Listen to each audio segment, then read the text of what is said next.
Chapter 1. Douluo Continent, Tang Bufan of Haotian Sectai. In the heart of the Douluo Continent, 300 miles east of the imperial capital of the Tiando Empire, lies a secluded valley surrounded by majestic mountains. The gray stone edifices, resembling formidable castles, seamlessly blend with the peaks dominating the landscape. The grand entrance of the castle bears three powerful characters: Haotian Sect. This is the current stronghold of the illustrious Haotian Sect, the foremost sect in the world, a far cry from its former glory. In the courtyard of the Haotian Sect, all disciples convene for their monthly assembly, presided over by the sect leader, Tang San, alongside the 5 remaining elders of his generation. They commence a discourse urging each disciple to diligently cultivate their skills, striving for the day when they can emerge from seclusion and restore the sect's former splendor. At the rear of the crowd stands the extraordinary 5-year-old Tang Bufan, alongside a group of third-generation disciples, attentively absorbing the teachings of the leader and elders. This group of disciples ranges from those in their teenage years to mere toddlers. Amidst the throng, Tang Bufan stands out distinctly, his intelligent eyes radiating a light of contemplation, setting him apart from his peers. Lost in thought, a subtle, enigmatic smile graces his lips. He is none other than Tang Bufan, once a master of the earth, a peak innate powerhouse. In the face of the 7th celestial thunder, he had been reduced to ashes, losing consciousness. To his astonishment, he found himself not dead, but reborn, a phenomenon that defies comprehension. After the initial fear, shock, and disorientation subsided, he gradually found his composure. In this life, he retained the name Tang Bufan, a name imbued with the hopes of his parents. This pleased him immensely, for he had carried this name for 30 years in another world, finding it deeply familiar. He learned the language of this continent at the tender age of 1, displaying remarkable agility and strength. He had never lost a skirmish against his older cousins, earning the title of king of the children, as none under 6 could best him, much to his parents' delight. Through diligent reading and study, he quickly gained a foundational understanding of this continent. This realm is called Douluo Continent, starkly different from his previous Earth. Here, individuals cultivate an energy known as soul power, which manifests in myriad forms. It is said that those who reach the pinnacle of cultivation can ascend to godhood and attain immortality. Upon encountering this account, he was filled with exhilaration, pondering whether the unfulfilled aspirations of his past life might find realization in this one. Moreover, unlike Earth, which languished in an age of spiritual decline, nearly everyone here possesses the potential to cultivate. Thus, Tang Bufan secretly commenced the practice of his former lives' techniques. Whether it was due to his rebirth or the culmination of his previous lives' spiritual essence, his soul in this life was remarkably potent, even manifesting mental energy at birth. Though still in its nascent stage, he could already turn his gaze inward. From the age of 1, he began sleeping apart from his parents. During the day, he refrained from overt displays of prowess, dedicating himself to acquiring knowledge and poring over sect literature, indulging in mischief only occasionally by sparring with his cousins. At night, he diligently practiced the techniques of his former life. Perhaps due to his superior physical constitution compared to his past life, his progress in cultivation far surpassed that of his previous existence. He had named the internal cultivation technique from his past life Great Zhou Tian Hunyuan Gong, which comprises 9 levels. Attaining the 9th level would signify the same realm he reached previously, peak innate level. Each level necessitates the unblocking of the 12 meridians within his body, totaling 108 meridians to be opened. Ultimately, he would be capable of traversing the heavens and the earth. In his prior existence, he had already achieved transient flight thanks to his robust internal energy, akin to a celestial being. He deduced that breaking through the innate realm would enable him to truly soar through the air, riding the winds. As he pondered this, he felt a deep yearning. Though only 5 years old, he had already mastered the 1st level of Great Zhou Tian Hunyuan Gong, with a surging internal energy coursing through the 12 delicate meridians, forming a miniature cycle of energy. However, despite his relentless efforts, he found himself unable to break through the pinnacle of the 1st level, which perplexed him, as he had encountered no such bottleneck when he reached the 6th level in his previous life. Upon reflection, he speculated that the unique cultivation civilization of this world, including martial spirits and soul rings, might be the cause of his stagnation. In Douluo Continent, every individual possesses a martial spirit, which varies greatly in form. Some are animal spirits, others plant spirits, and some even weapon spirits. The disciples of the Haotian sect possess an exceptional weapon spirit, known as the Haotian hammer. It was through this hammer that the ancestors of the Haotian sect established their unrivaled reputation as the foremost sect in the world. Soul rings, on the other hand, are formed from the concentrated energy of slain soul beasts. A soul master at a bottleneck can ascend in rank simply by absorbing a soul ring, equivalent to breaking through a barrier. This knowledge was gleaned from books, and he had confirmed it with his parents in this life. Thus, he concluded that the inability to advance in his great Zhou Tian Hunyuan Gong was likely linked to martial spirits and soul rings. However, martial spirits do not awaken until the age of 6, and he still had to wait a year for his own awakening. At that moment, the sect leader and the 5 elders concluded their speeches, and the assembly dispersed. The disciples of the Haotian sect scattered in every direction, the young children eagerly returning to their parents. As they passed by Tang Bufan, their expressions were quite complex. Some hid behind their parents, casting fearful glances at Tang Bufan. These were the ones he had bested in their youth. Leaving them with lasting shadows, others, slightly older, felt a surge of indignation and even contemplated confrontation, though the sect forbade such actions. While the sect permitted sparring among disciples, it was strictly regulated. Those below 6 and above 6 were treated as entirely different categories. Those above 6 had awakened their martial spirits, and since the Haotian hammer is a top-tier weapon spirit, disciples of the Haotian sect typically awaken with innate soul power of level 4 or higher, with exceptional individuals reaching levels 8 or 9, and occasionally, even full innate soul power. Thus, the sect mandated that disciples with awakened martial spirits were not allowed to engage in combat with those who had not yet awakened. Consequently, those older disciples who had once been bested by Tang Bufan felt quite frustrated, as they could no longer spar with him after awakening their martial spirits. Every encounter with Tang Bufan ignited their resentment. Tang Bufan, however, remained unfazed, having previously held back in their encounters. Even after they awakened their martial spirits, he felt no fear, as long as they had not obtained soul rings. Once a soul ring was acquired, their strength would significantly increase, along with the acquisition of soul skills. Having yet to engage in combat, he could not guarantee he would emerge victorious. Soon, a young couple approached the man around 30. The woman slightly younger. They were Tang Bufan's parents, Tang Zheng and Su Xiuqing. They held Tang Bufan's delicate hand, offering apologies to numerous clan brothers, as he had indeed sparred with many of them. Most of the clan brothers laughed heartily, for they were all kin, and childhood squabbles were hardly taken to heart. Before long, nearly 100 individuals had departed, just as sect leader Tang Xiao and the 5 elders approached. Chapter 2, Douluo Continent, Tang Bufan of Haotian Sect 2.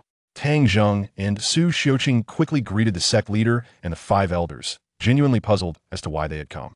As the sect leader, Tang Xiao had reached the pinnacle of 92 levels as a titled Douluo, while the elders were all above level 80, serving as the backbone of the Haotian sect. Standing beside his mother, Tang Bufan curiously scrutinized Tang Xiao and the others, feeling a mix of nervousness and excitement as he beheld the continent's top powerhouses up close for the first time. Tang Xiao, towering nearly 2 meters tall, exuded an aura of strength.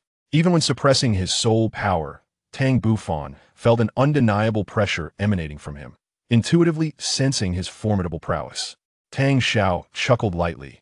Tang Zheng, your son is quite remarkable. Even I and the elders have heard of his commendable deeds. Tang Zheng's face flushed with embarrassment. Sect leader, little fan, is only 5 years old. He is still quite mischievous. I will certainly discipline him when we return. Tang Xiao waved his hand dismissively. You misunderstand my intentions. I'm not blaming him. In fact, I find him quite lively. The atmosphere within the clan has grown rather serious in recent years, and his presence lightens it. I have high hopes for him and look forward to his martial spirit awakening in a year.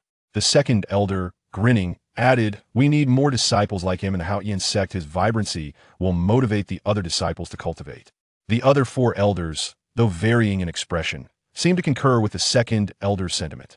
Tang Zheng and Su Xiuqing exchanged bewildered glances. Tang Xiao and the others simply advised, nurture him while we anticipate his future performance. With that, the 5 departed, leaving Tang Zheng and his family momentarily stunned. Tang Bufan maintained a composed exterior, yet inwardly he was perplexed. Had they discovered his secret? That shouldn't be possible. Tang Zheng regarded Tang Bufan with a mock scold. You little rascal, I told you to tone it down, why won't you listen? Tang Bufan's eyes twinkled as he cleverly retorted, I haven't been mischievous at all. They were the ones bullying me, just because they're older. Besides, neither the sect leader nor the elders blamed me. What? You little brat. You're using the sect leader and elders to pressure me? Just wait and see how I handle you. Tang Zheng exclaimed, though the smile tugging at his lips betrayed him. Tang Bufan would certainly not submit easily. Instead, he swiftly turned and made his way home, leaving Tang Zheng in pursuit behind him. Nearby, Su Xiuqing observed the playful interaction between father and son, a smile of happiness gracing her face. She had no choice but to follow the two back home. Within the Haotian sect's castle resided the second generation of disciples, as well as the elder generation of the sect. The third and fourth generation disciples lived in stone houses constructed behind the castle. At merely 5 years of age, Tang Bufan still resided with his parents. However, once he turned 6 and underwent his martial soul awakening, he too would move into the stone houses alongside the third generation disciples. He had long expressed a desire to live in the stone houses, yet his mother insisted that he must wait until he turned 6. Upon returning to the castle, Tang Bufan headed to the study to peruse books, delving into soul, bistro, and the comprehensive history of Douluo Continent. He read everything he could find, as his remarkable memory allowed him to recall everything he encountered. His parents busied themselves in the kitchen, and the warmth of such a life was truly comforting. As spring transitioned to autumn, a year passed in this manner. At last, Tang Bufan turned 6, reaching the age for martial soul awakening. During this past year, his cultivation had not ceased. Even if he could not break through, his internal energy seemed to have become more robust and refined. In the study, Tang Bufan extended his right hand, revealing a sword-shaped birthmark on his palm. This sword-shaped birthmark bore a striking resemblance to the sword-shaped ornament that had hung around his neck in his previous life, leaving him to ponder whether there was a connection between the two. Having spent 6 years in the Douluo Continent, he remained perplexed about how he had survived under the heavenly thunder. Yet, gazing at this sword-shaped birthmark, a chilling suspicion began to brew within him. Quickly, he shook his head, dismissing thoughts of his rebirth. As for Earth, he seemed to have no lingering attachments, for in his previous life, he had been an orphan raised by his master, who had passed away many years ago. On a fine morning, all disciples of the Haotian sect gathered once more in the front courtyard. Aside from the necessary assembly, they would also conduct martial soul awakenings for the younger disciples. The Haotian sect held awakening ceremonies every 6 months, and today, 3 individuals were set to awaken their martial souls: Tang Bufan, Tang Feng, and Tang Ming. The numerous clan members quickly dispersed, leaving the space for the 3 of them. Sect Master Tang Xiao and the 5 elders looked on expectantly at the 3 children, particularly focusing on Tang Bufan. In the next moment, Tang Xiao stepped forward, intending to personally assist the 3 in awakening their martial souls. Tang Bufan felt a twinge of surprise, for this was the sect master of the Haotian sect, one of the few titled Douluo on the continent. With a slight smile, Tang Xiao retrieved the prepared soul stones and soul power crystal ball.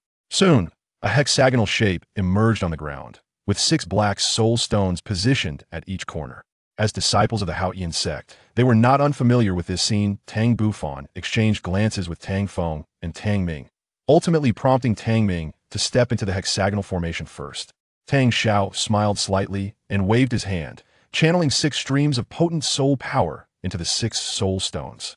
In the next instant, a layer of golden light emanated from the stones, forming a faint golden barrier that enveloped Tang Ming. Following this, golden light points ascended from the soul stones, entering Tang Ming's body. Initially, Tang Ming felt a hint of nervousness, but he quickly calmed himself. Then his body began to tremble, prompting Tang Xiao to command, "Extend your right hand." Tang Ming promptly complied, gently extending his right hand. In an instant, the golden light points that had entered his body surged forth, swiftly coalescing into a pitch-black hammer in his grasp. It was not an illusory apparition, but a tangible entity. The hammer's handle was approximately half a foot long, while the head was cylindrical, resembling a miniature forging hammer. However, upon its dark surface, a unique radiance shimmered, with faint patterns spiraling around the cylindrical hammerhead. This was the esteemed weapon martial soul passed down through the Haotian sect since antiquity, and the surrounding disciples of the Haotian sect beamed with smiles at the sight of the hammer. Tang Xiao cast a satisfied glance at Tang Ming, instructing, "Rein in your martial soul with your mind and prepare for the soul power test." Tang Ming was naturally aware of how to retract his martial soul. Having been taught by his parents long ago, yet, being his first time, he took a while to successfully return the Haotian hammer to his body. In the background, Tang Bufan observed the scene thoughtfully, realizing that this was indeed the Haotian hammer martial soul. It seemed likely that his martial soul would also be the Haotian hammer. The only uncertainty was the level of his innate soul power. Subsequently, Tang Ming pressed his hand atop the blue soul power crystal ball, with Tang Xiao controlling the lower half. Soon, the blue crystal began to glow, radiating outward until it reached approximately 70% of the entire soul power crystal ball, emitting a dazzling brilliance. Chapter 3. Martial Soul Awakening Part 1. The Haoyan sect disciples surrounding them were astonished by this spectacle. His soul power has reached level 7. Even Tang Xiao and the 5 elders were highly satisfied with Tang Ming's potential. Though the Haoyan hammer was a top-tier weapon martial soul, it was exceedingly rare for innate soul power to exceed level 7. When Tang Xiao had awakened his martial soul, his innate soul power had only reached level 8, while Tang Hao had achieved level 9. With Tang Ming's innate soul power at level 7, he possessed tremendous potential and could reach the level of a soul Douluo in the future. Observing Tang Ming's ecstatic expression, Tang Xiao gestured for him to step down. Tang Ming's cheeks flushed with excitement as he dashed over to Tang Bufen's side, exuding a sense of pride. "Boss, Tang Feng, my innate soul power is at level 7. How about that? Not too shabby, right?" Tang Bufan regarded him with disdain, lightly patting Tang Ming's shoulder, prompting a startled yelp from him. "Just a mere level 7, and you're already so boastful? Do you believe that both I and Tang Feng possess higher innate soul power than you?" Tang Ming winced at the pain and quickly dodged Tang Bufen's hand, having learned from experience just how heavy his older brother's hand could be. "I can accept that your innate soul power exceeds mine, but as for Tang Feng, I refuse to believe his soul power could surpass mine." Tang Feng, unable to tolerate Tang Ming's arrogance, snorted softly, "We shall see." With that, Tang Feng, feeling somewhat apprehensive, approached the hexagonal formation. In truth, he lacked confidence that his innate soul power would surpass that of Tang Ming. While it was true that the Haoyan hammer was a top-tier weapon martial soul, and disciples of the Haoyan sect generally awakened with innate soul power above level 4, the reality was that levels 4 and 5 constituted the vast majority, with level 6 being scarce, and level 7 and above exceedingly rare. Before long, Tang Feng stepped into the formation under the watchful eyes of everyone. Tang Xiao once again waved his hand, channeling 6 streams of soul power. Soon, Tang Feng was enveloped in golden light, and numerous golden light points gathered once more, ultimately coalescing into an identical Haoyan hammer in his right hand. Before Tang Xiao could issue a command, Tang Feng instinctively retracted the Haoyan hammer with his mind, prompting Tang Xiao to nod in approval. In the next moment, Tang Feng took a deep breath and approached the sect master, gently placing his right hand on the blue soul power crystal ball. Instantly, the crystal ball erupted with a brilliant blue light, even more intense than that of Tang Ming. Ding! The target, Tang San, has appeared. Dismantling the virtuous image Tang San presents before old Jack will grant an additional simulation attempt. Upon hearing this sound, Gong Yu, who initially intended to merely observe the spectacle, suddenly felt a surge of excitement. To tarnish Tang San's reputation is indeed a splendid opportunity. For Tang San is the son of an adversary. Thus, Gong Yu harbors no feelings of remorse regarding this task. After all, he is merely revealing Tang San's true nature. Gong Yu stood by, waiting for the opportune moment. Before long, the gatekeeper and old Jack engaged in an increasingly heated argument. In a fit of agitation, the gatekeeper shoved old Jack. Although he was merely an ordinary man and lacked great strength, old Jack's age rendered him feeble, causing him to stumble backward a few steps. This, however, ignited Tang San's ire. He stepped forward and pushed the gatekeeper, raising his left hand toward him, as concealed within his sleeve was a hidden dart. The mechanism of the dart emitted a subtle clicking sound, inaudible to those with less acute hearing. Yet, having trained for over 2 months, Gong Yu's mental acuity had sharpened his senses, allowing him to hear it. Initially, Gong Yu intended to bide his time before intervening, but his peripheral vision caught sight of a short-haired, greasy man approaching. He deduced that this man must be Yu Xiaojiang. He could not allow Yu Xiaojiang to seize the opportunity. Determined, Gong Yu quickly moved beside Tang San and grasped his arm. "What are you doing?" "You intend to commit murder." Gong Yu held Tang San's left arm, pressing down on the wrist concealed by his sleeve. The sudden turn of events left everyone momentarily stunned. What was the connection to murder? From a distance, Yu Xiaojiang halted abruptly upon witnessing the scene. I did not intend to kill anyone." Caught off guard by Gong Yu's accusation, Tang San felt a twinge of guilt, his words faltering and his gaze evasive. At that moment, old Jack, with good intentions, attempted to clarify. "Indeed, Xiao San is the most well-behaved child in our Holy Soul village. How could he possibly think of murder?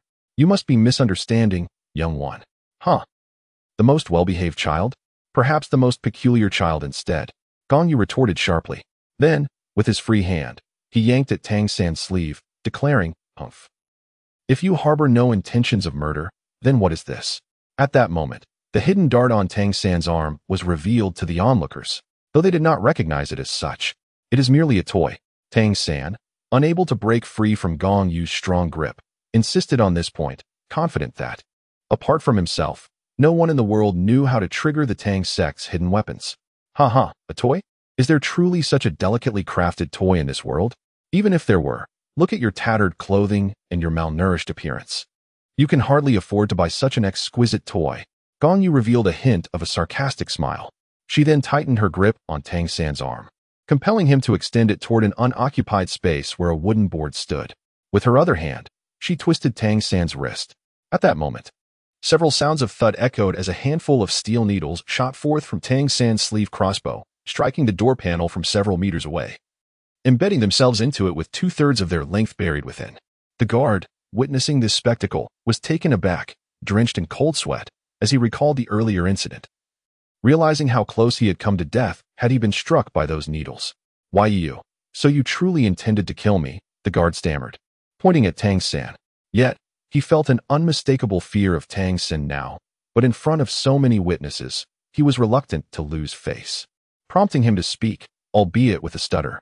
Tang San was somewhat astonished that Gong Yu knew how to trigger the sleeve crossbow, but he found himself at a loss for words, as he had been exposed, with undeniable evidence against him, and his limited education left him struggling to articulate a defense. And you claim you had no intentions of murder? If you had shot those steel needles at him earlier, it would be a miracle if he survived," Gong Yu remarked, gesturing toward the guard. "But how old are you? You should be around my age, just 6 years old. At merely 6, you already contemplate murder? Have you no one to guide you?" Upon hearing the phrase, "have you no one to guide you?" Tang San felt a sharp pang in his heart. He had a father, yet he had never received any teachings from him, causing his expression to freeze with cold fury as he glared at Gong Yu. "Do you dare to glare at me? Have I spoken incorrectly? At 6 years old, contemplating murder, do you have any justification?" Gong Yu boldly returned Tang San's glare.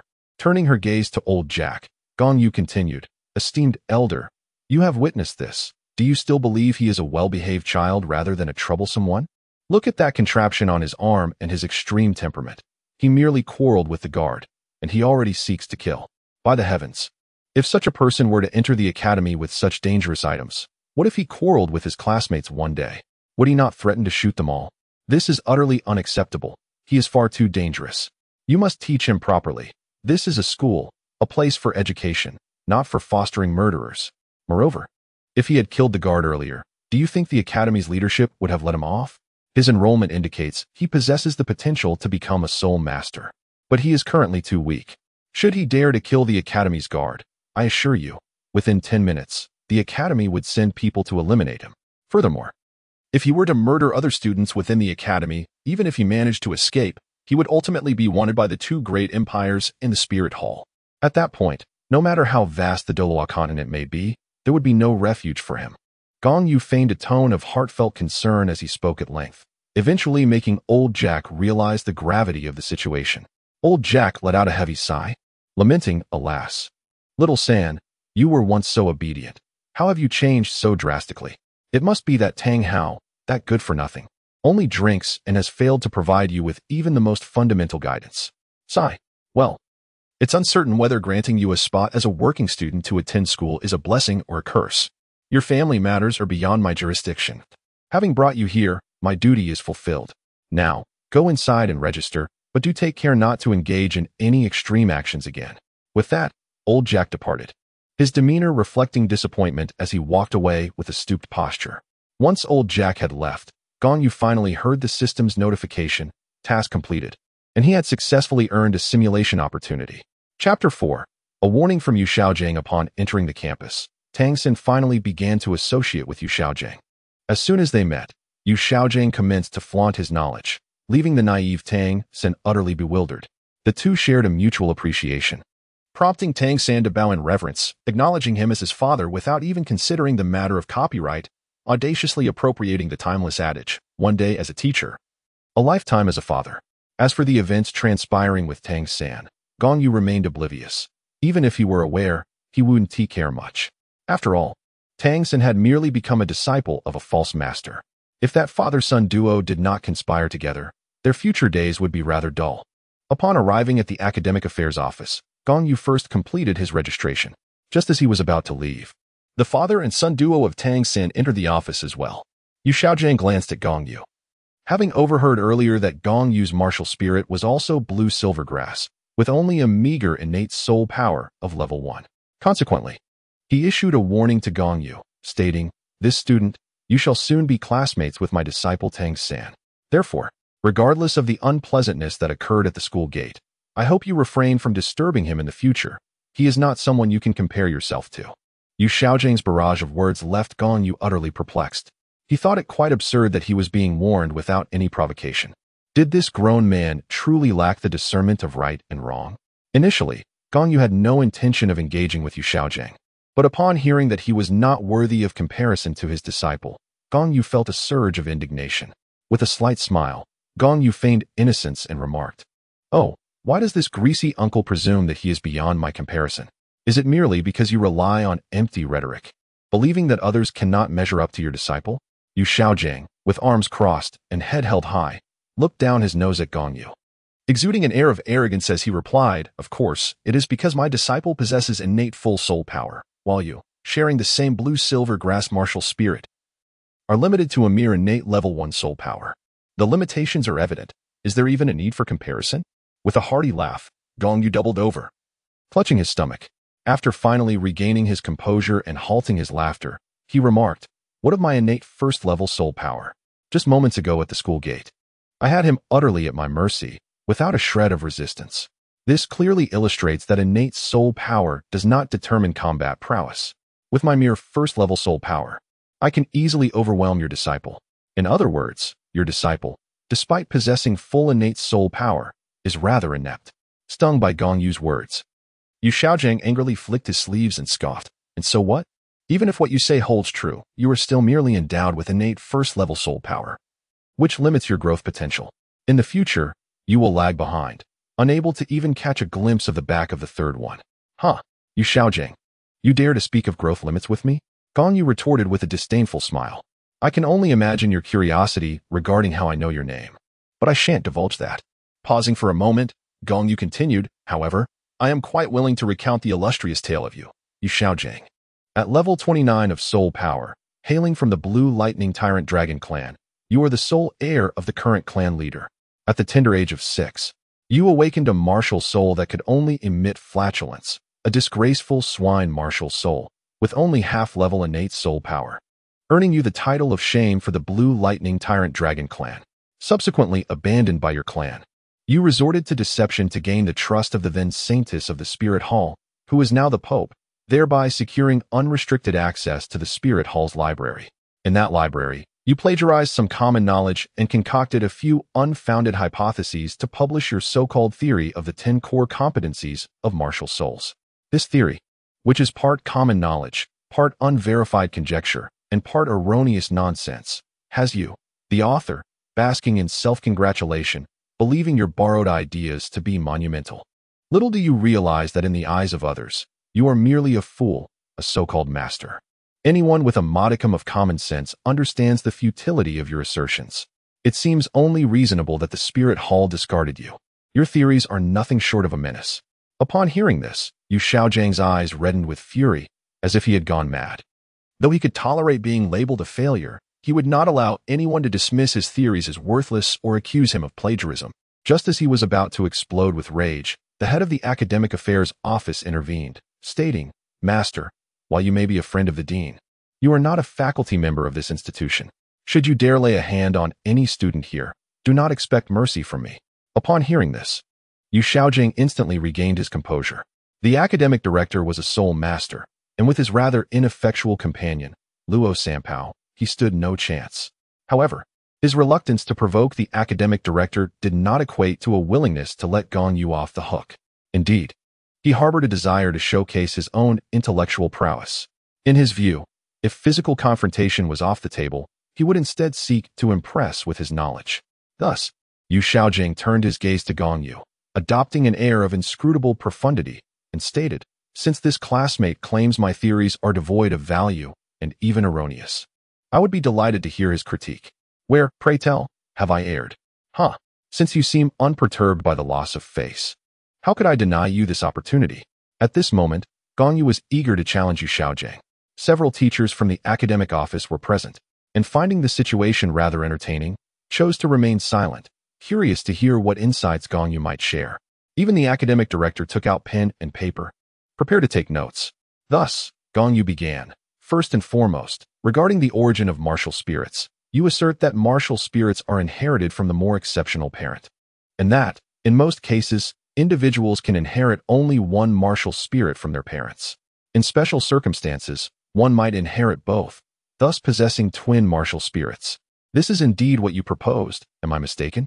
After stating his first point, Gong Yu suggested that Yu Xiaojing confirm it to prevent any future denial. Yu Xiaojing nodded, affirming, indeed, that is what I proposed. Very well, let us delve into this point, Gong Yu said with a slight smile, raising his voice. First, the inheritance of martial spirits from parents is common knowledge, not your original theory. You are merely reiterating established facts. This knowledge does not require your instruction. Any sensible person would already be aware of it. Furthermore, this understanding is limited, for martial spirits can also be formed postnatally. Should one encounter a soul beast aged over 100,000 years willing to become your martial spirit, it could merge with your spiritual essence, thus sacrificing itself to become your martial spirit. This is but one method of postnatal martial spirit formation. Next, I shall present the second method. A 100,000-year soul beast is at its most vulnerable when transformed into a human. If such a soul beast in its embryonic state is forcibly merged with a human soul master, it may very well become that individual's brand new martial spirit. Lastly, the third method involves deities willing to assimilate their consciousness into a soul master's martial spirit, which can also result in the formation of a postnatal martial spirit. This explains the existence of martial spirits, such as the sea god and the six-winged angel. Gong Yu's speculation regarding the formation of the sea god and six-winged angel martial souls is merely conjecture. Such a possibility is not entirely unfounded.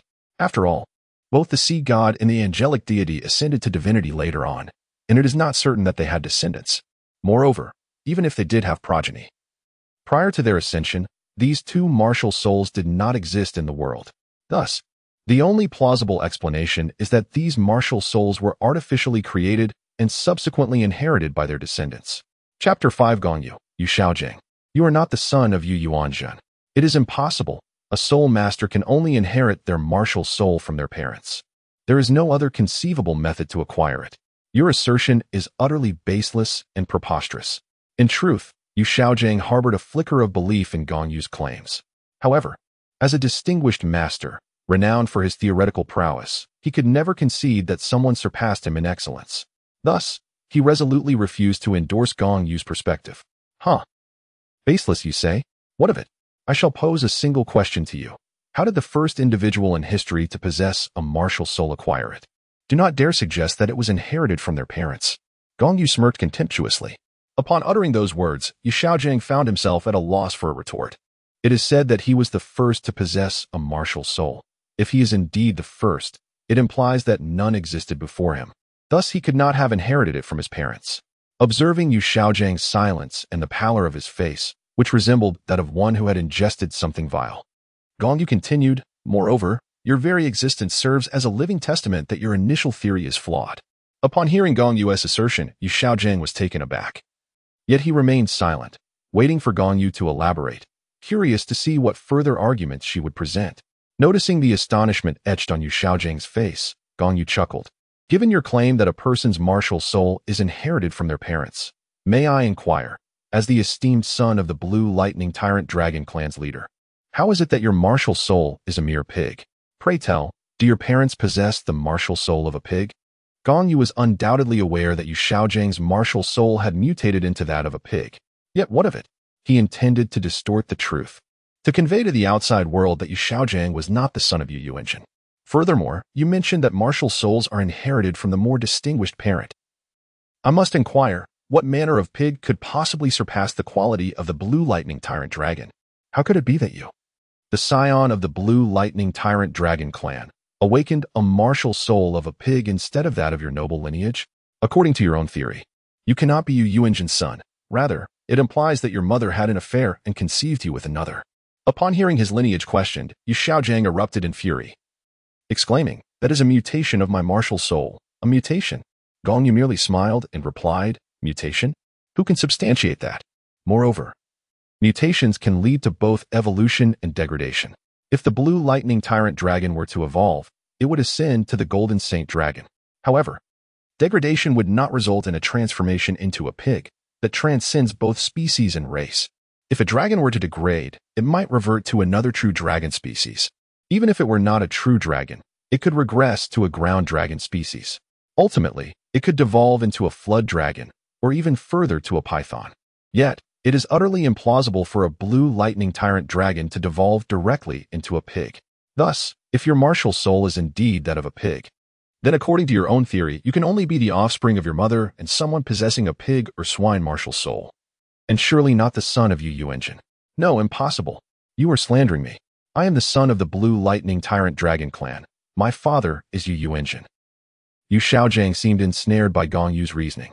Even this master of theories found it hard to believe that his own logic had negated his lineage, and in a panic, he fled without a second thought. Seeing Yu Xiaojiang run away, Gong Yu was momentarily taken aback and called out, "Hey, don't run. I've only presented the first theory. There are still 9 more to go." Despite his calls, Yu Xiaojiang did not turn back. Gong Yu shook his head and muttered, "At such an age, how can one possess such a fragile mental fortitude?" After expressing his thoughts, he departed from the academic affairs office. At that moment, Gong Yu suddenly heard a chime resonate in his mind. Ding! The host has unexpectedly triggered and completed a hidden task, causing Yu Xiaojiang to question his own lineage. As a reward, an additional simulation attempt has been granted. What a surprise! This too is possible. As he walked towards the dormitory, elated by the completion of a hidden task and the reward received, Gong Yu's spirits lifted, realizing he had accumulated 4 simulation attempts thus far. As he continued on his way, he encountered a young girl in a pink dress approaching him, who inquired, "Hello, could you please tell me how to get to dormitory 7? Gong Yu cast a glance at the girl, instantly feeling disheartened. Just as he had managed to send away Tang San's teacher, now Tang San's wife had appeared, and it was evident that she was akin to a public bus, having engaged in countless encounters over several millennia with various soul beasts. Merely contemplating this sent a shiver down Gong Yu's spine. How to leave? Simply by walking away. Unfamiliar with the whereabouts of the 7th dormitory, as it was his first day and he was not a work-study student, Gong Yu chose to disregard the lewd rabbit altogether. Having uttered that remark, he departed, leaving behind the rabbit, which he had intended to be his soul ring, planning to eliminate it in front of Tang San during the Soul Master competition. What kind of people are these? The lewd rabbit stood alone, furiously hopping in place. Gong Yu is not a work-study student. Over the years, the Spirit Hall has made efforts to compensate for the destruction of Blue Silver Village caused by the battle with Qin Xuanji. Each household received a portion of the compensation, and naturally, Gong Yu was entitled to his share. However, due to his young age, the funds were managed by Elder Tom. Now that he is attending school, Elder Tom has returned the money to Gong Yu. With the newfound resources, it is inconceivable for Gong Yu to squander his time as a work-study student, burdened with menial tasks for the school. He deems it far more beneficial to dedicate that time to his cultivation. Gong Yu swiftly arrived at the dormitory, yet the regulations within seemed universally consistent. Upon entering, he was ambushed, but the assailant was swiftly incapacitated by a single punch from Gong Yu. Having perfected the first level of the Dragon Elephant Prajna, he was unperturbed by the prospect of confronting a century-old soul beast. A mere student was no match for him. It would be prudent for those contemplating an ambush to first assess their own capabilities, ignoring the individual still sprawled on the ground. Gong Yu selected an empty bunk and placed his belongings upon it. Before long, the assailant regained his composure, stood up, and approached Gong Yu with an awkward smile. "Hello. My name is Luo Yun, and I am the head of this dormitory. I did not intend to ambush you. It is merely a tradition here to present a greeting gift to new arrivals. Furthermore, the strongest student assumes the role of dormitory head. I must admit, you are indeed formidable. I could not even best you in surprise. Thus, it seems you shall be our dormitory head from now on. I have no interest in such trivialities. Whoever wishes to assume the role of dormitory head may do so, as long as it does not interfere with my affairs." Gong Yu replied nonchalantly. In this life, he had long since lost interest in such matters, having held similar positions in his previous life. However, this was indeed the established protocol. The strongest would reign as head. Hearing Gong Yu's response, Luo Yun felt a surge of elation.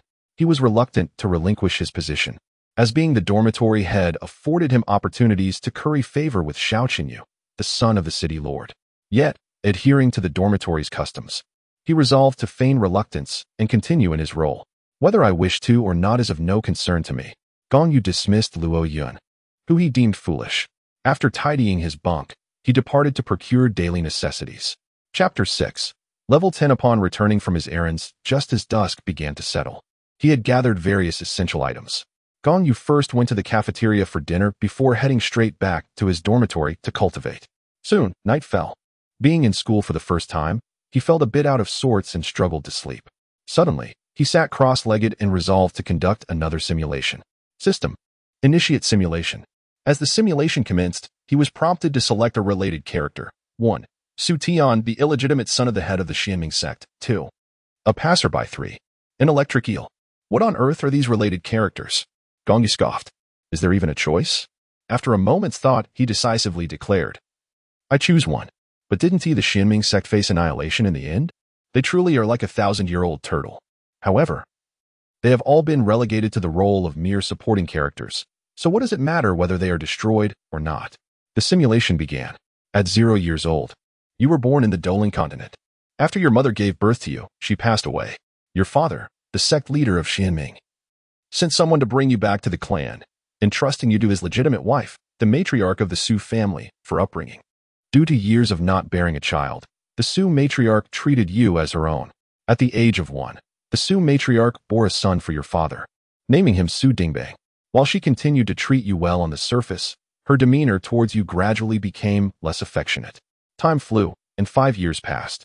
You were now 6 years old. The family awakened your martial spirit, revealing the Xuanwu turtle martial spirit within you, with innate full soul power. The Xuanwu turtle is an evolved form of the Xianming turtle, and only those with the Xuanwu turtle martial spirit are qualified to lead the clan. Your father was overjoyed and rewarded you with a bottle of Xian Shui Dan, already considering you as his future successor in his heart. The Su matriarch sensed that your presence threatened her son's position and began to plot in secret. Your father procured a yellow golden tortoise spirit from the spirit tower of the Douluo Empire for you. After absorbing the golden tortoise spirit, you attained your first soul ring and gained your first soul skill, the Xuanwu golden shield. Your father was elated, yet his legitimate wife grew increasingly envious of you, though she continued to feign kindness. Finally, the Su matriarch's scheme unfolded. One night, an evil soul master organization attacked, and you ultimately met your demise. Simulation concluded. As the results were calculated, the items you acquired from this simulation were as follows. 1. A bottle of Xian Shui Dan. 2. A yellow level 100-year golden tortoise spirit. You were to choose one of the rewards. I select 1. Gong Yu revealed a knowing smile. Was there ever any doubt? Of course, I choose the Xian Shui Dan. This elixir not only enhances soul power, but also possesses the ability to cleanse the marrow, which is precisely what I need at this stage. Ding. Selection successful. You have obtained a bottle of Xian Shui Dan. In the next moment, a bottle of Xian Shui Dan appeared in his storage space. Gong Yu silently murmured, Extract the Xian Shui Dan. In the blink of an eye, a small vial of Xian Shui Dan appeared in his palm.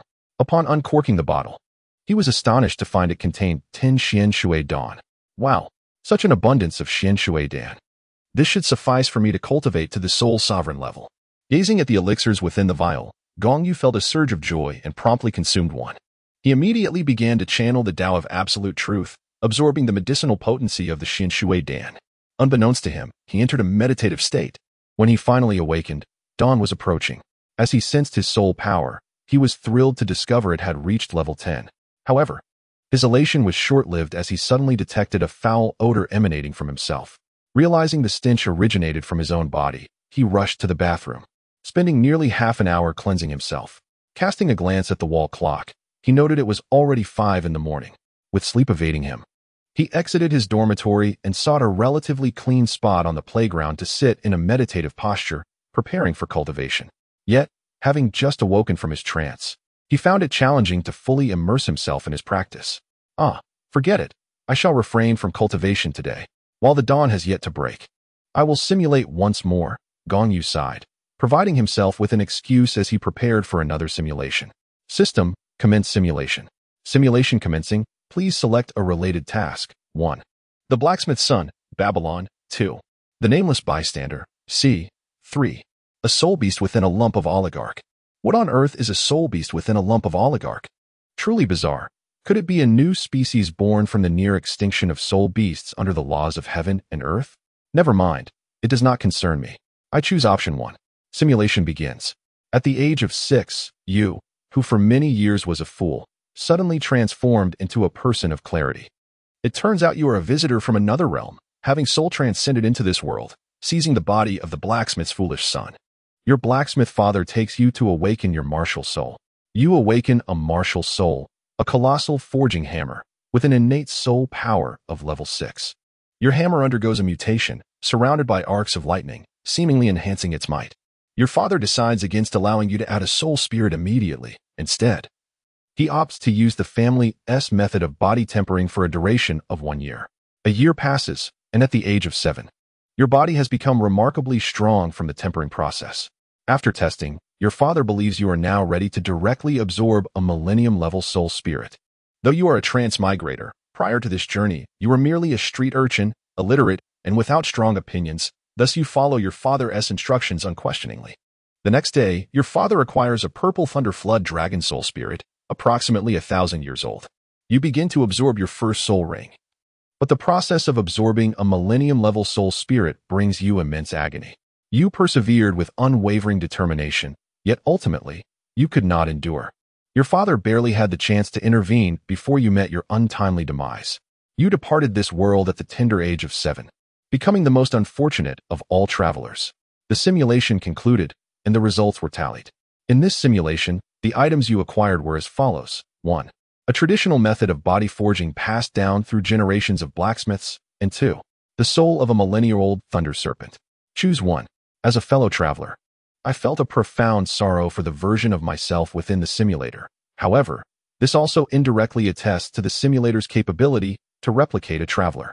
If that is the case, it may one day be possible to simulate a traveler from a realm of cultivation, potentially granting access to techniques from the world of immortality. The more I contemplated this, the more plausible it seemed. Thus, I glanced once more at the options presented. Selecting the first option seemed unnecessary. With the dragon-elephant prajna technique at my disposal, it far surpasses that antiquated method of body forging. Therefore, I chose the second option. Upon making my choice, a violet soul was immediately placed into my storage space, which I promptly extracted. Chapter 7. The first soul ring beneath the night sky.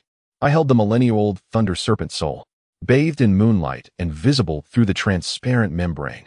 The soul of the thunder serpent, enveloped in arcs of electricity, yet still slumbering, appeared rather endearing. After a moment of contemplation, I murmured, I have perfected the first layer of the dragon-elephant prajna technique. My physical constitution is more than adequate to withstand a millennia-old soul ring. Coupled with the pressure from the trace of the Golden Dragon King's bloodline within me, I possess a distinct advantage in absorbing dragon or quasi-dragon soul rings. Even with a 2,000-year dragon soul ring nearby, I am confident in my ability to contend. Thus, absorbing this thunder serpent soul should pose no issue. After careful consideration, I resolutely decided to absorb the thunder serpent soul. With a firm grasp, I shattered the transparent spherical membrane encasing the soul, and in an instant, the thunder serpent soul opened its eyes wide, its body crackling with electricity, ultimately transforming into a light purple soul ring.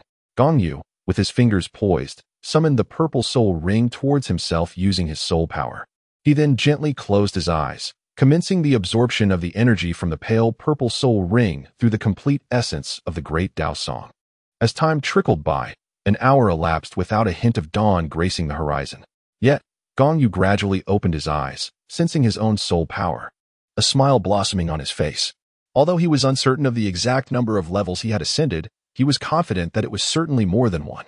Moreover, having consumed the Xian Shui Dan, which enhanced his levels, it only revealed a fraction of his soul power. His potential beyond level 10, due to the absence of soul ring absorption, had not yet manifested, but that did not imply a lack of advancement.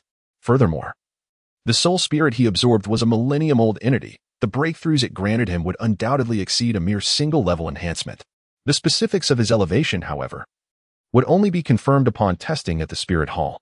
Thus, it was time to experiment with my first soul skill. With a mere thought, Gong Yu summoned forth his golden blue-silver grass martial spirit.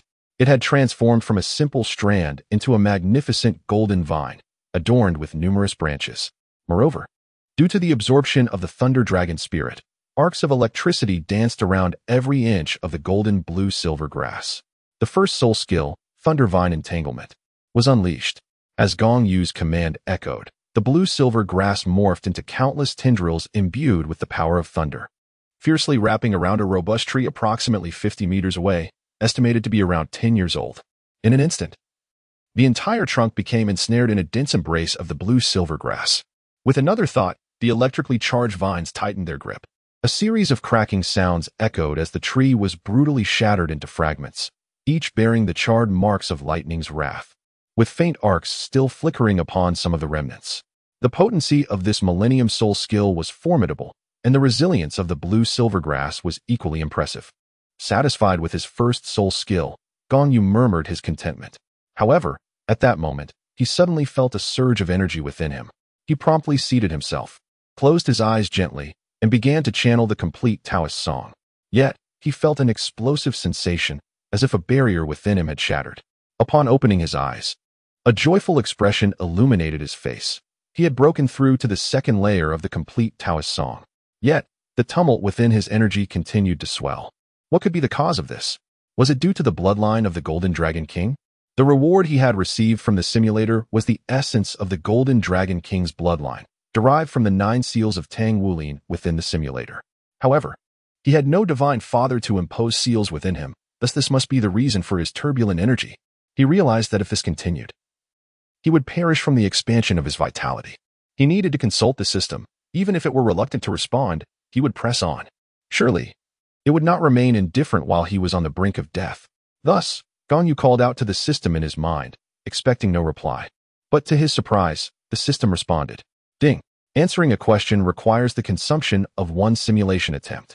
Gong Yu was in considerable distress. So he gritted his teeth and expended a simulation attempt, posing the question, I need to know the cause of my surging vitality and how to resolve it. Isn't that 2 questions? You cannot count, can you? This is 1 question. Hurry and tell me. Ding. 1 simulation attempt deducted.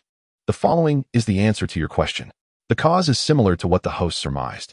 The host lacks a divine father to impose seals, nor has the goddess of life bestowed upon him a kiss imbued with divine life force.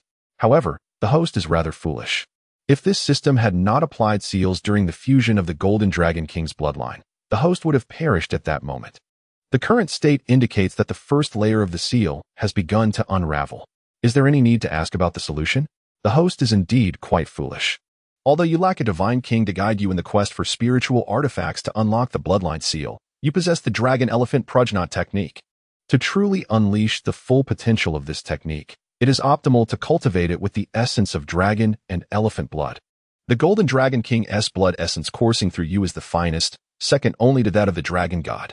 In fact, the blood of the Golden Dragon King is akin to that of the dragon god. As long as the host diligently practices the Dragon Elephant Prajna each day, you will continuously absorb the power of the Golden Dragon King's bloodline. Once you ascend to the 9th level of the Dragon Elephant Prajna, the essence of the Golden Dragon King's bloodline will completely merge with your own. Thus, it is clear, with the Dragon Elephant Prajna at my side, there is no need to seek out any spiritual artifacts. The system is indeed remarkable. Upon hearing the reason for the tumultuous flow of energy and the solution, Gong Yu could hardly contain his joy. However, he quickly steadied his thoughts and immersed himself in the cultivation of the Dragon Elephant Prajna. As the technique transported the essence of the Golden Dragon King's energy throughout his body, the overwhelming sensation of energy began to subside. Consequently, Gong Yu accelerated his training. At last, after an hour, he felt that the tumult within his body had calmed. Surely, I have succeeded in unsealing the first layer? Gong Yu pondered, feeling confident that he was correct. The first layer of the seal had indeed been broken. Moving forward, he planned to practice the Dragon Elephant Prajna daily to absorb the power of the bloodline. With the abundant energy from the Golden Dragon King's bloodline, he had already cultivated the Dragon Elephant Prajna to the 2nd level, and not merely as a recent breakthrough, but rather to a state of minor perfection. With his current physical form, Defeating a Grand Soul Master would pose no challenge, and when coupled with soul techniques, he would be capable of annihilating even a Grand Soul Master. Rising to his feet, Gong Yu brushed off the dust from his clothes and glanced at the chaotic scatter of broken wood around him, causing a sense of guilt to wash over him. He turned left and right, only to find that there was no one in the vicinity of the campus. Fortunately, it was still early morning, around 6 o'clock, and no one had witnessed his presence here, prompting him to make a swift exit. Just then, an amusing thought struck him, and he chuckled as he walked away, remarking to himself, "It seems the playground is the domain of that little rascal and the rogue rabbit. Ah, no, I should say the bus rabbit. Indeed, those two are responsible for the cleanup. I shall be sure to leave more litter in the future." Chapter 8. Soul Hunting Forest. Gong Yu returned to the dormitory from the playground, and after approximately half an hour, everyone gradually began to rise. This was due to the morning's opening ceremony for the new semester. Tardiness could potentially lead to reprimands from the homeroom teacher. Gong Yu harbored little interest in attending the opening ceremony of the school, having spent over a decade in academia during his previous life, where he had experienced such events numerous times. As he languished in boredom, a thought struck him. According to the natural progression of the narrative, Tang San should be accompanied by Yu Xiaojiang today to hunt for soul rings. He wondered if Yu Xiaojiang, after being left questioning his life choices from their previous encounter, would still take the young rascal to the soul hunting forest. For now, he decided to observe. If those two still ventured forth, he would reluctantly assume the role of a clandestine follower. However, first, he resolved to partake in breakfast. With that, Gong Yu cheerfully made his way to the school cafeteria. Outside the cafeteria, he finally spotted the young rascal and the bus rabbit duo. They had just finished cleaning the playground and were now heading to the cafeteria for a meal. The bus rabbit, Xiao Wu, was walking alongside the young rascal, lamenting about the unkind soul who had scattered debris all over, leaving her with the tedious task of cleaning it. Her complaints were somewhat colorful, yet not excessively harsh. So Gong Yu chose not to hold it against her. "Xiao Wu, please refrain from such language. It may not reflect well on you. And after all, I assisted you with the cleaning as well." Tang San, having noticed Gong Yu approaching from a distance, instinctively felt a twinge of aversion towards him, like a protective instinct. He positioned himself in front of Xiao Wu, attempting to shield her from Gong Yu's gaze, fearful that Gong Yu might seek to claim Xiao Wu's attention for himself. Gong Yu internally scoffed, barely glancing at the two fellows, and proceeded directly into the cafeteria. However, he had overheard their earlier conversation. Today, the little scoundrel was tasked with cleaning the playground, which meant that Yu Xiaojiang had not taken him along to hunt for soul rings. Upon entering the cafeteria, Gong Yu ordered a dozen bowls of meat porridge and over 20 steamed buns, not due to a particularly ravenous appetite, but rather as a consequence of the Golden Dragon King's bloodline, which had transformed him into an insatiable eater. Fortunately, thanks to the compensation from the Spirit Hall of years past, he could afford to sustain himself. Otherwise, he would truly struggle. Despite having acquired the first soul ring, he knew that after registering at the Spirit Hall, he would receive a monthly stipend, yet a mere single gold soul coin each month would hardly suffice for his needs. As he devoured his food with great fervor, Gong Yu overheard a conversation between the little scoundrel and Xiao Wu on the first floor. Tang San said, "Xiao Wu, I must leave for a few days. I'll be departing shortly. During my absence, could you please manage the duties at the playground? I promise to compensate you handsomely upon my return." Xiao Wu replied, "You're leaving just as the school year begins? Where are you headed?" "The playground isn't large. And while I'm willing to help, you know that if another situation like today arises, I'll be overwhelmed. Therefore, I cannot agree to this." Tang San then added, "I truly appreciate your help, Xiao Wu. I'll ensure you receive due payment. I need to accompany the teacher to hunt for the first soul ring. We intended to set out before dawn, but the teacher fell ill from anger yesterday, which has delayed our departure." Xiao Wu frowned slightly and reluctantly said, "Very well. But the payment must be credited to me, and upon your return, you owe me a grand feast." Upon hearing this, Gong Yu ceased to listen further. He hastily devoured the entire spread of food before him and swiftly departed. After returning to his dormitory to gather a few belongings, he requested the dormitory head, whose name he had forgotten, to assist him in obtaining a leave of absence, and then he hurriedly left the academy. At the entrance of the academy, he rented a carriage along with a driver, instructing him to head directly to the soul-hunting forest.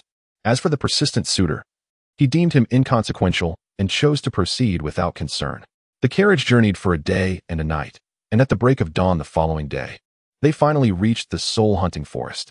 Upon disembarking from the carriage, Gong Yu handed the driver a single gold soul coin. The driver hesitated to accept the payment, feeling it was exceedingly generous, as one gold soul coin was roughly equivalent to 2 months' wages for him. Gong Yu remained indifferent, casually tossing the golden soul coin onto the cart before departing. Whether it would be collected or not was of no concern to him. Outside the soul-hunting forest, he purchased some food from the local vendors to satiate his hunger while eavesdropping on nearby conversations, hoping to find individuals seeking to form a team to hunt soul beasts. His intention was not to join them in their pursuit, but rather to ambush them instead.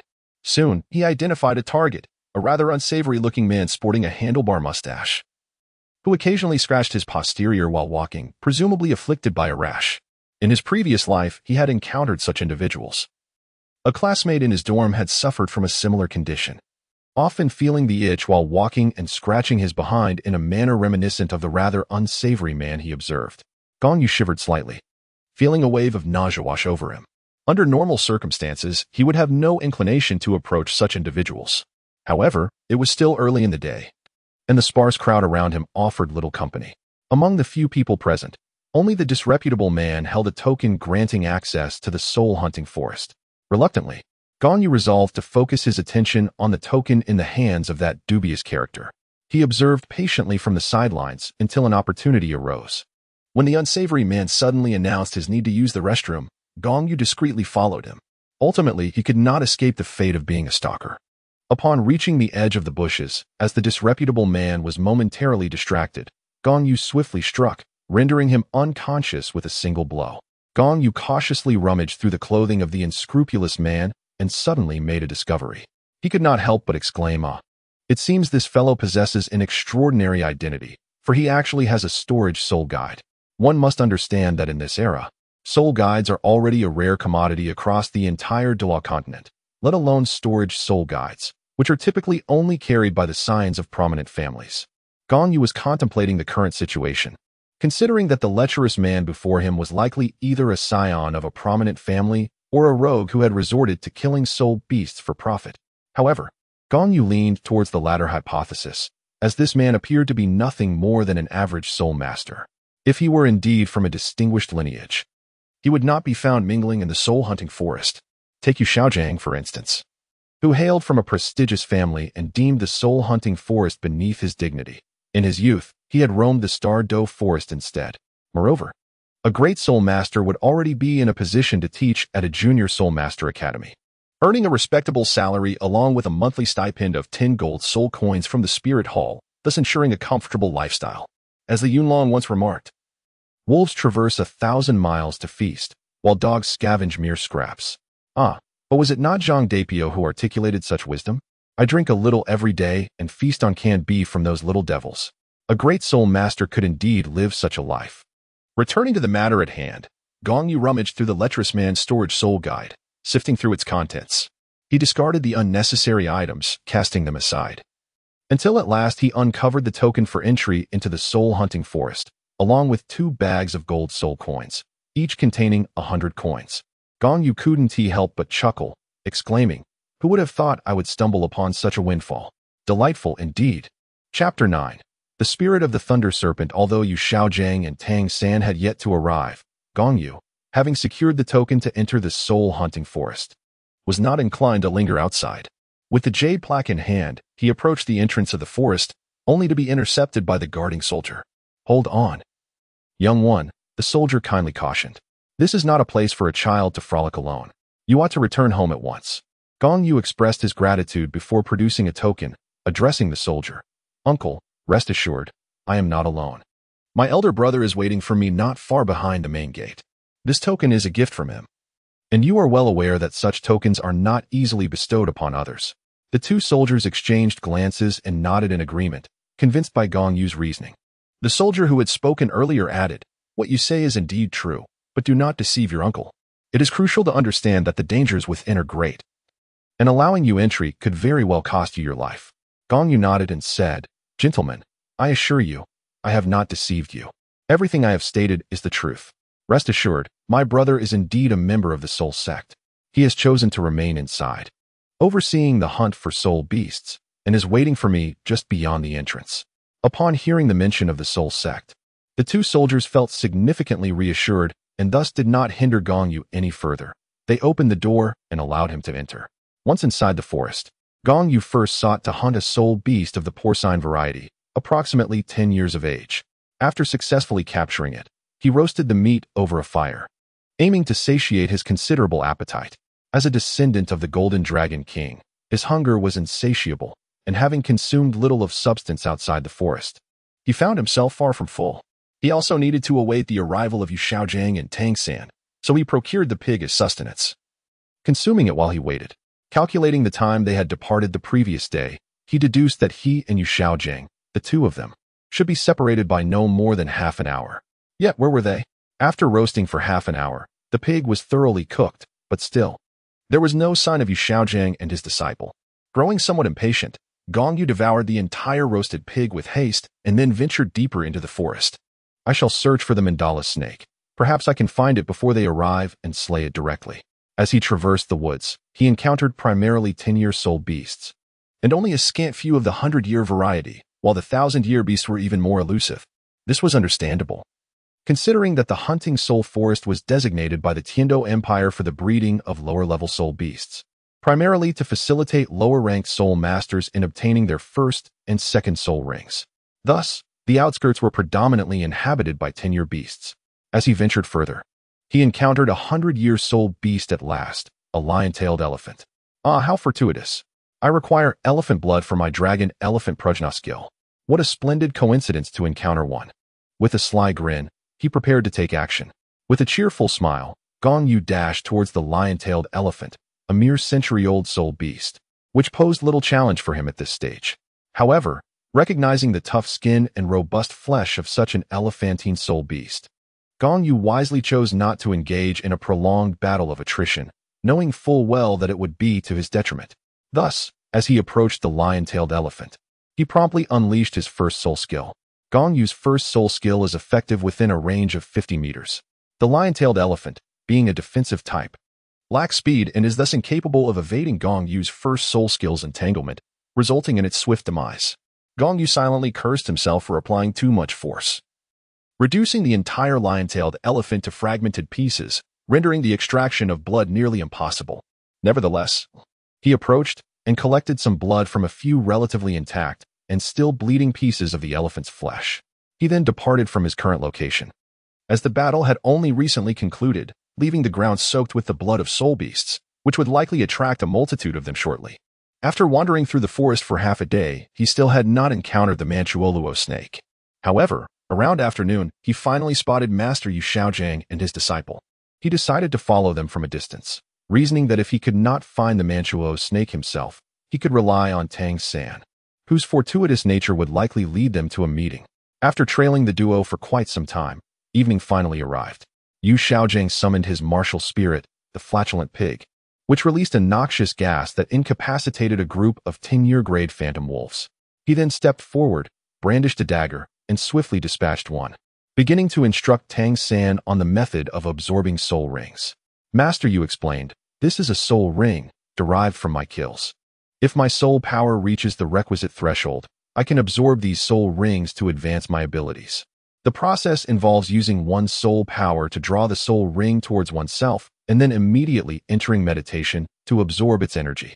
A faint purple light emanated from Yu Xiaojiang's hand as he beckoned to one of the soul rings produced by the phantom wolf, causing it to float gracefully around his body, yet it did not penetrate.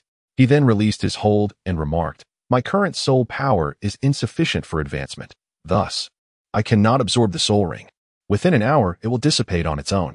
Afterward, he instructed the little rascal to produce 2 white radishes to feed to Luo San. The master and disciple continued on their path, with Gong Yu trailing behind. After a while, Luo San, leading the way, sensed danger and began to alert them with a series of sounds. The little rascal detected a metallic scent of blood mingled with an unusual fragrance in the air, prompting him to activate his Xiantian skill and employ the purple extreme demon eye, revealing a snake with a dark green triangular head. He then exclaimed, "A poisonous creature." Not far away, Gong Yu, who had been tailing the two, heard the phrase poisonous substances and instantly understood that the main act was about to unfold. Following Tang San's instructions, Yu Xiaojiang soon spotted the serpent, recognizing it as a mandala snake. Upon seeing its length, he immediately identified it as a 400-year-old mandala snake. Without a moment's hesitation, Yu Xiaojiang commanded his farting pig spirit to let out a sound, then seized Tang San and fled. One must say, Yu Xiaojiang was rather foolish. Why would one provoke a 400-year-old serpent spirit beast by making a pig fart? It was evidently an attempt to attract the serpent's attention. He could have simply taken his disciple and left, especially at night when escaping would be more challenging. As the mandala snake pursued Yu Xiaojiang and his disciple, Gong Yu surprisingly felt no urgency. He leisurely followed the trail until he found Tang San and his master, just in time to witness the serpent's demise at Tang San's hands. Yu Xiaojiang suggested that the young disciple absorb the serpent's spirit ring, which Tang San promptly did. However, due to the serpent's venom, Yu Xiaojiang was already drifting into a drowsy slumber nearby. At that moment, Gong Yu, hidden not far away, revealed a sinister smile and said, "Little brat, if you wish to absorb that spirit ring, you are merely dreaming." He then summoned his thunder flood dragon spirit and commanded, "Go, prevent the little brat from absorbing that spirit ring and chase him away." Chapter 10. Tang San's century-old slug, the first soul ring at the command of Gong Yu. His thunder flood dragon spirit surged towards Tang San's location with unwavering speed. As the sound of its approach reached him, Tang San, who was poised to absorb the soul ring using his Xiantian skill, sensed an imminent danger. He turned to glance at Yu Xiaojiang, calling out to his teacher. Unfortunately, there was no response, and despite his repeated calls, Yu Xiaojiang remained silent. Panic surged within Tang San as he discerned something amiss with his teacher. But with peril drawing near, he had no time to investigate further. Just then, a thunder flood dragon materialized ominously not far from Tang San. Holding his breath, he remained perfectly still, attempting to disguise himself as a mere wooden figure. He skillfully propelled a small stone to divert the creature's attention. However, Gong Yu observed his every move. The thunder flood dragon, being a manifestation of Gong Yu's spirit, was intrinsically linked to his master's will and easily discerned Tang San's ruse. Consequently, it launched a fierce assault upon him. Employing his ghost shadow phantom steps, Tang San narrowly evaded the thunder flood dragon's relentless strikes. Yet, the chaos of their battle expanded, and fearing for the safety of his beloved teacher, he resolved to lead the creature away. At that moment, Gong Yu approached the remains of the mandala snake, swiftly absorbing the soul ring that had vanquished it. However, the thunder flood dragon soon returned. Despite Tang San's efforts to lure it away, the creature could not stray too far from Gong Yu, as doing so would lead to its dissolution. Thus, Tang San found himself running aimlessly, unable to truly divert the thunder flood dragon's focus. Yet, the creature did not return empty-handed. It clutched a towering, adult-sized slug in its jaws, aware through its connection with Gong Yu that it was tasked with retrieving a century-old soul beast. During its return, it had encountered this impressive slug and brought it back with it. The adult-sized slug soul beast boasted over 200 years of cultivation. Quickly, eliminate it. Gong Yu pointed at the slug and commanded Lei Jiao. Following the order, Lei Jiao unleashed a bolt of lightning from his mouth, instantly killing the slug, after which a yellow soul ring materialized. This soul ring was intended for Tang San to absorb, though Gong Yu harbored doubts about whether Tang San could indeed absorb it, considering it was not he who had slain the creature. Nevertheless, Gong Yu recalled the time during the beast-tide assault on Sludge City in the Second Battle, when numerous soul beasts were slain and their soul rings were stored for those in need. Those rings could not be traced back to their killers, yet they remained available for absorption. This indirectly suggested that soul rings from soul beasts not killed by the soul master could still be absorbed. It was merely that no one had attempted it before. Regardless of the outcome, Gong Yu had prepared the slug's soul ring for Tang San, and whether he could absorb it would be revealed once Tang San tried, for waiting posed no loss. Furthermore, after destroying the mandala snake's soul ring, Gong Yu had achieved his purpose for the journey. Upon witnessing the formation of the slug's soul ring, Gong Yu instructed Lei Jiao to carry away the slug's carcass, leaving only the mandala snake's soul ring on the ground. The slug's soul ring floated aimlessly, easily mistaken for that of the mandala snake. Subsequently, Gong Yu departed, seeking refuge not far away. Approximately 10 minutes later, Tang San returned, panting heavily, seizing the opportunity while the soul ring still had considerable time left. He first checked on Yu Xiaojiang's condition and discovered that his beloved teacher was poisoned. Thus, he proceeded to administer an antidote, employing a rather brutal method of bloodletting. He sought to purge the poison from Yu Xiaojiang's system. After about 10 minutes, the toxins were nearly eliminated, and he bandaged his teacher's wounds. There was still ample time remaining. A soul ring required an hour without absorption to dissipate, and given all that had transpired, no more than 40 minutes had been wasted. Consequently, Tang San began to draw the yellow soul ring towards himself for absorption, harboring no doubts regarding its integrity. Gong Yu had been observing from a distance, initially believing that Tang San would be incapable of successfully absorbing the soul ring, especially since the slug was not slain by him. Yet, to his astonishment, Tang San succeeded in this endeavor, prompting Gong Yu to marvel at the fortuitous luck of the child of destiny. Witnessing Tang San's successful absorption of the slug's soul ring, Gong Yu discreetly departed, feeling there was no need to linger with the master and disciple any longer. Finding a relatively safe spot, he settled down to cultivate through the night. As dawn began to break, Gong Yu set forth from the soul-hunting forest. Upon reaching the entrance, just as the sun fully illuminated the sky, he hired a carriage and commenced his journey back to Nodding City. After a day and a night, the carriage finally arrived in Nodding City the following morning. Gong Yu sought a quaint stall to indulge in a modest breakfast. After satiating himself to a satisfactory extent, he proceeded to the Wuhuan branch hall in Nodding City for his soul assessment. Upon arriving, he encountered the esteemed master, Meisuna, who, after a brief introduction of his purpose, led Gong Yu directly to the soul evaluation chamber. However, the revelation of his first soul ring being a millennium ring was no longer a secret due to the nature of the assessment. Yet, Gong Yu remained unfazed, for he anticipated that such astonishing revelations would become commonplace. What they had witnessed thus far was merely the tip of the iceberg. Following the soul assessment, Gong Yu learned that his soul power had reached the 15th level, a fact that elicited little surprise, as it aligned perfectly with his expectations. He had previously estimated his soul power to be around the 15th or 16th level. Exiting the Wuhuan branch hall, Gong Yu clutched an iron medal inscribed with the date, location, and registration details of his soul evaluation. Subsequently, he returned directly to the academy. He first reported his absence to the homeroom teacher, who had many inquiries. However, after Gong Yu presented the iron medal issued by the Wuhuan Hall, the teacher had no further questions. Gong Yu felt a wave of tranquility enveloping her as she bid farewell to her homeroom teacher and returned to the dormitory.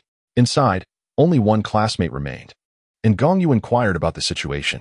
The classmate informed her that the others had all ventured out, as the son of the city lord, Yu, had requested each dormitory to send a representative to discuss the impending competition against the working students. It was said that Yu intended to acquire a girl possessing a rabbit martial spirit as his pet.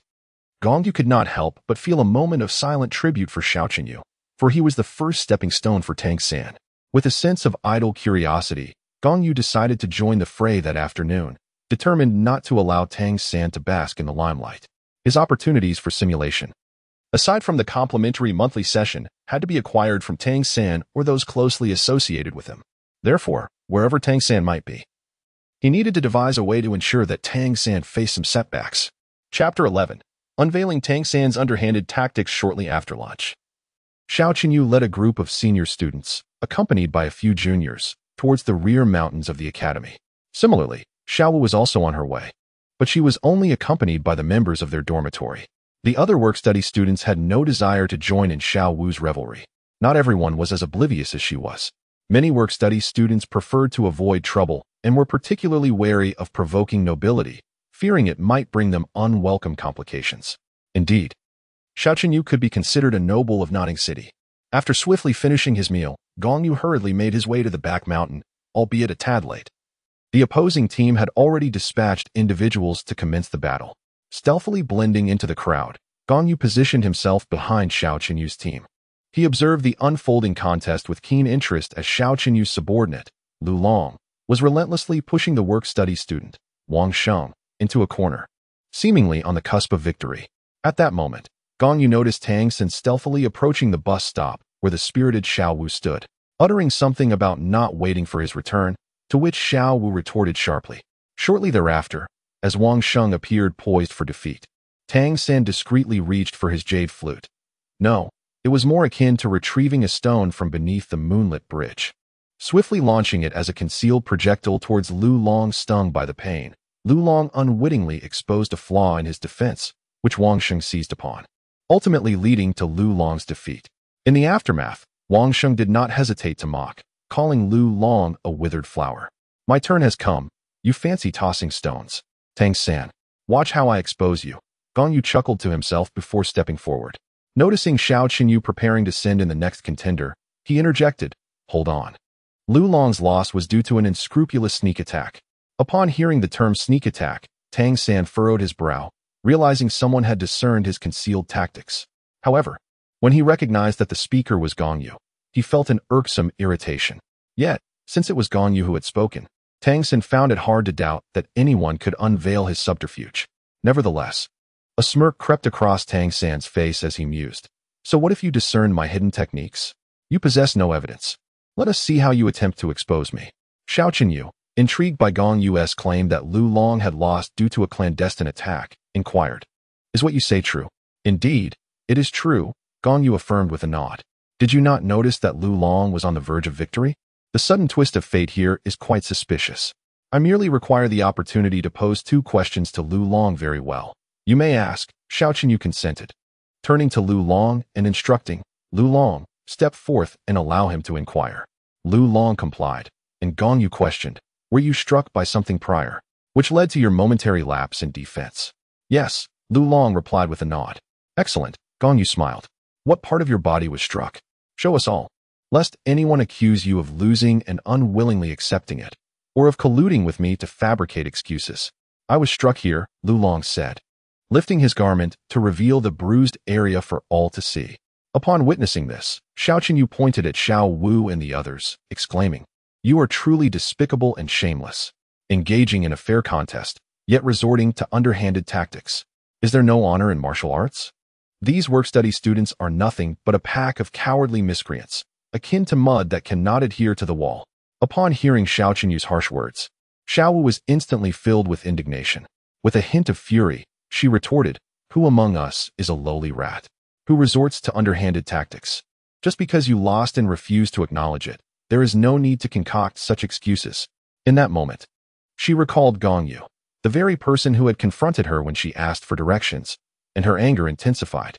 Pointing at Gong Yu, she declared, "Since you accuse us of ambushing, perhaps you could enlighten us on who exactly ambushed Lu Long. Present your evidence." "Evidence, you say? Very well," Gong Yu replied with a slight smile, then pointed at Tang San and stated, "The one who ambushed Lu Long is that man beside me, surnamed Tang, a true rat. As for the evidence, let everyone witness it together." Gong Yu led both parties to the battlefield where Lu Long and Wang Xing had recently clashed. He searched the ground and discovered the stone that Tang San had thrown. "Behold, what is this?" Gong Yu held the stone aloft for everyone to see. However, most were perplexed, except for Xiao Wu, who recognized it immediately. Just days prior, during a skirmish with Tang San, she had been pelted with such stones. Xiao Wu cast a knowing glance at Tang San, who, feeling guilty, averted his gaze. She was aware that it had been Tang San who had acted earlier. Yet he could not confess it now. With a defiant huff, she declared, "Humph, it's merely an ordinary stone.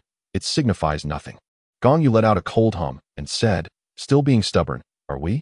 Very well, I shall present the evidence for your perusal." With that, Gong Yu produced a vial of revealing powder and addressed the assembly. "Surely, you all recognize this substance?" Xiao Qinyu was the first to respond. "This is revealing powder, commonly employed in official investigations. When sprinkled in a location, it reveals the unique traces of a perpetrator's soul power. Each individual's soul power signature is singular. By applying this powder to the stone and comparing it to Tang San's soul power, we can ascertain whether he was indeed the one who ambushed." At that moment, Tang San began to feign innocence, saying, "That stone might be one I discarded days ago, or perhaps someone picked it up and placed it here. This does not prove I attacked Lu Long." At his words, the others exchanged incredulous glances, regarding him as if he were a fool. Gong Yu then scolded, "Fool! Each person's soul power and techniques, unless preserved with specialized tools by the authorities, dissipate within half an hour in the air. If you had left your soul power traces from days ago, do show us. Illiterate and inept, it's no wonder you resort to underhanded tactics." Tang San, being from a martial arts world, was unfamiliar with such matters, and his lack of education made his ignorance of soul power traces quite understandable. Subsequently, Gong Yu sprinkled the revealing powder onto the stone, and in an instant, a faint trace of soul power became visible. Gong Yu then said to Tang San, "Now, unleash your soul power. By comparing the traces, the truth shall be revealed. If you wish to prove your innocence, comply." Of course, we shall do the same for verification. I shall go first. With that, Gong Yu demonstrated his soul power on another stone, revealing his own innocence. The others were preparing to follow suit when Tang San suddenly declared, "No need. I admit it was I who ambushed Lu Long." He had no choice but to concede. Refusing to allow Gong Yu to inspect his soul power traces would only suggest guilt, thereby confirming his wrongdoing. It was far better to admit it, as confessing would not cost him anything significant. Chapter 12. Seeking compensation from Tang San. Upon hearing Tang San's admission, the crowd murmured in astonishment, engaging in hushed conversations amongst themselves. Nearby, Wang Sheng looked deeply ashamed as he turned to Tang San, his voice laced with anger. "I initially believed I had triumphed over Lu Long through my own merit, only to discover you were scheming behind my back. I sincerely thank you for making me lose face before my classmates. The competition in the arena was solely between Lu Long and me. It has always been the rule that outsiders must not interfere. Yet, what have I done to provoke you? You have robbed me of the dignity of a fair defeat. Tang San, you are truly a petty individual, and I am ashamed to be associated with you." Upon concluding his words, Wang Sheng stormed away from the back mountain in a fit of anger. After being berated by Wang Sheng, Tang San cast a glance at Gong Yu, his eyes brimming with animosity. Xiao Wu, noticing Tang San's predicament, felt compelled to teach Gong Yu a lesson as well, and thus stepped forward, declaring, "All right, Boss Xiao. In the previous round, we, the work-study students, shall take the loss. Who will you send to the stage next?" Yet before Xiao Qinyu could respond, Gong Yu interjected, "Oh, so you think that by merely admitting defeat you can sweep the previous incident under the rug? What do you take us for? Let us set aside compensation for the moment. You work-study students are impoverished and have little to offer. However, a bow of apology is certainly in order. Do you expect Lu Long to endure such treatment without consequence?" Ling Yin chuckled inwardly, thinking, "Tang San, aren't you fond of bowing and acknowledging your elders? Let us see if you'll do so this time." Xiao Wu felt somewhat embarrassed. Gong Yu did present a valid argument. It was indeed true that Lu Long had been struck by Tang San's thrown stone. Had Tang San not been caught, it would have been one matter. But now they found themselves utterly without justification. However, upon observing Tang San's troubled expression, she hesitated to insist on him bowing, considering that such an act, while not physically harmful, bore a significant weight of humiliation. Therefore, Xiao Wu proposed, "Bowing is out of the question, but can we negotiate a form of compensation?" "Compensation? You say? That's fine, but you work-study students can barely meet your basic needs. What could you possibly offer?" Gong Yu glanced at Lu Long, who nodded in agreement, leaving him at a loss for words, the only regret being that he would not witness Tang San bowing in submission. Compensation? Money? Xiao Wu looked between Gong Yu and Tang San, who merely nodded in response. "Money, is it? Very well, let us do some calculations." Gong Yu began to enumerate with his fingers, stating, "First, Tang San injured Lu Long, so compensation for medical expenses is a must. Second, Lu Long will incur costs for his medical consultation, thus that fee must be included. Furthermore, there is the matter of mental anguish. Tang San's actions have undoubtedly caused Lu Long distress, warranting compensation for that as well. Next comes the loss of study time. Lu Long's mental state has surely hindered his academic progress. Lastly, this is quite severe. Lu Long has developed lingering effects from the beating and has even coughed up blood. Surely that merits a monetary recompense." After hearing Gong Yu's litany, Xiao Wu was nearly incensed to the point of exploding. "How dare you? I'll begrudgingly concede the first few points, but what of the last? Lu Long has not coughed up blood. Who says Lu Long hasn't coughed up blood?" Gong Yu smiled at Lu Long, urging, "Hurry and cough up some blood. Oh, you're so foolish. Just bite your tongue or squeeze your gums. Just manage to produce a little blood." Upon hearing this, Xiao Qinyu and the others gazed at Gong Yu as if he were a curious creature, shivering involuntarily. Such audacity and deceit was astonishing. Xiao Qinyu couldn't help but ponder that in the future, one should avoid provoking Gong Yu, lest they fall victim to his treachery. Subsequently, Lu Long followed Gong Yu's instructions, gently biting the tip of his tongue and allowing a few drops of mixed blood to spill forth. Gong Yu then turned to Xiao Wu and remarked, "You see, the after effects have manifested. Lu Long has coughed up blood. Do you still wish to evade compensation?" Xiao Wu, incensed, attempted to continue her argument, but was restrained by Tang San, who subtly tugged at her sleeve, signaling her to cease her dispute. He understood that Xiao Wu could never win an argument against Gong Yu. Thus, the so-called compensation was reluctantly accepted by Tang San. Very well, we shall compensate. Now, how much do you demand? Xiao Wu fumed, pointing an accusatory finger at Gong Yu. Gong Yu cast a glance at Lu Long. After all, Tang San had offered to compensate Lu Long, feeling the weight of Gong Yu's gaze. Lu Long instinctively shivered and cautiously suggested, how about a compensation of 10 silver coins? Upon hearing this, Gong Yu couldn't help but cover his eyes. Tang San was already willing to compensate, and even if Lu Long did not wish to be overly demanding, he still should not settle for such a meager sum. His perspective was far too narrow. Gong Yu pondered for a moment and thought to herself, perhaps it would be better if I assist you in requesting the funds. She then addressed Xiao Wu, stating 10 golden soul coins. Lu Long has specified that he requires 10 golden soul coins. Lu Long was taken aback, for he had clearly stated that he needed 10 silver soul coins. Yet in Gong Yu's account, it had transformed into 10 golden soul coins. Consequently, he immediately sought to correct her, saying, I meant to say 10.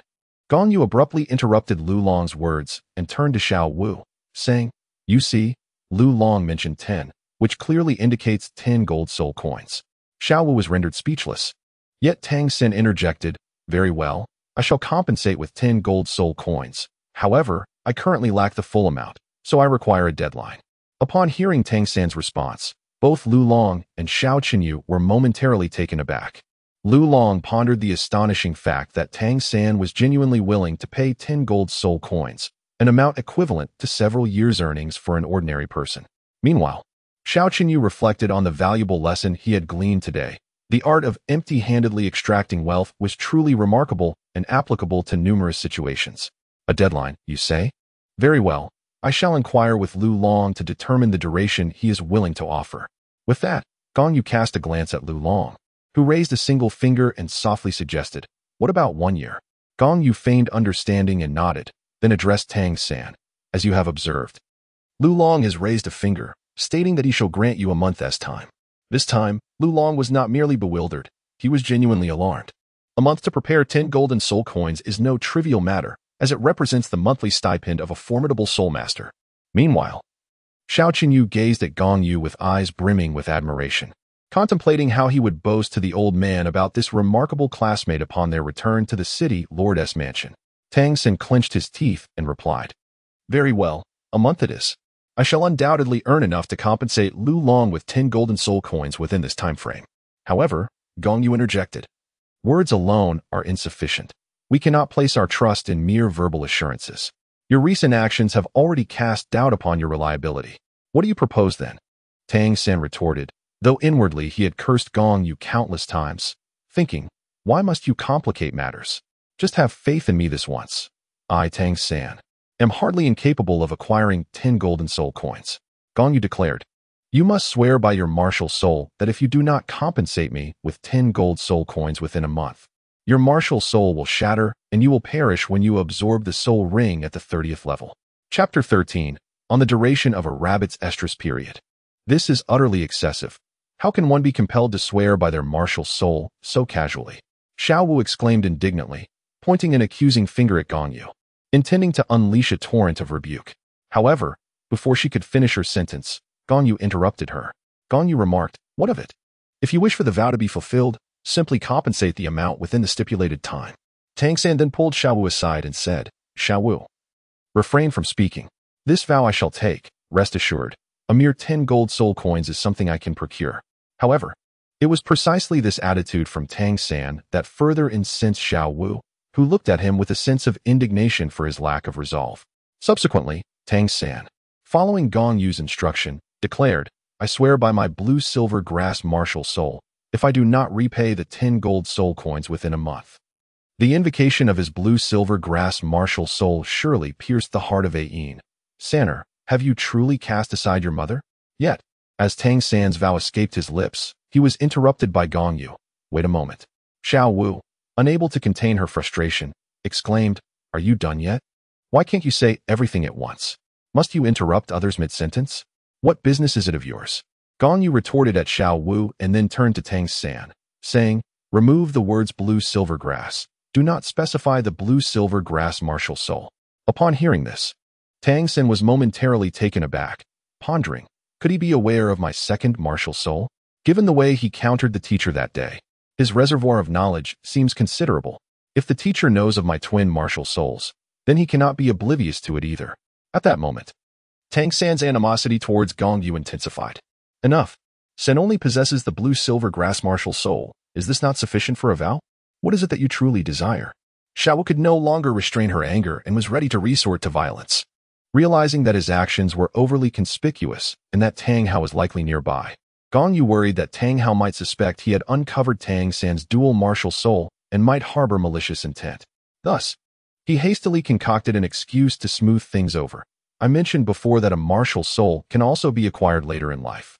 What if he fortuitously obtains a martial soul later and neglects the blue-silver grass? Then his vow would become ineffective.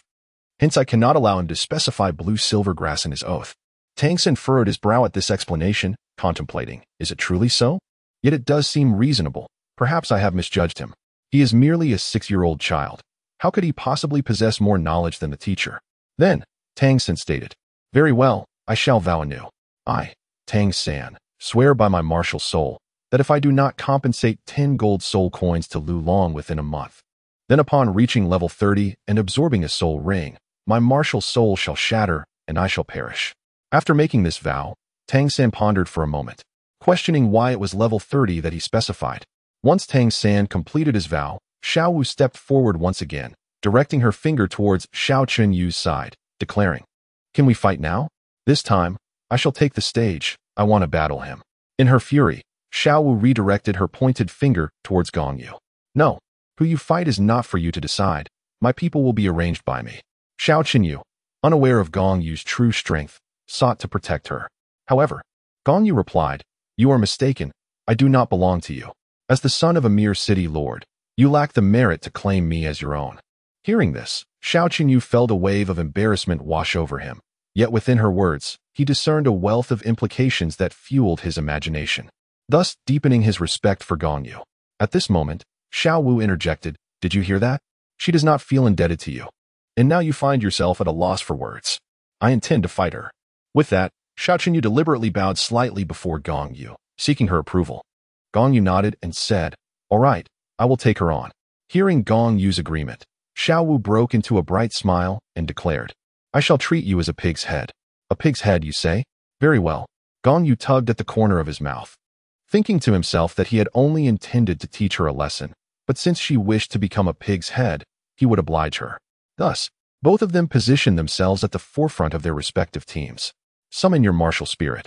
I fear you may not have the chance to strike later. Xiao Wu provocatively challenged Gong Yu. Gong Yu scoffed, saying, to strike you, I need not invoke my martial spirit. Xiao Wu huffed in response, since you say so, I shall not hold back. With that, she summoned the spirit of the soft-bone rabbit. As she spun in place, a fluffy, cotton-like tail sprouted from her rear, and a yellow soul ring pulsated forth from beneath her feet.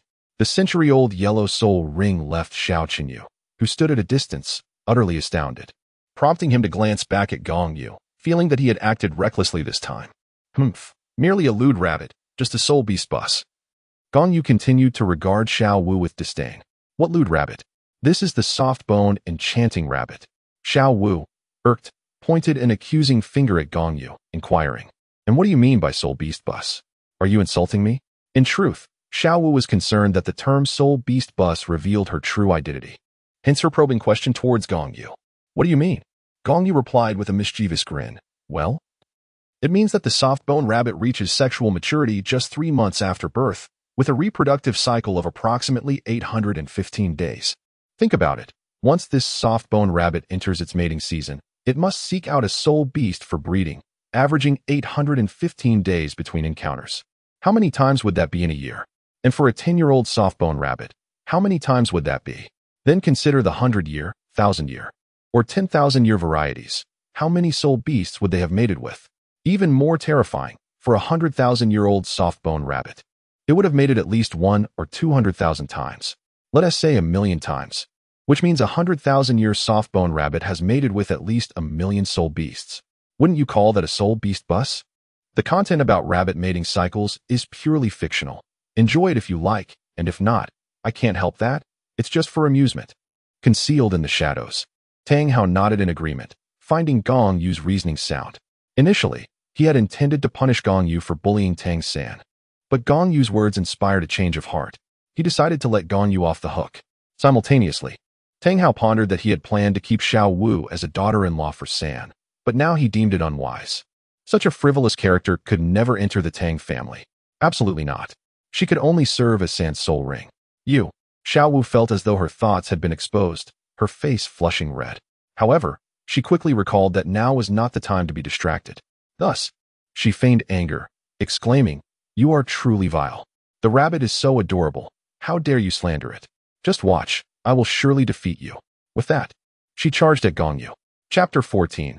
The assault on the lewd rabbit. In the blink of an eye, Xiao Wu was upon Gong Yu. She bent her right knee, her toes springing forth to deliver a swift kick aimed at Gong Yu's chin. The force appeared minimal, yet the speed was astonishing. Gong Yu swiftly shifted to the left, evading the incoming kick, while simultaneously reaching out with his right hand to grasp Xiao Wu's ankle, forcefully slamming her to the ground with the same ferocity as Hulk striking Loki. Gong Yu would not concern herself with the notion of restraint when it came to Xiao Wu, for after all, Xiao Wu was a soul beast of 100,000 years, and a few strikes would not prove fatal. As Xiao Wu was forcefully thrown to the ground, particularly face down, her visage bore the marks of abrasions, now flushed with a crimson hue due to blood congestion. After enduring repeated impacts, Xiao Wu learned to adapt. On one occasion, as she plummeted towards the earth, she braced herself with her hands, utilizing that force to shift her center of gravity, and with her other leg, she executed a swift spinning kick towards Gong Yu. Gong Yu, with swift reflexes, adeptly seized the other leg that Xiao Wu was kicking with her free hand. Gong Yu grasped Xiao Wu's legs with both hands and continued to throw her, all the while casting a glance at Tang San, a smile upon his face that stirred an irresistible urge to strike. "Stop. Release Xiao Wu at once." Tang San clutched his chest, feeling a sharp pang in his heart, as though he were experiencing the scene firsthand. Gong Yu continued to strike at Xiao Wu, yet he simultaneously addressed Tang San, saying, "Her refusal to concede indicates that she is fine. Why are you so anxious? What concern is it of yours as an outsider? Do you wish to interfere in the match?" Tang San, increasingly infuriated by Gong Yu's retort, felt his eyes begin to redden with rage, exuding an aura of murderous intent. One hand had already reached towards the 24 bridges under the moonlit night, poised to draw a concealed weapon to unleash upon Gong Yu at any moment. Gong Yu had long been aware of Tang San's movements. Nevertheless, he continued to toss Xiao Wu about while addressing Tang San. "You would do well to abandon any thoughts of using your sinister contraptions against me. Do you believe that if you dare to launch such an attack, I won't use this rabbit as a shield?"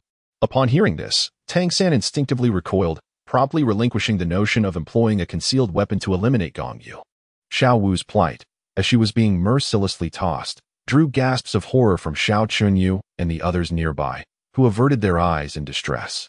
The timid young girl at the side was on the verge of tears from fright. Even Tang Hao, lurking in a shadowy corner, swallowed hard, pondering, whose child is this? Such brutality is unimaginable. At that moment, Tang San pleaded, "Xiao Wu, concede. If you admit defeat, he will release you." However, Tang San's call only inflamed Xiao Wu's anger further. She would never utter the words of surrender. Xiao Wu was convinced of her strength to break free. Yet she forgot that she was no longer the formidable soul beast from 100,000 years ago, but rather a mere 6-year-old child, lacking the power to escape Gong Yu's grasp. While both were 6 years old, Gong Yu had cultivated the dragon elephant prajna, reaching the 2nd level, which granted him a foundational strength of 1,000 gene, not to mention the enhancement of the Golden Dragon King's bloodline. In comparison, Tang Wu Lin, owing to the Golden Dragon King's lineage, possessed only 11th level soul power, yet boasted a strength of 2,700 kilograms. Thus, Gong Yu's 1,000 gene of foundational strength was not particularly impressive. However, it was far beyond what Xiao Wu could hope to resist at that moment, unless she transformed into her true form, which was an impossibility. "Ah, you refuse to concede? Very well, I shall continue." Gong Yu felt a sense of satisfaction. As long as Xiao Wu remained steadfast, he would not relent. After enduring several more painful tosses, Xiao Wu finally succumbed, gasping, "I concede. I concede. Please, let me go." "Oh, come now. How can you give up so easily?" "It's utterly dull," Gong Yu replied with a smirk, before tossing her once more and spreading her legs apart, contorting her into a Y shape. With a kick to her posterior, he released her, sending her hurtling through the air. Xiao Wu landed several meters away, and at that moment, Tang San rushed to her side, helping her up while casting a fierce glare at Gong Yu, his expression filled with the desire to exact vengeance. Gong Yu shot Tang San a glare brimming with menace and spat, "What a feeble rabbit." With that, he turned on his heel and departed without a backward glance. After taking just a few steps, he heard Xiao Wu's voice behind him, exclaiming, "Ouch, that hurts. Little San, be gentler." In the depths of her heart, Gong Yu could not help but clench a handful of grass. Had this been on Earth, such a remark would undoubtedly have led to considerable misunderstanding. Xiao Wu, supported by others, managed to stand, but she no longer resembled her former charming self. Although Gong Yu had not transformed her into a grotesque visage, her face had taken on a flattened and coarse appearance due to the rough handling she had endured. Humming a cheerful tune, Gong Yu returned to his dormitory, deciding against attending afternoon classes. According to the regulations of the Junior Soul Master Academy, he, as a first-ring Soul Master, was already eligible to apply for graduation. He indeed harbored such intentions. However, having reached level 15, he resolved to remain at the academy a while longer. His plan was to wait until he reached level 20 before embarking on a hunt for soul beasts, at which point he would depart. In the dormitory, Gong Yu sat cross-legged on his bed, and at that moment, a familiar chime echoed in his mind. Due to his previous revelation of Tang San's secrets, he had earned a simulation opportunity, and his altercation with Xiao Wu granted him another. Thus, within a mere hour, he had accumulated 2 simulation opportunities, bringing his total to 3. However, he felt no immediate need to engage in any simulations. His cultivation techniques were sufficient, and he had Xian Shui Dan available for consumption, ensuring he lacked for resources. Even the energy required to assimilate the Dragon King bloodline was adequately provided for by his Dragon Elephant Prajna skill, prompting him to save up his simulation opportunities for future use. In the blink of an eye, a month had passed. During this time, Gong Yu had thoroughly digested the residual effects of the Xian Shui Dan he had consumed previously, elevating his soul power to level 16. Next, he retrieved another Xian Shui Dan, tossed it into his mouth, and swallowed it, subsequently channeling the Song of the True Path to absorb its potency. Under the influence of the Xian Shui Dan, Gong Yu entered a state of deep meditation, awakening only by evening. Upon inspecting himself, he noted only minimal impurities expelled from his body, which was understandable, given that he had consumed the Xian Shui Dan a month prior and had already eliminated a significant amount of impurities at that time. Thus, it was improbable for his body to accumulate a large quantity in such a short span again. Upon assessing his soul power, he discovered it had risen by more than a level, now standing at the pinnacle of level 17. He believed that once he completely absorbed the essence of the Xian Shui Dan, he would advance to level 18. The efficacy of the Xian Shui Dan had begun to wane. This time, it had only elevated his level by a small margin, and future enhancements would likely diminish further. It was estimated that after consuming 4 or 5 more, its effects would be entirely exhausted. However, by that time, Gong Yu would have accumulated several simulation opportunities, making it an opportune moment to engage in simulations to seek fortune. Chapter 15. The Potted Blue-Silver Emperor. 3 months swiftly passed. One afternoon, while purchasing snacks at a small stall in Nodding City, Gong Yu spotted a man in a black robe covertly observing Tang San as he vigorously wielded a hammer to forge iron. The man in the black robe nodded subtly, his frequent gestures indicating approval of Tang San's impressive performance. Observing this figure, Gong Yu mused to himself, "Is that not Tang Dechui? He has come to watch over his son again, ever vigilant to ensure that his child is not bullied. Your son possesses an overwhelming propensity for violence, often resorting to lethal means, seemingly relishing in the dominance he exerts over others, as if he could never fall victim to their whims." However, a sudden thought struck Gong Yu. It appeared there was a class competition scheduled for the afternoon, in which Tang San's class was set to participate. It was likely that Tang Dechui had come to stealthily observe. At that moment, Gong Yu's eyes darted back and forth, as if a realization dawned upon him. After hastily settling his payment with the street vendor, he departed the city without delay. As for his destination, it was undoubtedly the Soul Village. In recent days, he had frequently ventured near the vicinity of Soul Village to familiarize himself with the terrain, and he had finally located the waterfall. Today, taking advantage of Tang Dechui's attendance at his son's competition, he surmised that the latter would not return to Soul Village prematurely. Hence, Gong Yu planned to retrieve Ain as a potted plant and, simultaneously, acquire that piece of soul bone. After nearly 40 minutes of travel, he finally arrived at the waterfall situated behind Seoul Village. Gong Yu traversed the waterfall and entered the cave concealed behind it. One cannot fathom the folly of Tang Dachui, who naively believed that the secrets hidden behind the waterfall would remain undiscovered, failing to implement even the most rudimentary defenses. As he easily stepped into the cave, Gong Yu scoffed at Tang Dachui's self-righteous demeanor. Did he truly believe that with his title as a spirit Douluo, no protection was necessary, and that others were unworthy of approaching the waterfall? Within the cave, Gong Yu beheld the once vibrant blue-silver emperor, now wilted and lifeless. Its decline was due to prolonged exposure to the cave's darkness, devoid of sunlight. He retrieved a small pot and a trowel from his storage space and commenced the excavation of the blue-silver emperor. Carefully, he unearthed it along with the surrounding soil and transferred it into the pot.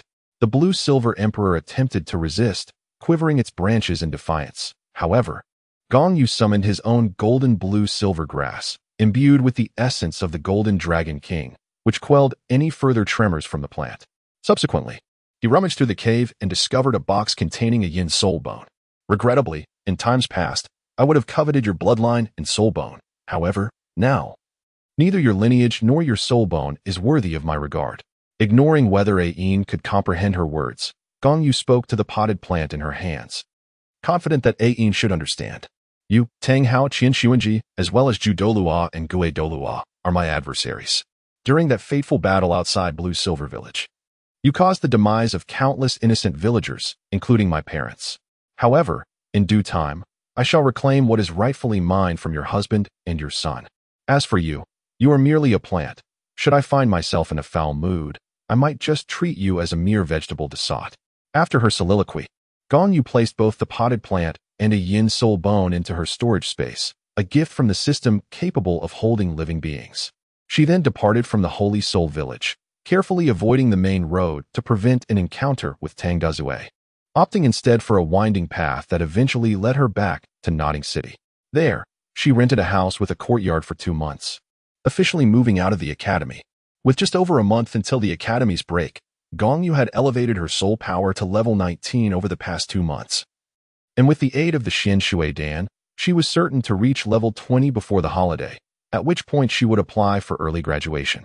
Extracting the potted Ain from her storage space, she placed it on the balcony of her bedroom, allowing it to bask in the long-awaited sunlight. The leaves quivered slightly, seemingly expressing joy. Subsequently, Gong Yu ventured out once more, seeking Xiao Qinyu, requesting him to guide her to the talent market. Upon learning her intentions, Xiao Qinyu was delighted, bowing and saying, "Brother Yu, are you looking to purchase a maid?" Since witnessing Gong Yu's formidable strength during the incident with Xiao Wu, Xiao Qinyu had developed immense admiration for her, beginning to address her as Brother Yu and proudly proclaiming himself as her subordinate, despite Gong Yu never having acknowledged such a title.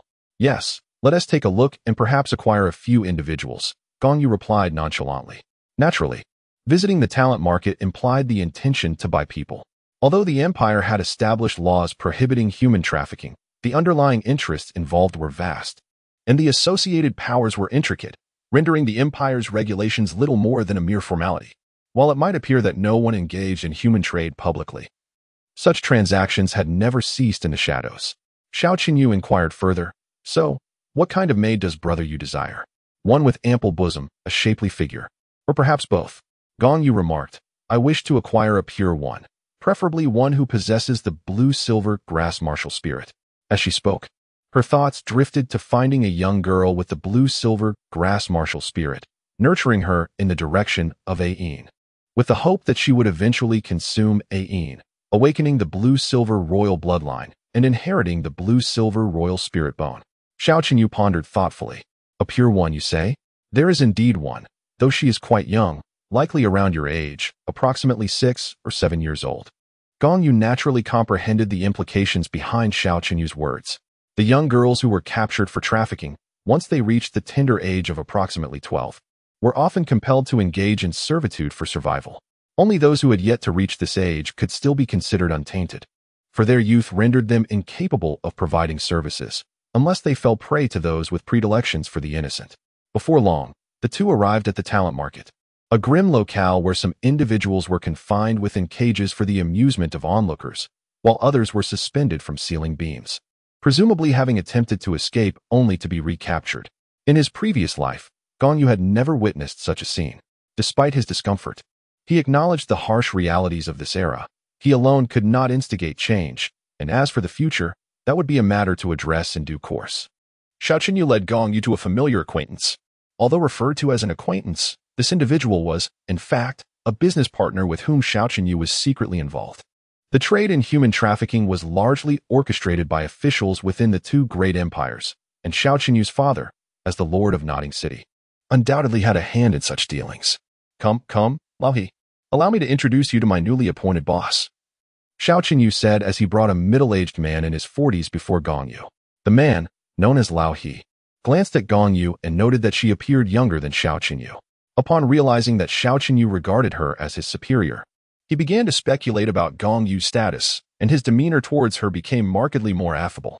Chapter 16. The piglet Gong Yu directed a smile towards the middle-aged man surnamed He and said, So it is Boss He. A pleasure to meet you.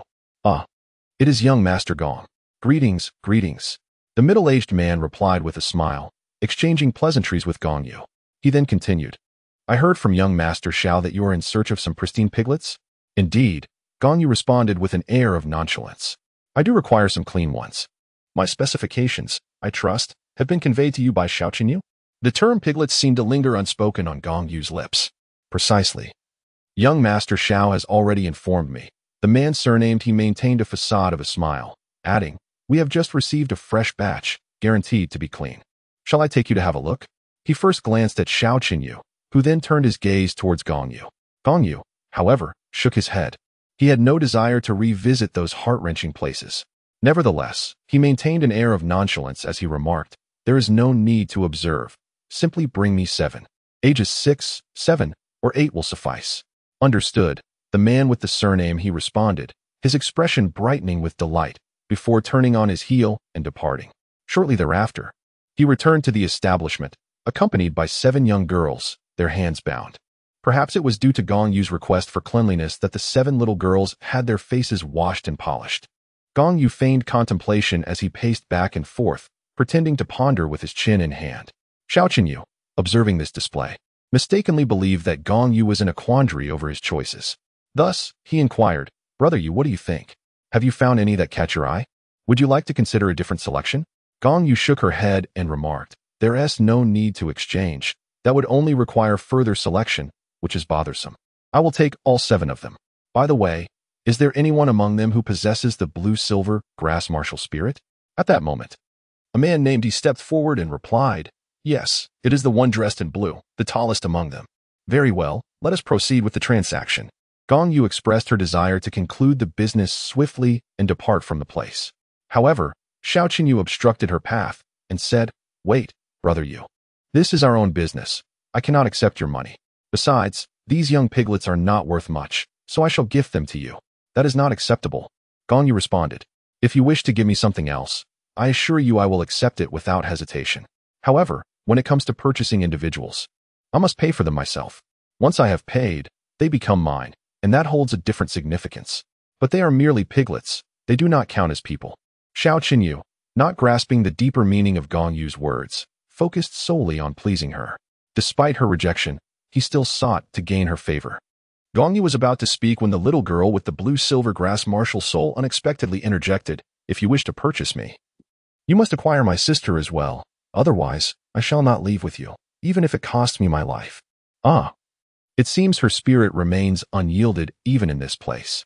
A slight smile graced the corners of Gong Yu's mouth as he turned to the blue-silver grass girl and inquired, Is your sister here as well? Indeed, replied the blue-silver grass girl. That day, my sister and I were catching loaches in the field when, for reasons unknown, we were struck unconscious. Upon awakening, we found ourselves in this place. At that time, my sister was confined with me, but they later separated us. Upon hearing this, Gong Yu glanced at Xiao Qinyu, who in turn looked at Boss He, receiving a nod in affirmation. Thus, Gong Yu declared, Xiao, did you not mention a gift? Let us do this. For every 7, I shall receive 1 additional. What do you say to including her sister in the deal? Absolutely. Merely a piglet to be given away, Xiao Qinyu replied, his eyes lighting up with the prospect of finally being able to present a gift to Gong Yu, which could be considered a solid step towards forming a connection, thus making the trip worthwhile. Before long, the the sister of the blue-silver grass girl was brought forth. The moment she laid eyes on her sister, she dashed over, exclaiming, "Sister! Sister!" The blue-silver grass girl sobbed as she embraced her sister, only to notice the bloodstains on her clothing. Instantly, she released her sister, discovering that 2 fingers were missing from her left hand. "What happened to you, sister?" The blue-silver grass girl's eyes filled with tears once more. "Sister, I am fine." The younger girl feigned strength, attempting to comfort her sister. "I am all right. Please do not cry." Gong Yu could no longer bear the scene before him, so he retrieved a bag of gold soul coins from his storage space and, without uttering a word, cast it onto the counter. He then picked up several contracts belonging to the young girls and addressed them. "Come along, from this moment on. You shall be under my care." Xiao Qinyu followed him out, and the 8 little girls cautiously trailed behind, their minds devoid of any intention to flee. They lacked the courage to escape. Should they attempt to run away and be caught again, the consequences would be dire. As they journeyed back, they passed by a clothing store, where Gong Yu procured several suitable outfits for each of the 8 girls before returning to the small courtyard he had rented. "All right, young Master Xiao, this is where I shall reside for the time being. Should you need anything, feel free to come here. I will seldom be at the academy in the future," Gong Yu remarked, turning to Xiao Qinyu. "Understood, brother Yu. I shall take my leave now." Xiao Qinyu responded before turning back to depart with his entourage. "Come inside with me." After Xiao Qinyu had left, Gong Yu looked at the 8 little girls and led them into the courtyard. Inside, he instructed them to stand in a line, and then began his address. "You 8 are those I have brought here, but I do not intend to treat you as mere subordinates." Upon finishing his statement, he produced their contracts and, with a flicker of fire, incinerated them. "You have witnessed the destruction of your contracts. From this moment on, you are truly free. Therefore, if any of you wish to leave, you may do so now." "Can we truly leave?" The girl with the blue-silver grass expressed her desire to depart, as thoughts of her parents weighed heavily on her heart. Gong Yu spoke, "You may leave. As long as you wish to depart, you are free to go, and the same applies to all of you." The girl with the blue-silver grass turned to her sister and said, "Sister, let us return home. Our parents must be frantic after so many days of not finding us." "Sister, do you know how to get back?" However, the younger sister shook her head and replied, "Moreover, sister, we cannot return. It was our parents who sold us, to provide for our brother, to lessen the burden of food for the family. They conspired to sell us. Impossible. Sister, do not speak such nonsense. How could our parents sell us?" The older sister's eyes reflected a hint of panic as she gazed at her sibling in disbelief. "I am not deceiving you, sister. That night, I overheard them. And the very next day, we were struck unconscious and taken away." The younger sister asserted firmly, and witnessing her sister's demeanor, the older sibling began to believe her. At that moment, Gong Yu reiterated, "Indeed, you were essentially sold by your own parents. Even if you were to return, there is no guarantee that you would not be sold again someday. Thus, you must contemplate this carefully. If you wish to depart, I will not detain you. However, should you choose to stay, you will belong to me henceforth." Chapter 17. Gong Yu's intentions. Big brother, I will not leave. The younger sister of the girl with the blue-silver grass spoke first, feeling somewhat guilty as she addressed Gong Yu. "May I call you big brother?" Although Gong Yu is merely over 6 years old, he appears quite tall among his peers, and thus is directly addressed as big brother. Gong Yu smiled and inquired, "What is your name?" "I am called Xiao Shui," replied the sister of the girl with the blue-silver grass. "My sister's name is Xiaolon." Gong Yu remarked, "Certainly. You must be the youngest among you. Henceforth, you may address me as big brother." He then turned his gaze towards the other 7 young girls and inquired, "What about you? Are you planning to leave? If so, I can provide you with travel expenses." At that moment, the girl with silver grass spoke up. "Since my little sister is staying, I shall remain as well." The remaining 6 girls exchanged glances, each silently affirming their decision to stay. Gong Yu continued, "Excellent. Since you all have chosen to remain, let us foster mutual respect and affection. From now on, you shall refer to one another as sisters. As for who will be the elder sister and who the younger, you may arrange yourselves according to age. What I wish to convey is the purpose behind my decision to bring you here. I have stated that I will not treat you as mere commodities, so you need not fear any mistreatment. The sole expectation I have of you is to cultivate your abilities in preparation for the elite competition of the Advanced Soul Master Academy that will take place in a few years. All 8 of us, including myself, will form a 7-member team, supplemented by 2 reserve candidates, of which I shall be one, rarely engaging directly.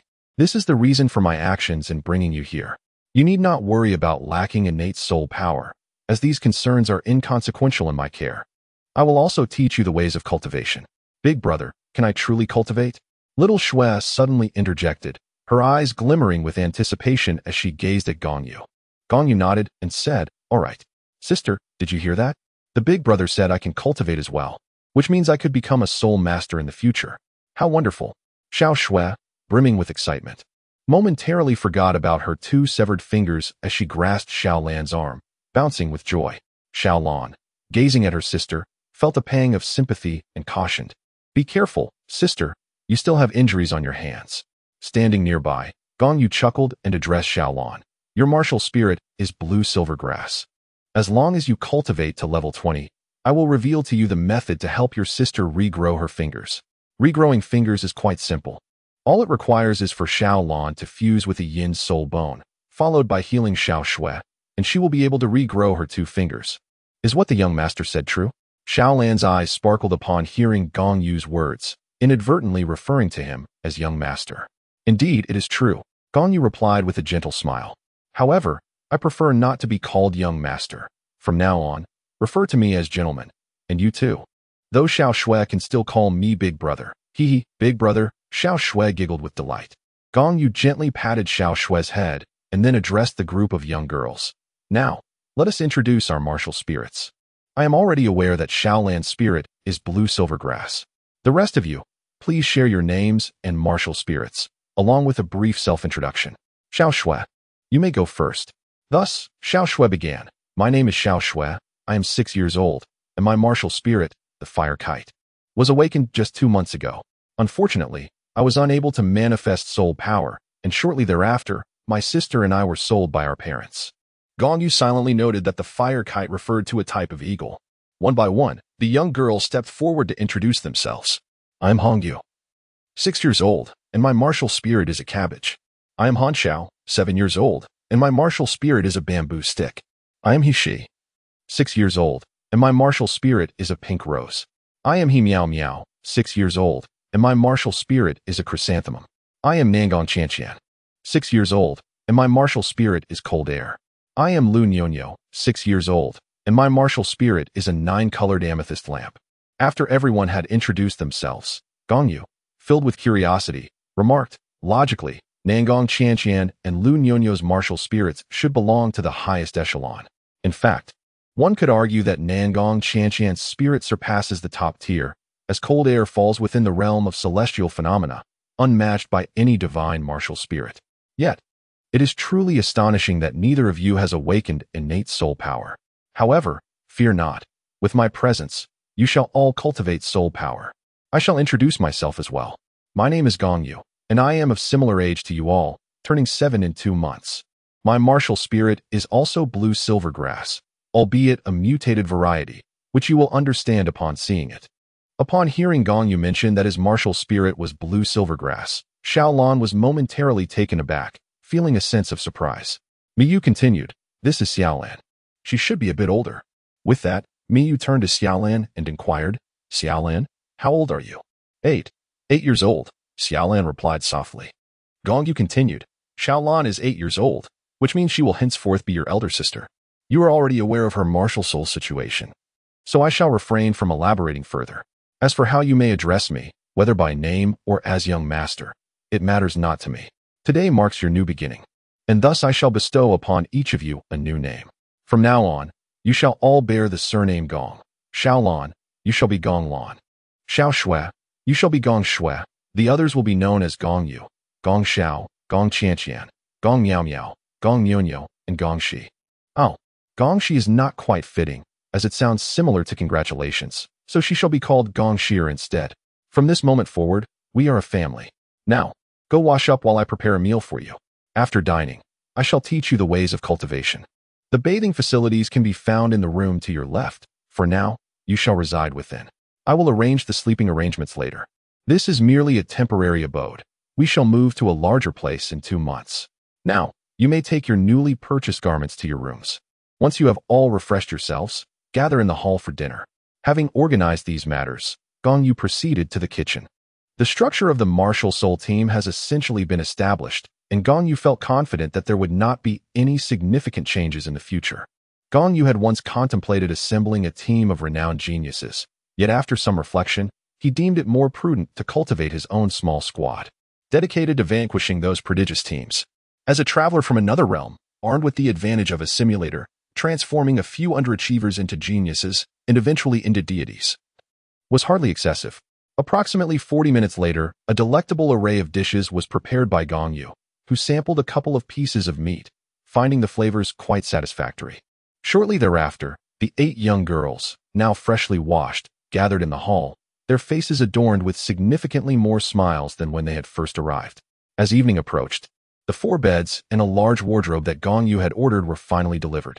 The furniture was arranged in Gong Lan and the others' room, perfectly filling the space while leaving 2 pathways clear. With the beds configured as bunk beds, they were just sufficient for the 8 girls.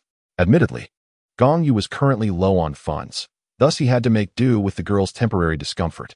A little while later, he summoned all 8 girls to the training room.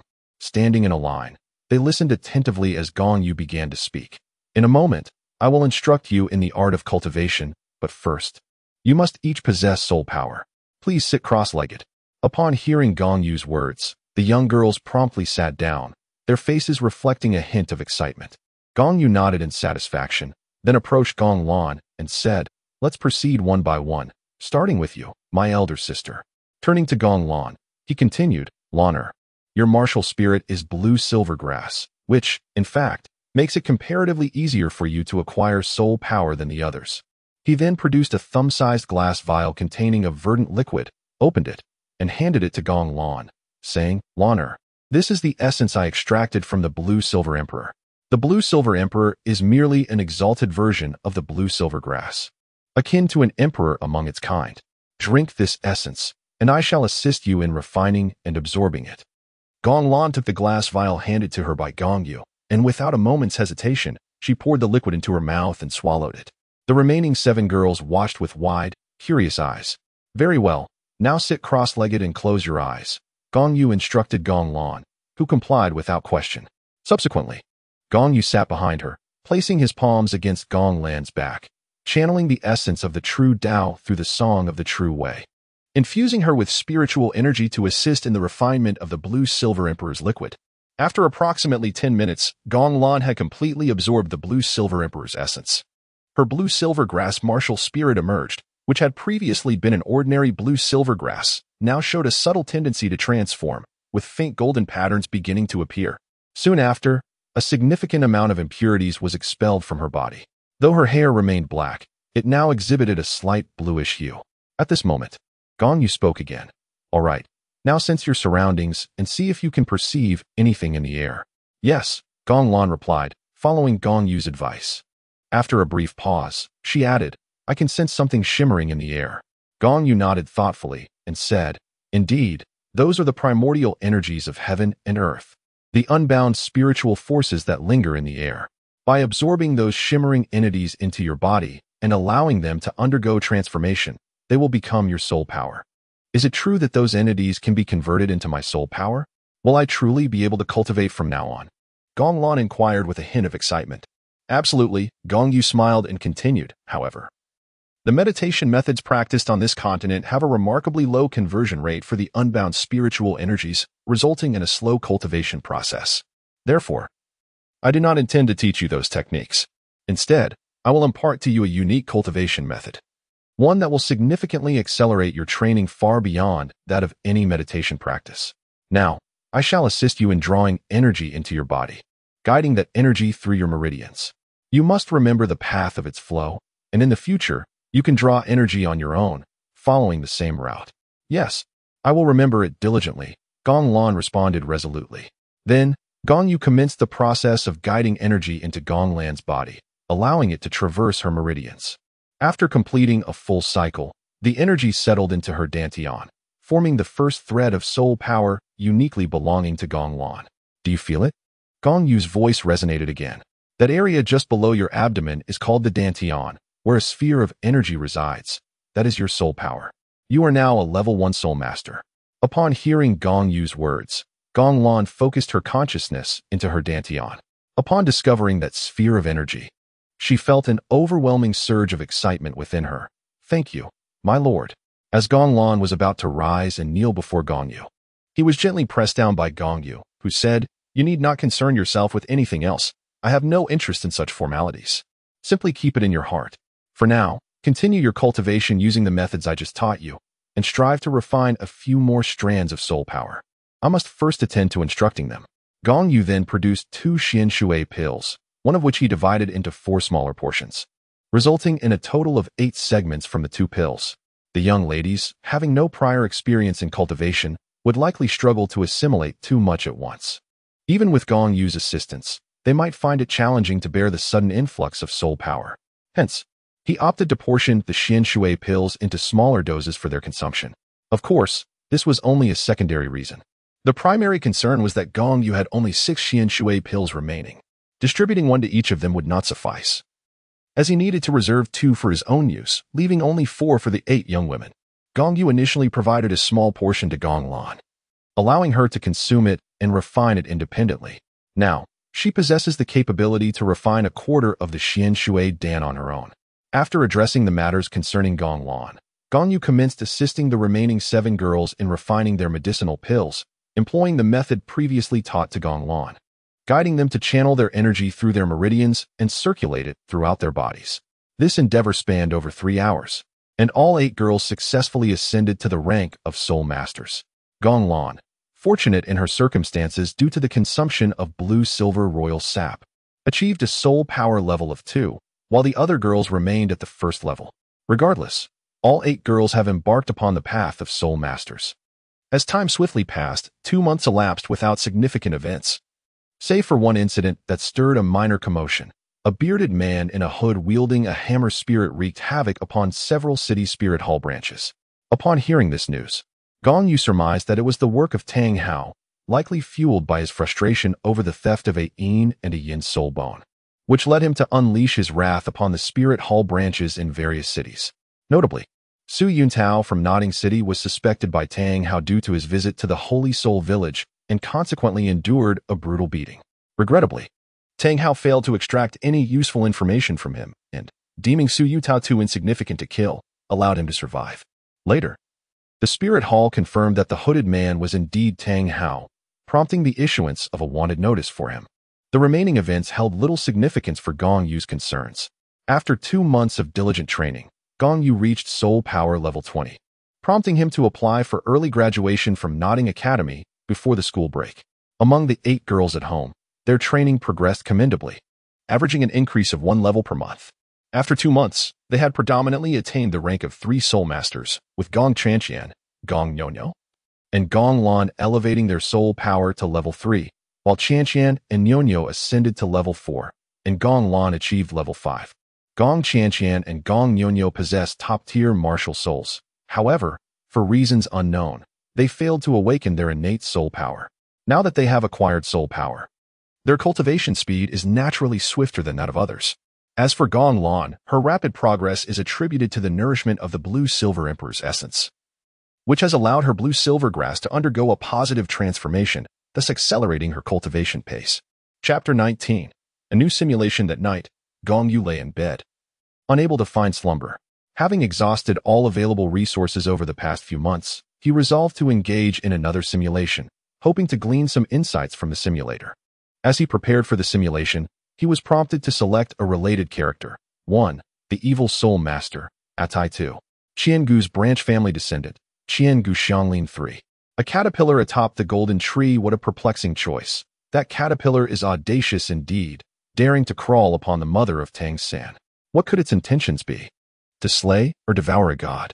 Never mind, I shall not select the caterpillar, nor the evil soul master. This time, I shall choose to be a member of the Qiangu family. I select option 2. The simulation commenced. At the age of 0, you were born into the Qiangu family, becoming a branch family descendant. At the age of 1, your parents fell victim to unidentified assailants, leaving you an orphan.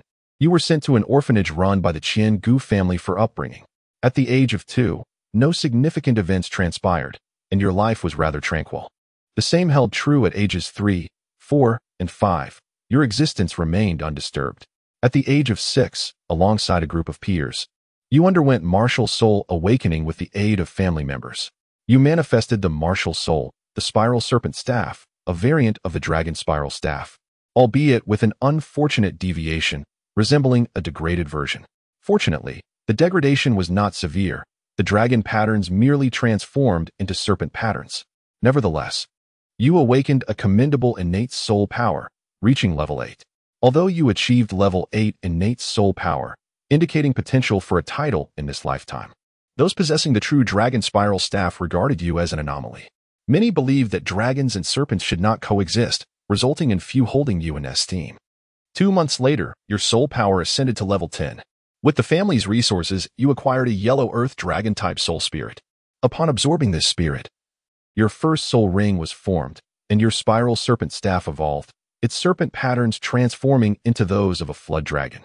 You gained your first soul skill, Flood Dragon Sea Probe. In secrecy, you sought an isolated spot to test the might of your new skill. As your soul ring flickered, you struck forth. A soul power shaped like a flood dragon surged forth, striking down a tree over a decade old, showcasing extraordinary power. Your actions were witnessed by a cloaked figure. The mysterious individual sought to take you as their disciple, revealing their soul power to be at level 99, a demigod. Lacking substantial knowledge, you were unaware of the significance of a demigod, only recognizing their formidable prowess. You have taken the enigmatic figure in black as your mentor. Under his guidance, you have mastered the first 8 forms of the indomitable 9 sticks, while the final form remains a mere theoretical concept, never having been successfully executed by anyone. You embarked on your journey of learning the indomitable 9 sticks. At the tender age of 7, your days were filled with the cultivation of your soul power and the practice of the indomitable 9 sticks, leading to a fulfilling existence. By the age of 8, your soul power had reached level 20, prompting your family to bestow upon you a yellow thunder dragon soul spirit. Upon absorbing this spirit, you acquired your second soul ring and the soul skill, Thunderstrike. Your martial spirit underwent a transformation, although it retained its dragon pattern. It now resonated with the essence of thunder, allowing you a slight mastery over the element of lightning, which brought you great satisfaction. 2 months later, you successfully mastered the first form of the indomitable stick technique, earning the approval of your mentor in black. At 10 years old, your soul power reached level 29, leading your family to reward you with a soul-enhancing pill, which could elevate your soul power by 1 level without any adverse effects. However, you prudently chose not to consume the pill yourself. Instead, you gifted it to a doorkeeper uncle who had been stuck at level 29 for many years. After taking the pill, he successfully advanced to level 30, expressing deep gratitude and willingly becoming your informant. 2 months later, you achieved level 30, planning to remain at this level for a while before reporting your progress. 3 months later, you reported back to your family, who provided you with a purple earth dragon soul spirit. Upon absorption, you gained your third soul ring and the soul skill, Earth Shatter. Your martial spirit underwent yet another transformation. Your stick turned a rich, earthy hue, granting you the ability to manipulate the earth element. Your family expressed curiosity about your martial spirit, with some theoretical researchers keen to study it further. In no time, you became the center of attention within your family. At 12, you mastered the second form of the indomitable stick technique. Influenced by the indomitable will of your martial spirit, your mental prowess surged, reaching the pinnacle of the spiritual realm. Your soul power level climbed to 38, yet your humility kept your genius hidden from others. You enrolled in the Transmission Spirit Tower Academy. A month later, you ascended to the Ascension platform, where the age of your 3 soul rings was significantly enhanced. The first and second rings elevated to 2,000 years, and the third to 3,000 years. At 13, your soul power reached level 40, and with your family's support, you were granted permission to absorb a soul spirit beyond your current level. You acquired a black fire dragon python soul spirit. Upon successful absorption, you obtained your 4th soul ring and the soul skill, Fire Dragon Tail Sweep. Your martial spirit transformed once more, endowing you with fire immunity and the ability to control flames. With 3 elemental manipulation abilities now at your disposal, many in your family regarded you with envy. The ancient figure of Dongfeng arranged for you to serve as an aide to his grandson, Qian Gu Daiting. By the age of 15, your soul power had reached level 46. On this day, you uncovered clues left behind by your long-deceased parents. You began your inquiry based on the clues, discovering that your parents had been in contact with the Tang sect before their demise.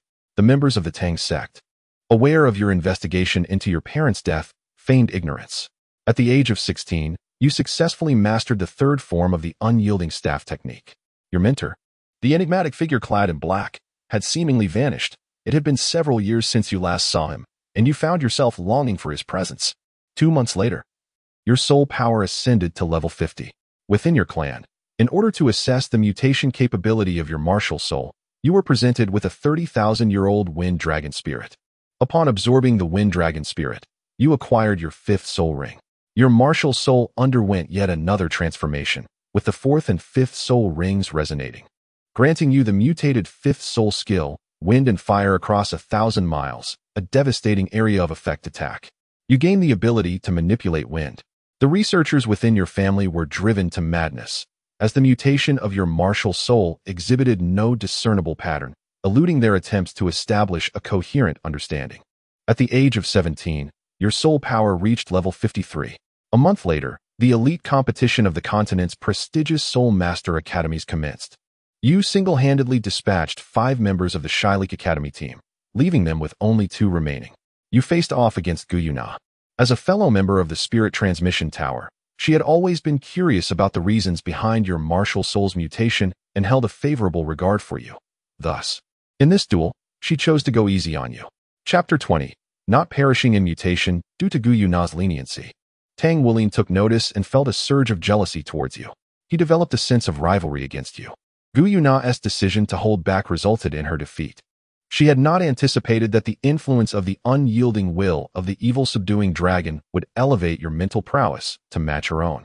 Most importantly, you possessed various elemental control abilities, which led to her oversight and eventual loss. You then confronted the last member of the Shylek Academy team, Tang San. He was elated, believing he could finally teach you a lesson.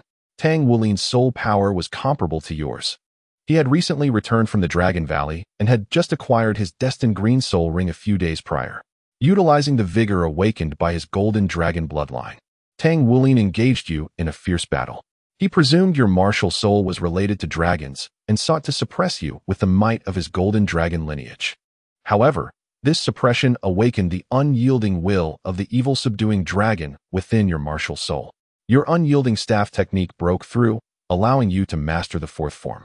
The malevolence emanating from Tang San's golden dragon bloodline irked you, and your indomitable will regarded him as a malevolent force.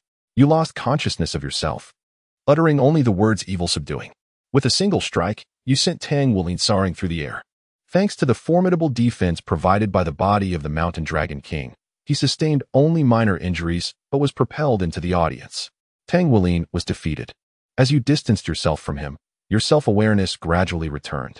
You triumphed in the competition, bringing renown to the illustrious Shylek Academy, which had been celebrated for 2 millennia. With your remarkable performance in the Continental Elite Spirit Master Academy tournament, you began to garner fame. The people of Shylek harbored resentment towards you, viewing you as a thorn in their side. In a gathering of the Sea God Pavilion, Shylek placed you on their assassination list. Aware of the consequences of standing out, you chose to maintain a low profile. Upon returning to the Spirit Tower, you dedicated yourself to rigorous training. At the age of 18, your spirit power reached level 57. The commotion surrounding your previous accomplishments gradually subsided, and you faded from the public eye. You began to devise plans quietly, continuing your investigation into the cause of your parents' demise. By 19, your spirit power ascended to level 60. With the support of your clan, you acquired your first true spirit ring, obtained from a 5,000-year-old hell dragon, surpassing the typical year limit for absorption. This drew the ire of the fierce beast, Purple Princess, who vowed to end your life one day. You gained the 6th spirit ability, piercing heaven and earth, allowing you to strike forth with a staff, creating a black hole vortex capable of devouring in its wake. Your martial spirit underwent a transformation, as the dragon patterns evolved into a black dragon, awakening the attribute of devouring. At 20, with the aid of this new attribute, you ascended to level 70. Fearing discovery regarding your rapid advancement through the devouring attribute, which might label you as an evil spirit master, you concealed your level increase. Disguising yourself, you left your clan to hone your skills in the far northern lands. There, you encountered a dying ice dragon ape, approximately 70,000 years old. Taking a bold risk, you defeated the ice dragon ape and successfully absorbed its spirit ring, elevating your power to level 71. You attained the true form of your weapon spirit and awakened the domain-type spirit ability Snowstorm Chaos, another area of effect attack. Your martial spirit underwent further mutation, granting you the powers of ice and water control. You acquired a piece of a torso bone, absorbing it to elevate your spirit power to level 72. You mastered the fifth form of the unyielding staff technique, a feat many of your kin could only aspire to achieve in their lifetimes. Yet you accomplished it at such a young age. At 21, you discovered that your parents had encountered 7 individuals from the Tang sect before their deaths. Arranging a meeting with these 7, they were mysteriously murdered overnight, severing your lead. By 22, your spirit power reached level 77, and you continued your investigation into your parents' demise, uncovering that they had been undercover agents sent to the Tang sect by your clan. At 23, your spirit power surged to level 80. You met the clan leader's brother, Qian Gyukingfeng, who held you in high regard.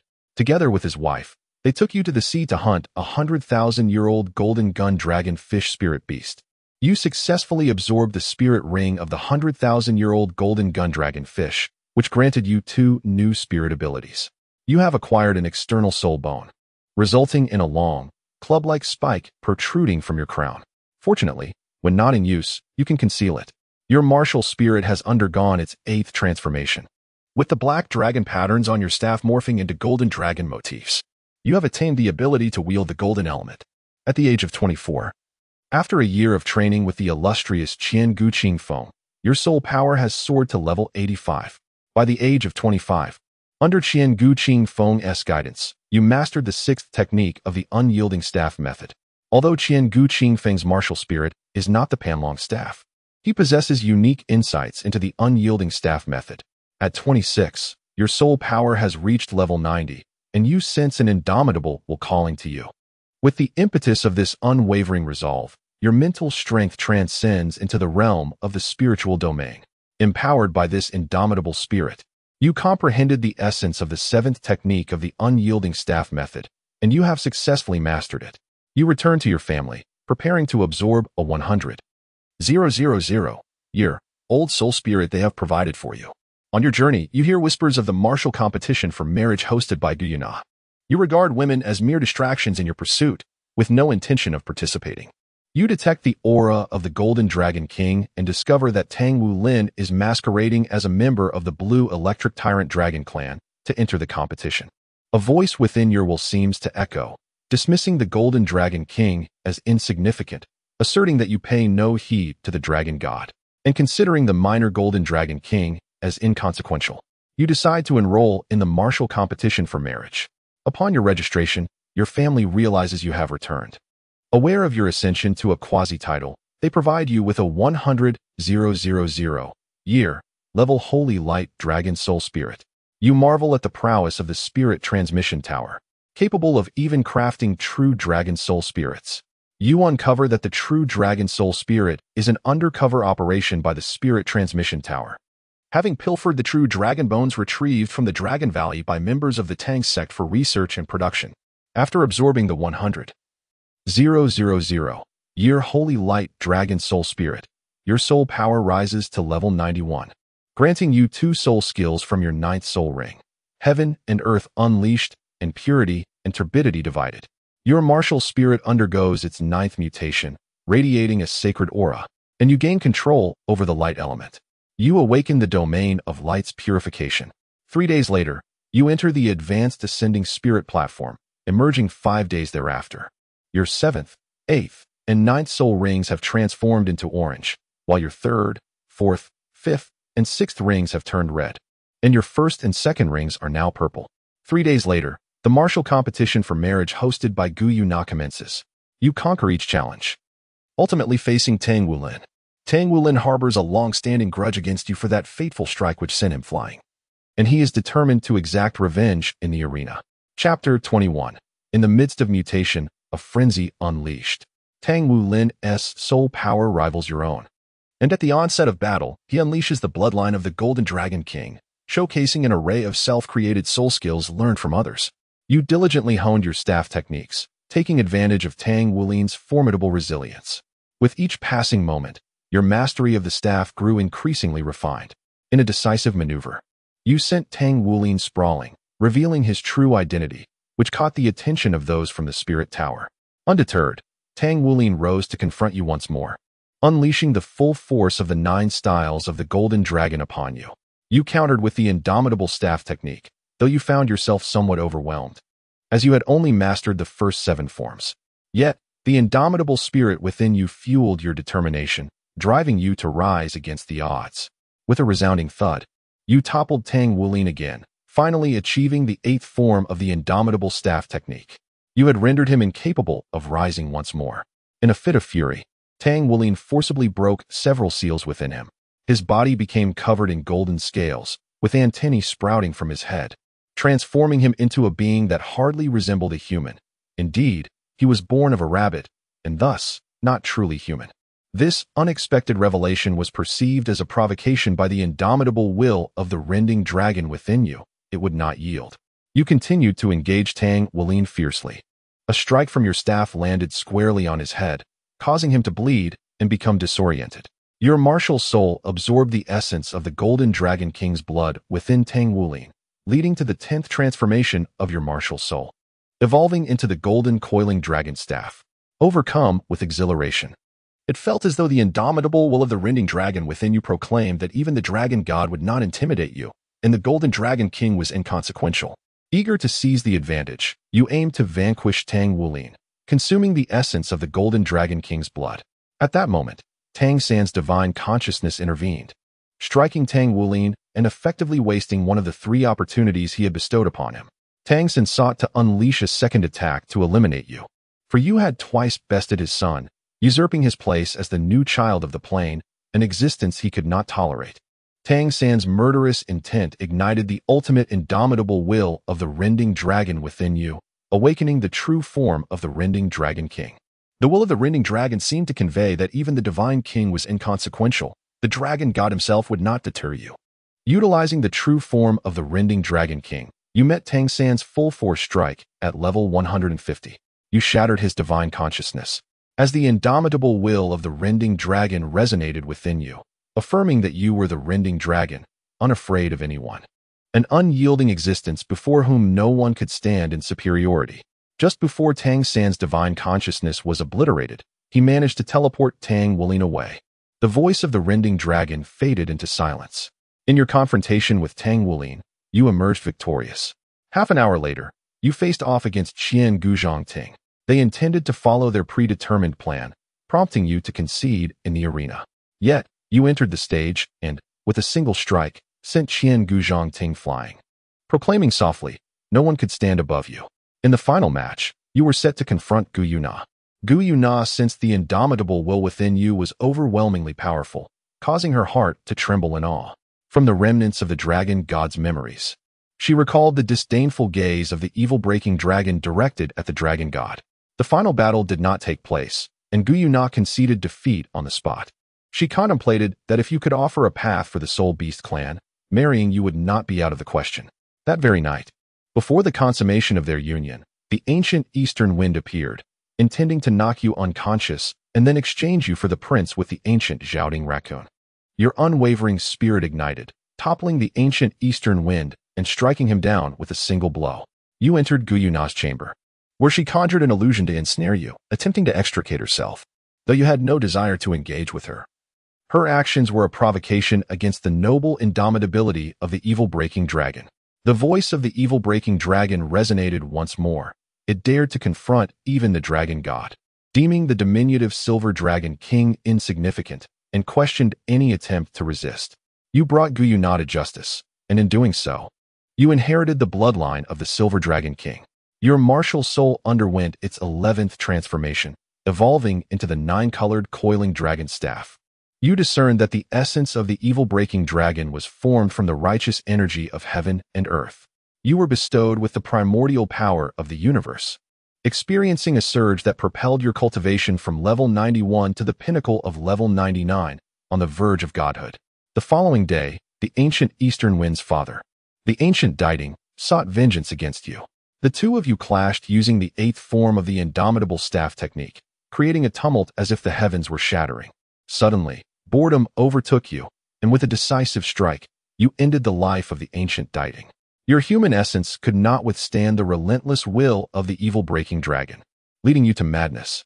You began to wreak havoc across the entirety of Douluo Star, with the Master of Realms, Tang Hao, too fearful to intervene. For even his son's level 150 divine consciousness was shattered by your might. You punctured a hole through Douluo Star itself. Unable to bear the unyielding will of the evil-breaking dragon, your body began to collapse, and your soul started to dissipate. You found yourself on the brink of death. In your final moments, your memories began to regress. As they retreated, you glimpsed your father, sent as an undercover agent by your family to the Tang sect, obtaining a drop of purple golden dragon blood within the Dragon Valley, emanating an indomitable will. The receding memories revealed that your enigmatic teacher in black was, in fact, the ancient Diding. You witnessed the moment your father's secret was discovered by the ancient Diding. You saw your parents before their demise at the hands of the ancient Diding. As your father infused that drop of purple golden dragon blood into your body when you were merely 1 year old, the catalyst for the mutation of your martial soul from the coiling dragon staff to the coiling serpent staff. The memories concluded at that point, leading you to confront the murderer of your parents, avenging them, yet you succumbed to death. Simulation concluded, commencing settlement. In this simulation, the items acquired are as follows. 1. Mutated martial soul, serpent staff. 2. Unyielding staff technique. 3. 1 from the 9 rings, only 1 may be chosen. 4. Golden spear dragon fish external soul bone. 5. Blood of Tang Wulin. 6. Blood of Gong Yu Na. As a result of the host's triumph over the 150th level Tang San's divine consciousness, the achievement of defeating the God King has been attained, granting the host an additional opportunity to select items from the simulation. Please choose 2 from a selection of 18. Gong Yu's eyes brightened as he remarked, "Is there even a need for deliberation? The only truly valuable options are the 1st, 2nd, 5th, and 6th. The 5th option is unnecessary as I already possess the bloodline of the Golden Dragon King. And the 6th is also redundant since I can acquire it myself in the future. Thus, the only options of genuine worth are the 1st and 2nd, and I shall choose both." Upon concluding his selection, 2 warm currents surged into his body, and instantly, the cultivation methods for the first 8 forms of the indomitable staff technique materialized in his memory, along with the theoretical knowledge of the 9th form. Subsequently, he faintly sensed the emergence of an additional martial soul within him. Upon summoning it forth, he beheld the transformed pan-snake staff, a derivative of the coiling dragon staff. Though Gong Yu did not acquire any cultivation resources during this simulation, he did gain a second martial soul, which he deemed a substantial reward. With a heart full of contentment, he drifted into a deep slumber. Chapter 22. Natro arrives awakening early in the morning. Gong Yu felt a subtle swelling in his left hand, as if something were eager to emerge. With a mere thought, he summoned the entity, only to discover that the mutated martial soul, the pan-snake staff, had undergone a transformation after a night of merging with his Golden Dragon King bloodline, evolving into the Golden Coiling Dragon Staff. With a gasp of astonishment, Gong Yu realized that the pan-snake staff had undergone countless mutations in the simulator, evolving from a serpentine pattern to a jiaowen, and ultimately transforming into a dragon pattern. Remarkably, this metamorphosis had occurred overnight due to the infusion of the Golden Dragon King's bloodline, facilitating a direct evolution from serpent to dragon. This was indeed fortuitous. Henceforth, the absorption of soul rings would no longer necessitate such extensive mutations. Even if further transformations were to occur, they would likely gravitate towards elemental mastery. As for the final stage, the evolution into the 9-colored dragon staff, he would have to devise a means to procure the Silver Dragon King's blood. Yet, possessing the Golden Dragon King's bloodline, he pondered whether it might attract the Silver Dragon King to him. While contemplating this possibility, Gong Yu remained uncertain whether the Silver Dragon King would indeed come, perhaps currently indulging in a deep slumber. With the soul spirit now mutated, the staff could no longer be referred to as the Pan-Snake Staff. It required a new name. However, he hesitated to call it the Golden Pan-Dragon Staff, opting instead for the moniker Golden Dragon Exorcising Staff. With the name decided, Gong Yu rose, donned his attire, refreshed himself, and departed the room, making his way to the hall. In the hall, Gong Lan had prepared an abundant breakfast, eagerly awaiting the others to awaken. It is worth noting that Gong Lan was the eldest in the household, surpassing Gong Yu by 2 years, and thus took upon herself the responsibility of caring for everyone. Over the past 2 months, she had come to understand Gong Yu's habits, particularly his considerable appetite. which meant that nearly 90% of the bountiful breakfast she prepared was destined for his consumption. Each mealtime, Gong Yu felt an overwhelming sense of embarrassment. Yet there was little he could do. The burden of the appetite was a consequence of the Golden Dragon King's bloodline he had assimilated. After a while, 6 young women gradually entered the hall, yet the youngest among them, Gong Shui, had yet to make an appearance despite the lengthy wait. Gong Lan was just about to rise and summon her, when she saw Gong Shui striding in with an air of indifference, accompanied by a silver-haired little girl. Gong Lan smiled bitterly, stepping forward to twist Gong Shui's ear. With a hint of irritation, she said, "Little sister, how many times must I tell you not to walk in such an odd manner? You look like a rogue." Gong Shui pouted, extending her small hand to gently rub her slightly reddened ear. Gong Lan turned her gaze towards the silver-haired little girl following behind Gong Shui and inquired, "Sister, who is she?" Gong Shui remarked, "I am uncertain. When I encountered her outside the door, it appeared that she had lost her way from her family. However, when I inquired, she seemed to recall nothing. Thus, I harbor suspicions that perhaps she did not merely stray from her parents, but rather, her parents have lost her." Gong Shui uttered several words, but she emphasized the final word, abandon. Everyone present, apart from Gong Yu, was astute enough to grasp the implication that the silver-haired girl might have been forsaken by her own parents. The room was filled with children, all of whom had experienced parental abandonment. Following Gong Shui's various speculations, each of them began to indulge in their own imaginings, inevitably feeling a sense of empathy. Moreover, the silver-haired girl kept her head lowered and remained silent, which further solidified their belief in the validity of their assumptions. Consequently, their sympathy for the silver-haired girl intensified. Subsequently, they all turned their gazes towards Gong Yu, their intentions unmistakable. Although they did not vocalize their thoughts, their expressions seemed to convey, "You are the head of the family. You shall decide." Gong Yu rolled her eyes, seemingly understanding the unspoken implication. She thought to herself, "Are you subtly asking me to make a decision? It is evident that you wish for this little girl to stay, regardless of her circumstances." With a sigh, Gong Yu conceded, "Very well, let her remain for now. Perhaps she is merely lost. If her parents come looking for her, we shall return her to them. However, if she has indeed been abandoned, then she shall become your little sister." A moment of uncertainty crossed her mind, as she realized she did not even know the child's age. Gong Yu approached the girl and inquired, "What is your name?" The silver-haired girl looked up at Gong Yu and replied, "Nar, my name is Nar. And how old are you?" Gong Yu continued, her curiosity piqued.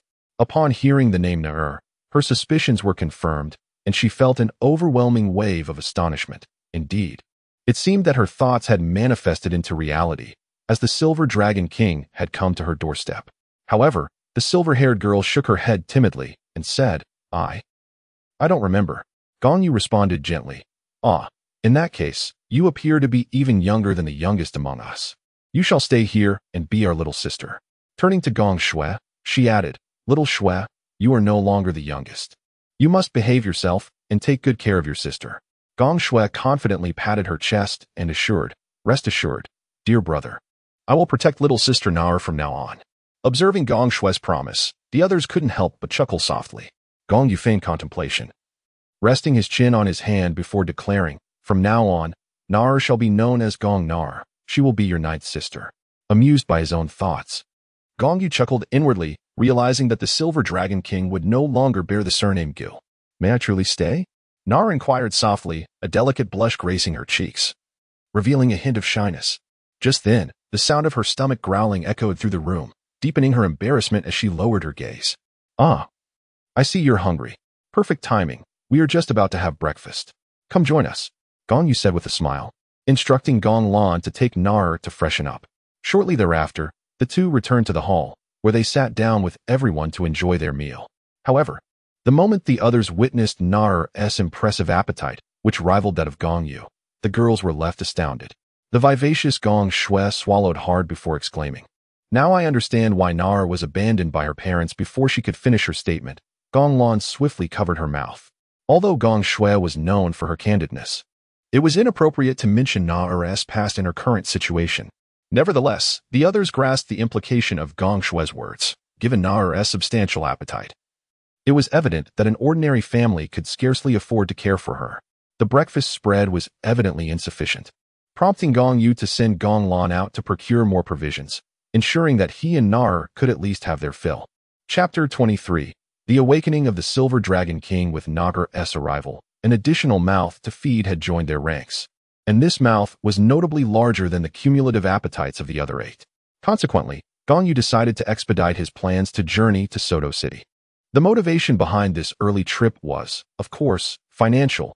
With such a considerable addition to their household and no source of income, they could not rely solely on the gold soul coins acquired from subduing the lecherous man in the soul-hunting forest. Their resources were quickly dwindling, and the only way to earn money swiftly was to venture into a larger city where the Soul Arena was located. Had there been a Soul Arena in Nodding City, Gong Yu would have had no need to travel to Soto City. However, Gong Yu intended to make this trip alone, preparing to be away for a few days to earn some money and secure a house for future use. As for Gong Lan and the others, they would remain in Nodding City for the time being, primarily because of its proximity to the soul-hunting forest. It was anticipated that in 2 to 3 months, the girls would each reach level 10, making it more convenient for them to hunt for soul rings. On the following morning, Gong Yu handed a pouch of gold soul coins to Gong Lan, stating, "I will be away for at least 7 or 8 days, and possibly up to half a month. I entrust the household to you. As the eldest sister, you must take good care of them. Rest assured, young master. I will look after my sisters diligently." Gong Lan replied with a nod. "Very well. This pouch contains 100 coins, a sum that represents the earnings of an ordinary person over many years. Please manage it wisely. Additionally, take this soul guide device." Gong Yu spoke as she handed over the soul guide device she had taken from the lecherous man to Gong Lan. She continued, "Nar is the youngest and also the most obedient, yet her appetite is considerable.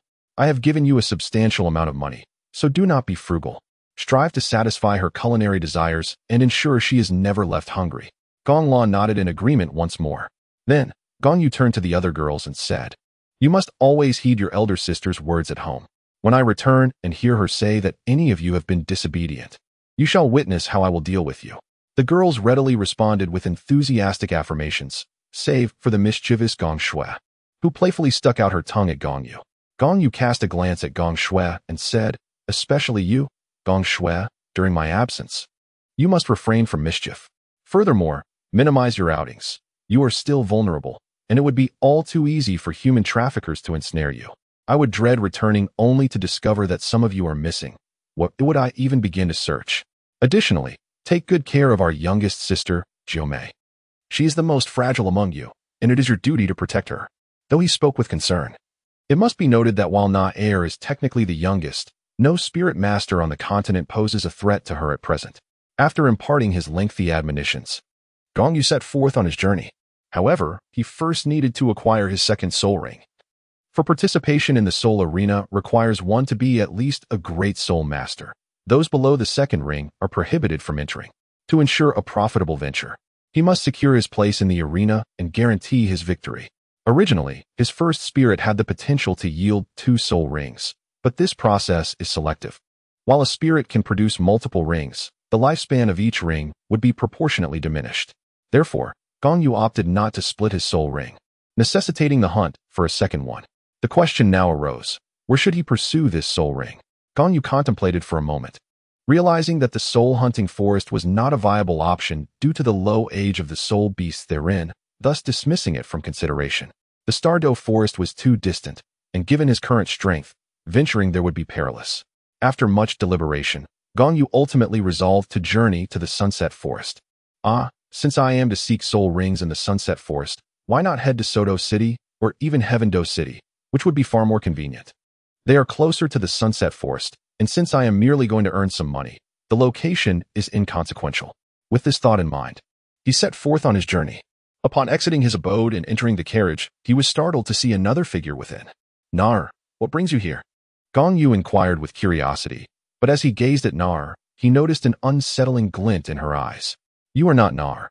At that moment, Gong Yu comprehended that it was the consciousness of the Silver Dragon King, dormant within Nar, that had awakened. "I shall accompany you," the Silver Dragon King declared, her tone brooking no dissent. "Have you informed her?" "She is now your sister," Gong Yu pressed.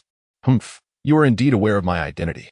From your tone, I discerned your insight," the Silver Dragon King retorted. "A mere handful of mortals. How can they be deemed worthy of my sisterhood?"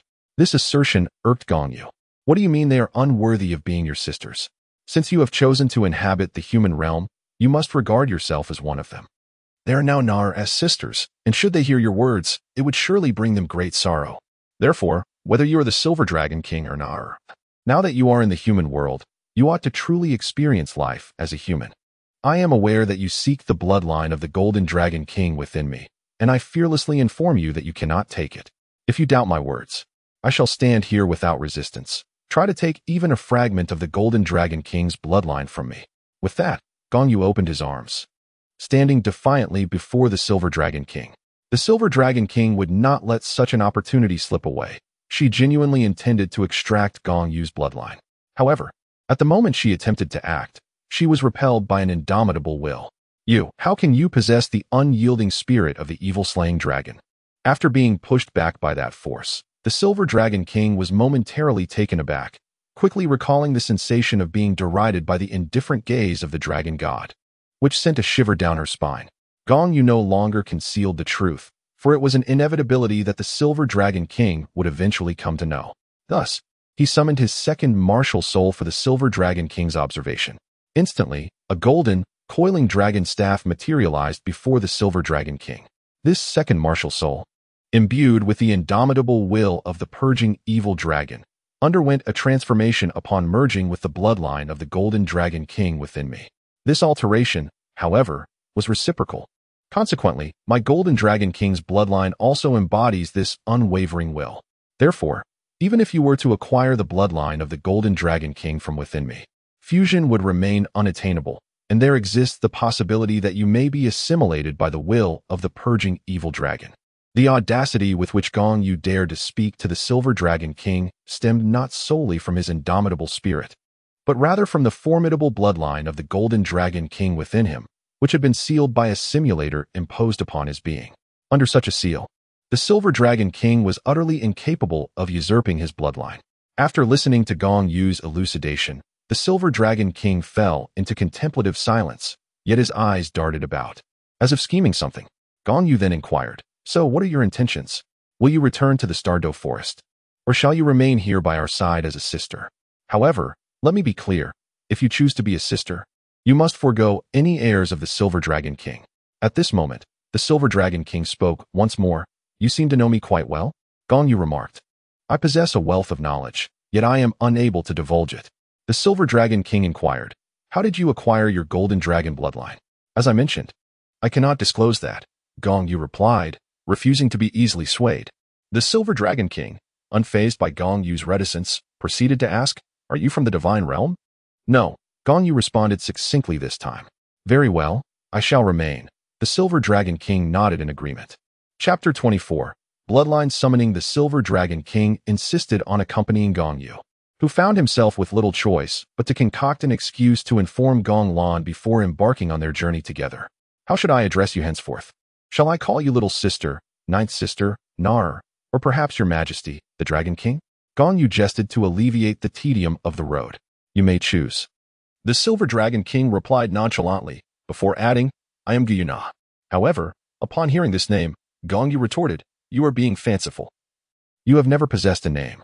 When you fled the Divine Realm, you were known as the Silver Dragon King, and to this day, you are still called that. Your subordinates refer to you as their sovereign. Thus this name you present is entirely fabricated. You seem to know quite a bit about me. How much do you understand about the Divine Realm?" They exchanged inquiries, though clearly operating on different wavelengths, yet neither seemed to harbor any disdain for the other. Gong Yu did not respond to her, but instead spoke for herself. "No, you cannot be called Nar. Once you enter the Gong family, you must bear the surname Gong. Thus you shall be known as Gong Yu Na. I am inquiring of you, how long do you intend to feign silence?" With no answer from Gong Yu, the Silver Dragon King expressed a hint of reproach. Yet, Gong Yu retorted, "What do you wish for me to answer? How much could I possibly know about matters of the Divine Realm? You escaped from the Divine Realm yourself. Do you not possess more knowledge than I?" With this sharp reply, the Silver Dragon King fell silent. As she remained quiet, Gong Yu also chose to refrain from speaking. However, after a prolonged silence, the atmosphere within the carriage grew unbearably tense, prompting the Silver Dragon King to break the silence. "You may continue to call me Nar." "Very well, Gong Nar." Gong Yu replied with a faint smile. "Could you grant me a drop of your blood?" Nader suddenly made this request, her tone tinged with a hint of pleading. This left Gong Yu feeling somewhat awkward. She found herself at a crossroads, uncertain whether to comply or refuse, ultimately deciding to acquiesce. I have yet to perish and must merge with the bloodline of the Golden Dragon King. Here, take it.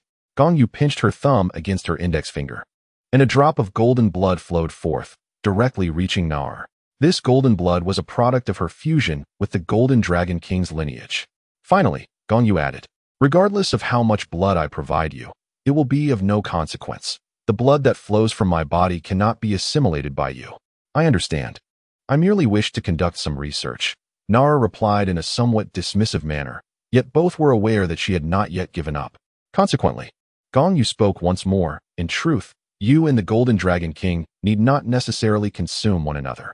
Moreover, even if you were to successfully do so, it does not guarantee the revival of the dragon goddess power. Nader listened in silence. She comprehended the truth of Gong Yu's words, yet the burdens she carried weighed heavily upon her, making it difficult to let go, even if she were willing to forego devouring the Golden Dragon King. The Golden Dragon King would not necessarily be inclined to relinquish the opportunity to consume her. Since she remained silent, Gong Yu continued to meander through various topics. In fact, merging with my bloodline is not entirely impossible. Upon hearing this, Nader's interest was finally piqued, and she inquired, how would one go about it? Gong Yu questioned, do you truly intend to devour me? With a bitter smile, Gong Yu replied, this fusion of bloodlines cannot be undertaken by you. You have tried and found yourself incapable. At this, Nader's expression grew increasingly uneasy, her demeanor tinged with caution as she asked, are you suggesting that you will consume me? What nonsense is that? How could I possibly devour my own little sister? Gong Yu retorted, playfully tapping Nader on the head before continuing, what I mean is, we shall create a new dragon god from our bloodlines. Create one? How would we achieve that? Nader, still naive and unversed, was perplexed. She pondered, though I possess the power of life, I am yet incapable of conjuring life from bloodlines alone. It's not overly complicated, Gong Yu said with a slight blush. But you will need to wait, perhaps a decade at the very least. Nader, bewildered, inquired, why must we wait 10 years? Because I will only mature in 10 years. Gong Yu replied, a hint of embarrassment in his voice. Once I have matured, we can unite. And then we shall have a child, thus merging our bloodlines. Are you suggesting that you and I will breed? Nader, still thinking in the straightforward manner of a soul beast, spoke frankly. Indeed, Gong Yu nodded, affirming that, theoretically, this method was indeed feasible, and the will of the evil-subduing dragon would not reject such an act. Reflecting on the scene in the simulator where he had dealt with Nader, Gong Yu silently mused. I am not creating a dragon god. I am merely crafting a 9-colored coiling dragon staff. Agreed, Nader immediately concurred without a moment's hesitation. This astonished Gong Yu. Nearly dropping his jaw, he swallowed hard and asked, aren't you going to think it over?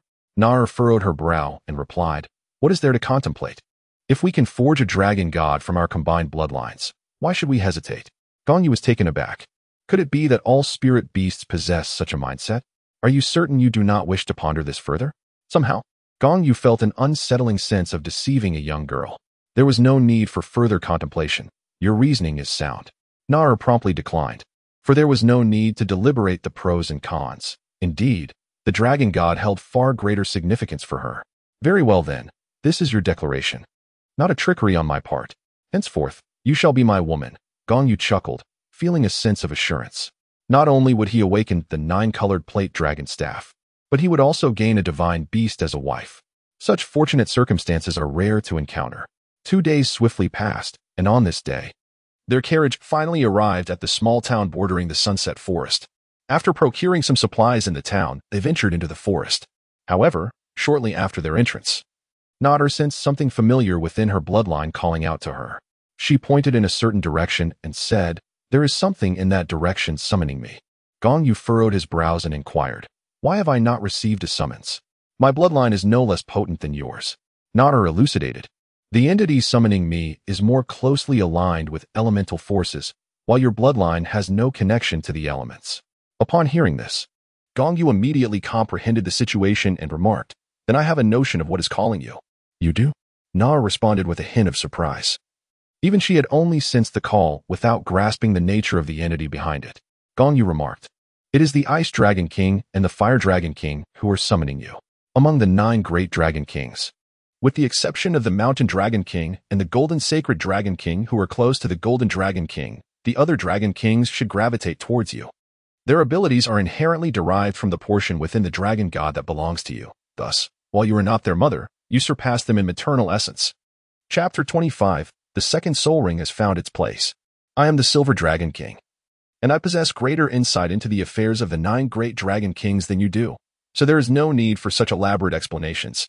Nodder cast a sidelong glance at Gong Yu, thinking to herself that he was somewhat verbose. Indeed, it seems I have overstepped, Gong Yu said with an awkward smile. When it comes to the 9 great Dragon Kings, who could know them better than the Silver Dragon King?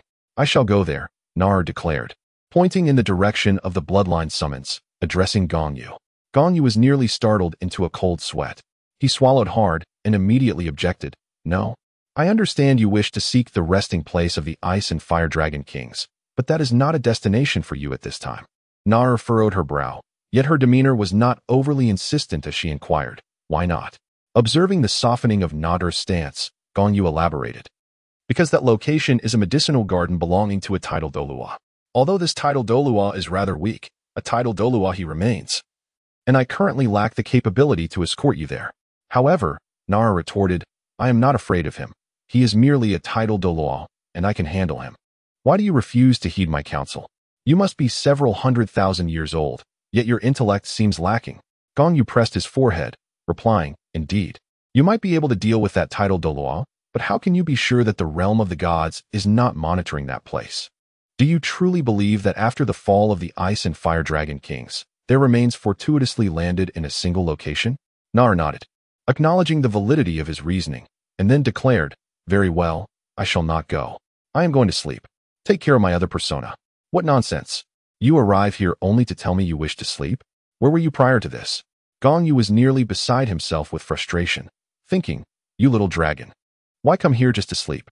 I am here to hunt for soul rings while also managing a burden. Yet the consciousness of the Silver Dragon King paid no heed to such matters. Once the decision was made to sleep, it was done without any warning. In the blink of an eye, the true Nara had shifted back to her awareness. Young master, how did I end up here? Nara opened her drowsy, violet eyes, and upon seeing Gong Yu, she immediately posed her curious question. Gong Yu let out a sigh and said, Nara, try to recall the memories of our journey. You should understand why we are here. Nara nodded, attempting to summon her recollections. Her face instantly flushed. So, you already know my identity? Nara lowered her gaze, unable to meet Gong Yu's eyes. Then Before Nara could finish her sentence, Gong Yu took her small hand and led her deeper into the sunset forest. As they walked, he spoke, There is nothing to be concerned about. You must have seen in your memories that the Silver Dragon King has agreed to bear my children in the future. Therefore, from this day forth, your identity is that of my fiancée. Well, I must concoct an excuse to deceive Gong Lan and the others. Once we return, I shall tell them that we were betrothed from a young age. Due to an unfortunate encounter while visiting relatives, my parents were harmed, and you inadvertently lost your memory, arriving at my doorstep guided only by an address on a piece of paper. Now, after this journey with me, your memories have returned, and you recall that your parents wished for you to seek refuge with me before their demise. Since we had never met, I failed to recognize you at our first encounter. I understand. Nara lowered her head once more, her cheeks as red as a ripe apple, evoking an irresistible urge to take a bite. All right, from now on, be bolder. Do not constantly lower your head. You are my fiancée, more noble than anyone else on this continent. Gong Yu declared proudly, thinking to himself, I possess a system. Who in this realm could be more esteemed than one who wields such power? Nara nodded vigorously, lifting her head, contemplating that as a person favored by the Silver Dragon King, she indeed should not always bow her head. Gong Yu then inquired, What type of martial soul do you possess? Elemental control or the Silver Dragon Spear? The Silver Dragon Spear, Nara replied, raising her right hand, and a silver-white long spear adorned with dragon patterns appeared in her grasp. Your soul ring must have been self-consolidated. You shouldn't need to absorb a soul ring. As Gong Yu gazed at the Silver Dragon Spear, he recalled the Golden Dragon King seal on himself, knowing that each layer of the seal would yield a blood essence soul ring. Upon unlocking the 4th layer, he would acquire the Golden Dragon Spear. However, Nara shook her head, saying, I do not need to consolidate a soul ring. It generates its own growth-type soul rings. Is that so? Gong Yu was somewhat astonished. Indeed. Look, as long as I will it, the soul ring will manifest on its own. Upon hearing Nara's words, Gong Yu immediately looked over and indeed saw a deep yellow soul ring pulsating beneath her feet. How did you accomplish this? Can you teach me? Gong Yu swallowed hard, thinking that if he could learn such a skill, he would no longer need to hunt soul beasts daily to obtain soul rings. I don't know. It's not my doing. It must be her doing. I merely summoned it with a thought. Nara giggled, covering her small mouth. Never mind, I want to ask. Gong Yu forced a smile, but suddenly a rustling sound echoed in his ears. He halted in his tracks, positioning himself protectively in front of Nar, instantly becoming vigilant. A spirit beast is approaching, he warned. Nar also paused, grasping her silver dragon spear and assuming a defensive stance. As the sound drew nearer, a spider, resembling ice and jade, materialized before them, less than 100 meters away. It was the ice jade silk spider. Gong Yu extended his mental energy to monitor the creature's every movement. I'm not familiar with it, but it doesn't seem particularly strong, he remarked, sensing the ice jade silk spider's power level, which instantly eased Nar's tension. It's manageable, Gong Yu stated. The identification of the ice jade silk spider primarily relies on the scales adorning its back. This species of spider, prior to reaching the age of a century, grows a white scale for every decade of cultivation. Once it possesses 10 scales, the first will gradually transform into yellow, and with each subsequent century, another scale will undergo a similar metamorphosis, turning yellow as well. Upon reaching a millennium, it will sprout a purple scale every 1,000 years, and after 10 millennia, it will develop a black scale. Observing the spider, Gong Yu noted that only 3 scales had transformed into purple, while the fourth was nearing a deep yellow hue, indicating that its age was approximately 4,000 years. In a confrontation, he mused, victory was far from guaranteed. Gong Yu possesses a keen self-awareness. Although he has nearly perfected the dragon elephant prajna to the brink of the second level's completion and his physical strength is sufficient to absorb a soul ring of approximately 3,000 years. He doubts his ability to hunt such agile 3,000-year soul beasts. Alas, he lacks the requisite agility. Otherwise, he could engage in combat with this spider. A sense of melancholy envelopes him, for the novice gift package provided by the system bestowed upon him the entirety of the True Heart technique. Yet it failed to include the Golden Goose skill, thus rendering agility his Achilles heel. It seems he must seek to learn the ancient Tomb sect's method of catching sparrows to improve his lightness skill. No, that's incorrect. In this world, he should aim to catch the swift-tailed swifts instead. After murmuring to herself, Gong Yu turned to Nar and inquired, "Are you certain that this spider is not formidable? That you can defeat it?" Nar nodded and replied, "I can borrow a bit of her power, so taking down this little spider should pose no challenge." "Very well. Then I shall rely on you. I have chosen this spider to serve as my spirit ring." Gong Yu smiled softly. Having a capable wife by his side was indeed a favorable circumstance. Chapter 26. Nar is actually a violent girl. The ice jade spider seemed to have taken notice of Gong Yu and Nar, emitting a peculiar hissing sound that resembled both a provocation and an excited call upon spotting its prey. It twitched its 8 crystalline legs, advancing towards them with an ethereal grace, clearly perceiving them as quarry. Observing the spider's odd movements, Gong Yu found it amusing and promptly summoned his blue-silver grass martial spirit. The golden aura surged forth, causing the once advancing ice jade spider to halt abruptly. Hurry and conceal the aura of the bloodline of the Golden Dragon King, or it will flee. How many soul beasts in this world can withstand the pressure of the Golden Dragon King's bloodline? Nam exclaimed in a state of urgency, fearing that Gong Yu's presence might frighten away the spider, depriving her of the opportunity to engage. "Very well, I shall merely observe and refrain from intervening. However, Nar, do exercise caution," Gong Yu replied with an awkward smile, resigned to letting Nar take the lead. Yet, recalling how he had previously regarded Nar as a burden, he felt a twinge of shame, realizing that he was the one who had become a hindrance. "I understand." Nar nodded, yet instead of galloping forth, she executed a series of ethereal steps, elusive to even Gong Yu's keen eyes, as she advanced towards the ice jade moth spider. Upon noticing a human daring to provoke it, one who was not the previously intimidating figure, the spider's ire was ignited. With a primal instinct, it prepared itself to feast on this audacious challenger. Swiftly, it lunged at Nar, closing the distance of approximately 4 to 5 meters with a powerful leap. Nar gripped her silver dragon spear, performing a graceful spin at her waist, then skillfully angled the spear to toss the ice jade moth spider into the air. She then leapt higher than the spider had been propelled, wielding her spear to deliver a crushing blow to the creature's back, sending it crashing down to the ground. The impact created a small crater upon landing. However, due to the protective scales covering its entire body, including its vulnerable abdomen, the spider endured the shock with minimal injury. As Nar landed firmly, the ice jade moth spider sprang from the crater, launching itself towards her while expelling a thread of white silk that shimmered with an icy aura. As though woven from pure frost, Nar raised an eyebrow, swiftly slicing through the oncoming web with her silver dragon spear. The web was cleaved in two, and with a fluid motion, Nar executed a series of thrusts at the airborne spider, producing a symphony of metallic clinks as each strike landed. With each resounding impact, a crystalline spear of ice fell to the ground, until 8 such spears lay scattered at her feet. Only then did Nar retract her spear and take a few steps back, allowing space for the descending ice jade moth spider. It crashed down once more, etching another small dent into the earth, but this time, deprived of its 8 ice spears, it lacked the strength to rise again, though it continued to emit furious screeches.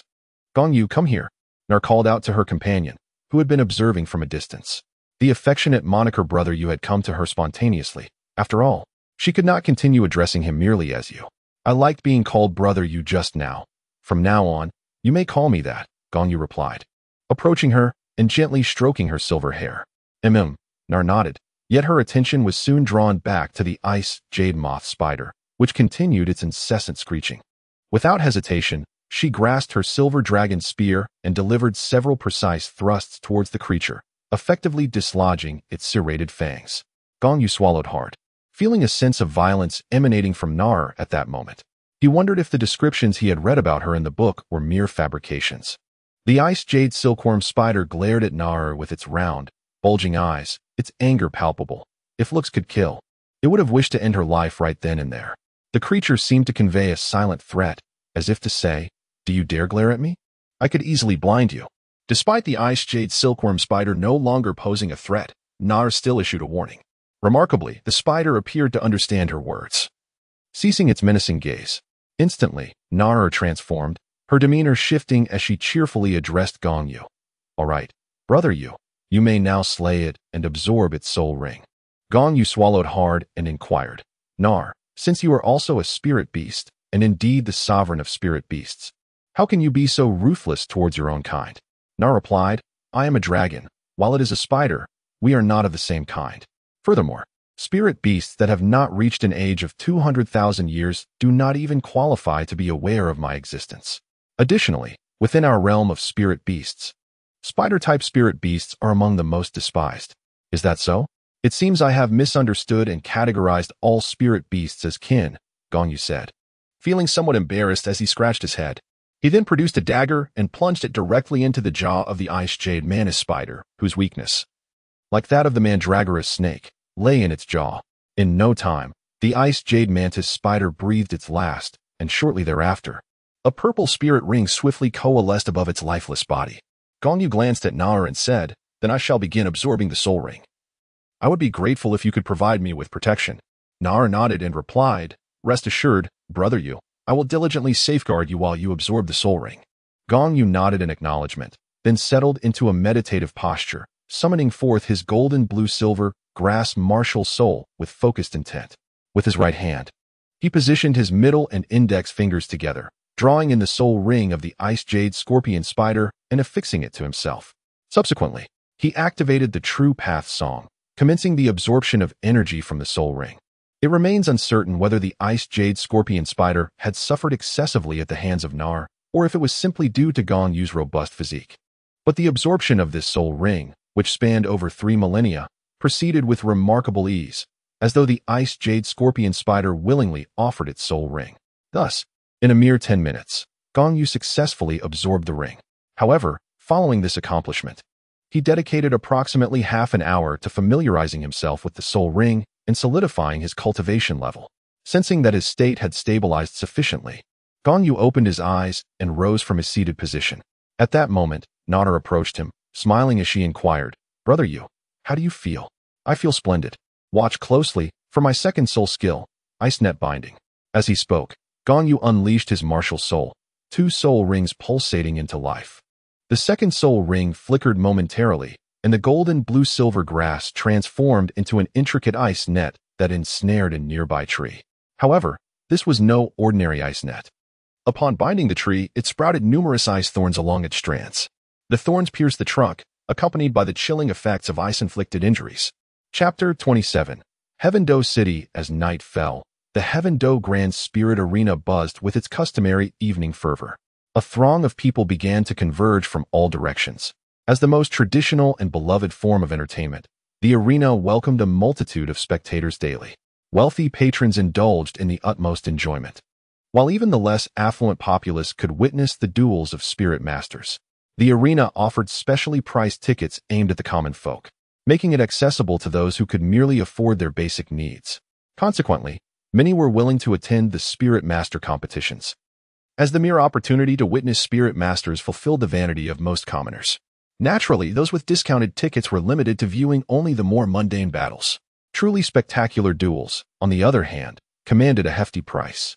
Heaven Do City was never devoid of extravagant spenders, and with the betting venues organized by the arena, it became a clandestine battleground for the wealthy and nobility. After absorbing the second soul ring and emerging from the sunset forest, Gong Yu, accompanied by Nar, journeyed for 2 hours until they reached Heaven Do City. Their primary purpose for visiting was to earn money, and after sharing dinner with Nar, the two made their way to the Heaven Do Grand Spirit Arena. Gong Yu was visiting such a place for the first time. To be frank, he was not particularly fond of the cacophonous atmosphere. However, the prospect of earning money here was too enticing to ignore. Accompanied by Nar, they each donned a mask and entered the Grand Soul Arena of Tiando. Gong Yu first proceeded to the registration desk, where she completed her enrollment and received a form requiring her to provide information such as her name, age, place of birth, and martial soul, among other details. Subsequently, she obtained her initial Iron Soul badge. Naturally, the registration process also necessitated a fee of 10 gold coins from each individual. Gong Yu affectionately bestowed upon himself the moniker the Slayer of Little Rabbits, under which he registered. Once his registration was complete, he eagerly enrolled in a game of chance, subsequently arriving at the betting area where he wagered all his gold coins on his own victory. Regrettably, he realized that an individual could only partake in 1 game per day. After placing his bet, Gong Yu approached Nar, expressing his disappointment by remarking that if he could engage in multiple matches, he could potentially earn tens of thousands of gold soul coins in a single day. Upon hearing Gong Yu's words, Nar inquired, "Does brother you wish to compete more often?" "I am not particularly keen on fighting.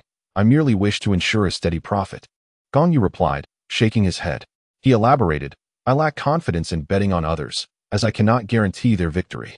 Only by participating myself can I ensure a win, and only through winning can I secure my earnings." Gong Yu possessed a modicum of self-assurance. At present, facing opponents of the Soul Sovereign rank posed no challenge for him, as none beneath that level could rival his prowess. Understanding his perspective, Nar exclaimed, "I have a little trick that can enable brother Yu to alter his appearance temporarily." Gong Yu's eyes sparkled with intrigue as he responded, "Really? Please teach me quickly. This way, I can compete in several matches and strive to earn a substantial sum of gold coins over the next 2 days, allowing me to return to Noting City." "Very well." Nar giggled softly, extending her finger to gently touch Gong Yu's forehead. A stream of information flowed into his mind, and she continued, "This method does require some mental energy, but with brother Yu's current level of mental prowess, you should be able to use it 5 or 6 times a day." Gong Yu nodded slightly and remarked, "That is sufficient. I shall register under a different guise. During the match, we will all don masks, and no one will unveil mine. However, to err on the side of caution, I must prepare several additional masks and outfits."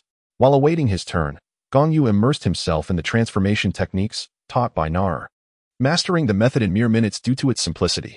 After approximately 10 minutes, it was finally time for Gong Yu to take the stage. As they ascended the platform amidst the host's announcement, the applause was scant. "We are about to witness the inaugural match of our 6 soul fighting arena, featuring a one-on-one duel between 2 esteemed soul masters. Entering the arena are the master of weapon spirits, Rabbit Slayer, who possesses the blue-silver grass martial spirit, and the battle soul master, Meng Meng, who boasts a beast spirit in the form of a cat rabbit and has secured 5 consecutive victories. Will Master Meng Meng continue his illustrious streak with a 6th win, or shall the newcomer, Rabbit Slayer, emerge victorious? Let us await the outcome. Now, let us welcome both soul masters to the arena. The audience in the stands was subdued, with only a few voices calling out Meng Meng's name, while the majority appeared disinterested. A tall figure soon approached the fighting stage. She stood approximately 1.7 meters tall and appeared to be around 15 or 16 years of age. Upon her arrival, she cast a fierce glance at Gong Yu and declared, "I detest your nickname. I shall make you regret it." It is little wonder she reacted thus, as her martial spirit was a cat-rabbit, a creature born of the union of feline and legomorph soul beasts, while Gong Yu's moniker, Rabbit Slayer, was rather provocative, leading to immediate tension between them. Gong Yu offered a serene smile and remarked, "Let us see if you can defeat me first." The host's voice resonated once more now. Let both parties reveal their martial spirits. Meng Meng promptly summoned her martial spirit, which appeared as a peculiar creature, neither cat nor rabbit, somewhat unappealing in appearance. Subsequently, 2 yellow soul rings emerged, pulsating from beneath her feet.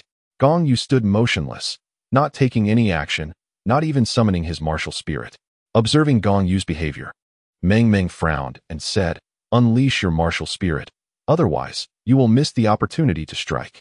Gong Yu, however, replied, "There is no need for that. My martial spirit is blue silver grass, which is ubiquitous. You have seen it before. Let us engage in combat directly. Besides, against someone of your caliber, I need not even summon my martial spirit." "What did you say?" Upon hearing Gong Yu's words, the soul master named Meng Meng became infuriated. "Oh, you claim you do not require your martial spirit, do you? Very well, I shall oblige you." With that, Meng Meng unleashed an astonishing speed and charged towards Gong Yu. As she neared Gong Yu, her first soul ring ignited, and she immediately activated her first soul skill, conjuring 3 clones of herself. The 4 figures danced and intertwined, making it impossible to discern which 3 were mere illusions and which one was the real Meng Meng. The 4 Meng Mengs leapt and circled around Gong Yu from all directions. One would think that Gong Yu would be toppled by the onslaught of 4 Meng Mengs. However, as they closed in, Gong Yu seized one of the clone's calves and, reminiscent of the previous encounter with Xiao Wu, slammed Meng Meng onto the arena floor 2 or 3 times. Meng Meng could not withstand such brutish tactics and promptly conceded, saying, "I admit defeat." The host, now aware of the situation, hurried to the battle platform and announced loudly, "The master known as Specialist in Hunting Rabbits emerges victorious, with a record of 1 win and 0 losses. Meng Meng's record stands at 5 wins and 1 loss. Specialist in Hunting Rabbits, please proceed to the registration for points after you disembark." Gong Yu nodded. At that moment, Meng Meng approached and inquired, "How did you discern which of the 4 figures was my true self?" "The true self casts a shadow, fool." With that retort, Gong Yu departed without a backward glance. After registering at the counter, he proceeded to collect his winnings from the betting area before finding Nar in the observation zone. Shortly thereafter, Gong Yu transformed his appearance and signed up for several more matches, wagering all his funds each time and doubling his stakes. After 5 or 6 rounds, he had amassed over 30,000 gold coins. The following evening, he employed a similar strategy but refrained from placing excessively large bets to avoid drawing attention. Nevertheless, he ended the night with substantial profits once more.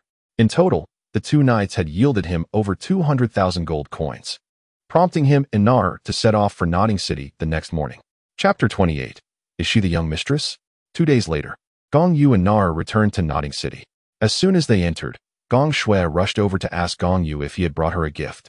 But before he could respond, she was pulled away by Gong Lan, who had pinched her ear.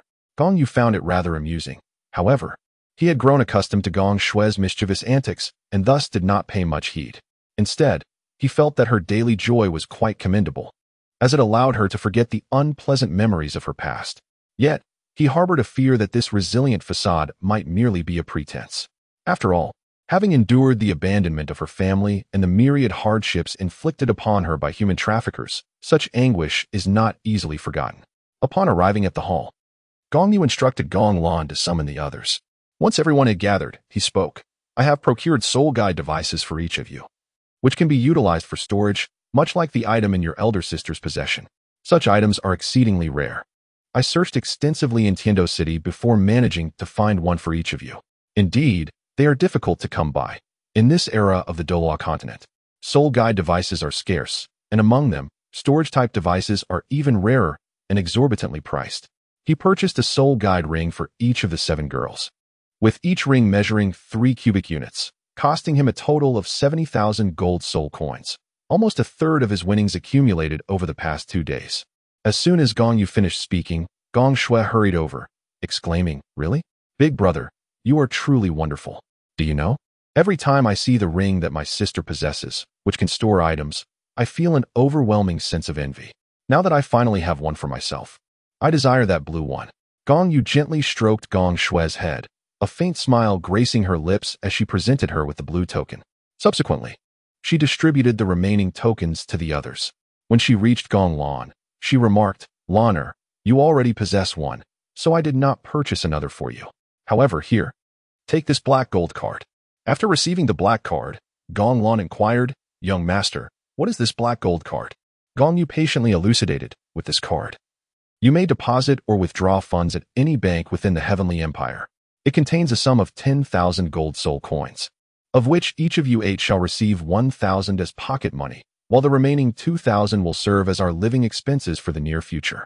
The girls, being quite young and hailing from impoverished backgrounds, had previously been content with merely having enough to eat at home. They had scarcely encountered even copper soul coins, let alone set eyes upon a gold card. "Young master, 1,000 each is far too generous. We could scarcely spend that much." Gong Lan is not as naive as those younger ones. She comprehends the worth of a single gold soul coin. For many impoverished families, amassing 1,000 gold soul coins is a lifetime's endeavor. Therefore, when she heard Gong Yu mention giving each of them 1,000, she felt a profound sense of apprehension. Gong Yu understood that Gong Lan felt immense pressure from handling such a large sum of money for the first time. Thus, she advised, if you cannot spend it now, it is wise to save it for the future. Eventually, you will find ways to utilize it, and your standard of living will only continue to rise. It is essential for you all to gradually acclimate to this way of life. Gong Yu was determined to give, and Gong Lan had no choice but to accept it for the time being. However, upon noticing Nar beside her, she inquired, "Young master, we all have pocket money, but why does Nar not?" At that moment, Gong Yu recounted Nar's situation, though much of what he said was fabricated. The group of young ladies listened with rapt attention, and eventually, it was Gong Shui who spoke up, exclaiming, "Who would have thought? I truly did not expect that you would become the young mistress instead of being our 9th sister, while I find myself reverting to the youngest." This remark elicited laughter from everyone, except for Nar, whose cheeks flushed with embarrassment as she softly replied, "I am still your 9th sister." Gong Shui remarked with a playful huff, "Well, that's more like it. You shall remain the 9th sister, and I will continue to protect you. However, you will have to sleep with the elder brother from now on, as our room can only accommodate 8 beds." Upon hearing these words, Gong Yu felt a surge of joy within her heart. She secretly gave Gong Shui a thumbs up, thinking to herself how splendid this assistance was. For the affection that blossomed from childhood slumber is indeed genuine love. Just look at that little rascal. Even after a lifetime of slumbering with rabbits, he remains unwearied, relentlessly pursuing them even in death. Thus, everyone cheerfully agreed that from now on, Nar would share her slumber with Gong Yu. Time flew by swiftly, and 3 months passed in the blink of an eye. Gong Yu ascended a level almost every month, and with the previous absorption of the soul ring which granted him a surge in soul power, he now reached the 25th level. Nar, too, had attained the 18th level, while the other 8 young ladies had all achieved a soul power level of 10. A month ago, Gong Lan, Gong Qianqian, and Gong Nyonyo had already ascended to level 10. Subsequently, Gong Yu advised them to hold back, allowing the other girls to elevate their soul power before embarking on a collective venture into the soul hunting forest to procure soul rings. After a month had passed, the remaining 5 girls had also reached level 10 in their soul power. On this day, Gong Yu hired 2 carriages to transport everyone to the soul hunting forest. Early the next morning, they arrived at the grand entrance of the soul hunting forest. Gong Yu, leading the 9 girls, produced a token at the gate and was granted passage without difficulty. Once inside the forest, Gong Yu cautioned everyone, "Please refrain from straying too far and do not be overly curious, especially you, Xiaoxua. While it may be permissible to roam at home, such liberties must not be taken here in the realm of spirit beasts. The forest harbors many ferocious soul beasts, and a moment's carelessness may lead to dire consequences." I understand, big brother. I want to wander," replied Gong Shui, recognizing the gravity in Gong Yu's serious demeanor for the first time. Pleased with her response, Gong Yu nodded and continued, "Very well, let us proceed deeper into the forest. The sooner we locate suitable soul rings for you, the sooner we can return. Once you absorb the soul rings, you will become true soul masters." Throughout their journey, they encountered numerous soul beasts of varying sizes, predominantly those at the 10-year or early 100-year mark, none of which were suitable for their needs, prompting them to press onward. After an hour, Gong Yu finally made a significant discovery, a 600-year-old golden iron birch tree. "Gong Xiao, your soul ring awaits," he announced, fixing his gaze intently on the tree. "Your martial spirit is a bamboo stick, and it requires enhanced durability. This golden iron birch is among the hardest woods in existence, making it perfectly suited for you." At that moment, Nar interjected, "Brother Yu, that golden iron birch is around 600 years old. Is it truly safe for second sister to absorb it?" Among the girls, Gong Xiao, at 7 years of age, was the second eldest, following Gong Lan by just a year. Gong Yu is the third child, the girl endowed with the cabbage martial spirit. Gong Chanqian, the fourth of her lineage, possesses the martial spirit of frigid chill. Gong Xier, the fifth of her lineage, possesses the martial spirit of the pink rose. Gong Nyonyo, the sixth of the royal court, possesses the soul of the 9-colored amethyst lamp. Gong Miao Miao, the seventh of her lineage, possesses the martial soul of a chrysanthemum. However, ever since she learned from Gong Yu that there exists a type of martial soul known as the primordial martial soul, Gong Miao Miao's own martial soul has frequently become the subject of playful jests from Gong Shui, who teasingly refers to it as a primordial martial soul. Gong Shui, the eighth in the lineage, possesses the martial spirit of the fire kite. Gong Nar, the human side of the Silver Dragon King, ranks as the ninth, known both as the ninth sister and the young mistress. Upon her inquiry, Gong Yu responded, stating that there should be no issues, as they had all cultivated the dragon elephant prajna technique, a method you are also familiar with and should comprehend its formidable nature. They have successfully reached the intermediate stage of the first level, making the absorption of soul rings under a millennium quite manageable. Chapter 29. Gong Zhao's decision naturally. Young girls are also suited for the cultivation of the dragon elephant prajna. Otherwise, the king of the Golden Wheel would not have insisted on taking Guixiang as his disciple until his death, hoping to pass on his legacy to her. However, Gong Yu harbored concerns about whether these girls would become overly muscular after their training. The prospect of them transforming into formidable figures was rather unappealing. After careful contemplation, he ultimately resolved to teach them, albeit not in its entirety. He would impart only the first 6 levels, leaving the subsequent levels to fate, as some may only ever reach the 7th or 8th stages in their lifetime. Moreover, the dragon elephant prajna must be cultivated progressively. Rapid advancement can lead to the emergence of inner demons. Should one succumb to such madness, it might result in the severance of their meridians and potential death. In Gong Yu's understanding, this phenomenon stems from insufficient mental fortitude to wield the enhanced powers that come with higher levels of this technique. Therefore, it is imperative to concurrently elevate one's mental strength during the cultivation process. Of course, the Buddhist teachings advocate for the resolution of such issues through corresponding spiritual practices. Fundamentally, these teachings pertain to the realm of mental fortitude, thus equating it with spiritual strength is not erroneous. At that moment, when Nader pointed out that the golden iron birch tree had an age of at least 600 years, the expressions of the girls became grave. Despite their lack of formal education, since being brought back by Gong Yu, he had imparted knowledge to them diligently.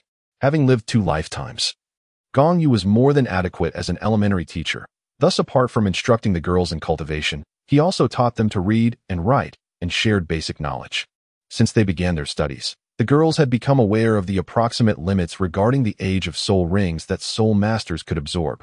Immediately, Gong Yu released his own soul ring, revealing a striking purple first soul ring, although he withheld details about the soul spirit for the time being. Upon witnessing Gong Yu's first soul ring, all but Nar displayed astonishment. After their initial shock, Gong Yu remarked that absorbing soul rings beyond their age limit was not impossible. As long as one possessed sufficient physical and mental strength, it could be accomplished. However, the requirements for absorbing soul rings under 10,000 years were relatively low, as soul beasts of that age rarely possessed sentience.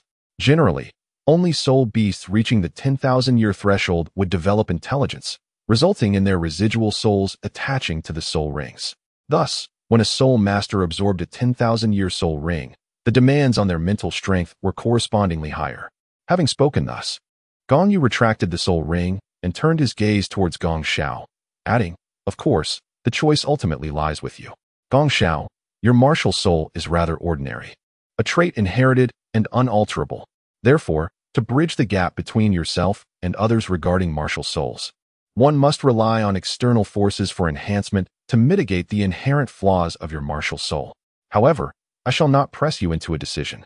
If you aspire to traverse further along the path of a soul master, I have faith that you will make the most prudent choice." Gong Xiao pondered for a moment, approximately half a minute, before she bit her lip, seemingly grappling with her decision. Finally, she declared, "I have made my choice. I desire the soul ring of the golden iron birch." "Very well," Gong Yu nodded, a look of satisfaction gracing his features as he replied. "I knew you would opt to absorb its soul ring. However, the golden iron birch is exceedingly tough, making it somewhat challenging to hunt."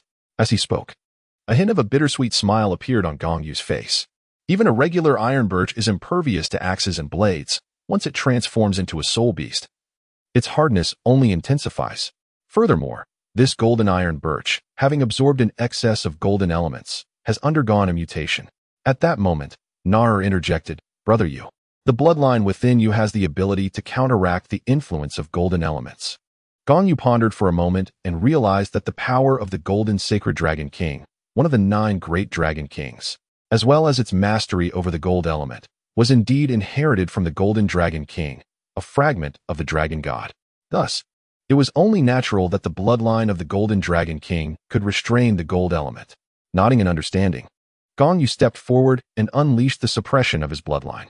Instantly, the towering golden iron birch began to wither, and a fist-sized eye on the trunk, connecting to its roots, opened up. Gong Yu swiftly wedged a piece of exquisite gold into the tree eye, preventing it from closing temporarily. Gong Yu turned to Gong Xiao and said, "Gong Xiao, come here.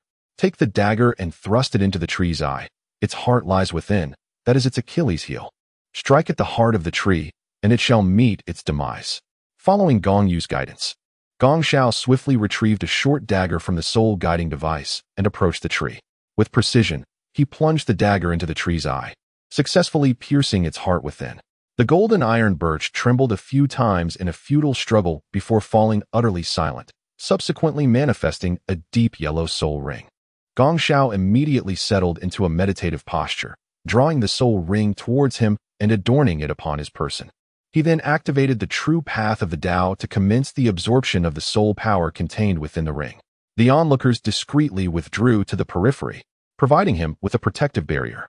Subsequently, Gong Yu beckoned Gong Lan to his side and said, "Lanner, I shall now impart to you a method, which involves conversing with the blue silver grass. Take a seat and enter into meditation." Gong Lan complied with the instructions, and Gong Yu continued, urging her to summon her martial soul. She was to attempt to connect with the surrounding blue-silver grass through her martial spirit, perceiving the blue-silver grass as her eyes. Imagine, within the forest, blue-silver grass flourishes everywhere. If each blade of grass were to serve as your eyes, your vision would expand significantly, allowing you to observe even the most subtle movements. Therefore, endeavor to communicate with the blue-silver grass. Having absorbed the essence of the blue-silver emperor's sap, you possess the bloodline of the blue-silver emperor. Until the emergence of the new emperor, you may consider yourself their rightful heir, and thus, they are likely to heed your call. Gong Yu was uncertain whether this method would prove effective.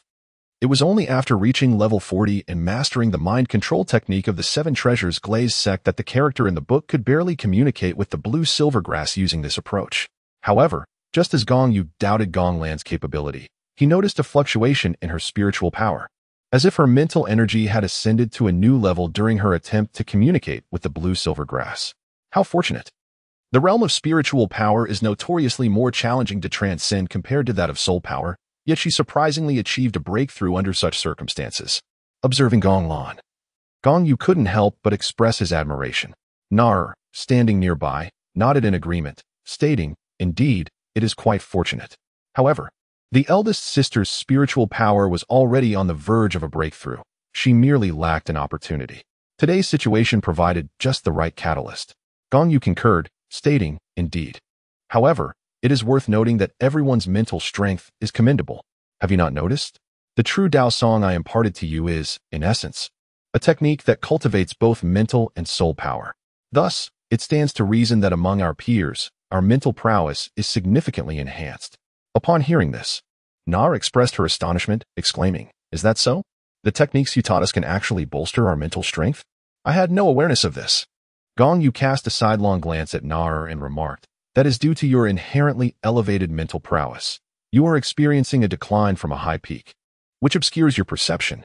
Nar was immediately enveloped in embarrassment, for she instinctively comprehended Gong Yu's implication. Her mental strength was originally that of the Silver Dragon King, reaching the divine realm, yet it had merely not been unleashed temporarily. It was precisely because her realm was so elevated that she found it difficult to discern the subtle increments in her mental energy. Gong Yu further inquired, "Do you recall the phrase the swift rotation upon the Niwen Peak?" The Niwen refers to the Niwen Palace, also known as the Upper Dantian or Sea of Consciousness.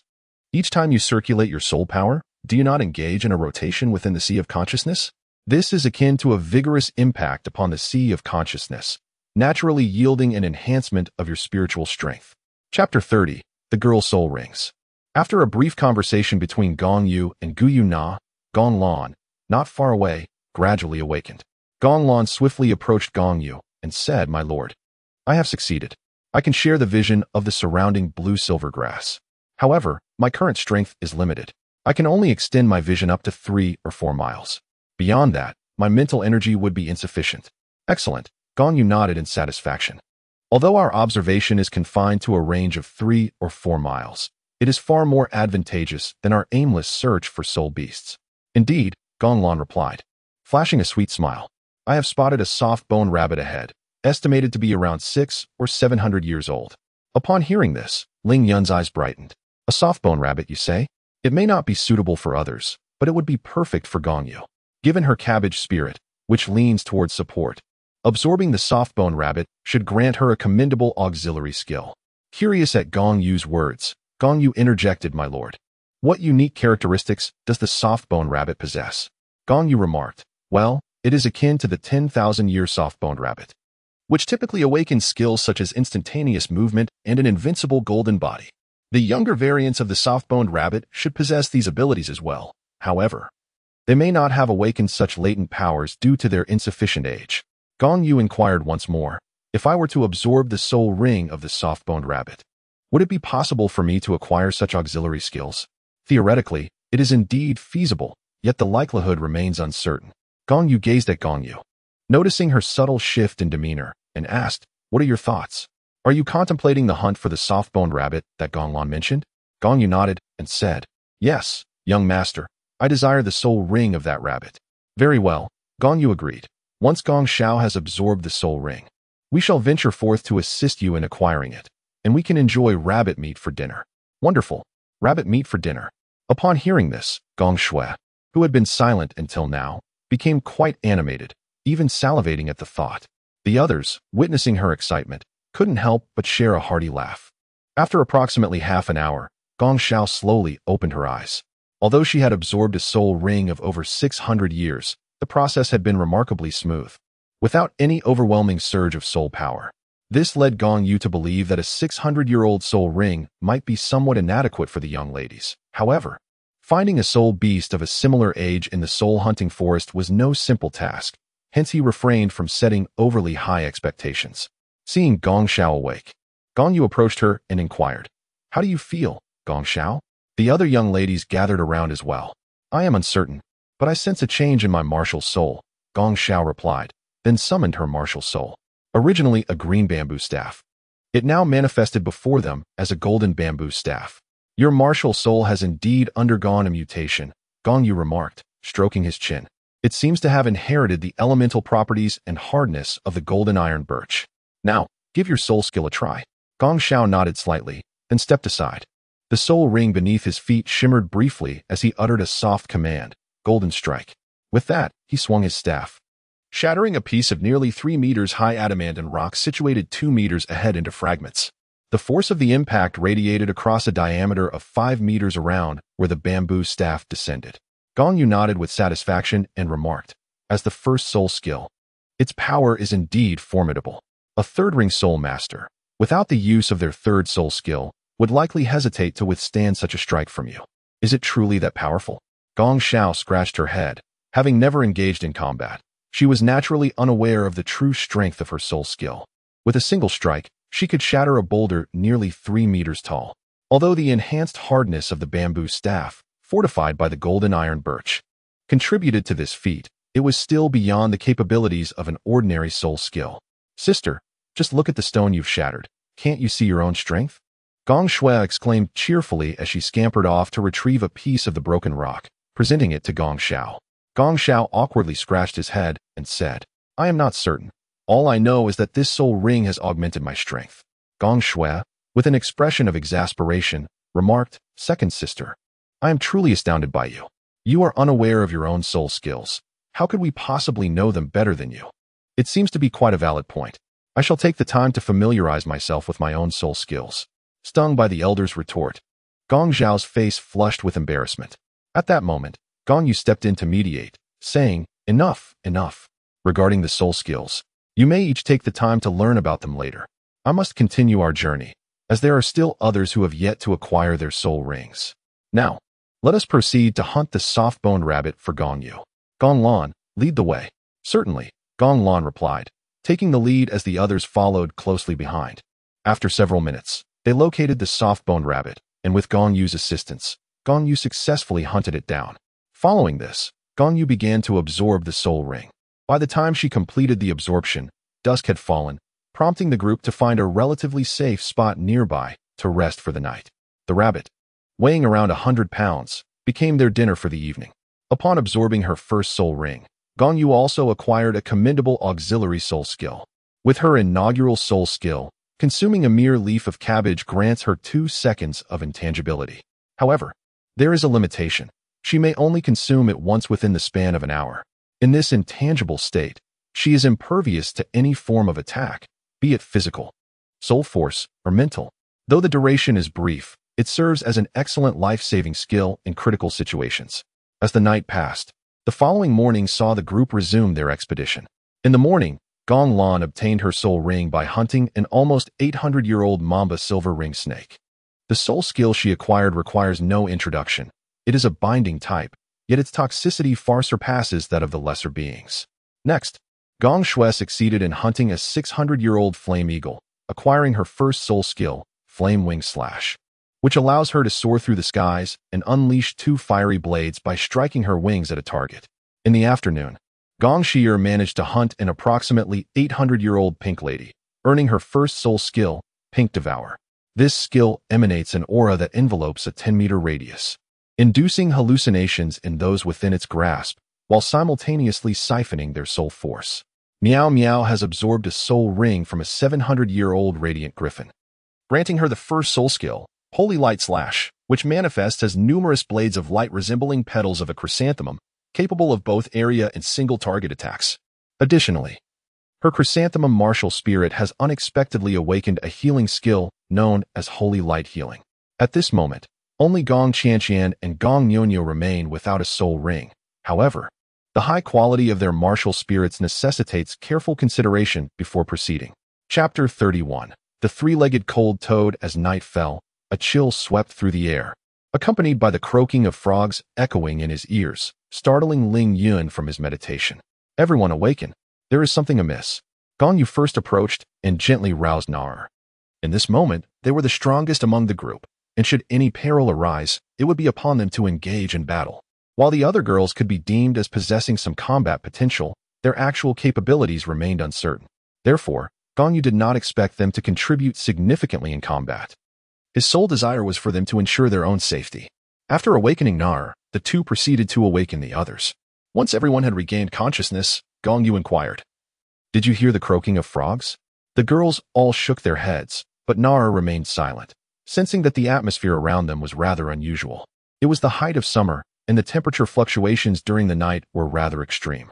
Gong Yu felt that her inquiry was futile, so she remarked, "Observe the plants on the ground, particularly the blue silver grass. Their leaves are frosted. Is there anything amiss with the frost?"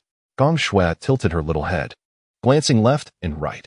Upon noticing the peculiar gazes directed towards her, she became somewhat bewildered and asked, "Is there a problem with what I said?" Immediately, Gong Lan, somewhat irked, retorted, "You fool, it is summer, albeit late summer. it is still summer. How could there possibly be frost? Ah, that is true. Hee hee. Gong Shui chuckled, her thick skin rendering her oblivious to any embarrassment.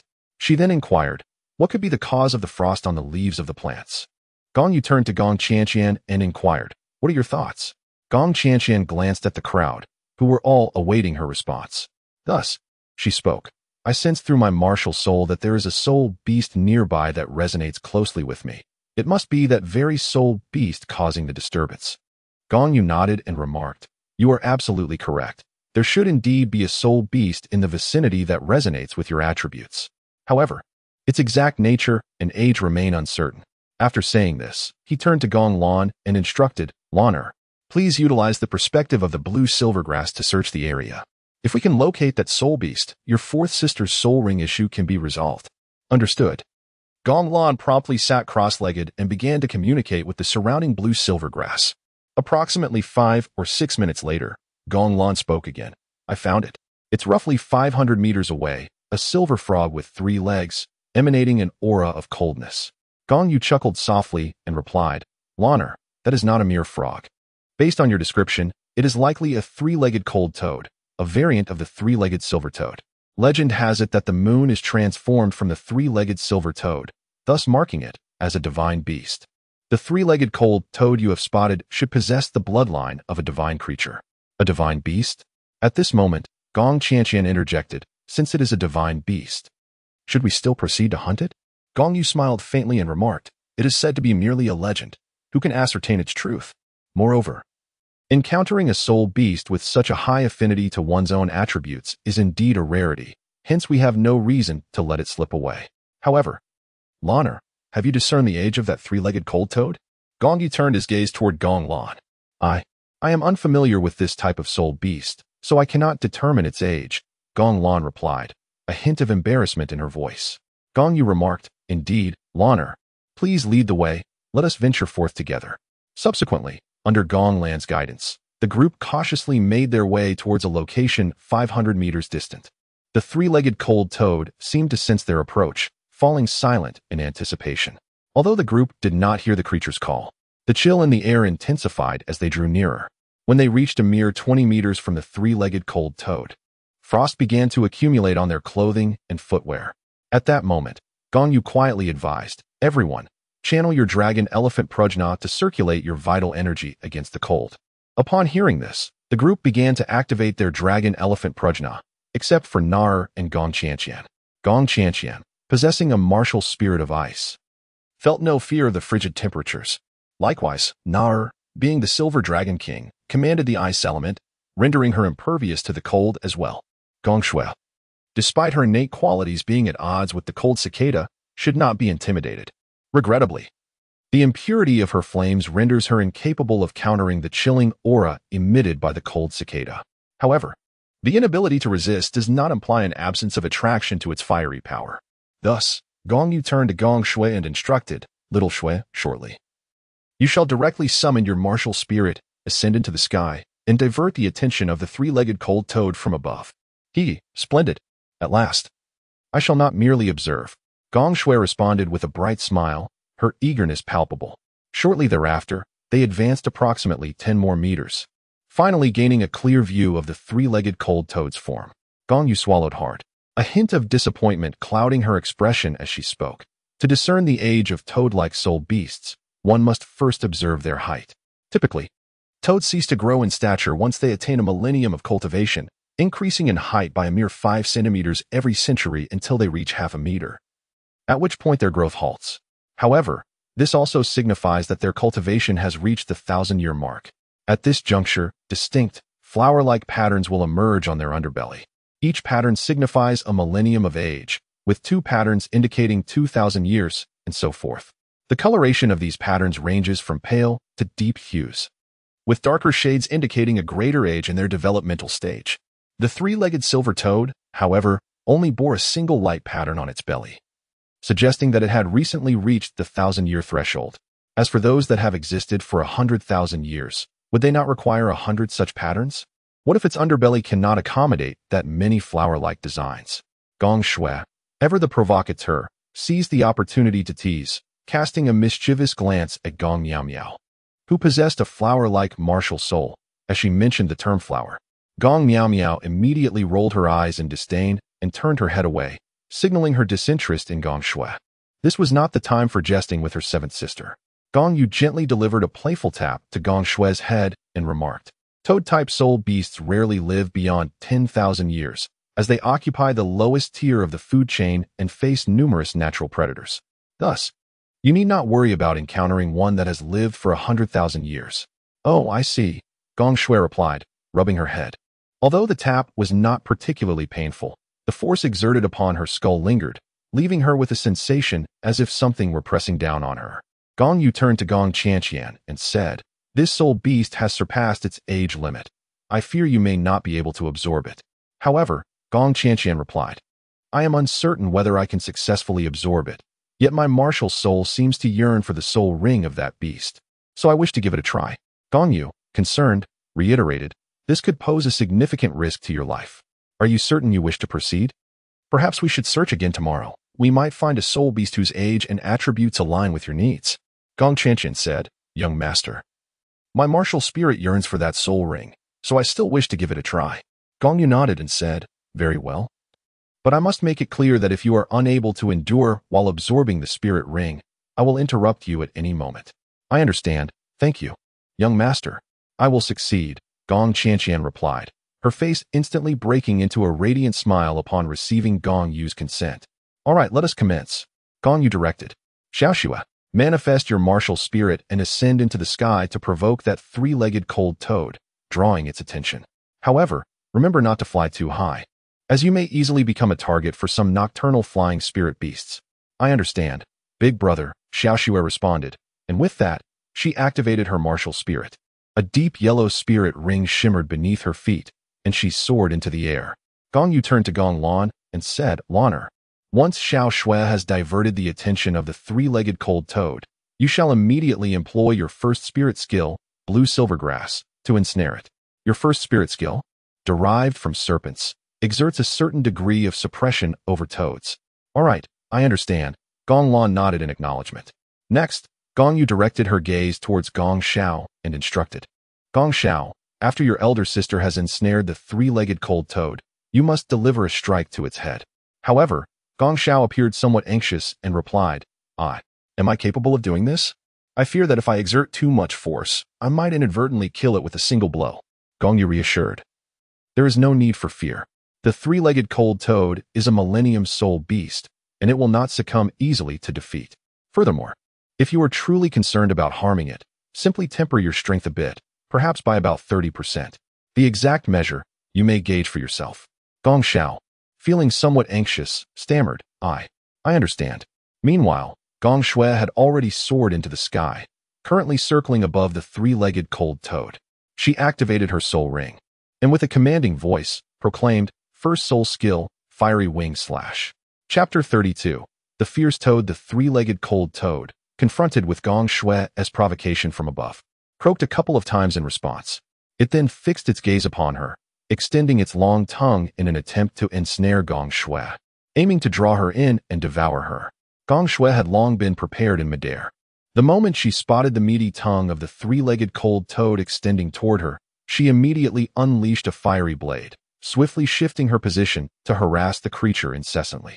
Consequently, the three-legged cold toad directed all its attention towards countering Gong Shui's relentless assaults. At that precise moment, Gong Lan made her move. Observing her right hand, the blue-silver grass had matured into tendrils that spread across the ground, and beneath her feet, a deep yellow soul ring pulsed rhythmically. Shortly thereafter, Gong Lan's soul ring shimmered, and she casually uttered, "Blue-silver grass, first soul skill, serpent vines entwine." As her words echoed, the blue-silver grass transformed into countless tendrils, sprawling towards the three-legged cold toad like an overwhelming tide. Gong Lan's first soul skill, the blue-silver grass, can target any opponent within a 50-meter radius. However, the three-legged cold toad was merely within a distance of 10 meters from them, making it an effortless task for the toad to be ensnared by the encroaching blue-silver grass.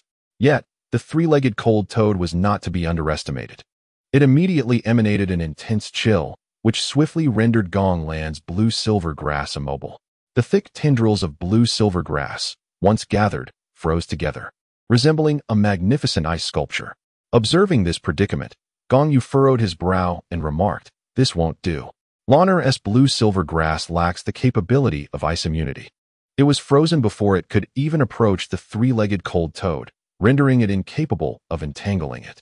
At that moment, still suspended in the air, Gong Shui called out to Gong Yu, "Elder brother, my soul power is nearly depleted." Gong Yu let out a sigh, fully aware that Gong Shui was merely an 11th-level soul master at present. Her first soul ring had been absorbed beyond its recommended lifespan, rendering the use of soul skills considerably taxing. She could barely summon the energy to execute her first soul skill twice. And even the second attempt would stretch her abilities thin.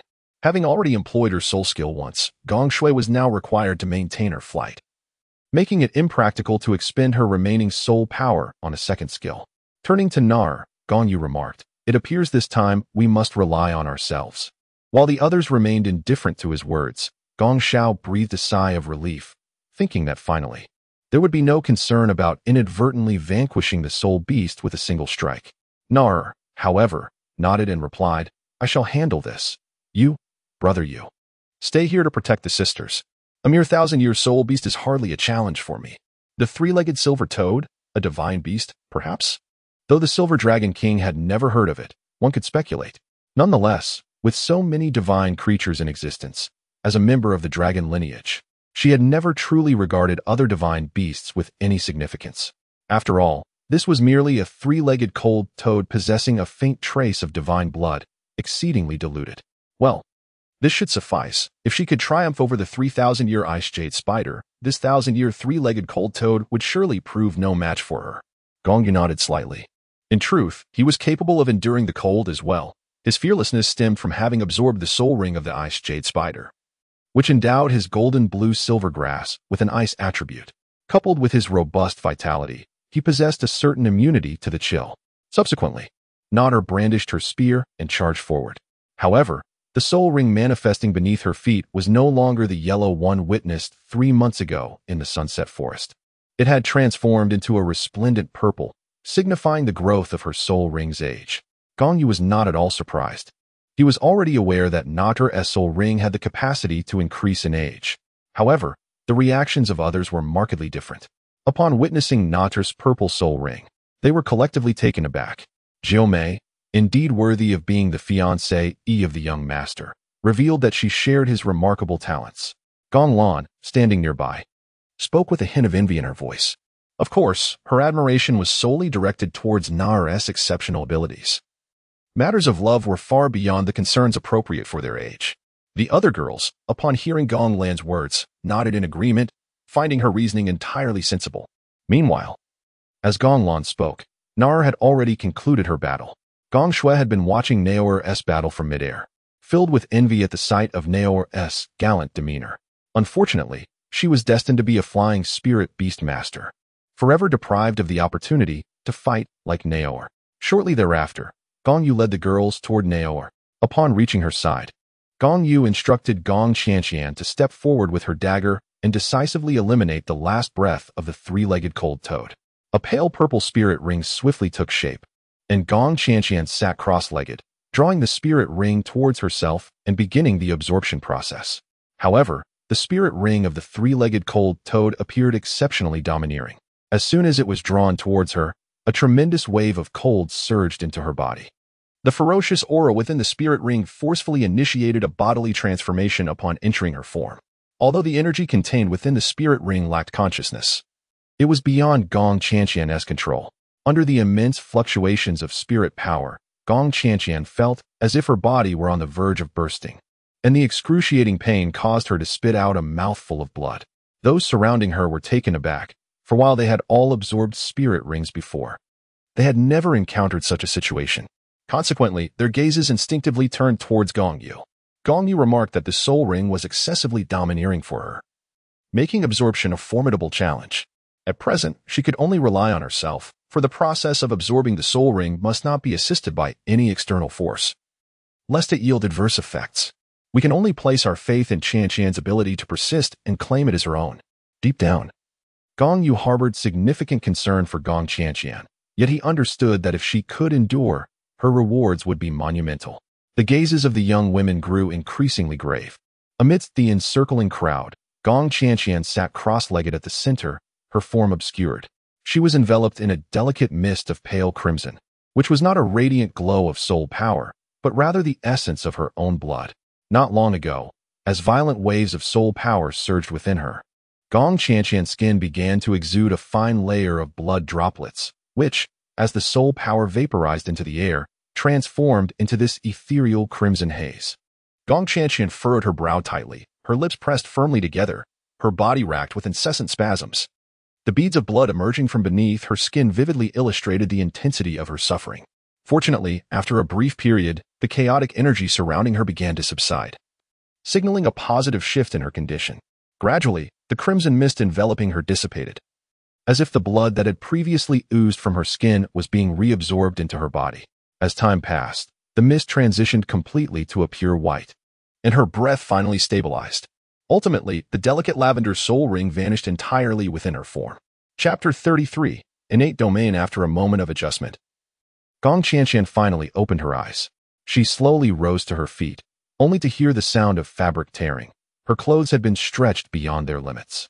It turned out she had grown taller.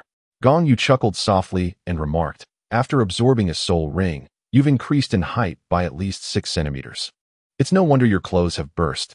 Gong Qianqian's complexion was flushed, and although her youth meant she had yet to develop, her attire was strained to the point of rupture, revealing a patch of pristine white skin on her back, which had been inadvertently glimpsed by Gong Yu, leaving her feeling somewhat embarrassed.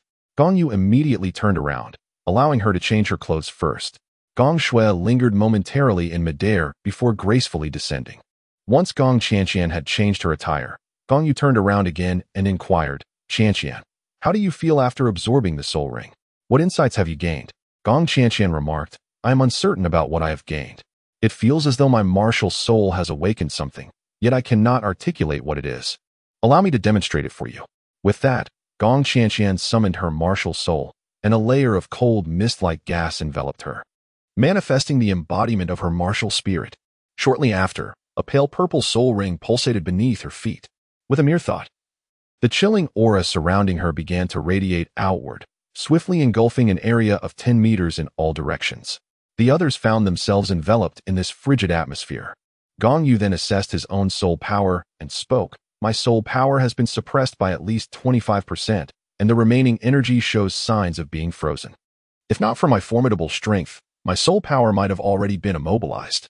After speaking, Gong Yu turned to the other young ladies and inquired, "What about you all?" Gong Lan remarked, "My strength has been suppressed by approximately 30%. As my resistance wanes, my soul power has gradually begun to freeze." Gong Yu, Gong Xiao, Gong Xir, and Gong Miao Miao echoed her sentiments in unison. Meanwhile, Gong Shui added, "Elder brother, I sense that the flames within me have been extinguished." Within Gong Shui's body, the impure flames were extinguished upon encountering Gong Qianqian's chilling aura. Nara remarked, "If I do not resist, my soul power is suppressed by approximately 25%. At that moment, Gong Nyonyo added, "It seems that my 9-colored amethyst lamp has automatically activated its protective function, so I feel little impact. However, I appear unable to influence Fourth Sister in any way." Hearing Gong Nyonyo's words, Gong Yu clapped his hands and exclaimed, "I knew your 9-colored amethyst lamp was no ordinary martial soul. I did not expect it to possess such an automatic protective feature." This revelation prompted Gong Yu to recall the protective capabilities of the Lotus Lantern, leaving him with a headache as he contemplated what kind of soul beast would be suitable for Gong Nyonyo to hunt. Given the uniqueness of such a martial soul, randomly selecting a soul beast for acquiring a soul ring could prove to be a regrettable decision. With a single remark from Gong Yu, the attention of all the girls was immediately drawn to Gong Nyonyo, causing her to shyly lower her head in embarrassment. However, this was not the appropriate moment for such discussions, as the focus should rightfully be on Gong Qianqian at this juncture.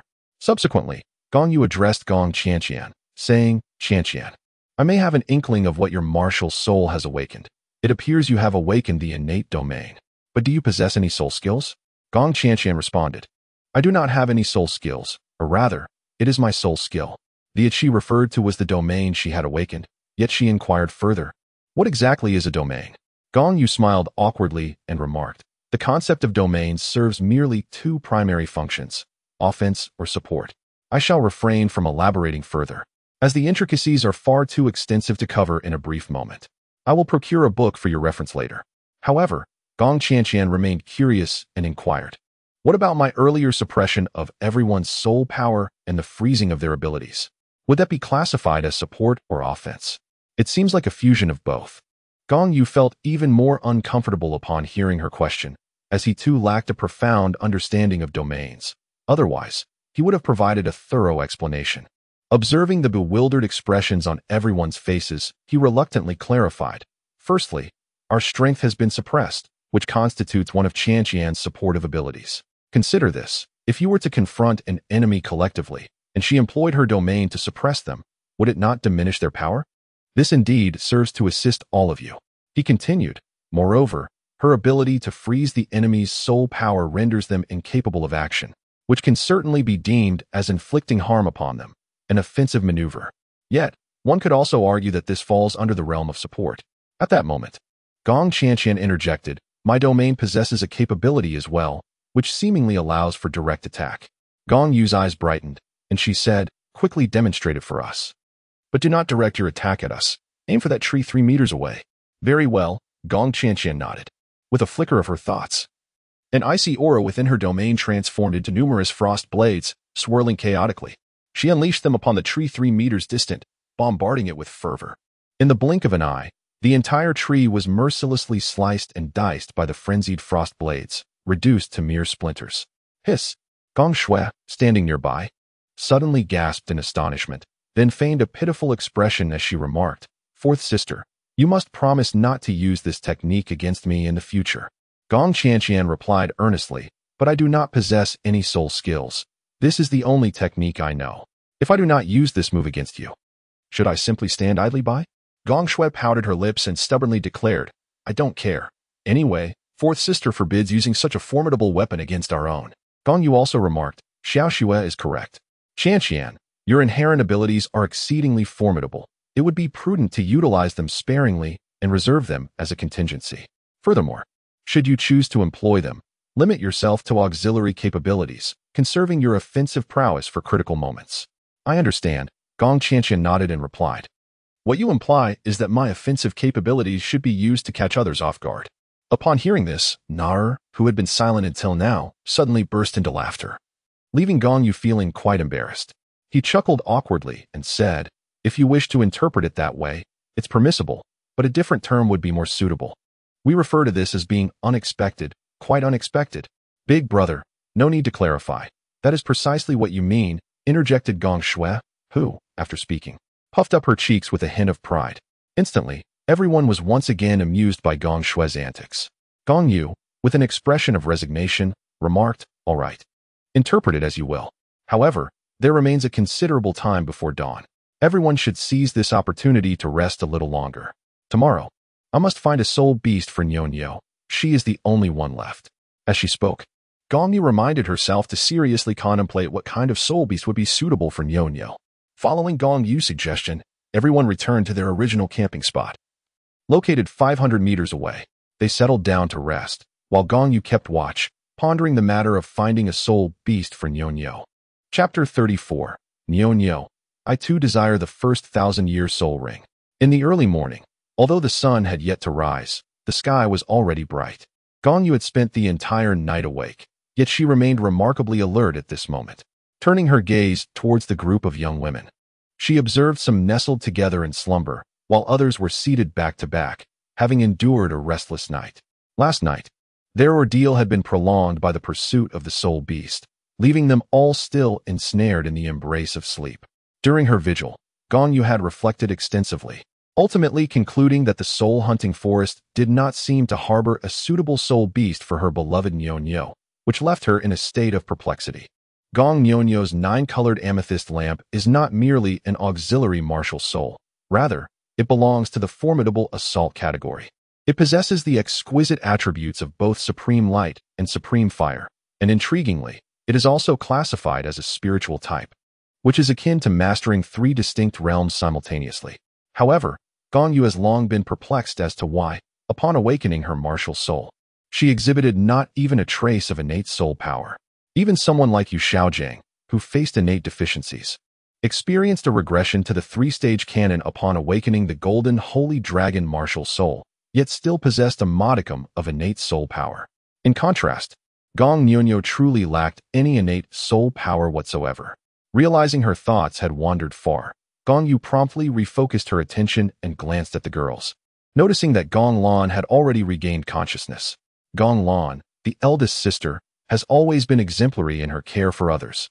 Even in the wilderness, she is invariably the first to rise. Upon awakening, she gathers some firewood from the surroundings and begins to kindle a fire to prepare porridge. Although the constraints of the outdoors limit her culinary tools, she discreetly concealed a pot within her soul guide and also brought enough rice to last several days. At that moment, Gong Yu approached and whispered softly in her ear, "I will venture nearby to procure some game. Lanner, please keep an eye on them." "Certainly, my lord." Gong Lan responded with a nod. "I shall tend to my sisters diligently." Gong Lan is perceptive, and there is no need for further elaboration. Gong Yu turned and departed, returning approximately 10 minutes later with a wild boar weighing over 200 pounds, accompanied by 4 tender rabbits weighing around 10 pounds each. After meticulously eviscerating the game, Gong Yu erected a spit and commenced roasting the meat. Once the entrails were removed, the boar yielded roughly 140 to 150 pounds of meat. Such a substantial feast was not primarily intended for the girls. Rather, it was necessitated by the hearty appetites of Gong Yu and Nar, both of whom were driven by their vigorous lineage. Thus, this singular boar would merely suffice to satiate their hunger. As time passed, the tantalizing aroma of the roasting meat began to waft through the air, gradually rousing the other girls from their slumber. Upon catching sight of the golden brown, crispy-skinned boar, they could hardly contain their eagerness to approach, especially Nar, whose stomach audibly rumbled even from a distance. However, their advance was swiftly halted by Gong Lan. "All of you must wash up first. Each of your soul-guiding devices contains toiletry supplies, and you have stored water. Do not presume that being in the wilderness grants you license to be careless." After a thorough admonition from Gong Lan, they obediently retrieved their washing items from their soul-guiding devices and began to freshen up. A few minutes later, having completed their ablutions, they gathered around Gong Yu once more. Gong Yu had meticulously sliced the roasted meat into pieces, allowing the young ladies to indulge effortlessly. After enjoying a hearty breakfast, Gong Yu commenced guiding everyone through the soul-hunting forest. Despite searching for quite some time, they encountered not a single suitable creature. Gong Yu had already made up his mind. If he could not find a suitable soul beast for Gong Yu today, he would take her to the Sunset Forest the following day. Soon, noon passed, and after a meal, they resumed their search for soul beasts. After approximately an hour, they finally encountered a bright white tiger, estimated to be around 500 years old. At that moment, Gong Yu turned to Gong Yu and said, "This bright white tiger is a bit on the younger side. Let us keep it as a backup. If we fail to find another, we can return to obtain its soul ring." However, Gong Yu replied, "Young master, I also desire a 1,000-year soul ring. Is that permissible?" Gong Yu hesitated.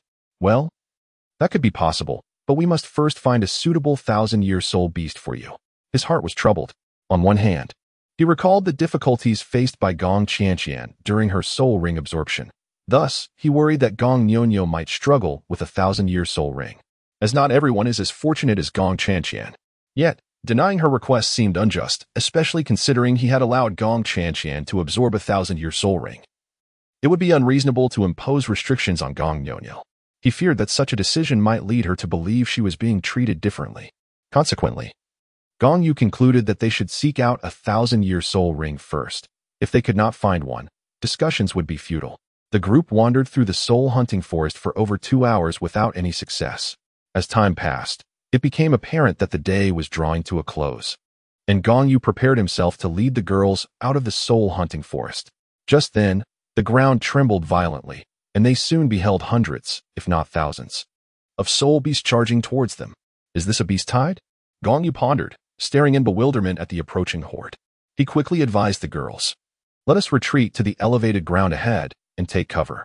This is a minor beast tide. While it may not pose a significant threat, it is beyond what we can handle alone." The girls promptly followed Gong Yu's lead, successfully evading the stampede of beasts. Gong Yu meticulously observed, seeking to unravel the cause of the panic among the spirit beasts, which prompted them to flee in a frantic manner, culminating in a minor yet potent beast tide. It was not long before Gong Yu discerned the source of the turmoil. Several spirit beasts were engaged in a fierce altercation. As they battled, the flames they emitted scorched everything in their wake, the ferocity of the fire overwhelming the surrounding smaller spirit beasts, leaving them with no choice but to flee for their lives.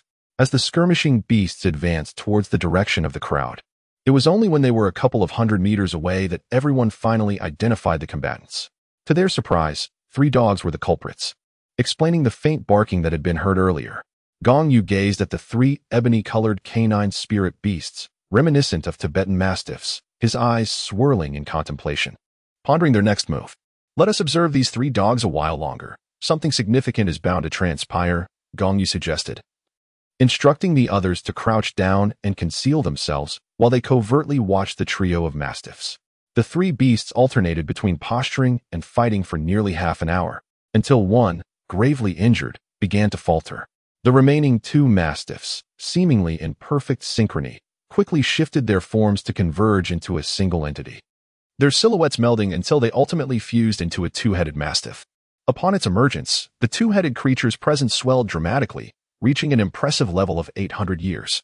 As Gong Yu's eyes brightened, he turned to Gong Nyonyo and inquired, Nyonyo, what do you think about absorbing the soul ring from this soul beast? In Chapter 35, titled The 3-Headed Crimson Demon Hound, Gong Nyonyo replied, however, this 2-headed dog has not yet reached the millennium level in cultivation. Her heart still longed for the absorption of a millennium-level first soul ring. In response, Gong Yu said, just watch, it will soon attain the millennium level. As his words echoed, the 2-headed dog lunged at the severely wounded hound, its 2 massive heads opening wide to sink their teeth into the neck and abdomen of the injured creature. After a brief whimper, the wounded hound ceased to breathe. The 2-headed dog then began to devour the lifeless carcass of the hound, and with each mouthful consumed, its aura surged dramatically.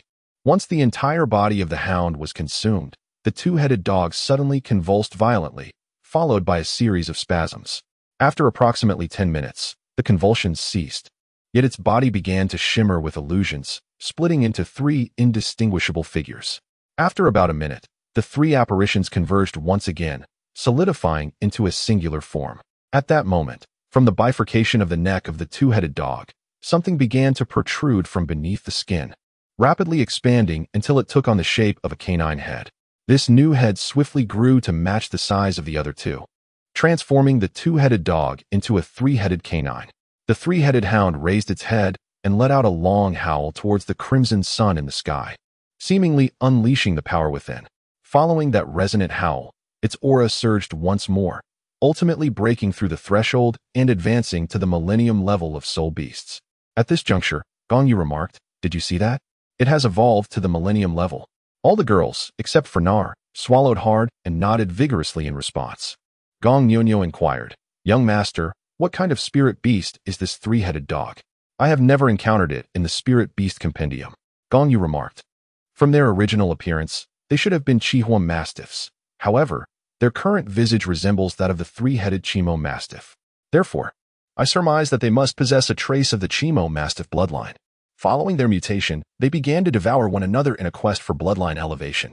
Though merely conjecture, my supposition holds some truth. The 3 Chihua mastiffs were originally 3 brothers born of the same litter, having always relied on one another, facing challenges together. Yet, when their cultivation reached 400 years, one day, they unknowingly encountered an unusual flame. Shortly after returning, they awakened the bloodline of the 3-headed Chimo mastiff. Subsequently, the brothers began to engage in sporadic conflicts. This contention has persisted for several years, escalating over time until it ultimately transformed into a fierce struggle to consume one another. Over the years, one managed to devour another, evolving into a 2-headed dog, its bloodline gradually growing more potent. This led it to set its sights on the remaining brother, intent on consuming him as well. The 2-headed dog and the last Chihua mastiff battled for several more years, until today, when it finally consumed the last Chihua mastiff, evolving into the 3-headed Chimo mastiff. Young master, does this 3-headed Chimo mastiff possess any formidable abilities? Gong Nyonyo inquired, while the others turned their expectant gazes toward Gong Yu, eagerly awaiting his response. Gong Yu remarked, the most formidable aspect of the 3-headed crimson hellhound is undoubtedly its flames. It is said that within its being lies a fire known as the hellfire, a blaze that can only be found in the depths of hell and possesses tremendous destructive power. Casting a glance at Gong Yu, he continued, Yu, one of the attributes of your 9-colored amethyst lantern is the ultimate fire. Should you absorb the soul ring from this 3-headed crimson hellhound? It could elevate the potency of your flames to an entirely new echelon. Upon hearing Gong Yu's words, Gong Yu's eyes sparkled with excitement as she eagerly nodded, exclaiming, Young master, I want this. This is splendid, truly splendid.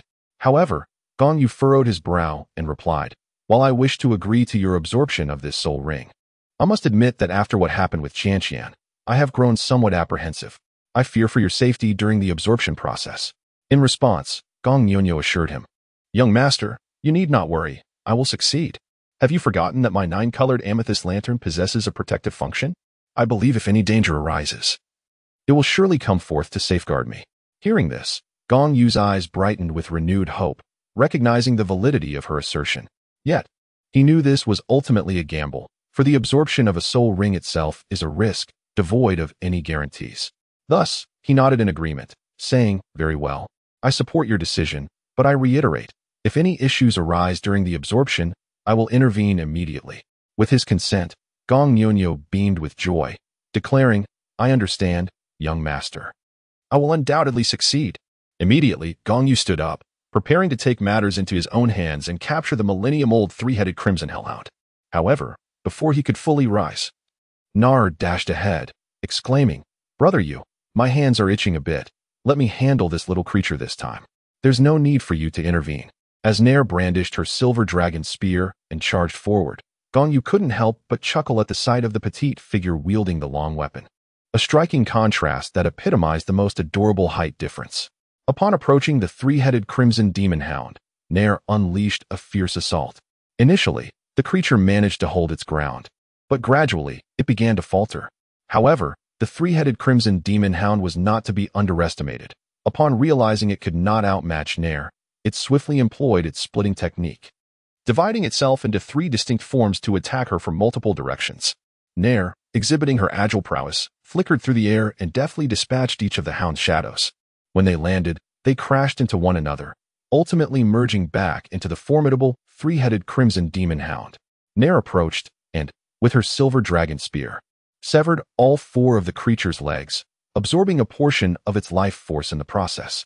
The demon hound was left barely clinging to existence. At that moment, Gong Yu led a few girls over to her. Reaching Nair's side, Gong Yu handed a dagger to Gong Yu, urging her to deliver the final blow to the 3-headed crimson demon hound. Holding a dagger with unwavering determination, Gong Yu approached and swiftly dispatched the 3-headed crimson demon mastiff. Shortly thereafter, a pale purple soul ring materialized, prompting Gong Yu to sit cross-legged, draw the soul ring towards herself, and commence the absorption of its energy through the cultivation of the True Path Song. Chapter 36. A bounty review. Evidently, Gong Yu's concerns for Gong Yu were somewhat unfounded. He had anticipated that Yu would struggle with the absorption of a Millennium Soul Ring, much like Gong Qian had, yet the reality exceeded his expectations. Initially, the soul power emanating from the purple soul ring did affect Yu. However, just as she began to experience discomfort, her 9-colored purple crystal lantern martial spirit radiated a resplendent golden purple light, enveloping her within its brilliance. In the blink of an eye, she regained her stability. Bathed in the glow of this golden purple light, she successfully absorbed the soul ring from the 3-headed crimson demon mastiff in less than half an hour. As Yu slowly opened her eyes, the onlookers gathered around her. How do you feel, Sixth Sister? The ever-enthusiastic Gong Shui was the first to inquire, while the others cast concerned glances at Yu. I am well, Yu replied, her eyes glistening with unshed tears, for it had been a long time since anyone had shown her such concern. Sniffling, she rose to her feet and continued, I have acquired a soul skill, but I am uncertain of its power. I must test it. Taking a few steps forward, Yu revealed a 9-colored radiant purple crystal lantern in her hand. As a pale purple soul ring materialized beneath her feet, the faint purple light flickered briefly, and Yu declared, First soul skill. Infernal flames illuminate the world. Instantly, the lantern erupted with light, and a beam of crimson fire shot forth, striking a nearby tree stump of considerable height. In an instant, the stump ignited in a roaring blaze, the flames rapidly expanding to engulf a 5-meter radius. Within mere seconds, everything within that area was reduced to ashes. Even the surrounding stones melting into liquid. Your soul skill is rather formidable. It even melted the stones. If it were directed at a person, the outcome would be disastrous. Gong Yu remarked coolly, and the other girls nodded in agreement. I shall refrain from using this soul skill too frequently, Gong Yu replied, a hint of embarrassment coloring her cheeks, as she remained puzzled by the overwhelming power of her skill. It's all right, just exercise restraint when using it on our own. If you must employ it, do so with caution. However, when facing enemies, do not hold back, Gong Yu advised patiently, eager to alleviate any psychological burden that might hinder Nyonyo's future actions. Understood, young master, Nyonyo nodded. Gong Yu then turned his attention to Gong Shui, saying, Shui, in the future, train closely alongside your sixth sister. She possesses the ultimate fire attribute, while your flames are somewhat chaotic. Training with her will undoubtedly benefit you. Gong Shui nodded and said, I understand, big brother. Then Gong Yu glanced at the sky, noting that dusk was fast approaching. He promptly addressed the young ladies. Since we still have a bit of time, let us depart from the soul-hunting forest. We shall not spend the night within its confines. Having spoken, he led the girls towards the outskirts of the forest. Approximately 2 hours later, as darkness began to envelop the surroundings, the group finally emerged from the gates of the soul-hunting forest. They set up a small stall outside to satiate their hunger, while it did not fully satisfy them. It would have to suffice. After their meal, and with the unanimous agreement of the young ladies, Gong Yu hired 2 carriages and set off for Nodding City that very night. During the journey back, Gong Yu reflected on the experiences of the past few days. The eldest, Gong Lan, possessed the martial spirit of blue-silver grass, with his first soul ring derived from an almost 800-year-old mamba silver-ringed snake, granting him the soul skill, serpent vine entanglement. The second, Gong Xiao, wielded a martial spirit of a bamboo stick, which had mutated into a golden bamboo stick. His first soul ring was from a 600-year-old golden iron birch, bestowing upon him the soul skill, golden strike. The third, Gong Yu, with the martial spirit of a cabbage, had a first soul ring from a soft-boned rabbit over 600 years old, enabling him to provide teammates with 2 seconds of intangibility, during which any attack would be rendered ineffective. The fourth, Gong Qianqian, with the martial spirit of cold air, derived her first soul ring from a 1,000-year-old 3-legged cold toad. While lacking a soul skill, she gained an innate field that balanced both offense and support. The fifth, Gong Xier, possessed the martial spirit of a pink rose, with her first soul ring coming from an 800-year-old pink lady, granting her the soul skill, Pink Devour. The sixth, Gong Nyonyo, wielded a 9-colored purple crystal lamp, with her first soul ring from a 1,000-year-old 3-headed crimson demon hound, bestowing upon her the soul skill, Infernal Fire Radiance.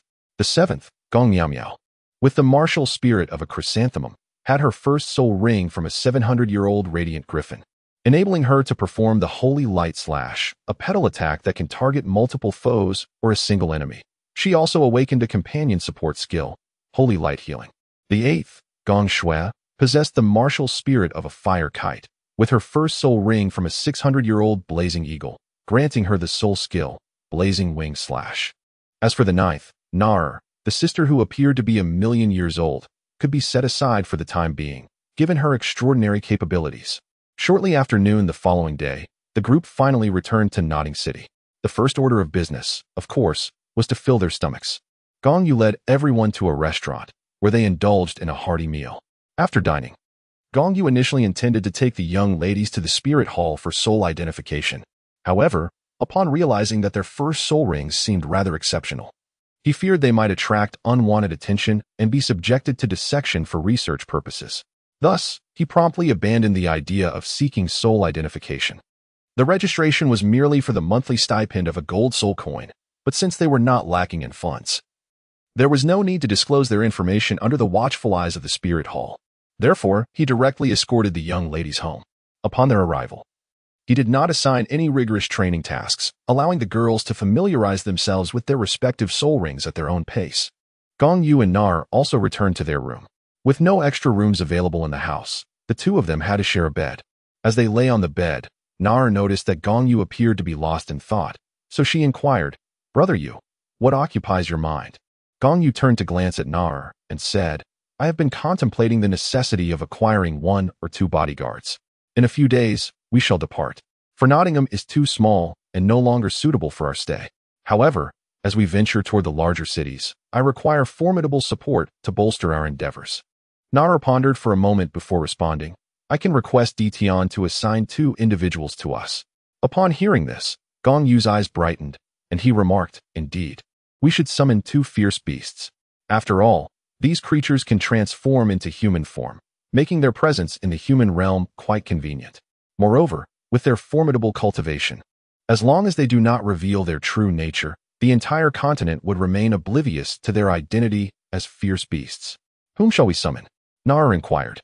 Gong Yu pondered for a moment, gently resting her chin in her hand, and remarked, Bai Ji is quite capable. Summon her. She can attend to our ailments whenever they arise. As for the remaining choice, whom do you think we should select? ZG or another fierce beast? Naya replied, let it be ZG. The female soul beast is more attentive. The male soul beasts are often lacking, either in intellect or are too fearsome, which might frighten many around us. Very well, then summon ZG and Bai Ji. Gong Yu concurred, believing that regardless of their capabilities, they would certainly be more pleasing to the eye than other ferocious beasts. Indeed, Naya responded. Though Gong Yu remained unaware of how she intended to summon ZG and Bai Ji, she must have her own methods. Before long, Na-air drifted into a deep slumber. Gong Yu, however, remained awake, his mind beginning to concoct a simulation. System, initiate the simulation. Chapter 37, The Frivolous Rewards of Simulation Ding. Prior to the simulation, please select the associated characters. The effects of the simulation will vary depending on the chosen individuals. Available characters for selection include 1. Mingyu, disciple of the Tang sect. 2. Lu Hong, disciple of the Holy Spirit Church. 3. A worm nestled within the round table of the Sea God Pavilion. The corners of Gong Yu's mouth involuntarily twitched as he chuckled and reproached, a mere pest within the Sea God Pavilion's round table. What is this nonsense? What purpose does selecting it serve? Truly amusing. Well, let us choose option 1. Ding. The simulation commenced. At the age of 0, you were born, and your father named you Mingyu. As both of your parents were members of the Tang sect, you became a disciple of the Tang sect. At 3 years old, your parents secretly imparted to you the first level of the Xiantian skill for your cultivation, yet they admonished you to refrain from using it in the presence of outsiders. Under their guidance, you swiftly grasped the fundamentals. By the age of 4, your parents clandestinely transmitted to you the ghostly shadow and purple extreme demon eye techniques. And with their instruction, you continued to progress rapidly. When you turned 5, they surreptitiously taught you the Xianyu hand and the controlling crane to catch dragon technique. At 6, your parents conducted a martial soul awakening for you, resulting in the emergence of a black spatula as your martial soul. You felt a pang of disappointment. But fortunately, you possessed innate full soul power, a gift you attributed to the Xiantian skill, for a mere spatula could not bestow such innate prowess. Moreover, you had perfected the first level of the innate skill 6 months prior. 7 days later, your father returned with a yellow-grade golden bear spirit. You absorbed this spirit, receiving your first soul ring and the initial soul skill, Bear Spatula Strike, elevating your soul skill to level 11. As cultivating the Tang sect's secret arts requires merit points for exchange, and since you were not an official disciple and your father wished to protect your freedom, he secretly passed on the second level of the Xiantian skill to you. You diligently practiced the second level of the Xiantian skill. By the age of 7, your soul power reached level 15, and nothing of significance transpired. You continued to earnestly train in the Xiantian skill and other Tang sect techniques. At 8, your soul power escalated to level 18, and still, no major events unfolded. You remained steadfast in your cultivation. Upon reaching 9 years old, your soul power attained level 20. Your parents inquired whether you wished to add a second soul spirit or choose to evolve a second soul ring from the first. They advised you to opt for the latter due to your body's insufficient strength to bear a second soul spirit at this time. Heeding their counsel, your first soul spirit evolved into a second soul ring, both rings sharing the lifespan of the spirit, yet remaining yellow rings. You acquired the second soul skill, Bear Spatula Double Strike. The Xiantian skill experienced another breakthrough, and you felt an urgent need for the third level of the technique. 3 days later, after careful consideration, your parents secretly transmitted the heart techniques of levels 3 to 8 of the Xiantian skill to you. With these levels, you need not worry about lacking cultivation methods before the Soul Douluo stage. Both of your parents were soul saints and had only attained the first 8 levels of the technique. So any future advancements in the methods would depend solely on your own endeavors. At the age of 10, your soul power reached level 23. and your purple extreme demon eye transcended into the subtle realm, enhancing your mental prowess by 300 points, placing you in the mid-stage of the spiritual realm. At the tender age of 11, your soul power reached the remarkable level of 25. However, the clandestine transmission of Tang sect's teachings by your parents was inadvertently revealed. Fearing retribution from the Tang sect, they decided to flee with you. The Tang sect branded your parents as traitors and initiated a relentless pursuit of your family. By the age of 12, your soul power ascended to 27, yet tragedy struck when your father fell victim to an ambush by Tang sect members a month prior. At 13, your soul power soared to 29, and you and your mother continued your desperate flight. During this perilous journey, your mother broke through to level 80, and you both found refuge in the Holy Spirit sect. With their assistance, she acquired her 8th spirit ring. 3 months later, you achieved level 30. In an effort to secure a second spirit for you, your mother inadvertently attracted the attention of the Tang sect and was tragically killed in an ensuing attack. Fueled by vengeance against the Tang sect, you publicly disclosed the first 8 levels of the Xiantian skill and all of Tang sect's secret techniques, causing a tremendous stir and benefiting many who lacked innate soul power. The Holy Spirit sect intensified their efforts to nurture your potential, providing you with a soul beast and granting you a genuine 3rd spirit ring. Yet, your life came to an end, marking the conclusion of the simulation. The results of your simulation are as follows. 1. A yellow-grade golden bear spirit. 2. A complete set of the Xiantian treasure record, excluding the 9th level of Xiantian skill and the hidden weapons manual. 3. A 3rd spirit ring of unknown attributes. Faced with these options, Gong Yu internally cursed the futility of the choices before him. The first option bore no utility. The second option, the Xiantian treasure record, contained knowledge of the Xiantian skill, which he deemed redundant, as he already possessed the complete Truth Dao Song, the purple extreme demon eye, and the Xian Jade hand. Though he struggled with the Ghost Shadow mysterious track and was slightly lacking in the controlling crane catching dragon technique, he was proficient in both Tai Chi and Wing Chun, surely. Tai Chi surpassed the latter in merit. The third option appeared even less appealing. An unknown attribute spirit ring would likely be no more than a 1,000-year level, rendering it even more useless than the first. Left with no choice, Gong Yu steeled himself and made his selection, mentally declaring, "System, I choose option 2. As soon as he confirmed his choice, 5 beams of radiant light enveloped him, settling onto his bedside.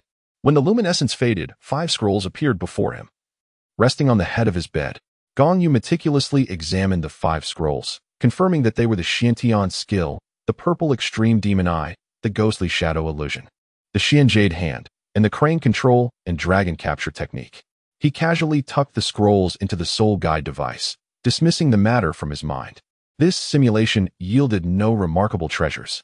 Lying on his bed with his hands clasped behind his head, Gong Yu pondered for a moment and murmured to himself, "Since there are several more simulation opportunities available, I might as well conduct another one."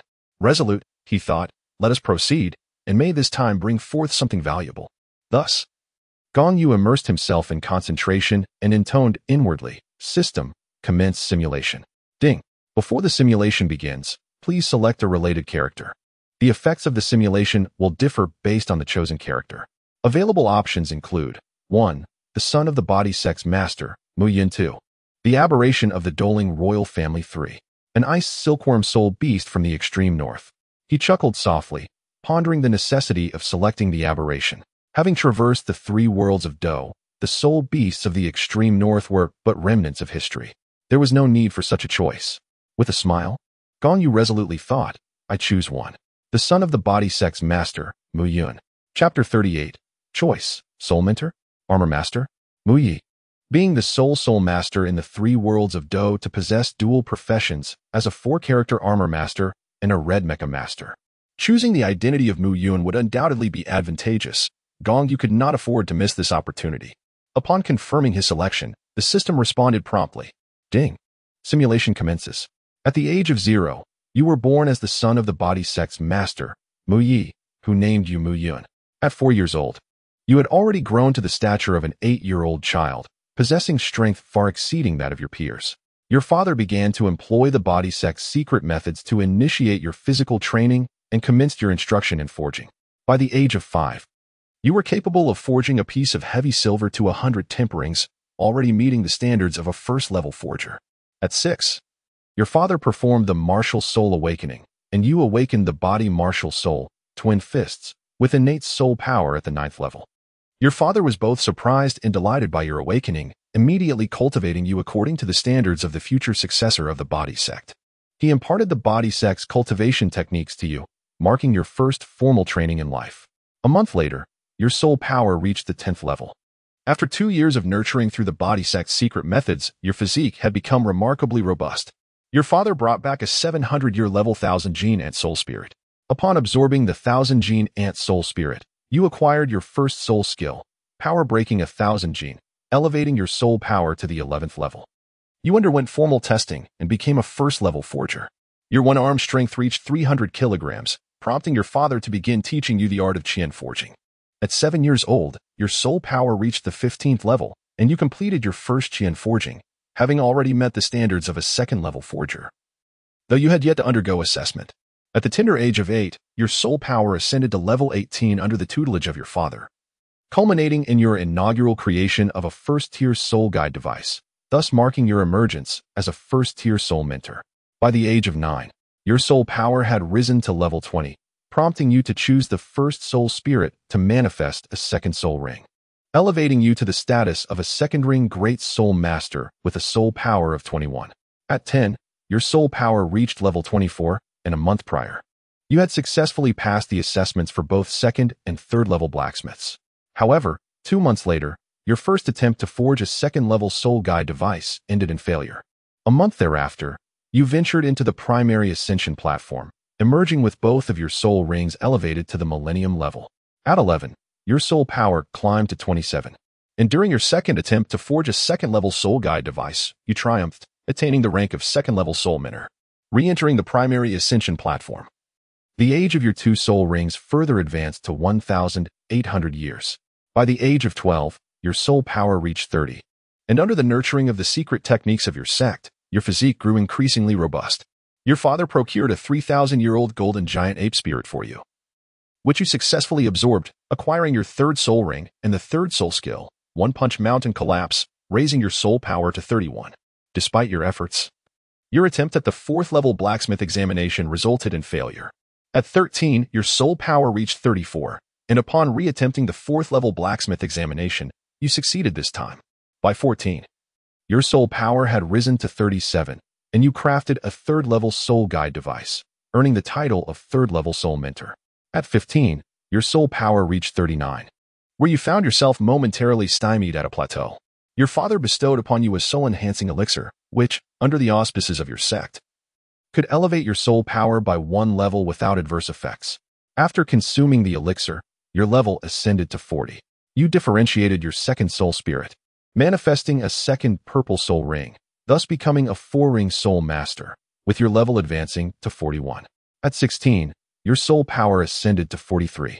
You endeavored to undertake the 5th level blacksmith examination, but, as expected, faced failure.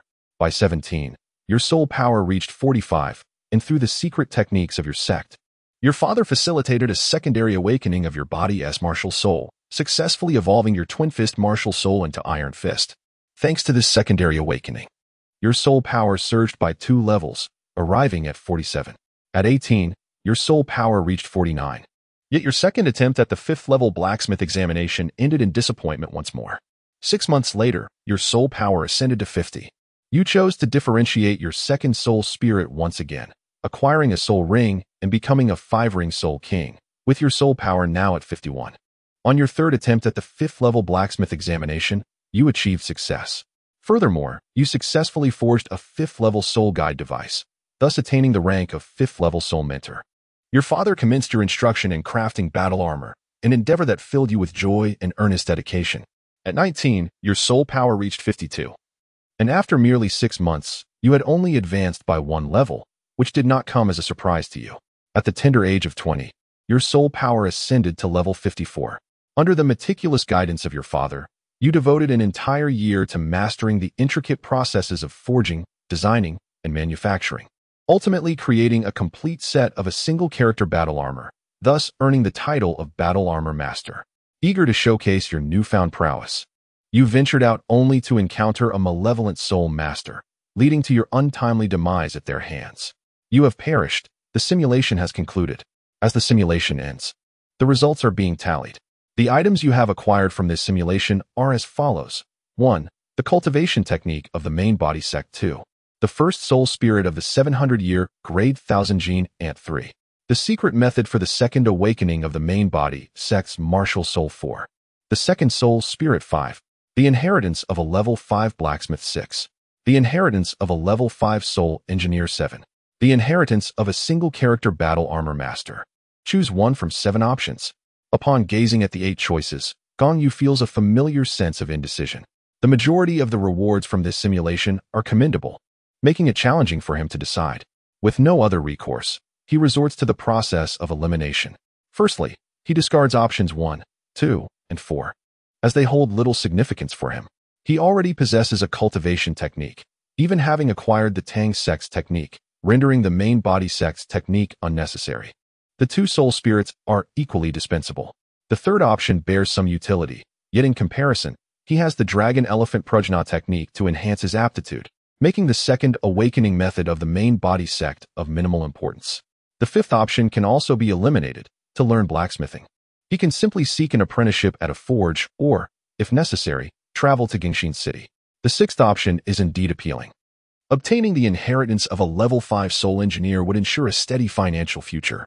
However, the 7th option also beckons, as it includes a complete set of processes from forging to design and manufacturing associated with being a battle armor master. Yet, even if he were to inherit this knowledge, with his current soul power, he would not be able to forge a single character battle armor just yet. Conversely, by accepting the inheritance of the level 5 soul engineer, he could elevate his forging skills, enabling him to produce at least a level 2 soul tool with his current capabilities. This dilemma is perplexing. How to choose? System. May I select 2? In response to Gong Yu's inquiry, the system promptly replied, yes, but it will come at a cost. What cost? Gong Yu pondered internally. Over the next 5 years, each month's free attempts will be deducted, and all accumulated simulation attempts will be reset. To regain simulation attempts, you will need to rely on exploiting Tang San. Gong Yu hesitated, pondering within himself. With only 60 simulation opportunities over the span of 5 years, and coupled with the nearly 70 accrued chances at present, exchanging them for a mere option reward seemed rather unwise.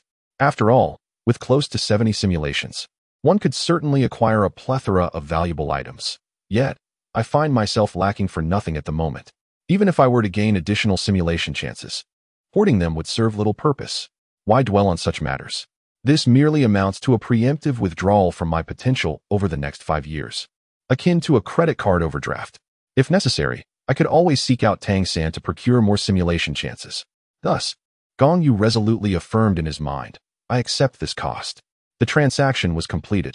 For this current simulation, you have obtained 7 items from which to select 2. Please make your choice. Gong Yu silently pondered. I shall choose the 6th and 7th options. In the next moment, he felt 2 warm currents flowing into his mind, and soon an abundance of memories regarding the creation of soul guidance devices and battle armors filled his consciousness. With this newfound knowledge, the days ahead promised to be quite busy. Gong Yu murmured to himself, yet I must enhance my forging skills. What I have acquired is merely the inheritance of knowledge, and at present, I possess no ability in forging whatsoever, rendering me incapable of crafting a soul guidance device, let alone a battle armor. Contemplating this, Gong Yu felt a compelling need to journey to Gingshin City to acquire some foundational knowledge of forging techniques. After all, in this era, the status of blacksmiths remains rather lowly, and the classification of forging masters is still rather vague. Within this time frame, the 3 renowned masters, Tang Hao, Titan, and Lu Gao, are, at best, comparable to the Saint craftsman level of 20,000 years hence. In the Douluo Continent, only one master can exist at any given moment. The simultaneous presence of 3 masters is an impossibility. 5 years later, in the kingdom of Barak, Soto City, at the Rose Hotel. On this day, a boy and a girl, both seemingly around 12 years of age, arrived at the entrance of the Rose Hotel. The boy, dressed in simple attire, stood about 1.7 meters tall, clad in a neat light blue outfit. Around his waist was a belt adorned with 24 gemstones. His shoulder-length black hair hung loosely, and his appearance was rather ordinary, exuding an aura that made him seem somewhat unapproachable, with a faint, insincere smile perpetually lingering at the corners of his mouth. As for the girl, her silky black hair was meticulously styled into a neat braid that cascaded past her calves. She towered slightly over the boy and wore a snug pink top that accentuated her developing figure. While her chest may not have been particularly ample, her slender waist was enviable to countless women. Her long, toned legs were encased in white trousers, boasting a perfect golden ratio. Despite her youthful visage and childlike features, her rounded, pert posterior hinted at a budding allure. Her naturally arched eyebrows framed large, expressive eyes that sparkled with life, contrasting with her flat, square face.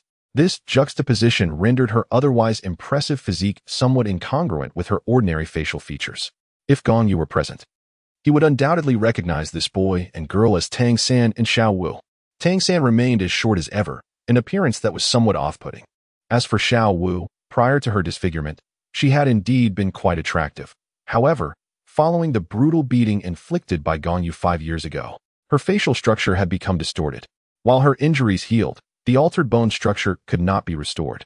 As time passed, Xiao Wu's facial bones widened and squared, transforming her from the delicate, oval-faced girl she once was. Nevertheless, Tang San's affection for Xiao Wu was evident, as he never once expressed disdain for her altered appearance. At the Rose Hotel, Xiao Wu gestured towards the establishment, resembling a grand rose in architectural style, and said to Tang San, "Let's stay here." To which Tang San nonchalantly replied, "As you wish." This little fellow has rarely been extravagant, but after years of labor and the subsidies from the Spirit Hall, he has managed to amass a modest savings. Upon entering the Rose Hotel, he was immediately enveloped by the fragrant scent of roses, a delightful aroma that brought warmth and comfort to his senses. The hotel's interior was adorned in 3 colors, white, silver, and rose red, creating a warm and unique ambience that was undeniably charming. Tang San approached the front desk and spoke to the attendant, requesting 2 rooms. The attendant, however, replied, "I'm sorry, but we only have 1 room left." Indeed, there was only a single room available, as just moments prior. The remaining accommodations had been booked by Gong Yu and his group of 10, leaving only 1 room unoccupied, which became available only because Nader insisted on sharing a room with Gong Yu. 1 room? Tang San furrowed his brow. In his 2 lifetimes, he had shared a bed with Xiao Wu during their childhood without issue, but now, they were both maturing into adulthood, and he was well aware of the propriety regarding male-female interactions. The attendant reiterated, "Yes, there is only 1 room left, but rest assured, our rooms are quite spacious and fully equipped, more than sufficient for 2. Xiao Wu, with her carefree demeanor, chimed in, "Then let us just take that 1 room. When we were in Notting, we always shared a dormitory, didn't we? What's the difference? We could save some money for beautiful clothes." Tang San shook his head in resignation. He was not a stubborn person. If necessary, he could sleep on the floor, as he usually practiced at night, which provided the best rest. "Very well, please arrange that room for me." Just as the attendant was preparing to process Tang San's request, an unexpected voice interrupted the proceedings. "I believe that room belongs to me." Both Tang San and Xiao Wu turned to see 3 individuals approaching from behind them. 2 young women, seemingly around 17 or 18 years of age, were strikingly tall, even slightly taller than Xiao Wu, and they bore an uncanny resemblance to each other, clearly identical twins.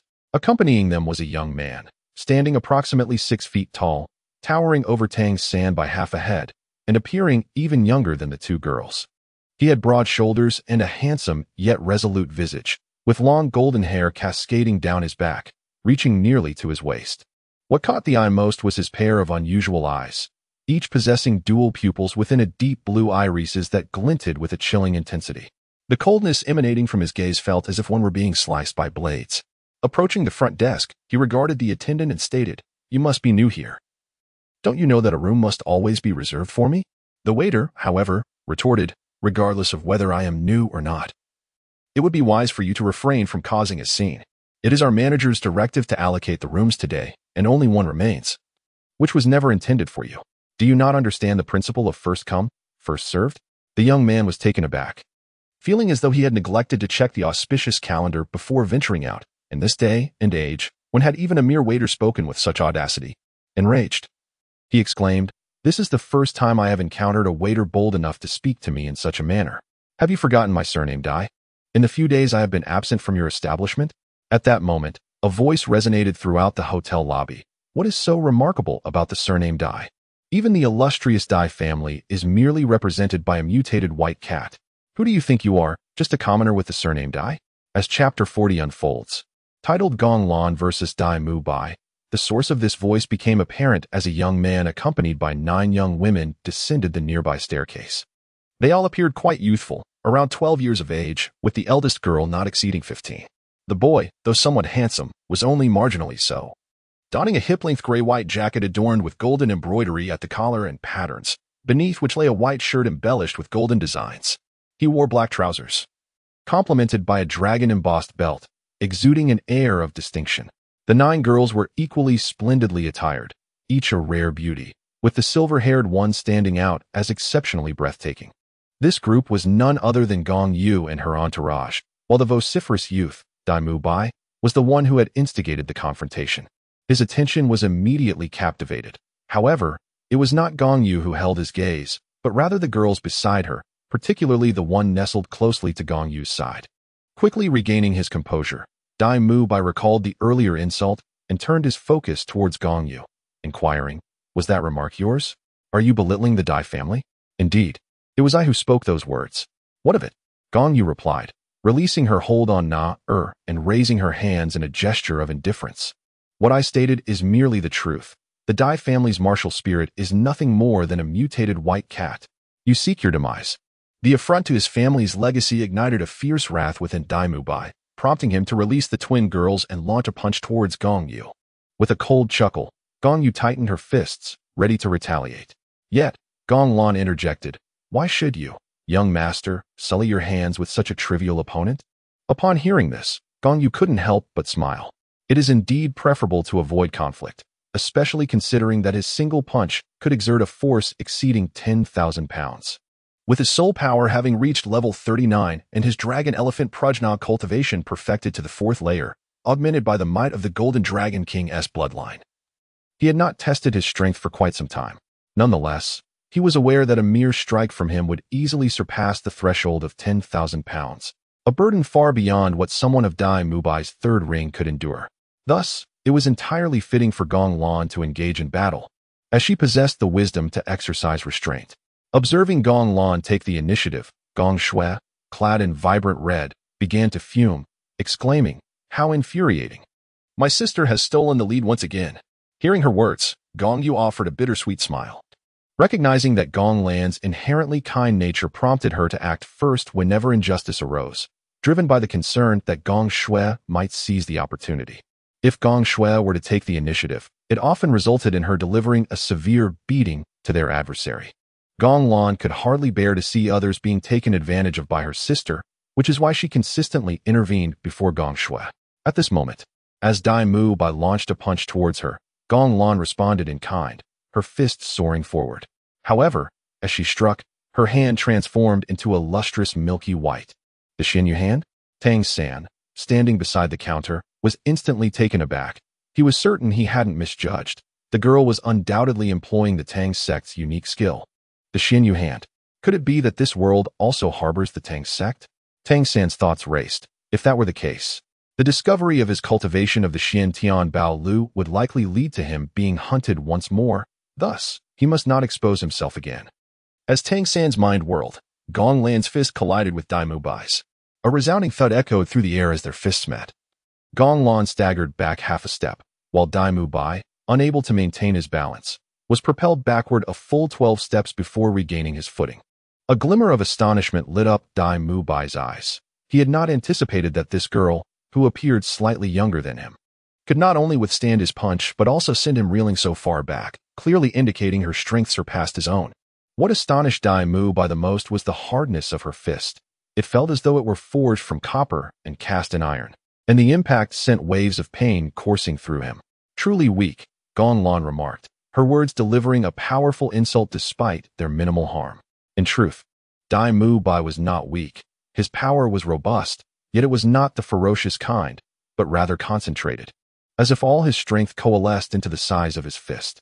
Had an ordinary soul master taken Dai Mu Bai's punch, they would likely have been overwhelmed by the explosive shockwave emanating from his blow. However, Gong Lan was no ordinary soul master. Although she was at the 3rd ring with a level of only 32, 5 levels below Dai Mu Bai, She had mastered the third layer of the dragon-elephant prajna and possessed the Xinyu hand, making her impervious to the effects of Dai Mu Bai's average punch. To insult me so? Very well, Dai Mu Bai exclaimed coldly, his form shifting once more. This time, his assault would be more complex. He leaped from the ground, soaring into the air above Gong Lan. His limbs extended in a peculiar manner, seemingly filled with openings, yet they moved subtly, as if concealing infinite follow-up attacks. Gong Lan smiled serenely, her knees slightly bending, toes inwardly curling, and in an instant, her calves exerted power. Her left arm arched outward while her right arm pushed from the inside, striking a rather peculiar posture. Dai Mu Bai's strike was undeniably seasoned. Regardless of how his opponent attempted to block or counter, he possessed a myriad of responses. Within the seemingly flawed movements lay profound techniques of attack, as all limbs could transform into formidable weapons. However, before his assault could land, an invisible force surged from below. This power felt dense, lacking in explosive impact, yet brimming with resilience. Suspended in midair, Dai Mu Bai found himself unable to leverage any support, feeling as though his body was forcibly deviated from its intended path by that force, causing him to veer aside, rendering all his attacks aimless. What sort of power is this? A sense of astonishment flickered through Dai Mu Bai's mind. Though he was bewildered, Tang San perceived the situation clearly. Silently acknowledging, this is the crane control and dragon seizing technique, a method of employing 4 ounces to deflect 1,000 pounds. This reaffirmed Tang San's belief in the existence of the Tang sect in this world. Otherwise, it would be too coincidental for 2 identical Tang sect skills to manifest here. Beside him, Xiao Wu suddenly became animated, exclaiming, Xiao San, the technique that girl used is remarkably similar to yours. Tang San immediately covered Xiao Wu's mouth, fearing that her continued words might expose him. He had no desire to relive the experience of being hunted by the Tang sect. Xiao Wu's voice inevitably attracted the attention of Gong Yu and the others. When they glanced over, Tang San felt a wave of guilt wash over him. Yet, Gong Yu and the others quickly turned their gazes away, as if Tang San were invisible. Chapter 41. Gong Yu. If we meet, let us ensnare him. Although his attack had missed, Dai Mu Bai's combat experience was extensive. Thus, he twisted his waist in midair, executing a horizontal rotation before landing steadily on the ground. But at that moment, Gong Lan launched her assault. Her timing was impeccable, striking precisely as Dai Mu Bai's feet touched the ground, the very instant he was least capable of exerting force. Gong Lan's footsteps danced like shadows, appearing to be 3 delicate yet fleeting steps, yet in an instant. She stood before Dai Mu Bai, her palms striking simultaneously towards his chest. The phantom-like footwork? Upon witnessing Gong Lan's technique, Tang San's heart sank further into dread. He swallowed hard, his mind already conjuring images of the impending pursuit. Meanwhile, Dai Mu Bai's eyes glinted with a sinister light, his 4 pupils seemingly shimmering in unison as he exhaled. Crossing his arms before his chest in a defensive posture, Gong Lan's palms struck directly against Dai Mu Bai's arms, sending a tremor that rendered his forearms numb. However, he adeptly utilized the recoil to retreat a few steps, evading Gong Lan's assault. At that moment, Dai Mu Bai realized that relying solely on ordinary attacks would not suffice to gain the upper hand against Gong Lan. With a decisive shout, he declared, White Tiger, manifest. As his voice resonated, a brilliant, pale radiance erupted from his being. His arms extended outward, his chest puffed up, and his bones crackled as his muscles swelled, stretching his garments to their limits. Each muscle beneath his attire became distinctly pronounced, and even the air around him seemed to pulse with fervor. His golden locks transformed instantaneously into a striking blend of black and white, predominantly white, with several black strands standing out prominently. For faint lines emerged upon his forehead, 3 horizontal and 1 vertical, forming the character for king. His hands underwent the most significant transformation, doubling in size, adorned with a coat of white fur. As his fingers flexed, short, dagger-like claws extended and retracted from his palms, each claw resembling a blade, measuring a formidable 8 inches and shimmering with a chilling gleam. His torso leaned forward gradually, and his 4 eyes shifted to a profound and eerie shade of blue, presenting an image akin to a mechanized harbinger of destruction. Beneath him, 3 luminescent rings flickered in succession, ascending quietly, 2 yellow and 1 purple, while the swirling soul rings unleashed a tidal wave of soul power that pressed against him with overwhelming force. Remarkably, they were a millennium-old soul ring. Xiao Wu, known for her loquaciousness and impulsive nature, could not contain her words, but before she could utter more, Tang San swiftly covered her mouth. At that moment, Tang San was drenched in cold sweat, his mind racing with thoughts of Tang Sec's affairs in this world. The more he pondered, the more apprehensive he felt, wishing desperately for Xiao Wu to refrain from prattling on. After all, this was a duel between Dai Mubai and Gong Lan. What business was it of hers?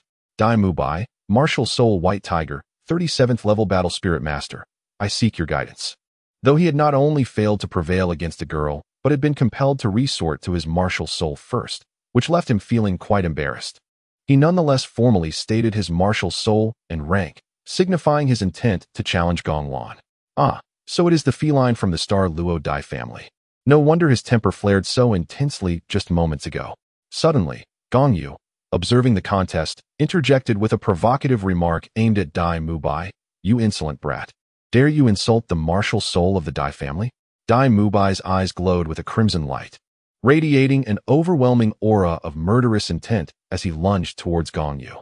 Yet, at that very moment, a resplendent blue light suddenly emanated from Gong Lan. Her eyes were veiled with a subtle hue of purple as she gracefully raised her right hand, observing the faint lavender tint in her gaze. Tang San felt a surge of fear wash over him, silently reciting within his mind, that is the purple extreme demon eye. Meanwhile, as the blue luminescence swirled around Gong Lan, a cluster of deep blue grass sprouted from her palm. Each blade appeared delicate, yet was adorned with rings reminiscent of a silver-ringed serpent. The grass transformed from its former flat shape into a cylindrical form. A closer inspection would reveal that these blades were lined with fine, barbed hooks. A milky white glow radiated from Gong Lan, and as if responding to some unseen force, the deep blue blades expanded dramatically, rapidly thickening to the size of a human arm, resembling sturdy vines. The silver serpent rings shimmered with a soft luminescence, accentuating the flower buds at the ends of each vine, which coiled and writhed like a multitude of serpents. 3 soul rings, 1 yellow and 2 purple, emerged rhythmically from Gong Lan's feet, momentarily blinding Dai Mubai, Tang San, and Xiao Wu. Gong Lan, Martial Soul Blue Silver King. Level 32 Soul Master, I humbly seek your guidance. As she uttered these words, Gong Lan assumed a stance reminiscent of Wing Chun. How is this possible? Exclaimed Xiao Wu. Her curiosity piqued. Tang San, Master once said that the maximum age for a first soul ring is 423 years, the second 764 years, and the third 1,760 years. Yet it seems that every one of that girl's soul rings exceeds these limits. At this juncture, Tang San nodded in agreement, murmuring softly, it's not merely a semblance. Her 3 soul rings have indeed surpassed their limits by a considerable margin. I now find myself questioning the validity of my teacher's theory. Furthermore, Tang San felt his blue-silver grass martial soul trembling nervously, akin to a mouse in the presence of a cat. It was no wonder, considering that his martial soul had yet to undergo its second awakening. In contrast, Gong Lan's martial soul had evolved into the Blue-Silver King due to her prolonged consumption of blue-silver royal juice, casting an oppressive aura that left Tang San's blue-silver grass cowering in fear. Although Tang San's voice was barely a whisper, Gong Yu heard him with clarity. Gong Yu turned his head and cast another glance at Tang San. Sensing the scrutiny, Tang San also looked over, but his gaze faltered, unwilling to meet Gong Yu's eyes. He feared that Gong Yu might discern the secret of his possession of Tang Sect's extraordinary skills, which could attract the pursuit of Tang Sect's members. However, Gong Yu had other thoughts. He mused that since he had encountered Tang San, it would be unreasonable not to exploit the opportunity and extract some simulation points for amusement. Over the past 5 years, his monthly allocation of simulation points had been deducted, leaving him without any simulations during that time. Now that 5 years had just passed, he would have to wait until next month for the next batch of simulation points to arrive. So he thought it prudent to glean a little from Tang San at this moment. Thus, Gong Yu strode towards Tang San and Xiao Wu, raising his hand in greeting. Ah, if it isn't the soul beast Bus and the little scoundrel. No wonder you look so familiar. It's the 2 of you. Little scoundrel, you still look as diminutive as ever. Oh, Bus, what happened? You seem to have become less charming. Upon hearing the term Bus, Xiao Wu immediately recognized the boy before her. Her fury ignited. She glared at Gong Yu and shouted, "It's you. So it was you who ruined my adorable little bunny's appearance. You wretched scoundrel, I will have my vengeance." Gong Yu smiled and said, "While you Xiaojiang, may frolic with impunity, You must refrain from speaking recklessly. What do you mean by claiming I have marred your charming little rabbit-like visage? That blame does not rest upon my shoulders. Chapter 42. Cultivating geniuses in the manner of ordinary individuals. You dare to utter such words? I shall bring you to your end.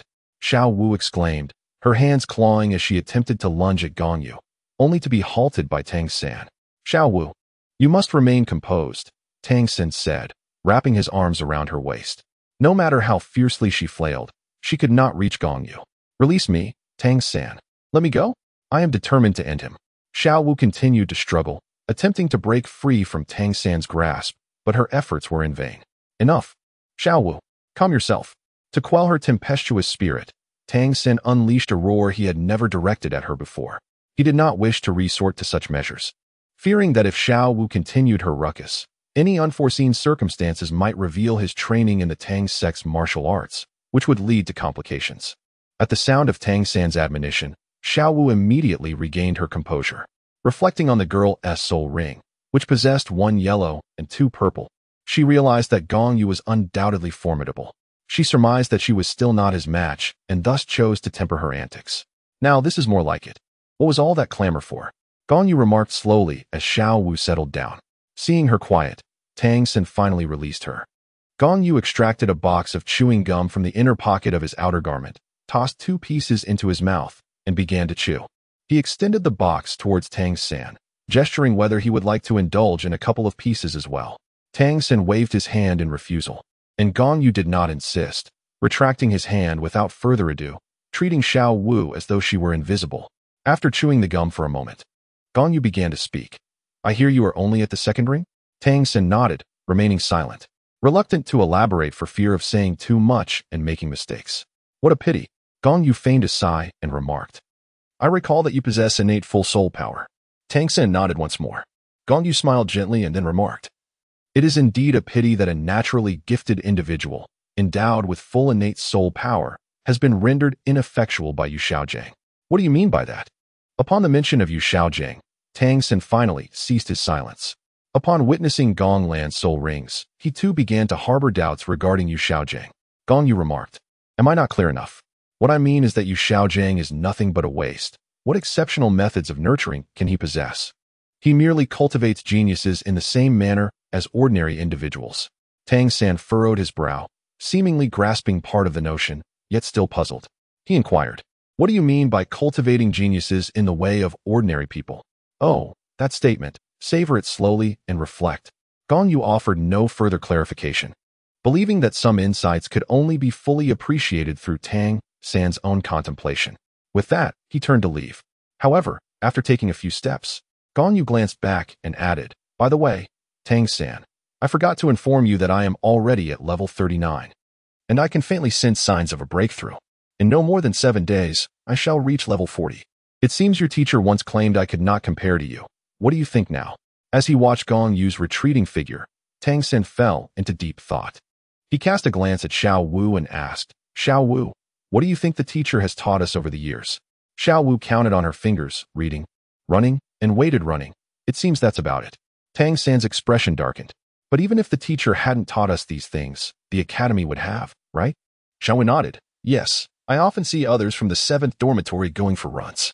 We are not compelled to attend classes together because we have a master instructing us.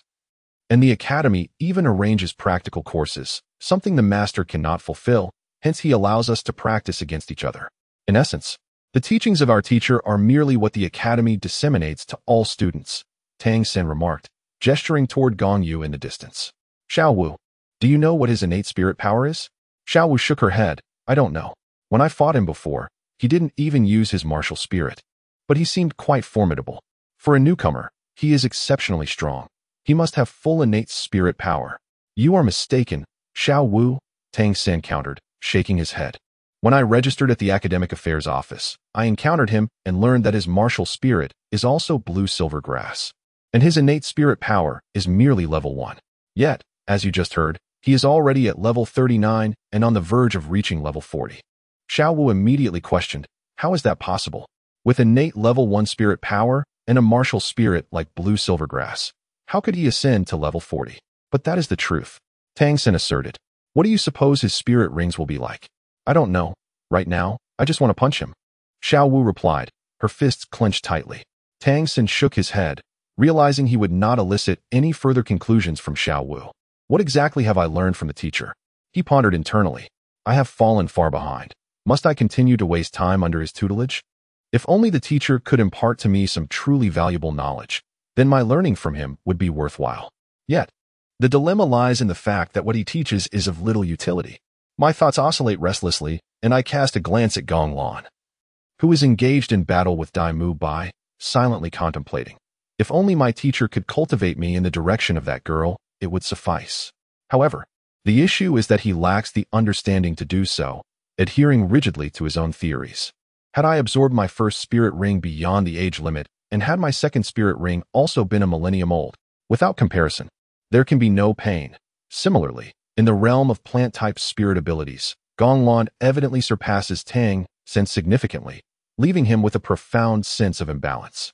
Tang San's doubts now extend beyond merely questioning Yu Xiaojiang, plunging him into a profound state of self-doubt. Gong Yu returned to his team and cast a distant glance at Tang San, who appeared to be lost in deep thought. A smirk of triumph crept upon his lips, for he was aware that Tang San had begun to indulge in his own speculations.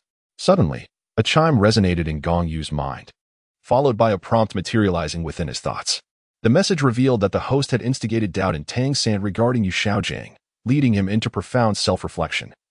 And as a reward, an additional simulation attempt was granted. Upon reading the notification, a subtle smile graced Gong Yu's face. At that moment, Na approached and inquired, "What causes you to smile, brother Yu? Is it related to that rabbit?" Gong Yu cast a glance at Tang San's companion, Xiao Wu, and remarked, "Ah, so you too have discerned the true form of that rabbit, Nar?" Nar shot him an exasperated look and replied, "Brother Yu, that is an utterly redundant statement. How could I fail to recognize what that creature is? It is merely 100,000-year-old rabbit." "What do you mean by 100,000-year-old rabbit, Jiumei?" Gong Shui was drawn in by Nader's words, and soon the remaining girls gathered around as well. Nader lifted her chin, casting a sidelong glance at Xiao Wu, subtly signaling Gong Shui. Following Nader's gaze, Gong Shui turned her attention to Xiao Wu. "She is a 100,000-year-old soul beast?" Gong Shui's expression instantly transformed into one of astonishment. Chapter 43. The four-eyed cat eagle. Gong Yu raised his head and surveyed the surroundings. He noticed the girls growing increasingly excited upon hearing that Xiao Wu was a soul beast of a century. Thus, Gong Yu spoke up, Hey, why are you all staring at her like that? Don't scare her away. She is the sixth soul ring I have chosen." However, Nar interjected, "Brother Yu, the rabbit's soul ring doesn't actually complement yours." In truth, it seemed that none of the soul rings Gong Yu had absorbed thus far were particularly compatible. His first soul ring was of the lightning attribute, the second was of ice, and the third was of fire. Yet, one might argue that they were indeed harmonious, as the soul beasts from which these rings derived were all serpentine, such as dragons, snakes, and spiders. Therefore, he was indifferent to the addition of a mere rabbit. Gong Yu nodded thoughtfully and remarked, "Indeed, aside from Yuer's cabbage martial soul, it seems none of us are suitable. However, given Yuer's physical resilience, she would need at least the eighth ring to potentially absorb a 100,000-year soul ring, unless that rabbit is willing to make a sacrifice. Are you planning to procure a 100,000-year soul ring for me?" Upon being mentioned, Gong Yu also appeared somewhat astonished. Gong Yu remarked, "Your physique is too feeble to absorb a 100,000-year soul ring in such a brief span. Moreover, the future is ever-changing. One cannot ascertain whether that rabbit will be hunted by another. Indeed, it is a pity," Gong Yu sighed. "However, it is not of great consequence." "It is merely a rabbit," Gong Yu replied nonchalantly. "A mere 100,000-year soul ring is inconsequential. There will be ample opportunities to acquire one in the future." As the conversation unfolded, the battle between Gong Lan and Dai Mu Bai had reached its conclusion. At that moment, Dai Mu Bai found himself ensnared by Gong Lan's blue-silver king, resembling a rice dumpling.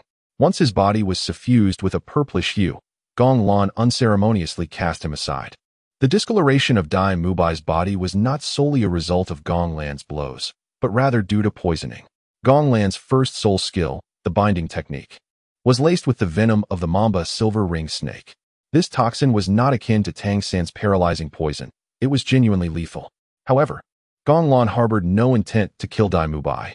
Thus, before the toxin could take full effect, She utilized her blue-silver grass to extract the venom, or else Dai Mubai would have already succumbed to death.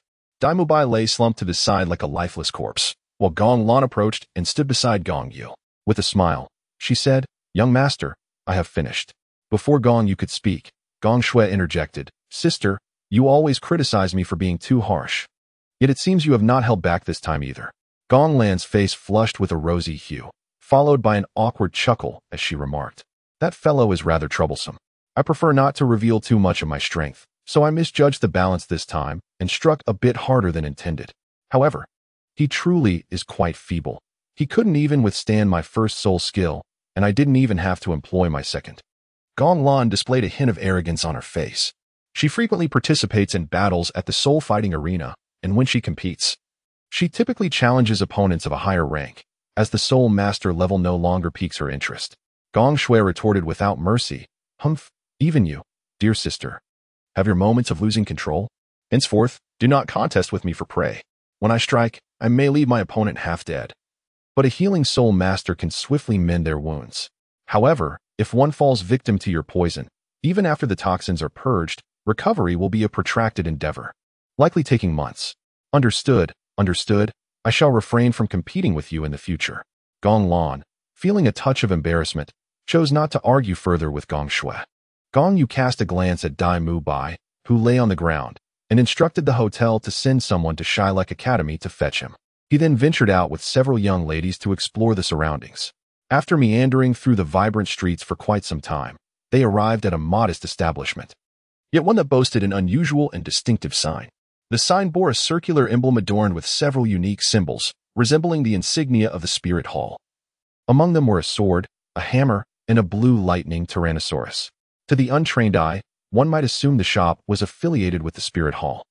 But Gong Yu was well aware that this was merely a facade, a merchant masquerading under the Spirit Hall's name to deceive the unsuspecting.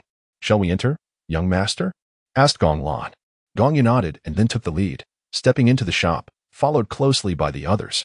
Inside, the ambience was somewhat dim, and as they crossed the threshold, a peculiar wave of energy instantly captured their attention. This emanated from the soul guiding devices. These devices were imbued with soul power. If they had not been utilized or bound to an individual as soul power, they would exhibit an outward release of this energy. Each person surveyed their surroundings, and anything that seemed peculiar or extraordinary was eagerly purchased. Gong Yu instructed the group, after which they dispersed throughout the shop, beginning to sift through the intriguing items. Gong Yu approached the wall, his gaze resting upon a crystal the size of a human head. Uncertain whether the crystal before him was a type of board crystal, he noted that it was the only one in the shop with a distinctly yellow hue, leading him to surmise its classification. Although this object held little value for him, it was imperative to acquire it, as it had the potential to transform into a dragon whisker needle. However, he pondered whether Tang San, deprived of the board crystal and thus unable to obtain the dragon whisker needle, would still be capable of triumphing over Zhao Wujin in their confrontation.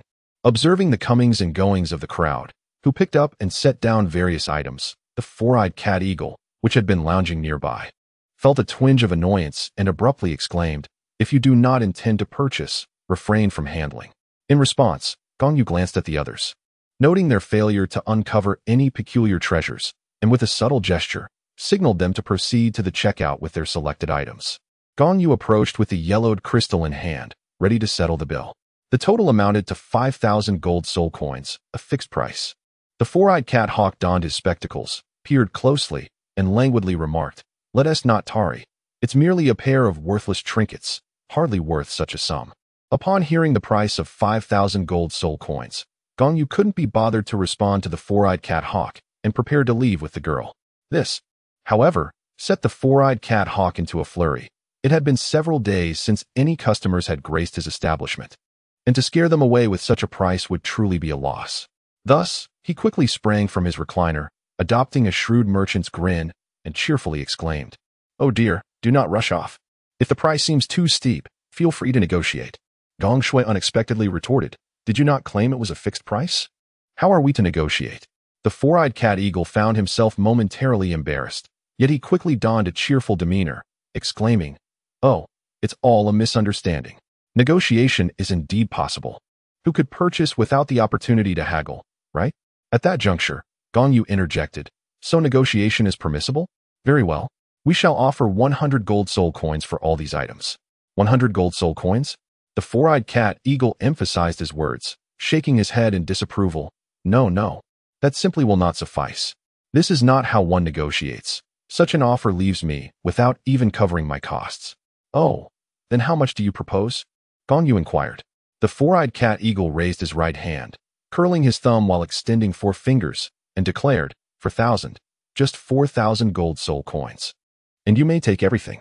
Gong Yu waved her hand at the girls beside her, declaring, let us depart. This proprietor lacks sincerity. And we need not waste any more time. Wait. Let us discuss further, quickly interjected the bespectacled cat eagle, adding, how about considering a sum of 3,000? Gong Yu sighed and remarked, I have no desire to squander time haggling with you. Let us be pragmatic, 150 gold soul coins. If you're willing to sell, I shall purchase. Your items are utterly worthless, merely curiosities that I wish to acquire for study. However, 150 is rather paltry.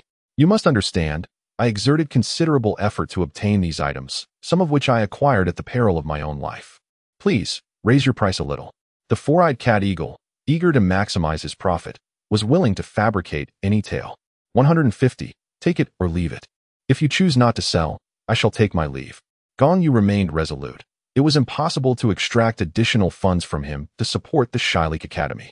Flander operated his shop selling shoddy goods primarily to subsidize the expenses of the academy, which had but a handful of students and relied largely on Flander's cunning to sustain itself.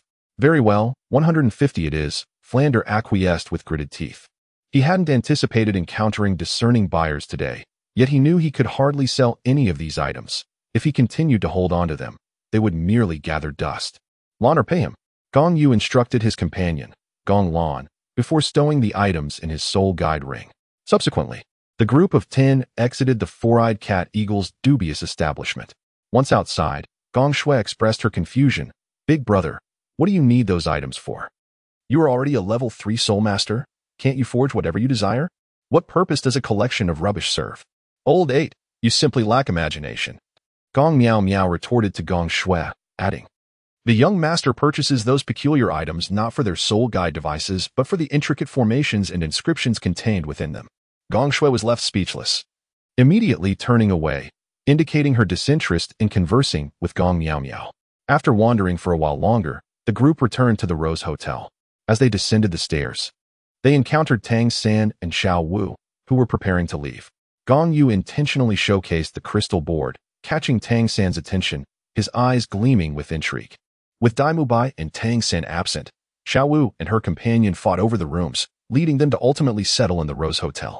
At that moment, upon seeing the crystal board in Gong Yu's hand, Tang San's speculation was confirmed. He was certain that Gong Yu and his companions were members of the Tang sect, as only they were privy to the true purpose of the crystal board. Arriving at the doorway of their room, Gong Yu called everyone inside and placed the crystal board on the table, then retrieved a forging hammer from his soul guide ring. What is the young master planning to do? Gong Xiao inquired, her curiosity piqued. Possessing considerable strength, she often learned about crafting soul devices from Gong Yu and had recently achieved the rank of a level 2 soul master, albeit barely. The sight of the forging hammer ignited her interest. Of course, I am about to show you something remarkable. Gong Yu responded with a cryptic smile. Hearing that something extraordinary was to be revealed, the girls looked at him with eager anticipation.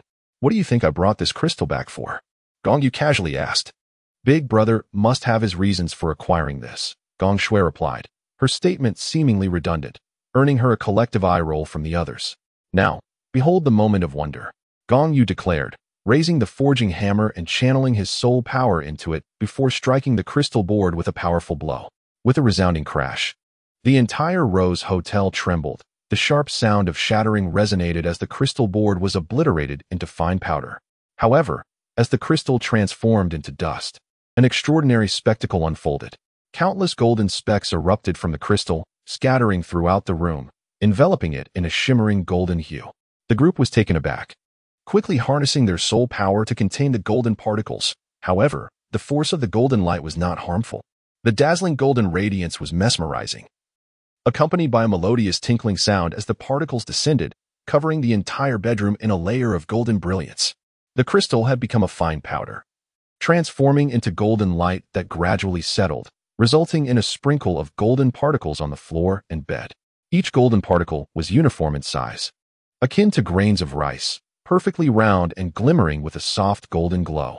The particles were slightly pliable and resilient, impervious to being crushed even with the application of soul power. Master, what exactly are these? Even Gong Qian, who typically harbored a disdain for such matters, unexpectedly inquired with curiosity.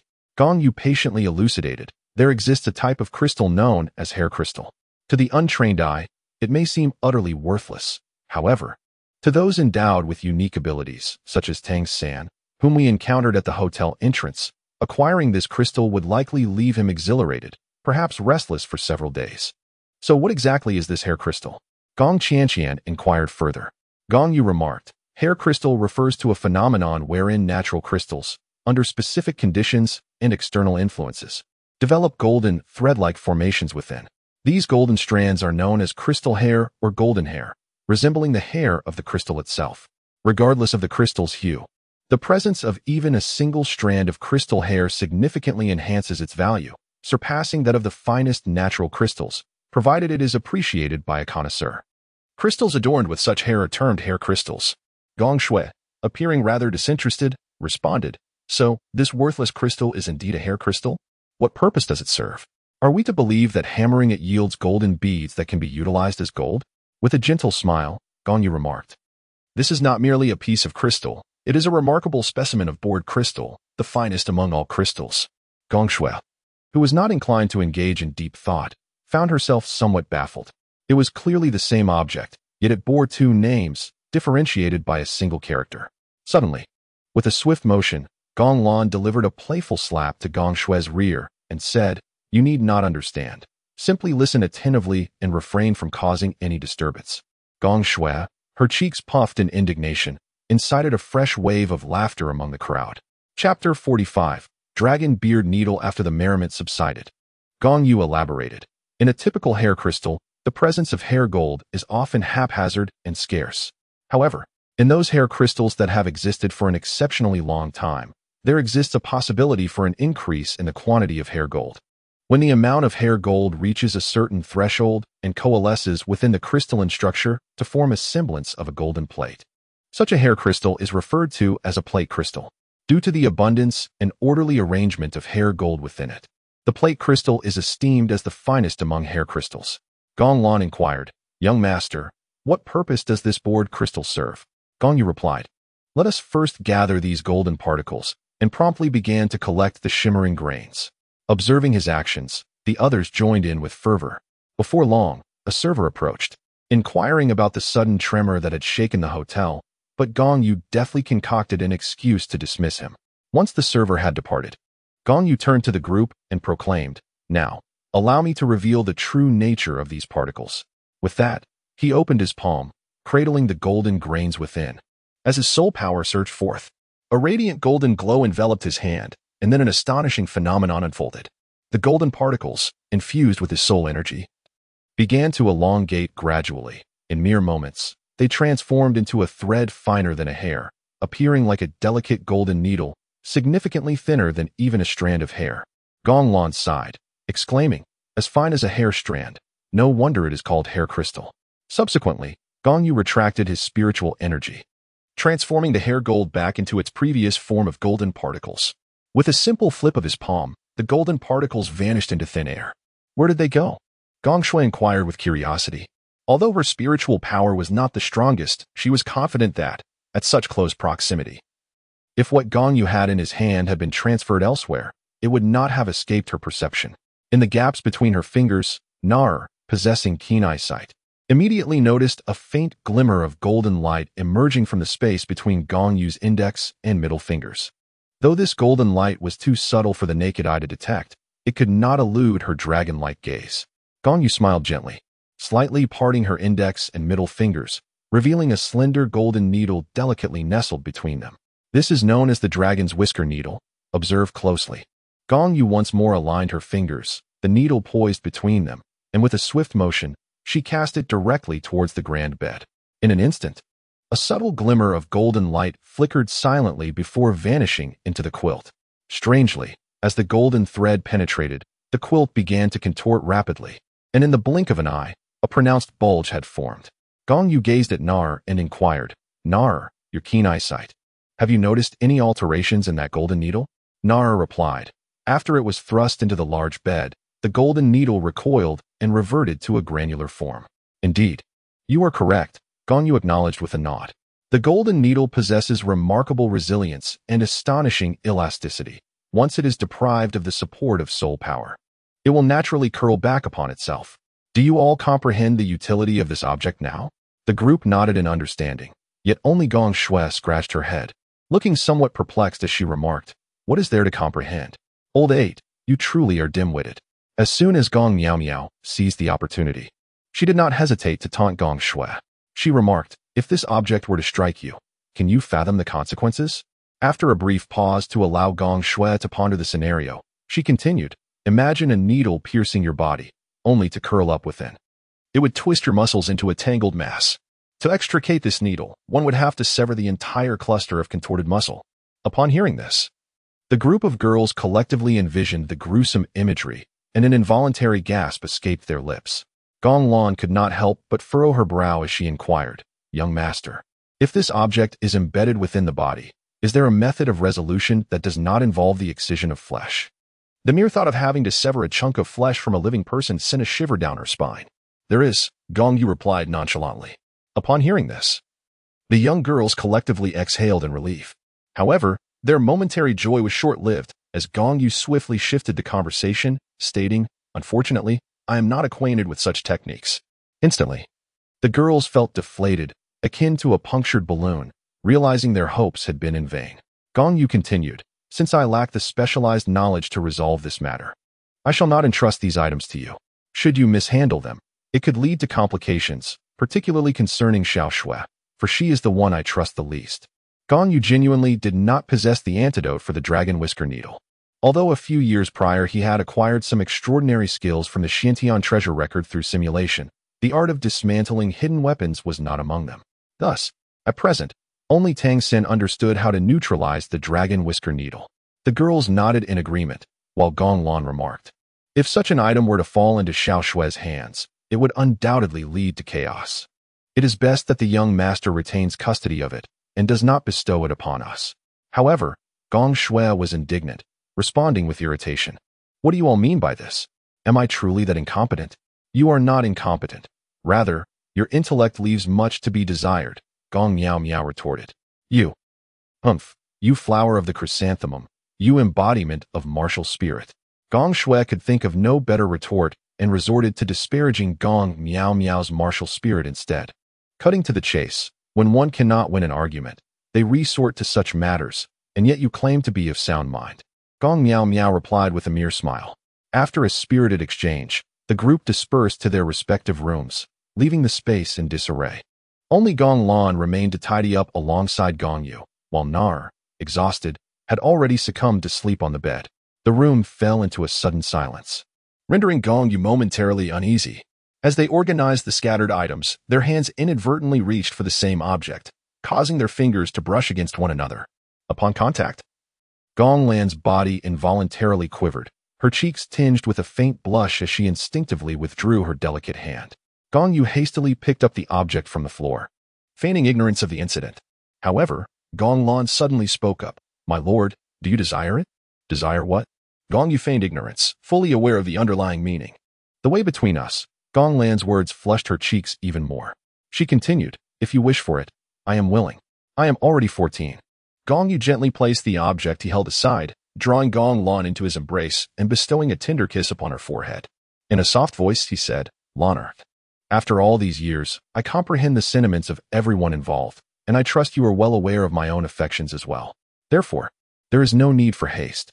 This continent is on the brink of turmoil, and we must first devise a plan for our future, ensuring we can raise children in peace. The implication of his words suggested that he would also provide clarity for his sisters. Hearing Gong Yu's earlier remarks filled Gong Lan's heart with joy. Gong Yu feigned a sigh and remarked, alas, it is entirely due to my irresistible charm that you have all fallen under my spell. I dare say no man will ever capture your attention again, which means you shall all reluctantly be bound to marry me. His self-absorption was truly unalterable. Gong Lan chuckled and replied, "Well, with such words from you, I suppose that is sufficient.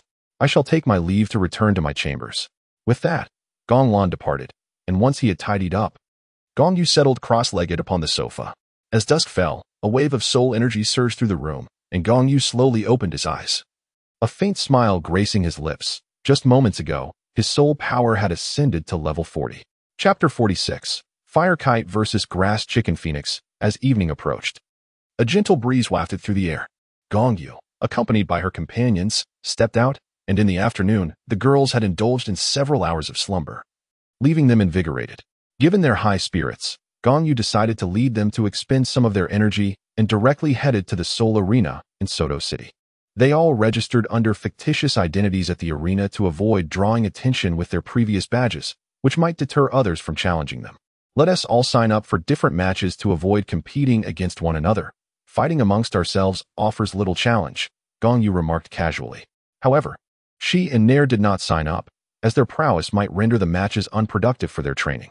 After completing their registrations, they retreated to a private box. 10 minutes later, Gong Shui was the first to take the stage. To Gong Yu's surprise, Gong Shui was matched against the notorious Ma Hongjun.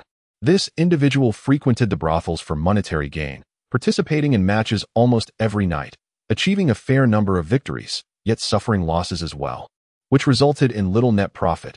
He could barely afford the brothels, let alone the more upscale establishments frequented by Dai Mubai. Soon, Gong Shui and Ma Hongjun entered the arena from opposite ends.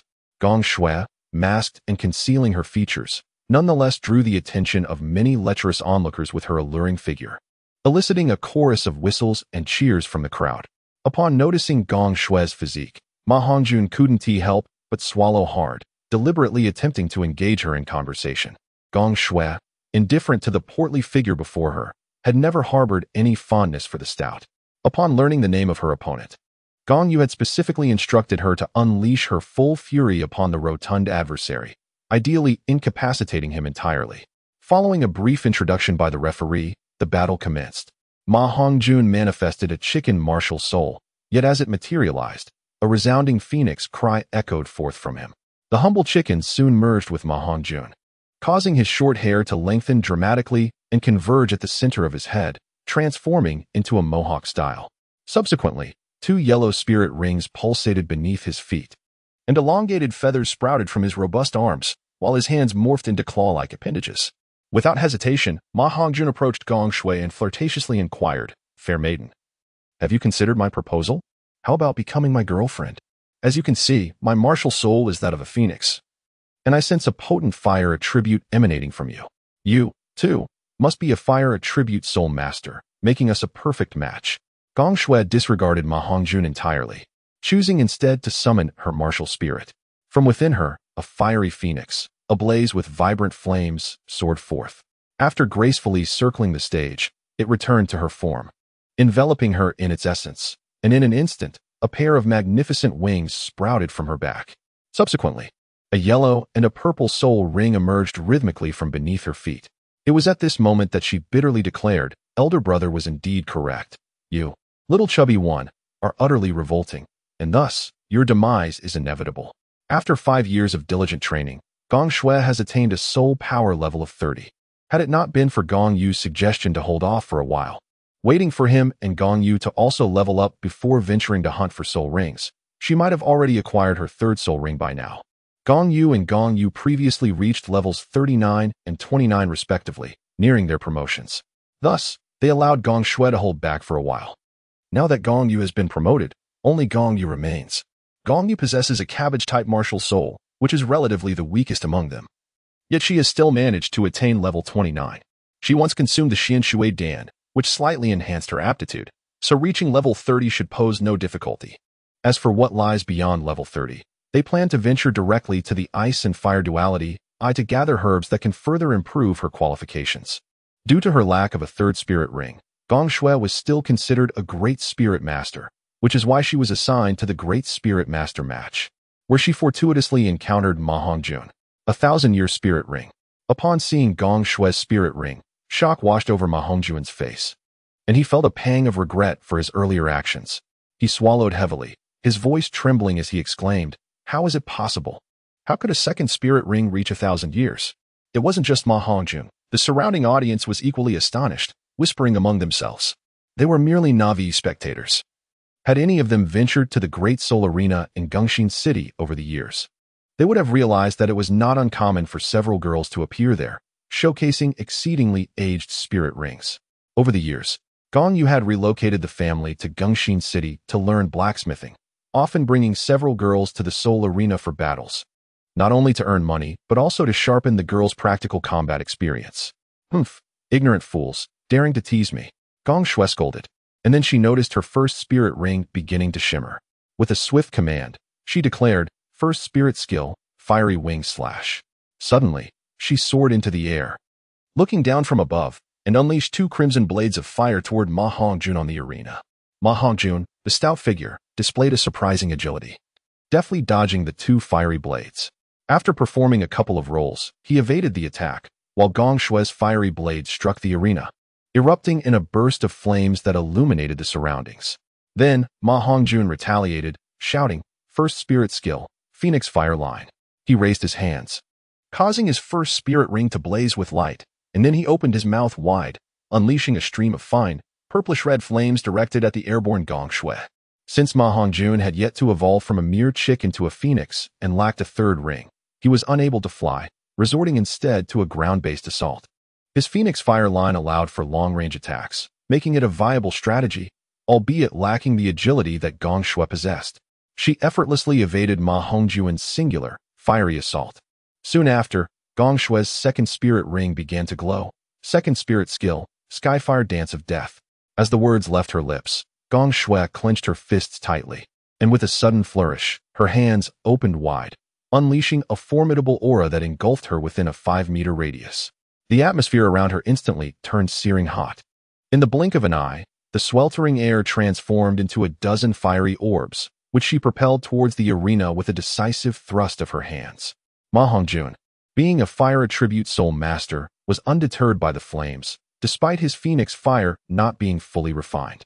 After all, it was the phoenix fire, whose intensity surpassed that of ordinary flames, rendering him immune to its scorching embrace.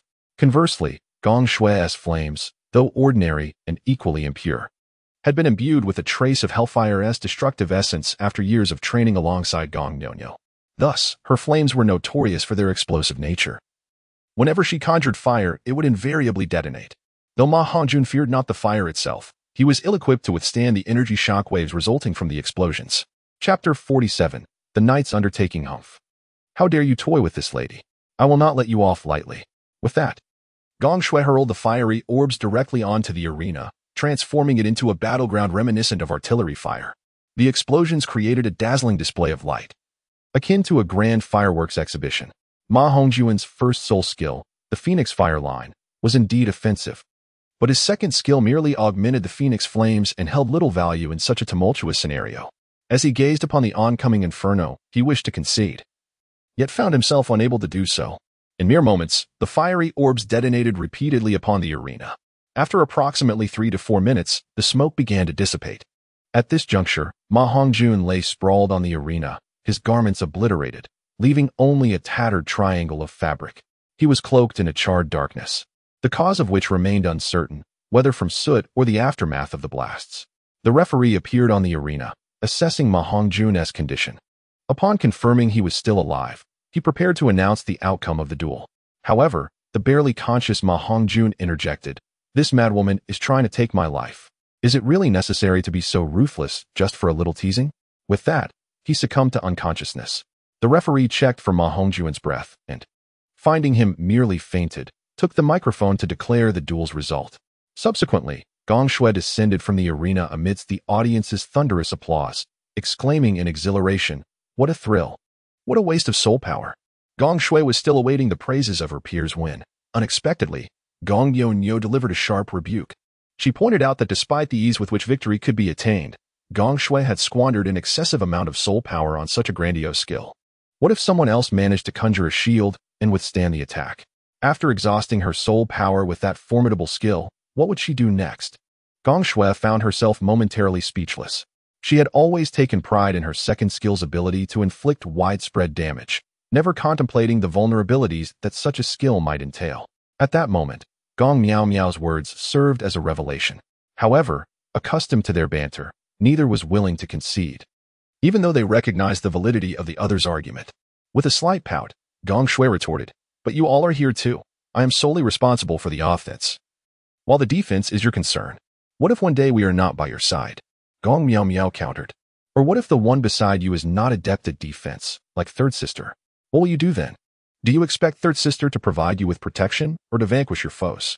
Gong Shui fell silent, her expression darkening as she turned away to sit by herself, indicating her desire to disengage from the conversation with Gong Miao Miao. It had been quite some time since she had triumphed in their verbal sparring. Yet as she sat in contemplation, she began to reflect on the truth in Gong Miao Miao's words. Shortly after their exchange, it was time for the fifth sister, Gong Xi'er, to take the stage. In the arena, Gong Xi'er swiftly dispatched her opponent within 3 minutes before returning to the private room. Shortly thereafter, every few minutes, another participant entered the arena, and those who had competed formed their own teams to engage in 2-on-2 battles. Approximately 2 hours later, only one match remained, a 7-on-7 contest. Clearly, there were no formidable 7-member teams of the same rank in Soto City, and thus, the match concluded rather swiftly with their victory. Prior to the match, several of them placed bets, as it was an assured win. They could not afford to squander such an opportunity, and earning money in the spirit arena was a chance not to be missed. After reclaiming their winnings, the group departed from the spirit arena. The night was deep, yet they did not head directly back to the Rose Hotel. Instead, they strolled to a secluded alleyway. Suddenly, a fair hand emerged from the darkness, offering Gong Yu a piece of paper. Gong Yu unfolded the paper and smiled, saying, "We can take action now. At number 6, 13 Alley in the west of the city, a transaction will take place tonight. You may proceed as you see fit." "Understood, young master. I shall escort my sisters there first," Gong Lan replied calmly after receiving Gong Yu's hint.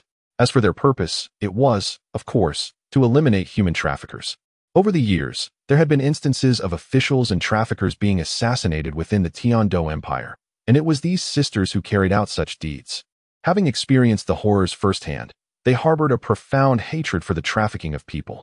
In the past, they had been powerless to act. But ever since their ascension to Grand Soul Masters, they had gradually formulated a plan. Gong Yu does not partake in their plans. However, ZG, following Nair's orders, frequently provides covert protection for them, ensuring that they have never encountered failure. Although Gong Yu does not directly participate in their plans, he consistently assists in their aftermath. After all, their minds are consumed solely with thoughts of eliminating human traffickers, while they have never considered the fate of the abducted children. Once they have committed their acts of violence, they simply walk away, leaving the neglected children to suffer. The rescued children are systematically organized by Gong Yu, who, over the years, has accrued considerable wealth through betting in the Soul Arena and selling soul guide devices. He utilizes this fortune to discreetly train the rescued children and establish an information network across various cities. The Xiantian skill from the Tang sect is imparted to these children for their cultivation. As for their potential, generally, they can all cultivate, albeit with varying progress due to differences in aptitude. However, as long as they can cultivate soul power, it bestows upon them a glimmer of hope. Thanks to the establishment of this information network, Gong Yu can swiftly gain control over information in each city. Just like moments ago, the hand that emerged from the shadows was a member of this network providing intelligence. After relaying the news to Gong Lan and her companions, Gong Yu escorted Na back to the Rose Hotel, reassured by the covert protection of ZG, leaving him free from concern. Upon returning to the Rose Hotel, Gong Yu realized that simply waiting for Gong Lan's return was unproductive. Thus, he began to examine the soul guide devices he had purchased earlier that day from Flan's black market, collaborating with Na in his research. Before long, the devices lay in disarray as the two dismantled them. After taking apart each device, Gong Yu focused on studying the intricate patterns etched onto them. Once he comprehended the function of each pattern, he meticulously recorded the information onto specialized soul guide devices meant for documentation. After nearly 3 hours of this process, he successfully documented all the useful information. Not long after, Gong Lan returned with the others. Unfortunately, 2 of them had sustained injuries during the night. Having encountered several soul Douluos, ZG was momentarily ensnared. But everyone managed to endure thanks to the automatic protective feature of Nyonyo's 9-colored purple crystal lamp until ZG arrived. Fortunately, the injuries were not severe, and upon returning, Bai Ji provided treatment, enabling a swift recovery. Chapter 48. Journey to the Douluo Great Forest. 3 days passed in the blink of an eye. The 2 injured individuals had fully recovered from the events of that night. Among them was Gong Yu, who possessed the cabbage martial soul. Perhaps it was a case of fortune arising from adversity, as her soul power directly broke through to level 30 after her healing. Gong Yu was the last among the 9 sisters to ascend to level 30, yet she has finally achieved this milestone. Now, with Gong Yu, Gong Shui, and Gong Yu all reaching their respective thresholds, they are poised to venture into the Douluo Forest together in search of soul rings. Early the next day, a party of 10 set forth on their journey. However, it is worth noting that the group actually included 2 additional members, ZG and BG, who were stealthily following them. Yet for them, it felt akin to returning home. Gong Yu contemplated the passage of time, musing to himself that the group led by Shirlai Ku must have already set out, though he remained uncertain whether their paths would converge. However, he did not include Dai Mubai among Shirlai Ku's cohort. The malevolent evil spirit tiger had been afflicted by Gong Lan's poison. Although the toxin had been purged, it would take at least a month for its vitality to be restored, barring any unforeseen circumstances. The group, led by Gong Yu, traveled to the Douluo Forest by carriage, eschewing the foolish method of running like the others merely to hunt for soul rings. Their journey was uninterrupted, and by dawn the following day, they arrived at the outskirts of the Douluo Forest. Nar, feeling the warmth of home, was particularly elated, leaving the others puzzled by her demeanor. However, Gong Yu understood her sentiments well. It was likely that ZG and Bai Ji shared similar feelings. In the past, Gong Yu had inquired about their thoughts on hunting soul beasts, perhaps due to the abundance of soul beasts in this era, which had not yet reached the brink of extinction, and the inherent violence among soul beasts themselves. ZG and Bai Ji felt discomfort regarding human hunting, but were not entirely opposed, provided their kin were not targeted. At that moment, a group led by Shailik had also recently arrived at the Douluo Forest, with the 2 parties entering the forest almost simultaneously, separated by less than half an hour.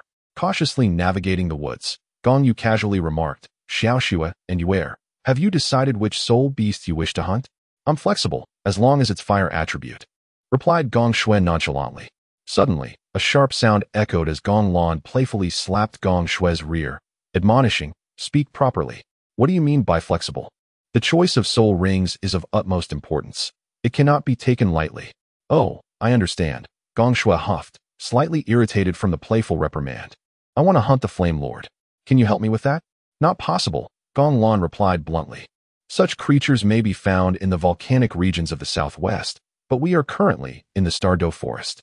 Where would we search for a Flame Lord? Moreover, the Flame Lord is an ancient entity. Even if we could find one, it would be at least of the 100,000-year caliber. Can you absorb that?" Gong Shui then remarked. "Well, if what I desire is unattainable, I might as well seek something else. Just aim to find something suitable." "Oh, you've learned to talk back, have you? Very well. I shall not interfere any further. As for which soul beast you wish to hunt, that is entirely up to you." Gong Shui's unexpected retort left Gong Lan somewhat taken aback. However, upon reflection, she realized that her sister was no longer the little girl she once was, and thus should not be treated as a child any longer. Gong Lan feigned anger, turning her face away with a dismissive gesture. Observing this, Gong Shui quickly sought to placate her, saying, "Oh dear sister, please do not be upset. I acknowledge my mistake. I am merely pondering, contemplating which soul beast to pursue before I articulate my thoughts." At that moment, Gong Miao Miao interjected unexpectedly, "Heh. Who ventures into the forest to hunt soul beasts without having made prior considerations? Surely, one must first deliberate at home." To this, Gong Shui retorted sharply, "What business is it of yours, you meddlesome 7th sister?" Just then, Gong Yu stepped in to mediate, stating, "Enough. We are in the Douluo Forest. Not a place for quarrels." Upon hearing his words, the 2 fell silent.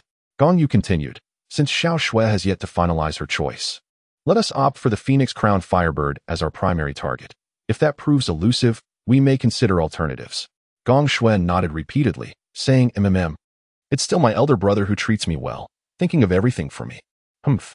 This fellow, clearly being lazy herself," Gong Yonyo contemplated retorting. But recalling Gong Yu's words that this place is the Starry Forest, not a battleground, she held her tongue. Following that, Gong Yu turned to Gong Yu and inquired, "You err. Have you decided which soul beast you wish to hunt?" Gong Yu, feeling a tinge of guilt, replied, "I haven't quite figured it out yet. I just advanced yesterday and haven't had the chance to contemplate it. However, I believe my cabbage martial soul can absorb any soul ring from soul beasts, as it is ultimately meant for consumption. Surely, it won't manifest any offensive soul skills." Gong Yu was rendered speechless. To be candid, Gong Yu's martial spirit is the most accessible for soul rings, yet simultaneously the most challenging to acquire them. It is deemed accessible because her martial spirit can absorb any type of soul ring. However, the difficulty lies in the fact that she has never been able to find a truly compatible soul beast to obtain a soul ring. Additionally, the cabbage manifested by Gong Yu's martial spirit must be consumed raw, which proves to be particularly unpalatable. Gong Yu pondered for a moment before speaking directly. "Since your martial soul can absorb the soul rings of any soul beast, why not elevate our expectations?" Gong Yu appeared somewhat perplexed, as did the others, prompting them all to turn their gazes toward Gong Yu. Gong Yu remarked, "We specifically target exceptional soul beasts to acquire soul rings." The young master was referring to dragons. Just as Gong Lan was about to speak, Gong Yu covered her mouth. He glanced at Nar, and seeing her expression unchanged, he felt a sense of relief, hoping that Ziji had not overheard them. However, Ziji indeed caught wind of their conversation but chose to remain hidden, instead communicating telepathically with Nar. After receiving Ziji's message, Nar approached Gong Yu and whispered, "Brother Yu, it is not entirely unfeasible to absorb dragon-type soul beasts." "What do you mean?" This time, Gong Yu found himself perplexed, as he had not anticipated that Nar, being the Silver Dragon King, would utter such words. Nar proceeded to explain, "Some dragons, having sustained severe injuries, find their lifespans compromised and may choose to offer themselves as a sacrifice. However, I must ask you one thing. Will our sisters eventually reach that point?" The point Nara referred to was, of course, the attainment of godhood at level 100. Yet, the young ladies were still unaware of the existence of such a milestone, and it was not the appropriate time to enlighten them. Consequently, their conversation employed a euphemism to mask the true meaning. Gong Yu nodded and remarked, "Indeed, I have contemplated guiding them to that pivotal stage. Given our shared bloodline, we are destined for longevity. However, if they do not reach that juncture, they may only live for a millennium at most. Therefore, I intend to seek a divine lineage for them in the future. Most of them will have to rely on the inheritance of divine positions, and perhaps only Qian Qian and Nyo possess the capability to ascend through their own merits." Chapter 49. The Emerald Swan. Upon hearing this, Nara nodded. Through years of companionship, she was well aware of the unique martial souls possessed by Gong Qian and Gong Nyo. She then added, "Since Brother Yu wishes for them to attain that level, sacrificing those dragon-type soul beasts whose lifespans are nearing their end would not be in vain. As long as their souls are preserved post-sacrifice, there remains the possibility of their eventual journey to the divine realm." Gong Yu nodded in agreement with Nathra's perspective. Yet a flicker of doubt lingered in his mind, prompting him to inquire. The issue lies in the fact that only soul beasts of 100,000 years possess the capability to perform sacrifices, correct? Where would one find such a multitude of 100,000-year dragon-type soul beasts for this purpose? Nar, however, suddenly smiled and replied, "Brother Yu, your assertion holds truth. Yet it is not entirely accurate. Indeed, it is only upon reaching the 100,000-year mark that soul beasts comprehend the art of sacrifice. This is due to the awakening of ancestral memories within their bloodlines at that age, wherein the ability to sacrifice is learned.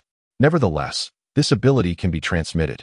Lower-tier soul beasts remain unaware of the sacrificial rites primarily because they have not yet attained spiritual intelligence, and their kin has never included a 100,000-year soul beast. Consequently, the ancestral memories remain dormant, making the transmission of sacrificial knowledge impossible." Gong Yu suddenly realized, so that's how it is. This means that any soul beast that has awakened its intelligence can learn the method of sacrifice from soul beasts within its lineage that are over 100,000 years old. "Indeed," Nara replied lightly. "However, it is generally the case that those soul beasts that have reached the 100,000-year mark are reluctant to pass down the method of sacrifice. After all, sacrifice equates to death, and no one wishes to witness their descendants perish, do they?" Gong Yu was astounded. The vast array of human literature would scarcely document the myriad secrets of the Soul Beast clan, were it not for the enlightening explanations provided by Nahers, the sovereign of the Soul Beasts. He feared he might remain oblivious to these matters for a lifetime. With his curiosity now assuaged, Gong Yu inquired, "Which dragon-type soul beast do you intend to offer as a sacrifice for Xiao Shui and Yu Er?" Na replied, "It is not I who will summon a dragon-type soul beast for the sacrifice. I would never engage in such an act. Instead, it is ZG who will present a mutated soul beast from her clan for the offering. As the Silver Dragon King, Na would never demean herself by requesting a sacrifice from her kin. What attributes does this mutated Hellfire Dragon possess, and how old is it?" Gong Yu's eyes widened in astonishment. It was his first encounter with a mutated Hellfire Dragon. Given its mutated nature, it would undoubtedly lack the original attributes of the Hellfire Dragon. Na explained, "It is a Hellfire Dragon with nearly 50,000 years of cultivation.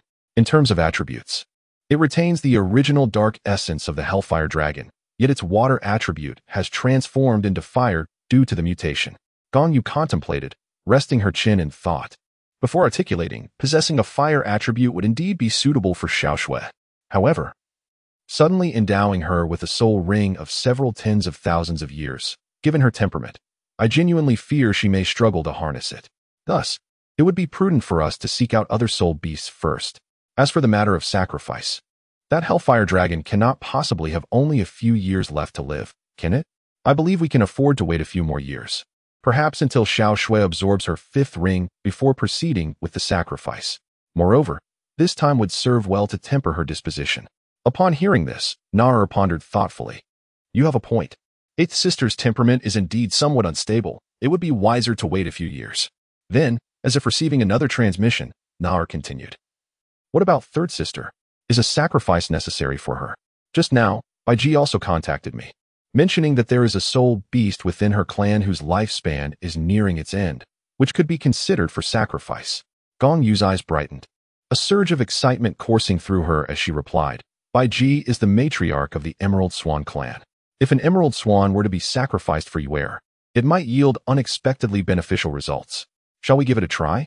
What is the lifespan of that Emerald Swan?"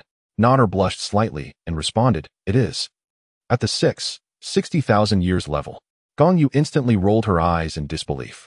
The Emerald Swan that Nater spoke of surprisingly possessed an even longer lifespan than the previously mentioned Hellfire Dragon. At present, Gong Yu had only absorbed the 3rd spirit ring, which itself was already an impressive 60,000 years old, a revelation that would likely astound many spirit masters. Na quickly clarified, however, that the Emerald Swan was expected to live no more than a year or two. Therefore, if they desired its spirit ring, it was best not to delay, as no one could guarantee that unforeseen circumstances would not arise. It appeared that waiting was not an option. Gong Yu lamented, expressing that if they could wait a few more years until their temperaments matured, it might yield better results.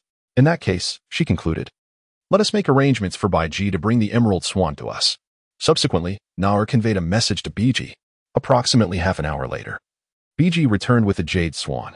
The jade swan was exquisitely crafted. If placed motionless in one spot, it truly resembled a sculpture carved from jade. Biji then spent some time instructing the 6,000-year jade swan, imparting the sacrificial method to it. The sacrificial ceremony commenced thereafter. A blinding emerald light suddenly emanated from the swan's brow, transforming into a radiant emerald halo that swiftly expanded. Wherever the emerald halo passed, everything was tinted green. And in that moment, all things stood still. Then, an emerald flame began to blaze from the jade swan, not a conventional fire, but an extraordinarily unique green blood flame. Burning with the essence of the swan's blood, life, and its 6 millennia of cultivation, the green blood flame intensified, gradually shifting from green to dark green, while the body of the jade swan began to fade in this transformation, resembling an increasingly transparent green crystal. The expanding green formed a vast circular ring that slowly contracted, enveloping both the jade swan and Gong Yu, ultimately creating a green translucent dome around them. 2 hours later, the green dome gradually faded and vanished. At that moment, Gong Yu slowly opened her eyes, first offering a gentle smile to Gong Yu as she prepared to rise. However, as she stood, the soul power within her began to surge uncontrollably. The jade swan's 6,000-year cultivation endowed an immense soul power that was far beyond her capacity to bear. She stumbled, nearly losing her balance, but fortunately, Biji was quick to support her, guiding her back to a seated position. Biji then stood before Gong Yu, forming numerous peculiar hand seals, each of which she infused into Gong Yu's body. After BG's intricate operations concluded, Gong Yu's soul power stabilized. BG then addressed her, saying, I have left 6 seals within you, confining the 6,000-year cultivation of your soul ring. When you can withstand 1,000 years of cultivation, the first seal will automatically break. If you can endure 2,000 years, the second seal will release, and so forth, until all are unsealed. Chapter 50. The Jade Cabbage. Gong Yu gradually rose to her feet and expressed her heartfelt gratitude to Bai Ji, saying, Thank you, Sister Bai Ji. With a nod, Bai Ji faded from view, retreating once more into the shadows. Deep within her heart, Bai Ji was kind-hearted. She had frequently appeared over the years to tend to their injuries, fostering a close camaraderie among the sisters. After Bai Ji's departure, the spirited Gong Shui was the first to step forward, her face brimming with envy as she exclaimed, Oh, how I wish I could attain a 10,000-year soul ring like third sister with just the third ring. Upon uttering this, she cast a glance at Gong Yu. However, Gong Yu merely turned her head away and spoke to the air, saying, Don't look at me. I am no deity and lack the ability to bestow upon you a 10,000-year third soul ring. Gong Shui puffed out her cheeks, displaying a distinctly displeased expression. It was her first time experiencing defeat at Gong Yu's hands. The onlookers, witnessing her moment of embarrassment, could not help but chuckle. Gong Yu turned her head to glance at Gong Yu and inquired, You heir, having absorbed that 6,000-year-old emerald swan soul ring, how do you feel? I sense a subtle transformation in my martial spirit, Gong Yu replied, as she unfurled her martial spirit. Before her, a vibrant green cabbage materialized from her right palm, followed by 3 soul rings, 1 yellow, 1 purple, and 1 black, undulating gracefully beneath her feet. Has your martial spirit undergone a mutation? Gong Lan exclaimed, her large eyes wide with astonishment as she gazed intently at Gong Yu's martial spirit. The cabbage in Gong Yu's hand appeared as though it had been exquisitely carved from emerald, a sight of unparalleled beauty. Gong Yu nodded and remarked, Indeed, my martial soul. The cabbage has now transformed into an emerald cabbage. Gong Lan inquired further, What kind of soul skill have you acquired? However, Gong Yu adopted an enigmatic demeanor and with a subtle smile replied, I shall keep that a secret for now. Upon hearing this, the initially expectant crowd felt a wave of disappointment wash over them. With Gong Yu's soul ring secured, they continued on their journey. The group of 10 wandered through the Star Doe forest for over an hour, yet they still had not encountered the desired soul beast. Reluctantly, they pressed on, feeling reassured by the presence of Bai Ji and ZG, knowing that even venturing into the core area posed little threat. As dusk approached, the travelers suddenly sensed an unsettling aura enveloping them. In the next moment, a shadow darted past not far from Gong Yu and the others. Everyone activated their purple extreme magic eyes. Gong Yu calmly reminded the group, while many of Tang Sect's other extraordinary skills may fall short, the purple extreme magic eyes are undeniably effective. I still cannot discern what that was. Its speed is astonishing, Gong Shui exclaimed loudly to the group. At that moment, a faint purple hue emanated from her eyes, complementing her red attire in an oddly harmonious manner. Gong Yu could not discern the true nature of the shadow. So he turned to Nar, who nodded and stated, It is a great black tiger, adorned with a pair of ebony wings and a tail bearing scorpion-like barbs. Upon hearing this, Gong Yu's pupils involuntarily constricted as he immediately recalled the creature Nar had described. He exclaimed in astonishment, The dark demon, evil god tiger? Nar affirmed with a nod, for her ability to harness the mental energy of her master allowed her to effortlessly trace the movements of the great tiger, confirming without a doubt that it was indeed the dark demon, evil god tiger. Gong Yu let out a sigh and remarked, Then let us change our course. The dark demon evil god tiger is likely the only one of its kind in existence, with a cultivation level that must exceed 60,000 years. Currently, none among us can absorb its power, and even if someone could, we lack the capability to hunt it down. The others nodded in agreement, fully acknowledging Gong Yu's sentiments. However, Nar shook her head and said, It is too late. ZG has already taken action. The dark demon evil god tiger is a malevolent beast. And within the Star Doe forest, there is not a single soul beast that does not harbor disdain for it. Given this rare opportunity, ZG would never squander the chance to slay it. Gong Yu nodded and remarked, To label it as a malevolent beast is not entirely inaccurate. The dark demon evil god tiger was originally a white tiger, but after being possessed by the evil god, it became tainted with sinister attributes, resulting in a transformation where its innate light essence morphed into darkness. However, It bears the legacy of deities within, compelling us to pursue and investigate further. Nader nodded in agreement, confident that with Ziji to confront the dark demon evil god tiger and Biji safeguarding the group, there was little risk involved in their endeavor. Thus, they set off in pursuit of the direction in which the dark demon evil god tiger had vanished. As they advanced, the surrounding trees swayed precariously, evident remnants of the fierce battle between Ziji and the formidable tiger.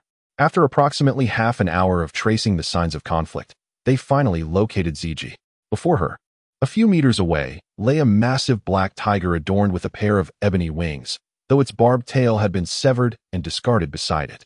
The great black tiger was on the brink of death, barely clinging to life, yet it was clear that it had not yet resorted to a desperate fight.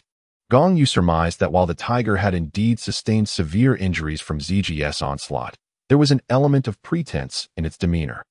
If it truly intended to fight for its life, it would have employed its temporal abilities to engage in a battle of rejuvenation.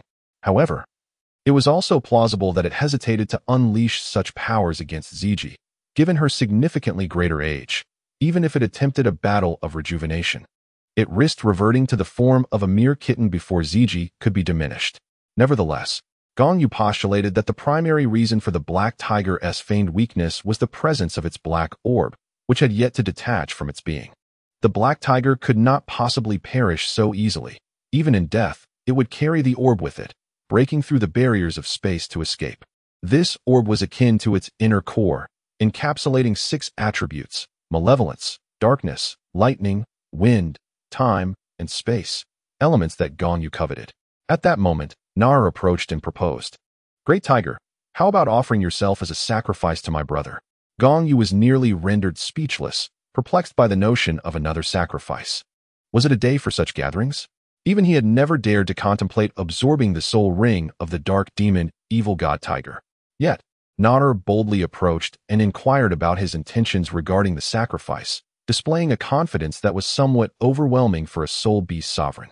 Unfortunately, the dark demon evil god tiger merely rolled its eyes at Gong Yu, dismissing him entirely as it held no regard for him. I felt a surge of indignation wash over me, as if I had been utterly disregarded. Gong Yu spoke lightly, but then he sensed a tremor within himself.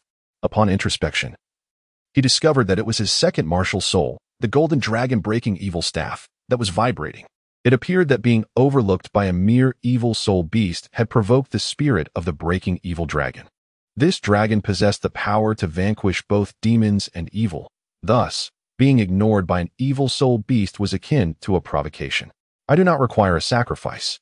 I intend to absorb its soul ring, Gong Yu declared suddenly, startling everyone present. Brother Yu, have you lost your mind? This formidable black tiger has a cultivation of no less than 60,000 years. Nar, the soul beast sovereign, could hardly comprehend how Gong Yu could entertain such an idea. I am well aware, Gong Yu replied with unwavering conviction. However, the will of the breaking evil dragon within me does not permit me to be challenged by such malevolence. Since it embodies evil, I shall break it. Chapter 51. The Battle of Rejuvenation. My lord, you must remain calm. Do not act recklessly. Gong Lan rushed forward to block Gong Yu, forbidding him from proceeding. The other girls also stepped in to prevent him, for a soul beast of such caliber, with a cultivation of 60,000 years, was utterly terrifying. Were it not for the sacrifice, they would never allow Gong Yu to absorb a soul ring of that level. Do not panic, sisters. Brother Yu never undertakes actions without certainty. After Gong Yu mentioned the breaking evil dragon, Nader surprisingly felt a sense of reassurance. She pulled Gong Yu aside and confirmed once more, Brother Yu, are you truly certain you wish to absorb its soul ring? I am absolutely certain, Gong Yu asserted with determination. The dark tiger's indifference has been interpreted by the unyielding will of the breaking evil dragon as a provocation. I have a strong feeling that if I do not absorb its soul ring, the indomitable will within me will dissipate, and the golden dragon breaking evil staff will regress into an ordinary martial soul. Though Nar had her suspicions, she remained somewhat perplexed. How could this be so? Gong Yu elucidated. The great black tiger harbors the will of an evil deity. Thus, its indifference is akin to a provocation from the malevolent god. The purging dragon, on the other hand, is the embodiment of righteous energy that permeates the heavens and the earth, its will representing the essence of cosmic virtue, which simply cannot tolerate any malevolent challenge.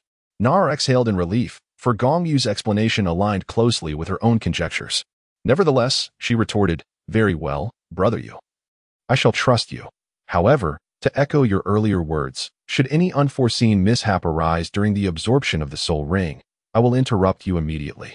Though Nara belonged to the dragon lineage, the purging dragon was not of their kin, and the dragon clan's understanding of it was rather limited. Thus, she could only rely on Gong Yu's insights. "Rest assured, I shall be fine," Gong Yu replied, his visage betraying an air of composure that might lead an observer to believe he was entirely unperturbed. Yet inwardly, he was in turmoil, regretting his choice of the second martial spirit, as the audacious nature of the purging dragon was unsettling. In that moment, Gong Yu found no alternative but to calm himself and communicate with the simulation system. "System, do you possess any means to assist me in resolving this matter?" Initially, he anticipated the system's indifference, given that he had not engaged in a simulation for 5 years. However, in the next instant, a prompt appeared. "Affirmative. But a price must be paid." Elated by the response, Gong Yu thought, "A price, you say? How many simulation attempts will be deducted this time?" "This system requires an upgrade. The host must forfeit 12 simulation attempts to gather sufficient resources for the upgrade. So, it demands an additional 12 of my simulation attempts." Gong Yu mused, "Very well, 12 attempts it shall be. I am eager to see what new capabilities you will possess post-upgrade." The transaction was completed, allowing the host to proceed with the absorption of the soul ring at any moment. With the notification before him, a faint smile graced Gong Yu's lips. Matters concerning the Golden Dragon King's bloodline and the will of the purging dragon failed to instill confidence in him. But the assurance from the system provided him with a profound sense of security. Upon returning to the group, Gong Yu earnestly assured them, "Do not worry. I shall be unharmed. You must trust me. Have I ever disappointed you?" However, before Gong Lan could voice her concerns, she was interrupted by Gong Yu. Gong Yu remarked, "You understand me best and should trust me even more." "Well, then I shall not impede you." Gong Lan sighed, realizing that she could not dissuade Gong Yu. She added, "However, should anything happen to you, I vow to follow you without hesitation." Upon hearing Gong Lan's words, the other girls affirmed with unwavering resolve, "We feel the same." Yet, Nara remained silent, prompting the others to turn their gazes towards her. Nara felt a sudden flush of embarrassment and hesitantly murmured, "Do I have to feel the same too?" "Naturally, you are the young mistress," Gong Shui exclaimed without restraint. Yet, in her heart, Nara thought, "Even if I am the young mistress, there is no need for such an act of martyrdom." Nevertheless, she soon recollected the indomitable spirit of the break-evil dragon that safeguarded them, assuring her that Gong Yu would be unharmed. Hence, she was willing to indulge in their playful banter and said, "Very well, I shall feel the same." Following this, the girls parted to create a path for Gong Yu. Meanwhile, beside the great black tiger, Ziji stood vigilantly, occasionally delivering a swift strike with her dragon claws to prevent any treachery from the beast. The great black tiger was now battered and bruised, yet it endured, refraining from employing its time manipulation skills or ensnaring its soul within the dark orb to escape through the barriers of space. Once Gong Yu and Nara concluded their discussion and approached, Ziji stepped aside. Gong Yu exchanged a subtle nod with Ziji before approaching the great black tiger. His expression sharpened, and 3 ethereal blood soul rings gradually manifested beneath his feet. Golden scales emerged on his left and right arms, as well as on his hands. And even his chest was adorned with these shimmering scales. A powerful dragon roar erupted from within him as his right hand transformed into a golden dragon claw, poised to strike at the crown of the great black tiger's head. Sensing the imminent threat of death, the great black tiger's eyes gleamed with a sudden brilliance, and 2 beams of light shot forth, converging in midair to form a dark point. This point appeared at the center between it and Gong Yu, erupting suddenly into a blinding sphere of darkness that expanded into a massive black hole with a 3-meter diameter. The overwhelming pull of this black hole ensnared Gong Yu, drawing him into its depths, while the dark demon evil god tiger itself was also uncontrollably swallowed by the void. Surrounded by an all-encompassing darkness, Gong Yu felt his body becoming weightless. Strangely, he sensed that his soul power was waning, and his body seemed to undergo some peculiar transformation. He touched the various soul-guiding devices he carried to find them still intact, which provided him with some reassurance. In this shadowy realm, his mental prowess was completely subdued, prompting him to activate a soul-guiding illumination device that flooded the surroundings with light, illuminating the area as bright as day. However, once the light enveloped his vicinity, He was startled to discover that his body had reverted to that of a 6-year-old child. At that moment, he found himself in a vast, circular, arena-like space. Just 20 to 30 meters away, a large black feline loomed. Without needing further elaboration, he recognized it as the diminutive form of the dark demon, evil god tiger. Gong Yu smiled faintly, reverting to the appearance of his 6-year-old self, with only a faint ripple of soul power emanating from him. In a genuine confrontation, he would likely be no match for the formidable feline. Moreover, that minuscule amount of soul power was insufficient to activate a lethal soul-guiding device. He casually reached for one of his soul-guiding devices, a level 3 sealed milk bottle, the soul creation he had crafted not long ago, containing enough power to elevate one to the rank of soul master. After drawing on the energy from the milk bottle, Gong Yu finally possessed adequate soul power to wield a deadly soul-guiding device. He promptly employed a level 3 soul-guiding handgun, and with a single shot, he dispatched the large cat with remarkable efficiency, devoid of any embellishment or flourish. Following the demise of the great feline, the surrounding alternate space dissipated, and Gong Yu reappeared, restored to his original form. Chapter 52. The Black Pearl Seize that pearl. Do not let it escape. As Gong Yu emerged from the alternate realm, he noticed a peculiar pearl floating above the colossal carcass of the dark demon, evil god, tiger not far from him. This orb was entirely obsidian, yet it radiated hues of azure and emerald. Before Gong Yu could fully comprehend the situation, a black hole that had released his body suddenly drew in, and the enigmatic pearl was whisked towards it in an instant. Fortunately, as Gong Yu called out, ZG also took notice. Observing the black pearl's intent to flee, she flickered into action, positioning herself directly in front of it, extending her hand to grasp the orb firmly within her palm. However, the black pearl seemed reluctant to yield, thrashing against her grasp in a desperate attempt to break free. With a disdainful huff, ZG tightened her grip, and after a considerable struggle, the black pearl finally ceased its resistance. Above the lifeless form of the dark demon, evil god tiger, a dense black soul ring began to materialize. ZG approached Gong Yu, extending the now submissive black pearl towards him. Gong Yu nodded, accepting the black orb and storing it within the confines of the system's storage space. He believed that no matter how much the orb might wish to resist, it would stand no chance of escape. Subsequently, Gong Yu settled into a meditative position, dedicating half an hour to cultivating his state, ensuring he reached an optimal condition. Lifting his gaze to the black soul ring still suspended in the air, Gong Yu summoned his martial spirit, the golden blue-silver grass, which he had rechristened as Golden Origin Grass, combining the gold of the Golden Dragon King with the essence of universal energy and the grass of blue-silver grass. As the Golden Origin Grass materialized, Gong Yu extended his fingers, gently drawing the hovering black soul ring towards him.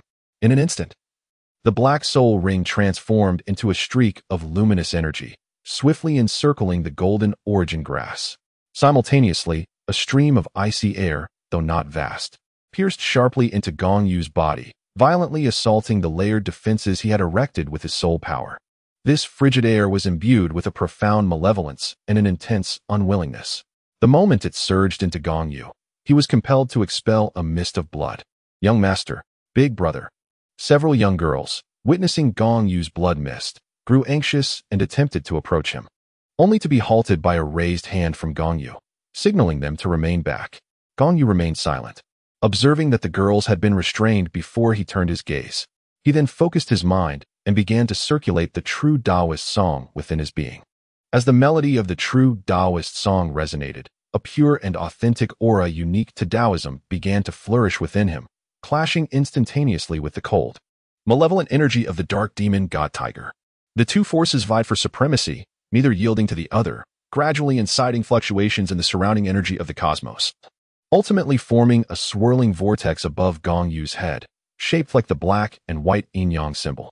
Within Gong Yu, a resounding roar akin to that of a dragon erupted, sending a tremor through Nader's heart. She understood all too well that although the cry resembled that of a dragon, it was not the call of the dragon kin, but rather the roar of the evil subduing dragon. Under the intimidating resonance of this roar, the cold, malevolent aura of the dark demonic god tiger began to wane. Seizing this moment, the pure Taoist energy within Gong Yu surged forth, swiftly extinguishing the wicked presence. As the malevolence dissipated, a vast and refined soul force began to flood into Gong Yu's being. As the true unity Dao Song circulated within him, it ultimately transformed into a unique essence of soul power, settling within his dantian. However, the soul force derived from the dark demonic god tiger, which had existed for over 60,000 years, was overwhelmingly immense. Despite Gong Yu's earnest efforts to absorb it through his cultivation method, the sheer impact of this colossal soul force proved too great, causing it to surge and resonate violently within him.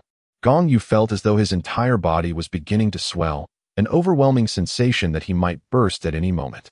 Nevertheless, he persevered in circulating his energy, hoping to absorb even the slightest amount.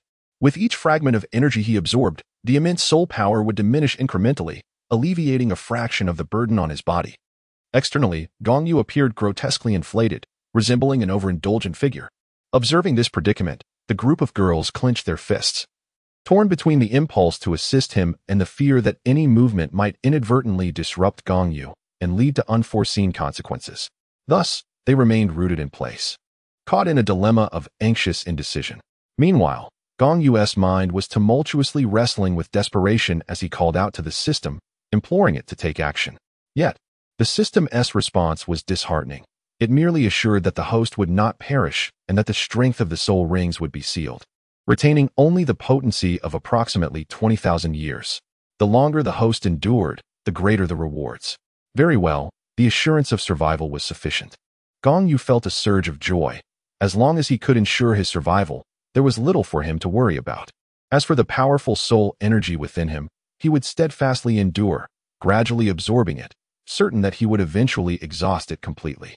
During the process of Gong Yu absorbing the soul ring, on another front, the group from Shilik encountered a soul beast perfectly suited for Oscar, the phoenix-tailed coxcomb snake.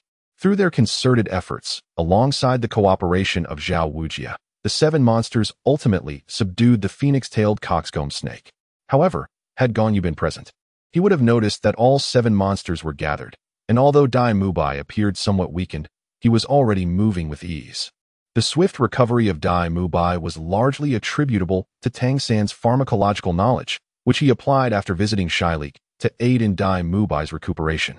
Coupled with Oscar's restorative sausages, within merely 2 days, Dai Mubai was able to rise and move freely, albeit still looking a bit frail, which did not impede his use of martial spirits or soul power.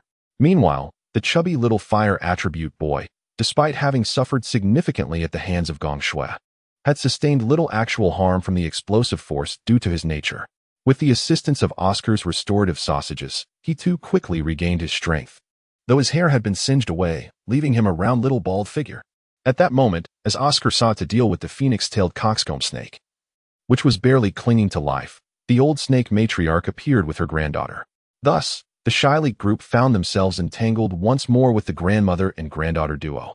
Ultimately, a contest was held to determine the final ownership of the phoenix-tailed coxcomb snake, with Tang San stepping in to replace Oscar, while the opposing participant was the snake matriarch's granddaughter, Mangyuran. The outcome of the battle was, of course, predictable. Victory belonged to Tang San. Consequently, Oscar obtained the phoenix-tailed coxcomb snake as his 3rd soul ring. Meanwhile, Gong Yu's absorption of the dark demon evil god tiger soul ring had reached a stable state, and his once bulky physique began to gradually diminish. As time passed, the dawn of the 2nd day arrived. The absorption process had lasted the entire night, and when Gong Yu exhaled deeply, emerging from his cultivation, he felt a refreshing clarity. Upon assessing his soul power, he discovered that his level had ascended from 40 to 43. The soul ring's cultivation was compressed to a 2,000-year level, yet it had elevated his soul power by 3 levels, highlighting the immense magnitude of the dark demon evil god tiger's energy. A faint smile graced his lips as Gong Yu slowly opened his eyes and rose to his feet. The girls, upon witnessing his revival, hurriedly gathered around him. Gong Shui rushed directly towards Gong Yu, embracing him tightly as she wept. "Big brother, you have finally awoken. Do you have any idea how worried we have been for you? And did you realize that you turned into quite the hefty fellow yesterday? I was afraid you would never recover." The other girl's eyes brimmed with tears, while only Nara remained composed, observing the scene with an air of calm. Gong Yu gently patted Gong Shui's back, teasingly remarking, "Have I truly become so portly that you would find me unappealing, little Shui?" Gong Shui promptly extricated herself from Gong Yu's embrace, her excitement palpable as she exclaimed, "How could that be? regardless of what my elder brother transforms into. I would never turn my back on him. Is that truly the case? At that moment, a discordant voice, unmistakably belonging to Gong Miao Miao, interjected. If he were to turn into a pile of excrement, would you still hold him in such high regard? Gong Miao Miao, what are you saying? How can one compare a person to feces? Gong Shui, incensed by Miao Miao's outrageous analogy, felt her temper flare and was ready to engage in a physical altercation. Upon hearing the derogatory comparison, Gong Yu's expression darkened, though he restrained himself from becoming irate over such trivial matters. Realizing Gong Shui's intention to confront Miao Miao, he swiftly embraced her, preventing any escalation into a brawl. When you cannot win an argument, you resort to violence, Miao Miao retorted defiantly. Yet, her eyes betrayed a hint of insecurity, revealing her awareness that her earlier remarks had indeed been inappropriate. Despite her own haughty demeanor, she could not allow herself to appear weak before Gong Shui. However, if a confrontation were to ensue, Miao Miao was acutely aware of her own limitations. Though she was a sole master of the third ring, Gong Shui possessed a fire attribute that was particularly adept at countering her flower spirit. Should Gong Shui's fiery temper ignite, it would only lead to Miao Miao's defeat. Consequently, Miao Miao hastily attempted to amend her words, asserting, I wouldn't mind. Even if he were to become, I would still accept him, for my spirit is that of a flower. Upon hearing this, everyone was momentarily taken aback, their thoughts converging in bewilderment. What does that even mean, Gong Miao Miao? Are you suggesting that because your spirit is a flower, you would not disdain excrement? Initially agitated, Gong Shui's mood shifted as Miao Miao's proclamation sparked an unsettling realization within her, and she regarded Miao Miao with visible distaste. I shall refrain from engaging in banter with you henceforth. Your remarks are simply revolting, insisting on equating feces with flowers. The others erupted in laughter, while Miao Miao, now thoroughly vexed, stamped her foot in irritation. What I meant to convey is that my spirit is a plant, specifically a flower. Even if he were to become, he could still provide me with nourishment, hence I would not reject him. Gong Shui let out a disdainful huff and said, I couldn't care less about your meaning. You are simply repulsive, and I have no desire to converse with you. Consequently, both of them, simmering with anger, turned their faces away from one another, each determined to ignore the other. Thus, this minor altercation passed. Currently, they still required one soul ring for Gong Shui, so the group continued on their journey. Approximately 10 minutes later, they were met with a formidable presence, akin to the previous day, yet this aura lacked the malevolence that had suffused the earlier encounter. Before long, they observed numerous feeble soul beasts, a considerable number of which had perished along the way, while those that remained were migrating in unison toward a particular direction, not in a frantic escape, but rather as if they were yielding passage. Let me investigate the situation, Gong Lan declared, stepping forward to commune with the surrounding blue-silver grass, thereby sharing its perspective over several miles.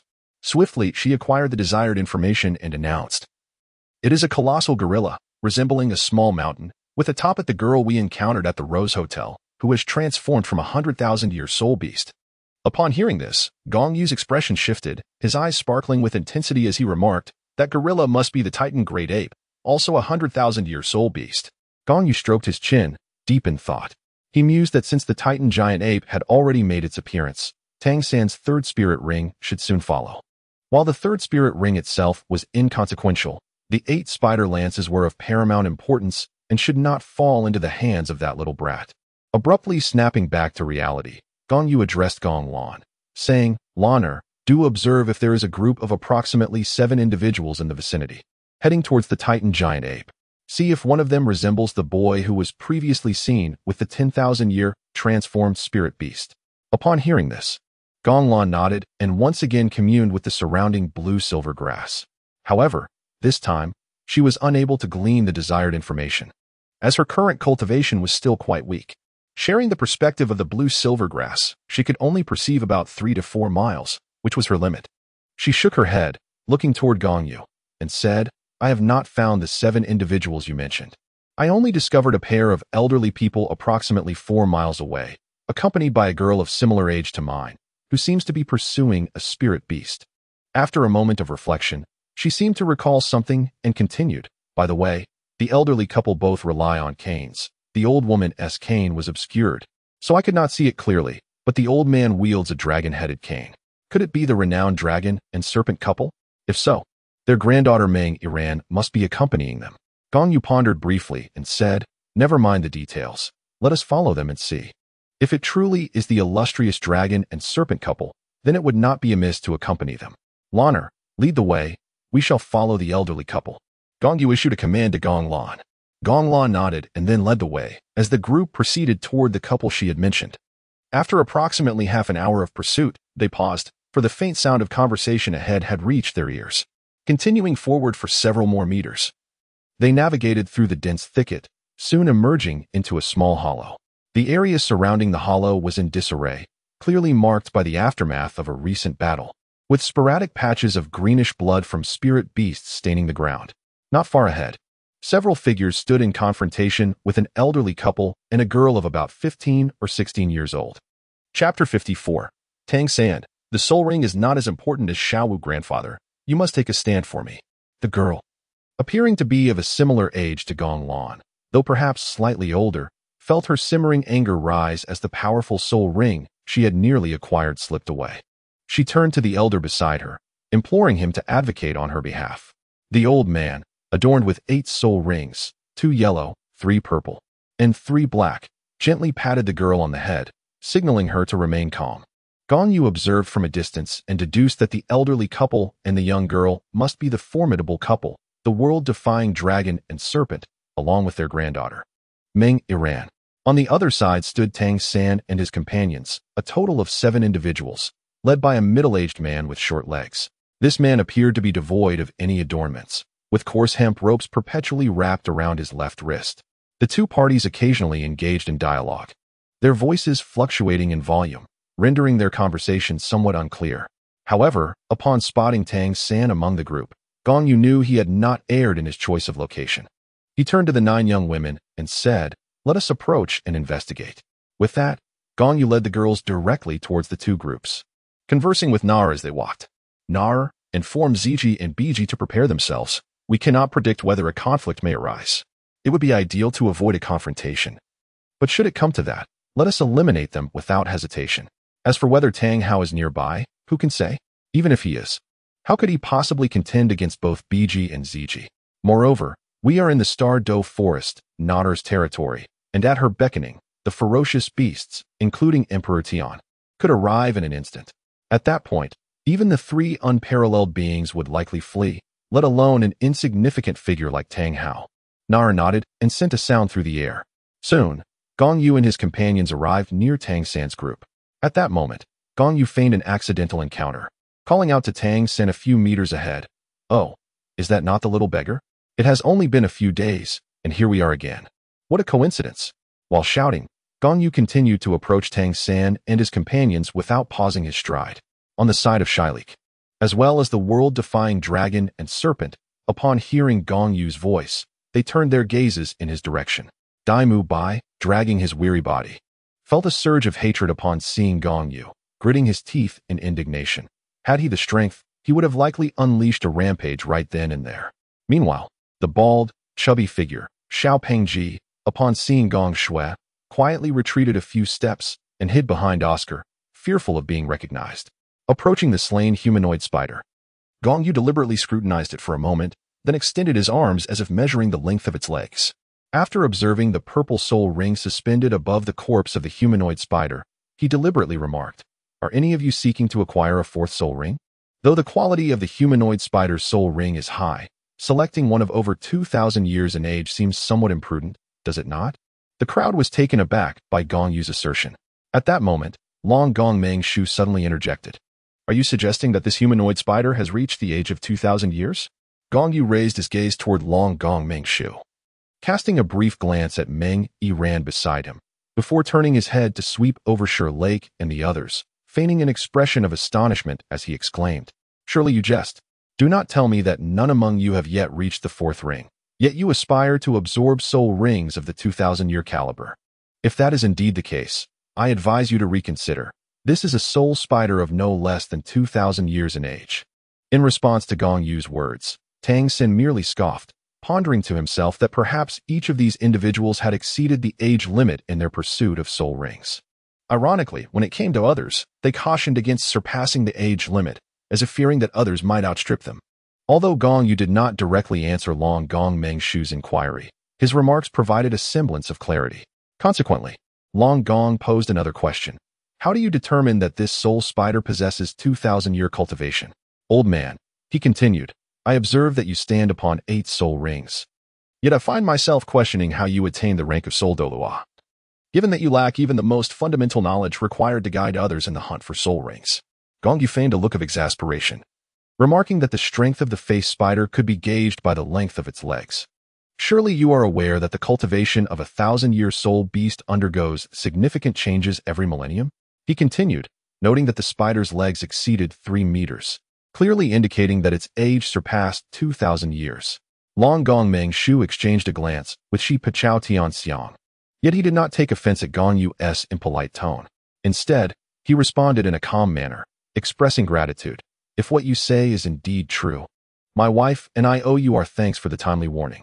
He added, fortunately, this face spider was not slain by our granddaughter, for she would be unable to absorb it. Had we discovered this only at the time of absorption, it would have been too late. Thus, we appreciate your sage advice.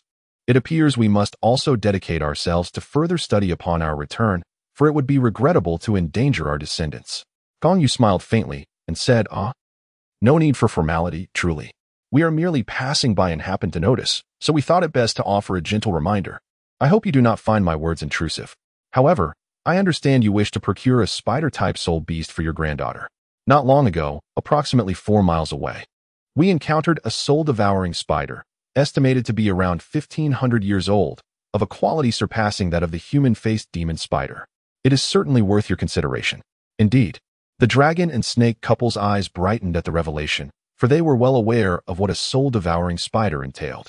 When such a soul beast reaches the age of 10,000 years, it is referred to as the soul-devouring spider king, a formidable spirit associated with the Pope of the Spirit Hall, Bibi Dong. At that moment, Long Gong pointed in the direction from which Gong Yu and the others had arrived and inquired, is it that way? Gong Yu nodded slightly, affirming, indeed. That direction is approximately 4 to 5 miles away. Thank you, young friend.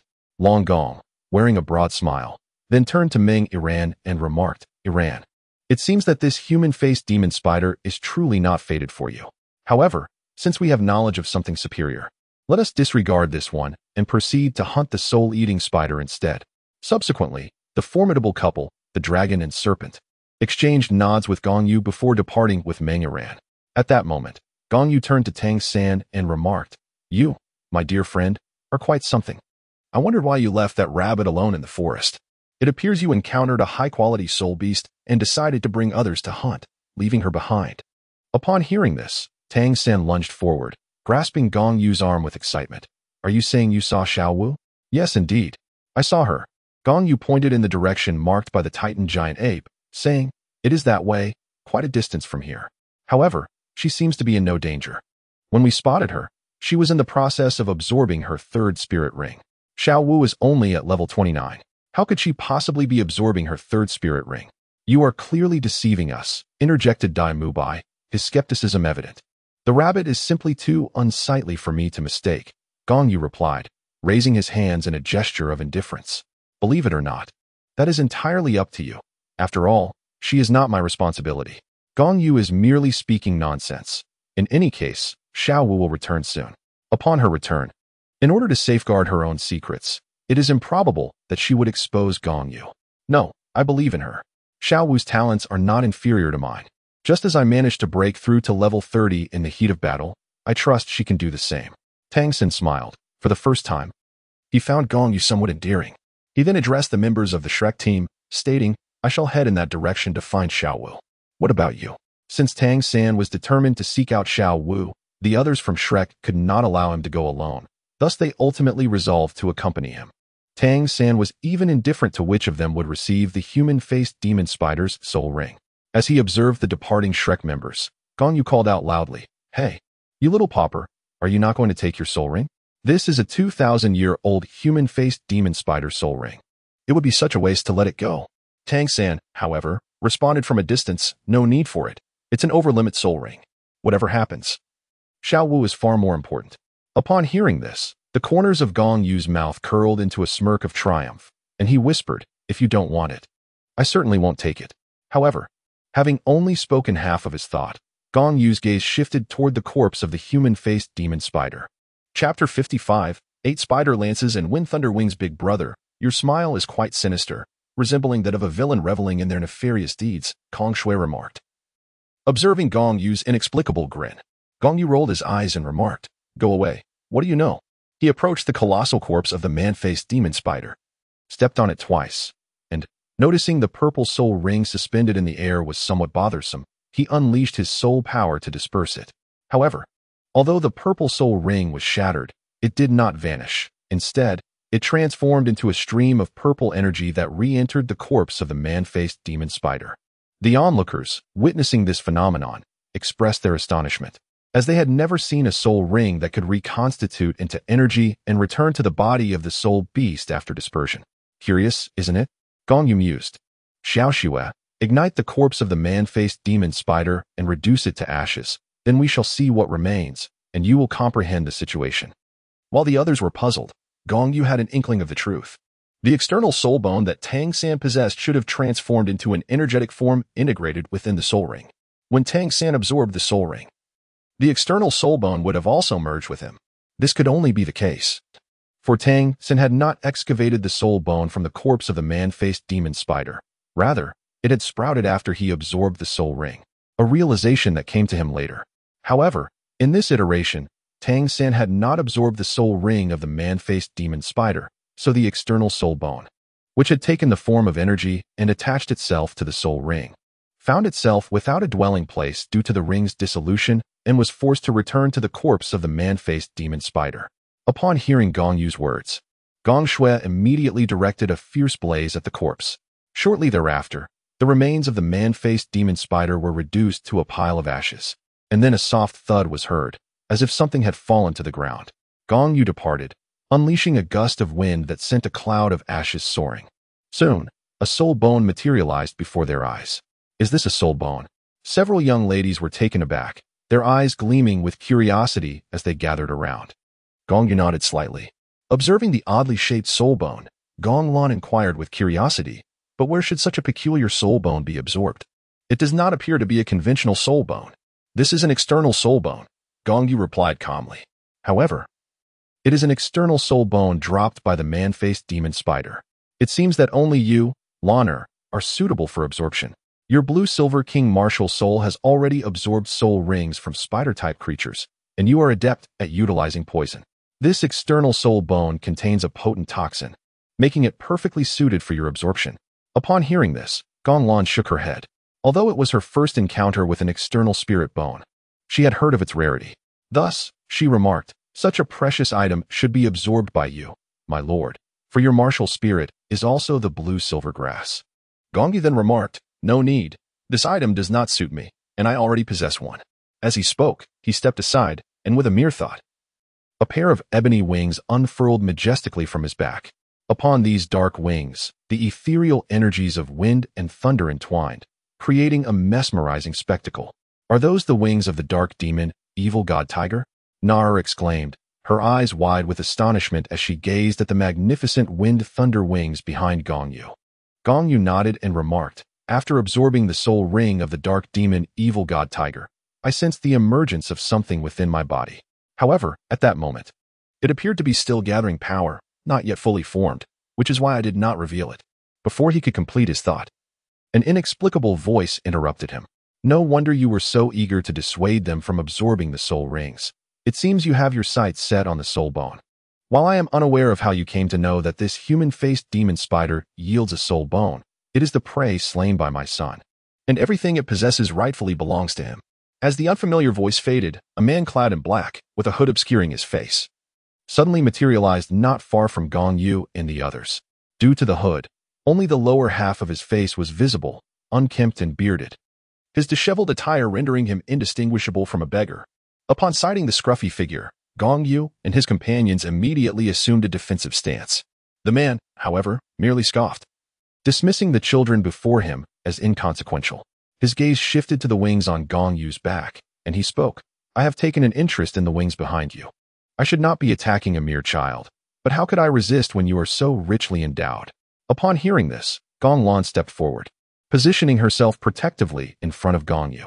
The moment the black-clad man laid eyes on Gong Lan, he was momentarily taken aback, exclaiming, "Ain." Yet, he quickly regained his composure, shaking his head and stating, "No, you are not Ain. Though there is a resemblance in appearance and a hint of similarity in your aura, you are human, you are not her." Due to her prolonged consumption of the blue-silver emperor's essence, Gong Lan's hair has transformed into a delicate shade of azure. Additionally, owing to the evolution of her martial soul, her appearance bears a striking resemblance to Ain, leading Tang Hao to mistakenly perceive her as Ain for a fleeting moment. Gong Yu gently pushed Gong Lan aside, then, with an air of composure, remarked, "Tang Hao. Tang Dazie, you have finally decided to emerge. I was beginning to wonder how long you intended to remain concealed. Are you aware of my presence nearby?" Tang Hao turned to Gong Yu, his face a picture of astonishment. Gong Yu scoffed, "Huh? Are you truly confident in Zhao Wujia's limited intellect to lead Tang San into the Star-Do forest, especially when he must also attend to 6 others?" Tang Hao nodded in acknowledgement of Gong Yu's assertion, then sighed, "You are astute, yet it is regrettable. However, if you agree to one condition, I might spare you." Taking only the external spirit bone of the man-faced demon spider. Upon hearing this, Gong Yu displayed an odd expression and remarked, "Oh, pray tell, I am curious to know what the esteemed Haoyan Douluo wishes me to agree to."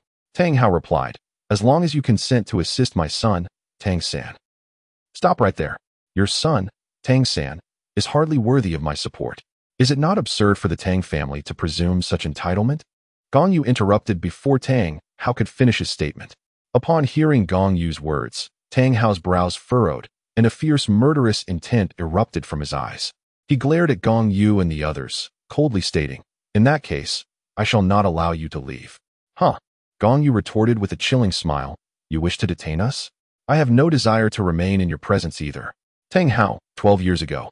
Your battle at the entrance of Blue Silver Village devastated the entire area, resulting in countless casualties. I shall seek vengeance for that transgression, and rest assured, I will keep a close watch on your son." Upon hearing Gong Yu's words, Tang Hao trembled slightly, his voice quaking as he inquired, "Are you a survivor of Blue Silver Village?" That battle had affected too many innocents, and though Tang Hao had felt remorse for a fleeting moment, it was but a brief pang of guilt. Chapter 56. The misfortune of Tang Dazie. I was merely an infant in swaddling clothes at that time. The aftermath of your battle collapsed the surrounding houses, and my parents, in a desperate attempt to shield me from the falling debris, bent down to protect me with their own bodies. Gong Yu's gaze was as cold as ice as he fixed his stare upon Tang Dazie, expressing his bitterness. Later, the village chief, Tom, informed me that when my parents were exhumed, their bodies were so severely contorted that they could not be straightened. At this moment, Gong Yu's emotions surged, and a frenzied light sparkled in his eyes. Through gritted teeth, he uttered, "Do you know? Grandfather the village chief said that when I was unearthed, I had my mother's fingertip in my mouth. My mother, fearing that I would starve before I could be rescued, bit off her finger before her death and placed it in my mouth for me to suck. Thus, my survival was due to the blood and flesh of my deceased mother." This was Gong Yu's true memory. As a transmigrator, he was born with consciousness, and during those days of being buried, every memory remained vividly etched in his mind. When his mother forced her bitten finger into his mouth, he could not expel it. Even if he had wished not to suck, he was ultimately compelled to do so. However, he could only attribute these revelations to the village chief's words. This marked the first time Gong Yu had bared his soul, and upon hearing him, Gong Lan and the others felt a pang of sorrow. They had believed their own experiences were tragic enough, only to discover that Gong Yu bore a similarly harrowing tale. Surviving by sucking the blood and flesh of his relatives was indeed a grim fate. After unearthing the buried emotions of many years, Gong Yu felt a sense of relief wash over him.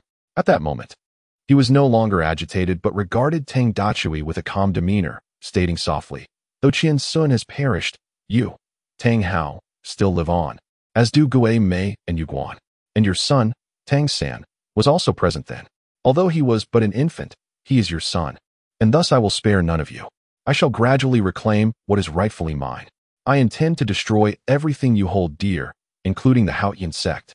Not far away, Tang Dazie had initially contemplated sparing Gong Yu, having heard he was a survivor from Blue Silver Village.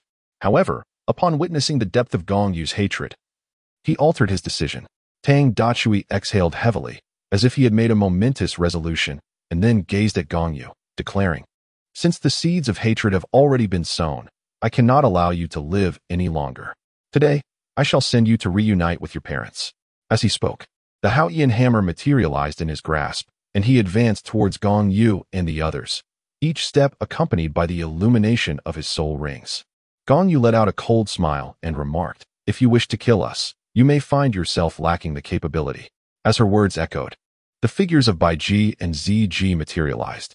Gong Yu then addressed them, saying, "Sisters Bai Ji and Ziji, I implore you not to take his life. Merely a hand and a foot will suffice. As for his life, I shall reclaim it myself later." Upon hearing Gong Yu's words, Bai Ji and Ziji exchanged glances, nodding in unison before unleashing their formidable aura towards Tang Hao. Feeling the overwhelming presence emanating from Ziji and Bai Ji, Tang Hao's pupils contracted, causing him to halt abruptly, exhaling softly, the strength of the purple-clad at level 97. "No, it should be even greater. The green-clad is hardly inferior to my grandfather in his prime. This is quite perilous." With just a single glance, Tang Hao had roughly assessed the cultivation levels of Ziji and Bai Ji, leading to a look of astonishment on his face and a burgeoning desire to flee. However, to escape, he knew he must create an opportunity, so he bellowed, "Great Sumeru hammer, explosive ring, not one to dally, and burdened by past injuries." Tang Hao recognized that prolonging the confrontation would only disadvantage him further. Thus, he unleashed the Great Sumeru hammer, intending to strike and then find a chance to retreat. His first soul ring pulsed with energy before suddenly erupting, transforming into power that infused his colossal Haotian hammer. In an astonishing display, the hammer swelled nearly twice its size after absorbing the soul ring's strength. Meanwhile, Ziji and Bai Ji surged forward in alternating fashion towards Tang Hao. Yet, instead of targeting them, Tang Hao raised the massive hammer and aimed it directly at Gong Yu and her companions. Although the distance rendered a direct hit improbable, the aftermath of such a strike would be beyond what Gong Yu and her allies could withstand. However, Bai Ji seemed to anticipate Tang Hao's underhanded tactic. So as he swung the hammer, she altered her trajectory and swiftly positioned herself in front of Gong Yu and the others. Emerald Guardian. Bai Ji immediately invoked this group defensive soul skill, which had the ability to convert enemy attacks into vitality for her allies or herself. Yet, sensing that one skill would not suffice, she parted her lips once more, uttering the incantation, Emerald Light Defense.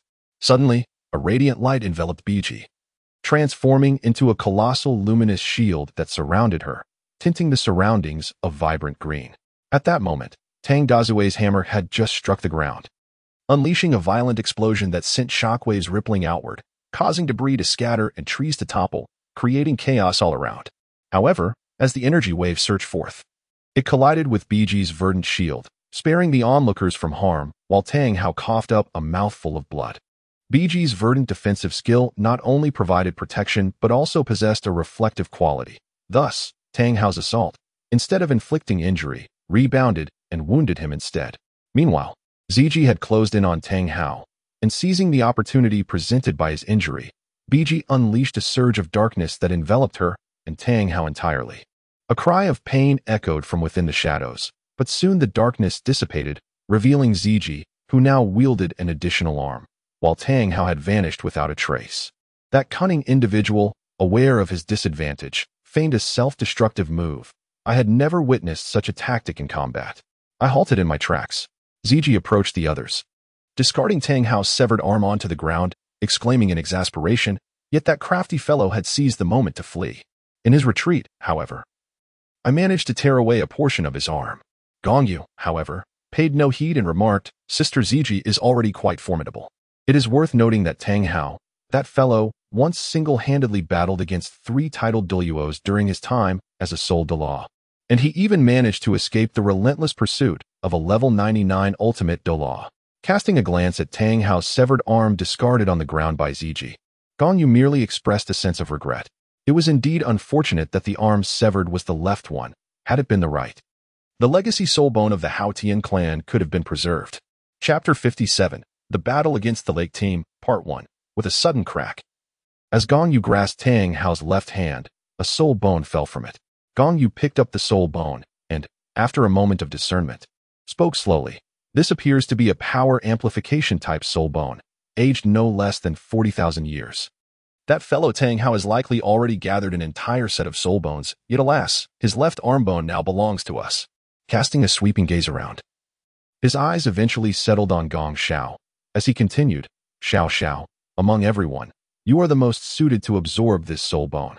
However, I have decided against granting it to you, for its age is simply too inferior to match your potential. Gong Xiao inquired softly, what do you intend to do with this soul bone?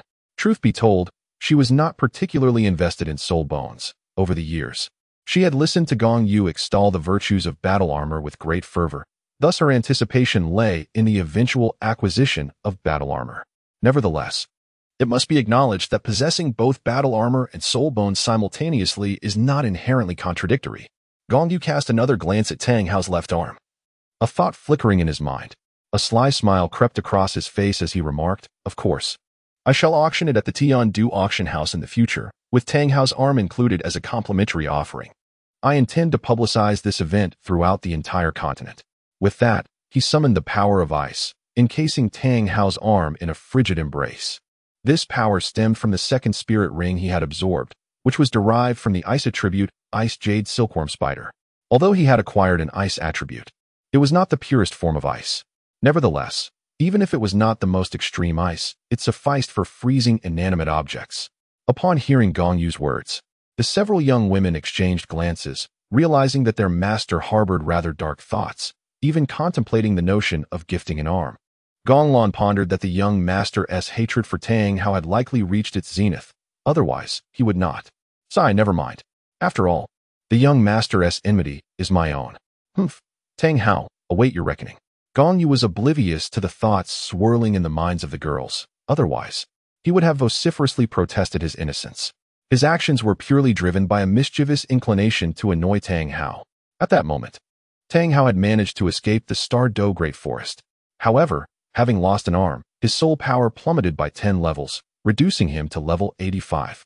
Should Gong Yu lay eyes on Tang Hao now, he would undoubtedly be perplexed as to why Tang Hao's loss of limbs resulted in a decrease in strength, while the sword Douluo, having severed his own arm, ascended from level 96 to 97.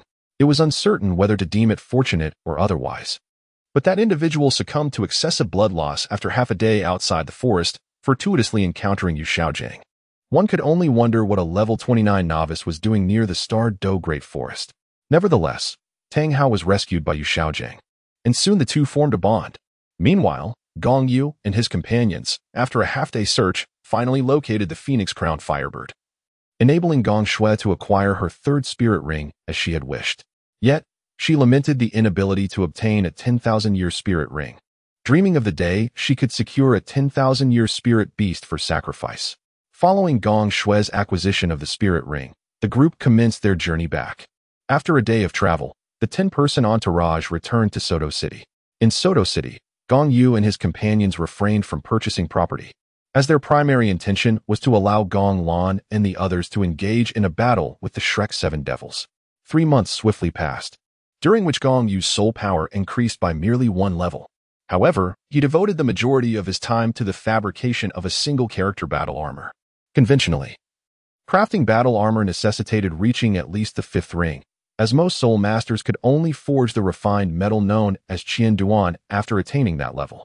Furthermore, creating a single-character battle armor demanded the use of fully refined metal. Yet, endowed with the bloodline of the Golden Dragon King, Gong Yu possessed strength far exceeding that of an ordinary soul master. Even during his time as a soul sovereign, he could forge Qian Duan metal, thus making the creation of a single-character battle armor within reach. Gong Yu was diligently crafting a set of single-word battle armor, while the others were not in need of such endeavors. Consequently, over the span of 3 months, Gong Lan and her companions dedicated their time to the Soul Arena. During this period, they faced off against the renowned Frenzied Warriors team, and undoubtedly, the victors were Gong Lan and her squad. On this particular day, Gong Lan and her team finally encountered the Shrek 7 monsters. The 7 from Shrek had recently completed a grueling 3-month training regimen under Yu Xiaojiang and were now entering the second phase of their training. As for Tang San, it was unclear how Yu Xiaojiang had managed to influence him, but he seemed to have been convinced to wholeheartedly follow Yu Xiaojiang's instructions. That evening, within the grand arena of Soto City, at platform number 7, Gong Lan led her team. which included Gong Shui, Gong Xiao, Gong Sierra, Gong Chanshan, Gong Nyonyo, and Gong Miao Miao. They named their squad the Rose Team, inspired by the pink rose martial spirit of their fifth member, Gong Sierra. Due to Gong Yu's third spirit ring being black, Gong Yu instructed her to remain inconspicuous for the time being, resulting in her infrequent appearances in the arena. Meanwhile, the Shrek 7 monsters, under the leadership of Dai Mubai, also took to the stage, donning masks similar to those of the Rose Team. Shortly thereafter, the host inquired if both teams were prepared. As captains, Gong Lan and Dai Mubai simultaneously affirmed their readiness. The countdown commenced. 5, 4, 3, 2, 1. The team battle at platform number 7, match 6, began. Brothers, unleash your martial spirits. Dai Mubai bellowed, his presence surging as his muscles instantly expanded, arms stretching outwards as he summoned his martial spirit, the White Tiger. Upon witnessing this, Gong Lan and her companions were immediately enlightened. If they could not deduce the identities of their opponents at this point, it would be an undeniable folly. Prior to the match, Gong Yu had refrained from revealing the identities of the Shrek team members, stating they would soon discover them, and mandated that only 4 members, Gong Xiao, Gong Sierra, Gong Chanshan, and Gong Miao Miao, were permitted to engage in this battle. Gong Lan is unable to take action, for Dai Mubai and Tang San, along with Xiao Wu, are aware of her presence. Moreover, her martial soul exerts a suppressive influence over Tang San, should she choose to intervene. Tang San would find himself rendered ineffective throughout the entirety of the match, unless he dares to wield the Haotian hammer martial soul. Even Gong Shui could not make a move, for Ma Hongjun was well acquainted with her. The restriction on her actions left her seething in frustration backstage for quite some time. It was only after much coaxing from Gong Yu that she finally acquiesced. As for the 6th member, Gong Nyonyo, she too was unable to act. Her formidable flames were simply too fierce, and a careless strike could lead to catastrophic consequences for the Shrek team. Thus, in the Rose Squad, only Gong Xiao, Gong Sierra, Gong Chanshan, and Gong Miao Miao revealed their martial souls, which were a golden bamboo staff, a pink rose, icy breath, and a chrysanthemum, respectively. On the side of the Shrek 7, the 4 soul ancestors, Dai Mubai, Oscar, Tang San, and Xiao Wu, boasted identical colors in their soul rings, each adorned with 2 yellow and 1 purple ring. The remaining trio, Ma Hongjun, Ning Rongrong, and Zhu Zhuqing, each possessed 200-year soul rings. Chapter 58, Battle Against the Shrek Team, Part 2, when Gong Xiao, Gong Sierra, Gong Chanshan, and Gong Miao Miao unveiled their soul rings, the entire arena was captivated, drawing astonished gazes from all onlookers. Underfoot, Gong Xiao, Gong Sierra, and Gong Miao Miao each emanated 3 soul rings, 2 in purple and 1 in yellow. In contrast, Gong Chanshan displayed 3 pulsating purple rings, with the 3rd ring being a deep violet, clearly indicating it had nearly reached the millennial threshold. It is impossible, utterly inconceivable, that my theory could be flawed. No one should be able to absorb soul rings that far exceed the age limit at such an early stage. In the VIP room of the Shirlai co-faction, Yu Xiaojing found himself in utter disarray, collapsing onto the floor in defeat. Zhao Wujia, already irritated by Yu Xiaojing's antics, felt even more exasperated. Had it not been for Flinder's presence, he would have relished the opportunity to reprimand Yu Xiaojing.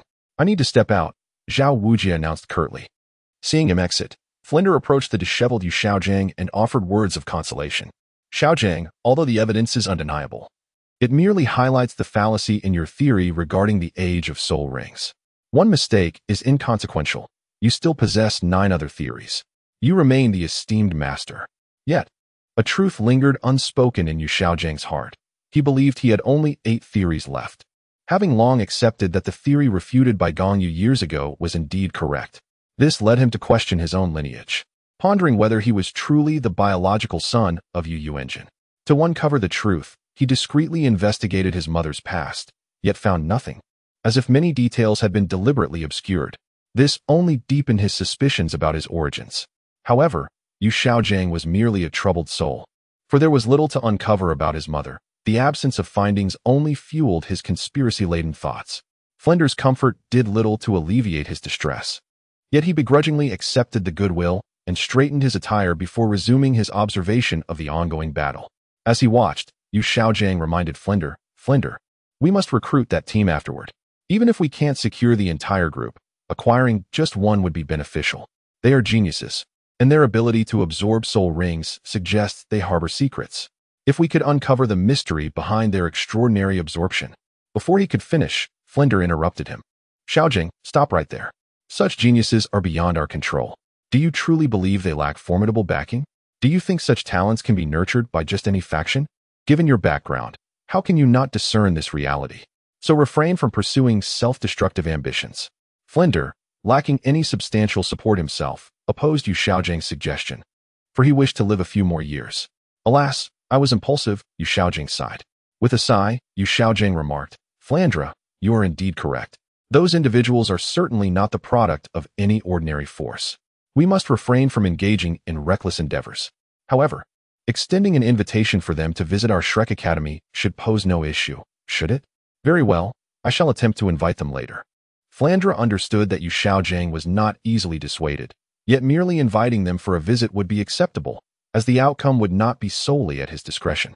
At that moment, on the arena, the Shrek 7 were momentarily taken aback by the soul rings of the Rose Squad, yet they were the first to strike. Ning Rongrong, with a dazzling brilliance in her hands, manifested a radiant 7-treasure pagoda, standing over a foot tall. The luminous aura shimmered, exuding an air of nobility. With a smile upon her face, the auxiliary soul master's incantation rang out melodiously from her lips. 7 treasures. First, strength. 7 treasures. Second, speed. The 2 soul rings revolving around Ning Rongrong ascended simultaneously, enveloping the 7-treasure glazed tower. 14 beams of colorful light were simultaneously released, bestowing enhancements upon herself and her 6 companions. A sensation of lightness and warmth coursed through the bodies of the Shrek 7, as their strength and agility surged by 30%. Meanwhile, from the Rose Squad, Gong Qianqian was the first to step forward. A chilling aura emanated from her eyes, and in an instant, a wave of frost surged from her feet, enveloping her entire being in a misty shroud.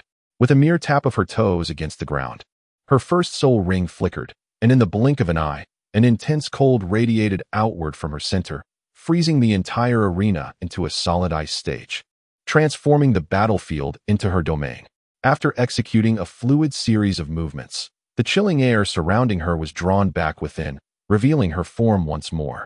However, those ensnared within Gong Qianqian's icy realm, the Shrek 7, immediately sensed a suppression of at least 25% of their soul power. Among the 3 who were not yet soul kings, their inner soul power began to freeze, while the remaining 4 soul kings were not spared, although the rate of their power freezing was less pronounced. Fatty, bring the fire. Tang San quickly recalled that fire counters ice and called out to Ma Hongjun. Yet, upon glancing back, he discovered Ma Hongjun curled up in a ball, trembling. Ma Hongjun stammered, Go, my fire has been extinguished. On the side of the Rose Squad, the remaining 3 were immediately incensed. The second member, Gong Xiao, twirled a golden bamboo staff in his hands, spinning it round and round, before exclaiming, Old 4, what is your problem?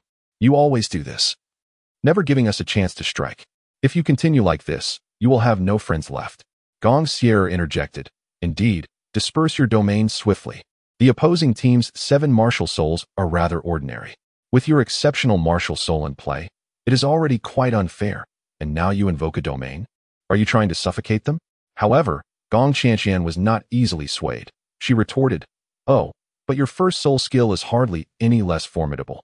Once your pink devouring technique is unleashed, it engulfs the entire arena, and with your illusions and the power to consume others' soul energy, you are even more ruthless than I am. How can you dare to criticize me? At that moment, Gong Miao Miao, who had remained largely unnoticed, timidly spoke up. And what about me? Is it not the greatest injustice for me to join you on the battlefield? Since we began our team battles, I have barely had the chance to strike more than 10 times. Gong Qianqian then responded, So what should we do? Release them and engage in a slow battle? Gong Sierra retorted with irritation, What is the point of untying them? They are nothing more than a pitifully weak bunch, like a pile of excrement. Indeed, they have become utterly incapacitated by the cold. Even if released, they possess no combat capability. As several individuals exchanged remarks, their words pierced the ears of the 7 miscreants of Shyleek like barbed arrows, each phrase dripping with derision. However, the expressions of Shyleek and his companions failed to convey their true feelings. They were caught between grinding their teeth in frustration and shivering from the cold. their chattering teeth betraying their inability to articulate a coherent response. Gong Xiao suddenly had an idea, and she said, "How about this? Let Lao Lu warm them up a bit and see what the result is. Is this really possible?" The young master has expressly forbidden Lao Lu from intervening. Gong Miao Miao timidly remarked once more. However, Lao Lu Gong Nyonyo interjected with a sudden voice. "It's fine. I want to use my martial soul. I'll simply unleash some flames." Chapter 59. Golden Bamboo Staff versus Gentle Bone Rabbit. Shall I take a turn? Volunteered Gong Shui, who had been watching the commotion from the sidelines. Immediately, Gong Nyonyo expressed her disdain. "With the mixed flames you possess, can you possibly counter the ultimate attributes of Fourth Sister? Spare us the embarrassment. Do not forget the young masteress' orders. You are not permitted to act. You, wretched seventh brother, I shall ignore you from now on."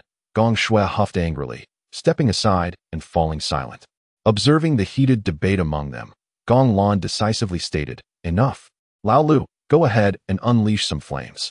If you don't, I fear they will turn into popsicles.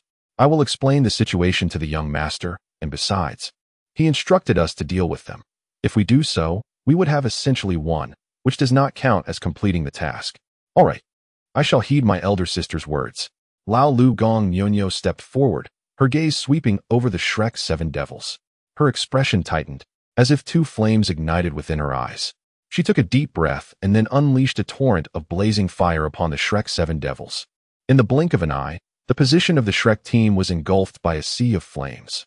As the inferno raged, the Shrek Seven Devils felt a wave of warmth wash over them. The frozen soul power slowly began to thaw, and even their masks melted away, revealing their true faces. What an extraordinary power of flame! It was incomparable to the inferior flames of the chubby one.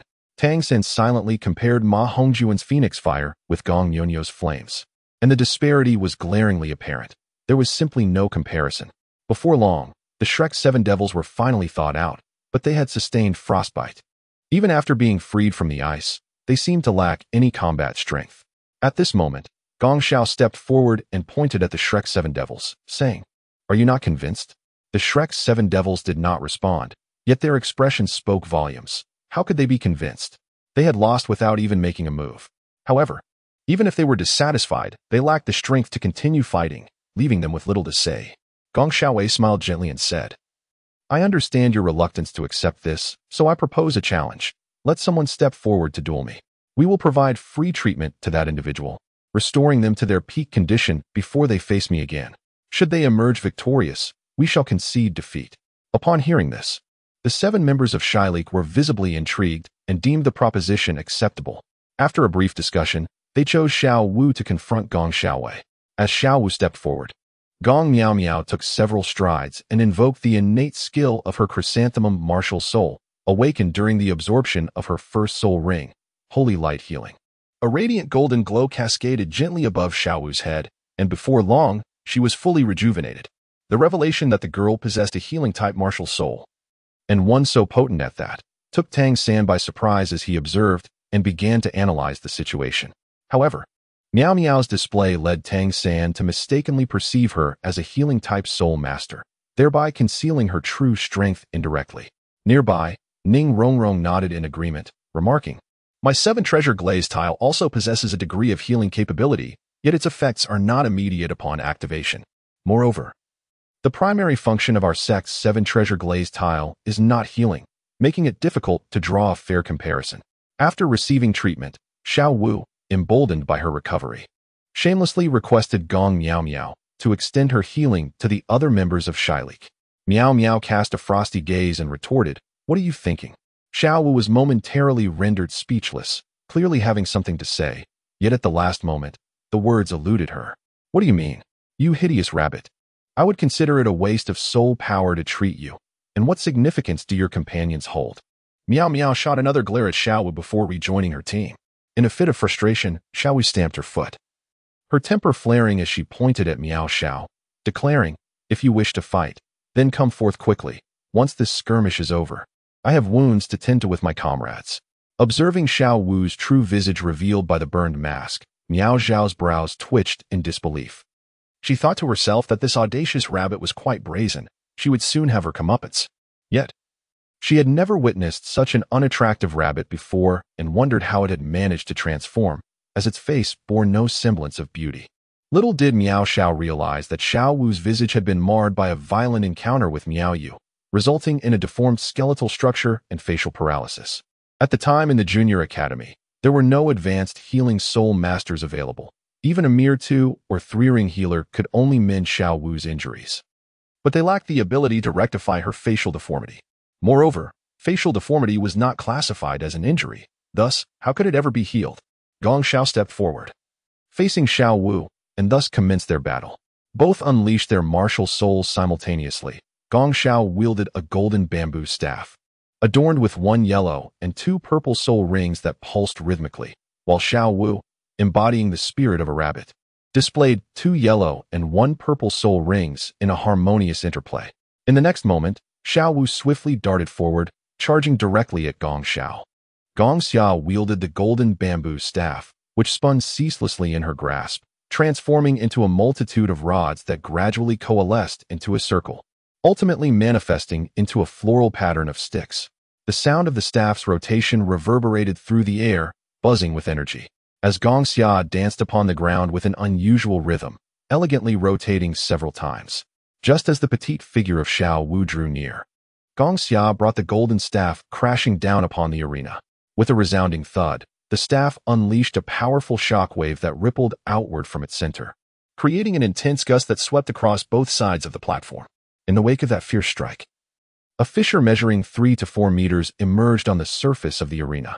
The overwhelming force of the staff bore down upon Xiao Wu, who had initially intended to exploit her speed to close the distance and deliver a powerful blow. Alas, confronted by the staff's fierce assault, she found herself unable to even enter the effective range surrounding Gong Xiao. In desperation, Xiao Wu activated her 3rd spirit ring, immediately employing her 3rd spirit ability, instantaneous movement. In the blink of an eye, she appeared behind Gong Xiao, unleashing her scorpion tail whip, which coiled around Gong Xiao's neck with precision. Excellent. Victory seemed assured. From a distance, Tang San observed this scene, convinced of Xiao Wu's impending triumph, for he had witnessed her execute the prelude to the 8 in precisely this manner before. Gong Xiao felt an immense force emanating from her neck, as if she were being yanked away from the ground. Gong Xiao possessed immense strength, rendering Xiao Wu's feeble tugging efforts utterly ineffective against her. In fact, should she so desire, she could effortlessly pull Xiao Wu towards her. However, a sudden inspiration struck Gong Xiao's mind. She resolved to go along with Xiao Wu's pull and turn the tables on her. As Gong Xiao soared through the air, Xiao Wu braced herself with 1 foot against Gong Xiao's lower back, activating her 1st soul skill, the waist bow. Utilizing the strength of her waist, she propelled herself forward, sending Gong Xiao's body into the air. As Xiao Wu detached her scorpion braid, she leapt up in pursuit of the airborne Gong Xiao. Chapter 60. Gong Xiao's 2nd soul skill.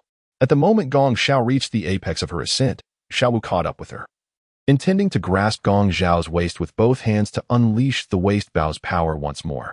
However, Gong Xiao revealed a peculiar smile, suddenly spinning around and delivering a swift strike with her golden bamboo staff directly onto Xiao Wu's slender waist.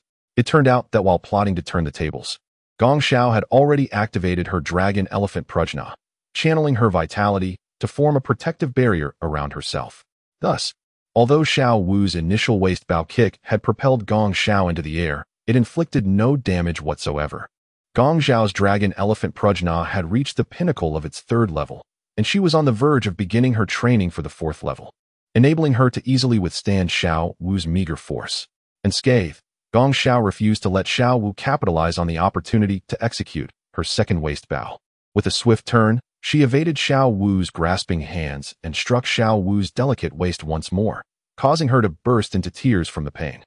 Without the ability to initiate her 2nd waist bow in the air, Xiao Wu lost her point of support and, compounded by the pain from Gong Xiao's strike, she could no longer control her descent, plummeting uncontrollably towards the arena. Conversely, Gong Xiao utilized the momentum from her strike against Xiao Wu's waist to cushion her fall, stabilizing her descent. In an instant, her 2nd soul ring illuminated, enveloping her entire being in golden arcs of electricity. With a breath, she declared, 2nd soul skill, Thunder Flash. In the blink of an eye, Gong Xiao, who had been slowly descending, suddenly zipped through the air, leaving behind several afterimages. And in an astonishing display of speed akin to lightning, she landed upon the arena. Gong Xiao's second soul ring is derived from a thunder leopard that has existed for nearly 1,700 years. Upon absorbing the soul ring of the thunder leopard, Gong Xiao significantly enhanced her speed, acquiring the extraordinary swiftness of the creature. Should she push her speed to its utmost limits, she could even attain the ability to teleport. At this moment, however, her velocity merely appeared to be average. Employing the unyielding staff technique, just as Xiao Wu was about to descend, Gong Xiao swiftly executed the technique, delivering a strike directly to Xiao Wu's rear. The unyielding staff technique was imparted to Gong Xiao by Gong Yu, though she had only mastered the first form thus far, with the second form still in the process of cultivation and showing little progress as of yet. Receiving another blow, Xiao Wu let out a cry of pain but was unable to react, finding herself once more propelled into the air. Gong Xiao transformed into several afterimages, and by the time she reappeared, she was already suspended in midair, awaiting Xiao Wu. Just as Xiao Wu was about to reach the apex of her ascent, Gong Xiao struck again, this time landing a blow to Xiao Wu's abdomen. A sharp pang of pain shot through Xiao Wu, causing her to bend over involuntarily, and the intensity of the agony made her spew forth a frothy mist into the air. As she began to descend back towards the arena, propelled by the momentum of the strike, Gong Xiao was relentless. She vanished and re-emerged with even greater speed, this time without leaving a trace of an afterimage, transforming into a streak of light that swiftly reappeared atop the stage. As Xiao Wu neared the ground, Gong Xiao delivered another blow, sending her soaring once more, only to strike again. This relentless cycle continued, with Gong Xiao constantly altering her angles of attack. Her speed was astonishing, her figure darting between points like a series of interconnected lines, gradually forming a multifaceted shape in the air. Since Xiao Wu had willingly leapt into the sky to launch her second attack against Gong Xiao, she had not touched the ground again. The audience was left in a state of astonishment, witnessing Xiao Wu's body hurtling through the air like a ball, traversing from one direction to another in an unceasing flurry. The fervor of their conflict hinted at an enmity of great magnitude. "I would rather provoke the fourth and the sixth than the third," Gong Shui remarked calmly from the sidelines, unable to watch any longer. She silently mourned for Xiao Wu for 3 seconds in her heart. Upon hearing Gong Shui's words, the remaining 5 members of the Rose Squad instinctively nodded in agreement. However, after this unconscious gesture, the 4th, Gong Qianqian, and the 6th, Gong Yunyo, exchanged glances, realizing the implication of their nodding. Was it not directed at themselves? Enough, enough, cease the fighting. In the realm of Shilik, Tang San gazed at the severely battered Xiao Wu, his heart wrenching in anguish. At one moment, a crimson glint flickered in his eyes, embodying an almost palpable murderous intent. With a thunderous crash, Xiao Wu's body struck the ground heavily. After Tang San's anguished cry, Gong Xiao deemed it sufficient and activated her first soul ring, delivering her first soul skill, Golden Rod. She refrained from unleashing her full strength, fearing she might inadvertently end Xiao Wu's life. Thus, she exerted merely 30% of her power, yet even that was formidable. Under the impact of the Golden Rod, Xiao Wu was propelled like a struck ball, crashing into the arena and creating a deep crater. Though she was not dead, she appeared on the brink of death, her face bruised and swollen, her entire body nearly shattered. The remaining 6 from Shilik rushed to the edge of the crater, while Tang San leaped into the pit and cradled Xiao Wu in his arms. His eyes gleamed with a red fury, his expression twisted in rage as he declared, "You! How dare you harm Xiao Wu? Anyone who dares to harm her shall meet their end." With that, he gently laid Xiao Wu down and, consumed by madness, unleashed his ghost shadow phantom steps, charging towards Gong Xiao, his hand poised to draw a concealed weapon at any moment. To Gong Xiao, Tang San's actions were nothing short of a provocation. That rabbit refuses to concede despite being outmatched. Then I shall unleash my full wrath. Is there a problem with that? Gong Xiao snorted coldly, yet her gaze remained fixed on Tang San as he executed the ghost shadow Mistral. This marked the first occasion she had witnessed an outsider performing such a technique, and her fury intensified. The ghost shadow Mistral, how dare you, an outsider, audaciously steal the art of the young master. You shall pay dearly for this transgression. For a long time, Gong Lan and the others had firmly believed that the unique skills of the Tang sect belonged solely to Gong Yu. Without her consent, they would never dare to impart those techniques to anyone else. Thus, upon witnessing Tang San's demonstration of the ghost shadow mistral, they instantly assumed he had illicitly learned it from Gong Yu. To practice the young master's secret arts without permission was a grave offense punishable by death. The murderous intent gleamed in Gong Xiao's eyes. In that moment, she was truly resolved to eliminate Tang San. Consequently, her second soul ring glowed anew, enhancing her with the thunder flash, while the ghost shadow mistral received an additional layer of support. Her nascent fourth-level dragon elephant prajna began to circulate within her, and in a blink, she appeared directly before Tang San. Following this, the dragon elephant prajna was infused into her palms, and leveraging the momentum bestowed by the thunder flash along with the force of the ghost shadow mistral, she struck her palms fiercely against Tang San's chest. With a resounding crash, as Gong Xiao's palms connected, Tang San was abruptly overwhelmed by a powerful force permeating his chest cavity, causing his lungs to churn in disarray. In that instant, he was sent hurtling backward, propelled by the sheer impact. Gong Xiao's speed was truly astonishing. Before Tang San could even react, Gong Xiao had already closed the distance and gracefully struck two palms against his chest. Just moments ago, Tang San had sensed the Zhuge divine crossbow amidst the moonlit night of the 24 bridges, preparing to draw the crossbow and determined to unleash a barrage to eliminate Gong Xiao. If fate allowed, he would also dispatch Gong Xiao's companions to prevent future troubles, for, as the saying goes, one must eradicate the roots of trouble. A weed cut may regrow when spring breezes blow. The Grand Compendium of the Xiantian Treasure once stated, if one has confirmed their adversary as an enemy and possesses the means to extinguish them, one should show no mercy. Otherwise, they invite complications upon themselves. Anyone who dared harm his beloved Xiao Wu deserved death, for they had sealed their own fate. Regrettably, before he could even draw the Zhuge divine crossbow, he was met with two powerful strikes. At that moment, Tang San's body was sent flying to the edge of the arena, yet he did not come to a halt. There was no semblance of cushioning, as he arced through the air like a projectile towards the audience. In the VIP box of the Shirlai Ku team, upon witnessing his cherished disciple being cast from the stage, Yu Xiaojiang immediately felt a surge of anxiety and rushed out towards the audience. On the arena, seeing Tang San being sent flying, the remaining members of the six oddities, aside from the already incapacitated Xiao Wu lying on the ground, rose in fury, their teeth clenched, charging forward to confront the Rose team with all their might. Unable to defeat one, they seek to gang up? Excellent. I have been longing for an opportunity to unleash my skills. On the side of the Rose team, Gong Xier, witnessing the furious expressions of the five oddities, immediately stood up, ready to respond. Perfect, the first soul skill, Pink Devour.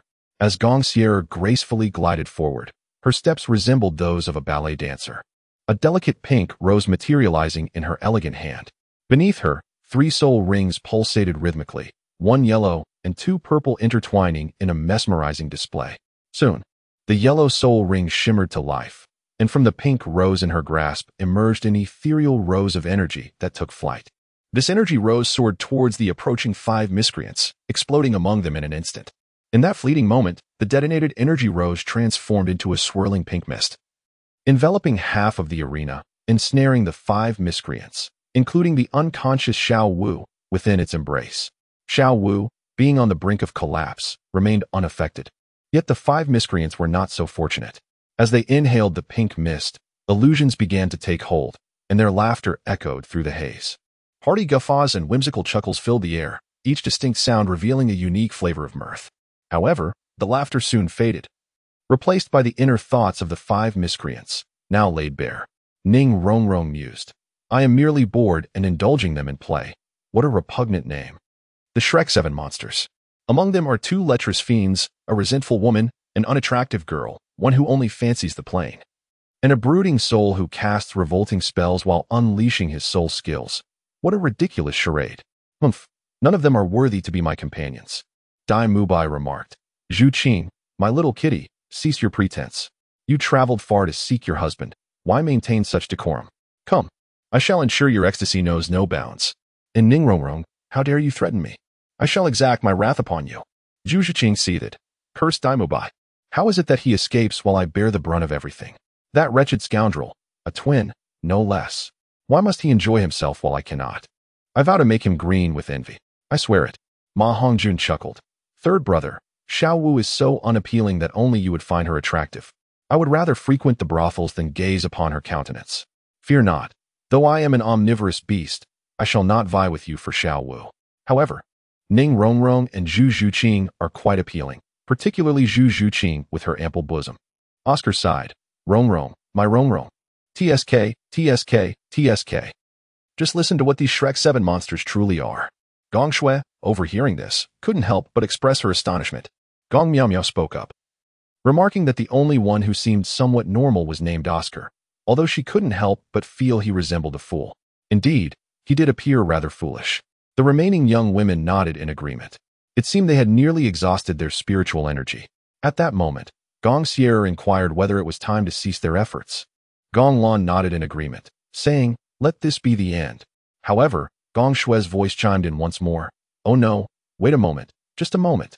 Look at that bald, plump fellow. He's starting to undress." Upon hearing this, the other women turned their gazes, and indeed, they saw the rotund Ma Hongjun beginning to shed his garments. Zhu Qing, why are you lying here? Are you unable to move?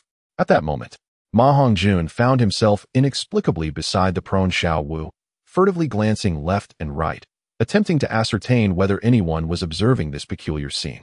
Due to the hallucinatory effects, Ma Hongjun mistakenly perceived Xiao Wu as Zhu Zhuqing, leaving her as helpless as the little dragon girl who had been struck by Ouyang Feng's acupoint.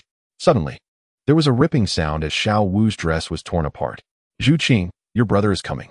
Ma Hongjun wiggled his hips, performing an odd dance that could easily be mistaken for a folk dance. "Stop, enough. Lao Wu, dispel your mist." Gong Lan could no longer bear the sight, and promptly instructed Gong Sierra to remove the effects of the soul technique. Gong Sierra nodded, snapping her fingers casually, causing the pink mist to transform into flowing light that returned to merge with her martial spirit. With the mist dissipating, the fog that the 5 monsters had inhaled also vanished, awakening them from their stupor, albeit leaving them weak and collapsed on the ground due to their soul power being nearly devoured.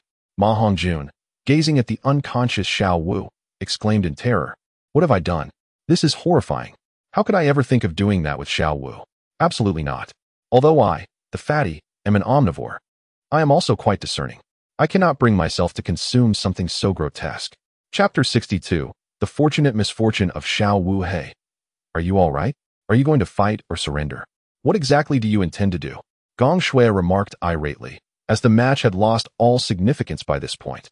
"If you do not concede, we will have no choice but to throw you off the stage one by one." On the side of Shailik, upon hearing Gong Shui's inquiry, the 5 monsters exchanged glances and, in silent agreement, nodded. Subsequently, Dai Mubai directly announced their surrender to the host, who then declared the Rose team as the victors.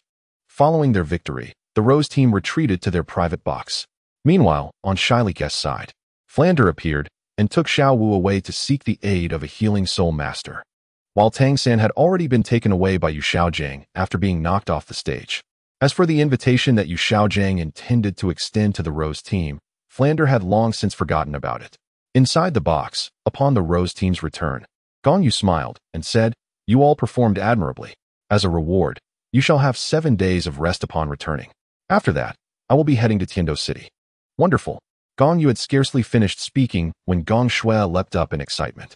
"What's so wonderful about it?" "You are the laziest of all," Gong Lan retorted, casting an exasperated glance at Gong Shui.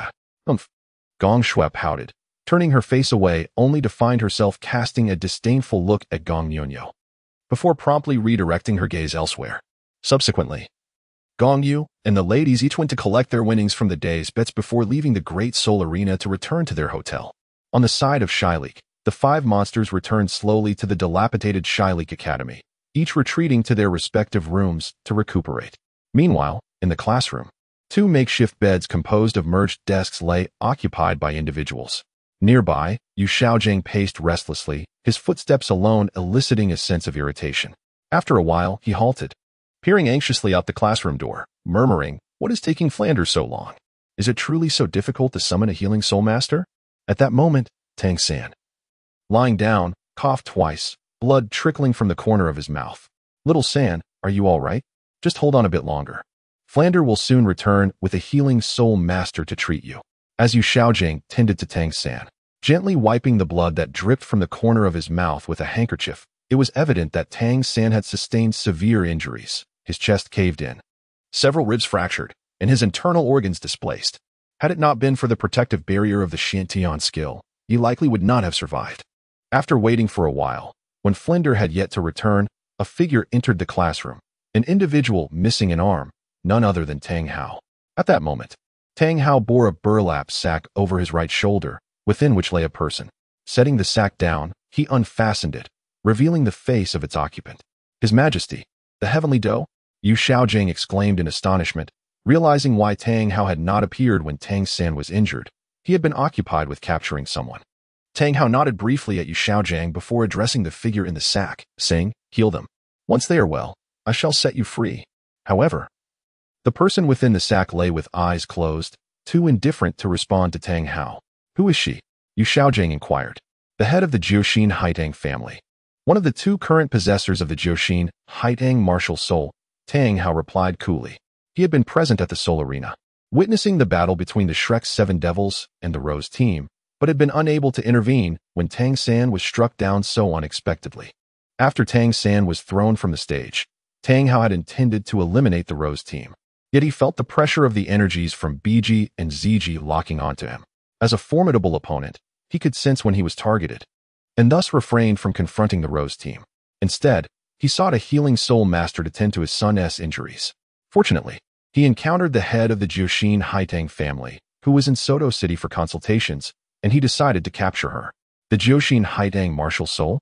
Upon hearing this, Yu Xiaojing was puzzled, for he was unfamiliar with this particular martial soul, having never taken the time to study it. Had it not been for Tang Hao's mention, he would have remained oblivious to its existence. "You are unaware of the renowned, immortal Jiuxin Haitang martial soul? It seems you truly ought to delve deeper into the study of this martial soul," Tang Hao remarked, casting a bemused glance at the bewildered Yu Xiaojing. One would expect a master to possess a wealth of knowledge, yet he was unaware of the Jiuxin Haitang. Embarrassed, Yu Xiaojing had no retort. For Tang Hao spoke the truth. Ignoring Yu Xiaojing's discomfort, Tang Hao turned his attention back to the individual in the sack, stating, "Head Yi, it would be wise for you to treat these two youngsters. Heal them, and I shall release you. However, should you choose to delay, if my son's condition worsens, I will have no choice but to demand your daughter as recompense." Feeling cornered, Head Yi opened her eyes, a cold scoff escaping her lips. The esteemed Haoyan Douluo, reduced to a despicable scoundrel. "No, you should now be referred to as Haoyan Soul Douluo."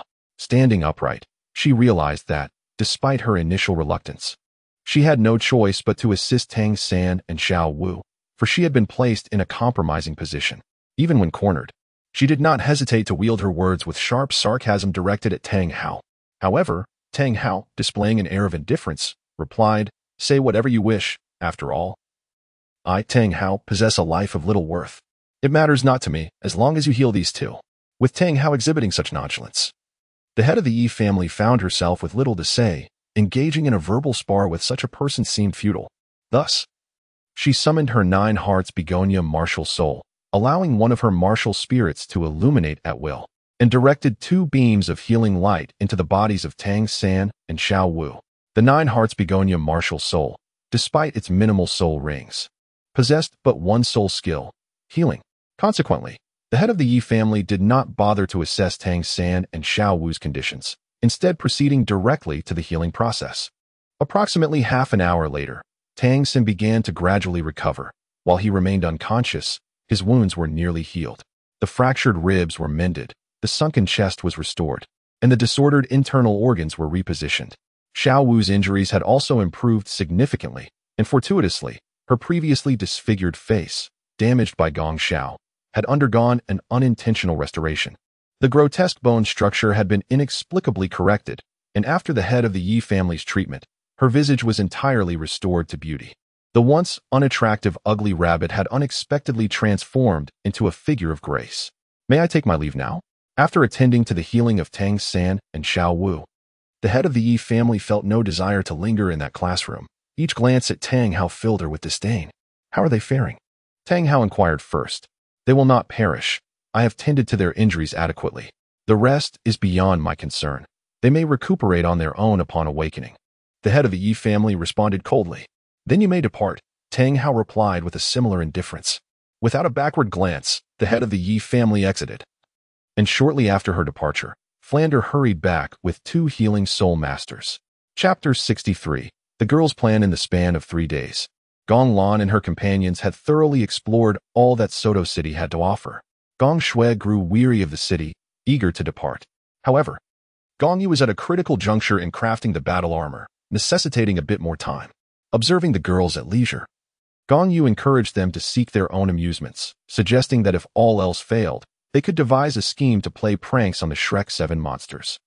With Bai Ji and ZG providing protection, it would matter little even if one of the Shrek 7 were to meet an unfortunate end. The words of Gong Yu resonated deeply within Gong Shui, who relished the thought of playing pranks on the Shrek 7 monsters. After all, with a few days to spare, it served as a delightful distraction from her ennui. Old 7, have the Shrek 7 monsters emerged yet? Gong Shui inquired, accompanied by her 2 sisters. As they awaited outside the Grand Soul Arena in Soto City. They have emerged. They will be here shortly. Old 7, Gong Miao Miao, dashed into the Grand Soul Arena to check, only to find they had just appeared. Old 8, what are your intentions? Questioned the idle Old 5, Gong Sierra, who had been reluctantly summoned by Gong Shui and remained oblivious to her purpose for being there. Sister 5, I merely wish to borrow your first soul skill. In times of need, Gong Shui addressed her with a term of endearment, whereas ordinarily, she would simply call her Old 5. What do you intend to do with my first soul skill? Gong Sierra asked, a hint of curiosity in her voice. For her first soul skill was not something to be trifled with. Gong Shui wore a mischievous smile as she remarked. Did you not witness that plump fellow harboring certain affections for the girls in their team? I merely aim to indulge his whims. You. Why are you so wicked? Gong Sierra feigned indignation, but her expression swiftly transformed into one of playful mischief as she added, next time such delightful occurrences arise, do inform me sooner. I have quite a few preparations to make, lest they finish their business while I lack the spiritual energy to sustain my soul skills. Oh, my dear sister, it appears you too possess a hidden mischievous side, Gong Shui quipped with a continued grin. Mind your words, if you persist in such nonsense. I shall cease to indulge you, Gong Sierra retorted, attempting to assert her authority as the elder sister. Oh, if you wish to remain silent, so be it. I shall keep my knowledge to myself, Gong Shui pouted, then turned her gaze toward the entrance of the Grand Soul Arena, where she spotted Yu Xiaojiang leading the 7 monsters. Today, only Yu Xiaojiang was at the helm, as Flander and the others were absent. At this moment, Gong Miao Miao interjected.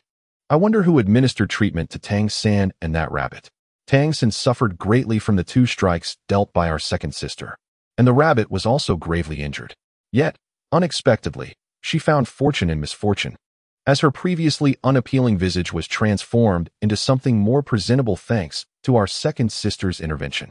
Gong Sierra nodded in agreement and remarked, indeed. Even I feel a twinge of envy upon gazing at that visage. Gong Shui gazed enviously at Xiao Wu's exquisite visage and turned to Gong Sierra, exclaiming, Fifth sister, cease your envy and jealousy. Hasten to cultivate your soul skill, for they are about to reach the center of the square. In an instant, Gong Sierra was taken aback. Her surprise evident as she questioned, do you intend to allow the Shrek 7 monsters to conduct their affairs in the square? What could possibly be wrong with that? Interjected Gong Miao Miao, who found the square quite agreeable, spacious enough to suit the Shrek group perfectly. Well, there is nothing inherently wrong with it, though it will certainly be exhilarating. I relish the thought, Gong Sierra replied, her excitement palpable. They are arriving, fifth sister. Quickly, activate your soul skill. Gong Shui urged without delay. Gong Sierra nodded gently and subsequently summoned her martial soul. The first soul ring illuminated, and a rose soared into the midst of Shyleek and the others, exploding in an eruption of pink mist that instantly enveloped the 7 monsters and Yu Xiaojiang. Without hesitation, all 8 inhaled the ethereal vapor. Logically, given Tang San's formidable mental prowess, he should have been able to resist the hallucinatory effects of the pink mist. However, as he had never encountered such a situation before, he was caught off guard, and at the moment he inhaled the mist, he felt his soul power being devoured. Consequently, he did not consider the possibility of a mental attack, and as a result, he failed to activate his purple extreme magic eye, rendering him vulnerable before he could utilize his mental strength. Thus, a grand spectacle unfolded in the square, within the confines of the pink mist. Xiao Wu paired with Ma Hongjun, Oscar with Zhu Zhuqing, Tang San with Yu Xiaojiang, and Dai Mubai with Ning Rongrong. Regrettably, this magnificent battle came to an abrupt end when Gong Sierra's soul power was depleted, rendering her unable to sustain the soul skill. After half an hour, she was compelled to dismiss the skill, and the 7 monsters alongside Yu Xiaojiang regained their senses. A multitude of onlookers had gathered around, and as the 7 monsters and Yu Xiaojiang emerged from their stupor, they were met with a shared sense of bewilderment. A passerby approached and patted Yu Xiaojiang on the shoulder, saying, "Brother, how old are you? You look like you're at least 50. Quite the playful spirit you have. Here is my business card. Come visit my office sometime, and I'll introduce you to a job that will surely satisfy you." Yu Xiaojiang wished for nothing more than to find a hole to crawl into, as did Tang San. However, when he turned to look, he saw Ma Hongjun and Xiao Wu engaged in their pairing, causing him to grit his teeth in frustration. Yet, with so many people around, he refrained from expressing his anger. Meanwhile, after regaining her senses, Xiao Wu struggled free from Ma Hongjun. "Get away from me, you disgusting fatso," she exclaimed, promptly lifting her skirt and fleeing. "Wait, Xiao Wu. Since we've already made a mistake, why not embrace it? And even if you want to run, you should at least wait until we finish. I'm only halfway through." Just days prior, Ma Hongjun would have found even a glance at Xiao Wu repulsive, yet now, he was willing to accept whatever came his way. In the square, he felt no embarrassment, for they were already the center of attention, and he welcomed their gaze. Ning Rongrong, teary-eyed, clutched a piece of clothing to her chest as she dashed away, while Dai Mubai cast a guilty glance at Zhu Xing, who, in turn, dismissed him with a cold demeanor, pulling on her jacket and departing without a word. Oscar remained in a daze, pondering, "I distinctly remember being paired with Rongrong. So how did I end up with Zhu Xing?" After receiving no warmth from Zhu Xing, Dai Mubai glared at Oscar with clenched teeth. Sensing Dai Mubai's ire, Oscar looked back at him, shrugging helplessly to indicate he was also a victim of the situation. Ning Rongrong, sobbing softly, fled with the garment clutched to her chest. What a perplexing turn of events! Yu Xiaojiang found himself bewildered. Had they not just emerged from the Grand Soul Arena? How was it that they were now inexplicably engaged in matters within the square? We must have been affected by a soul skill, he pondered. Dai Mubai rose, donning his coat, unbothered by the onlookers, choosing instead to embrace a modicum of audacity. "What is it?" Yu Xiaojiang inquired, for he was unaware of the events that had transpired after Tang San was defeated in the ring, having rushed to his aid instead. Consequently, Dai Mubai recounted the occurrences that followed that day. Tang San, however, was not attentive to Dai Mubai's narrative. His thoughts were consumed by the matters concerning Ma Hongjun and Xiao Wu. Ma Hongjun had dared to lay hands on his beloved Xiao Wu, and not just any Xiao Wu, but one who had been transformed into a vision of beauty. Thus, a sense of murderous intent had begun to brew within him towards Ma Hongjun. Chapter 64. The selection of academies. Although Tang San had not fully absorbed Dai Mubai's account, he did remember the name of the martial soul, Pink Rose. Therefore, Gong Sierra, the possessor of the Pink Rose martial soul, unwittingly found herself on Tang San's list of adversaries. While he was unaware of her name, he surmised that she was associated with Gong Yu, deducing from the peculiar arrangement of their soul rings that only Gong Yu and his companions displayed such extraordinary combinations. Thus, Tang San even speculated that the events of the day might have been orchestrated by Gong Yu himself. Should Gong Yu have been privy to Tang San's thoughts, he would have vehemently protested his innocence. For several days, he had remained sequestered within the rented forge, never stepping outside. Although he had indeed proposed the idea of pranking the Shrek 7 Devils, he had not instructed Gong Shui to undertake such audacious actions. In the ensuing days, within the Shrek Academy, a palpable disdain permeated the atmosphere. Training sessions were neglected, and visits to the arena ceased. Only Tang San persisted in his relentless search, venturing into the city daily in pursuit of Gong Yu and his companions, yet to no avail. Following their misdeeds, Gong Shui and the others, fearing recognition, had swiftly relocated, abandoning the Rose Hotel for a modest rented courtyard. After several fruitless days of searching in Soto City, Tang San found himself at an impasse, and thus the matter faded into obscurity. On this particular day, Gong Yu had finally completed the crafting of a set of battle armor and summoned the girls, preparing to journey to Tiando City. 2 days later, 2 carriages arrived at the gates of Tiando City, coming to a halt before a courtyard. Upon disembarking, the girls surveyed their surroundings. For all but Nar, it was their inaugural visit to Tiando City, and they were filled with a sense of wonder at everything they encountered. At that moment, Gong Yu stepped forward and declared, "Let us return to our residence. 2 years ago, I enlisted the help of the Blacksmith Association to procure a courtyard, which is just sufficient for our needs. We shall make Tiando City our home for the foreseeable years." Soon, a few individuals moved into the courtyard, each selecting their respective rooms, thus settling in for the time being.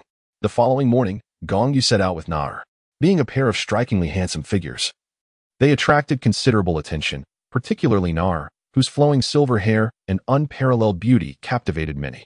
Some pedestrians, entranced by her allure, became so engrossed that they failed to notice their surroundings and ended up colliding with walls. "Brother Yu, where are we headed?" Nar suddenly inquired. Gong Yu remarked, "I intend to purchase an academy, as the Rose Squad has yet to establish a presence in any institution, rendering us ineligible to register for the prestigious Continental Elite Soul Master Academy competition." Nar inquired, "Is there a specific academy that has captured your interest, Brother Yu?" "Indeed, there is," Gong Yu replied, gesturing towards an academy that had just come into view. "It is the Blue Ba Advanced Soul Master Academy." "Blue Ba? That name sounds rather peculiar," Nar pouted, still feeling a bit disgruntled as Gong Yu had roused her early from her slumber, leaving her in a state of grogginess. Gong Yu, with a faint smile, remarked, "The reason this institution is named the Blue Tyrant Academy is due to its principal being a member of the Blue Electric Tyrannosaurus family." Upon hearing this name, Nar's eyes sparkled with intrigue, for the Blue Electric Tyrannosaurus holds considerable renown among the dragon clans. "Do not be overly excited. It is merely the martial soul of the Blue Electric Tyrannosaurus, not the actual dragon clan," Gong Yu clarified. "Oh," Nar replied, her enthusiasm waning significantly upon learning it was merely a martial soul. She continued, "If the background of the Blue Tyrant Academy is the Blue Electric Tyrannosaurus family, how is it that Brother Yu was able to purchase the academy?" Anticipating Nar's curiosity, Gong Yu explained that the principal is indeed of the Blue Electric Tyrannosaurus lineage. She is a child born out of wedlock. For various reasons, she is unwilling to return to her family or acknowledge her identity, which has led to the academy facing oppression from the Blue Electric Tyrannosaurus family and, consequently, a financial crisis. Nar immediately understood. "So now is the perfect time for Brother Yu to lend a hand. Is that right?" With a playful smile, she regarded Gong Yu, sometimes perceiving him as a bit cunning, adept at seizing opportunities when others are in distress. Understanding without voicing it, Gong Yu thought, a smirk playing on his lips. "Indeed, I relish the prospect of gaining an advantage. After all, one would be foolish to overlook a beneficial opportunity. What of it if I indulge in this small preference?" Nar, meanwhile, burst into a fit of giggles. Before long, the duo entered the Blue Tyrant Academy, where they were greeted by a teacher named Inshu. Although Lu Erlong was the principal, she often left the management of the academy to Inshu. "Greetings. Are you two here to enroll in our academy?" Inshu inquired. But he quickly added, "If I may be so bold, you both appear rather affluent, not the offspring of the impoverished. Our institution primarily caters to commoners, so..." Before Inshu could finish, Gong Yu interjected, "We are not here to enroll. We have heard of your academy's financial troubles, and we come bearing assistance. I am willing to offer 2 million gold soul coins to purchase your academy. Might you have the authority to accept such an offer, Teacher In?" Inshu, taken aback by the sum, felt the offer exceeded expectations, yet he firmly declined, stating, "Our principal has made it clear that she will only accept investment shares. She has no intention of selling the academy." Gong Yu furrowed his brow momentarily, but soon smoothed it out. His request was simple. He merely sought the qualification to participate in the prestigious Elite Soul Master Academy competition across the continent. Thus, he inquired, "What is the maximum stake you can accept?" 50%. Teacher Inshu held up 5 fingers. However, Gong Yu shook his head in refusal. "No, 50% is insufficient. I require 85%. This left Inshu in a predicament. If he were the principal, he would readily sell the academy for 2 million, as maintaining this financially strained institution served little purpose. Yet, he lacked the authority to decide. Consequently, he remarked, "This matter exceeds my jurisdiction. I will take you to meet our principal, and you may negotiate with him directly." "Very well," Gong Yu nodded in agreement. Inshu then rose, leading Gong Yu and Nar toward the modest dwelling of Lu Erlong. As they traversed the pointed roofed structure, they followed a narrow path leading to the rear of the academy, soon entering the forest that bordered the main campus. After walking several hundred meters, the trees thinned, revealing a particularly robust tree marked with a sign that read, "Academy Grounds." Unauthorized entry prohibited. Upon passing this grand tree, the scenery transformed dramatically. Before them lay a small lake. Its diameter scarcely 50 meters, while a 3-meter-wide stream quietly fed into it from the opposite side of the woods, ensuring the pond remained replenished with fresh water. Beside the pond stood a humble thatched cottage, constructed of wooden planks and straw, harmoniously blending into its surroundings. Inshu brought Gong Yu and Nar to a halt before the cottage and proceeded to knock on the door. Encircling the cottage was a fence adorned with a variety of blooming flowers, competing in their vibrancy and beauty, creating a visually delightful spectacle. In high spirits, Nar casually plucked a blossom. Gong Yu intended to intervene, yet it was already too late. The flowers in question had been cultivated by the fierce lady Tyrannosaurus, Lu Erlong. Having plucked her blossoms, Gong Yu could vividly envision the scene of her impending fury. True to his expectations, when Inshu led Lu Erlong to the scene, she erupted in rage. "How dare you? Who are you to dare to pluck my flowers? It seems you have lived far too long." Without seeking an explanation, Lu Erlong's temper flared, and she launched a powerful punch. There was no choice but to confront her. Without hesitation, Gong Yu summoned his complete suit of battle armor, and under its enhancement, his strength surged to the level of a soul emperor, amplified by the vitality of the Golden Dragon King. He unleashed his maximum speed, swiftly positioning himself in front of Nar, and engaged Lu Erlong in a fierce exchange of blows. The clash of their fists resonated like thunder, sending shockwaves that shattered the surrounding fences and scattered the flowers into disarray. Lu Erlong staggered back several steps before regaining her footing, while Gong Yu remained firmly planted, unwavering in his stance. Though Gong Yu currently holds the rank of Soul Master, after absorbing the 4th ring of his martial spirit, the 4th Blood Soul Ring of the Golden Dragon King has also been activated, granting him immense power that now approaches 100,000 Jin. Just moments ago, he had only slightly augmented his strength with the vitality of the Golden Dragon King, thus exerting minimal effort. Should he unleash his full might, it would likely incapacitate Lu Erlong. In terms of the Douyi strength measurement, Gong Yu's current power is approximately equivalent to 0.95 Poseidon, as even Poseidon, with all his strength, can only lift the sea goddess trident weighing 108,000 Jin. In a mere contest of strength, Gong Yu would not require the enhancement of battle armor to triumph over Lu Erlong, but he wishes to keep the essence of the Golden Dragon bloodline concealed. Hence he employs the battle armor as a guise. This fellow possesses tremendous strength. After stabilizing his stance, Lu Erlong shook off his slightly numbed hand, murmuring to himself. Moreover, I sensed an aura that exerted a formidable pressure upon me. Could it be that this individual's martial spirit is also dragon-related, and of a higher quality than my fire dragon? At that moment, Inshu hurriedly approached, as he had not yet had the chance to introduce them before Lu Erlong had already engaged in combat. "Director, your temper is exceedingly impulsive. I hadn't even introduced them before you began to fight with our guests," Inshu remarked, his expression one of exasperation. "You refer to them as guests. Are you certain they are not students?" Lu Erlong responded with surprise, having assumed that Inshu meant guests of at least middle age, only to discover that they were 2 tall, yet somewhat youthful children. However, Gong Yu's strength had, albeit reluctantly, earned Lu Erlong's acknowledgement. Inshu then proceeded to introduce both parties, facilitating their acquaintance.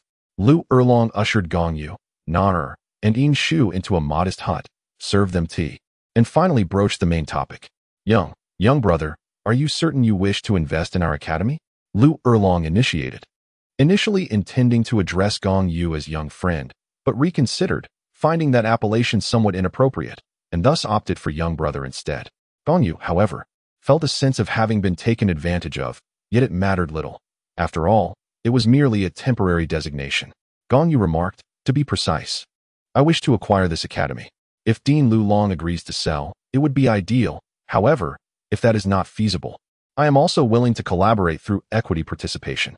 Yet, as this esteemed teacher of music mentioned, you are only offering 50% of the shares, which seems rather insufficient." In response, Lu Erlong stated, "Selling is out of the question. This academy is the culmination of my efforts, and I possess my own ideals. Therefore, I apologize, but I will only entertain equity participation." Equity participation posed no issue for Gong Yu, for his sole objective was to secure qualification for the prestigious Continental Elite Soul Master Competition, while simultaneously ensuring the eventual dissolution of the Shylik Academy. Given the capabilities of Flander and his associates, Had they not fortuitously acquired the Lamba Academy for rebranding, the Shilik Academy would have never endured. Gong Yu continued, however, regarding equity participation, 50% is too modest. We must negotiate for a larger share. Lu Erlong inquired, how much equity do you desire? 85%, Gong Yu replied. 85% is unacceptable. Lu Erlong shook her head and added, in fact, I find 50% to be excessively generous. Lu Erlong spoke the truth. In an academy, if both shareholders and the dean held equal shares, it would lead to a situation with dual authorities, creating confusion over whom to heed. Nonetheless, Lu Erlong was reluctant to manage affairs, which is why she was willing to concede 50% of the shares, typically deferring to the shareholders' decisions. However, this did not imply that she wished for shareholders to act without restraint, hence her intent to retain 50% to maintain a check on their influence. Gong Yu then stated, I understand that Dean Lu Long is concerned I might misuse substantial shares to dominate decision-making, thereby excluding underprivileged students, as many academies do. Rest assured, I can swear by my martial soul that I shall never exclude underprivileged students. Lu Erlong furrowed her brow, poised to respond, but momentarily at a loss for words. After all, he had sworn by his martial soul, indicating her concerns might be unwarranted. Observing Lu Erlong's hesitant demeanor, Gong Yu decided to unveil a powerful proposition. Thus, he declared, I can provide you with information regarding Yu Xiaojiang in exchange for either the outright purchase of the academy, or, if that proves untenable, I could accept 85% equity. How do you know I have connections with Xiaojiang?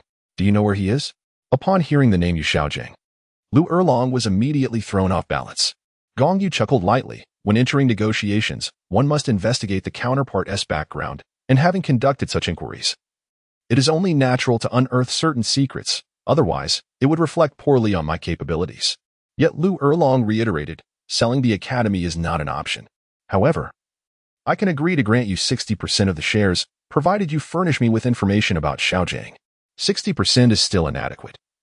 Gong Yu shook his head and suggested, let us settle on 70%. Sell me 70% of the shares, and I shall provide you with the information regarding Yu Xiaojiang. But you must also agree to 2 additional conditions. Relinquishing 70% of the shares is something Lu Erlong can reluctantly accept, provided that the academy does not reject the admission of underprivileged students. As for the 2 conditions, it would be prudent to hear them before deciding whether to agree or not. Thus, she inquired, what are the 2 conditions? Chapter 66, Academy of the Gods. Gong Yu stated, the 2 conditions are not too difficult. First, the name of the academy must be changed. I am not fond of Lan Ba. Second, there are still 2 or 3 years until the next elite competition for high-level soul masters across the continent, and the participants for this session will be determined by me. Upon hearing this, Lu Erlong sighed in relief, having anticipated more demanding conditions. She replied, since I agree to sell you 70% of the shares, the affairs of the academy will naturally be at your discretion. Whether it be the name change or the selection of participants, I will not interfere.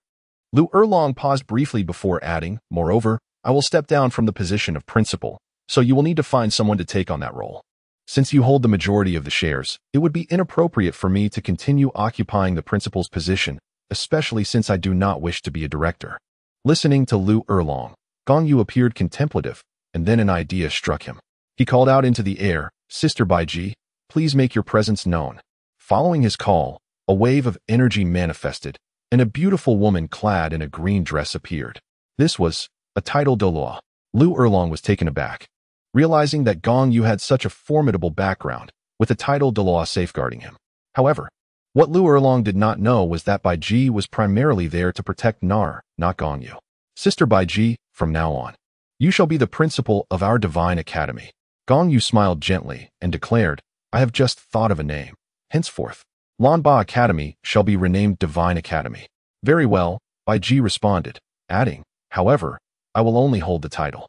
You will need to delegate the responsibilities to someone else. Lu Erlong and Yin Shu readily understood this. Having a title Douluo merely serving as a figurehead was already quite remarkable. It would be absurd to expect a title Douluo to manage the academy. That would devalue their worth tremendously. Lu Erlong then said, all right, Teacher Yin Shu, please gather all faculty and students for an urgent meeting. Additionally, send someone to seek official notarization. We will complete the formalities in the presence of all faculty and students.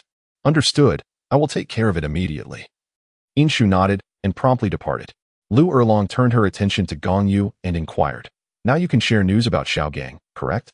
"Of course. This was part of our agreement," Gong Yu affirmed, nodding. "Yu Xiaogang is currently in Suatua City, where Flinder has established an academy named Shalake. And Yu Xiaogang is teaching there." With a smirk, Gong Yu jested, "Why not, Principal Erlong, transfer the remaining 30% of the shares to me, and you can directly teach at Shalake Academy. It would be a great opportunity to reassemble the golden triangle of the past." Lu Erlong, however, shook her head with a smile, saying, "Let bygones be bygones. It is better not to dwell on the past. Furthermore, I cannot abandon an academy with the title Douluo and go to Flinder's stingy institution to earn that meager salary." Regarding Gong Yu's suggestion for her to attend the Lake Academy, she felt a flicker of interest. However, upon recalling how Yu Xiaogang had deliberately avoided her, she relinquished that notion. Yet now, with the newfound information about Yu Xiaogang, it would be much more convenient for her to keep an eye on him. Approximately an hour later, a grand assembly of faculty and students was convened at Lamba Academy. Following a series of transitions, Lamba Advanced Soul Master Academy was officially renamed the Academy of the Gods. Lu Erlong stepped down as the principal, and Bai Ji was appointed as the inaugural principal of the Academy of the Gods. Upon assuming her role, Bai Ji promptly announced a 10 salary increase for all faculty members and established scholarships and financial aid programs across all grades. She also declared the commencement of recruitment and expansion efforts. The Academy of the Gods would no longer merely function as a higher education institution. It would encompass primary, secondary, and higher education levels. After the expansion, the Academy would delineate 3 distinct teaching zones for primary, secondary, and higher education, with instructors rated according to their respective levels and assigned accordingly. These initiatives were, of course, orchestrated by Gong Yu, who intended to relocate the training of the information network to the Academy. In the future, children rescued by Gong Lan and others would primarily be brought to the Academy of the Gods for nurturing. After the assembly concluded, Gong Yu seized the principal's seal and, with it, processed the enrollment procedures for himself and Nar, ensuring that Gong Lan and her companions were also duly registered. He then returned home with Nar, leaving the affairs of the Academy in the capable hands of Yin Shu, who was promoted to the position of vice principal. With an increased salary and elevated status, Yin Shu was more than willing to manage the operations of the Academy of the Gods. Days flew by, and for Gong Yu and his companions, their routine consisted primarily of training at home and attending the academy, a consistent back and forth. One day, unbeknownst to him, Gong Yu's level ascended once more, reaching level 45. He gathered his energy, a faint smile gracing his lips as he murmured to himself, "It is time to prepare for the matters concerning the Eye of Ice and Fire." Gong Yu rose and promptly summoned all the ladies. "We have an undertaking ahead, a journey to the Sunset Forest." Gong Yu gazed at the assembly and spoke with a calm demeanor. "But this time, our purpose is not to hunt soul beasts. Rather, we seek to retrieve certain items. What exactly are we to obtain?" As always, it was Gong Shui who interjected first, a habit everyone had grown accustomed to. Gong Yu remarked, "Take some items that may prove beneficial to you. However, I doubt their utility for Nar and me. Yet, these items could fundamentally enhance your qualities." The prospect of something capable of utterly transforming their aptitudes stirred even the usually composed Gong Lan, who, upon hearing Gong Yu's words, felt a surge of excitement. "It is indeed possible. Let us converse as we proceed." Gong Yu offered a gentle smile, and then casually retrieved a booklet from the Soul Guide device. The cover boldly emblazoned with the words Ming Chao Ji. Ming Chao Ji was a compilation Gong Yu had acquired during his years in Gongxin City. Having encountered an individual from the Peji clan, he had invested some effort to obtain a copy of a renowned herbal record from that family. Aside from Tang San, perhaps only the inhabitants of Juhua Pass and the Peji clan could recognize the celestial herbs surrounding the Eyes of Ice and Fire. Juhua Pass, as is well known, possessed the extraordinary martial soul, the heavenly chrysanthemum, and thus had a keen interest in such mystical herbs. As for the Peji clan, their origins in pharmacology led them to study various herbs across the continent. Consequently, they maintained a meticulous record of medicinal plants, detailing their properties, toxicities, and effects, accompanied by corresponding illustrations for easy comparison. Gong Yu, accompanied by the group of women, departed from Tindo City and, after approximately an hour's journey, arrived at the outskirts of the Sunset Forest. Before entering the forest, Gong Yu approached Nar and inquired, "Nar, We cannot ascertain whether we will be under the watchful eyes of the deities within. Are you certain you wish to accompany us? Na nodded affirmatively and replied, "It is fine. I am human now. She has actually split away and is currently resting beneath the lake of life." Gong Yu expressed his surprise. "Have they split? When did this happen? How was I unaware?" Na replied, "It occurred just yesterday. Knowing you would come here, she decided to temporarily separate from me, intending to merge again upon our return." "I see. Then there is nothing to worry about," Gong Yu remarked with a faint smile. He then turned to the group of women and said, "Let us proceed into the forest." As they entered the woods, their clear purpose allowed them to press on without pause. Gong Yu employed the bloodline of the Golden Dragon King to sense the direction toward the Eye of Ice and Fire. After approximately an hour, they arrived at a region thick with poisonous miasma. At that moment, Bai Ji and Ziji suddenly appeared. Ziji stepped forward and said, "I sense a powerful calling." Gong Yu remarked, "Your intuition is indeed correct. Within lies the final resting place of 2 dragon kings." "Dragon kings?" Ziji interjected, placing particular emphasis on the word kings. Gong Yu nodded, comprehending the intentions of Ziji, and thus responded, "Indeed. The first dragon king is one of the 2 great dragon kings who accompanied the dragon god. As a member of the dragon lineage and the leader of her clan, Ziji naturally understood the significance of the dragon king. At that moment, upon hearing Gong Yu's words, her breath quickened involuntarily, filled with anticipation yet tinged with a faint melancholy for the 2 dragon kings. "Let us proceed. I shall guide you," Bai Ji suddenly interjected. As a formidable healing spirit beast, the poison array set by Dugu Bo posed no challenge to her, akin to a child's play. In an instant, the group was led by Bai Ji through the poison array, with Ziji following closely behind. "Onward, it is not far now," Gong Yu remarked nonchalantly, sensing the pulsation of his bloodline intensifying. The others nodded in agreement, while Ziji forged ahead, no longer requiring Gong Yu's guidance. She could instinctively locate the Eye of Ice and Fire through the summons of her bloodline. Crossing over a hill approximately 500 meters high, they continued towards a steep cliff. Gong Yu, possessing an external soul bone, was able to soar across effortlessly, eliciting admiration from the women, particularly from Gong Shui, whose eyes sparkled with an almost ethereal brilliance. Gong Lan extended the 8 spider spears behind her, and traversing such steep cliffs was no challenge for her. Bai Ji, standing nearby, could only smile wryly and shake her head, unsure of what to say in response to the envious gazes of the other girls. It was hardly appropriate to suggest that they hasten their training to the titled level so they could soar as well. She waved her hand, summoning the remaining girls to join her in flight. However, Gong Yu suddenly swooped in, picked up Nar, and flew away, prompting Gong Shui to puff her cheeks in irritation. After crossing the cliff, they arrived at a small valley, where the unmistakable scent of sulfur, reminiscent of hot springs, wafted in the air. As they ventured deeper into the valley, a hot spring soon came into view. The spring was not particularly large, yet it was divided into 2 distinct sections. Within the elliptical pools, the thermal waters displayed contrasting hues of milky white and crimson. Remarkably, although they occupied the same basin, the 2 waters remained clear and separated, each respecting its own territory.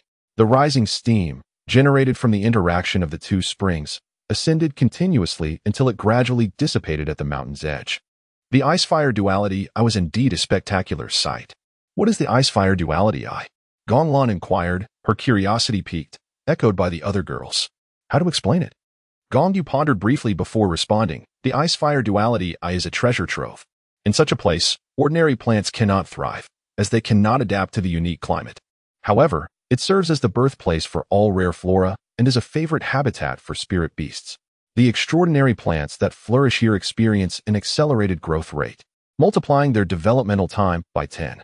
For instance, if one were to plant a blue silvergrass here, it would evolve into a 10-year spirit beast within a year and reach the 100,000-year level in merely 10,000 years.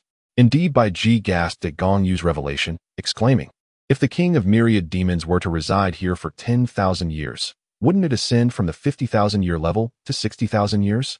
That is indeed possible." Gong Yu affirmed, but added, however, the calamity associated with its 60,000-year cultivation would also arrive prematurely. Thus, everything comes at a cost. Rapid advancement in cultivation requires a price. If one cannot withstand that tribulation, death is the inevitable consequence.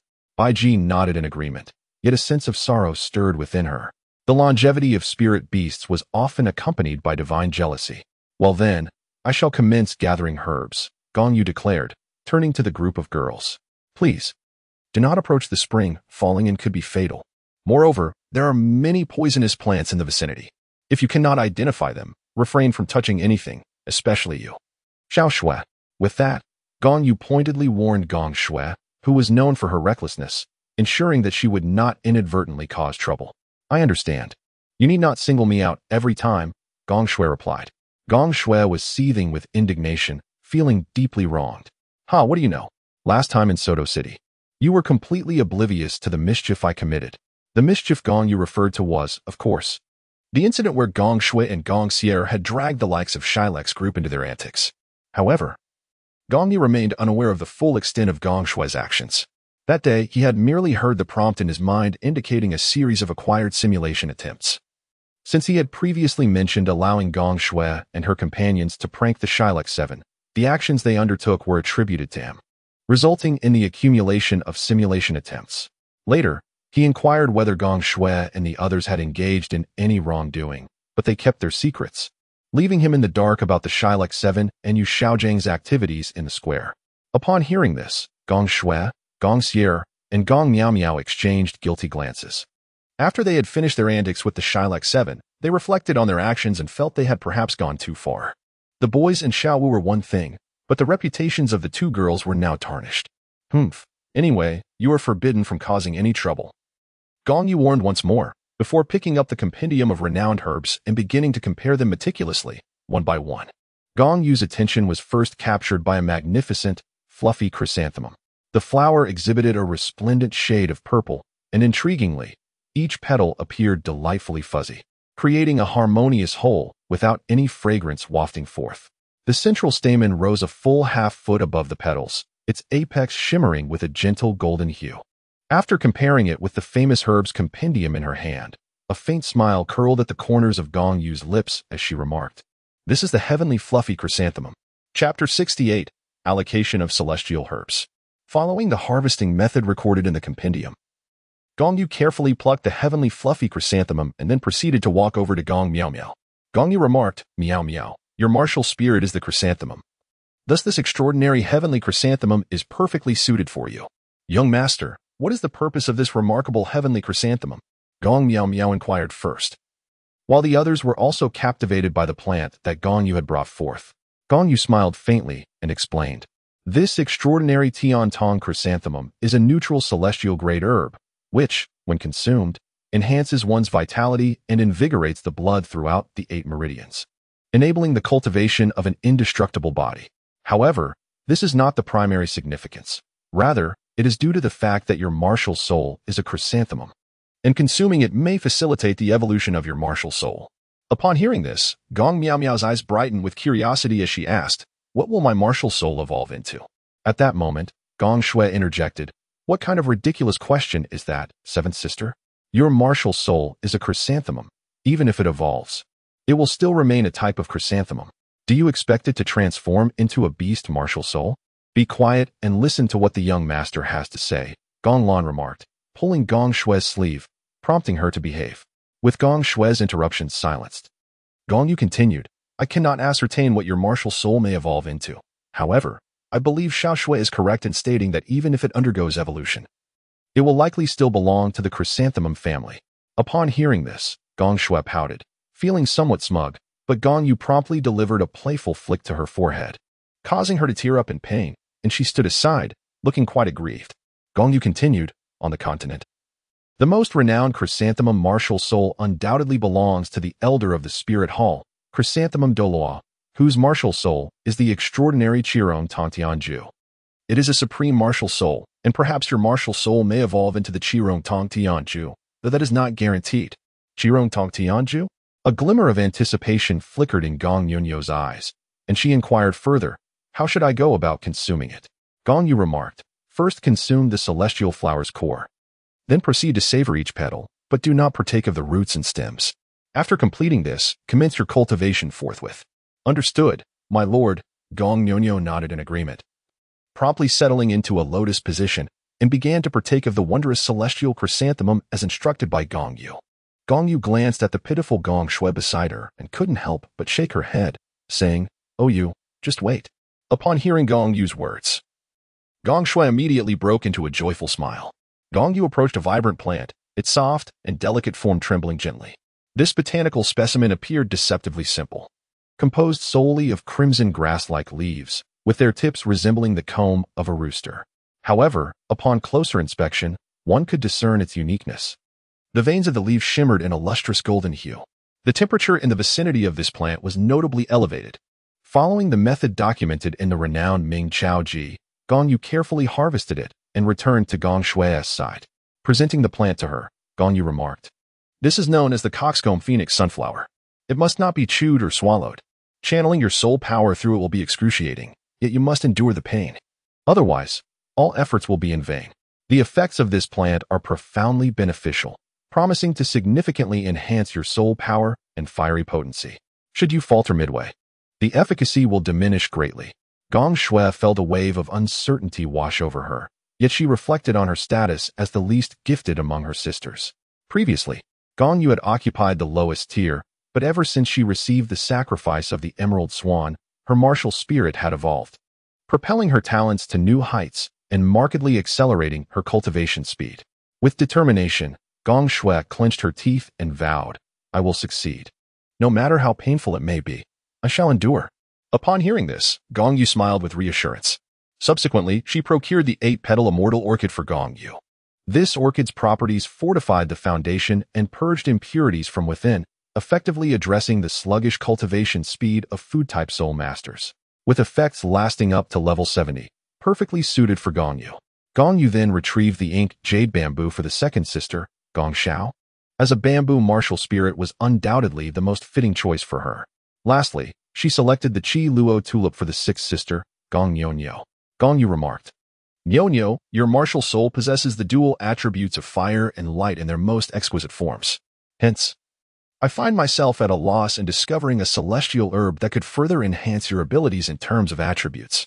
However, your 9-colored purple crystal lamp can indeed be classified as a treasure, and thus, I believe that this splendid Kirin tulip is most suitable for you. Consuming it will allow you to absorb the essence of heaven and earth, as well as the radiance of the sun and moon. Your 9-colored purple crystal lamp, being a treasure-type martial soul in its own right, will undoubtedly benefit from the assistance of this Kirin tulip, yielding a complementary effect. There is a secret you may not be aware of. This celestial herb has the potential to evolve the 7 treasures glazed tower into the 9 treasures glazed tower.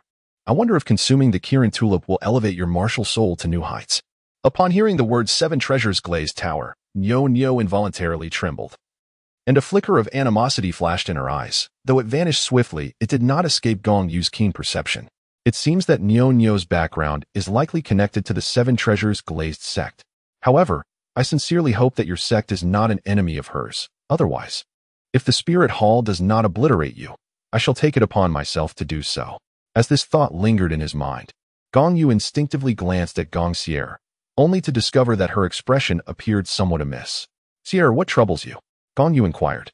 Gong Sierra raised her hand, pointing towards a large flower of delicate pink hue. Gong Yu gazed over and discovered that the magnificent flower bore no leaves. Its stem stretched approximately 3 feet in length, supporting a blossom of extraordinary size, with a diameter of at least 1 foot.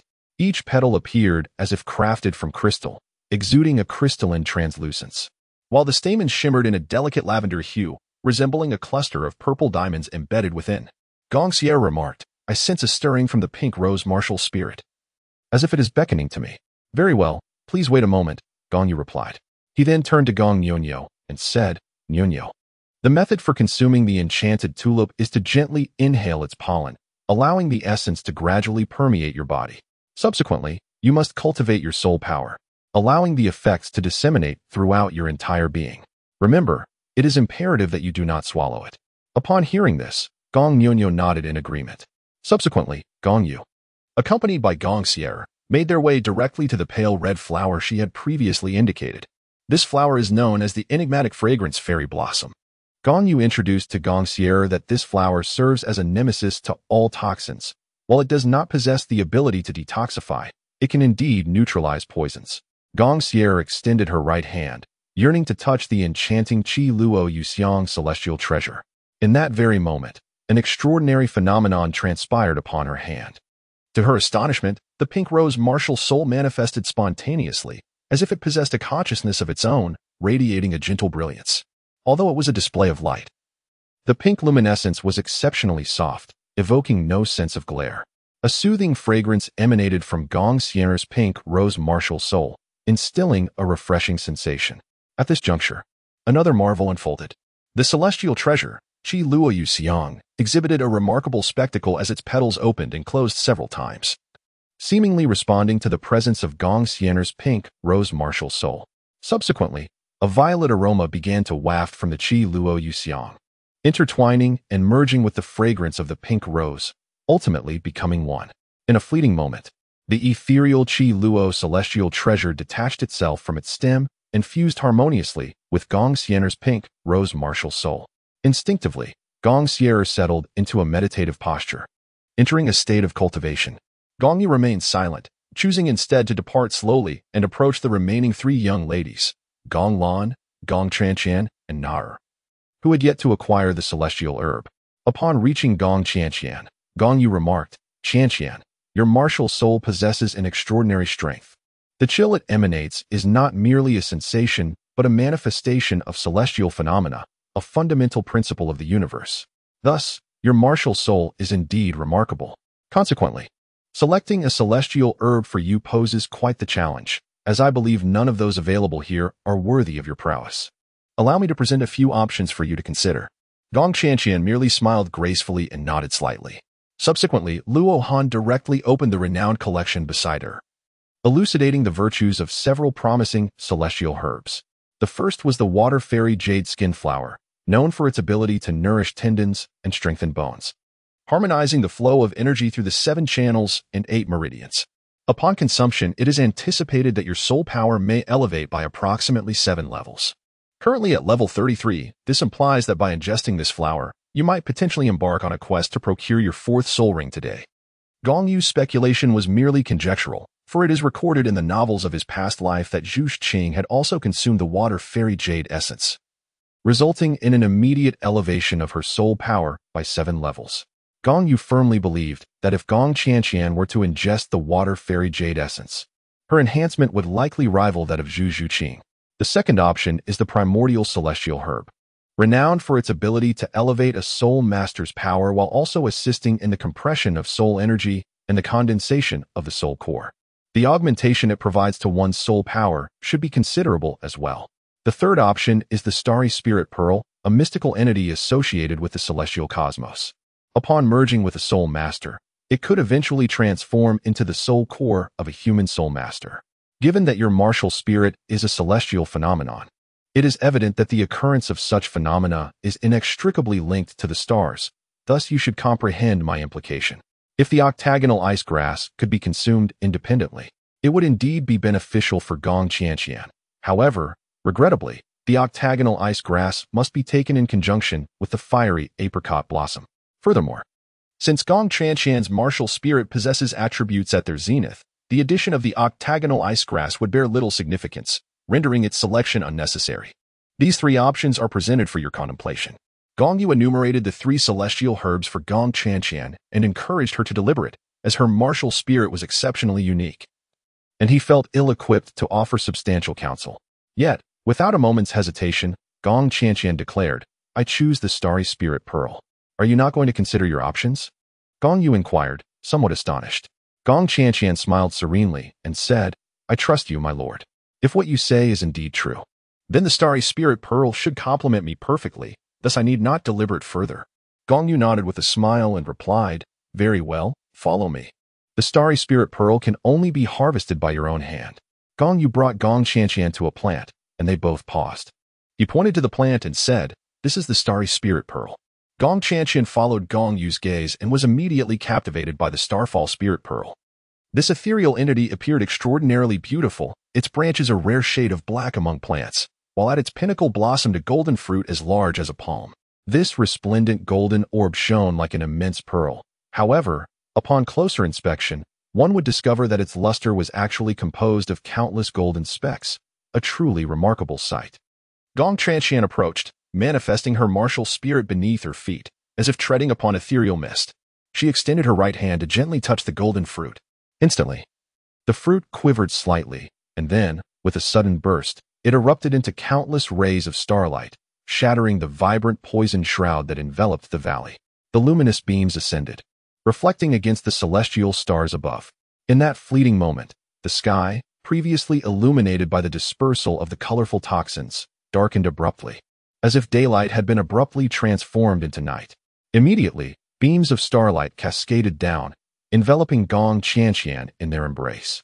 Under the celestial glow, the chilling aura beneath her feet gradually morphed into a nebulous formation, sprawling across the ground. Countless twinkling stars adorned the night sky, while brilliant rays of starlight descended, landing upon the starry spirit pearl and Gong Yu herself. At that moment, a wondrous phenomenon occurred. As the starlight entered her being, the vast, nebulous chill beneath her feet began to manifest points of luminescence, reminiscent of stars, as if within that frigid expanse, celestial bodies were being birthed.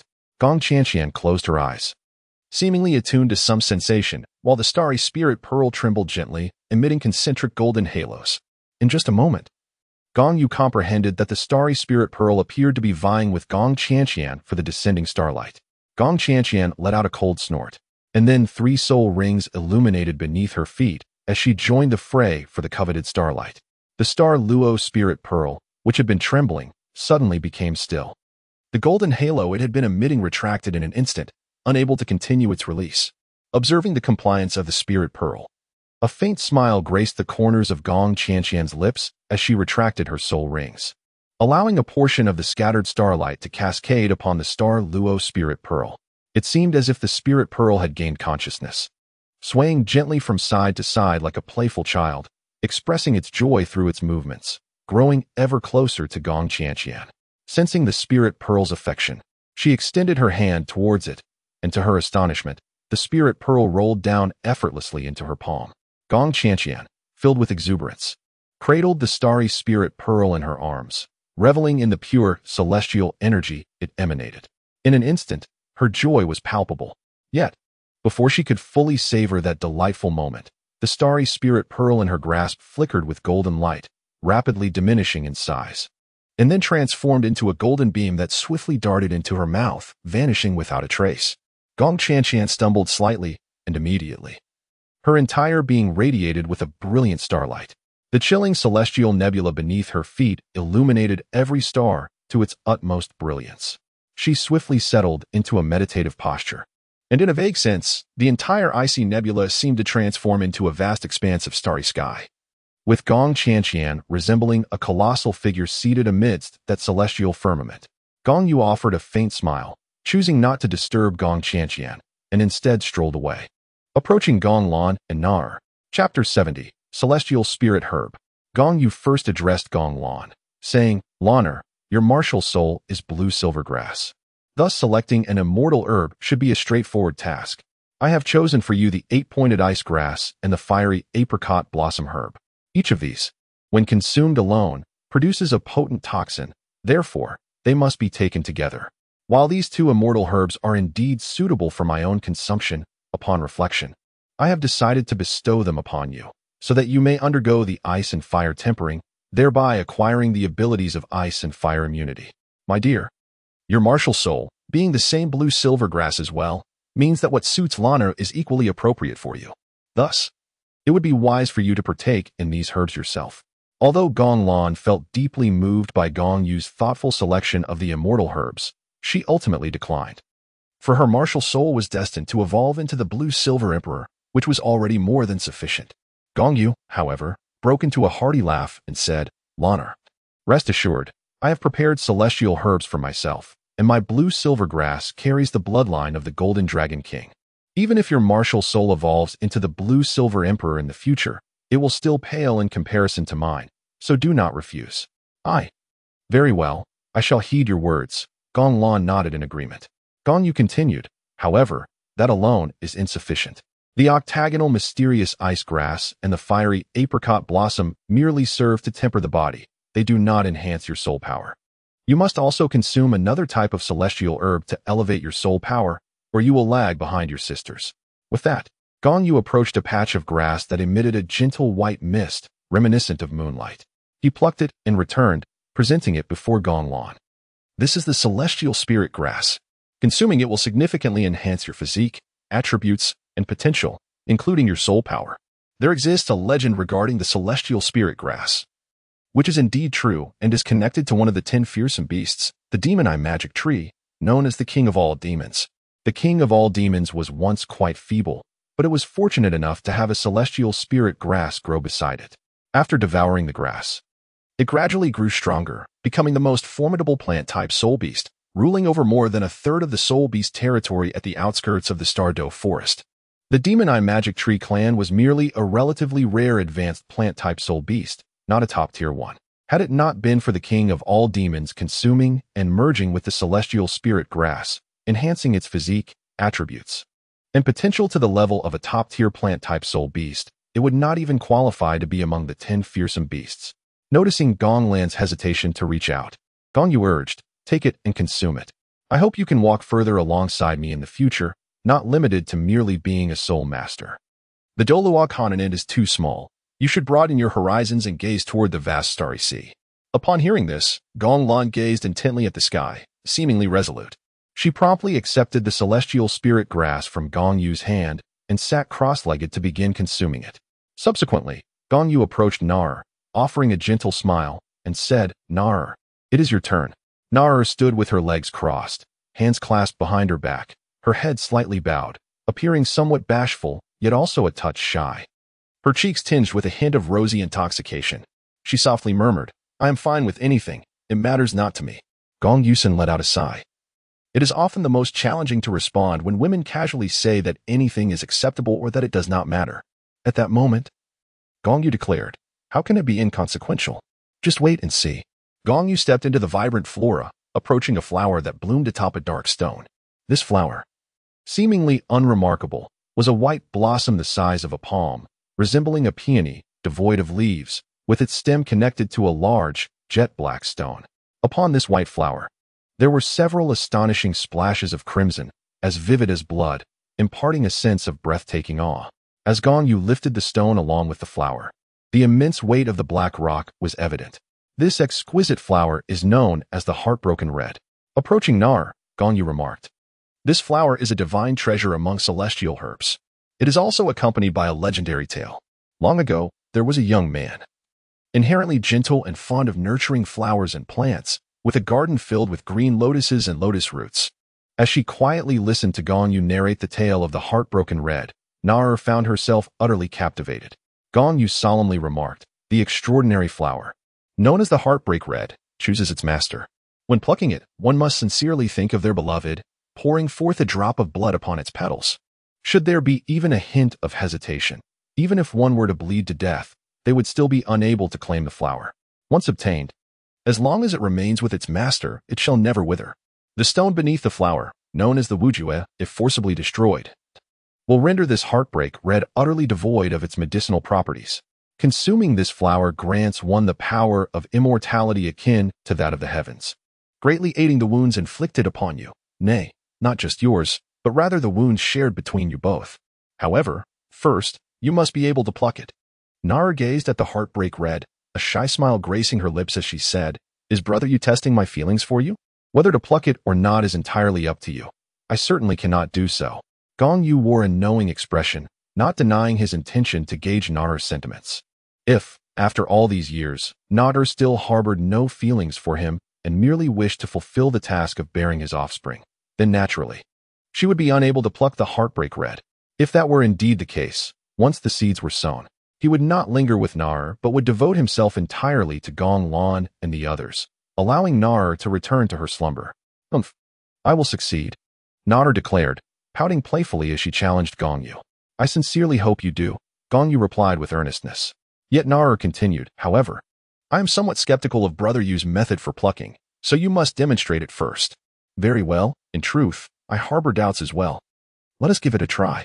With that, Gong Yu spat a mouthful of blood onto the heartbreak red. As the blood fell upon the petals, the flower trembled gently, and both Gong Yu and Nar fixed their gaze upon it, awaiting its response. However, the quivering soon subsided, and there was no sign of it descending. See, it truly chooses its master. Alas, it does not recognize me. Gong Yu chuckled awkwardly. Humph. It is no wonder, for brother Yu is quite the romantic.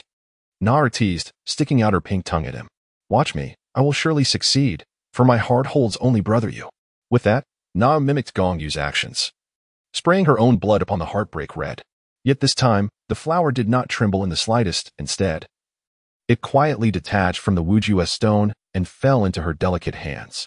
See, I told you, my feelings for brother Yu are genuine, Nara proclaimed again, puffing up her cheeks with pride.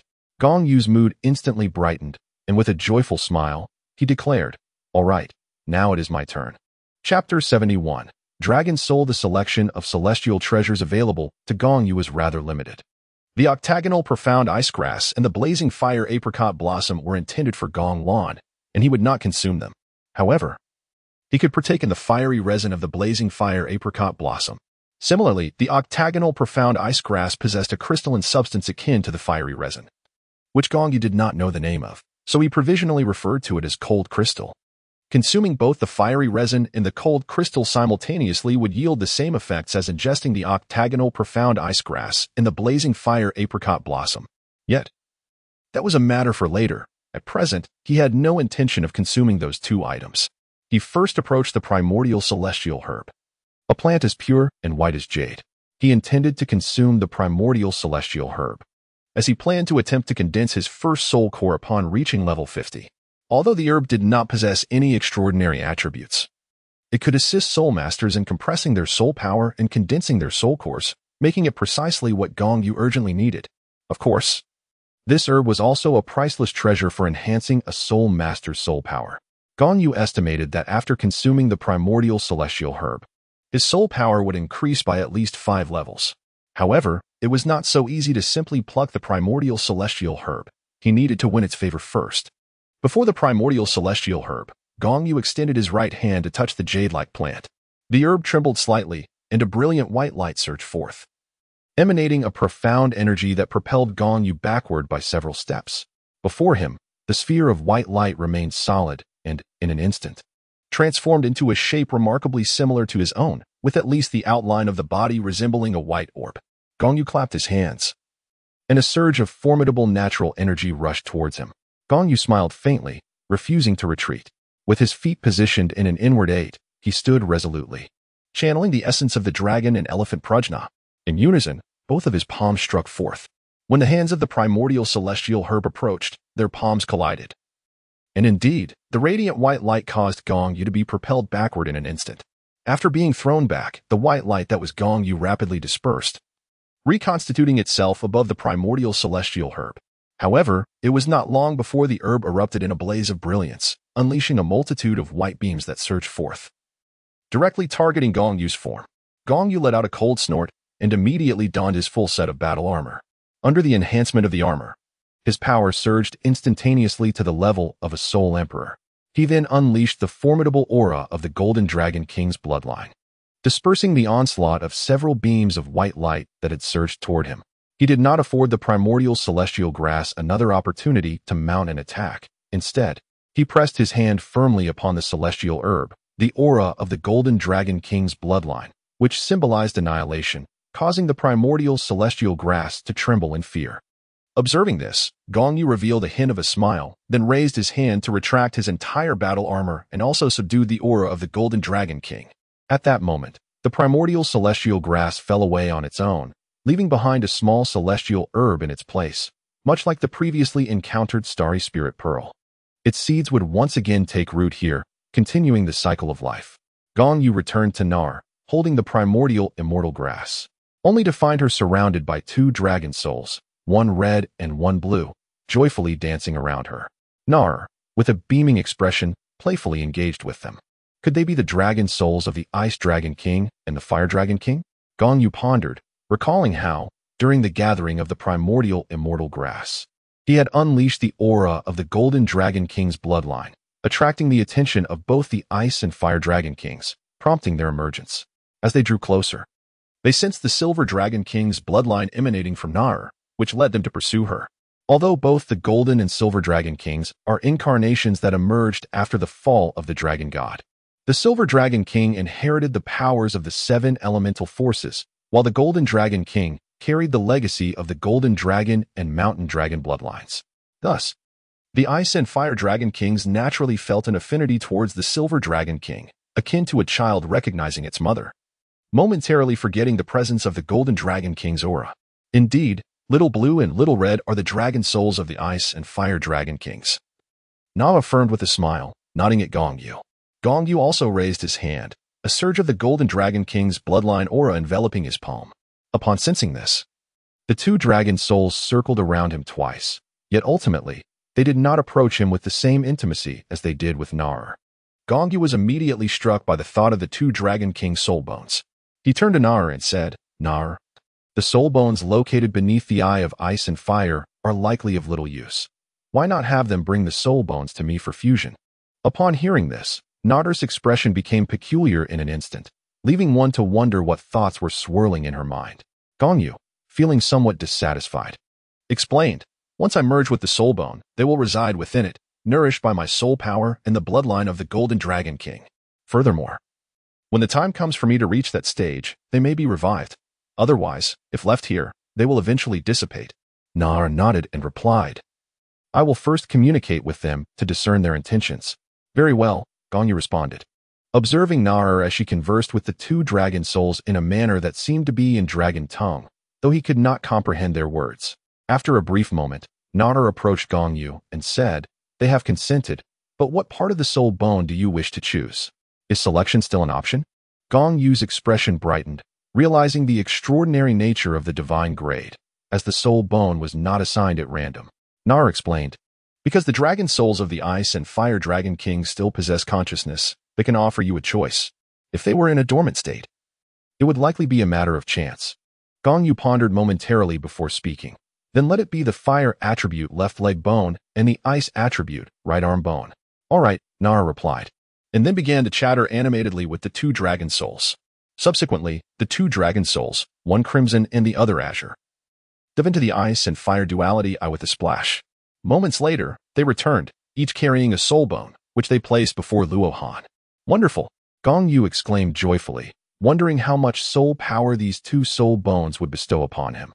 Yet, before his elation could fully settle, Nar's voice interrupted, "Brother Yu, don't get your hopes up. There won't be any increase in soul power.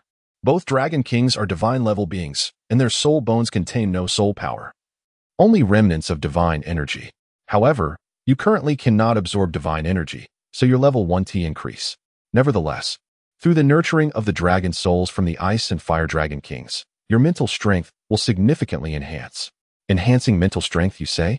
That is indeed commendable," Gong Yu remarked lightly. His mental strength had recently been tested at 2,000 points, signifying a level approaching the mid-stage of the spiritual sea realm. Though that was 2 months ago, if he could integrate the soul bones of the 2 dragon kings and receive their nurturing, while not necessarily reaching the spiritual abyss realm, he could likely attain the pinnacle of the spiritual sea realm. Should he indeed reach that pinnacle and consume the autumn water elixir, advancing to the spiritual abyss realm would be a certainty. Chapter 72. Merging the Ice and Fire Dragon King's soul bones after placing the harvested Hunyuan immortal grass into a jade box. Gong Yu casually picked up the fire attribute left leg bone of the Fire Dragon King. As he prepared to absorb it, he glanced towards Bai Ji and Ziji, who were not far away, and said, "Sisters Ziji and Bai Ji, I must trouble you to guard everyone. If a rather weak green-haired title Douluo appears, simply subdue him. But be cautious. Although that old man is the weakest title Douluo on the continent, he wields a potent poison.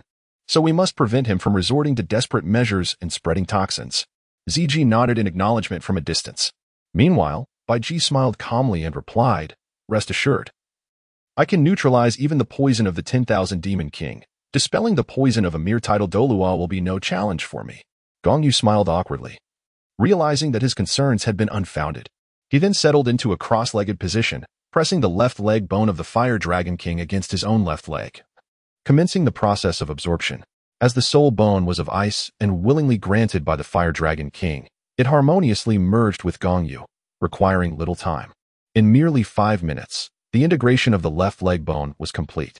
He then reached for the right arm bone of the Ice Dragon King and began the fusion process anew. Much like the previous soul bone, The Ice Dragon King's essence willingly integrated with Gong Yu, taking a similar amount of time.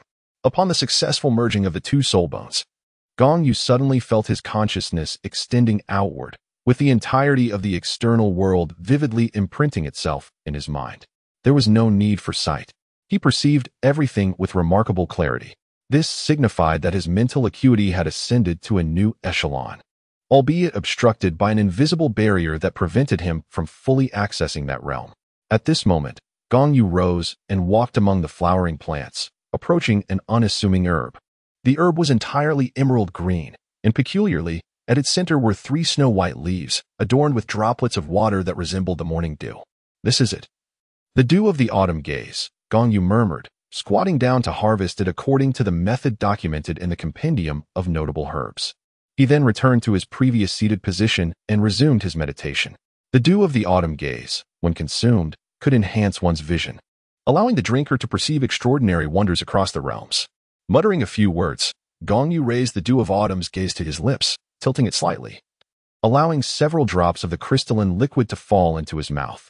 As those drops completely departed from the blade of grass, the entire plant withered in Gong Yu's grasp, disintegrating into dust that scattered through his fingers in an instant. He then assumed a meditative pose, palms facing the sky, and began to cultivate in silence. Noticing that Gong Yu had settled into meditation while the Ice Fire Dragon King had already entered the soul bone, Nar, feeling quite bored, also took a seat. Holding the heartbreak red in her hand, she initially showed reluctance, yet after a moment's hesitation, she gritted her teeth and began to consume it piece by piece. Once finished, she too commenced her cultivation. Time passed, minute by minute, and before long, 6 hours had slipped away. With the effects of the celestial-grade herbs taking hold, the girls began to exhibit various transformations. As the sky darkened, an elderly figure with green hair suddenly appeared around the Eye of Ice and Fire. It was the poisoned Douluo. Upon witnessing the array of flowers and plants surrounding him, and the sight of several children seated in meditation, all roughly the size of his granddaughter, he was on the verge of an outburst. Yet, before he could unleash his anger, the poisoned Douluo was swiftly subdued by Ziji, who subsequently sealed away his soul power. Shortly thereafter, Ziji produced 2 vine-like tendrils from an unknown source, binding Douluo tightly and suspending him from a tree. While a handful of grass was stuffed into his mouth, the poisoned Douluo glared at Ziji with a look of intense resentment, but she paid him no heed. Approximately half an hour later, Gong Miao Miao was the first to awaken. Her chrysanthemum martial soul manifested spontaneously from her right palm, without any summons. And the 3 soul rings adorning her shimmered with astonishing brilliance, constantly radiating dazzling light. Gong Yu sat there quietly. Yet she emanated a unique fragrance exclusive to the 8 Immortals Fairy Orchid. A faint white mist emerged from the surface of her skin, enveloping her form in a gentle, ethereal embrace. Although she had always been regarded as the most unremarkable in beauty among her sisters, in the presence of this white mist, she radiated an even more transcendent aura. There is no need to elaborate on Gong Shui for her vibrant visage. A result of absorbing the essence of the coxcomb phoenix sunflower, radiated a resplendent crimson. After a few breaths, a melodious bird call resonated, echoing through the heavens. Its sound, reminiscent of a phoenix yet distinct, rivaled the very cries of that legendary bird. Soon, a kaleidoscopic avian creature soared from Gong Shui's form, spiraling gracefully twice in the air before returning to nestle within her once more. At that moment, Gong Shui languidly opened her eyes, and beside her, Gong Yu seemed to sense the fervent fire attribute emanating from Gong Shui, gently unveiling her own eyes in response. The transformation of Gong Yu is the most resplendent, as the 9-colored amethyst lamp, adorned with 9 luminous halos, silently floats before her, its brilliance accentuated by a rich golden light. This golden radiance emanates from Gong Yu herself, infused with the heady fragrance of tulips, shimmering like a celestial maiden descending to earth. With each surge of golden light, the 9-colored amethyst lamp appears even more dazzling and captivating. Nearby, Gong Xiao stretches lazily, her bones cracking as she rises. Hearing her movements, Gong Yu, not far away, raises her right hand, placing her index finger to her lips in a gesture urging silence from Gong Xiao. Unfortunately, Gong Yu's action seems to come a bit too late, as Gong Qianqian, approximately 5 or 6 meters away, slowly opens her eyes. Subsequently, Gong Xier and Gong Yonyo also awaken in succession. After a brief interval of about 10 minutes, Gong Lan also stirs awake. Upon noticing the evident changes in her younger sisters, their auras significantly more robust, a sweet smile graces Gong Lan's face. Glancing back, she realizes that Gong Yu and Na remain asleep, prompting Gong Lan to make a shushing gesture towards her sisters. A little while later, Na awakens. Her presence now imbued with a unique aura that is difficult to articulate, yet inexplicably invites closeness. Moments later, Gong Yu, still in meditation, unexpectedly emits two beams of light from his eyes, startling everyone around him. One beam is red and the other blue, instinctively shot forth without Gong Yu's control, striking a stone wall approximately 20 meters away. Chapter 73, The Left Eye of Flame, the Right Eye of Ice. The wall shatters upon impact, crumbling into distinct fragments. The pieces differ remarkably. Those struck by the blue light are encased in ice, while those hit by the red light are reduced to ashes. Gong Yu then slowly opens his eyes, revealing patterns of fire and ice within his irises, his left eye ablaze with flames, and his right eye glistening with frost. Glancing left and right, Gong Yu realizes he is the last to awaken. Rising, he approaches the girls, offering a gentle smile as he inquires, "How have your endeavors fared?"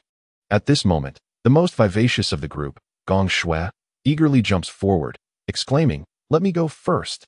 The others, already accustomed to Gong Shui's enthusiasm, nod in affirmation.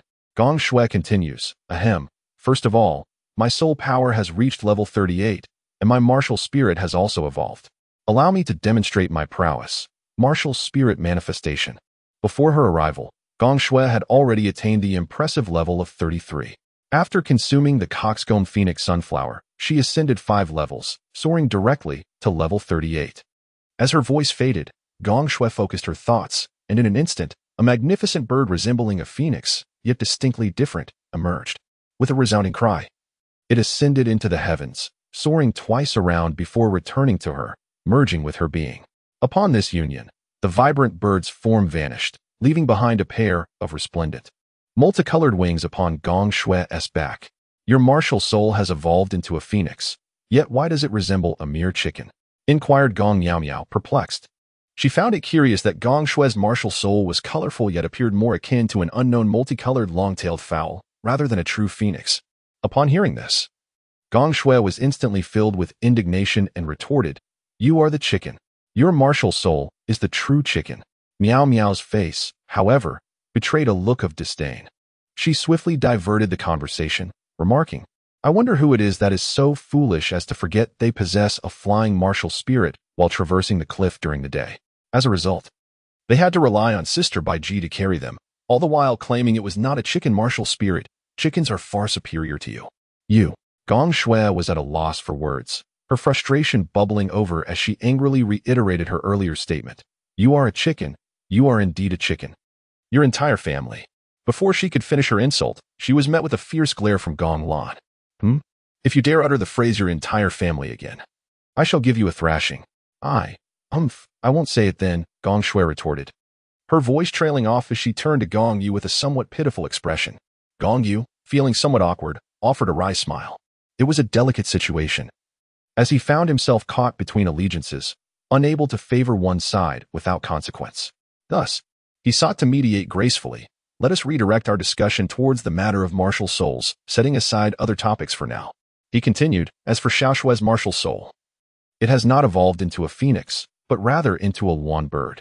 "What is a lawn bird?" Gong Shui inquired, her expression one of genuine curiosity, for she too remained unaware of the true nature of her martial soul. The other women, upon hearing this revelation, turned their attention to Gong Yu, eager for further enlightenment. Gong Yu was suddenly reminded of the description of the lawn bird found in the ancient text Shanhai Jing. 300 miles to the southwest lies the mountain of Women's Bed, where the sun is rich in red copper and the shade abundant in stone soot, populated by tigers, leopards, rhinoceroses, and wild cattle. There exists a bird resembling a pheasant adorned with 5 vibrant colors, known as the lawn bird. Its sight heralds peace across the realm. He then addressed the gathered women, stating, "The lawn bird is a harbinger of good fortune.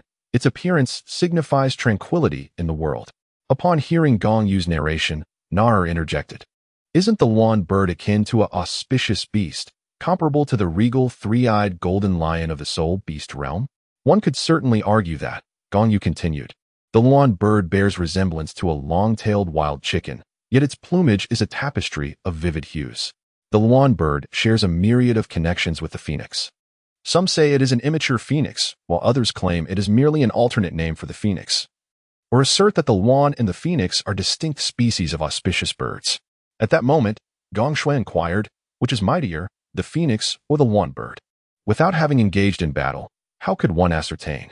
Gong Yu retorted with a sidelong glance at Gong Shui and continued, there exists an intriguing tale regarding the Luan bird.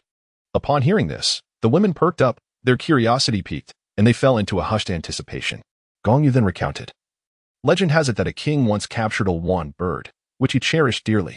However, despite his affection, the bird remained silent after its capture. The king and those around him exhausted every means, even crafting a gilded cage and offering sumptuous delicacies. Yet for 3 long years, the Luan bird remained voiceless.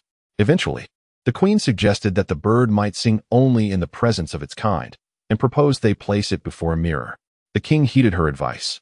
And to his astonishment, upon seeing its reflection, the Luan bird emitted a mournful cry that resonated through the heavens, ultimately succumbing to grief and despair. Upon concluding the story, the women were enveloped in a wave of sorrow and indignation. Gong Shui, feeling rather dejected, remarked, those are birds, yearning to dance with their companions, aspiring to soar through the skies, longing for freedom. What significance does it hold to confine them in a cage, even if it is gilded? As a possessor of a bird spirit, I resonate deeply with the plight of the mythical Luan bird in the tale. Nonetheless, she acknowledged that this was merely a story, and returned to the matter at hand. Gong Yu continued, Xiao Shui's spirit, to be precise, cannot truly be classified as a genuine Luan bird. It has evolved from a fire kite, at best resembling a Luan kite. However, its flames are incredibly potent, rivaling even those of the phoenix. How does my flame compare to Sixth Sister's ultimate fire? Gong Shui inquired, consistently managing to pose inappropriate questions in unsuitable circumstances. Such inquiries were hardly fitting to be made in the presence of the sixth sibling and could easily provoke ire. Moreover, faced with the two of them, Gong Yu found himself in a precarious position. Praising one would likely incite discontent in the other. Fortunately, the sixth sibling, Gong Yu, quickly discerned Gong Yu's awkward situation and took the initiative to speak up. I am currently at level 40. If you wish to know whose flames are mightier, we can simply test them. A faint, disdainful smile curled at the corners of Gong Yu's lips. Having sensed the fiery aura of Gong Shui earlier, she was already aware that her own flames surpassed those of Gong Shui. However, she chose not to overshadow Gong Shui's brilliance, opting instead to keep her prowess concealed. Yet now, with Gong Shui initiating the provocation, she felt no obligation to hold back. Gong Yu spun gracefully in place, the vibrant hues of 9 colors swirling up from beneath her feet. With a fluid motion, she twisted her right palm in the air before bringing it back to her chest. In that moment, a purple crystal lamp, radiating a halo of 9 colors, materialized in her palm. Wait, something's amiss. Gong Lan, ever observant, exclaimed upon noticing the subtle changes in Gong Yu. What is it? Gong Xiao inquired, glancing over at her sister. Have you all not noticed? Gong Lan asked, her gaze shifting between her sisters and then to Gong Yu. Gong Yu nodded and cast a glance at Nar. The two exchanged a knowing smile, simultaneously uttering the words, 10 colors. Chapter 74. The 10-color amethyst lamp. Following the simultaneous utterance by Gong Yu and Nar, apart from Gong Lan's faint smile, the other girls were left in astonishment. Gong Shui rose from her seat and circled around Gong Yu, exclaiming, yellow, green, blue, purple, orange, red, white, gold, and even 9 colors. You were colorblind. Gong Miao retorted. Having discerned the changes in Gong Yu and her martial soul after hearing the reminders from Gong Yu and Nar. You're the one who's colorblind, Gong Shui shot back. Yet her expression revealed a hint of embarrassment, for she truly had not noticed any alteration in Gong Yu. Enough, you two, cease this bickering, Gong Lan interjected, unable to bear the squabbling of her younger sisters. Clearly, there is a considerable gap between the red and white, wide enough to accommodate another color. However, under the reflection of the red, that color appears somewhat subdued. Upon hearing this, Gong Shui leaned in to observe closely, finally uncovering the truth, and exclaimed, yes, yes, yes. It is pink. Not too dim-witted, Gong Miao remarked nonchalantly. Humph. Gong Shui huffed and turned her head away. The others paid little mind to the sisters' petty quarrel, knowing they would soon reconcile. Gong Yu then stated, "Now, Nyonyo's martial soul is no longer merely 9 colors, but 10. It should henceforth be referred to as the 10-colored purple crystal lamp." Immediately, Gong Nyonyo addressed Gong Shui, saying, "Come, you wish to ascertain whose flames are stronger. Did you not? Let us compare, and you shall find out." Yet Gong Shui, appearing as wilted as a frostbitten eggplant, weakly replied, "There is no need to compare. From the moment I sensed the aura of your flames, I knew mine could not rival yours." "Ah, self-awareness is indeed a virtue," Gong Miao Miao interjected unexpectedly. This time, however, Gong Shui surprisingly refrained from retaliating. Gong Yu smiled gently, then said to Gong Shui, "Little Shui, unleash your flames for everyone to behold." Gong Shui nodded, her eyes shimmering with fiery intensity. As her thoughts stirred, a blazing inferno ignited around her, transforming her into a figure reminiscent of a fiery being adorned with vibrant wings. Even her wings exuding a faint aura of flames. Though your martial spirit has evolved and your flames have undergone some purification, the effects of the coxcomb phoenix sunflower seem insufficient to fully refine your fire, leaving a trace of impurities within, Gong Yu remarked calmly. Then, with a mere thought, the domain of fire emanated from beneath his feet. Such formidable fire attributes. This must be a domain. Upon sensing Gong Yu's domain, Gong Shui's eyes sparkled with brilliance. Indeed, it is the domain of fire. Thus, I too possess the mastery of ultimate flames, Gong Yu stated nonchalantly, sharing a knowing glance with Naer. Both understanding the origin of this fiery domain. The domain was granted to Gong Yu by the left leg bone of the Fire Dragon King, just as the Ice Dragon King bestowed upon him the domain of ice. In their lifetimes, both Dragon Kings were first-tier deities, nearing the realm of the divine monarch, each possessing their own unique domain. It would be rather abnormal to absorb their soul bones without acquiring their domains. Concerned that his fire domain might harm the surrounding flora, Gong Yu refrained from expanding its reach excessively, enveloping only those present. Gong Shui instinctively sighed, expressing her discontent. Alas, even my elder brother, who possesses a plant soul, has mastered the pinnacle of fire attributes, while I, inherently endowed with fire attributes, find my flames rather mediocre. I scarcely know what to say. Observing her sister's ungrateful demeanor, Gong Lan shot her a disapproving glance and remarked, "Your flames are not inferior to those of the phoenix. To call them mediocre is absurd. The majority of fire attribute soul masters wield mixed flames. If everyone were as discontent as you, it would be better for them to cease existing." Chuckling softly, Gong Yu responded with a serene smile, "It matters not. I possess a method to elevate your flames further, so await my guidance." With that, Gong Yu rose and made his way toward the Eye of Ice and Fire. He halted 2 meters away from a plant resembling a cabbage, yet entirely crimson. At the sunny side of the area, it was not that he was unwilling to draw closer. Rather, the intense heat emitted by the plant rendered it impossible for him to approach in his ordinary state. Consequently, the domain of fire beneath his feet manifested, and the scorching heat radiating from the plant seemed to dissipate entirely, allowing him to no longer feel that unbearable warmth. The fiery fruit, though toxic when consumed alone, bore a non-toxic resin that could similarly enhance flames. Murmuring to himself, Gong Yu extended his right hand, imbued with the essence of supreme fire, and extracted several gelatinous crystals from the fiery fruit. Turning back, he approached the group once more, presenting 2 pieces of resin to Gong Shui. "Consume these 2 fragments and meditate. It should cleanse the impurities within your flames, enabling them to evolve into the ultimate fire." "All right," Gong Shui replied, her face alight with joy as she took the resin and moved to a corner to sit in meditation. In this instance, Gong Yu presented 2 pieces of fiery gel to Gong Nyonyo, remarking, "Nyonyo, your attributes have already reached their pinnacle, so I cannot ascertain whether these 2 pieces of fiery gel will still be beneficial to you. Nonetheless, it would be prudent to give it a try. Who knows? It might indeed prove advantageous." "Very well, thank you, my lord," replied Gong Nyonyo as she accepted the 2 pieces of fiery gel and subsequently distanced herself from the group, settling into a secluded corner to meditate. Gong Yu gazed at the 2 pieces of fiery resin in her hand, casting a glance around at the remaining women. And with a gentle smile, she remarked, "You are not of the fire attribute, so bestowing these upon you would be of little benefit. I shall seek out something more advantageous for you shortly." However, beside her, Gong Sierra interjected, "I have no need for them. This is already the pinnacle for me. Even if I were to consume another type of celestial herb, its efficacy would be minimal. Furthermore, I have reached level 40 without yet acquiring my fourth soul ring. Thus my true level remains unmanifested. Gong Yu cast his gaze towards Gong Shish, only to discover a golden mark adorning her brow. In an instant, understanding dawned upon him. It seemed that Nar had also taken notice, and the two exchanged a knowing smile, both aware of the implications. Nearby, Gong Xiao, Gong Yu, and Gong Miao Miao similarly expressed that they, too, felt no need for further explanation. Gong Yu and Nar directed their attention to the trio's foreheads, recognizing the presence of golden marks upon them as well, prompting another shared smile between Gong Yu and Nar.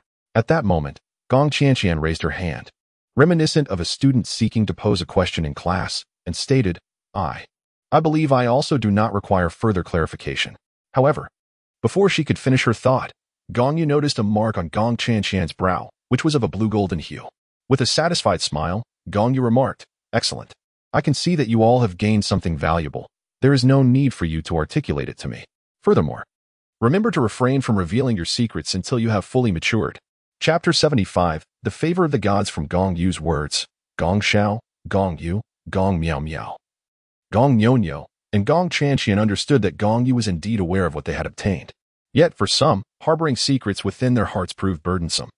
Unless compelled to voice their hidden truths, they could not find solace. Miao Miao, evidently such a person, promptly raised her hand and said, However, I feel stifled. Would you allow me to share this secret? I shall only speak of it here, and once revealed, it shall no longer remain a secret, which would ease my heart considerably. The corners of Gong Yu's mouth involuntarily twitched as he suddenly recalled Lu Ziqiao's aunt, Tang Yu. Tang Yu had discovered Hu Weifei's secret.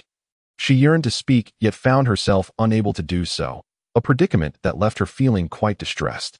Turning to survey his surroundings, he noted that Bai Ji and Ziji were positioned at a considerable distance, while Du Gubo was suspended from a tree, also quite far away.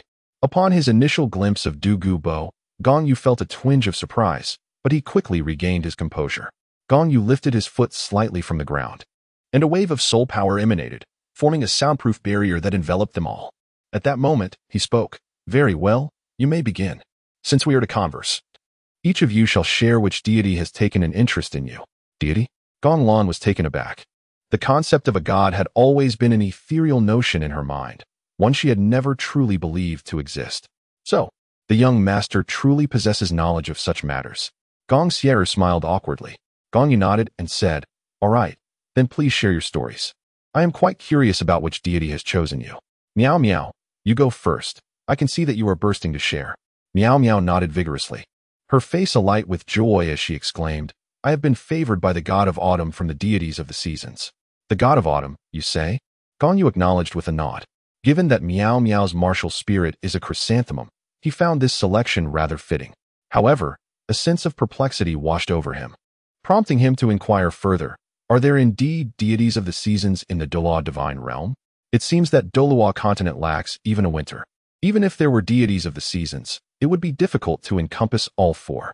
Miao Miao shook her head and replied, I am uncertain.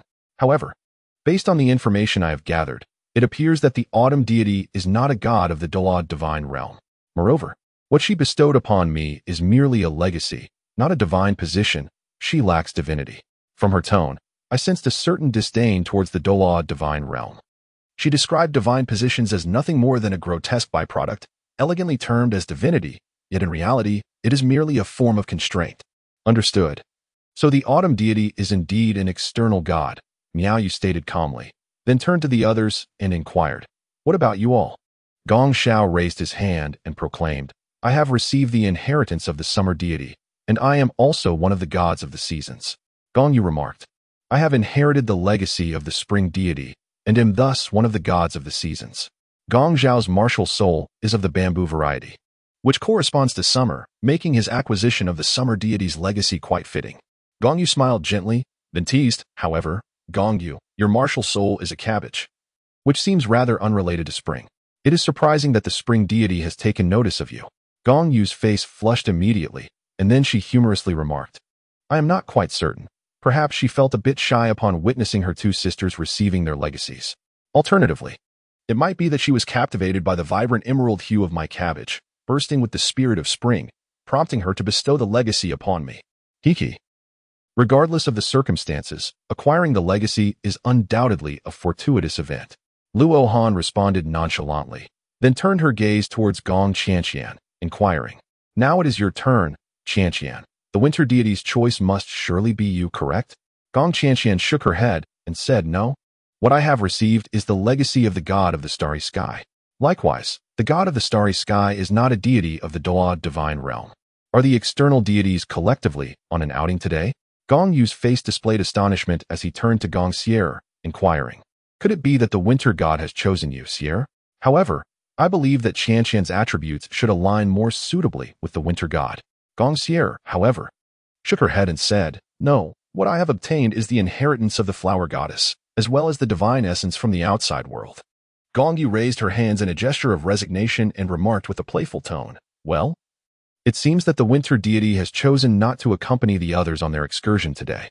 Perhaps that is the case." Gong Lan chuckled softly beside her, feeling a sense of joy for her sisters, yet a tinge of regret lingered. The sorrow stemmed from the fact that she and the remaining sisters had not received the coveted legacy. However, her greater lament was reserved for Gong Yu. For in her eyes, it was Gong Yu who truly deserved to inherit the legacy above all others. Gong Yu remained oblivious to the thoughts swirling within Gong Lan's heart. He turned his gaze towards the several young women who had received the inheritance and inquired, "What levels have you attained, and have your martial spirits undergone any transformations?" "I have reached level 40, but my martial spirit has not changed significantly," replied Gong Xier.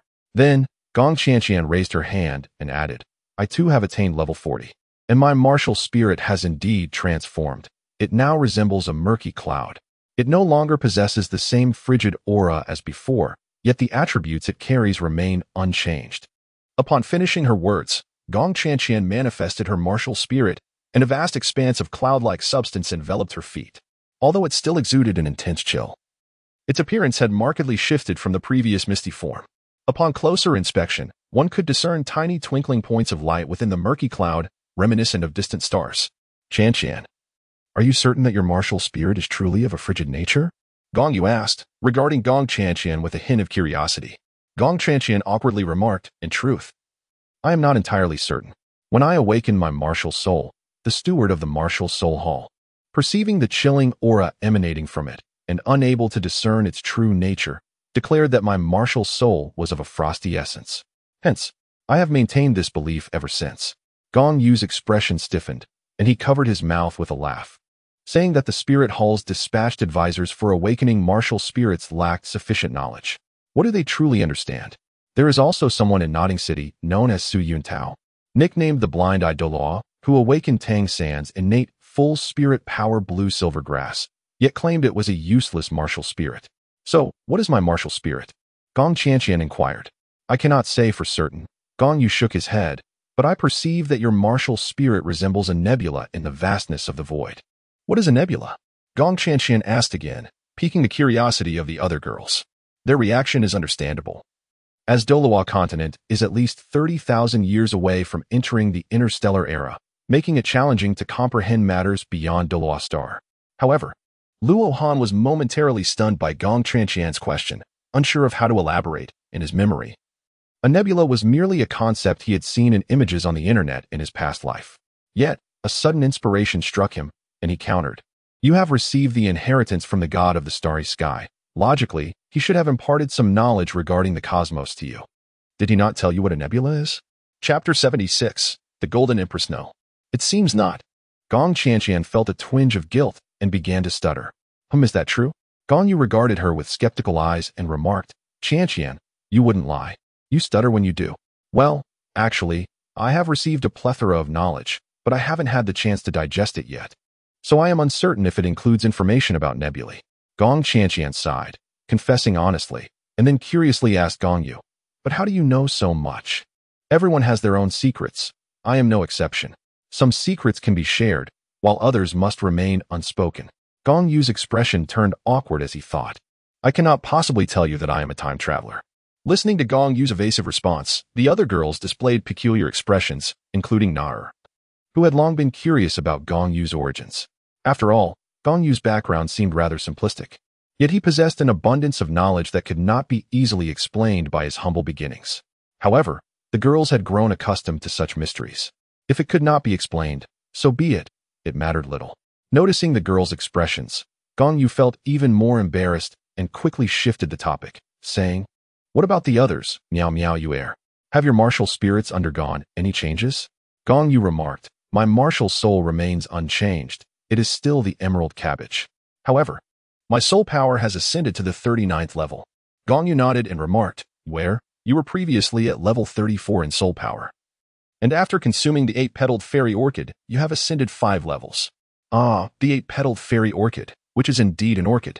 Orchids symbolize spring. Now I comprehend why the spring deity has chosen you. It is a pity that we lack the plum blossom that represents winter, which is why the winter deity has not bestowed a legacy upon us." This explanation seemed to hold merit, and Gong Lan, standing nearby, also found Gong Yu's reasoning quite persuasive. Gong Yu smiled softly and turned her gaze toward Gong Miao Miao. "My soul power has reached level 40, and my martial soul has evolved," Gong Miao Miao announced as she prepared to unveil her martial soul. With a mere thought, an abundance of golden petals began to cascade through the air around her, gradually carpeting the ground beneath her feet. In an instant, a delicate fragrance of chrysanthemums wafted through the air, refreshing and invigorating. Following the aromatic display, the petals that had settled at Gong Miao Miao's feet began to dance without the slightest breeze, swirling around her in a mesmerizing spectacle akin to a rain of blossoms.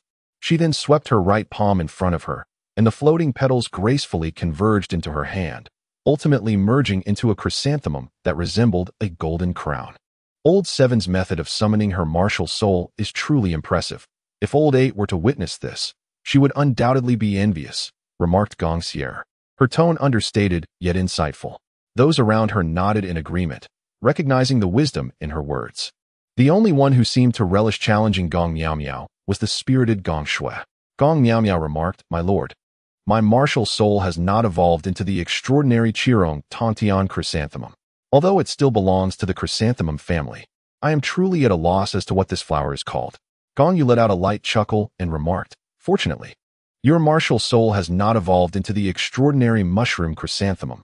Otherwise, the autumn god might not have deemed you worthy." "What do you mean?" Gong Miao Miao inquired, puzzled. Gong Yu remarked, "There are already individuals on the continent who possess the extraordinary Qirong Tongtian chrysanthemum martial soul, and one such individual is a formidable 95th level titled Douluo. Yet, the autumn deity has shown no interest in him. Do you truly believe that if you were to possess the Qirong Tongtian chrysanthemum martial soul, the autumn deity would take notice of you?" "I highly doubt it." Gong Miao Miao smiled shyly and inquired, "Then what variety is my chrysanthemum, that it appears even more alluring than the Qirong Tongtian chrysanthemum?" Gazing at the magnificent chrysanthemum in Miao Miao's hand, Gong Yu replied nonchalantly, "Like a golden crown. It exudes nobility and grandeur. Your chrysanthemum is a rare gem among its kind, the Golden Empress. The humble Qirong Tongtian chrysanthemum pales in comparison to the Golden Empress." "Is this chrysanthemum truly called the Golden Empress?" Miao Miao nodded. "The name is quite fitting. It indeed resembles a golden crown. However, I am utterly perplexed about how to design the incantation for my soul skill. It's driving me to distraction." Gong Miao Miao displayed an expression of profound melancholy, which piqued Gong Yu's curiosity. He inquired, "Wasn't your soul technique previously devoid of incantations? Why is it now necessary?" "It is indeed possible to forego the incantation," replied Gong Miao Miao. "Yet, I find that without it, there is a certain essence that eludes me. Each time I employ my soul technique, it feels somewhat lacking." Gong Yu's lips parted slightly, his expression momentarily frozen in surprise. He had initially believed that Gong Miao Miao was under a spell, perhaps akin to a withering flower, requiring a tragic downfall to truly resonate. However, since incantations were at hand, it was a trivial matter. Such spells were often employed for ostentation. As a traveler from Earth, particularly from the rich cultural tapestry of Huaxia, he possessed an ample repertoire of poetic verses suitable for such embellishment. Thus, Gong Yu leaned in close to Gong Miao Miao's ear and whispered a few words. Upon hearing them, her face brightened with joy, indicating that the incantation had indeed worked. After clarifying the situations of Gong Xiao, Gong Yu, Gong Qianqian, Gong Sierra, and Gong Miao Miao, Gong Yu turned his gaze towards Gong Lan and inquired, "Lanner, what of your circumstances?" Gong Lan revealed a faint smile and slowly spoke. "My soul power has reached a bottleneck at level 40, but beyond that, I feel as though I cannot progress any further. I merely sense that my condition is significantly improved compared to before. The effects of the fairy spirit grass will gradually manifest in the future, so it is quite normal that you cannot perceive them yet. Understanding the situation, Gong Yu replied. Now, let us proceed to the next step. It is inevitable that your 5 younger sisters will ascend to divinity, so as their elder sister, you must not lag behind. Upon hearing this, Gong Lan's mouth fell agape, her face etched with astonishment, and it took her a while to regain her composure. She inquired, "Do you mean to say that I too can become a deity?" "Indeed, why not?" Gong Yu nodded and added, "Let us not set our aspirations too high. While we may not achieve divinity beyond this realm, securing a divine position within the Douluo divine realm should not pose a significant challenge." "Gong Yu, what about you?" Gong Lan's concern shifted to Gong Yu. If he were unable to attain divinity, the divine position would hold no significance for her. Seeing her display of concern, Gong Yu felt a surge of emotion and reassured her, "Do not worry about me, Lana. I too shall become a deity in due time. None of us shall be left behind." Comforted by his words, Gong Lan smiled and said, "Then let us proceed. I cannot fall behind either. What should I do?" "Follow me." Gong Yu nodded, standing up and taking her by the hand as he led her towards the Eye of Ice and Fire. Upon reaching the vicinity of the Eye of Ice and Fire, Gong Yu set Gong Lan aside for a moment. He approached the octagonal ice grass and plucked several crystals resembling octagons. These crystals were akin to the fiery resin of the fiery apricot, but possessed entirely opposite properties. Returning to Gong Lan's side, Gong Yu explained, "Shortly, I will combine the octagonal ice grass with the fiery apricot resin into a cohesive mass for you to consume. However, be prepared for intense discomfort afterward, as you will need to immerse yourself in the spring to neutralize the medicinal effects. Prepare yourself mentally." Chapter 77, The Tempering of the Body with Ice and Fire, Part 1. Upon hearing Gong Yu's words, Gong Lan instinctively glanced towards the Eye of Ice and Fire. Swallowing hard, "Do I really have to enter the spring?" she stammered, feeling a sense of trepidation at the mere sight of the eye. Gong Yu remarked, "You need not enter if you so choose. Having consumed the celestial spirit herb, your potential is already formidable. However, your physical strength remains insufficient. Many deities, in addition to valuing the potential of a soul master, also consider whether the soul master's physical constitution is robust enough to bear their divine power. Clearly, your physical strength falls short, yet I shall not pressure you. Whatever decision you make, I will support you." Gong Lan gazed at Gong Yu, then cast her eyes upon the ice and fire duality eye, evidently grappling with her inner turmoil. Gong Yu continued, "With your current potential, if perceived by certain second-tier deities, you might be chosen. However, to put it plainly, second-tier deities merely serve as errand runners. Only by ascending to at least a first-tier deity status does one attain true significance. Achieving first-tier deity status allows you to bring 2 individuals to the divine realm, even if those 2 are mere mortals. Once they arrive in the divine realm, they shall enjoy eternal life. Yet, to inherit the position of a first-tier deity, or even that of a deity king, one must exhibit exceptional qualities.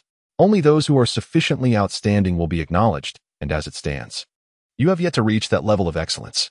Thus, you must strive to refine yourself." Upon hearing these words, Gong Lan's eyes brightened. Her initial hesitation began to fade. The thought that if Gong Yu were unable to ascend to divinity, she might still become a first-tier deity, thus enabling her to bring Gong Yu to the divine realm, solidified her resolve. "Very well, my lord." Gong Lan exhaled deeply and declared, "I shall persevere." "Have you made up your mind?" Gong Yu inquired once more.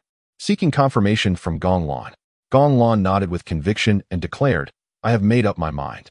"Very well, then wait here," replied Gong Yu, who immediately accelerated, leaving behind mere phantoms upon the ground, as he reached the vicinity of the octagonal ice grass. Utilizing the power of the Ice Dragon King's soul bone, he enveloped his right hand with the essence of the ice domain and deftly plucked the octagonal ice grass. With a swift motion, he then arrived beside the fire blossom, similarly imbuing his left hand with the essence of the fire domain before extracting the fire blossom. To his astonishment, under the influence of these 2 elemental domains, neither of the celestial herbs inflicted any harm upon his hands. Even more astonishing was the fact that, enveloped by these elemental essences, the 2 celestial herbs showed no signs of losing their potency. Typically, once harvested, celestial herbs must be consumed within 10 breaths.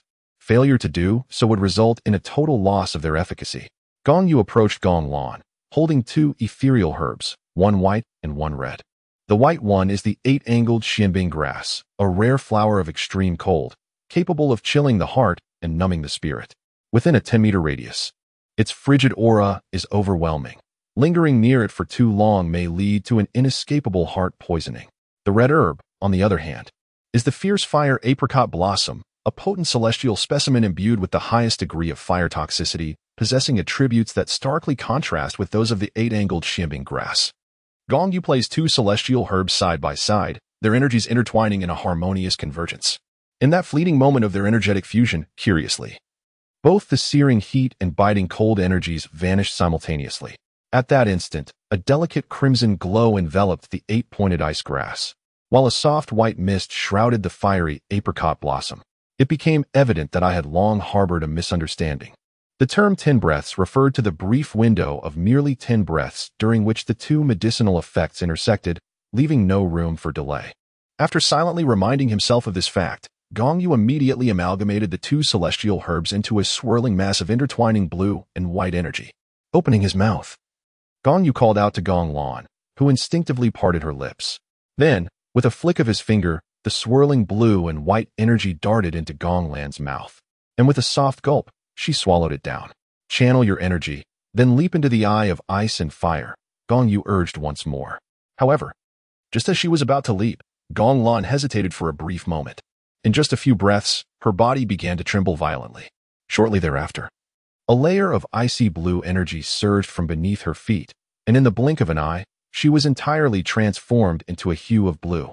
Almost immediately, another layer of red ascended, and at that moment, Gong Lan resembled a shrimp freshly boiled.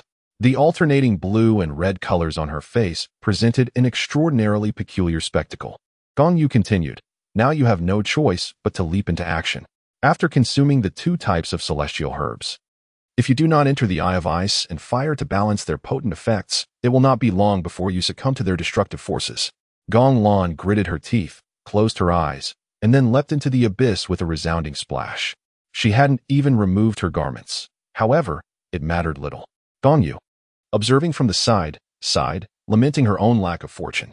Yet, with Gong Lan's plunge, it was inevitable that her attire would be rendered to naught upon her emergence, along with the soul-guiding device in her grasp, which would also be obliterated. At that moment, ensconced within the eye of ice and fire, Gong Lan felt little of the external world. The sensations induced by the octagonal xianbing grass and the fierce fire apricot blossom had dulled her perception of everything around her.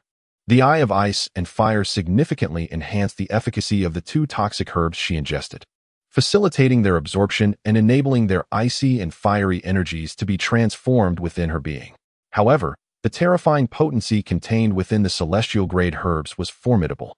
The clash of ice and fire unleashed an explosive surge of energy, leaving Gong Lan no opportunity to muster her willpower and resistance. Within moments of her descent into the frigid and fiery depths of the eye, she succumbed to unconsciousness. As she plunged, the spring water within the eye surged momentarily. Soon after, she quietly sank beneath the surface. The water's surface regained its tranquility, the milky white and vibrant red remaining starkly distinct, with vapor still wafting through the air, enveloping everything in a shroud of silence. At this juncture, Gong Yu seated himself upon the ground, retrieving a box containing the Hunyuan celestial herb from his soul-guiding device. He extracted the herb, plucked a leaf, and began to chew it thoughtfully, subsequently entering a meditative state to absorb its medicinal essence. The method of consuming the Hunyuan celestial herb involved ingesting one leaf at a time, each consumed leaf enhancing his soul power through focused meditation. Gong Yu consumed the leaves of the primordial celestial herb, which possessed a total of 7 leaves. After dedicating an entire 7 hours, he successfully refined the entire plant, reaching the pinnacle of level 50 in his soul power.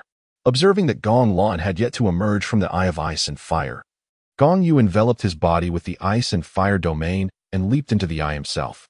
The eye of ice and fire was formed from the divine power of the ice and fire dragon king, and since Gong Yu wielded both ice and fire domains, neither the yang spring nor the cold spring could harm him. Upon entering the eye of ice and fire, Gong Yu swiftly located Gong Lan, who appeared utterly devoid of color, her form completely white and devoid of warmth, as everything that could melt had been dissolved by the eye. "Lana, awaken." Gong Yu gently swam to her side. At this moment, He could no longer afford to be cautious. He wrapped his arms around Gong Lan and expanded the ice and fire domain to envelop her. Beneath the dual hues of red and blue, Gong Lan seemed to don a new garment, finally shedding her pallid appearance. Master Gong Lan stirred awake, her voice faint and weary, as if she were on the brink of collapse. Holding her close, Gong Yu softly whispered in her ear, "The potency of 2 exceptional celestial herbs is indeed overwhelming for someone of your delicate constitution. Yet, you have persevered. However, the medicinal essence within you remains unrefined, and thus, I am here to assist you." Upon finishing his words, Gong Yu immediately expanded the realm of ice and fire, enveloping them within a red and blue shield. Within this luminous barrier, it was as if 2 disparate worlds were separated. Gong Yu shed the layers he deemed unnecessary. The method of refining the 2 medicinal powers could be achieved not only through the neutralization of the ice-fire duality I, but also through the harmonious interplay of yin and yang, as the ultimate goal was to purify the medicinal essence. Moreover, at the tender age of 13, he was indeed capable of such feats. Unbeknownst to them, a soft blush of dawn began to grace the horizon, leaving the women above in a state of anxious anticipation. Since the previous night, Gong Lan had plunged into the ice-fire duality I, followed closely by Gong Yu just before dawn. Their prolonged absence raised concerns. In the event of any misfortune, it was expected that some struggle would be evident in the spring waters. Yet, curiously, neither had shown a hint of struggle. Not even a glimpse of their heads, leaving the onlookers bewildered. Fortunately, it was not long before Gong Yu emerged. Thanks to the protective cover of the ice and fire realm, his attire remained unscathed, untouched by the searing heat.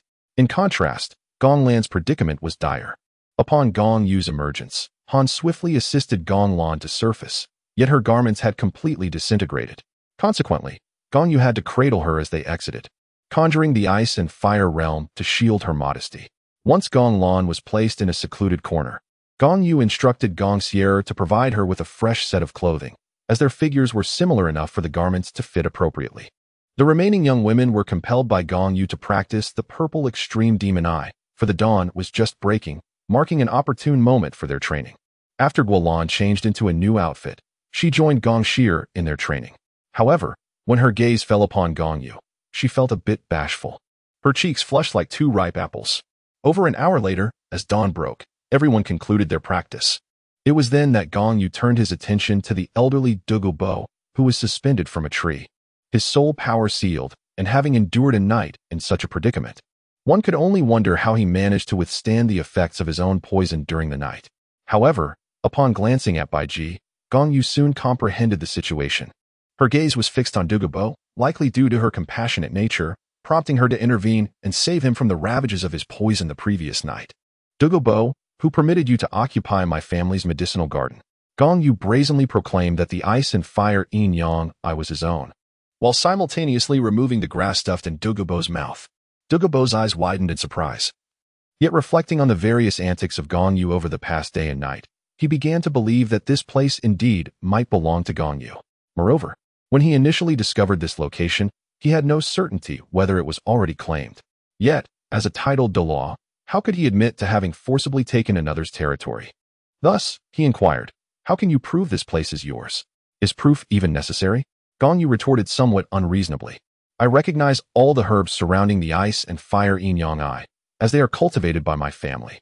I am also capable of utilizing the spring of flames and ice. Do you truly believe that I could handle that spring if it were not ours? If you have the ability, feel free to try." Douluo Bo was immediately at a loss for words. He had no capability to use the spring of flames and ice unless he wished for his own demise. Thus, he conceded. "So that spring is called the ice and fire yin-yang I? When I discovered this place years ago, I was unaware that it was already claimed. I assumed it was a natural formation." "What natural formation?" "The ice and fire yin-yang I was constructed using 2 divine dragons with ultimate attributes, one of ice and the other of fire. It is a man-made creation," Gong Yu exclaimed loudly. Douluo Bo stammered, Then I shall move away in the future. As long as you release me, I shall never set foot here again." Gong Yu let out a disdainful laugh and remarked, "If you do not step foot in this place, how will you suppress the poison coursing through your veins? Without the restraint offered by the ice and fire duality eyes, it will not be long before the poison claims your life.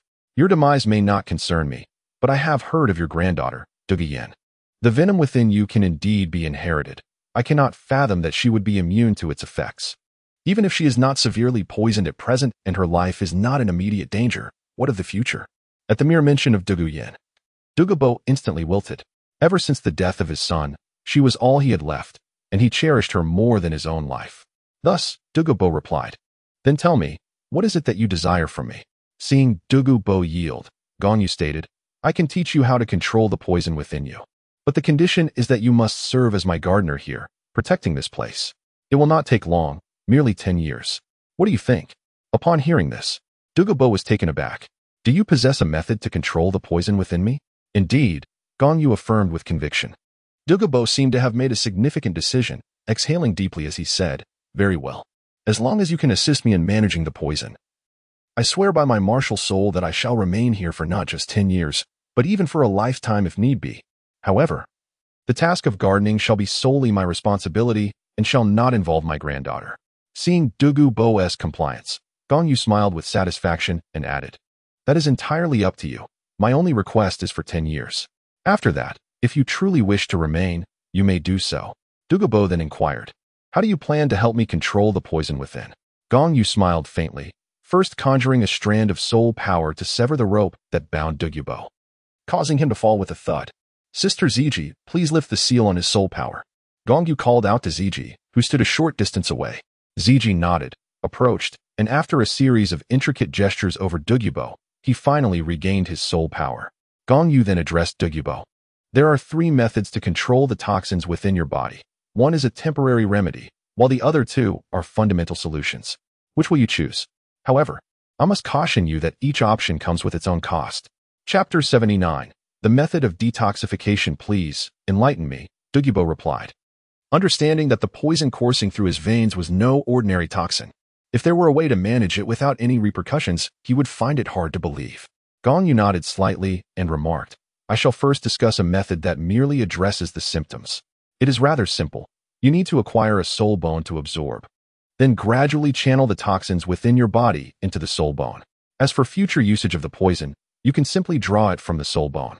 Upon hearing this, Douluo immediately slapped his thigh in excitement, exclaiming, "What a splendid method! How could I have overlooked this for so many years? Alas, had I thought of it sooner, my unfortunate son would not have met his untimely demise." He then turned to Gong Yu and inquired, "This method is indeed commendable, but why is it merely a symptomatic remedy?" Gong Yu sighed and remarked, "Alas, if you fail to comprehend even this, it is no wonder that you are merely ranked 6th among the poison users in the Douluo Continent." This statement incited indignation in Douluo, who retorted, "How can that be? I am a master of poison. If anyone dares to claim a higher rank than me on this continent, they would certainly be mistaken." However, Gong Yu pointed to a small pit nearby and said, "There lies a pit. Go relieve yourself there, and then take a good look at yourself. Do you truly believe you are the unrivaled master of poison? A frog at the bottom of a well can only perceive the sky through the well's mouth." Faced with Gong Yu's scathing remarks, Douluo's resentment only deepened, prompting him to inquire, "I truly do not believe that my skills in poison are so inferior that I cannot even rank among the top 5. Pray tell me, who surpasses me in this art?" "Very well, if you wish to know, I shall enlighten you," Gong Yu replied with a slight smile. At the pinnacle stands Bibi Dong, the Pope of the Spirit Hall. Her spirit, the soul-eating spider queen, possesses toxins that have reached their utmost potential, far surpassing your level 91 emerald scale serpent's venom. Indeed, Bibi Dong had attained the highest level, albeit her power was restrained to level 98 due to the trials of the Rakshasa god. Yet her poisons undeniably belong to the pinnacle tier. Gong Yu continued, "In second place is the current patriarch of the Pa family, Yang Wudi. The Yang family, renowned for their medicinal concoctions, is a dynasty of poisoners, a status you cannot rival. In third place is Yang Wudi's brother, Yang Wushuang. Years ago, the Haoyan sect, forced into seclusion after Tang Hao killed the Pope of the Spirit Hall, saw the 4 great elemental families, affiliated with the Haoyan sect, abandoned. Nonetheless, they continued to resist the Spirit Hall, ultimately leading to Yang Wushuang's capture and subsequent allegiance to the Spirit Hall. The potency of Yang Wushuang's poison was demonstrated in the body of the Snow Knight Emperor, and it was only through Yang Wudi that the toxin was finally neutralized, illustrating that Yang Wudi's mastery of poison eclipsed that of Yang Wushuang. Upon hearing this, Douluo muttered, "So this is how the Haoyan sect retreated. I never imagined that Tang Hao would dare to slay the Pope of the Spirit Hall. Humph. It is no wonder that one who wields a hammer as a spirit lacks the wit to think clearly. Gong Yu continued, stating, in fourth place is Tang San, the son of the Haotian Douluo Tang Hao. His body belongs to Tang San, yet his soul is that of a man in his 30s. Although he bears the same name, he is not the original. He has forcefully seized the physical form of Tang Hao's son. It is precisely because he is not the true son of Tang Hao that he carries the memories of his past life, during which he dedicated himself to the study of poison. Now, with the fusion of two lives, his mastery of toxic arts has only intensified, enabling him to manipulate the poison within you. Tang San's expertise in poison ranks below Yang Wushuang primarily because he was unable to assist Shuya in detoxifying, ultimately relying on Yang Wudi instead. Is it truly possible for someone to forcibly occupy another's body? Douluo's eyes widened in astonishment, as if he had uncovered a monumental secret. Suddenly, Gong Yu heard a chime resonate in his mind. He discerned that it was likely due to the revelation of Tang San's identity, prompting the simulator to grant him additional simulation attempts. However, having grown accustomed to life without the simulator over the past few years, he felt no inclination to check its data. Indeed, it is Tang San, Gong Yu remarked with a knowing smile. Yet, our current discussion pertains to the art of poison, so there is no need to delve into irrelevant matters. He then continued, fifth place goes to the Douluo of the Spirit Hall. The Douluo? Douluo furrowed his brow. Having never before heard of such a title, and thus being ignorant of the capabilities of this titled Douluo. Indeed, it is the Douluo, Gong Yu elucidated. While the Douluo is not particularly formidable in the use of poison, his spirit inherently possesses potent toxins, specifically designed to counteract your green-scale Serpent Emperor's venom. His poison is weaker than yours, yet he can absorb it freely without harm, thus ranking above you, which places you at the sixth position. Douluo's expression darkened. Though he was unfamiliar with the term sixth position, he understood it was not a compliment, and he was taken aback by the realization of his own inadequacy. You have yet to explain why one would store toxins in soul bones, as it merely addresses the symptoms. Douluo, unwilling to prolong the discussion on poison, promptly redirected the conversation. Nodding, Gong Yu replied, the capacity of soul bones is ultimately finite. Even if you were to gather a complete set of soul bones, there will inevitably come a day when they reach their toxin storage limit. At that point, the toxins will still invade your body, unless you can acquire an external soul bone with growth potential to serve as a container.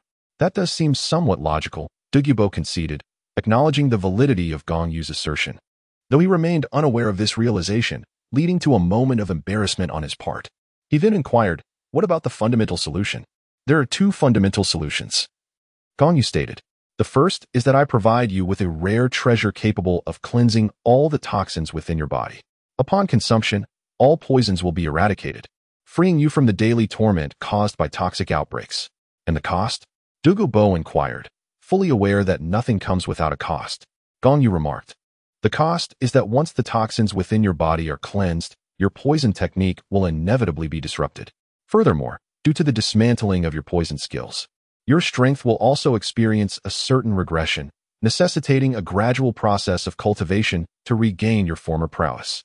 Douluo shook his head, clearly unwilling to accept such a method, and replied, please, speak of another approach. Yet Gong Yu responded, do not rush. Let us first discuss your granddaughter's circumstances. I believe she is quite suitable for this method. Douluo inquired, why is that? Alas, how can you be so unthinking, old man? Gong Yu sighed. Consider this. Your granddaughter is merely a three-ring soul master. The cleansing of toxins will have minimal impact on her. After all, she is still young, and the use of poison holds little significance for her at this stage. Moreover, once her martial soul's toxins are purged, they will not be passed on to the next generation. From that point onward, your descendants will no longer suffer from the affliction of the green-scaled serpent's poison. However, this hinges on the inheritance of the green-scaled serpent martial soul, which is unlikely to persist beyond your granddaughter. Chapter 80. The method of poison pills. Upon hearing Gong Yu's words, Douluo fell into contemplation. Yet, pondering the latter part of Gong Yu's statement, he swiftly queried, what do you mean by that? Why will the green-scaled serpent martial soul cease to exist after my granddaughter? Old man, are you truly so foolish? A hint of derision crept onto Gong Yu's face as he continued. Let me first ask you, what are your thoughts on the theory of the 10 core competitive strengths of the great master, Yu Shao Gang's martial soul? Douluo, however, appeared utterly disinterested and replied, "What is there to discuss? That is merely the theory of a clown, and he is nothing but a jester." Gong Yu raised his thumb in agreement with Du Gubo's words, expressing a profound concurrence. However, he remarked, "That fellow is indeed a master of folly. Yet one must concede that he has accurately grasped certain concepts, such as the notion that a martial spirit is inherited from the stronger and more exceptional parent. On this point, I find myself in agreement." Du Gubo replied calmly, "Yet, this is not his original theory." Gong Yu remarked, "Let us not dwell on the veracity of his theory. Since you acknowledge it, let us discuss your granddaughter's situation. Your granddaughter, Du Guyan, has become involved with Yu Tianheng of the Blue Electric Tyrannosaurus Rex sect. If they were to have children in the future, which lineage do you suppose the child would inherit in terms of martial spirits?" Du Gubo's eyes widened in astonishment. The answer seemed self-evident. Although that theory might not be entirely accurate, he had to concede that if his granddaughter Du Guyan were to unite with Yu Tianheng and they were to have offspring, the likelihood of the child awakening the Blue Electric Tyrannosaurus martial spirit would indeed surpass that of the Emerald Lizard martial spirit, considering the superior quality of the former. If he wished for the Emerald Lizard martial spirit to endure, Du Guyan would have to bear numerous children to enhance the odds, or perhaps one day, should she betray Yu Tianheng, seek out someone with a lesser martial spirit for procreation, thereby increasing the chances of their offspring awakening the Emerald Lizard martial spirit. Du Gubo's gaze hardened, and he declared vehemently, "No, Yin must not be with Yu Tianheng. I shall intervene and separate them, if necessary. I will resort to poisoning him to render him incapable of any human interaction." Upon hearing this, Gong Yu inwardly scoffed, recognizing Du Gubo's ruthless nature. Noting how easily he spoke of employing poison. "Very well, that is your own affair. How you manage it is entirely up to you." Gong Yu continued, "Now, let us turn our attention to the matter of poison control." Du Gubo quickly regained his focus, realizing that addressing the issue of poison was of utmost importance. As for Yu Tianheng, if all else failed, he could devise a way to eliminate him, provided it could be done without detection. Noticing Du Gubo had quieted, Gong Yu stated, "The second fundamental remedy requires little expenditure and, while resolving the toxins within your body, will also preserve your mastery of poison. However, should you wish to learn of it, you must offer something in exchange." Du Gubo was momentarily taken aback, then reaffirmed, "Is there truly a way to maintain my poison mastery while addressing the toxins within me?" "Indeed," Gong Yu nodded. "Very well, then tell me what you desire in return." Du Gubo replied earnestly, "I shall not refuse anything within my means." Gong Yu remarked, "It holds little significance for you. Yet I am aware that you have condensed an inner elixir. Therefore, I seek your method for achieving this inner elixir." Although Du Gubo may lack in strength, he possesses numerous admirable qualities, particularly in the technique of condensing the inner elixir. What he produces is not a soul core, but rather an inner elixir. The inner elixir of Du Gubo fundamentally differs from the soul core, resembling more closely the inner elixirs of the Taoist tradition. Gong Yu cultivates the song of the complete reality path. This technique, when mastered to a certain extent, naturally leads one down the Taoist path of condensing the inner elixir. However, the song of the complete reality path does not explicitly delineate the method for this condensation. Fortunately, the old man Du Gubo possesses such knowledge. Although it seems he may have inadvertently stumbled upon the technique while achieving the title of conferred Douluo and condensing his soul core. This very method of condensing the inner elixir is precisely what Gong Yu requires. Is that all? Du Gubo had anticipated a far greater cost. Yet, the method of merely condensing the inner elixir, in his view, was not of significant value. Thus, he readily agreed, stating, "Very well. It is merely the method of condensing the inner elixir. I can provide it to you at once." Du Gubo then retrieved a tome from his soul-guiding device and handed it to Gong Yu, saying, "I have recorded my lifelong cultivation experiences within this book. You may take it. The method for condensing the inner elixir is also documented therein." "Thank you," Gong Yu replied without pretense, accepting the book. Although Du Gubo's cultivation insights might not directly benefit him, possessing the tome could only serve him well. "And what of the method for controlling toxins?" Du Gubo inquired. Gong Yu nodded and said, "In truth, this method of detoxification is intrinsically linked to your internal elixir. I refer to it as the method of the poison elixir. You can condense the toxins into your internal elixir, forming a poison elixir. When the need arises, you can simply draw upon the toxins from within your elixir." "Is this truly feasible?" Du Gubo inquired, a hint of skepticism evident in his voice. Gong Yu smiled gently and remarked, "Why not attempt to infuse a trace of poison into your inner Dan and see what transpires?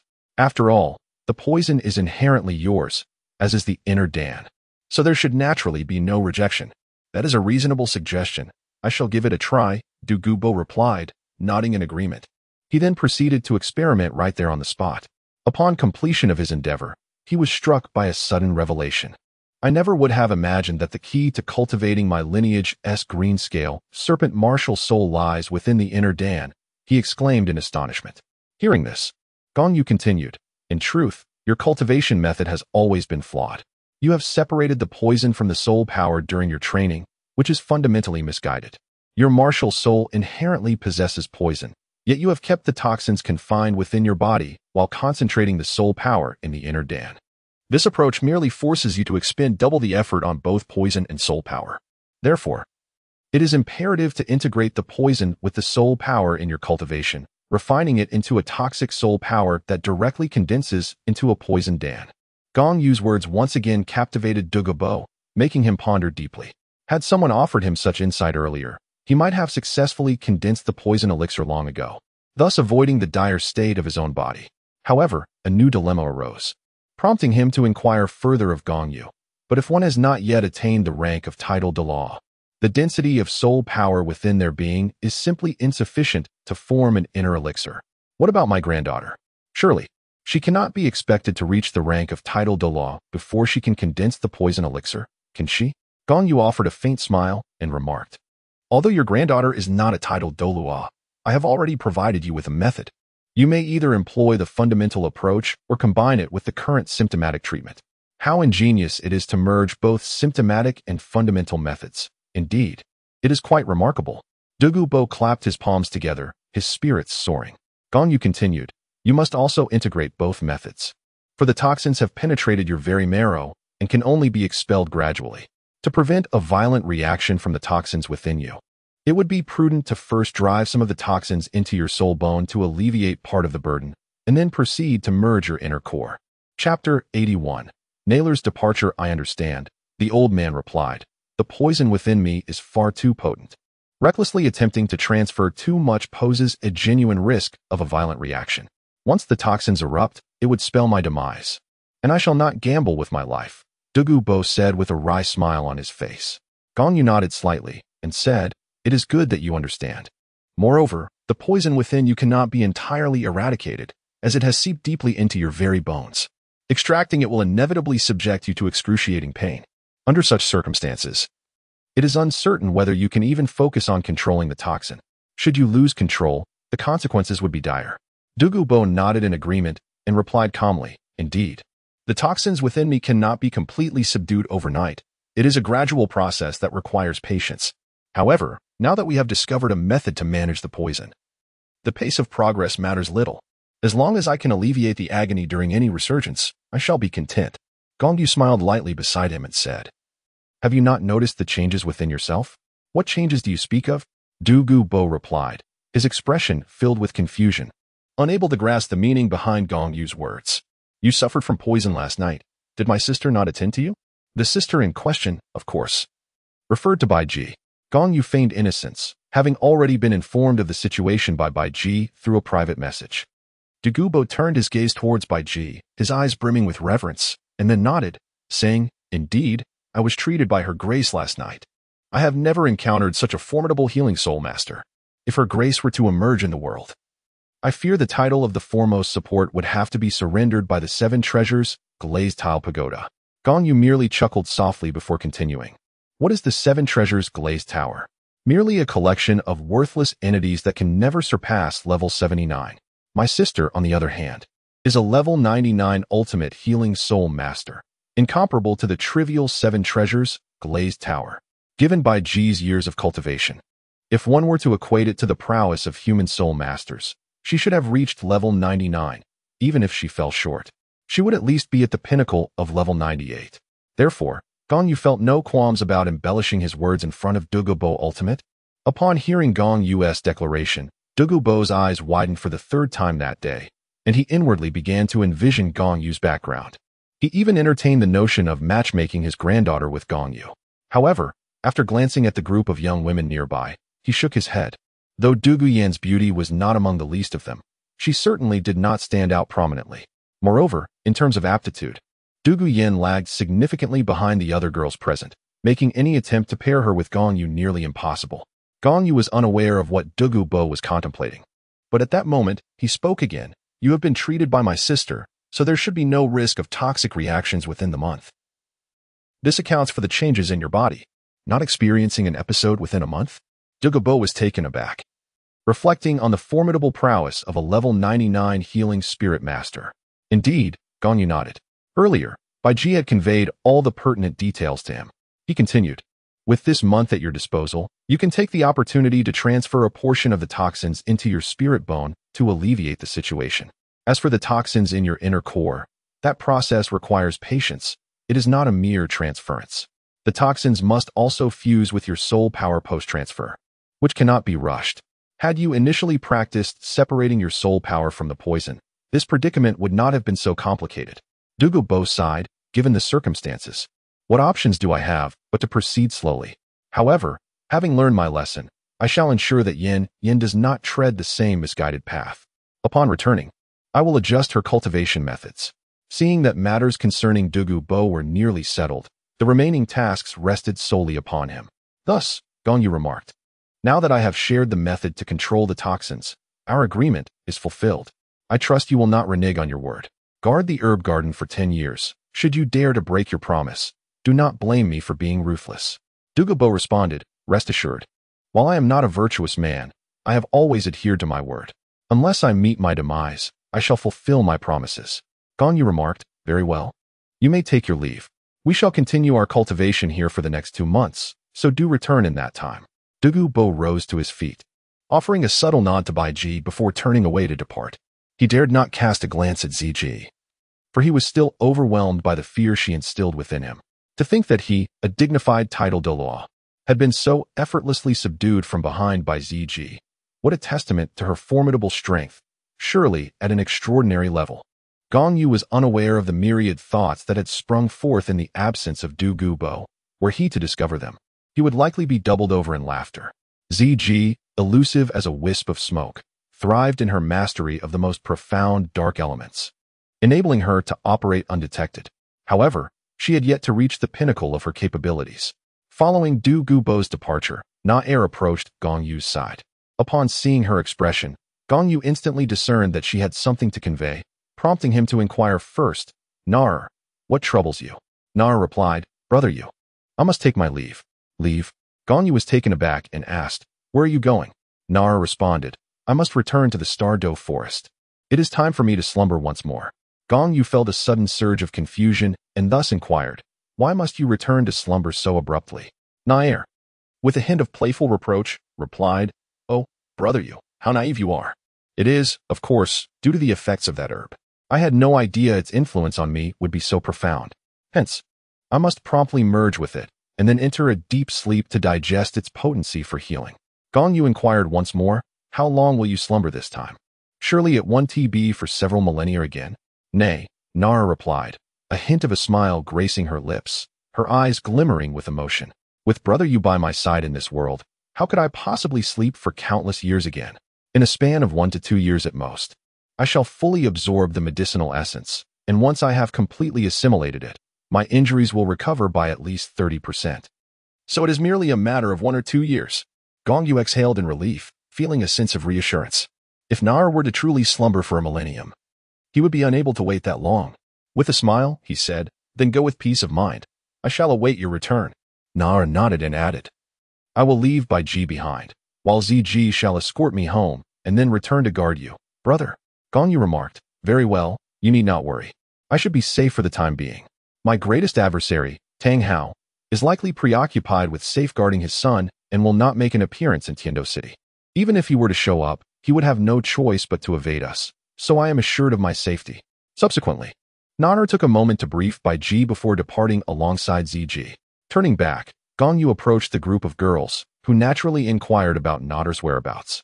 Gong Yu casually fabricated an excuse to deflect their curiosity. In the days that followed, the group entered a phase of diligent training. Chapter 82. Attracting soul beasts among the girls. Only Gong Shui and Gong Yu had yet to reach level 40, though they were close. Gong Yu is now at level 39. Since her last sacrifice to the Emerald Swan, her aptitude has surpassed that of Gong Shui, significantly accelerating her cultivation speed.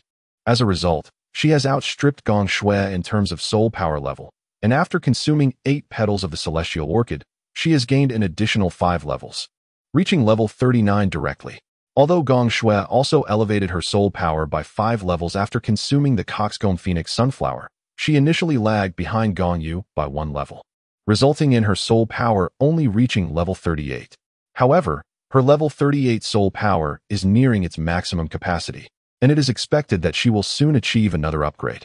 Indeed, after 7 days of cultivation around the ice and fire duality eye, Gong Shui has broken through to level 39. Everyone is eagerly awaiting both Gong Yu and Gong Shui to reach level 40, after which they can collectively seek out soul rings. Cultivating near the ice and fire duality, I would ordinarily be unsuitable for others, particularly for soul masters without plant-type martial spirits. However, the group, led by Gong Yu, is different. They have all consumed the celestial herbs found in the vicinity. Furthermore, many among them possess plant-type martial spirits such as bamboo, cabbage, blue silvergrass, chrysanthemum, and rose.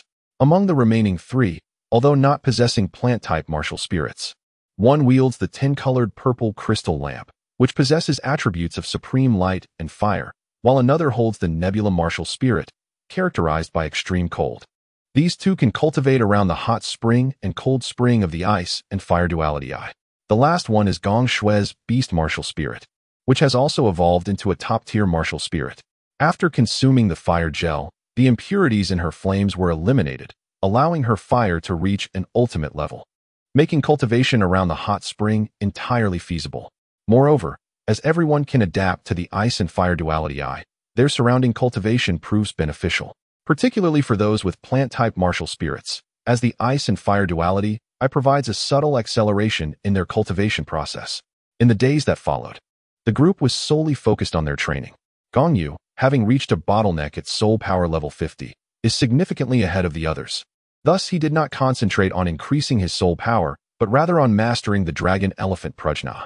While the women diligently cultivated their soul power, he traversed in and out of the ice and fire duality eye, utilizing its energy to enhance his dragon elephant prajna. 2 months swiftly passed. One day, while cultivating within the ice and fire duality eye, Gong Yu suddenly felt a barrier within him shatter. An immense aura surged forth, prompting him to slowly open his eyes. Haha, I have finally broken through to the 6th layer of dragon elephant prajna. Feeling the newfound strength within his body, he unfurled his wings and soared out of the ice and fire duality eye, joining the women who had been waiting patiently. They had previously agreed that today would be dedicated to hunting soul beasts for soul rings. Gong Yu had reached level 40 half a month ago, and Gong Shui had also achieved level 40 just 3 days prior. However, Gong Yu had sensed an opportunity for a breakthrough just before their departure, causing a delay of half a day for him to complete it. All right, now we can set off. Gong Yu glanced at the women surrounding him and calmly remarked, "There is no need for us to venture far. Remaining within the poison formation will suffice to draw the soul beasts closer." Upon hearing his words, the others exchanged peculiar glances, including Bai Ji and Du Gubo. 2 months had elapsed, and as promised, Du Gubo arrived. However, his hair had turned black, and the green hue in his eyes had notably diminished, indicating a degree of success in his poison control. Furthermore, following this treatment, his soul power had increased by 1 level. Among the group, only Gong Shi'er grasped the true meaning behind Gong Yu's statement. She interjected, "What the young master means by attracting the soul beasts refers to me, yet there is no need for me to personally draw them. Rather, it is my martial soul that will serve this purpose." At that moment, Gong Shui, usually the most vivacious among them, inquired with curiosity, "Can your martial soul truly attract soul beasts? I have never heard you mention this before." Gong Shi'er remarked, "Previously, it was certainly impossible. But ever since my pink rose merged with the ethereal essence of the exquisite celestial grade, my martial soul itself has been imbued with the enchanting fragrance of that celestial bloom. It is precisely this captivating aroma that most soul beasts find irresistible, drawing them ever closer." Gong Shueishin understood the situation, so that was how it was. From now on, hunting soul beasts would become significantly more convenient. Upon hearing Gong Shue's words, everyone comprehended that her numerous inquiries stemmed from a desire for ease, driven by her inherent laziness. Before long, the group arrived at the vicinity of the poison formation. At that moment, Gong Sierra summoned her martial soul, which emanated a fragrant aroma. The waves of purple essence swiftly dispelled the surrounding toxins. Witnessing this phenomenon, Douluo was utterly stunned, and he immediately exclaimed, "Stop! Your fragrance can disperse the toxic gas. If this continues, the entire poison formation will be destroyed. We need to preserve this formation to protect the medicinal garden. It must not be ruined."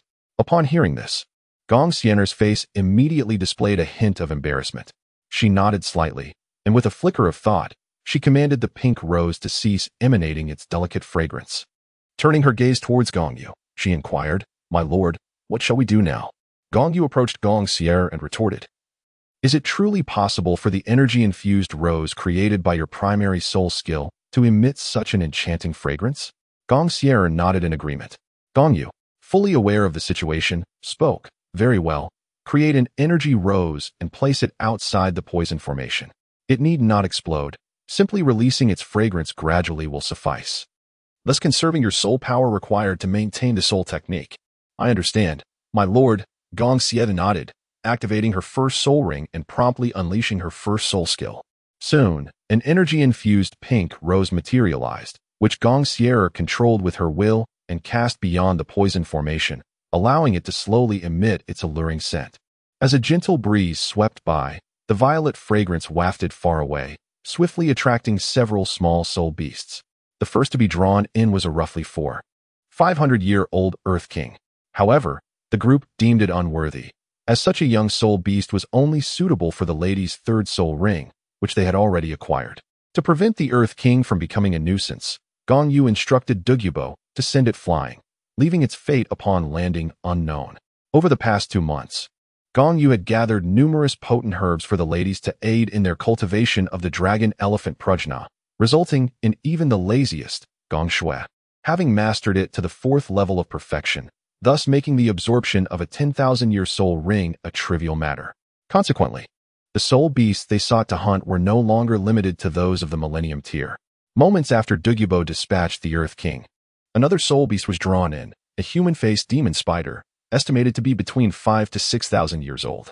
Although still unsuitable for a soul ring, Gong Yu instructed Douluo, "Old Poison Master, capture that human-faced demon spider, but remember to remove its legs and fangs." With a slight nod, Douluo soared out of the poison formation and descended from the sky. Upon landing, he unleashed a powerful aura that sent the human-faced demon spider tumbling onto its back. Without further ado, he leapt into the air, his right hand transforming into a blade, swiftly slicing through the spider's 8 legs with 2 soul power blades. Following this, he flicked his fingers several times, unleashing bursts of soul power that shattered the spider's fangs in the blink of an eye. Douluo then executed a spinning kick, propelling the massive body of the human-faced demon spider into the poison formation. He turned and re-entered the formation, returning to the side of his companions. The human-faced demon spider lay there, barely clinging to life due to Douluo's assault. At this moment, Gong Yu turned to Gong Lan and spoke gently, "Lanner, go ahead and use your 8 spider spears to pierce the body of the human-faced demon spider, absorbing its energy to evolve your 8 spider spears." 2 months ago, due to her entry into the Eye of Ice and Fire, Gong Lan's 8 spider spears underwent a remarkable evolution, transforming in color to an exceptionally vibrant hue, adorned with halos of red and white. Gong Yu recalled that the novel had depicted a scene where Tang San had devoured a face-devouring spider at this very location, a creature whose age was comparable to the one before them now. After Tang San consumed the face-devouring spider, his 8 spider lances underwent a remarkable evolution. Such soul beasts as the face-devouring spider were largely shunned in the realm of soul beasts, resulting in their rarity. They were typically fated to perish upon encounter. Although Ling Yun could not assert with absolute certainty that the present face-devouring spider was indeed the same one Tang San had consumed, the likelihood was quite high. Thus, allowing Gong Lan to use the 8 spider lances to devour it seemed prudent, for even if it were not the same creature, there would be little to lose. Upon hearing the directive from Gong Yu, Gong Lan promptly nodded and stepped forward. The 8 spider spears gradually unfurled from the opening in her garment, allowing her to traverse the ground using the spears in place of her legs. In that moment, Gong Lan resembled a humanoid spider to an untrained observer. One might mistakenly perceive her as a transformed spirit beast of a spider. Douluo Bo observed quietly from the side, profoundly astonished. With his extensive knowledge, he recognized the 8 spider-like appendages on Gong Lan's back as an external soul bone. However, the fact that such a precious item was bestowed upon this young girl seemed to elicit no concern from Gong Yu, who appeared to regard the external soul bone as utterly worthless. Yet, little did Douluo Bo know that Gong Yu already possessed an external soul bone. The question remained as to where the 8 spider spears would be accommodated on his own form. Gong Lan descended beside the human-faced demon spider, plunging the 8 spider spears directly into its body to commence her absorption. Beneath her, the human-faced demon spider trembled incessantly, powerful surges of energy coursing through the 8 spider spears into her being. At that moment, Gong Yu conveyed a message to Gong Lan. Laner, remember, the energy you devour must follow the route of your cultivation method. First, circulate it for 1 complete cycle, then return it to the 8 spider spears. Otherwise, the ferocious aura of the human-faced demon spider will affect you. Upon hearing this, Gong Lan, who had been lost in the ecstasy of the absorbed energy, suddenly regained her clarity. Indeed, she had been affected. Otherwise, she would not have been so consumed with the desire to absorb energy. Now awakened, she let out a sigh of relief and proceeded to follow Gong Yu's instructions. To her astonishment, the energy, once brimming with violent intent, transformed into a tranquil essence after circulating through her body for 1 complete cycle, as if the malevolence had dissipated. It then returned to the 8 spider spears, condensing along her spine. Remarkably, her spinal column and the 8 rib bones behind her, to which the 8 spider spears were attached, suddenly radiated an intense heat, akin to a chasm, voraciously drawing in the energy. This was Gong Lan's first experience utilizing the absorption ability of the 8 spider spears, and the target of her absorption was none other than a human-faced demon spider. Typically, the absorption skill of the 8 spider spears would only temporarily channel the consumed energy into her body, which would eventually dissipate after a short period. However, since her target was the same as the source of the 8 spider spears, another human-faced demon spider, it triggered an instinctive reaction within the spears, leading to a transformation or perhaps a re-evolution. The energy absorbed from the human-faced demon spider was autonomously assimilated and transformed by Gong Lan's external spirit bone, converting it into the energy required for its evolution. The evolution of an external spirit bone relies on fortuitous circumstances, had Gong Lan not reached level 40. Even with the abundant energy absorbed by her 8 spider spears, it would not have undergone evolution. The uniqueness of external spirit bones lies in their progression alongside the spirit master's advancement. Not merely a minor level up, but a significant leap in realm. Each time a spirit master ascends to a new major realm, their external spirit bone requires sufficient energy to evolve once more. The conditions for evolution mirror those for acquiring a spirit ring. The spirit master must elevate their strength to the next tier. Thus, with Gong Lan having achieved level 40 and her 8 spider spears absorbing the most suitable energy, there was no hesitation. At this moment, her originally 3-meter-long 8 spider spears gradually extended to 4 meters, each sprouting a neat row of barbs resembling those of the human-faced demon spider beneath her. The distinction lay in the fact that Gong Lan's 8 spider spears now radiated a stark, pale hue amidst which a brilliant blend of red and white light formed intricate patterns across the surface. Laner, Gong Yu cautioned, if the spirit ring of the human-faced demon spider appears, do not absorb it. Its age is too low and not suitable for you. The affairs concerning Gong Lan are progressing in an orderly fashion, and she finds herself in no imminent danger. Consequently, Gong Yu has given a brief instruction and resumed his attention to the exterior of the poison formation. At this moment, an ant-like soul beast has emerged from the ground. Not from an open environment. Is this a 1,000-gene ant? Gong Yu widened his eyes and scrutinized it closely. It was his first encounter with such a soul beast, having only previously seen images in the soul beast catalog. However, the catalog offered scant details about the 1,000-gene ant, providing merely a brief introduction.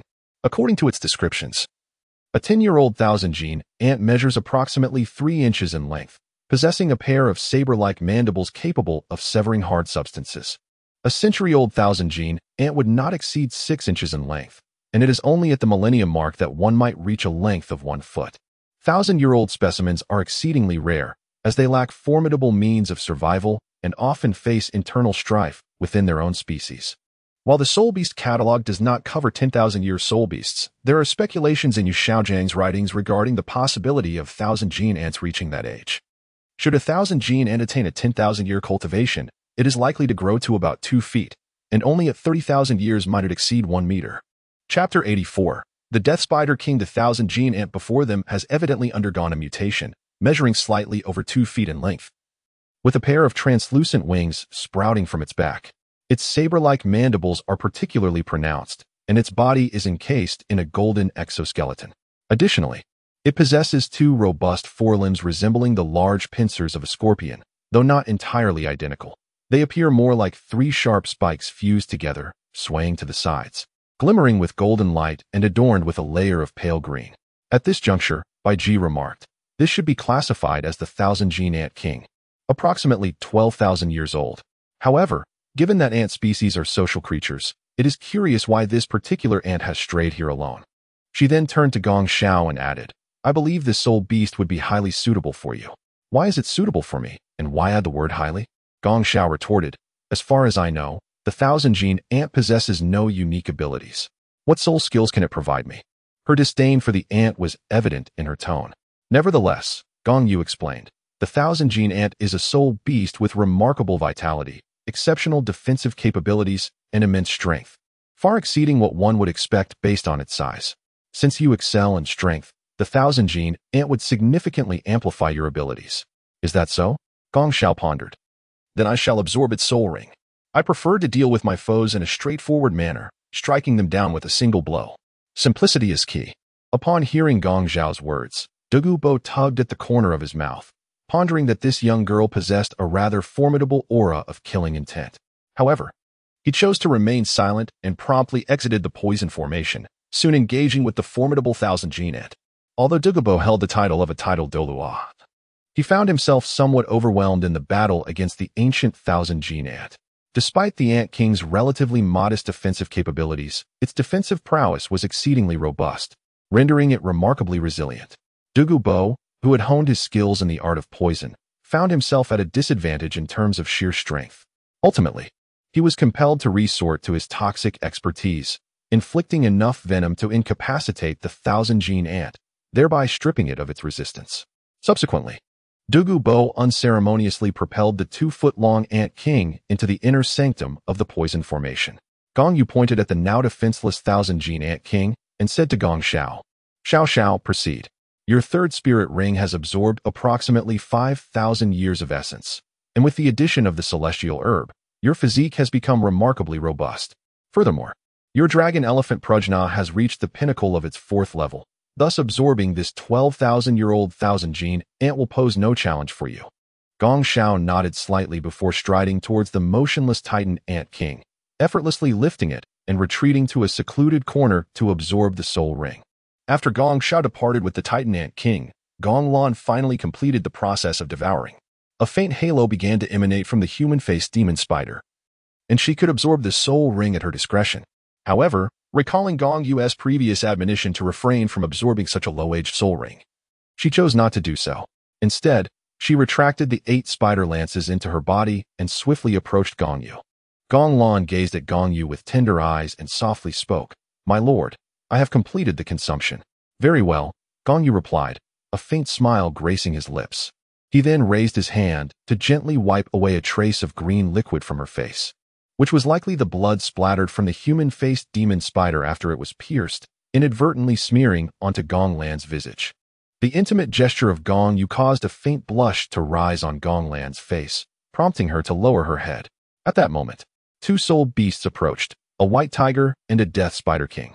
Bai Ji, standing nearby, cast a disdainful glance at the Death Spider King outside the poison formation. And even her usually gentle demeanor faltered as she exclaimed, Yet another wretched spider, how utterly vexatious. Her aversion to spiders was profound. As soon as her words left her lips, she flickered with remarkable speed, exiting the poison formation, and with a swift motion of her right foot, unleashed a formidable force that rendered both the white tiger and the abyssal demon spider unconscious. Douluo Bo, wide-eyed and slack-jawed, observed this unfolding spectacle. Initially, He had intended to exit the poison formation to capture the two soul beasts, but he was taken aback by Bai Ji's preemptive strike. Contemplating her fierce actions and recalling her earlier words, he pondered the extent of her enmity towards spiders. Bai Ji delivered a kick to both the White Tiger and the Death Spider King, sending them tumbling into the poison formation, where they landed approximately 15 meters apart. Upon re-entering the poison formation, Bai Ji remarked, "Little Loner, the Death Spider King has lived for 20,000 years. Consider whether you wish to absorb its soul ring. The others are not suitable, and as for the White Tiger, which is around 13,000 years old, you may allocate it as you see fit." However, she had only uttered half of her statement when another soul beast appeared, a ghost tiger, also around 20,000 years old.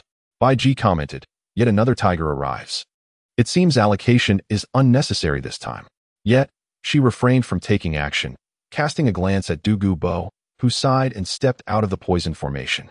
Moments later, he returned, having nearly incapacitated the ghost tiger with poison.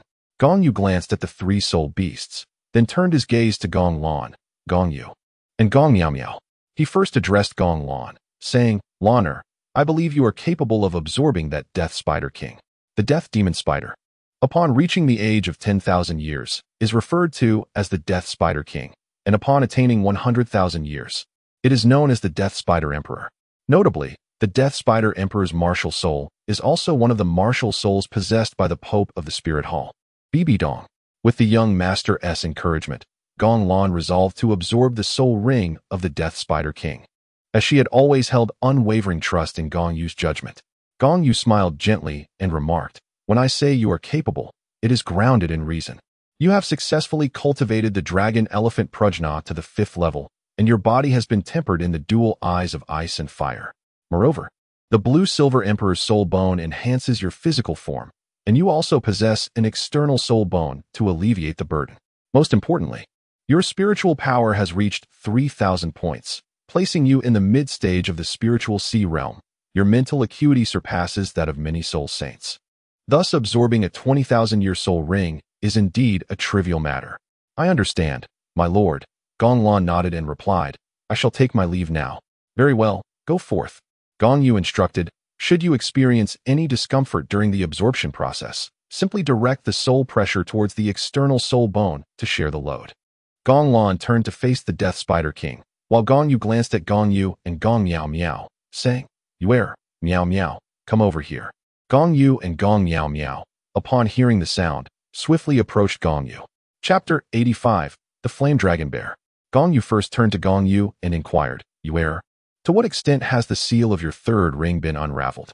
After the Emerald Swan offered its tribute to Gong Yu, she was overwhelmed by the potent soul force, which led to a tumultuous upheaval within her. Ultimately, Bai Ji intervened and imposed several layers of seals. These seals would gradually dissipate as Gong Yu's physical strength increased.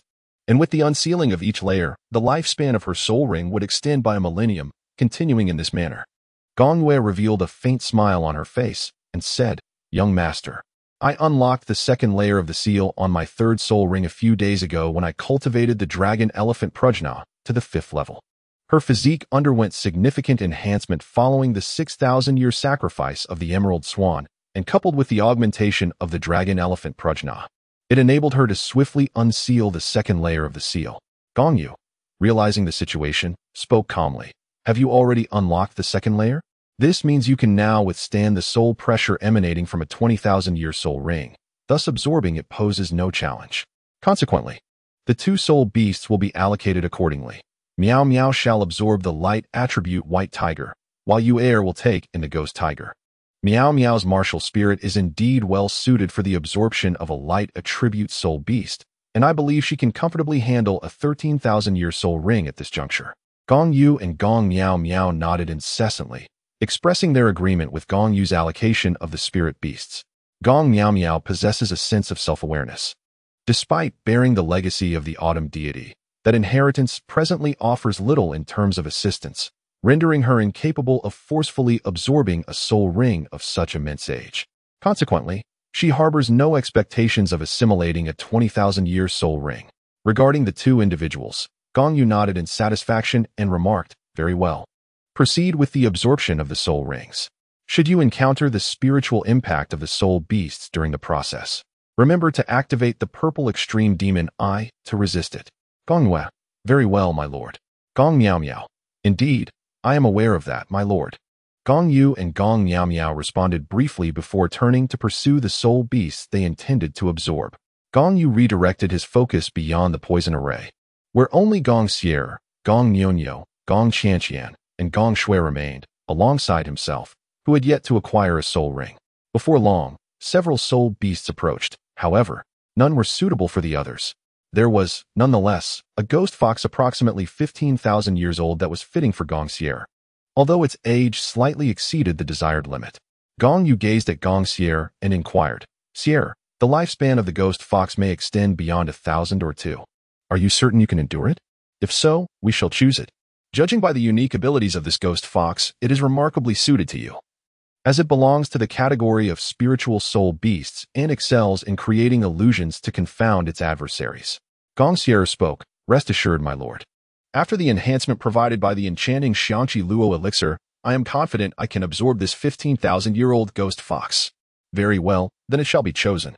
Gong Yu nodded lightly, then turned to Douluo Bo, saying, Old poison master, I must trouble you once more. Not a problem, merely a trifling matter. Douluo Bo responded with a nod, and then stepped out of the poison array.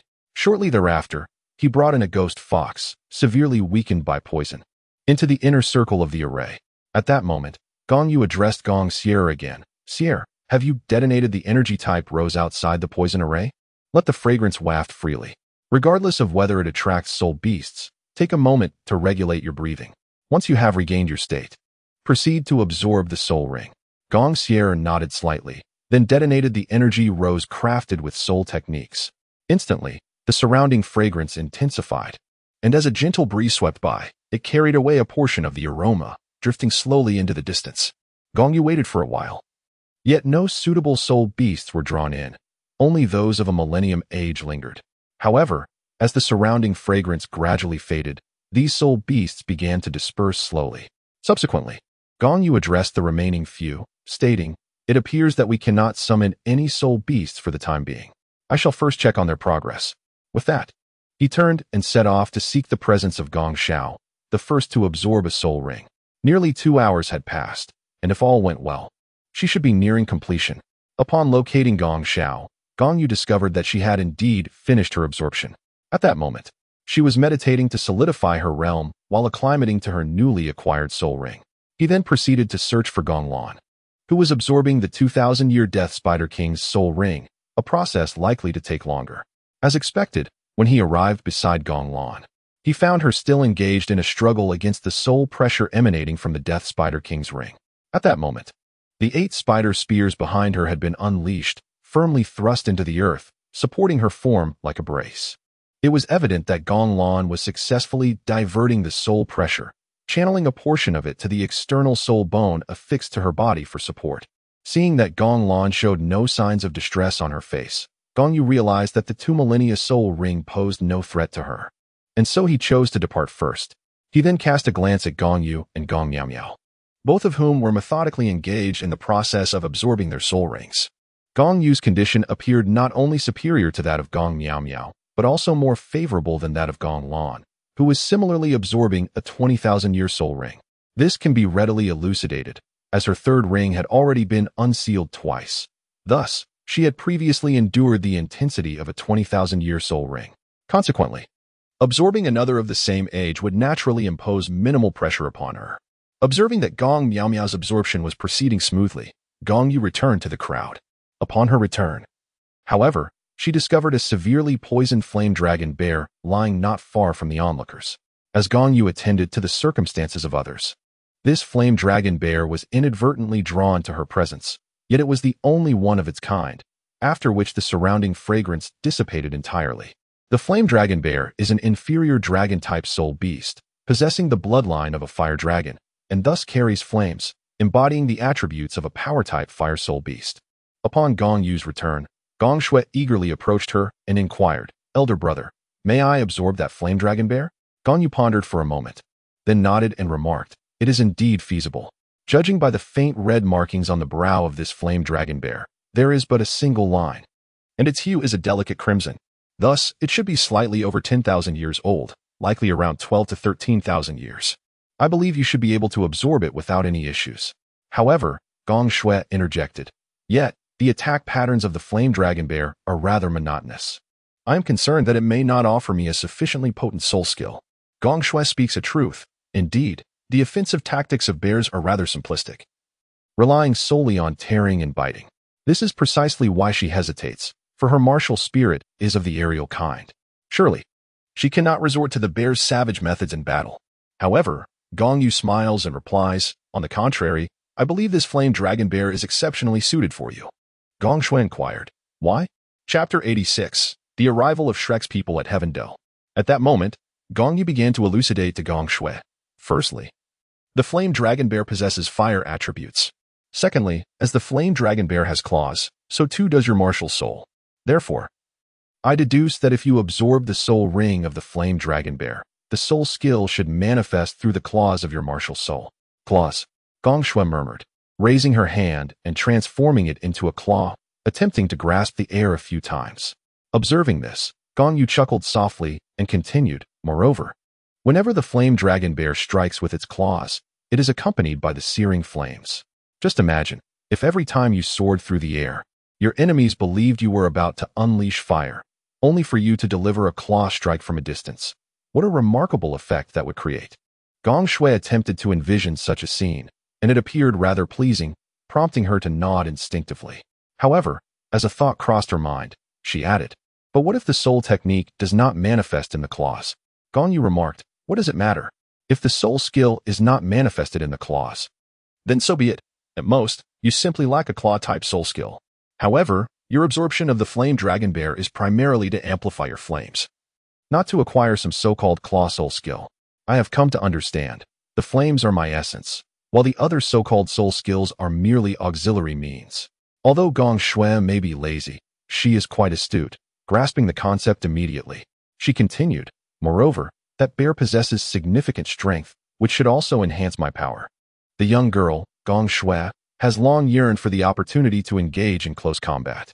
If she were to gain an enhancement of power, coupled with a claw technique, it is entirely possible that her desires might be fulfilled.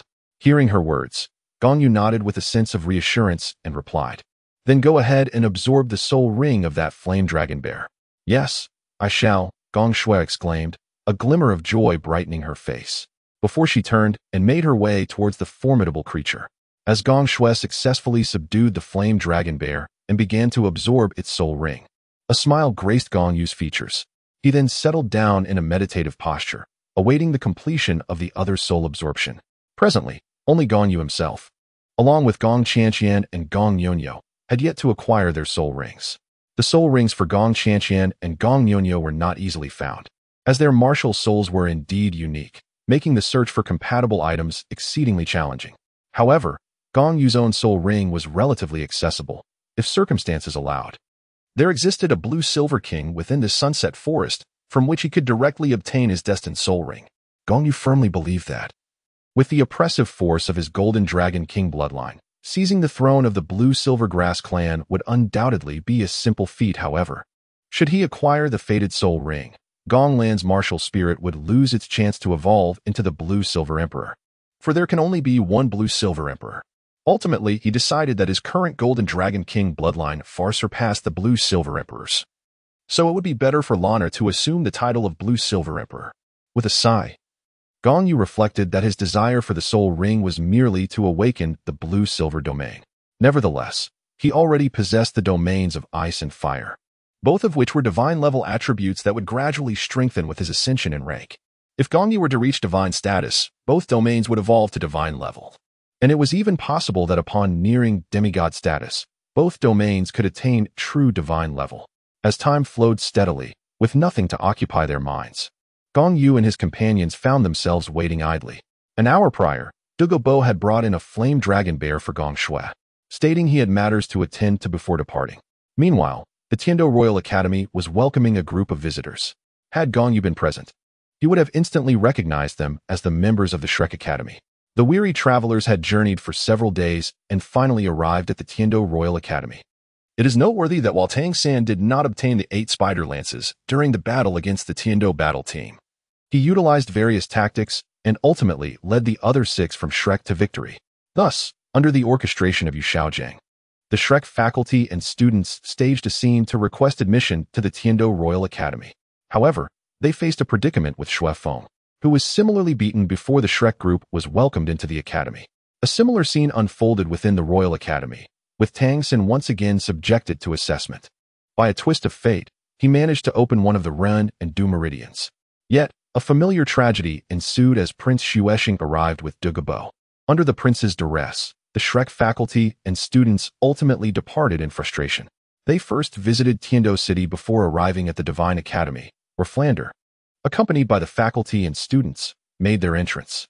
Lu Erlong and Yu Xiaojiang finally met again. After repeated requests from Lu Erlong and Flander's feigned refusals, a confrontation nearly ensued, prompting Flander to relent and allow the faculty and students to remain. However, Lu Erlong was not in a position to negotiate the academy's terms. At this moment, sensing the opportunity was ripe, Flander declared, "It is certainly agreeable for you to allow us to stay. But I have one condition that you must unconditionally accept. Otherwise, we shall have no choice but to leave."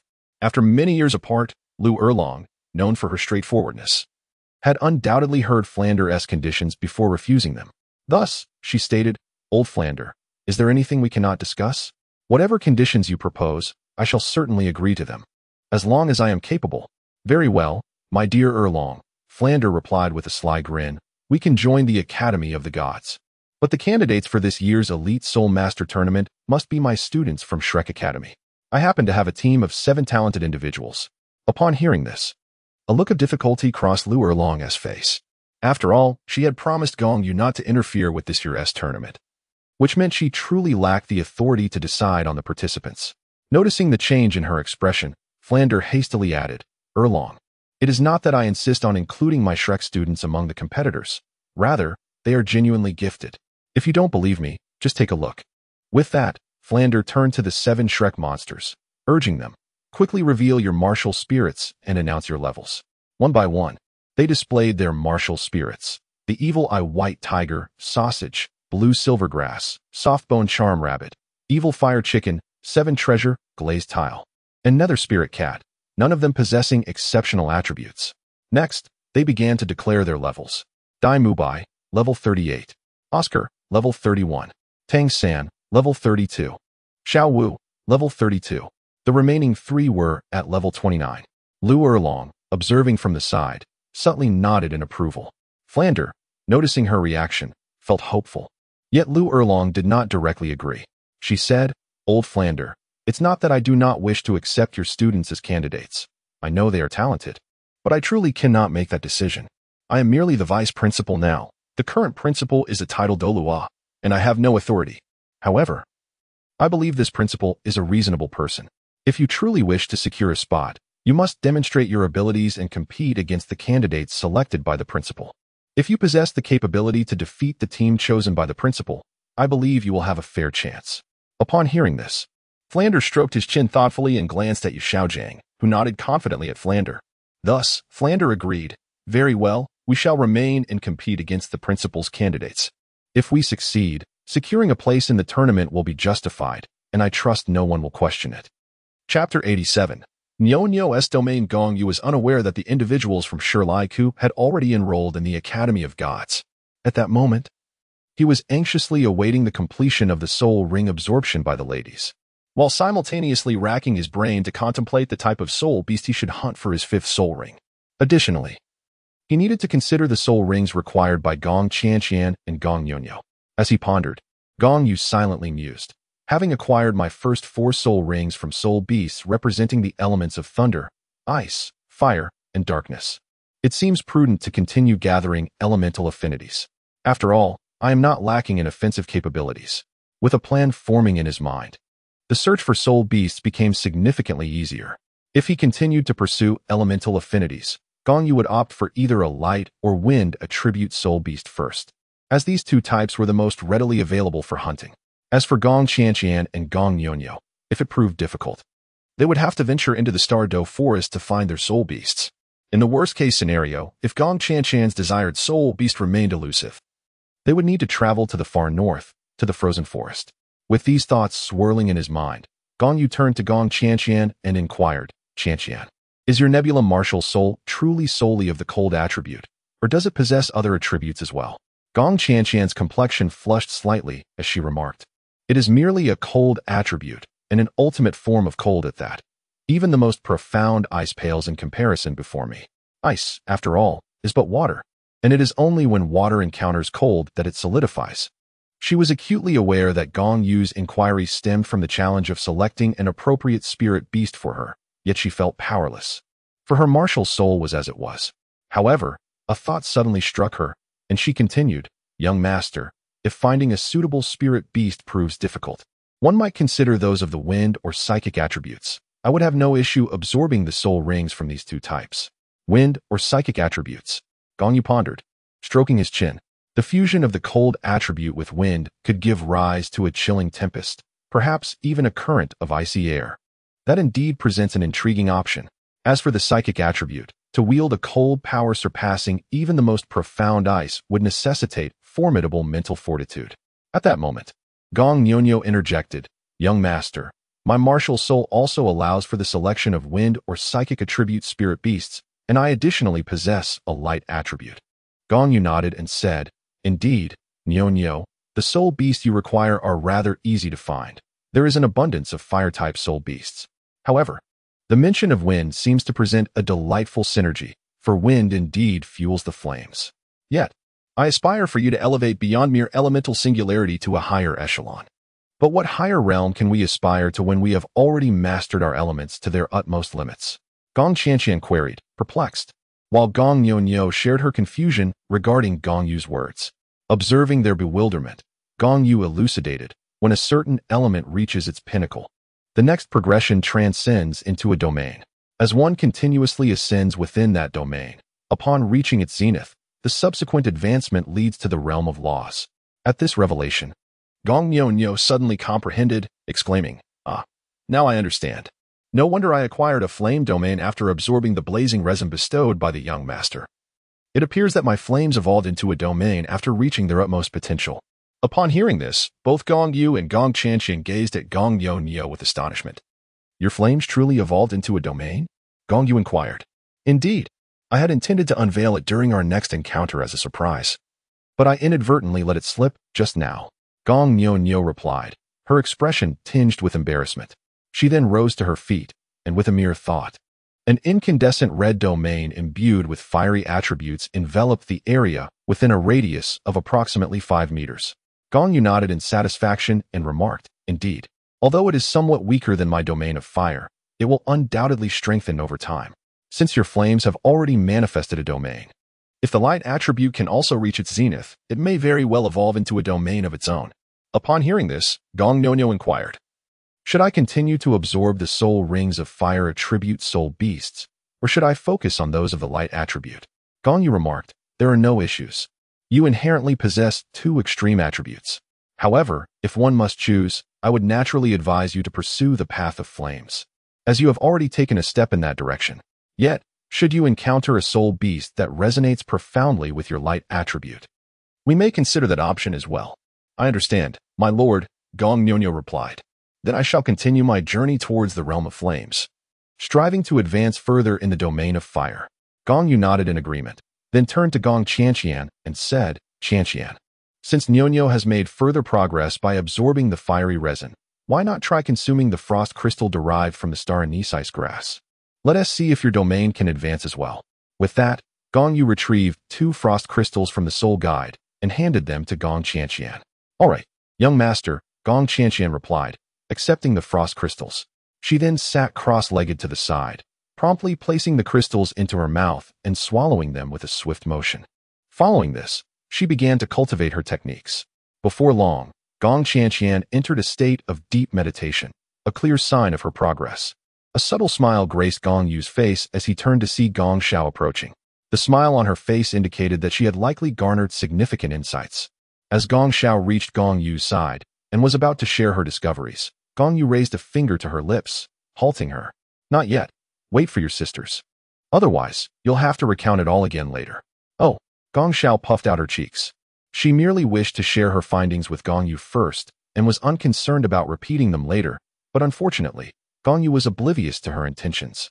Time passed swiftly, and 3 hours later, Douluo returned, mentioning that the group of Shi Lai Ku and his students had arrived in Tiando City. This revelation surprised Gong Yu slightly, although he had anticipated it eventually, so he did not dwell on it. After a while, Gong Lan returned after absorbing her soul ring. Soon after, Gong Yu and Gong Miao Miao also completed their absorption and rejoined the group, leaving only Gong Xier and Gong Shui. Approximately an hour later, as dusk descended into night, Gong Lan roasted the corpse of the white tiger. The ghost tiger, having been tainted by Douluo's poison, was inedible, as was the fiery dragon bear. Considering Gong Yu's substantial appetite, Gong Lan enlisted Douluo to procure another bear, which was soon placed on the fire to roast. An hour later, both soul beasts were fully cooked, and just as everyone prepared to feast, Gong Xier completed her soul ring absorption. As they dined, about half an hour later, Gong Shui finally finished absorbing her soul ring and joined the gathering. Only Gong Qianqian remained seated a short distance away, deep in her meditation. While eating, Gong Yu remarked, "Now that everyone is enjoying a meal, let us take this opportunity to discuss your respective gains. I'll go first. Gong Shui, ever the vivacious one, had barely settled down when she seized a piece of tiger leg meat and brought it to her mouth, chewing with abandon, her lips filled to the brim. Remarkably, she managed to articulate her words with clarity, leaving Gong Yu in a state of wonder. The other women, accustomed to her antics, chose not to compete with Gong Shui. After all, she had arrived first and thus deserved her moment to display her exuberance. Gong Yu smiled and said, all right, you go first. It's always you who goes first anyway." With a playful giggle, she added, "I'm now at level 41, and this time I'm going to surprise everyone." As she spoke, Gong Shui handed over the tiger leg meat she was holding. Noticing the grease on her hands, she casually wiped them on her clothes before stepping outside. Seeing her sister's antics, Gong Lan couldn't help but cover her forehead, feeling a mix of disbelief and embarrassment. At her age, still wiping grease on her clothes. One would think that with her fire attribute, a simple flame would suffice to clean it off. Everyone, watch closely, for the phoenix spirit is about to manifest. As her words fell, Gong Shui activated her martial soul. 4 soul rings, 2 yellow, 1 purple, and 1 black, danced around her. Then, her 4th soul ring illuminated, and she called out, 4th soul skill, Flame Phoenix Claw.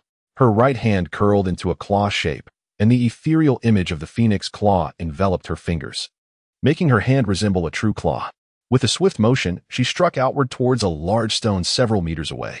An illusory claw shot from her hand and, in the blink of an eye, crashed into the stone, shattering it into fragments with a resounding boom.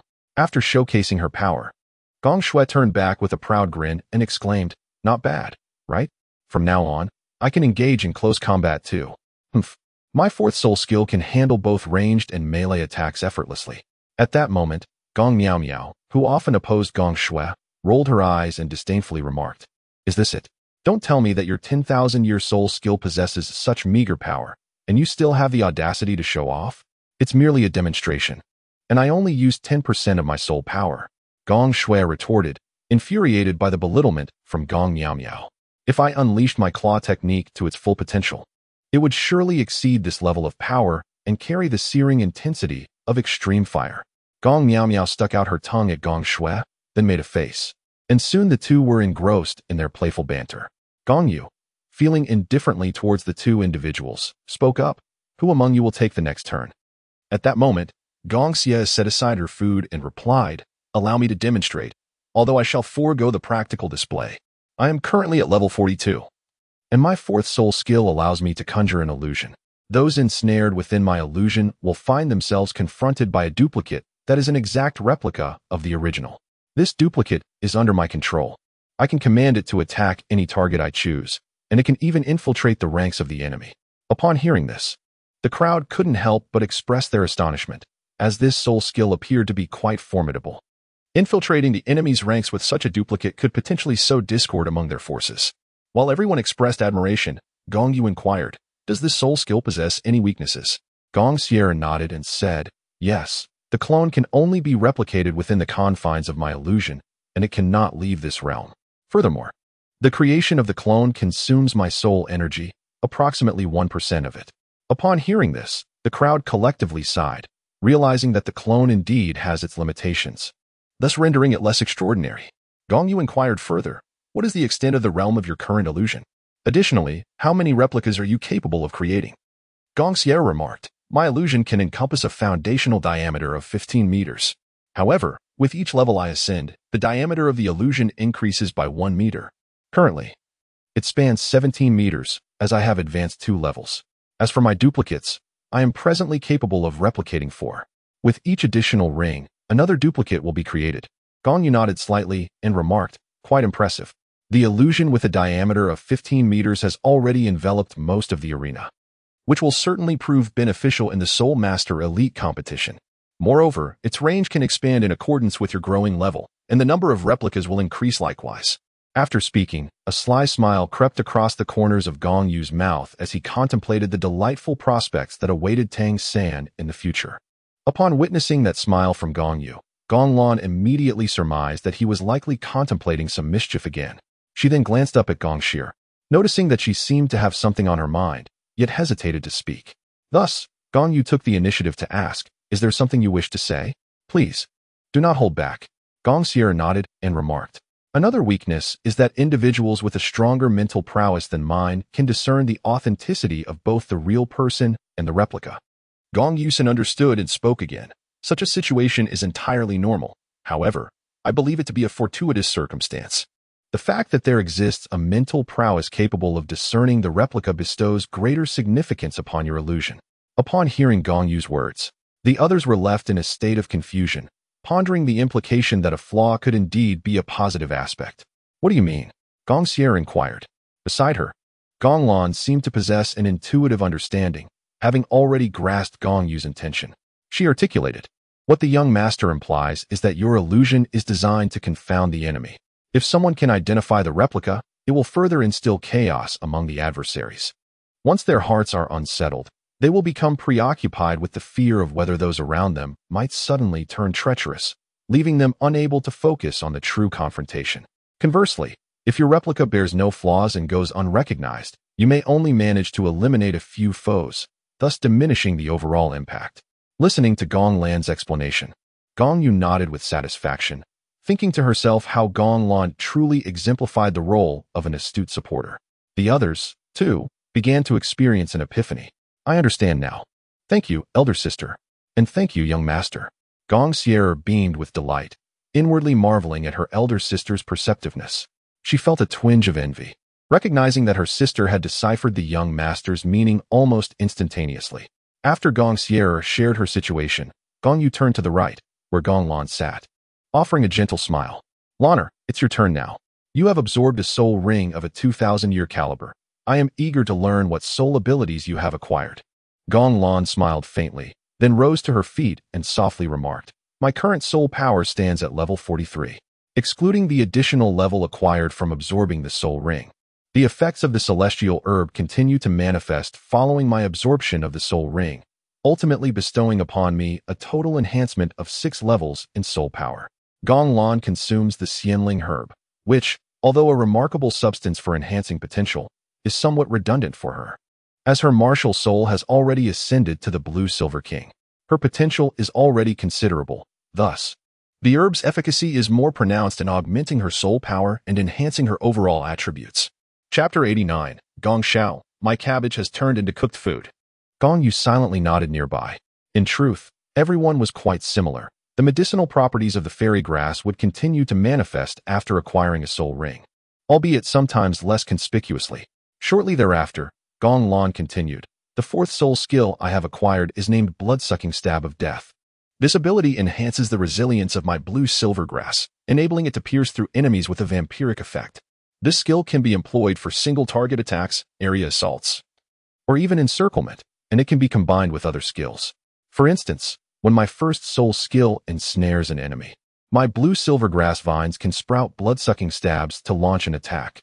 Upon hearing Gong Lan's explanation, Gong Yu nodded and remarked, in this manner, until you obtain your 5th ring, it compensates for the inadequacy of the blue-silver grass's offensive capabilities. At this, Gong Lan was taken aback and inquired, Is it true that the blue-silver grass martial soul can rectify its offensive shortcomings upon attaining the fifth ring? Gong Yu, however, smiled faintly and said, "It is not all blue-silver grass soul spirits, but rather your own blue-silver grass soul spirit. When you reach level 50, I shall guide you to undergo a second awakening of your soul spirit, allowing it to evolve into the blue-silver emperor.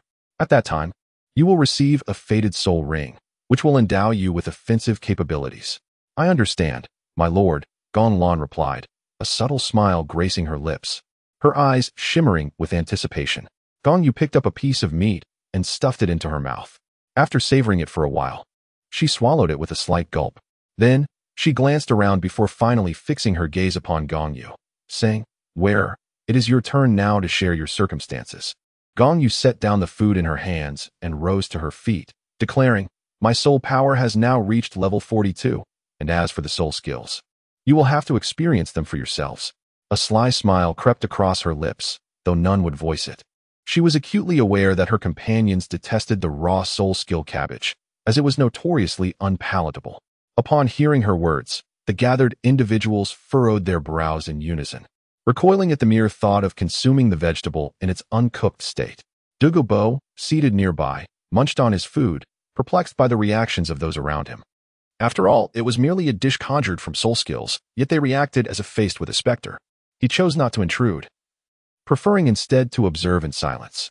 As the women shrank back, Gong Yu felt a surge of irritation, but she found solace in the fact that Gong Yu remained seated with composure. Turning her gaze toward him, her eyes narrowed slightly as a mischievous grin emerged. "How about you give it a try, young master? Taste the cabbage created by my fourth soul skill." At her words, Gong Yu hesitated, glancing at the other women, only to discover that even Gong Lan, who often considered his feelings, had retreated to the sidelines. A bitter smile crossed his face as he reluctantly nodded, saying, "Very well. I shall give it a try." "Yes, then it's your turn," Gong Yu exclaimed with delight, a smile lighting up her features. Focusing her thoughts, she muttered an incantation. "You bunch of vegetables." As her voice faded, her right palm opened, and a cabbage, resembling an exquisite emerald carving, materialized in her hand, accompanied by 4 vibrant soul rings, 1 yellow, 1 purple, and 2 black.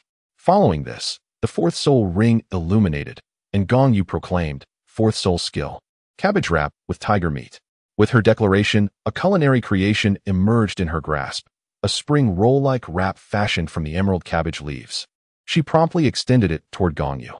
Gong Yu cautiously took the emerald green vegetable roll and inquired, "This cabbage wrap with tiger meat, surely the tiger meat is not raw, is it?" "You'll know once you try it," Gong Yu replied enigmatically, revealing a cryptic smile. "Very well." Gong Yu sighed, then gritted his teeth, opening his mouth to take a substantial bite of the vegetable roll. After chewing for a moment, his eyes brightened with surprise as he exclaimed, "It's actually cooked, and quite delicious too. Unlike before, when your vegetable leaves were truly unpalatable." With that, he stuffed the remaining half of the vegetable roll into his mouth and continued to chew. Gong Yu arrogantly curled her lips and glanced at her sisters, proclaiming, "After my martial spirit evolved into the emerald cabbage, my soul abilities transformed as well. You no longer need to consume mere vegetable leaves. Instead, you shall indulge in vegetable rolls. For instance, my first soul ability has now become the cabbage roll with rabbit meat, a delectable dish." The other girls expressed their astonishment and delight at the prospect of no longer having to eat Gong Yu's unpalatable leaves. However, upon recalling their previous performances, they couldn't help but feel a tinge of embarrassment. At that moment, after Gong Yu consumed the vegetable roll, the effects of Gong Yu's soul ability finally manifested. In an instant, Gong Yu's figure appeared to blur, as if several silhouettes were overlapping behind him. Then he moved swiftly, transforming into multiple forms. Among these figures, only one was the true Gong Yu. The others were mere replicas, indistinguishable to the naked eye. Moreover, these replicas possessed offensive capabilities, vanishing only after executing an attack. "Wow, how impressive! Is this the art of creating replicas?"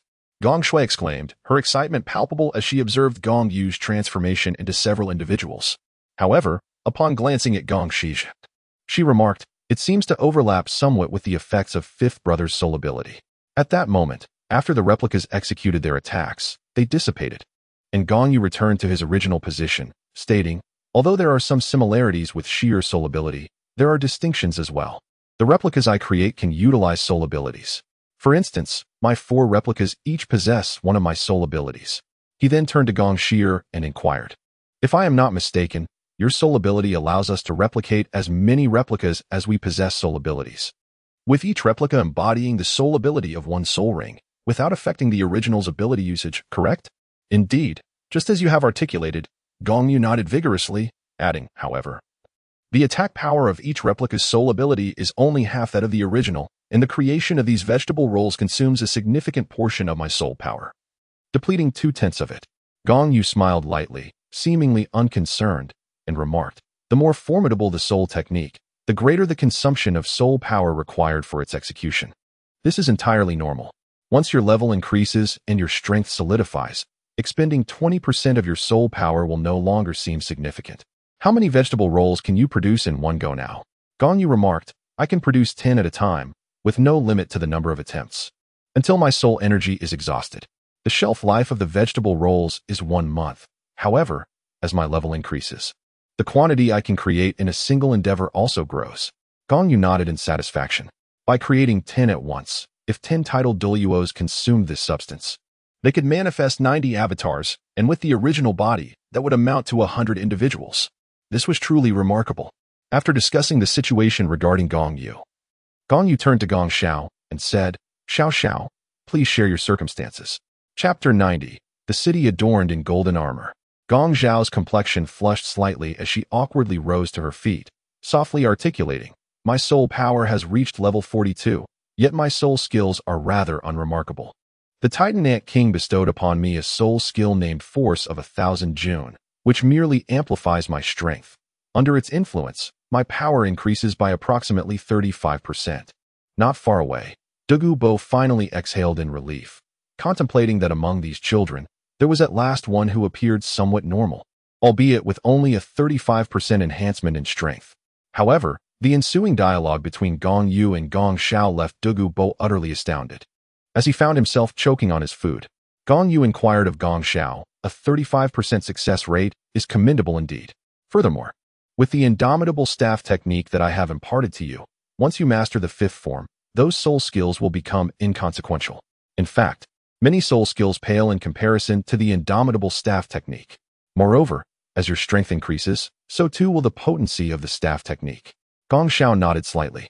In fact, she had become quite adept at the unyielding staff technique, utilizing her soul abilities less frequently. Moreover, she had successfully mastered the 2nd stance of the technique and was now progressing towards the 3rd, convinced that within a year, she would undoubtedly perfect it. She then remarked, "My current strength is nearing 30,000 genes. If I employ my 4th soul ability to amplify it by 35%, my power could reach an astonishing 40,000 genes. I truly wonder what soul ring I should select next." Not far away, Douluo, upon hearing this, began to hiccup incessantly, clearly having been choked by his food. What could one fathom about a 13 or 14-year-old child possessing such immense strength, especially a girl? Yet, she did not appear to embody the physique of a muscle-bound giant, looking instead quite delicate and graceful. Douluo found it difficult to reconcile the image of such a girl with the notion of a powerhouse. Then, as if struck by a realization, he murmured to himself, "This won't do. I must inform Yan. If she ever encounters this girl with the golden bamboo staff soul, she must never engage her in a duel, or it could be fatal." Gong Xiao did not perceive any ulterior motives in her words. She merely mentioned it in passing. However, after hearing her, the others felt that she was clearly boasting. "Monster, you are such a powerhouse." Gong Shui couldn't help but interject, while the other girls instinctively nodded in agreement, expressing their concurrence. Gong Yu, however, merely smiled serenely and remarked, "There is no need for you to fret about the selection of soul rings in the future. The Douluo forest is abundant with power-type soul beasts, elephants, apes, rhinoceroses, bulls, and bears. Even the subdragon or true dragon species can be procured. In fact, I can assure you that if you reach the 70th level and are capable of bearing a 100,000-year soul ring, I can assist you in hunting down the 100,000-year Titan Great Ape residing in the Douluo forest." Upon hearing Gong Yu's words, Bai Ji, who was not far away, momentarily froze, her expression stiffening. 100,000-year soul beasts are scarce. The thought of Gong Yu hunting one made her somewhat uneasy, for such a level of cultivation is not easily attained. Nevertheless, she refrained from voicing her concerns, as she held great hope for these children.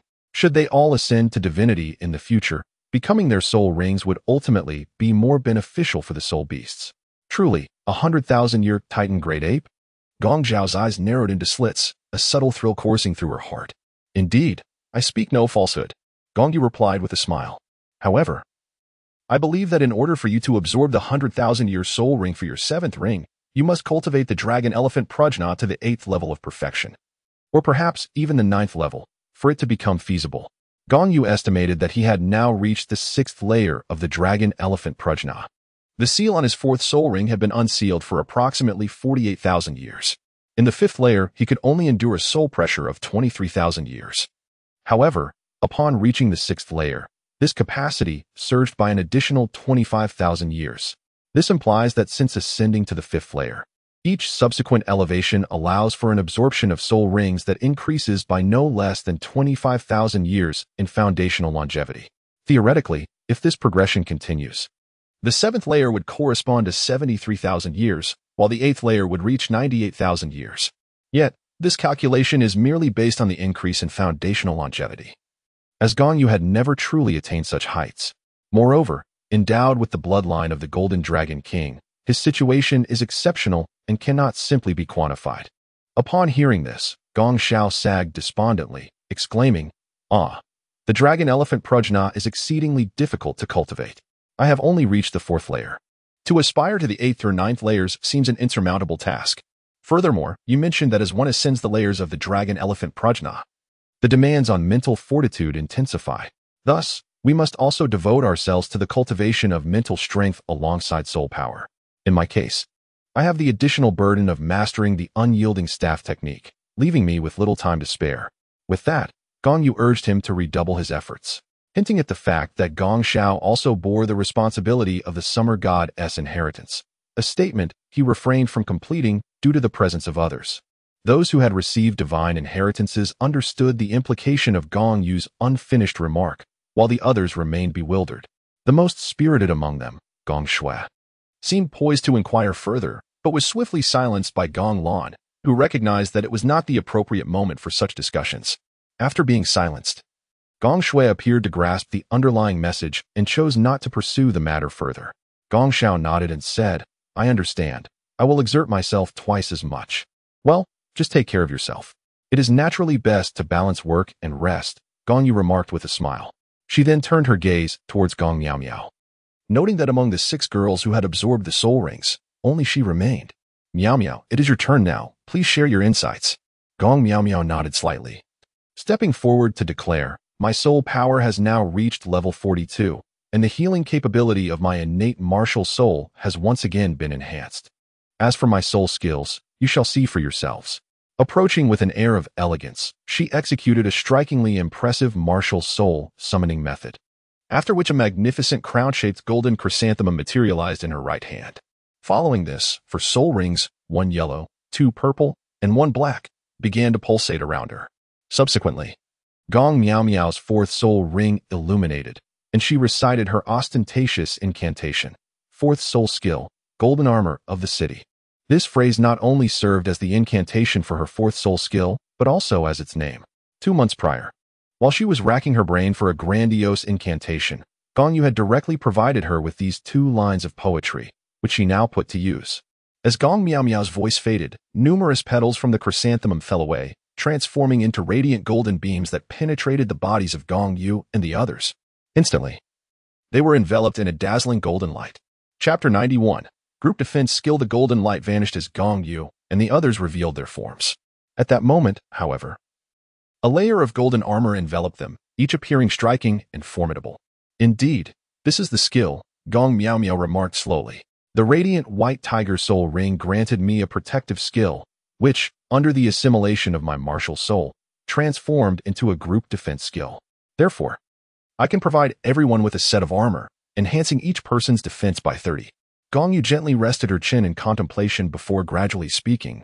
"Among our group, we are solely capable of offense.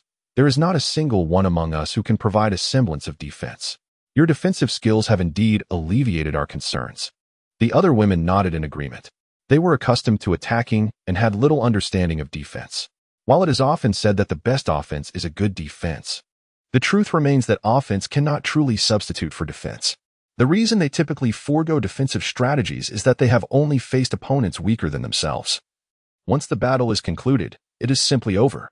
However, should they encounter someone stronger, the outcome may not be as certain. The sole technique of Gong Miao requires no elaboration. Thus, everyone began to converse on various subjects of their own choosing. Gong Yu glanced back at Gong Qianqian, who was still in meditation, uncertain of when she would awaken. Entering a state of deep meditation is somewhat unpredictable. Some individuals may awaken after just a few hours, while others might take 1 or 2 days, or even up to 7 days. However, such occurrences typically manifest during one's first experience of deep meditation. Since this was not Gong Qianqian's first foray into such depths, the outcome remained uncertain. Soon, their meal came to an end, and after a brief period of digestion, Gong Yu instructed them to commence their own meditations while he vigilantly remained by Gong Qianqian's side.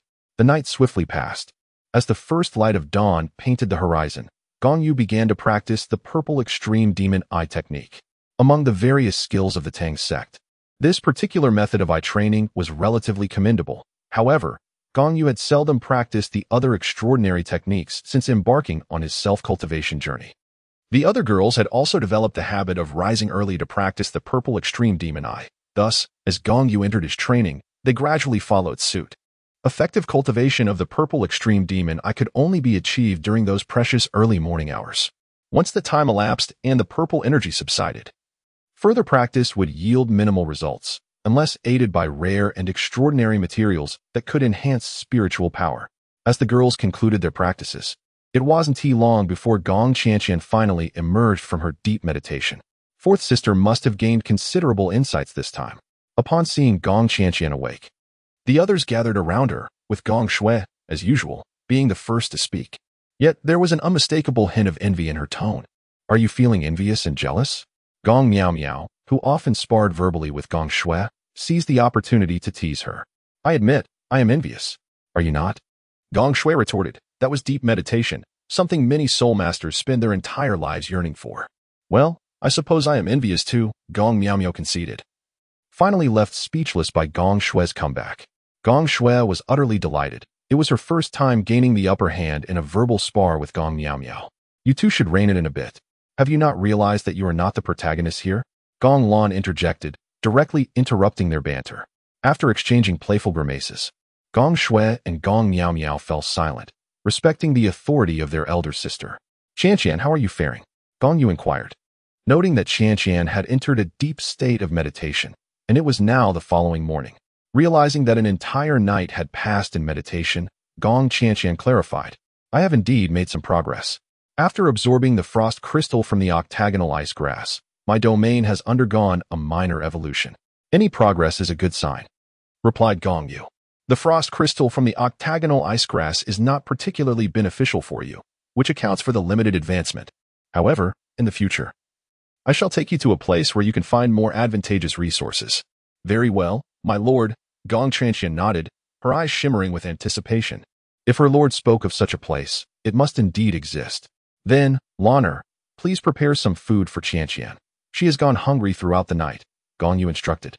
Glancing at Gong Lan, "We shall continue to attract the soul beasts here." "Understood, my lord," Gong Lan acknowledged, turning to gather provisions. Gong Yu then turned his attention to Gong Sierra, saying, "Sierra, I must trouble you once more." Gong Sierra nodded slightly, then stepped forward to summon her martial soul. She unleashed her first soul skill, casting an energy type rose beyond the confines of the poison array. As the fragrant essence of the rose was carried away by the gentle breeze, it gradually attracted a few soul beasts. However, none were suitable for Gong Yu, Gong Qianqian, and Gong Yunyo. As time continued to elapse, the morning slipped away in this manner. During this interval, there had indeed been appearances of higher-ranked soul beasts, yet none were fitting for the trio. Gong Yu now seeks a soul beast with an age of approximately 4,800 years. Although he believes the range could be extended to as much as 55,000 years, he feels confident that he can endure anything within this limit, if necessary. He could use an external soul bone to alleviate the soul pressure. As for Gong Qianqian and Gong Yunyo, their third rings, like Gong Yu's, are black soul rings, with an age seemingly just over 10,000 years. Therefore, they require a fourth soul ring with an age ranging between 20,000 and 25,000 years. After midday, with no desired soul beast in sight, Gong Yu turned his attention to Douluo.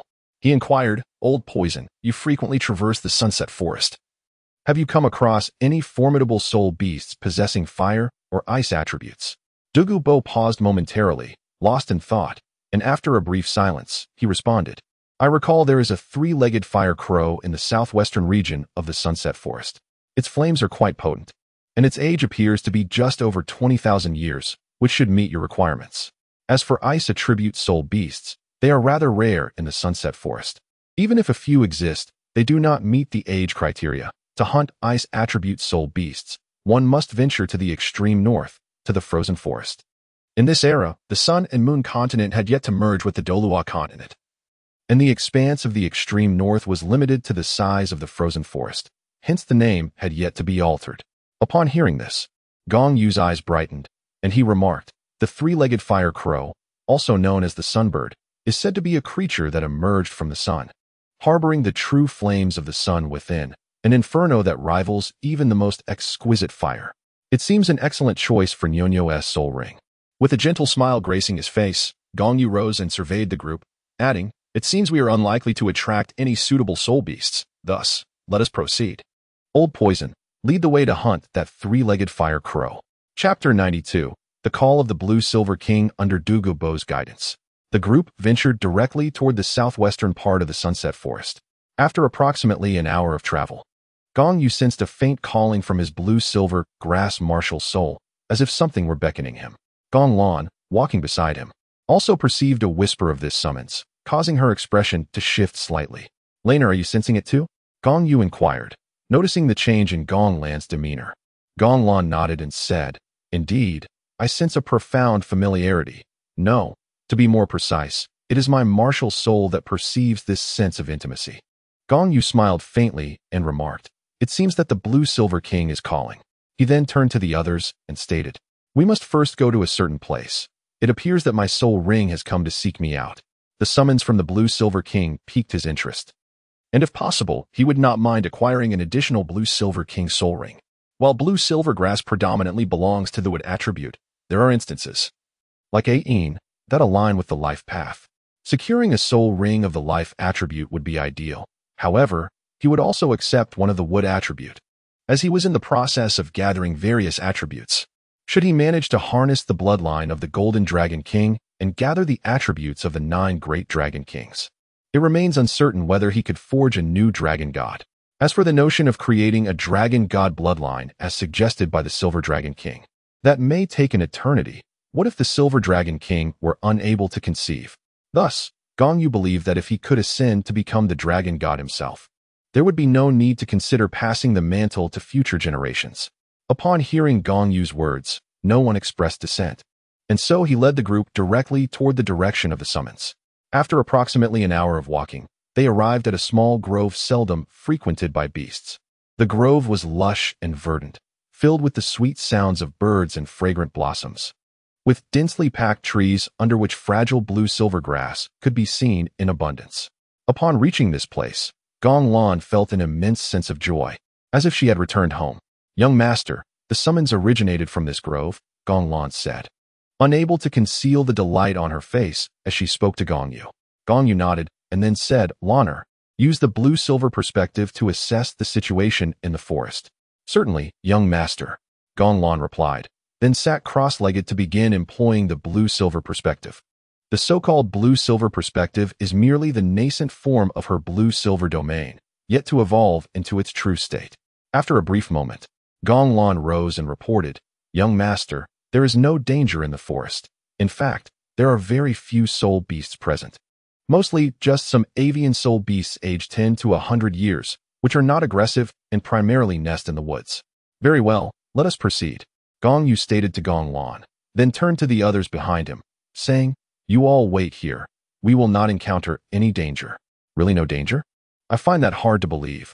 I want to go along," Gong Shui questioned with a skeptical expression, fully aware that they were in the sunset forest and doubting the absence of peril.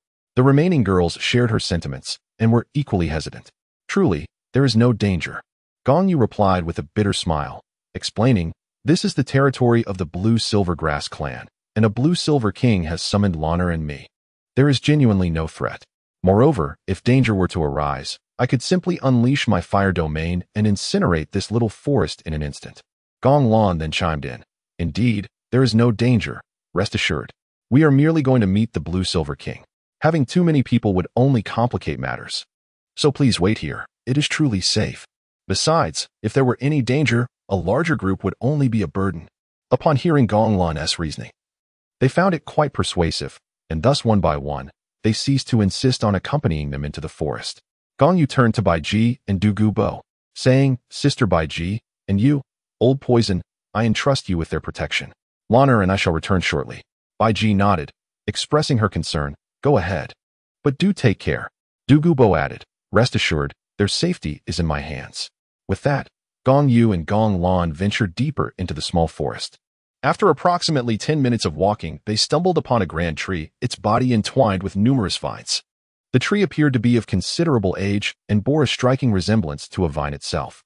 Upon the trunk, there was a visage resembling that of an elderly man, complete with intricate wrinkles, a beard, a mouth, a nose, and eyes, with several strands of roots resembling eyebrows cascading down, albeit the eyes remained tightly shut. You have arrived. Sensing the approach of Gong Yu and Gong Lan, the ancient tree suddenly transformed, manifesting an energy form resembling an elder before them. Are you the Blue Silver King? Gong Yu inquired, gazing at the energy form. Did you summon us? The elder nodded slowly, stroking his beard, and first regarded Gong Lan, stating, indeed. I sense the aura emanating from you. This young lady possesses the essence of a clan royalty, indicating she hails from the noble bloodline of our Blue Silver Grass clan. He then turned his attention to Gong Yu, remarking, as for you, there seems to be a presence within you that surpasses even the royal bloodline. If I am not mistaken, it must be the aura of a deity. Your Blue Silver Grass martial spirit may be merely ordinary, yet having absorbed the essence of divinity, it has become mightier than the royal bloodline of the Blue Silver Grass clan. Gong Yu nodded slightly, not denying that his Blue Silver Grass was indeed quite ordinary. However, due to his own fusion with the bloodline of the Golden Dragon King, the Blue Silver Grass had undergone a transformation.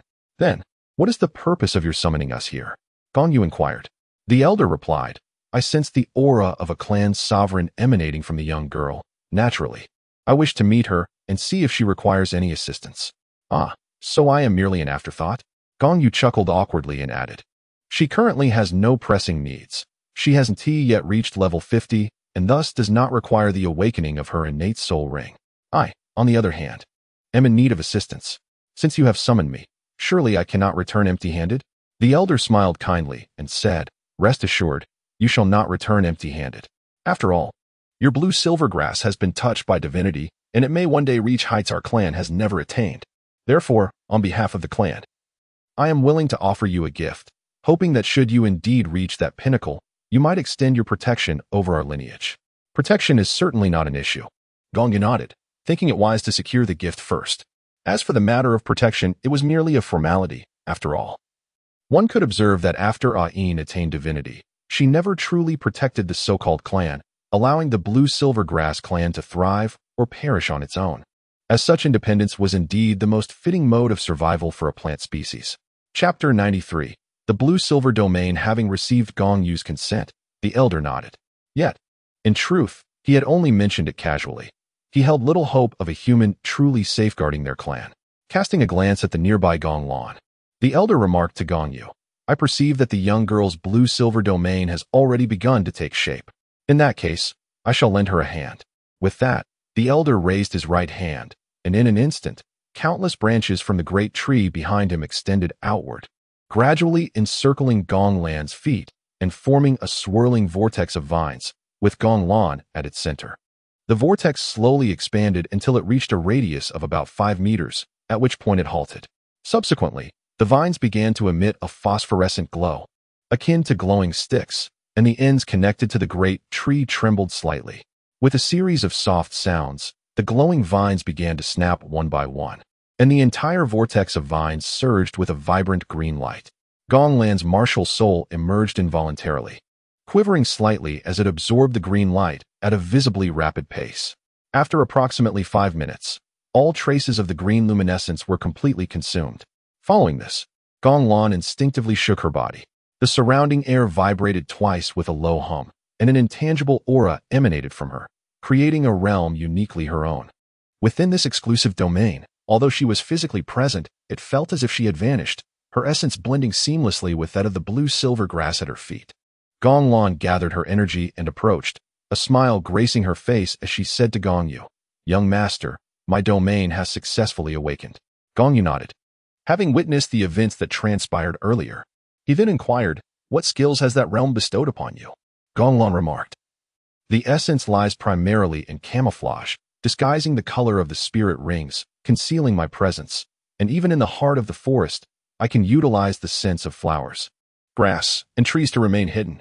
Furthermore, I can amalgamate this with my spirit abilities, for instance, intertwining with my first spirit ability to ensnare foes en masse, or combining with my fourth spirit ability for a sweeping strike over a vast area." Impressive, Gong Yu nodded in agreement. If this skill were to manifest in a competition, you could control all adversaries in less than a minute. On the battlefield, a single widespread thrust from you could decimate a significant portion of the enemy. Your approval brings me joy. Gong Lan smiled gently, then turned to the elder. "Is it not time for my esteemed lord to take his turn?" The elder, with a warm smile, nodded and said, "Indeed, we intended to bestow him a gift as well. Let us proceed, please. Unveil your blue-silver grass martial soul." The elder glanced at Gong Yu, who returned a subtle nod. With a mere thought, a magnificent golden blue-silver vine, as thick as an arm, unfurled from his right hand, slithering forth like a serpent. Once the golden tendril ceased its expansion, the elder smiled again and raised his hand. A vine from the great tree behind him slowly extended, gently tapping at the ground beneath Gong Yu's feet. It was as though the serene surface of a lake had been disturbed by a single drop of water in the spot where the vine made contact. A glimmering green light emerged. The green radiance quivered, and after its tremor, a transparent circular ripple emanated from the point of light, expanding outward until it reached a size akin to that of a spirit ring formed by a soul beast. At this moment, the elder raised his hand once more, this time pointing skyward, and proclaimed, "Come forth, my subjects, offer your strength, even if just a fraction. Let us create a deity, a god for our blue-silver clan." Listening to the elder's declaration, Gong Yu couldn't help but smirk, feeling that the blue-silver king was somewhat deluded. "Do you not possess a sense of your own worth? Be wary of the heavens, lest a bolt of lightning descends and reduces you to mere ashes." As the elder's voice resonated, every blade of blue-silver grass within the grove shimmered with a soft luminescence, varying in intensity, gradually shedding their glow, which then converged towards the elder's fingertip. The spectacle was nothing short of magnificent. As the luminescence gathered in increasing abundance, the elder's fingertip began to coalesce into a colossal sphere of light. This radiant orb emanated a gentle glow, so luminous that if seen at night, one might mistake it for a full moon. Subsequently, the elder directed the brilliant sphere towards the transparent circular ripple beneath Gong Yu's feet, allowing it to descend slowly into the ripple and merge harmoniously with it. Gong Yu meticulously observed everything, every detail, and each sensation he experienced was firmly etched in his mind.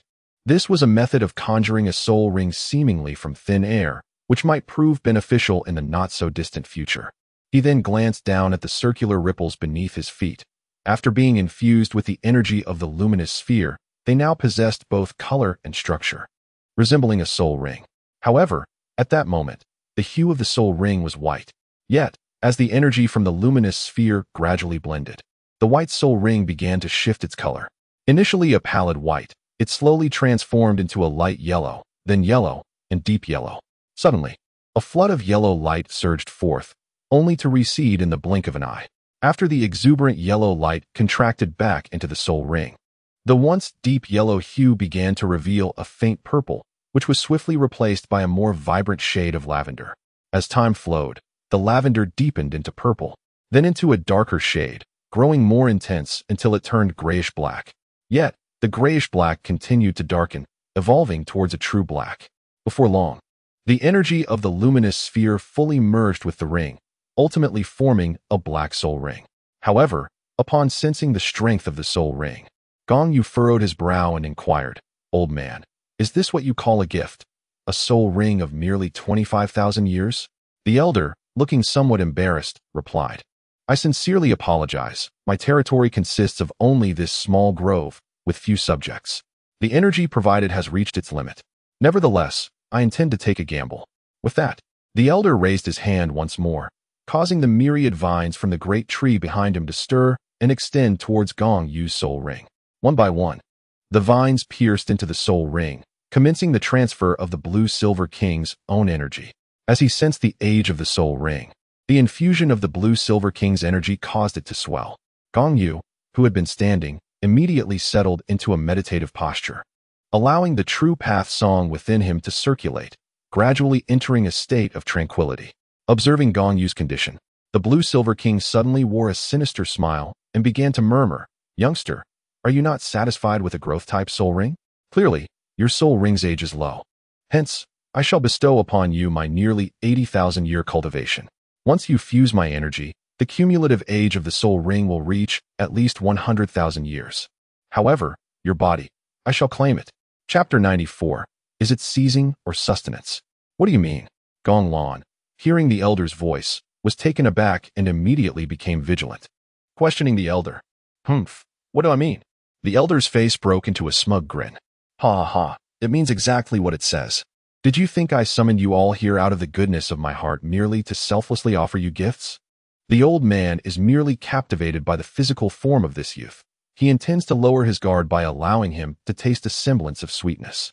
Now, as the youth enters a deep meditative state, he has become nothing more than a lamb awaiting slaughter, utterly incapable of resistance against my will. A frenzied expression appeared on the elder's face. Merge quickly, hasten the fusion. Once I assimilate your primordial energy, I shall enter your body through your soul ring. At that moment, I will consume your soul, and I shall become the master of this vessel. Ha ha ha. The heavens have truly favored me, bestowing upon me a host imbued with divine essence, a wielder of the blue-silver, grass martial soul. It is only fitting that I ascend to godhood. The deity to be fashioned is none other than I. I will not allow you to succeed. With a swift motion, Gong Lan activated her blue-silver, king martial soul, sending forth tendrils that extended towards the great tree behind the elder.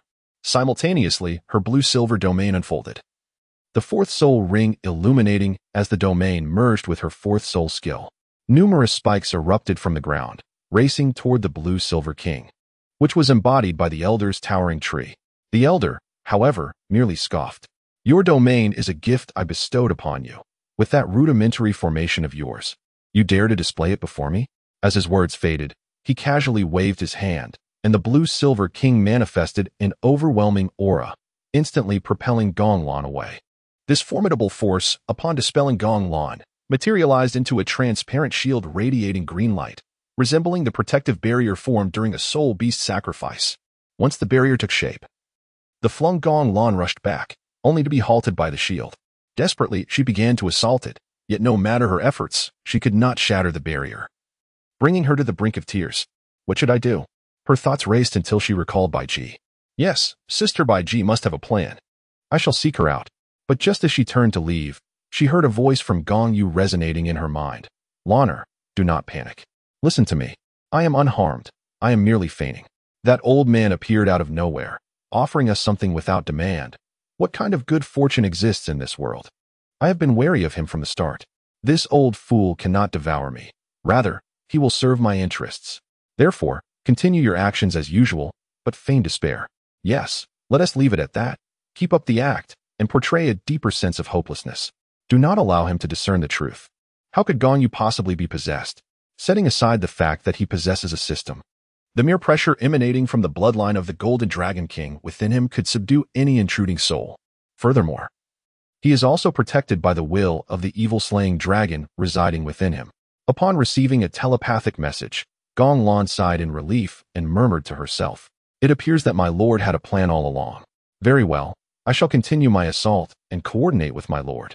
Thus, Gong Lan resumed her fervent onslaught, attacking relentlessly for approximately half an hour before collapsing to the ground in despair, weeping inconsolably. The elderly man observed her theatrics with satisfaction, nodding in approval, convinced that his scheme was unfolding perfectly. Meanwhile, the energy of the Blue-Silver King's essence had been infused with over 1/3 of Gong Yu's soul ring, merging with the previously amalgamated orb of energy. At this juncture, the age of his soul ring had reached around 53,000 years. However, at this level, Gong Yu seemed to struggle under the strain. Consequently, the external spirit bone, the wind and thunder wings, unfurled dramatically behind him, beginning to alleviate the soul pressure generated by the continued fusion of energy.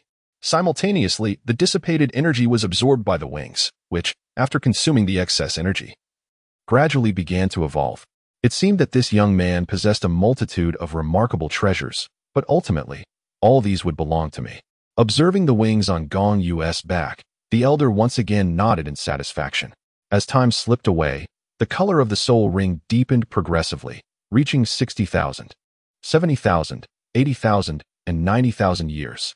The surface of the darkened soul ring began to shimmer with a crimson hue, finally crossing the threshold of 100,000 years. Just one step away. Although a considerable amount of energy has dissipated, we have still reached this milestone. Excitement gleamed in the elder's eyes, mingled with a hint of madness. The final step was at hand. All that remained was a soul. Once the old man entered the soul ring in his spiritual form and fused with the essence of the soul, he would attain the coveted 100,000 years. At that moment, he would consume this young man's soul. The more he contemplated, the more exhilarated he became. The elder transformed into a beam of light and penetrated into Gong Yu's soul ring. In that instant, Gong Yu's soul ring underwent a complete metamorphosis, becoming a 100,000-year soul ring. The scarlet glow emanating from the red soul ring bathed the surroundings in a crimson hue. After being illuminated by the red soul ring, Gong Lan, who was still feigning despair, lifted her head slightly. Noticing that the elderly man had vanished without a trace, a smile broke across her face. Finally, she no longer had to pretend. Meanwhile, upon the ascension of the soul ring to 100,000 years, the elder seamlessly traversed into Gong Yu's spiritual sea. However, what awaited him was Gong Yu's triumphant grin. "Old fool, I have been waiting for you for quite some time. Were you not in meditation? How is it that you remain conscious?" The old man, upon witnessing Gong Yu's clarity within the vast expanse of his spiritual sea, was taken aback. Yet, he continued, "Nevertheless, what does your lucidity matter? With your mere status as a soul king, devouring you would be as effortless as child's play." Gong Yu let out a cold snort, declaring, "Dare to covet this body of mine? Humph.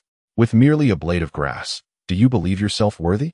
If you seek to devour me, so be it. Let us see who truly consumes whom. Spiritual black hole, arise and consume." As his words echoed, a rapidly spinning black hole materialized within the sea of his consciousness. The instant the black hole emerged, it began to draw in and tear at the old man's soul, causing the elder to stiffen, desperately attempting to resist. However, Gong Yu merely snorted again, intensifying the black hole's absorbing force. This spiritual black hole was a skill awakened after Gong Yu fused with the soul ring of the dark demon, evil god Tiger, absorbing dark attributes to develop a unique spiritual devouring ability, particularly effective against souls and mental attacks. In this moment, employing this skill against the soul of the Blue Silver King was perfectly apartment chapter 95. Devouring the soul of the Blue Silver King. Old fool, enter. Gong Yu further amplified the black hole's suction, swiftly drawing in half of the Blue Silver King's soul. How is this possible? You, a mere soul king, possess such formidable mental strength? Realizing that half of his soul had already been obliterated within the spiritual black hole, the Blue Silver King was gripped by terror. Yet, with the other half still intact, it fought with all its might. As long as part of its soul survived, it would not be extinguished. Gong Yu coldly scoffed, "Humph. Old fool, did you really think I wouldn't guard against you? I merely played along with your schemes. Now, your primal energy and spiritual essence belong to me. I must express my gratitude. With my current strength, absorbing a soul ring of 100,000 years would have been quite challenging. But your voluntary fusion of primal energy changes everything. Thank you indeed. To show my sincere appreciation, I shall send you to your demise."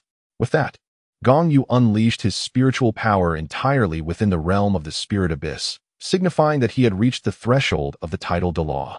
How could the Blue Silver King, with a mere cultivation of less than 80,000 years, hope to devour his soul? As Gong Yu released his full spiritual energy, the gravitational force of the spiritual black hole intensified several-fold, leading to the complete absorption of the remaining fragment of the Blue Silver King's soul. Torn apart by the spiritual black hole, the remnant of the Blue Silver King's soul was utterly shattered, transforming into pure spiritual essence, which was then assimilated by Gong Yu. As time elapsed, the outside world had passed half an hour, and Gong Lan grew increasingly anxious. Fortunately, she noticed that Gong Yu's condition had stabilized, which provided her with a semblance of relief. After approximately another half hour, Bai Ji and the others became concerned, fearing something might have happened to Gong Yu and Gong Lan, prompting them to seek out the pair. Upon their arrival, Gong Lan immediately pulled Bai Ji aside and recounted the situation they had encountered. After hearing this, Bai Ji merely smiled gently, saying, "Rest assured. Little Yu's spiritual power has already reached the level of a tidal Douluo. The Blue-Silver King is no match for him. Given his current condition, it won't be long before he awakens." Upon hearing Bai Ji's words, Gong Lan's anxious heart finally found some peace. Moments later, as Gong Yu sat in meditation, he finally opened his eyes slowly. The instant he did, Gong Lan transmitted a voice to him. "Speak of something that proves you are indeed my lord." Upon receiving the transmission, Gong Yu was momentarily taken aback, contemplating the girl's meticulous nature. A subtle smile graced his lips as he transmitted, "You have sustained injuries within the eye of ice and fire. Yet upon your return, you discreetly employed the Blue-Silver Emperor's soul bone technique to mend yourself.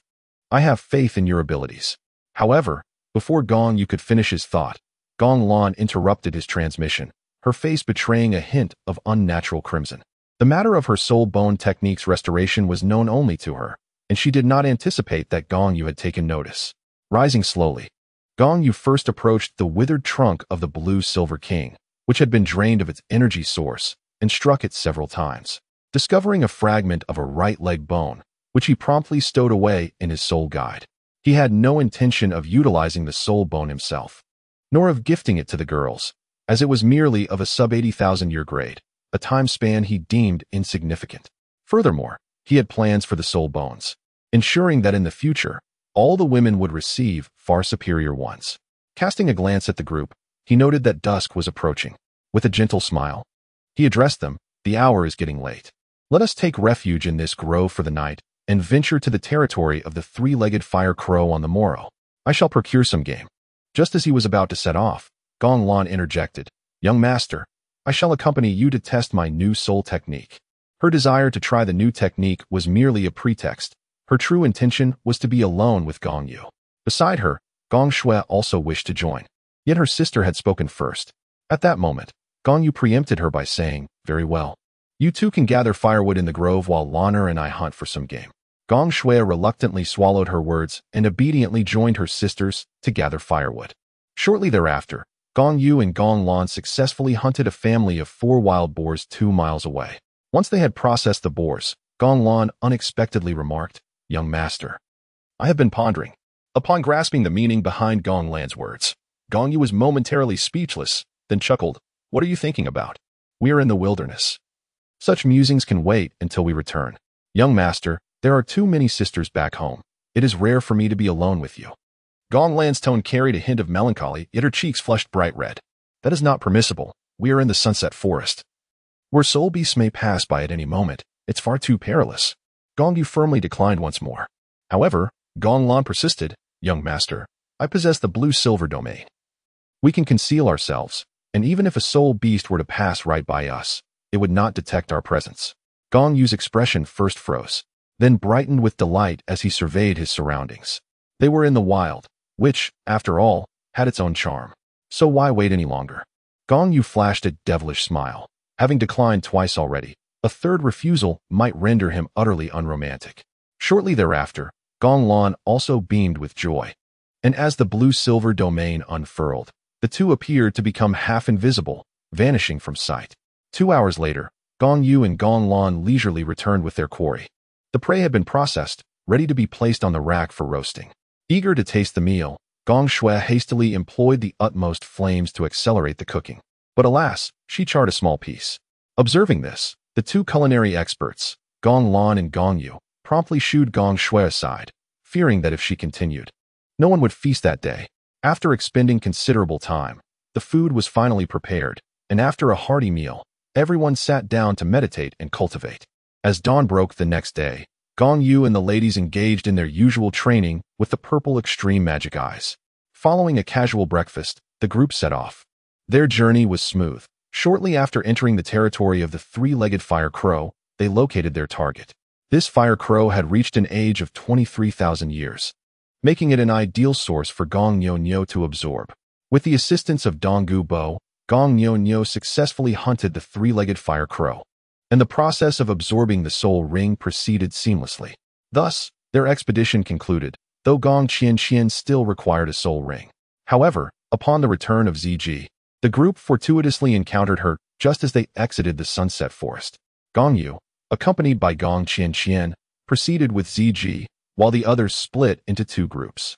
Bai Ji led the majority back to the Shrek Academy, while Ziji accompanied Gong Yu and Gong Qian to the frozen forest. Their journey to the frozen forest was equally smooth. Within a few days, they arrived. After entering the forest, it took but half a day to encounter a Blizzard Queen, a soul beast approximately 20,000 years old. The Blizzard Queen was a hybrid of human and tiger, featuring a woman's upper body and a tiger's lower half, embodying the elements of wind and ice. Though not of the utmost attributes, her power was not to be underestimated. After successfully obtaining the soul ring from the Ice Snow Queen, the trio began their journey back to Heaven-Do City. A few days later, Gong Yu, Gong Qian, and Ziji returned to Heaven-Do City. Shortly after entering the Shrek Academy, Bai Ji dispatched someone to summon Gong Yu to the principal's office. Unaware of the happenings, Gong Yu promptly complied. Upon arriving at the office, he was taken aback to find the 7 Shrek monsters lined up outside. Approaching them, Gong Yu greeted them with a teasing tone. "Oh, you little scamps, what a surprise. What brings you to our academy? Surely, you aren't thinking of enrolling. For that is impossible. We only accept commoners, and only 2 of you would fit the bill." Tang San remained silent. His teeth clenched as he glared fiercely at Gong Yu, as if he wished to devour him whole. What have I done to deserve that menacing look? Gong Yu thought in bewilderment. Under Tang San's intense scrutiny, Gong Yu found himself at a loss. A glance at the Shrek 7 devils revealed that among them, Dai Mubai and Ning Rongrong stood together, while Oscar and Zhu Zhuqing were paired up, with Ma Hongjun positioned to the right of Xiao Wu and Tang San to her left. However, Ma Hongjun acted like a lovesick puppy, fawning over Xiao Wu, who seemed indifferent, her sole intention being to please Tang San, a fact that Tang San appreciated. This perplexing scenario left Gong Yu even more baffled, pondering whether some unknown event had transpired. Unbeknownst to him, it was the mischief of Gong Shui, Gong Miao Miao, and Gong Sierra that had caused the Shrek 7 devils to reconfigure their partnerships. Disregarding Tang San and the others, Gong Yu strode directly into the dean's office. Inside, Bai Ji, Lu Erlong, Flinder, and Yu Xiaojiang were present. Bai Ji then said, "Please take a seat. There are matters that require your consent." Flinder and Yu Xiaojiang were taken aback. Did this situation truly necessitate the approval of a mere teenager? Flinder immediately began to speculate about Gong Yu's identity. Meanwhile, Yu Xiaojiang's mind was in turmoil, feeling a profound impact.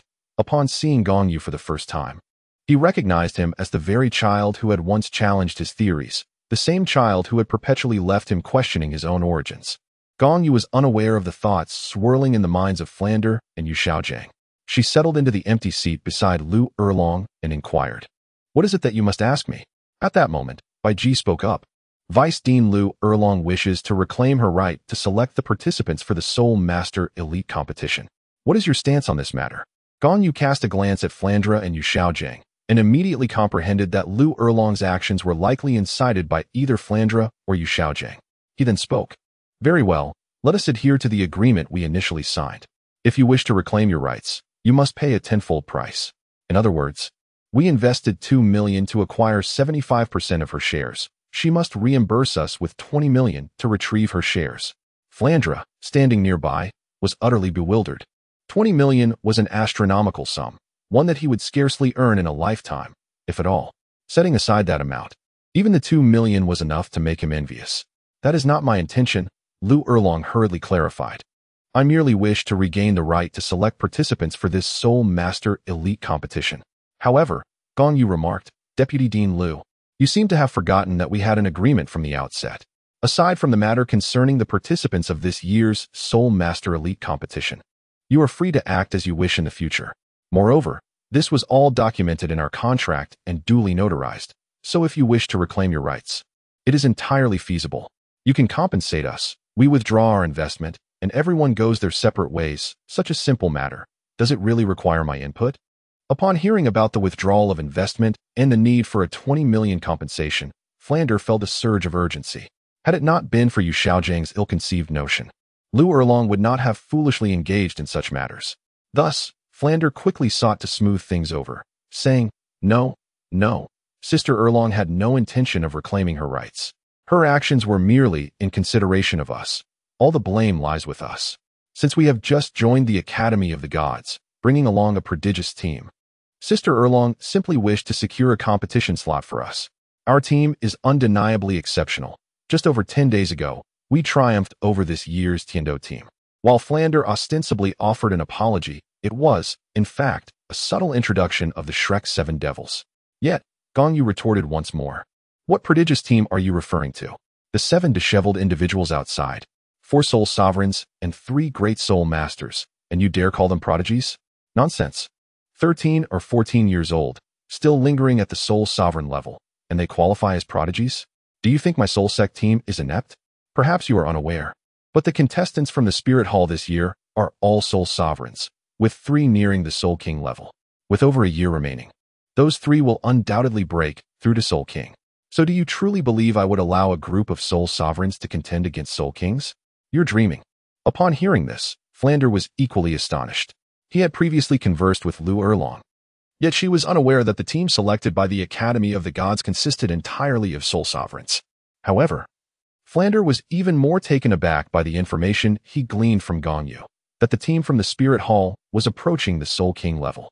Consequently, his hopes for the Shrek 7 Devils diminished significantly.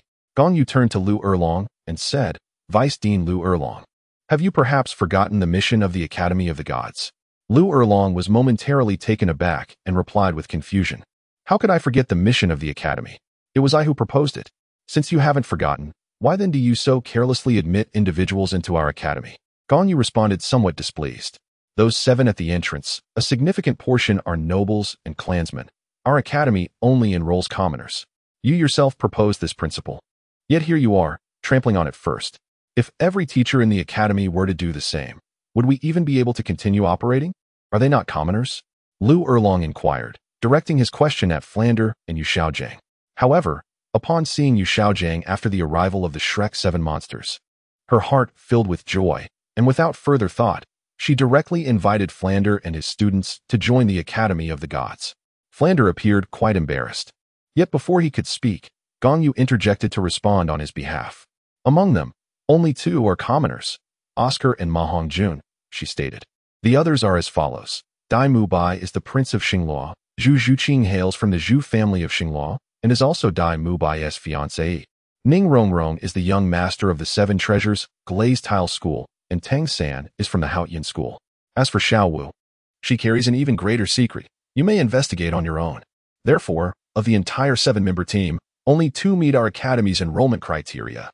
After a brief pause, Gong Yu continued, "If the teachers from Shrek wish to remain, that is permissible, but they must pass an assessment and meet our standards. Additionally, they will be assigned to different educational levels, integrated into the primary, intermediate, and advanced teaching areas. Yu Xiaojiang is exempt from the assessment, as I am acquainted with him. However, he is merely at level 29, which qualifies him only for teaching in the primary area. I must emphasize that within the Academy, the so-called 10 core competencies of martial souls must not be taught, as it is a fallacious theory. Thus, whether you choose to stay or leave is entirely up to you." Chapter 97. The Shrek 7 Monsters in Disarray. Xiao Gang's theory is not a fallacious theory. Lu Erlong retorted after Gong Yu's final words escaped her lips. Gong Yu smiled nonchalantly and remarked, "Whether it is true or false, he is well aware within his own heart. I am too indolent to engage in a debate with you. In any case, that item cannot be included in the curriculum." Just as Gong Yu's words fell, Yu Xiaojiang interjected, "There is no need to stay. Since we cannot secure a spot in the Soul Master Elite competition, remaining here serves no purpose. Thus we have decided to depart." Subsequently, Flander added, "I will communicate with the other teachers who accompanied us. If they wish to remain, I shall respect their choice. For indeed, this is a remarkably suitable place for retirement. May I inquire, what is the salary like for faculty members who have passed the evaluation?" Gong Yu found himself somewhat perplexed. Flander had surely been at the Academy of the Gods for several days now, and given his avaricious nature, It was indeed astonishing that he had not yet inquired about the salary and benefits. Before Gong Yu could respond, Lu Erlong interjected, stating, "The monthly salary for a junior teacher is 200 gold spirit coins. For a mid-level teacher it is 200 gold spirit coins, and for a senior teacher, it amounts to 200 gold spirit coins, with a double salary at the year's end. Additionally, there is a dormitory for faculty members, inclusive of meals and accommodation. Those who do not reside on campus receive an extra monthly stipend of 300 coins." At that moment, Gong Yu added, "By the way, we do not accept individuals who have been pursued by the Spirit Hall or the two great empires for illegal retaliation. I hope the teachers at your academy are all of sound character." Flanders' lips curled slightly, realizing that Zhao Wujie had lost his chance. Nonetheless, the offered salary was already on par with that of the Heavenly Dou Royal Academy, which piqued Flanders' interest. However, he could not help but cast a furtive glance at Yu Xiaojiang, only to find him utterly indifferent, prompting a sigh from Flander in his heart. To be honest, Flander believed that the Shrek 7 monsters were still quite young. If they could not participate in this session, they could always wait for the next. Yet, he was unaware of why Yu Xiaojiang was so insistent on taking part in this particular session. At this juncture, Gong Yu turned to Lu Erlong and casually inquired, "And what about you, Vice Dean Erlong? What are your intentions? Will you accompany them or remain here? If you choose to leave, I shall gladly acquire your remaining shares." The prospect of Yu Xiaojiang's departure caused Lu Erlong's expression to darken slightly, prompting her to respond, "I will need to think it over." Gong Yu smiled faintly and remarked, "There is truly no need for further contemplation. My suggestion is that you should accompany them. If I were to acquire the remaining shares you possess at a premium, you would find yourself with nearly 3 million in assets. They desire a spot in the competition, do they not? Establishing another academy would suffice. After all, with such wealth at your disposal, it would require merely 2 years of your support for the academy to ensure participation in this elite tournament. As for what follows, having already participated in the competition, it matters little whether the academy continues its operations." Upon hearing this, Flanders' eyes brightened. He relished the idea of living off the fruits of others' labor, particularly if it meant benefiting from the affluence of Lu Erlong. He felt it would be worth it in this lifetime. However, Yu Xiaojiang found it difficult to concede. Had Gong Yu not spoken, he might have turned a blind eye, pretending to be oblivious. Yet, since Gong Yu had broached the subject, Yu Xiaojiang could not bring himself to allow Lu Erlong to support him. Thus, Yu Xiaojiang declared, "No need for that. We will not take Lu Erlong away." Upon hearing this, Flander felt an urge to chastise him, thinking, Yu Xiaojiang, with your pretentiousness, cannot simply decide for Lu Erlong. You may be unwilling to partake in this arrangement, but I am quite eager. Must you not keep your mouth shut?" Initially, Lu Erlong had been somewhat swayed by Gong Yu's words and contemplated following Shrek, but Yu Xiaojiang's statement dashed her hopes entirely. A pang of hurt struck her heart, and she inwardly cursed, "Yu Xiaojiang, you scoundrel, do you truly wish to evade me in this manner?" At that moment, Lu Erlong's temper flared, and she turned to Gong Yu in feigned anger, stating, "The academy has surmounted its crisis and is on the rise. You still wish to purchase my remaining shares? Dream on. I intended to keep them for my retirement. If you wish to drive me away, I will stubbornly refuse to leave." With Lu Erlong's words, Flander understood that the prospect of living off others was now futile. He sighed inwardly, contemplating whether to follow the pretentious Yu Xiaojiang. After all, Lu Erlong was present, and Yu Xiaojiang's departure would provide him with an opportunity to be alone with her. Furthermore, his disciple Ma Hongjun was of common origin, fitting the admission criteria perfectly, as was Oscar. As for Dai Mubai, the notorious playboy, he would manage just fine without anyone. However, upon reflection, Flanders sighed again. His disciple had become utterly infatuated with Xiao Wu and would likely not remain behind, while Oscar's relationship with Zhu Zhuqing had progressed further. Yet, Zhu Zhuqing did not meet the admission standards, making it probable that Oscar would leave with her. With a heavy sigh, Flander concluded that it was best to depart. Since no agreement had been reached, the group rose to leave. Once outside the dean's office, Flander recounted the events to the Shrek 7 devils. Just then, Gong Yu emerged, and upon seeing him, not only Tang San but also Dai Mubai, Ning Rongrong, Xiao Wu, and Ma Hongjun joined in expressing their disdain. While Oscar and Zhu Zhuqing remained largely indifferent, Gong Yu stepped forward and teased, "Oh, look at you, little beggar, wearing that same contemptuous expression again. You've even managed to lead this group in giving me a cold shoulder. But fret not, you all must take your leave." So, If you wish to harbor resentment, do so for a little while longer, for it seems our paths shall not cross frequently henceforth. Tang San remained silent, maintaining his disdainful demeanor. At that moment, Zhu Zhuqing approached and inquired, "May I stay?" Zhu Zhuqing felt that continuing to associate with Shilek's group held no significance. It would be better to find another place to reside. Upon hearing this, Gong Yu was momentarily taken aback, contemplating whether this girl had lost her senses. Nevertheless, he decided to hear her reasoning first and thus asked, "Why?" Zhu Zhuqing did not respond to the question, but turned her gaze towards Oscar, asking, "If I choose to stay, would you be willing to remain as well? If you agree, I shall never waver in my commitment. However, if you decline, we can pretend that nothing ever transpired and part ways amicably." Regarding her intimacy with Oscar, Zhu Zhuqing felt no regret in her eyes. Oscar was far superior to Dai Mubai. After all, if Dai Mubai could indulge in indiscretions outside, then losing herself to someone like Oscar was hardly a grave matter. Gong Yu remained perplexed about the events that had transpired among the 7 members of Shrek. He was entirely unaware that it was the handiwork of Gong Shui and her companions. Oscar glanced at the others from Shrek, feeling a twinge of reluctance. However, when his gaze shifted to Dai Mubai, who wore a fierce expression, he made a resolute decision. Since the 7 members of Shrek were effectively defunct, why should he endure their constant hostility? Dai Mubai's menacing demeanor was promptly noted by Ning Rongrong, who swiftly seized his ear, causing him to wilt immediately. Witnessing this, Gong Yu found himself even more bewildered.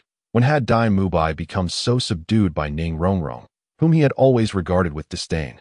At that moment, Oscar spoke up, expressing, "As long as Zhu Qing remains, I shall stay alongside her."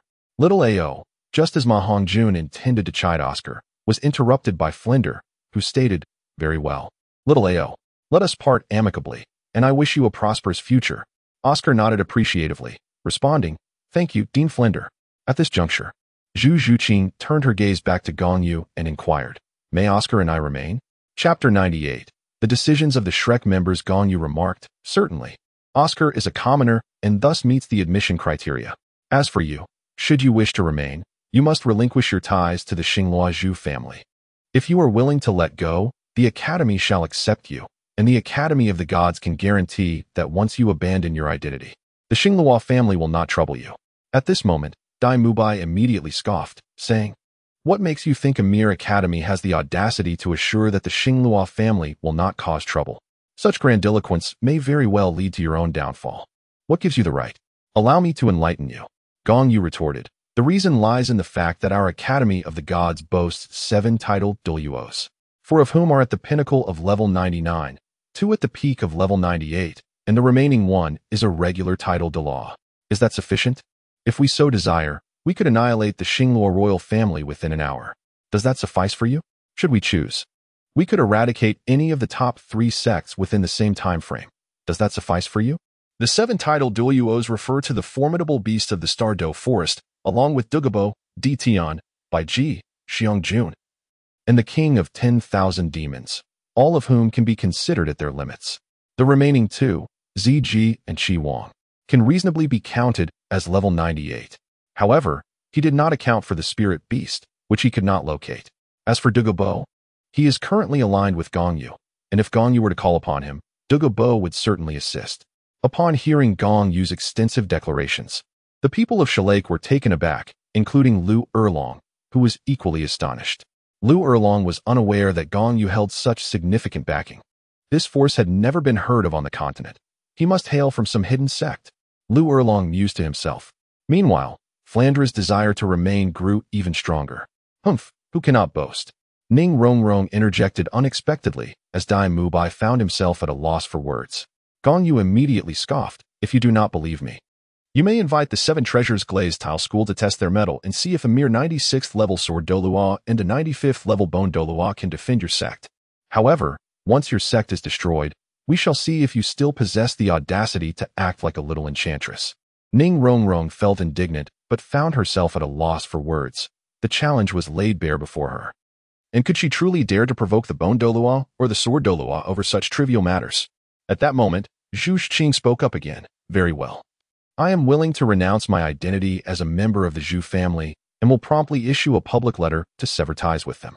Seeing Zhu Zhuqing's resolute decision, Dai Mubai felt a surge of anger. Yet upon reflection, he realized that Zhu Zhuqing had already been tainted, and thus, he could no longer desire her, rendering the matter inconsequential. As Dai Mubai's words left his lips, he quickly retracted them, turning his gaze toward Ning Rongrong. Contemplating that gaining the support of the Seven Treasures Glazed Tile School would far outweigh any benefits from the Zhu family. Moreover, until the situation was resolved, the Zhu family might not even extend their support to him. However, the Seven Treasures Glazed Tile School was a different story. Ning Rongrong was their cherished jewel, adored by two titled Douluos. Should he wed Ning Rongrong, the throne would essentially be his for the taking, even if, by some unfortunate turn of events, the throne ended up in the hands of another. As long as he had the backing of the Seven Treasures Glazed Tile School, he would not face the fate of imprisonment or death. Gong Yu nodded and said, "Very well, you may stay. As for the tuition fees, you need not worry. Not to mention the monthly subsidies you receive from the Spirit Hall, our academy also offers scholarships and grants. You can inquire about these matters later. Furthermore, if you are willing, you may participate in work-study programs, serving as substitute teachers in the junior district during your spare time. One of you is a great spirit master, and the other a spirit elder. You are both qualified to be junior instructors. You can also look into the salary details afterward." Upon hearing Gong Yu's words, Yu Xiaozhang's expression turned sour, for he realized that if he were to apply for a position, he could only attain the title of a junior teacher at most. Yet these two, clearly still students, had already outstripped him. With a grim demeanor, Yu Xiaozhang declared, "Let us leave." At that moment, an incongruous voice interrupted. "Belonging to Ma Hongjun, can I stay too? I am also a commoner." Having heard about the scholarships and grants from the academy, and the opportunity to serve as a substitute teacher, he saw it as a chance to win over some of the female students, especially since Xiao Wu had shown him little affection and had not helped him with his predicament. Indeed, as a commoner, your desire to stay aligns with the admission standards. Gong Yu nodded, though he was inwardly displeased. Even if Ma Hongjun were allowed to remain, he would find a way to drive them away. Upon hearing this, Ma Hongjun felt a surge of excitement and turned to Xiao Wu, asking, "Xiao Wu, shall we stay?" Xiao Wu had no intention of remaining. Ever since she learned that the academy's headmaster was a titled Douluo, she had been cautious, fearing her identity might be discovered. Moreover, after hearing Gong Yu mention the presence of several titled Douluos backing the academy, she was thoroughly frightened. If Shrek's group decided to stay, she had even contemplated fleeing in secret. Her life was paramount. Thus, Xiao Wu stated, "If Tang San stays, then I will stay." She knew that if Yu Xiaojing departed, Tang San would undoubtedly follow suit, so she deliberately used Tang San as an excuse. Before Tang San could respond, Gong Yu interjected, "Tang San cannot stay. He is a disciple of the Haotian sect, and our Shrek Academy is too small to accommodate such a grand lineage." As soon as Gong Yu finished speaking, he heard a chime in his mind, likely indicating that he had revealed Tang San's background, and the system had granted him another simulation attempt, though he was disinclined to check. However, Gong Yu's words left everyone, including Tang San, in a state of bewilderment, apart from Yu Xiaojang and Flender. "What is the Haotian sect? I've never even heard of it," Tang San retorted, for he was indeed unaware of his own heritage.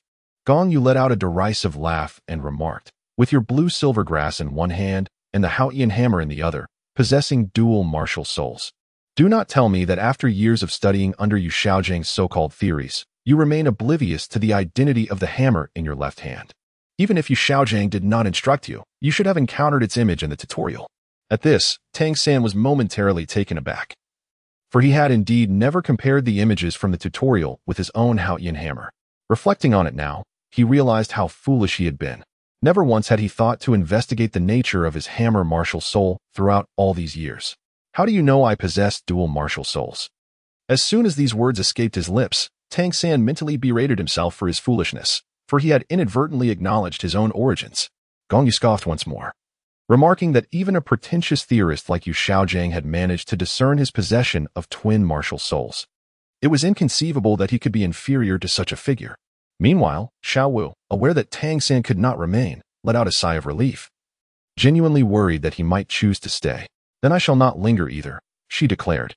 Ma Hongjun, understanding that Xiao Wu would not stay, felt a pang of reluctance to part with her. Ultimately, he resolved to accompany her, realizing that no matter how admirable the junior sister might be, she could never rival Xiao Wu's beauty. Furthermore, the junior sister might not reciprocate his feelings, a fact Ma Hongjun was astutely aware of. Yet, He believed that by following Xiao Wu, the memory of their shared past might offer him a future opportunity. Chapter 99. The Spirit Forged Flander. Overhearing Ma Hongjuan's sudden declaration of not staying, felt a surge of frustration. He thought to himself, if only this fool could make a decisive choice to stay, it might just resolve my lifelong concern. Yet here he is, blinded by infatuation. Xiao Wu could never harbor feelings for you. Since you have all made your decisions, I shall not hold you back. May you all depart safely. Gong Yu smiled faintly, indifferent to whether these individuals chose to stay or leave. Their presence was of no consequence to him. However, given the discord between the parties, it would be best to ensure they did not linger as an eyesore. Subsequently, the members of Shilik departed entirely, though two teachers remained, one possessing a sugar bean martial soul, while the other was somewhat obscure to Gong Yu. Both were advanced in age, weary of futile endeavors with Flander, and sought a place to settle down for a peaceful life.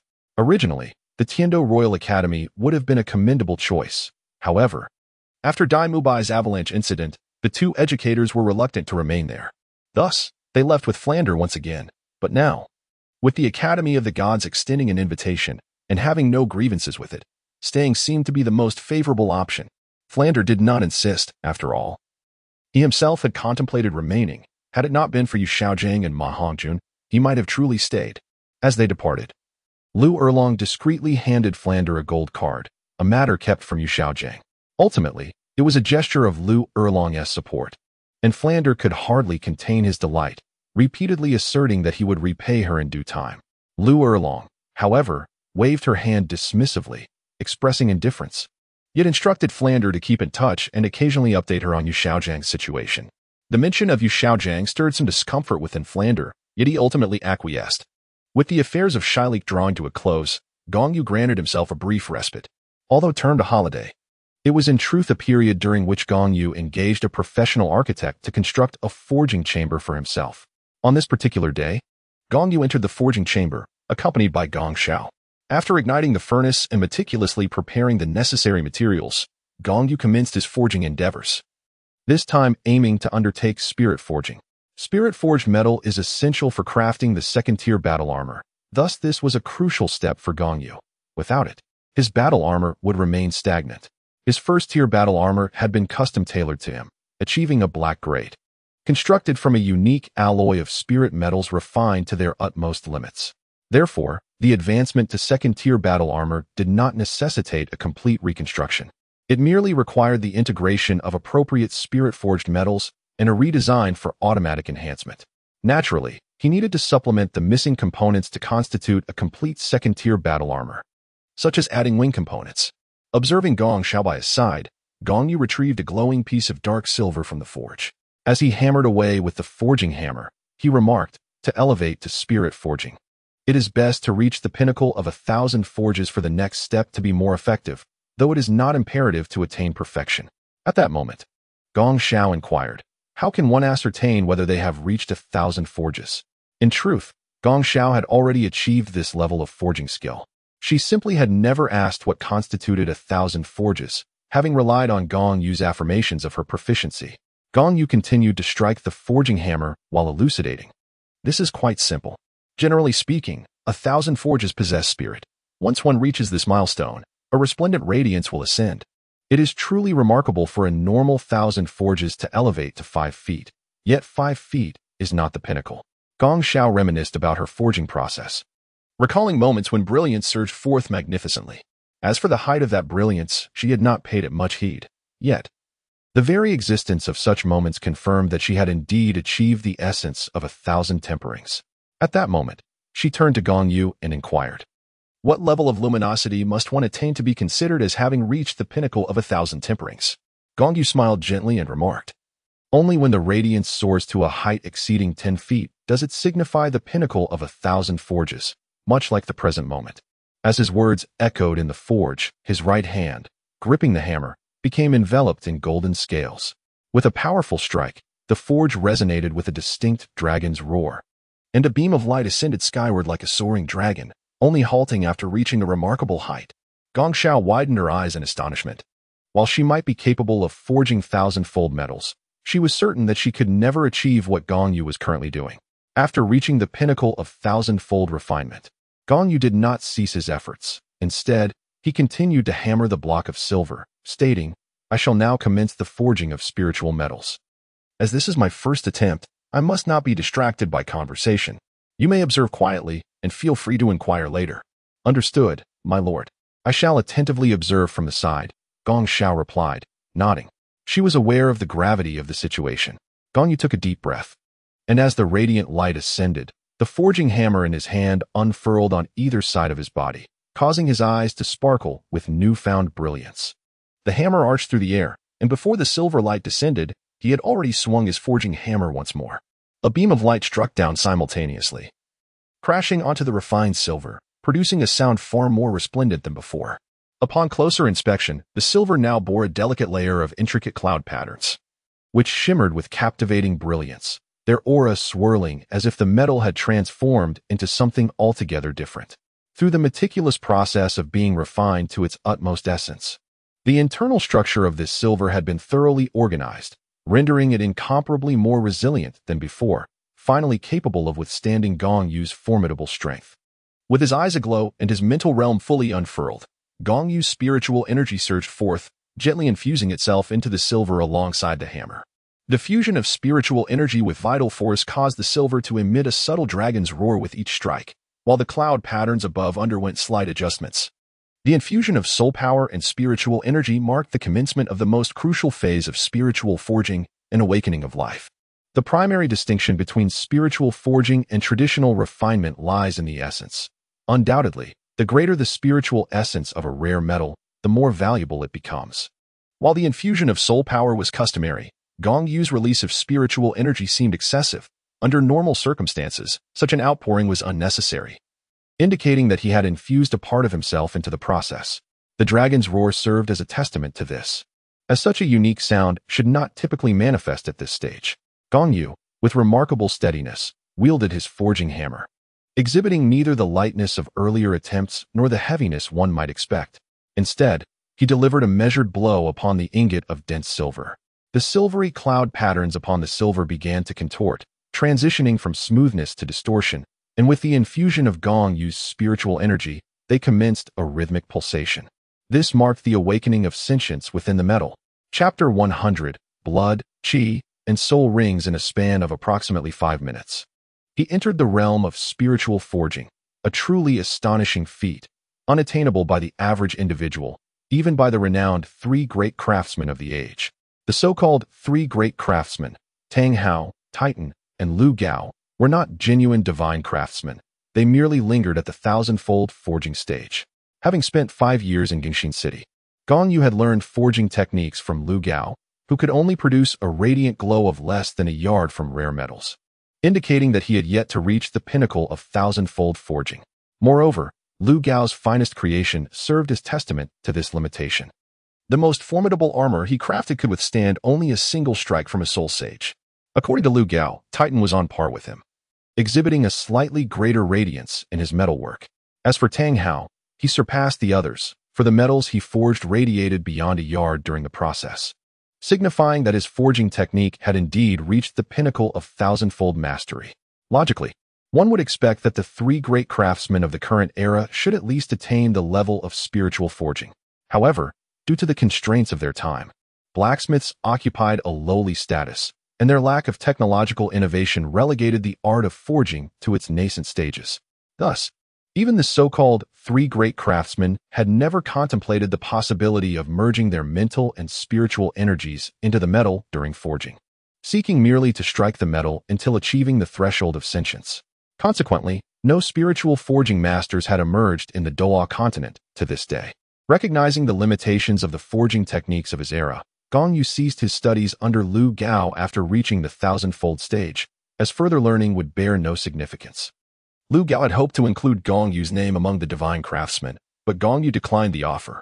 At this moment, within the forging chamber, after achieving spiritual forging with the metal in hand, Gong Yu did not pause. He continued to strike, eager to discover the limits of his potential. The transition from spiritual forging to soul forging represents an insurmountable chasm, one that countless blacksmiths have failed to cross even 2 millennia hence. Gong Yu wished to experiment and see if he could directly achieve soul forging in one go. Logically, His strength was already sufficient to support him in reaching the soul forging level, and his mental power at the spiritual abyss realm was adequate as well. What he lacked was merely the sustenance of soul power, followed by the infusion of spiritual energy. In the forging chamber, the rhythmic sound of the hammer striking metal resonated throughout. Suddenly, a soft hum emanated from the piece of heavy silver. Almost immediately, the silver itself vibrated gently, and the cloud patterns upon it seemed to come alive, swirling and transforming, faintly resembling a dragon. The previously subtle sound of a dragon's roar became distinctly apparent.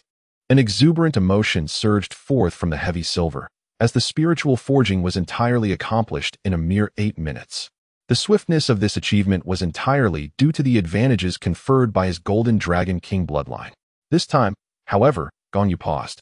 Though this did not signify an end to his forging, a gentle smile graced his face, as if he were listening to the jubilant celebrations of the heavy silver, akin to a small life proudly showcasing itself to its father after birth.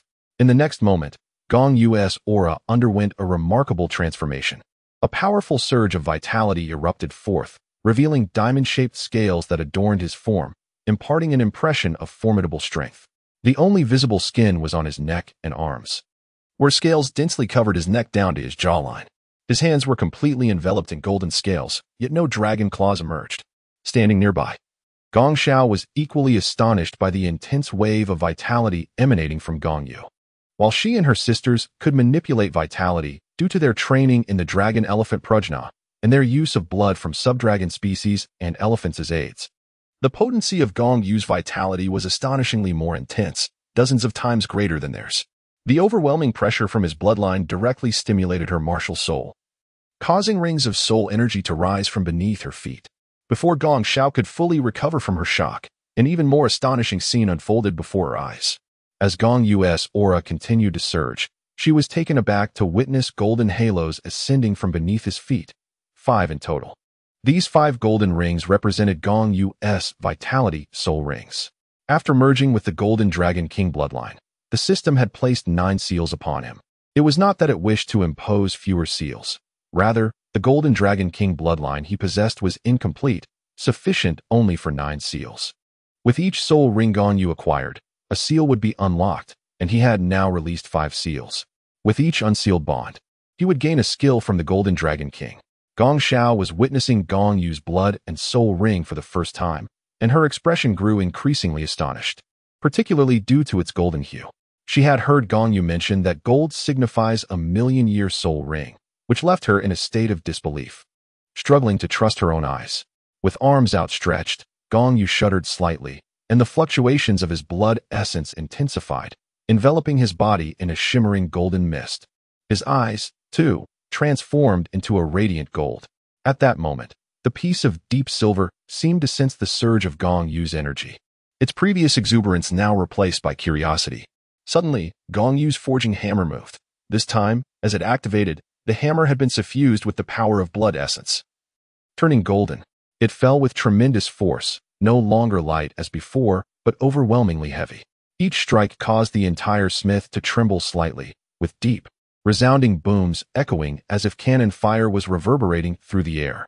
With every blow, the piece of spirit-forged deep silver emitted a wailing groan, as if experiencing a bittersweet sensation. Gong Xiao observed in awe as Gong Yu's hammer struck down, instantly transforming the piece of silver to gold, albeit briefly, undeniably tainted by the essence of his forging hammer. The primary distinction between spirit forging and soul forging lies in the former bestowing life while the latter imparts one's legacy to metal, akin to the transmission of the soul. At this moment, Gong Yu had undoubtedly embarked on the transition from spirit forging to soul forging, channeling his bloodline essence fervently into the deep silver, simultaneously infusing it with his soul and presence. Forging is not merely an external manipulation of metal. It is an internal infusion, embedding one's essence, soul power, and mental energy within the material. Through a connection with the metal itself, a certain internal forging occurs, harmonizing internal and external forces to fully awaken the innate properties of the metal. The result is a manifestation of one's own soul power, akin to crafting a personal avatar. As he initiated the soul forging process, Gong Yu became markedly cautious. Each strike was imbued with a profound weight. His potent bloodline fluctuations poured forth unreservedly, yet showed no signs of waning. As time elapsed, at a certain moment, a sound resonated once more. Ding! A clear, crisp tone echoed from within the deep silver. Chapter 101, Failure of Soul Forging. This reverberation, seemingly ordinary, held epic-making significance in an era marked by limitations. Gong Yu comprehended the profound implications of this revelation. The arduous nature of soul forging was indeed formidable, and the resonance signified a significant triumph within the realm of soul forging. This indicated that the myriad energies infused into the metal had harmonized, now capable of facilitating the forging process from within. The significance of this effect was immense. Furthermore, the resonance of soul forging also denoted the forger's profound understanding of rare metals, affirming that all prior preparations had not been in vain. Gong Yu's expression remained unchanged as she continued her forging. Indeed, with each strike of the hammer, a resonant echo emerged, growing increasingly distinct. Gong Xiao's eyes widened in astonishment. She could not comprehend why a resonant sound would arise at such an advanced stage of metal forging. To her, the sound was an extraordinarily enchanting experience. Each individual's vitality and spiritual power are inherently distinct, as is their mental fortitude. Consequently, the resonance of soul forging can only impart a sensation devoid of any technical guidance. It is a journey of personal enlightenment for the forger.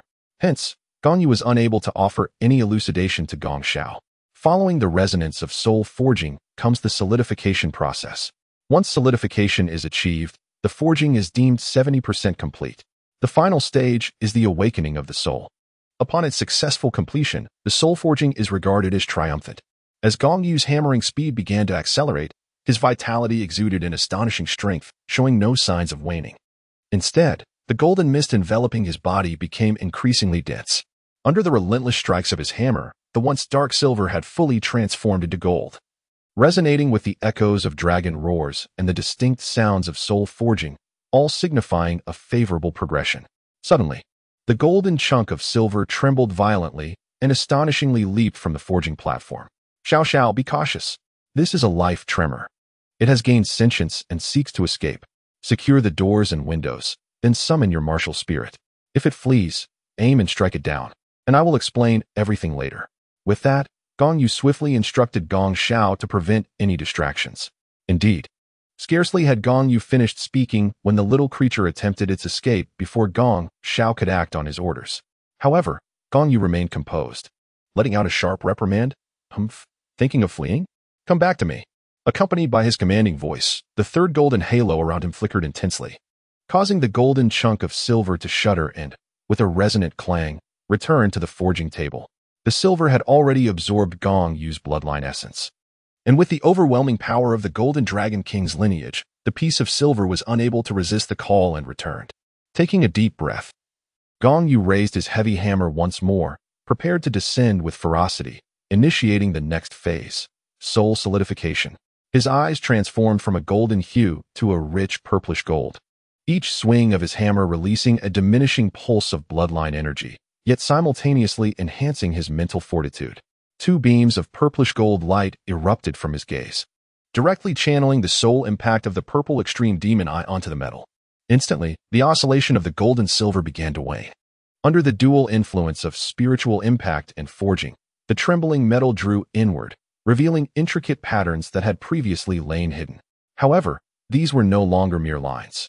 They had metamorphosed into vividly lifelike diamond-shaped scales, strikingly similar to those adorning Gong Yu's own body. Beside him, Gong Xiao's breath grew heavier. Although she found herself enveloped in confusion, she could sense that Gong Yu had entered a critically pivotal phase of his forging process. The solidification of the soul appeared to be progressing smoothly as well. If this trend continued, Gong Yu might truly accomplish the fusion of soul and forging. Achieving this milestone would render him the first and only master craftsman of both spirit and soul forging in this era. Yet, Gong Yu was treading carefully, akin to crossing a river by feeling for stones, as he had received no formal instruction in this art. Initially, he had not opted for the craftsman inheritance as a reward during his simulation. He was merely attempting to apply fragments of knowledge gleaned from novels in his past life. Success would be most welcome, but failure might prompt him to revisit the long-neglected simulation in hopes of gaining new insights. Undoubtedly, he had succeeded in the spirit forging process.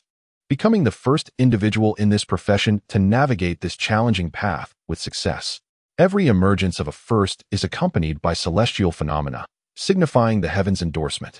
Following Gong Yu's completion of spirit forging, a vibrant rain of 7 colors fell upon Tiando City. Though he and Gong Xiao remained unaware of this occurrence within the confines of their chamber, as the 7-colored rain cascaded down, it seemed to awaken a sense of revelation among those in the blacksmithing trade. Lu Gao, in Gongxin City, quietly removed his name, along with Tang Hao and Titan, from the list of divine craftsmen. All blacksmiths who had ascended in rank became acutely aware of the potential for advancement in their craft. While the so-called divine craftsmen ceased to hold such a title, Lu Gao voluntarily demoted himself, along with Tang Hao and Titan, clearing their names from the divine craftsman roster, which was now left vacant. Gong Yu continued to diligently strike the heavy silver. Though he began to feel the strain, he persevered. For with the completion of this soul forging, he would officially ascend from a level 6 blacksmith to a level 7. The golden dragon scales emerged in increasing abundance, ultimately enveloping the entirety of the heavy silver. As the golden halo began to retract, the inherent radiance of the silver began to flicker in a rhythmic pattern. This signified the successful solidification, yet it was merely the first step. Gong Yu continues his forging, persistently solidifying, yet the fluctuations of his vital energy have begun to wane. At this moment, he dares not pause, for if he were to halt, his vital energy would cease to flow, and the soul forging would ultimately culminate in failure. Such is the predicament he faces, as his soul power is insufficient to sustain the entirety of the soul forging process. Thus, he relies on the robust force of his vital energy to compensate for the lack of soul power. In a typical soul forging, a minimum of 7 rings of cultivation is required to complete the entire process. Gong Yu is evidently lacking. Although he has attained the 5th spirit ring and fused with the primordial energy of the Blue Silver King, elevating his spirit ring to 100,000 years, it has only granted him a mere enhancement of 4 levels in spirit power. Furthermore, with the complete unsealing of the energy from his 4th spirit ring, his level has risen by another notch, leaving him at a current status of merely a 55th level spirit king. His vitality cannot compare to that of a 7-ringed power. However, what sets him apart is his lineage, which is that of the Golden Dragon King, possessing a sufficiently high caliber. During the process of spirit forging, vitality is more readily fused and controlled than spirit power. For instance, at the stage of spirit forging resonance, Gong Yu would be unable to accomplish it through spirit power alone. Yet, utilizing his vitality, he has already succeeded. This is the distinction. The forging hammer continued its descent. With a crisp clang, brilliant golden light suddenly erupted from the dense silver, within which a dragon-shaped aura faintly swirled around the metal. Gong Yu's heart soared with joy as the first golden halo radiated brilliantly. Suddenly, a resounding dragon's roar echoed around him. This was a call to the soul. And though Gong Yu was uncertain whether he should proceed to this stage, an inner voice urged him forward, compelling him to perform the soul summoning without hesitation. The essence of soul summoning lies in channeling the energy infused during the forging process to call upon the soul of the metal, establishing a mutual resonance. Only through this connection can the spirit within the metal be truly awakened. A lifeless spirit forging is akin to vegetation, whereas a soul-forged metal possesses a vitality akin to that of a soul beast. This is the essence of true soul forging. The exhilarating dragon's roar reverberated within the forge, while the metal emitted a continuous humming sound. However, at a certain moment, the golden silver suddenly vibrated with a low buzz before abruptly falling silent. It was a failure. Gong Yu let out a sigh of relief and set down the forging hammer in his hand. Although the soul forging had failed, today he was merely attempting spirit forging, which turned out to be successful. Thus, his objective was accomplished. What is it, young master? Upon seeing Gong Yu conclude his forging, Gong Xiao inquired, puzzled by the circumstances. Gong Yu smiled faintly and said, "The spiritual forging has been successful. However, I initially intended to attempt the next stage of soul forging. Unfortunately, I failed at the final step of soul forging, so I have merely reached the pinnacle of spiritual forging, which can only be regarded as a hesitant step towards soul forging." Gong Xiao, with an expression of admiration, remarked, "I understand that you, my lord, are also navigating uncharted waters. Thus, you have already performed admirably. I firmly believe that you will undoubtedly achieve success in your next endeavor." Gong Yu nodded and remarked, "Perhaps when we attain the 6th ring, it will be possible. Do you not have any questions to inquire?" "Indeed," Gong Xiao replied, Nodding vigorously.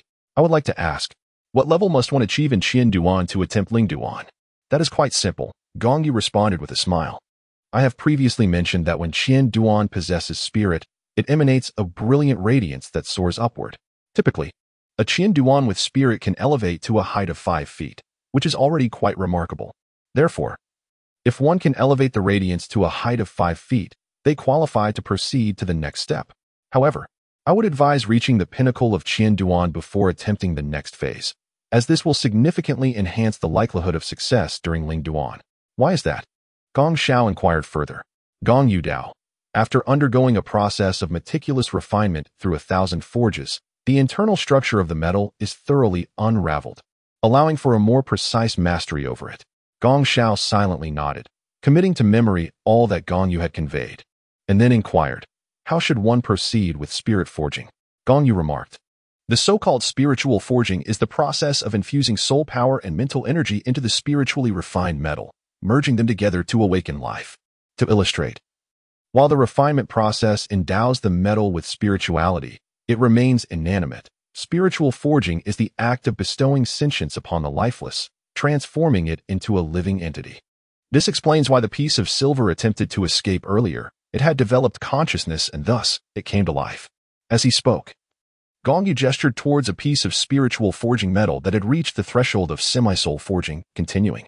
This is something that must be comprehended through experience rather than mere explanation. I cannot teach it directly, which is why I encourage you to observe and grasp it for yourself. Subsequently, Gong Yu elucidated several concepts to Gong Xiao. He then guided her through the process of spiritual refinement, allowing her to engage directly while he provided assistance. Fortunately, they ultimately determined the extent of Gong Xiao's refinement. However, regrettably, the spiritual essence she had managed to cultivate only radiated about 4 zhang of brilliance, indicating that she still had a considerable journey ahead before she could embark on spiritual forging. At this juncture, Gong Yu smiled gently, stating, your refinement has reached an impressive level, and achieving this stage confirms that you are now qualified to forge your own unique battle armor. Really? Gong Xiao's face lit up with excitement. She had witnessed Gong Yu's battle armor, which could elevate one's power by 2 significant realms, leaving her envious each time. Yet, Gong Yu cautioned that the unique battle armor had its flaws, promising that once he was capable of spiritual forging, he would directly create dual-character battle armor for everyone. The dual-character armor would also possess flight capabilities, stirring a subtle anticipation among them all. Indeed, Gong Yu affirmed, if you truly wish to craft your own battle armor, I will assist you in its design and creation. As for forging spiritually refined metal, that will depend on your own efforts. Yes, I will diligently forge the spiritually refined metal, Gong Xiao exclaimed, nearly bursting with enthusiasm. Gong Yu then added, however, I still recommend that you first learn the technique of fusion forging. What is fusion forging? Gong Xiao inquired with curiosity. Gong Yu remarked, fusion forging involves the amalgamation of various sentient metals. By utilizing the fused sentient metals to craft a single-character battle armor, one can later upgrade it to a 2-character design without the need for rework. It suffices to incorporate the appropriate spirit-forged metal and redesign it accordingly. All right, I shall heed your words, my lord. Gong Xiao nodded in agreement. At that moment, Gong Yu proceeded to demonstrate the fusion forging process before Gong Xiao, successfully merging 5 different metals, leaving her utterly astonished. Following the demonstration, Gong Xiao attempted the process herself, and, although she only managed to fuse 2 metals, her success was notable. Generally speaking, fusion forging can achieve the amalgamation of up to 7 metals, though this is not the pinnacle. The true culmination lies in the fusion of 9, as 9 is the ultimate number. Thus, Gong Yu recognized that he still had a considerable way to go. After concluding the demonstration, Gong Yu exited the forging chamber, leaving Gong Xiao to continue her practice. Upon departing the forge, he visited the blacksmith branch in Tiando City, entrusting the spirit-forged metal in his possession to the guild members for delivery to Lu Gao. Accompanying this was a brief letter, containing but a single line. A master craftsman should not be confined by definitions, for such limitations stifle progress and sever the path forward. True forging should breathe life and imbue the soul. Having studied under Lu Gao for several years, Gong Yu found their ideological rifts widening over time, a divergence stemming from their fundamentally different beliefs.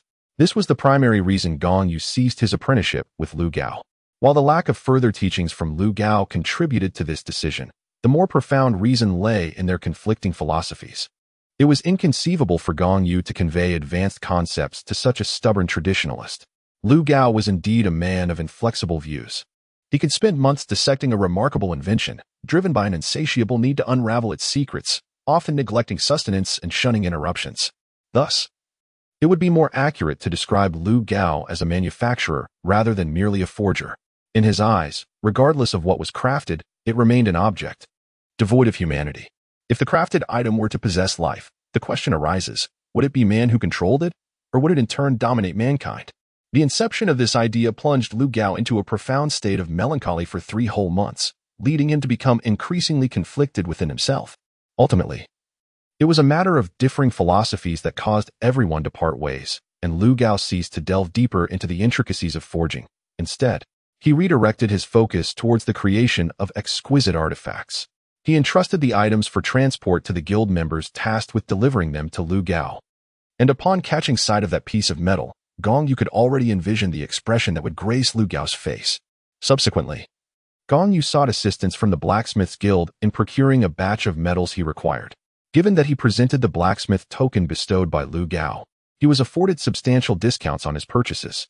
Fortuitously, he managed to acquire all the necessary metals from the blacksmith's guild this time, sparing him the wait for the next guild members to return from Gongxin City with supplies.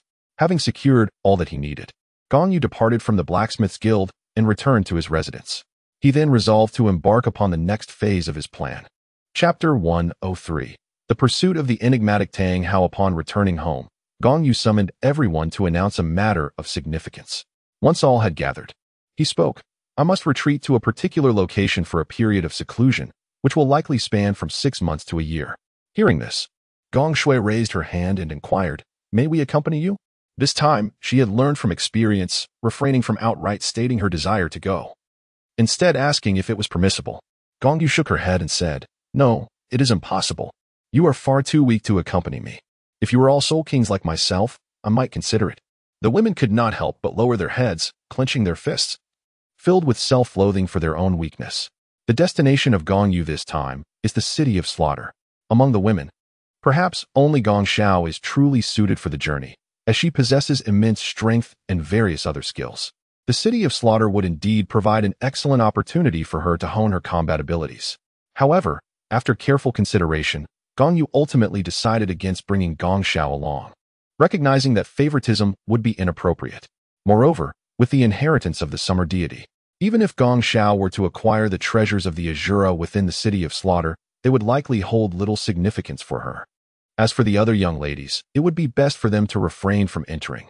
They would not fare well in such a perilous environment. "Are you certain you will return within a year?"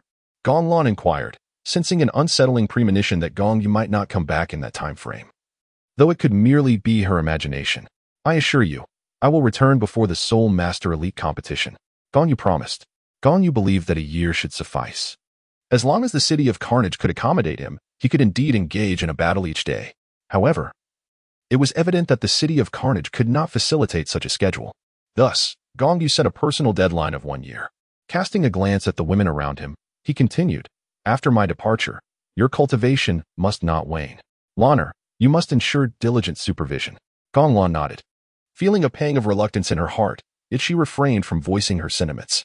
It was time for Xiao Shui to learn the essence of maturity and to abandon her mischievous ways. Gong Yu then imparted some final instructions to Gong Shui, followed by brief words for the other young ladies. As the moment of departure approached, Gong Yu solemnly declared, "I hope that when I return, you will have all reached level 50. At that time, I will guide you to acquire the 5th soul ring." Sister ZG has already prepared Xiao Shui's 5th soul ring, so there is no need for haste once you reach level 50. As for Lanner, you must not recklessly absorb your 5th soul ring. It holds significant importance for you. If you find yourself in dire need of a soul ring when the time comes, venture to the blue-silver forest, but do remember to completely absorb the blue-silver emperor first. Nonetheless, I sincerely hope that you will wait for my return before seeking your soul ring. Gong Lan nodded slightly, remaining silent as ever. Gong Yu then spoke. "My departure this time serves as a test for you all. I wish to observe whether you can adeptly manage various matters in my absence, for in the future, you cannot rely solely on me. After imparting his instructions, they gathered for a hearty meal before Gong Yu took his leave. Feeling the reluctant gazes of the women, he dared not glance back as he departed, fearing that a moment of weakness might compel him to take them along. Yet, the city of slaughter was no place for them. Its location was unknown, but heading north from the blue-silver forest was certainly the right direction. Throughout the journey, Gong Yu sensed he was being followed for several days, though he feigned ignorance. One day, having wandered into desolate mountains and wilderness for quite some time, he deliberately exposed a vulnerability, finally drawing out his pursuer. Tang Hao, upon seeing the hooded figure emerge, with one sleeve conspicuously empty, Gong Yu immediately thought of Tang Hao. Ever since the departure of the individuals from Shilek from the Academy of Gods, Tang Hao had kept a watchful eye on Gong Yu, his sworn enemy.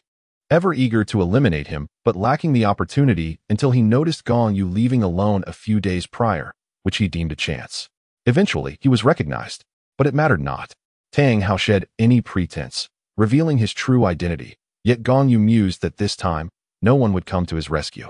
Indeed, he had come unprotected, with Bai Ji and Ziji both in the city of Tiando. However, Gong Yu merely scoffed, declaring, "This time, I require no salvation."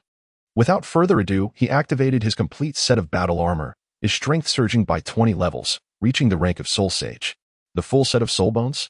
Tang Hao furrowed his brow. He was unfamiliar with the concept of battle armor and initially mistook it for soul bones. Yet he quickly shook his head, realizing it was not soul bones, as he could not sense any trace of soul beast within the armor.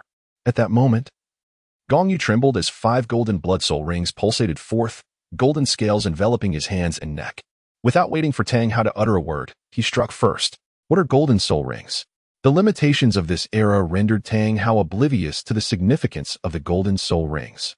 Gong Yu, without engaging in trivial conversation with Tang Hao, launched an aerial assault with a golden dragon claw, catching Tang Hao off guard. Although Tang Hao had suffered the loss of an arm, reducing his prowess to that of a soul Douluo in a life-and-death struggle, Gong Yu would undoubtedly find himself at a disadvantage. However, armed with a collection of soul guidance devices, the highest of which reached level 6, he was far from defenseless. Moreover, without the strength of his title, Tang Hao could no longer take flight, while Gong Yu possessed a pair of external soul bone wings, which was a primary reason for his audacity in confronting Tang Hao directly. After all, if it came to a losing battle, he could simply soar away. While Tang Hao remained earthbound, diminished in his current state. As the golden dragon claw approached, Tang Hao did not underestimate the attack. He retreated several steps and summoned the Haotian hammer, wielding it with determination. The first strike of the chaotic wind hammer technique collided with the golden dragon claw, producing a thunderous roar that reverberated through the air. The force of the impact sent Tang Hao staggering back 5 or 6 steps before he regained his footing, though his hand throbbed from the shock. Indeed, the attack power reached no less than level 75, yet it ultimately fell short. Steadying himself, Tang Hao turned to Ling Yun and coldly declared, "If this is the extent of your capabilities, then today shall mark the site of your eternal rest." Gong Yu coldly huffed once more. It's still uncertain whose final resting place this is. With a thunderous roar, the golden dragon unleashed its might. He directly summoned the power of the golden dragon King's bloodline, executing a skill known as the golden dragon's roar. The tremendous sound startled Tang Hao, leaving him momentarily disoriented. The adversary remained just beyond his reach, rendering his hammer ineffective. Tang Hao continuously swung his colossal hammer, generating a series of resonant vibrations in the air to disrupt the roar emanating from Gong Yu. Of course, his actions also served to harness energy through the chaotic wind hammer technique. Gong Yu discerned Tang Hao's intentions without difficulty. With a mere touch of her fingers upon the soul-guiding device, 5 fifth-level soul-guided bombs materialized in her grasp. Subsequently, with a casual flick of her wrist, the 5 bombs soared forth, unleashing a barrage towards Tang Hao. For now, dear Tang Hao, I find myself rather preoccupied and unable to engage in your games. Do await my return. In a few years' time, I shall be sure to address you properly. Until we meet again. After leaving behind a brief remark, Gong Yu unfurled his external soulbone wings and soared into the sky. Since Tang Hao had yet to unleash his true power, it was prudent to make a hasty retreat. After all, he was no match for that crippled opponent. Tang Hao, on the other hand, was left dazed and disoriented by Gong Yu's relentless onslaught, as he had never encountered such a combat style before. The 5th-level soul-guided bombs, though incapable of inflicting harm on Tang Hao, who was of sole duo rank, were sufficient to momentarily restrain him by virtue of their unexpected nature. Once the explosion subsided, Tang Hao could no longer perceive the figure of Gong Yu. With a sigh, Tang Hao chose to retrace his steps, intent on safeguarding his son. He touched his chest and discovered some bloodstains on his hand. Evidently, the 5 soul-guided bombs had indeed caused him injury, albeit a minor one. Chapter 104. The City of Slaughter. After enduring 10 days of hardship in the wilderness, a small town finally emerged on the horizon. This sight stirred an unusual sentiment within Gong Yu, as he had anticipated a longer search. After all, it was his first visit, and the map of Douluo Continent bore no indication of the City of Slaughter. Prior to his journey, Gong Yu had only known that the City of Slaughter was situated in a northern town of the Tiando Empire, approximately 10 days to half a month's journey northward from the blue-silver forest. Ultimately, he had succeeded in locating it. The small town appeared modest in size, yet upon entering, Gong Yu felt a peculiar atmosphere enveloping him. He could not quite articulate the reason, but there was an unsettling chill emanating from the townsfolk. Approaching a dilapidated tavern, he noted that the decor was predominantly black, and the air was thick and murky, reminiscent of the small internet cafes from a past life, with an unpleasant odor permeating the space. Despite it being daytime, the tavern exuded an air of chilling gloom. Though not large, the establishment was far from small, and it was already occupied by roughly 30% of its capacity, mostly by boisterous men, some bare-chested, while others stood on one leg atop their seats, asserting their dominance through their postures. The arrival of Gong Yu captivated the attention of many, some even licking their lips as if they had encountered an enticing plaything. Ignoring their gazes, Gong Yu strode directly to a table in the corner, where he took a seat beside Zhang Kong's deserted table. "What would you like to order?" A nonchalant waiter approached, inquiring of Gong Yu. "Can we begin?" Gong Yu refrained from ordering anything. A Bloody Mary was not to his taste, yet he could certainly eliminate those around him. After all, gaining entry to the City of Carnage was his sole objective. The waiter, realizing Gong Yu's disinterest, turned and departed. Where did this rookie come from? Can't even muster a simple order. A burly man, his bare torso adorned with an abundance of flesh, approached Gong Yu, preparing to place a heavy hand upon his shoulder. Gong Yu would never permit a complete stranger to lay hands upon her. Without uttering a word, she seized a pair of chopsticks from the table and, with remarkable swiftness, thrust them into the right eye of the bare-chested brute before her. The speed and unexpectedness of her action left the man no time to react. The chopsticks embedded themselves deeply into his eye. He collapsed to the ground, blood seeping from around his right eye, accompanied by something resembling the white of an eyeball, though it was clearly not. The man cried out in agony, struggling as he felt the chopsticks lodged in his eye. Hesitant yet resolute, he finally summoned the courage to pull them out. Taking a deep breath, he yanked them out forcefully, inadvertently extracting an eyeball along with them. He was doomed. The brute called out desperately to his nearby companions. The battle was imminent. His allies drew daggers, lunging directly at Gong Yu with expertly angled strikes that betrayed their considerable experience. With the onset of the conflict, the entire tavern descended into chaos as various groups began to engage in a tumultuous brawl. With his agile movements, Gong Yu deftly evaded the attacks of several assailants, countering with lethal precision that dispatched each attacker with a single, decisive strike, sparing no unnecessary effort. This was a trial, a test presented by the City of Carnage. If we eliminate him, we shall gain entry into this realm of bloodshed. A voice erupted in a fervent cry, igniting a frenzy among the onlookers, their eyes ablaze with madness as they surged toward Gong Yu. A cold smile curled at the corners of Gong Yu's mouth as he refrained from summoning his martial spirit. Instead, he retrieved a long staff crafted in imitation of the Panlong stick from his soul guide. With a combination of his elusive movements and the formidable technique of the unyielding staff, he dispatched nearly 20 individuals in mere moments. "May I enter now?" he inquired indifferently, approaching the previously mentioned attendant after having eliminated all adversaries. Gong Yu did not order a Bloody Mary, and though the server was reluctant to concede this fact, he ultimately nodded in acknowledgement. For the essence of the trial did not revolve around the consumption of a Bloody Mary, but rather, it was the last person standing who would earn the right to enter the City of Slaughter. The server then pushed aside the bar of the tavern, revealing a gaping chasm in the ground. A chilling breeze wafted up from the depths below. Without a moment's hesitation, Gong Yu leaped into the abyss, his form instantly enveloped by darkness, vanishing into its depths. Immersed in the shadows, after a mere descent of several meters, Gong Yu found solid ground beneath his feet. He required no illumination, for the purple extreme demon eye possessed by the Tang sect allowed him to perceive everything with clarity in the gloom. Indeed, the purple extreme demon eye proved to be exceedingly useful. Before him lay an elongated corridor, sloping downward. A chilling breath sweeping over Gong Yu's body as he strode forward with purpose. Shortly thereafter, a frigid voice resonated from all directions. Welcome to the city of slaughter. Here lies the infernal metropolis, a realm steeped in bloodshed. Within these confines, you may obtain all that you desire, but at the cost of your very life. As he continued onward, the light ahead magnified in his vision, revealing an open portal that hinted at the presence of life on the other side. With determined strides, he approached, and soon the cacophony of voices filled his ears, leading him to a group clad entirely in black armor. Their faces were obscured by helmets, each wielding a heavy sword. Only one individual sat astride a grand warhorse, its form also draped in substantial black armor. According to the rules, you may pass, the mounted figure proclaimed. To Gong Yu's astonishment, the individual did not accuse him of violating any regulations. He had anticipated another confrontation. Indeed, the external trial dictated that only the last surviving individual could enter the city of slaughter. But that survivor must not rely on their martial soul or soul skills to eliminate others to comply with the rules. Gong Yu's fortunate misstep had fortuitously placed him within the bounds of those stipulations. This is your identification token. Hold it well.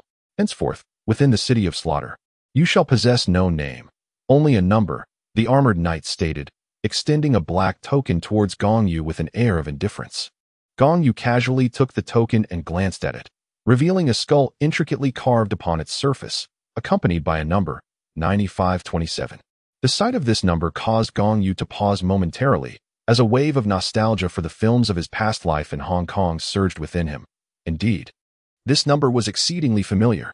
The armored knight on horseback spoke again, instructing him to proceed, for the token was his proof of existence in the city of slaughter. As he advanced, he did not exchange a single word with the knight nor cast another glance at the fearsome figure. Gazing ahead, Gong Yu beheld a city enveloped in darkness. The imposing black walls towered wide and solid, undeniably forming a city, while above it loomed a violet moon. The moon hung low, seemingly only a few hundred meters from the ground, and above it, everything was shrouded in blackness, resembling the very essence of night. Chapter 105. The hellish arena of slaughter. Upon reaching the foreboding gates of the city, a palpable sense of oppression enveloped him, with the word City of Slaughter emblazoned above the massive entrance. 2 rows of armored warriors stood silently at attention, and before Gong Yu could present his identification token, a woman draped in a black veil emerged from within. Welcome to the City of Slaughter. Her melodious voice greeted him as she stepped aside, gesturing for him to enter. Following the woman through the gates, he was unimpeded due to the protection afforded to newcomers by the token he held. Once inside, Gong Yu was greeted by a surreal world of blue and violet hues. The streets were illuminated by lights that radiated only these 2 colors. He was somewhat astonished to find that the streets were populated, yet no one paid him any mind as an outsider. Despite the pervasive darkness, at a glance, it bore resemblance to an ordinary city. I am your guide. Feel free to inquire about anything you do not understand. Within 12 hours, I shall address all your questions. After this time, this will be your residence, and you shall officially become a member of the City of Slaughter, the woman continued. Enough with the formalities. I comprehend the rules. Simply take me to the hellish arena of slaughter, Gong Yu replied nonchalantly, finding her lengthy introduction to be a mere waste of time. Oh, you are aware of hell, I see. But are you certain? Those who enter seldom emerge alive. Fewer than 1 in 10 manages to survive. Each individual is required to enter the hellish arena of slaughter once a year. If one can prevail in a single combat, they may continue to exist in the City of Slaughter for another year.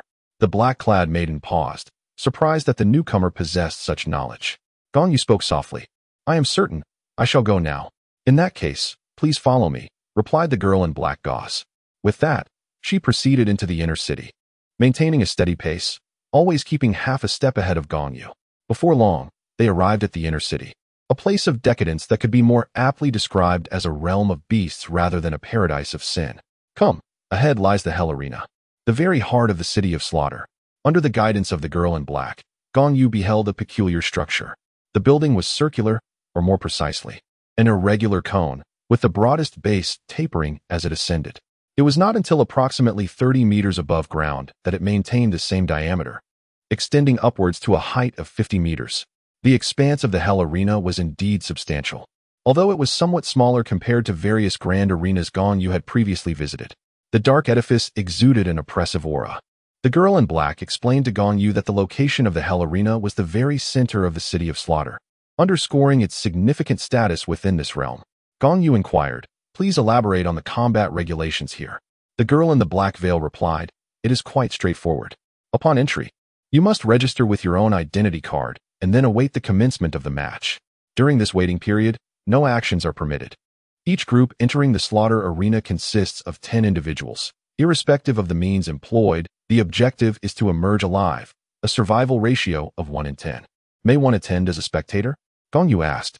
The girl in the black veil responded, "Indeed, but it is not complimentary. One must offer a Bloody Mary, whether your own or someone else's. However, you are currently within the protection period for newcomers. Should you resort to taking from another, it will be deemed an act of provocation, thereby nullifying your newcomer protection." Gong Yu offered a faint smile, uttering the words "it doesn't matter," before striding directly towards a bald man. Without further ado, he swiftly seized the Bloody Mary from the man's grasp. The bald man attempted to resist, yet within mere moments, Gong Yu had dislocated nearly every joint in his body. He did not kill him, allowing him to linger in a state of agony, incapacitated and awaiting death. In this inner city, he would scarcely survive a minute. "Let us depart," Gong Yu remarked, holding the Bloody Mary, addressing the somewhat dazed girl in black lace. It was the first time the girl had witnessed Gong Yu in action, and the scene left her somewhat astonished. The bald man, if her memory served her correctly, was the sole survivor from several bloody contests, yet here he was, utterly defeated.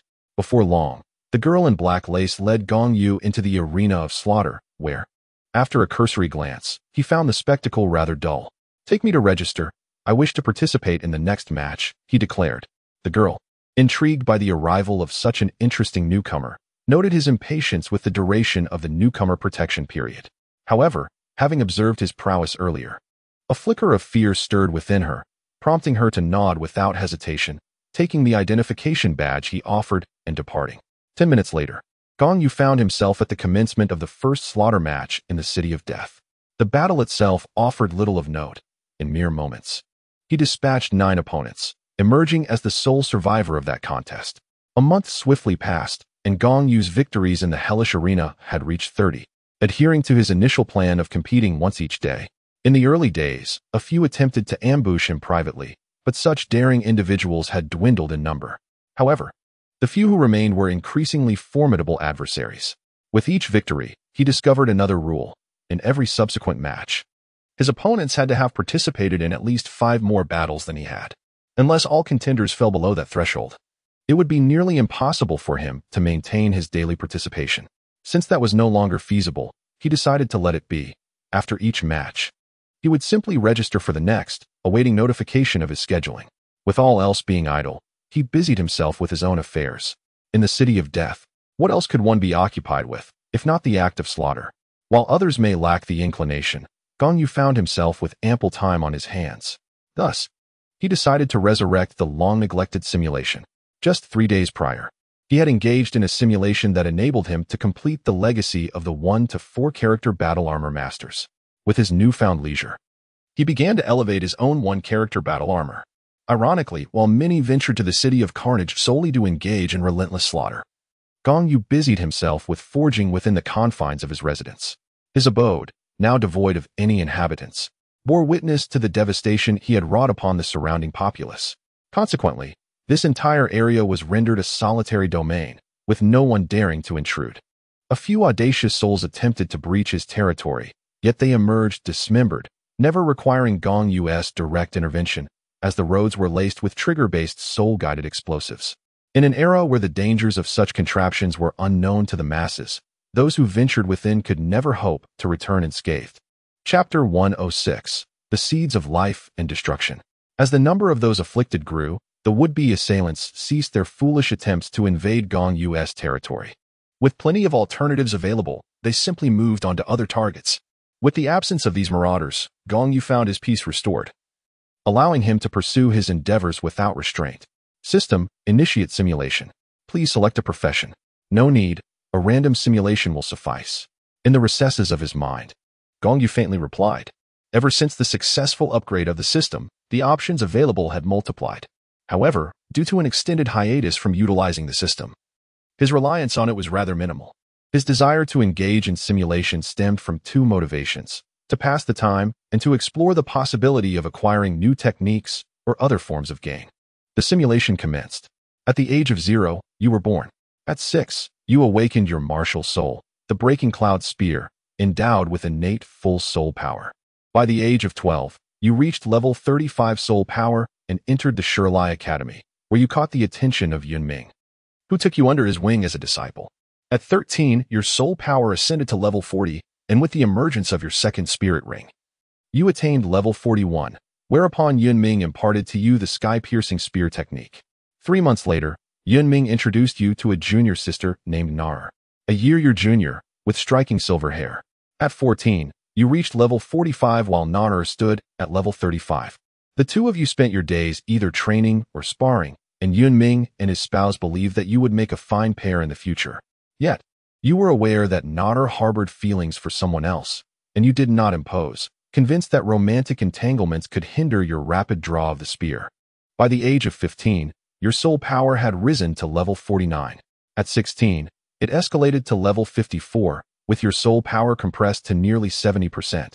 At 17, you were at level 59 and were dispatched to partake in the so-called military training at Devil Island. Upon reaching 18, after a grueling year of torment at the hands of several elder demons, you and your companions ultimately accomplished your mission. Although your soul power advanced slowly throughout the year, you eventually attained level 60. Under the deliberate guidance of the elder demons, you forcibly absorbed the power of destruction, coalescing the seed of destruction within you. The life tide on Devil Island commenced. You absorbed the life force brought by this tide, forming the seed of life within you. Both the seeds of life and destruction took root within your being, yet due to your lack of experience, you failed to maintain equilibrium between the two forces. Ultimately, the power of destruction became unbalanced, leading to your demise under its ravaging force. You have perished. The simulation has concluded. The items obtained from this simulation include 1. Sky-piercing spear technique 2. Method of soul power compression 3. Seed of life 4. Seed of destruction 5. A record of simulated memory 6. 1/10 of simulated cultivation. Please select one from the 6 options. Note: you may spend simulation attempts for additional exchanges. 10 simulation attempts can be exchanged for 1 reward. Gong Yu cast a glance at the number of simulation attempts remaining and discovered there were still 26. This number represented the cumulative exploits he had undertaken against either himself or his allies over the years, while the monthly complimentary reward had already been claimed by the system. With little left to ponder, Gong Yu decisively declared, "I choose item 3 and shall expend an additional 10 simulation attempts to exchange for item 4. While option 1 was indeed a viable selection, particularly since once Gong Lan acquired her 5th soul ring, she would presumably obtain the blue-silver Overlord Spear. Possessing the weapon without the requisite skills would render it rather futile. Should he opt for exchange 1, he would not need to fret over the lack of combat techniques. However, after some contemplation, Gong Yu reasoned that it would not be long before he could unlock his 6th Vitality Soul Ring, at which point the Golden Dragon Spear would emerge, heralding its own accompanying divine techniques, thus rendering the need for the Qingtian Spear technique obsolete. The rewards were dispensed. In the next moment, Gong Yu felt a transformation within, and upon introspection, he discovered 2 seeds, one green and one purple, had been planted within him. The aura emanating from these seeds intertwined harmoniously, achieving a state of equilibrium, taking the shape of intertwined Pisces, as the seeds morphed into 2 fish eyes. He had never anticipated such a bountiful outcome from this simulation, unexpectedly granting him the seeds of life and destruction ahead of time. Nevertheless, these were precisely the entities he had long desired, and having acquired them prematurely would certainly alleviate many future burdens. The power of the Golden Dragon King's bloodline, alongside the forces of life and destruction, and the will of the broken evil dragon, all converged within a single human vessel. When he eventually attained the domain of the god of death, the Azura would undoubtedly be intrigued to observe the multitude of powers coursing through Gong Yu's being. Oh well, it seems this shall conclude today's simulations. With his thoughts settled and no longer dwelling on anything, Gong Yu activated the soul-guided bombs in the surrounding area and promptly fell into a deep slumber. He was likely the only outsider capable of enjoying a restful sleep in the city of slaughter. This was not surprising. His soul-guided bombs had indeed wreaked havoc, dissuading anyone from foolishly provoking him. 2 months swiftly passed, and by today, he had participated in 62 bouts of the killing competition. Having spent over 3 months in the city of slaughter and claimed 62 victories, Gong Yu's reputation gradually ascended, yet he remained indifferent to such matters, continuing to live life on his own terms. Another month elapsed, and on this day, Gong Yu's soul power ascended to level 56. This month, he had engaged in 10 more killing matches, bringing his total to 72. However, as time progressed, the caliber of his opponents escalated. He sustained significant injuries on 2 occasions. But thanks to the life seed within him, those wounds healed swiftly. A month later, he had accumulated another 10 matches, increasing his victories to 82. With only 18 more required to leave this wretched place. On this day, he completed the final component of his 2-character battle armor, the wings. The necessary spirit-forged metal for upgrading to the 1-character battle armor had also been prepared in advance, and it was now time for the official upgrade. Without further ado, Gong Yu commenced the fusion of the prepared metal with his 1-character battle armor. Since he had utilized spirit metal to forge the 1-character battle armor, the upgrade process was straightforward. Integrating the spirit-forged metal and redesigning it was all that was needed, eliminating the requirement for a complete remaking. The redesign merely involved inscribing the necessary runes for the 2-character battle armor. For Gong Yu, who possessed the complete inheritance from 1-character to 4-character armor masters, inscribing the required runes was not a daunting task. After several days of effort, he successfully upgraded his 1-character battle armor to the 2-character variety, officially earning the title of a 2-character armor master. Donning the 2-character battle armor imposed certain requirements on a soul master's soul power and mental strength. But Gong Yu was well equipped in both respects. His mental strength had long since reached the spirit abyss realm, with a title-level mental capacity sufficient to endure the demands of the 2-character armor. Meanwhile, since consuming the primordial immortal herb, his soul power had begun to compress, currently stabilizing at around 65%. Rendering his soul power comparable to that of a soul sage. Thus, he was more than capable of withstanding the 2-character battle armor. Chapter 107. 100 victories savoring the enhancements brought by the 2-character battle armor. Gong Yu wore a satisfied smile. Should he encounter Tang Hao again? He was determined not to flee in such a disheveled manner. Now that his 2-character battle armor was complete, it was time to conclude his stay here and see if he could secure a match today. If possible, he would engage in yet another battle. After tidying up, Gong Yu departed from his residence and made his way to the arena of slaughter. Along the journey, those who encountered him were either filled with fear, reverence, or admiration, their gazes reflecting a myriad of emotions. Upon arriving at the heart of the slaughterhouse, he inquired about his turn, only to discover that he had not yet been assigned a slot. Following his last bout, he had promptly registered for a spot. Yet several days had elapsed without any progress. It was evident how arduous it was to find an opponent after surpassing 80 matches. With no slot available, he watched a few of the other combatants' matches before hastily returning to his abode. Patience was required. At this rate, he would need to wait at least 3 months until the conclusion of 18 more matches. Gong Yu felt a tinge of helplessness and promptly assumed a meditative posture, continuing to compress the soul power within him. The city of slaughter is not an ideal locale for cultivating the levels of soul power. Yet it serves as an excellent venue for compressing it.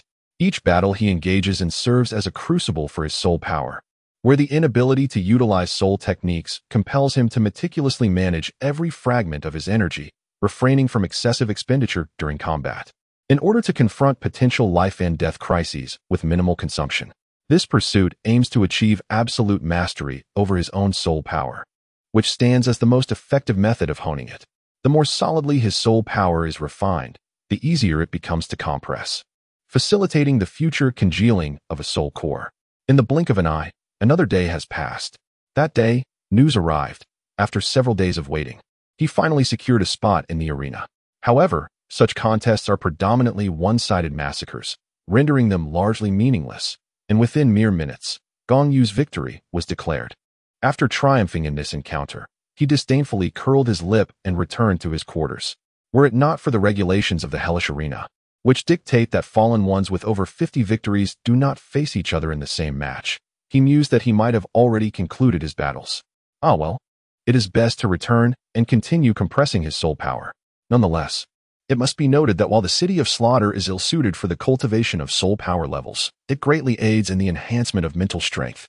Perhaps this is related to the purging dragon will within him or the innate repulsion of the Buddhist dragon elephant prajna. The purging dragon, embodying the righteous energy of heaven and earth, specifically targets all malevolent entities, while the atmosphere of the city of slaughter serves to counteract such evil. Thus, each day spent here, Gong Yu finds himself immersed in the baptism of the purging dragon will. As for the dragon elephant prajna, being a Buddhist practice, it too possesses the ability to subdue malevolence. In a place as vile as the city of slaughter, which could aptly be described as hell, practicing the dragon elephant prajna under such opposing forces results in accelerated progress. In a flash, 3 months have elapsed. On this day, Gong Yu faced his 100th slaughter match. Quickly concluding the final bout, the anticipated figure finally made an appearance. Congratulations, 95-27, a low, piercing voice suddenly resonated from all directions. Gong Yu, enamored with his designation, has persistently asserted his identity as that very number, resulting in others neglecting to bestow upon him any nickname, instead referring to him solely by his numerical title. As the echoes of that voice resonated from all directions, the atmosphere within the slaughter arena surged to its zenith, for in the air, a blood-red figure was descending from the heavens. The fervent cries of King of Slaughter, King of Slaughter, King of Slaughter rendered the fallen hoarse, yet they showed no inclination to cease their fervent declarations. In the heart of Gong Yu, a sense of solemnity arose as his gaze fell upon the crimson figure suspended in midair. It was a tall man, entirely enveloped in a vast scarlet cloak. His pallid complexion and blood-red eyes conveyed an otherworldly aura as he gracefully descended, seemingly unbound by the constraints of gravity, hovering 5 meters above the ground. The King of Slaughter halted his descent, casting a dominating stare upon Gong Yu. I am elated to witness the emergence of a formidable force in the arena of slaughter today, he proclaimed. After decades of absence, the phenomenon of 100 victories has manifested in this young man. With his formidable prowess and terrifying bloodlust, he instills a tremor within you. Does he not, my subjects? The King of Slaughter exudes a unique charisma that evokes an almost frenzied reverence among all who have succumbed to darkness upon encountering him. Then, the King of Slaughter lowered his gaze towards Gong Yu and spoke. 95-27. You have achieved 100 victories, a commendable feat in recognition of your accomplishments. I have decided to bestow upon you the title of God of Slaughter. Henceforth, you shall enjoy unrestricted access to the city of slaughter and be honored as a guest under my dominion. That is unnecessary. I intend to challenge the path of hell. You lack the authority to confer upon me the title of God of Slaughter. Upon uttering these words, Gong Yu immediately felt a pang of distress. The reckless spirit of the evil subduing dragons will begin to stir within him once more, inciting him to provoke the King of Slaughter at such a critical juncture. The surroundings fell into a hushed silence. Was this the sort of retort a slayer ought to direct at the King of Slaughter? In that moment, the other slayers anticipated the King's next move, hoping he would swiftly eliminate the audacious 9,527 before them. The King of Slaughter's gaze sharpened, and while a surge of bloodlust erupted momentarily, he forcibly subdued it, displaying no signs of anger. Instead, he spoke in a measured tone. You may not comprehend the terrors of the path of hell, 95-27. I hope you understand that a person's life is singular.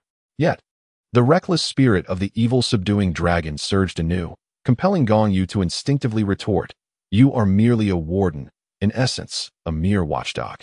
Fulfill your duties, and know that you lack the standing to bestow such titles. As the words escaped his lips, Gong Yu felt a jolt of alarm within. He had not intended to utter such defiance. This was the machination of the evil subduing dragon's will.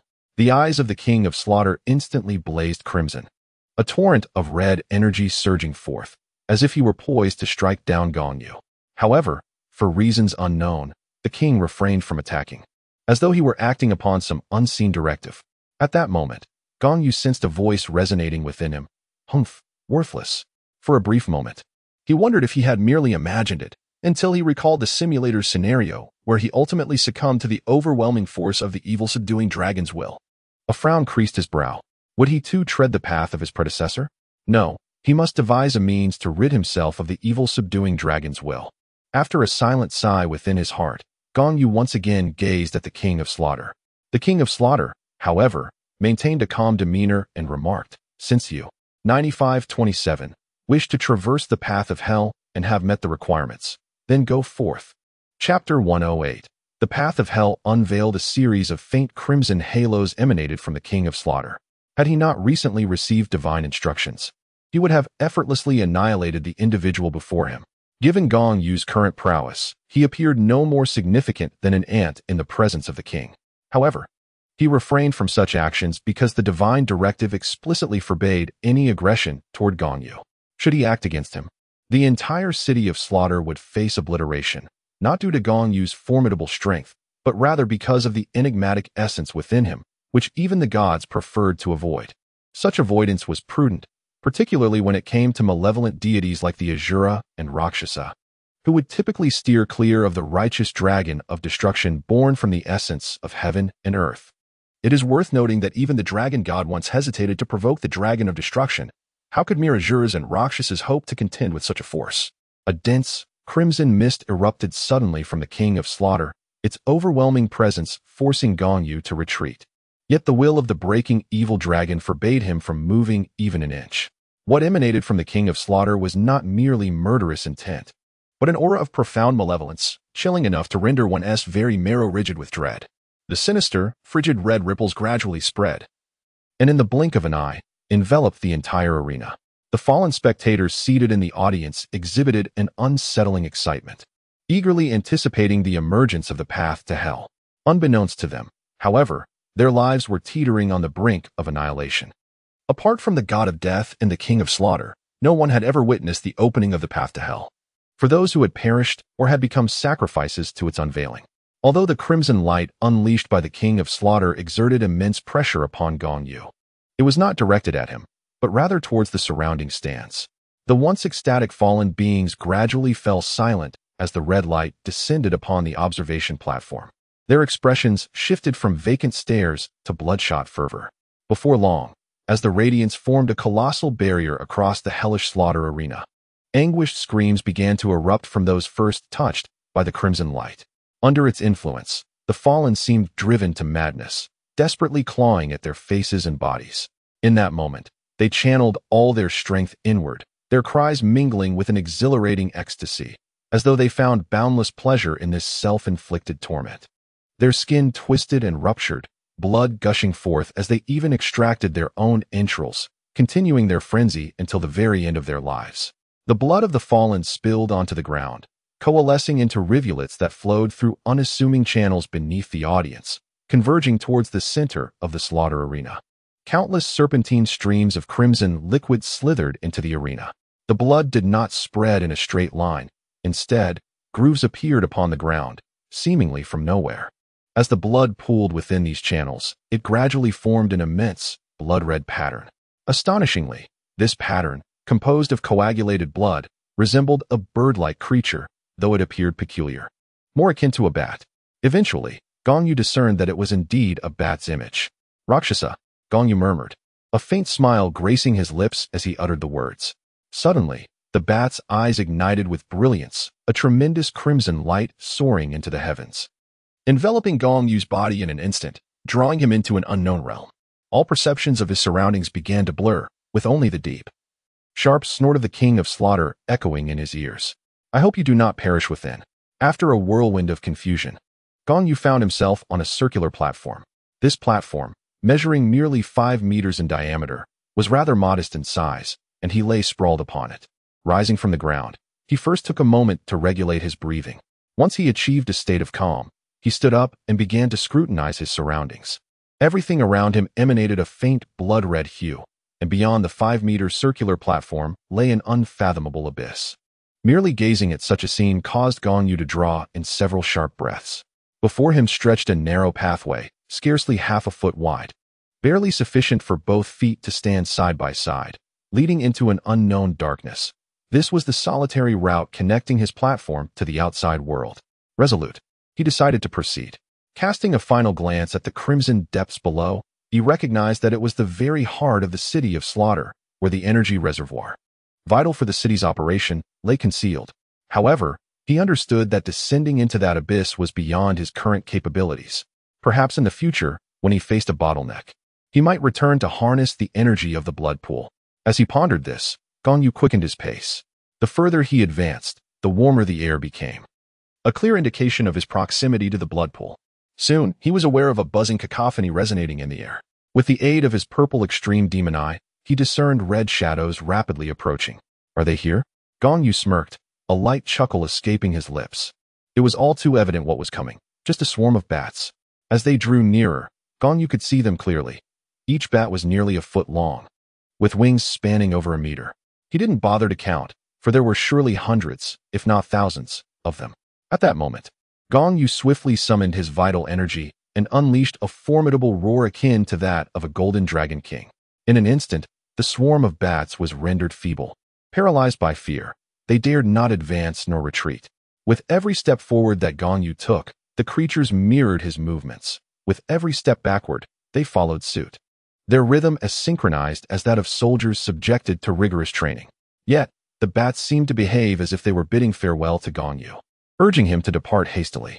Sighing heavily, Gong Yu realized that the great bat was unlikely to make an appearance. It was the reckless ferocity of the evil dragon that had caused this disturbance, preventing him from indulging in some much-needed amusement. He could only hope that the creature behind him would emerge. Otherwise, this journey would prove to be a disappointment. As for the great bat, Gong Yu was indifferent about whether to slay it or not, but he was resolute in his intention to eliminate the 10-headed sun serpent.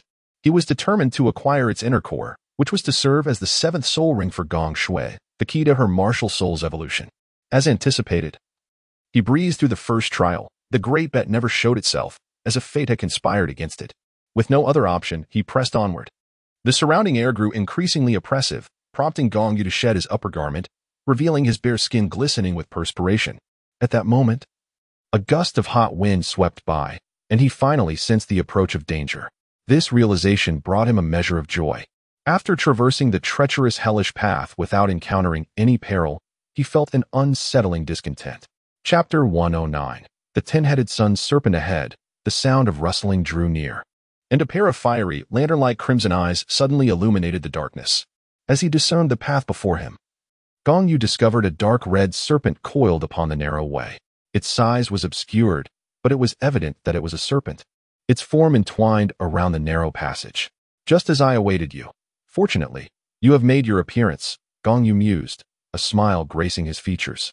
He had initially feared that the 10-headed sun serpent would vanish like the great bat. Accompanied by the rustling sound, the dark red serpent began to glide forward. As it drew closer, Gong Yu finally beheld its true form. Atop the serpent's head and along its spine, 9 protrusions emerged, each resembling a vivid red mushroom, as if blood coursed within them. The serpent's abdomen was particularly massive, bulging in the narrow passage, and its length exceeded 10 meters. The colossal serpent clearly spotted Gong Yu. Its tongue lifted slowly as its golden red eyes became as luminous as lanterns. As it continued to slither, it exuded an intangible pressure, blocking the path ahead. To pass, one must vanquish it. Well then, it seems I have set my sights on your inner core as well. Gong Yu parted her lips slightly, slowly uttering a phrase, her eyes emanating an icy resolve. She advanced step by step, as the distance diminished. The sound of a croaking noise emanating from the creature's mouth resembled the wailing of an infant. With approximately 20 meters remaining, the grotesque serpent initiated its assault, unleashing a fiery crimson light that surged forth from its maw, carrying a pungent scent that swiftly approached Gong Yu. The flames, trailing along the narrow passage, left no room for evasion due to the constricted space. The scarlet radiance quivered violently along the narrow path, even producing the crackling sound of burning stones. More terrifying was the faint crimson mist enveloping the flames, infused with a potent toxin. Gong Yu treaded lightly, enveloped by the domain of fire. The flames and crimson mist, astonishingly, retreated as he approached. He charged toward the monstrous serpent, yet after merely 3 strides, a long staff materialized in his grasp. With a powerful push from his feet, he leapt into the air. Gong Yu grasped the long staff with both hands, her body twisting half-turn as she descended from the heavens, striking down with tremendous force. The enormous serpent, displaying its cunning, executed a sudden tail whip, attempting to hurl Gong Yu away with the sheer power of its tail. At this moment, Gong Yu found himself suspended in midair, akin to a living target. If no countermeasures were taken, his strike would not only fail to achieve its purpose, but could also result in his own entrapment. As he witnessed the colossal tail of the serpent whip through the air, Gong Yu made a decisive choice, abandoning his half-executed attack. The external soul bone wings on his back unfurled instantaneously, and with a deft tilt of his body, he narrowly evaded the serpent's tail. In the midst of this evasion, he thrust the long pole in his grasp into the serpent's hide, then flapped his wings with utmost speed, gliding along the serpent's length. The pole remained firmly grasped in his hands, carving a deep gash several meters long into the serpent's flesh. Crimson blood erupted from the wound, cascading down into the narrow pathway below, where it was swiftly vaporized by the molten lava beneath, emitting a hissing sound. Enraged, the serpent violently whipped its massive body around, its 9 golden red flesh tumors glowing ever more intensely. After issuing several furious roars, it arched its body within the confines of the narrow path. The 9 tumors fully aimed at Gong Yu. Suddenly, all 9 tumors burst simultaneously, unleashing 9 streams of golden red liquid that surged toward him. As they converged in midair, just as they seemed poised to reach him, they abruptly paused. In an instant, all the liquid retracted, coalescing into a small golden red sphere the size of a fist, which then hurtled toward Gong Yu. This was the moment Gong Yu had been waiting for. Observing the golden red sphere before him, he recognized his opportunity. He once again beat his wings with great fervor, leaving several afterimages in the air. When his form stabilized, he struck down with his long pole, creating a stunning phantom that collided with the golden red sphere. Upon impact, the sphere trembled violently before shooting upward in a desperate attempt to escape. Yet, where could it flee? Gong Yu paid no heed to the escaping sphere. Instead, he turned to assault the serpent. Employing the same technique, he unleashed a formidable strike. Perhaps due to the serpent's fixation on the sphere, this time, it did not attempt to evade the impending blow, allowing the striking shadow to descend unimpeded. In an instant, the serpent's massive body halted, and the shadow vanished into the stillness of the dark, devoid of any grandiose sound. In a fleeting moment, the portion of the serpent's body above the narrow path mysteriously disintegrated into fine dust, cascading downwards. The lower segment, having lost its upper support, fractured into several pieces and plummeted into the abyss below. Gong Yu lifted his head and gazed above. There, a glimmer of golden red light descended from the heavens. With a flick of his right hand, an invisible force drew the radiant orb into his palm. It was none other than the golden red sphere formed from the liquid emitted by the 9 flesh tumors of the peculiar serpent. At last, he had acquired the inner elixir. Gong Yu murmured softly, unable to conceal the joy on his face. He then casually placed the inner elixir into his soul guide device. Taking a moment to rest, Gong Yu seated himself on the ground. After replenishing his strength, he continued on his journey. The path ahead was as effortless as during the first trial, hinting at the interference of the Rakshasas or Asuras, who seemingly wished for his swift departure. As for the second trial, the 10-headed fiery sun serpent, it likely acted independently, being trapped yet unbound by the Rakshasas or Asuras. Thus, it attacked Gong Yu. Had the serpent been under control like the giant bat, the inner elixir might not have been his to claim. Soon, Gong Yu arrived at the end of the narrow passage. Here, he found himself surrounded by an expanse of seething magma with no path forward. Gong Yu lifted his gaze towards the expanse above, where he could faintly discern a dark aperture, approximately 200 meters in height. In that moment, he recalled the external soul bone wings, propelled himself with a forceful push from his feet, and soared diagonally towards the opening. After a few breaths, Gong Yu's figure emerged from a cavern in the mountain gorge. Chapter 110, The Disdained Realm of Slaughter. Wait, why do I sense something amiss? Upon emerging from the aperture, Gong Yu felt an inexplicable disquiet. After a moment of contemplation, it dawned upon him. Shouldn't I have felt a wave of dizziness upon exiting? Surely, I should have experienced a moment of disorientation. Gong Yu was uncertain. However, as soon as his words fell, he felt a sudden dizziness, causing him to tilt backward and lose consciousness. As his body fell, Gong Yu sensed his awareness plunging into an expanse of whiteness, where only one sensation prevailed, an overwhelming chill. Countless frigid forces converged upon him, while an equal number surged forth from his very being, repeatedly tormenting his mind and body in that blank void. This chill was none other than the most unadulterated essence of slaughter, and with each wave of this murderous aura that battered Gong Yu's spirit and flesh, it coalesced further within him. This relentless torment continued for an indeterminate duration until a realm, forged from pure killing intent, materialized before him. It was at that moment of formation that Gong Yu regained consciousness. Is this the realm of the god of slaughter? Gong Yu murmured softly, and upon awakening, the first thing he did was summon the realm of the god of death to take a look. It felt quite inadequate, lacking the power of my domains of fire and ice. After observing it, Gong Yu inexplicably developed a sense of disdain for the so-called realm of the god of death, primarily because the brilliance of the ice and fire domains overshadowed it. Acquiring this so-called realm of the god of death felt like a significant downgrade. However, it was to be expected.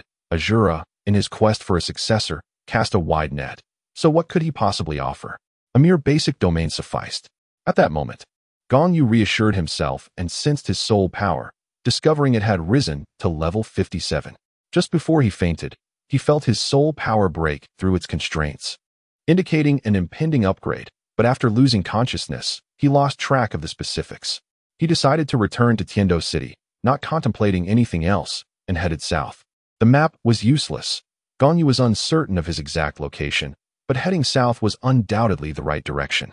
After 10 days, he finally encountered a small town.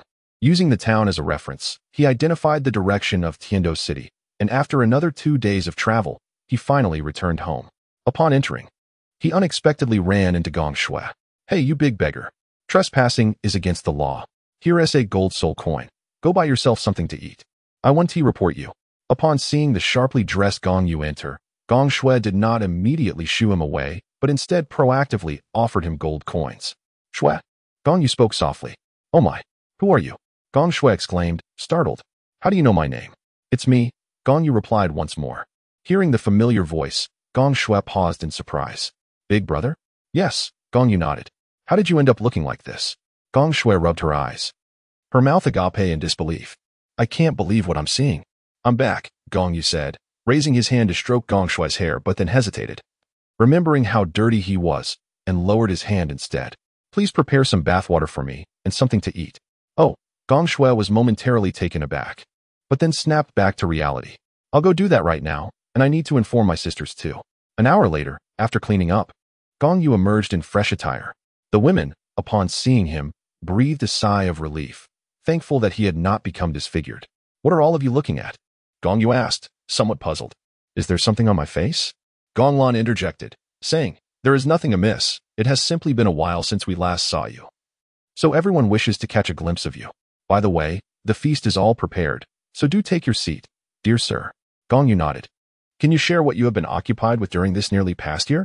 Observing Gong Yu hurriedly stuffing food into his mouth, Gong Shui poured him a glass of beverage and then gently inquired. "I acquired something," Gong Yu replied, continuing to cram food into his mouth. "What is it?" Gong Lan also asked, while the other girls cast curious glances in his direction. Gong Yu set down the food in her hands and proclaimed, "Please step back. I shall demonstrate something for you." The young women nodded in agreement and created some distance. At that moment, Gong Yu unleashed the domain of the god of death, enveloping the girls in a chilling realm that left them gasping for breath. "A domain?" someone exclaimed. The young women, having encountered such phenomena before, immediately recognized it as a domain. Gong Yu nodded slightly, then resumed her seat to continue eating. Did the young master venture out for an entire year merely to acquire this? Gong Lan picked up her chopsticks and placed a generous piece of pork knuckle into Gong Yu's bowl. Gong Yu did not conceal anything as she ate.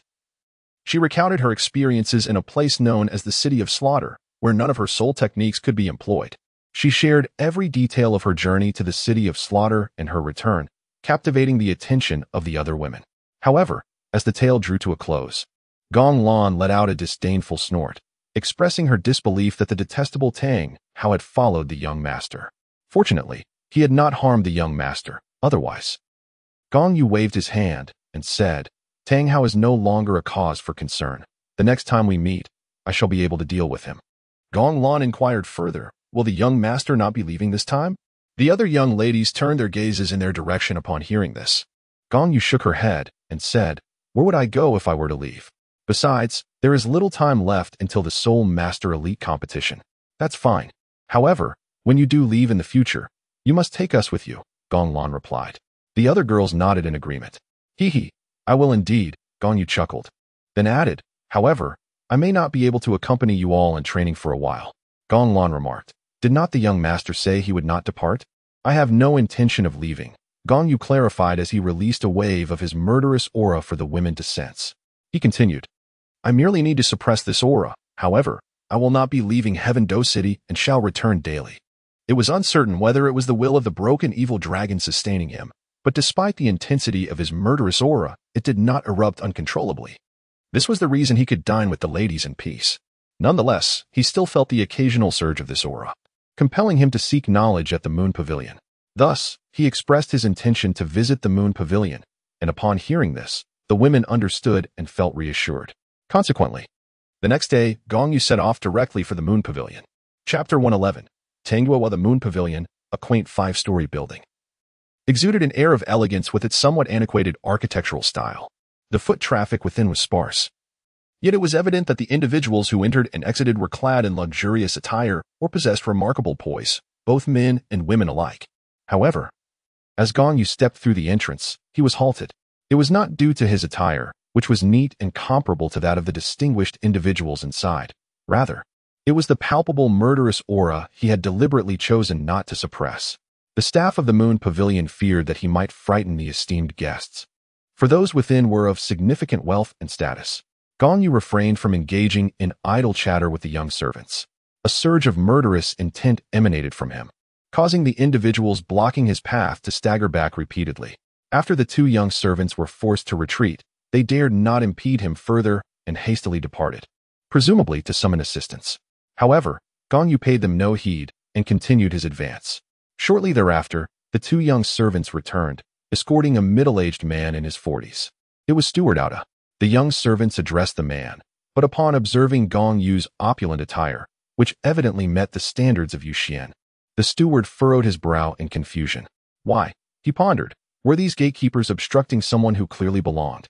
He cast an inquiring glance at the two young servants. Steward, it truly was not like this earlier. One of the young servants exclaimed. At that moment, Gong Yu's murderous aura had subsided, rendering him less formidable than before.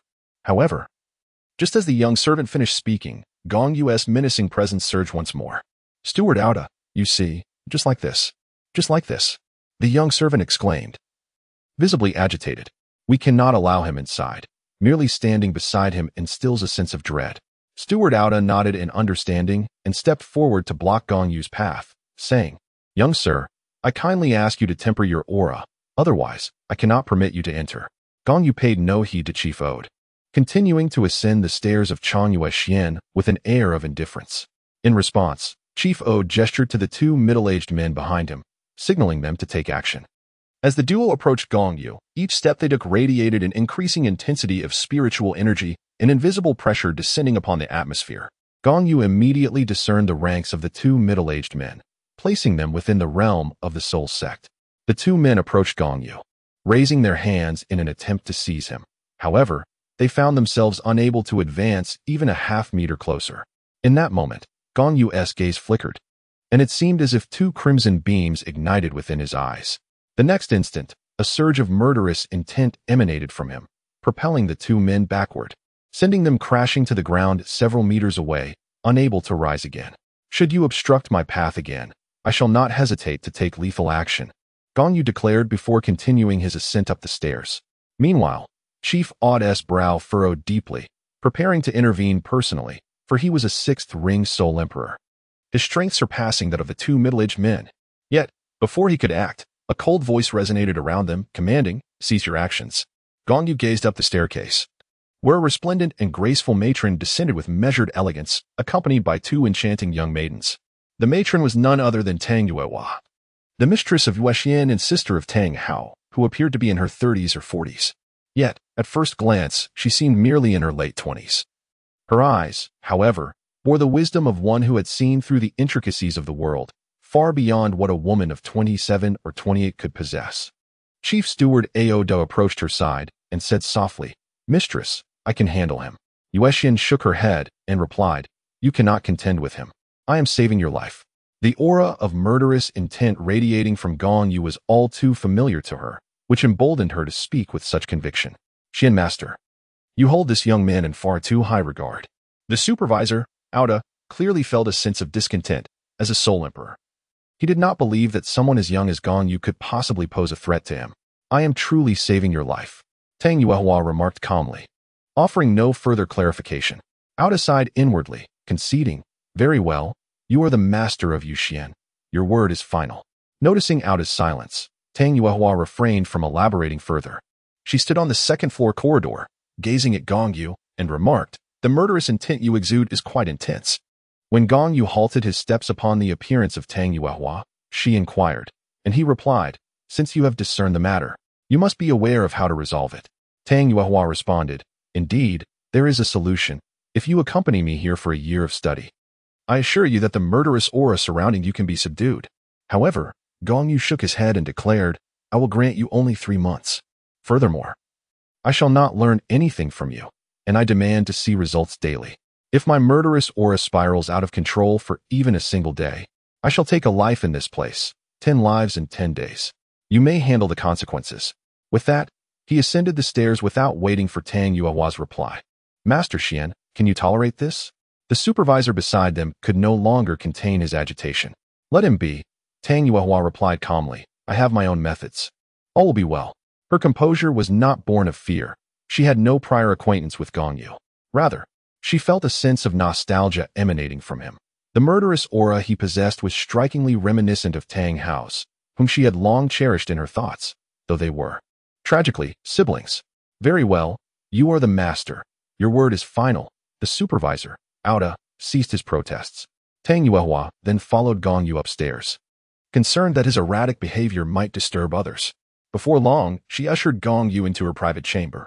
Please, take a seat, she instructed, casually retrieving a nearby guzheng. I can assist you in suppressing your murderous aura, but I implore you to refrain from any reckless actions. Harming anyone here will lead to significant troubles. Does the Haotian sect value human life? Gong Yu smirked coldly, retorting, or is it that the Haotian sect only cares for the lives of these nobles around us? His incisive words caught Tang Yuehua off guard, and her expression stiffened as she asked, who are you, and how do you know this? A hint of disdain flickered across Gong Yu's face as he remarked, do you truly believe I am one seeking vengeance against your Haotian sect? Upon hearing this, Tang Yuehua's expression softened considerably. Countless adversaries harbored enmity towards the Haotian sect. How many could genuinely contend with it? She then replied, I am unaware of the circumstances you have encountered. If it is indeed the Haotian sect that has wronged you, I shall extend an apology on behalf of my sect. I merely hope you can relinquish your hatred, for you stand alone against our sect. Chapter 112. Suppressing the killing intent, relinquish my hatred? Gong Yu scoffed. Yet the murderous aura surrounding him surged once more, coldly asserting, do you comprehend the depths of my enmity?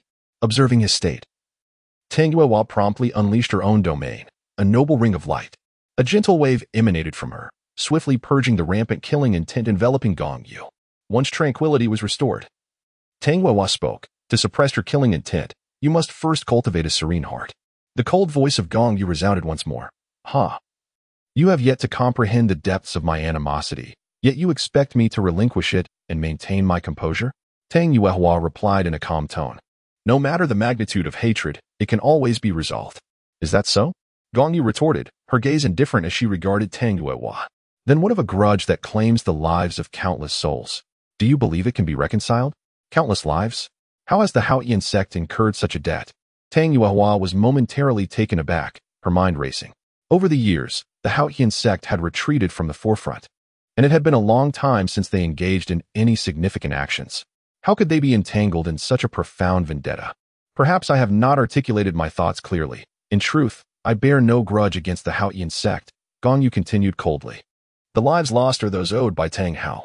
However, since Tang Hao hails from the Haotian sect, I vowed to him that I would obliterate his beloved sect, allowing him to experience the anguish of losing his kin. As she spoke, Gong Yu raised her hand, drawing Tang Yuehua towards her with an overwhelming aura of murderous intent. Pinning her against the table, Tang Yuehua struggled to break free, but her weakness rendered her powerless. I have heard you have fallen in love with your own brother. Tang Hao, is it not for him that you remain unmarried at this age? Gong Yu whispered softly into Tang Yuehua's ear, exclaiming, Your 3 great sects truly know how to indulge. The Blue Lightning Tyrant Dragon sect boasts a pair of cousins, while your Haotian sect possesses a pair of siblings. Truly, you are the standard bearers among the sects of the world. Tang Yuehua lay quietly on the table, fully aware that her struggles were futile, so she relinquished her resistance. Yet, The murderous intent emanating from Gong Yu caused her entire body to tremble with fear. At that moment, a ripping sound suddenly echoed from behind her, as if Gong Yu's malice had manifested, tearing the curtain apart. You are Tang Hao's sister. It would not be unreasonable to demand some interest on the debts he owes. And since you love him, you should not mind paying off some of his debts, Gong Yu continued, his pressure intensifying rather than diminishing. Tang Yuehua felt engulfed by a suffocating sensation, bound by Gong Yu's aura, leaving her unable to utter a single word. 2 hours later, Gong Yu's aura finally subsided, and Tang Yuehua was freed from his oppressive grip. This method proves effective. I shall come every night until 3 months have elapsed. Until I can fully control my murderous intent, Gong Yu remarked indifferently. Tang Yuehua gritted her teeth, her expression revealing more sorrow than anger. She had not anticipated that what began as a good intention would lead to inviting a wolf into her home, forcing her to play cards. Now, she felt an emptiness within, even a sense of guilt towards her elder brother. Afterward, Gong Yu departed, having played cards with Tang Yuehua for over 3 hours. It was time for him to rest, for late nights are detrimental to one's health, and playing cards was merely a form of amusement, not a way of life. Time passed swiftly, and before long, the 3 months had elapsed. Over this period, what began as a reluctant engagement in card games gradually transformed into a fascination for Tang Yuehua. Oddly enough, as they played, she found herself developing an inexplicable affection for Gong Yu. Of course, Gong Yu remained oblivious to this, viewing Tang Yuehua simply as a card companion. Good card partners never mix emotions with the game. Will you not come after tonight? Tang Yuehua felt a strange discomfort in her heart. Initially, she harbored deep resentment towards Gong Yu, but now, facing him, she experienced an indescribable sensation. Human emotions can indeed be perplexing. I will not return. 3 months have passed, and I have indeed managed to control my murderous intent, Gong Yu replied, his tone still as indifferent as it had been on the first day. Given the diligence I have shown over these 3 months, may I request a favor from you? Tang Yuehua suddenly seemed to adopt a different demeanor. Gong Yu declared, if you are suggesting that I abandon my quest for vengeance against Tang Hao, then that is a matter not worth discussing. I am resolute in my intention to eliminate him. However, Tang Yuehua interjected, no, I merely wish to convey that you should not vent your anger upon the Haotian sect. My second brother has already been expelled from the sect, and his transgressions have no connection to them. The Haotian sect is far more complex than you perceive. Tang Yuehua was concerned that Gong Yu's ongoing conflict with the Haotian sect might ultimately lead to her demise, for she believed that, given the sect's profound heritage, Gong Yu was ill-equipped to contend with them. She was puzzled as to why she felt compelled to speak these words to Gong Yu. She ought to harbor resentment towards him, yet after 3 months, she found herself unable to do so. Perhaps this was the will of fate, she mused silently. That will depend on whether the Haotian sect dares to interfere. Should they ever cross me, I would not hesitate to obliterate them, for unlike Qiandaolu, I have no pact with your grandfather, Tang Chen. After uttering this statement, Gong Yu turned and departed. As she watched him walk away, Tang Yuehua felt a pang of disappointment. Did he not possess even a modicum of attachment? 3 months. Surely even a stone would retain some warmth. Shaking her head and sighing softly, she rose to meticulously adorn herself once more, transforming into the captivating Yu Xian, enchanting countless suitors. Just as she was about to step through the doors of Yuxian, she encountered the approaching Prince Xueqinghe, accompanied by a young girl, none other than Princess Xueku. Gong Yu exhibited no interest in Xueku, and naturally, he harbored no affection for Xueqinghe either. However, he found a flicker of intrigue in the enigmatic figure of Qian Renxue beneath Xueqinghe's facade. Casting a glance at the pair masquerading as siblings, a faint, elusive smile graced the corners of Gong Yu's lips. Sensing Gong Yu's gaze, Xueqinghe reciprocated with a glance, their eyes colliding in a moment of silent acknowledgement. Xueqinghe inclined his head slightly, a gesture that epitomized the composure befitting a prince of the realm. Gong Yu's lips curled ever so slightly at the corners, and from a distance, he seemed to be forming words, though no sound reached the ears. Observing the movement of Gong Yu's lips, Xueqinghe furrowed his brows. While others might not discern what was being said, he clearly understood 3 words from the silent articulation, Qian family. Nevertheless, Xueqinghe hesitated, uncertain if he had misread the message, yet an unsettling feeling of exposure lingered within him. He casually beckoned a nearby attendant, who approached promptly. Xueqinghe pointed towards Gong Yu's retreating figure and instructed the attendant, I require all information concerning him. Yes, I shall attend to it immediately. The attendant replied before turning to leave. Upon exiting the Yuxian, sensing an unseen follower, Gong Yu raised an eyebrow, instinctively aware of the identity of his pursuer. Qianrenxue, perhaps it is time for your father's debts to be settled through you, as Tang Yuehua repaid her brother's debts. It seems only fitting that you should repay your father's, disregarding the motives of those who trailed behind. Gong Yu made a turn and headed straight for the Academy of Divine Beings. Chapter 113. Yu Xiaojiang in motion. Those pursuing Gong Yu hesitated upon witnessing her enter the Academy of Divine Beings, for it was no ordinary place. Over the past year, the Academy had flourished rapidly, surpassing the Royal Academy of Tiando. It had established its own industry chain for soul-guided devices, with its products reaching cities of all sizes across the two great empires. Even the Emperor of Snowy Night felt compelled to seek an alliance with the Academy. Although his attempts ultimately proved unsuccessful, he maintained a cordial relationship with the institution. Furthermore, the presence of a limit de law at the Academy was no longer a secret. Thus, only a fool would dare to provoke such a formidable establishment. Upon entering the Academy, Gong Yu proceeded directly to the private training grounds designated for Gong Lan and her companions, a space specifically constructed for the competitors. Within the training arena, alongside the 8 sisters of Gong Lan, 2 substitutes had been added. While substitutes were technically unnecessary, the uniform regulations of the Elite Soul Master competition dictated 7 official competitors and 4 substitutes, thus the inclusion of 2 individuals. The substitutes were familiar faces, Oscar and Zhu Zhuqing. Upon first encountering the 8 sisters, Oscar and Zhu Zhuqing exhibited expressions laden with complexity. They had surmised that the events involving the Shrek 7 monsters in Soto City had been orchestrated by Gong Xier. However, given the circumstances, both Zhu Zhuqing and Oscar found little room for complaint. After all, they had become a couple. Oscar's past infatuation with Ning Rongrong was now dismissed as youthful folly. And upon learning of the customs of the 7 Treasure Glazed Tile School, he had entirely relinquished any lingering thoughts of her. At this moment, Oscar felt a sense of gratitude towards Gong Xier. Had it not been for her audacious maneuvers, he and Zhu Zhuqing might never have crossed paths. As he glanced at Zhu Zhuqing, Oscar instinctively swallowed hard, overwhelmed by her captivating presence. He had never imagined that a girl of such allure, one who could fulfill the fantasies of many men, would choose to steadfastly follow a humble commoner like himself.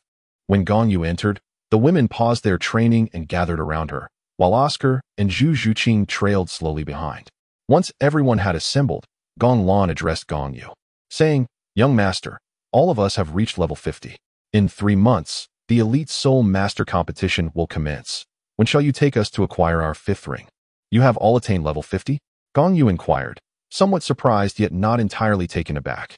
After all, the 8 sisters had consumed celestial herbs, and a year ago their average level had already approached 45. Given the passage of time, it would have been unusual if they had not reached level 50. Indeed, we have all achieved level 50. Gong Lan responded with a gentle acknowledgement, and the other ladies nodded in agreement. Meanwhile, Gong Yu turned his attention to the approaching Oscar and Zhu Zhuqing, inquiring, "What about you? What levels have you attained now?" Although the absence of the elixir had hindered their cultivation speed, since their induction into the reserve team, both Oscar and Zhu Zhuqing had acquired the Xiantian art from Gong Lan. Consequently, while their progress had slowed somewhat, it was not unduly sluggish. The Xiantian art, a unique technique of the Tang sect, had not been practiced by Gong Yu and the others. However, there was no issue in imparting it to others, albeit limited to a maximum of 5 levels, beyond which merit would be required for advancement. Oscar replied, "I am at level 39. Zhu Zhuqing added, "I am at level 37. After a brief moment of contemplation, Gong Yu remarked, "In that case, let us aim to acquire our soul rings in a month." With a month's time, if Oscar can reach level 40, it would be ideal for him to obtain his 4th soul ring. As for you, Zhu Zhuqing, I suspect that your progress may not be as swift. Gong Yu still possesses a few precious spirit herbs in his possession, however.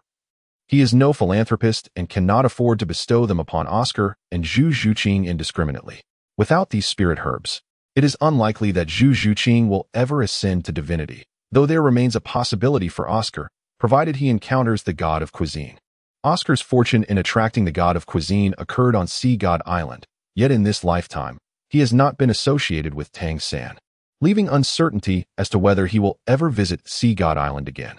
"Very well, I shall exert myself," Oscar declared. "So shall I," Zhu Zhuqing chimed in, echoing her partner's sentiments.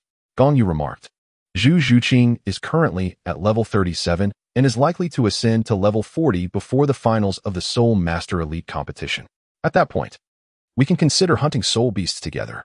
Turning his gaze towards Oscar, Gong Yu continued, although Oscar's sausage martial soul is classified as a food type, it can indeed possess offensive capabilities. Since he has joined our team, I feel it is prudent to share some insights with him. Upon hearing this, Oscar's eyes lit up. Really? My sausage martial soul can have offensive power? Indeed, Gong Yu replied, gradually elucidating. In the frozen forests of the Northern Empire, there exists a soul beast known as the Mirror Shadow Beast, which possesses the ability to replicate itself using its blood. Acquiring a soul ring from such a beast could enable your sausage to gain replication abilities. Replication? Oscar quietly noted Gong Yu's words. Gong Yu remarked, indeed, to illustrate. If you were to create a duplicate sausage using Zhu Zhuqing's blood, consuming that sausage would instantly generate a replica of Zhu Zhuqing to engage in battle. It seems to be something along those lines. Oscar nodded in agreement. However, I advise you to venture into the frozen forest only when you reach level 60. Gong Yu continued, for it is an environment of extreme harshness, and being underleveled would render survival there quite challenging. I understand, Oscar replied. I will not act recklessly. After conversing with others at the training ground for a while, Gong Yu took his leave. As he strolled through the campus, he unknowingly found himself near the cottage of Lu Erlong, where he faintly heard the voice of Yu Xiaojiang emanating from within. Erlong, have you uncovered any information? If you have, please do not withhold it from me, Yu Xiaojiang inquired of Lu Erlong, his tone suggesting a sense of urgency. As if Lu Erlong owed him a debt. Gong Yu felt a twinge of curiosity regarding what Yu Xiaojiang truly needed Lu Erlong's assistance with. Thus he extended his spiritual awareness and discreetly eavesdropped from a distance. Lu Erlong remarked, Xiaogang, it's not that I am unwilling to assist you in your inquiries, but rather that I am genuinely unable to uncover anything. I have subtly probed 8 girls, and they truly possess no special methods for absorbing soul rings beyond the prescribed limits.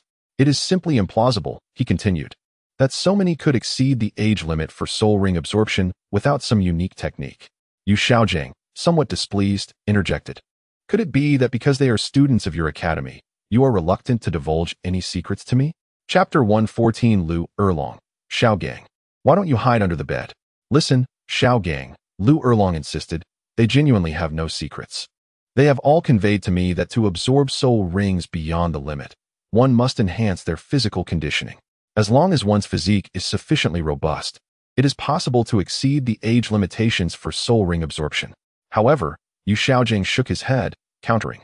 You say that as long as one's physical condition is strong enough, but no matter how robust a person's physique may be, it is impossible to absorb soul rings that are so many years beyond the norm. If it were merely a few decades, or even a century, it would be understandable. But those girls, their 3rd and 4th soul rings exceed thousands of years. Erlong, I believe you have forgotten the bond we share within our golden triangle, and the feelings that exist between us. Otherwise, even if you were unwilling to disclose secrets, you need not treat me so dismissively. Upon hearing the latter part, Gong Yu nearly burst into laughter. How could Yu Xiaojiang speak of feelings with Lu Erlong after fleeing for over a decade? Even if they could not be together due to their familial ties, it would not have been too much to at least provide some closure in person. A matter that could have been resolved with a single word had been prolonged by Yu Xiaojiang's evasion for over 10 years. Leaving a girl to sacrifice her youth in vain while he shamelessly broached the topic of feelings. Lu Erlong, exasperated by the lack of understanding, sighed, Xiaogang. I have said all that I can. They truly have no secrets. If you remain unconvinced, there is nothing more I can do. Seeing that a direct approach was ineffective, Yu Xiaojiang shifted to a softer tone, saying, Erlong, I admit my previous outburst was misplaced. I should not have vented my frustrations on you. However, you know I have a disciple named Tang San, who possesses extraordinary talent. Should he be able to absorb soul rings beyond the limits, his future accomplishments would be limitless. Therefore, I implore you, please share any secrets you might know.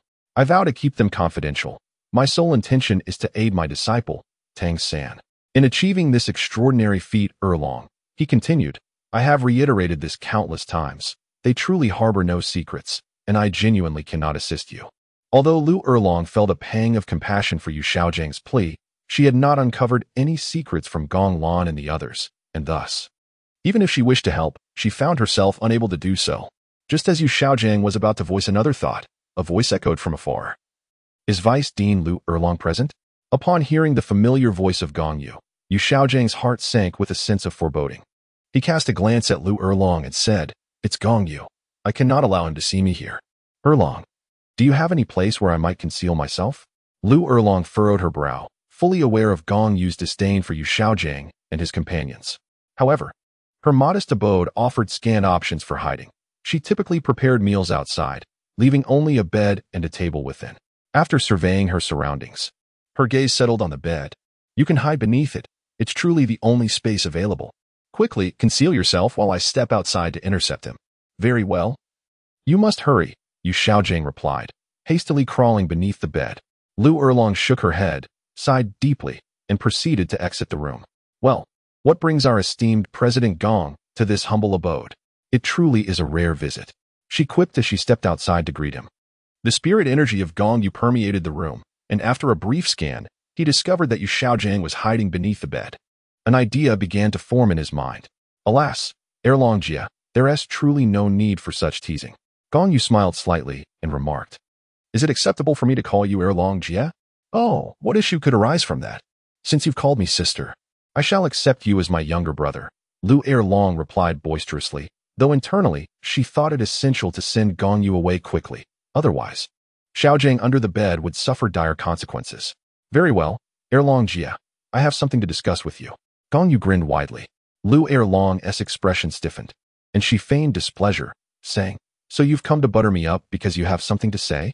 Not at all. Calling you sister is sincere. Gong Yu replied earnestly. Now that's more like it. Lu Erlong feigned a temperamental withdrawal and said, All right then, what is it you wish to discuss? It's nothing of great importance, Gong Yu stated. I simply wish for Erlong Jia to engage in a spar with me. No soul skills or spirit abilities involved, just fists against fists. Oh, you've come looking for a fight. That is no problem at all. I relish the opportunity to spar. Lu Erlong had experienced a fair amount of frustration with Yu Xiaojiang and was eager to find an outlet. Since Gong Yu was seeking a brawl, it suited her perfectly as she had been looking for someone to vent her anger upon. Moreover, with Gong Yu's considerable strength, he could certainly withstand her ferocity, making him an ideal punching bag. All right, let us begin. Gong Yu smiled gently and then distanced himself from Lu Erlong. In an instant, the atmosphere around the small room shifted dramatically. Soon after, both individuals moved with incredible speed, their fists meeting with forceful impacts. The sound of their punches echoed through the air, and the surrounding flora was toppled by the explosive force of their clash, leaving the ground in disarray. Akin to a refuse dump. After approximately half an hour, both fighters finally paused. It seemed they had exhausted their frustrations. Lu Erlong felt significantly lighter in spirit. Even forgetting about Yu Xiaojiang, still hiding beneath the bed. Erlong Jia, let us continue. Gong Yu leaned against a crooked tree nearby and retrieved 2 flasks of wine from his soul guide, tossing one directly to Lu Erlong. At your tender age, indulging in alcohol could lead you to become a drunkard, Lu Erlong remarked, catching the flask while seizing the opportunity to tease Gong Yu. I'm 15, all right. Flanders' disciples are already frequenting taverns at 12. What's wrong with me drinking at 15? Gong Yu smirked and added, This wine is my personal brew. There are only 5 bottles in existence, an absolute delicacy. If Erlong Jia doesn't fancy it, you may return it to me. Humph. Now that it's in my possession, do you really think I would return it? Dream on. Lu Erlong let out a cold snort, then uncorked the wine jug, instantly releasing a waft of intoxicating aroma that stirred her cravings. Without hesitation, she seized the jug and poured the liquor into her mouth. Lu Erlong, the fierce woman she was, had a great fondness for strong spirits, though Gong Yu remained unaware of her capacity for alcohol. At that moment, Gong Yu cautioned Sister Erlong, Do not indulge too recklessly. This wine is of my special brew and can easily intoxicate. Even a titled Douluo may struggle with it. Delightful. After downing several hearty gulps, the formidable woman let out a resounding belch, momentarily disregarding her image. Recalling Gong Yu's earlier words, she remarked, You just mentioned that this wine can intoxicate, correct? Chapter 115. The drinking game. At first, Lu Erlong's inquiry seemed peculiar, yet upon reflection, it revealed no inconsistency. For ordinary individuals, wine is indeed capable of inebriation. However, there are few brews potent enough to affect soul masters, unless one is deliberately seeking to indulge to the point of becoming a notorious drunkard like Tang Hao. Even Tang Hao, the notorious lush, found it difficult to become truly intoxicated, requiring copious amounts to achieve even a slight state of numbness. Gong Yu responded affirmatively. My wine can certainly intoxicate a soul master. Even a titled Douluo would find themselves inebriated after consuming a can of my brew. Should they wish to dispel the effects using their soul power, it would take at least 2 hours to do so. Lu Erlong, brimming with confidence, declared, perfect. It has been ages since I last experienced drunkenness. Today, let us revel together. Accompany me in a splendid intoxication. Absolutely, the wine shall flow freely. Gong Yu replied with a subtle smirk, thinking to herself that if she did not intend for her to become inebriated, Lu Erlong would hardly have the privilege of her wine. The wine shall flow freely? Did you not mention you only have 5 cans? Lu Erlong retorted, taking a swig and swallowing before raising her voice. Gong Yu took a sip and then remarked, indeed, I only require 5 jars of this particular wine. But I never claimed to be without other varieties. This was your assertion. After all, ample wine is available. But do ensure that we do not find ourselves halfway through only to discover a shortage. Lu Erlong sought confirmation from Gong Yu once more. I assure you, the wine is plentiful. Sister Erlong, drink without concern, Gong Yu replied with a bashful smile. The spirits contained within his soul guiding device, if poured into a pool, would fill several cubic meters. Even a formidable creature such as Lu Erlong would find it impossible to consume it all today. Very well, let us toast, Lu Erlong said. As she approached, raised her jar of wine, clinked it against Gong Yu's, and then seated herself on the ground to drink heartily. Gong Yu also took a seat, and the two began to indulge in their libations. However, Lu Erlong was merely a lightweight. After just 1 can, she became inebriated and, worse still, began to speak nonsense. Once intoxicated, she unleashed a torrent of invectives directed at Yu Xiaojiang, berating him for a myriad of faults. Yu Xiaojiang had taken refuge beneath Lu Erlong's bed, and although her tirade was delivered outside, her boisterous ramblings were loud enough for him to hear clearly, even from his hiding place. Erlong, you are drunk, Gong Yu ventured, testing whether Lu Erlong was feigning her intoxication. I am not drunk. How could I possibly be? I can drink 1,000 cups without faltering. Lu Erlong waved her hand dismissively, her entire body swaying. Impossible. You are undoubtedly inebriated, Gong Yu prodded once more. I am not drunk. Lu Erlong shook her head, punctuating her statement with a belch. I refuse to believe you unless you provide proof, Gong Yu insisted. You. What do you suggest I do to prove it? Lu Erlong stammered, belching again. Come, give me a kiss, and then I shall believe you. Gong Yu, having cast caution to the wind, made such a bold request. However, if Lu Erlong were truly sober, her unwavering loyalty to Yu Xiaojiang would certainly prevent her from kissing Gong Yu. With a grin, Lu Erlong stepped forward, wrapped her arms around Gong Yu's head, and pressed her lips against his, leaving Gong Yu momentarily dazed. It was evident that Lu Erlong was genuinely intoxicated.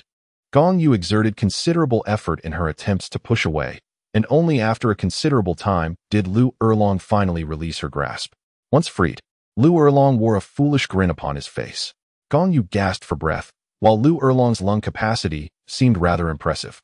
Sister Erlong, you are truly intoxicated, Gong Yu remarked, grasping Lu Erlong's hand. Come, let me escort you back inside. You might catch a chill out here. I'm not drunk. Let us continue drinking. Lu Erlong protested, momentarily breaking free from her grasp. All right, let us continue drinking, but we shall do so inside. Gong Yu seized Lu Erlong's hand once more, and this time she did not resist. Raising her other hand, she pointed a finger at Gong Yu, slightly dazed, and said, This is what you proposed. We shall return indoors to drink, hee.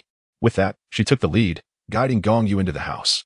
Once inside, Gong Yu suggested, Sister Erlong, merely drinking is rather dull. Let us play a drinking game. The loser shall not only face a penalty drink, but also endure a small punishment. Are you bold enough to partake? Humph, there is nothing in this world that I, your fearless sister, would shy away from. Pray tell, how shall we play? Lu Erlong, equally tipsy, was ready to acquiesce to Gong Yu's whims. You have made this promise. Do not backtrack. A mischievous smile crept across Gong Yu's face, as if a clever scheme had come to fruition.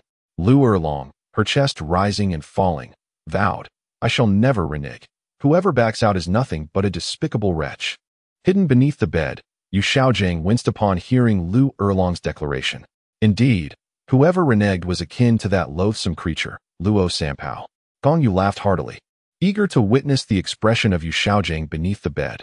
Now, do tell, how shall we proceed with the game? Lu Erlong lunged forward, grasping Gong Yu's collar and playfully pushing her down onto the bed.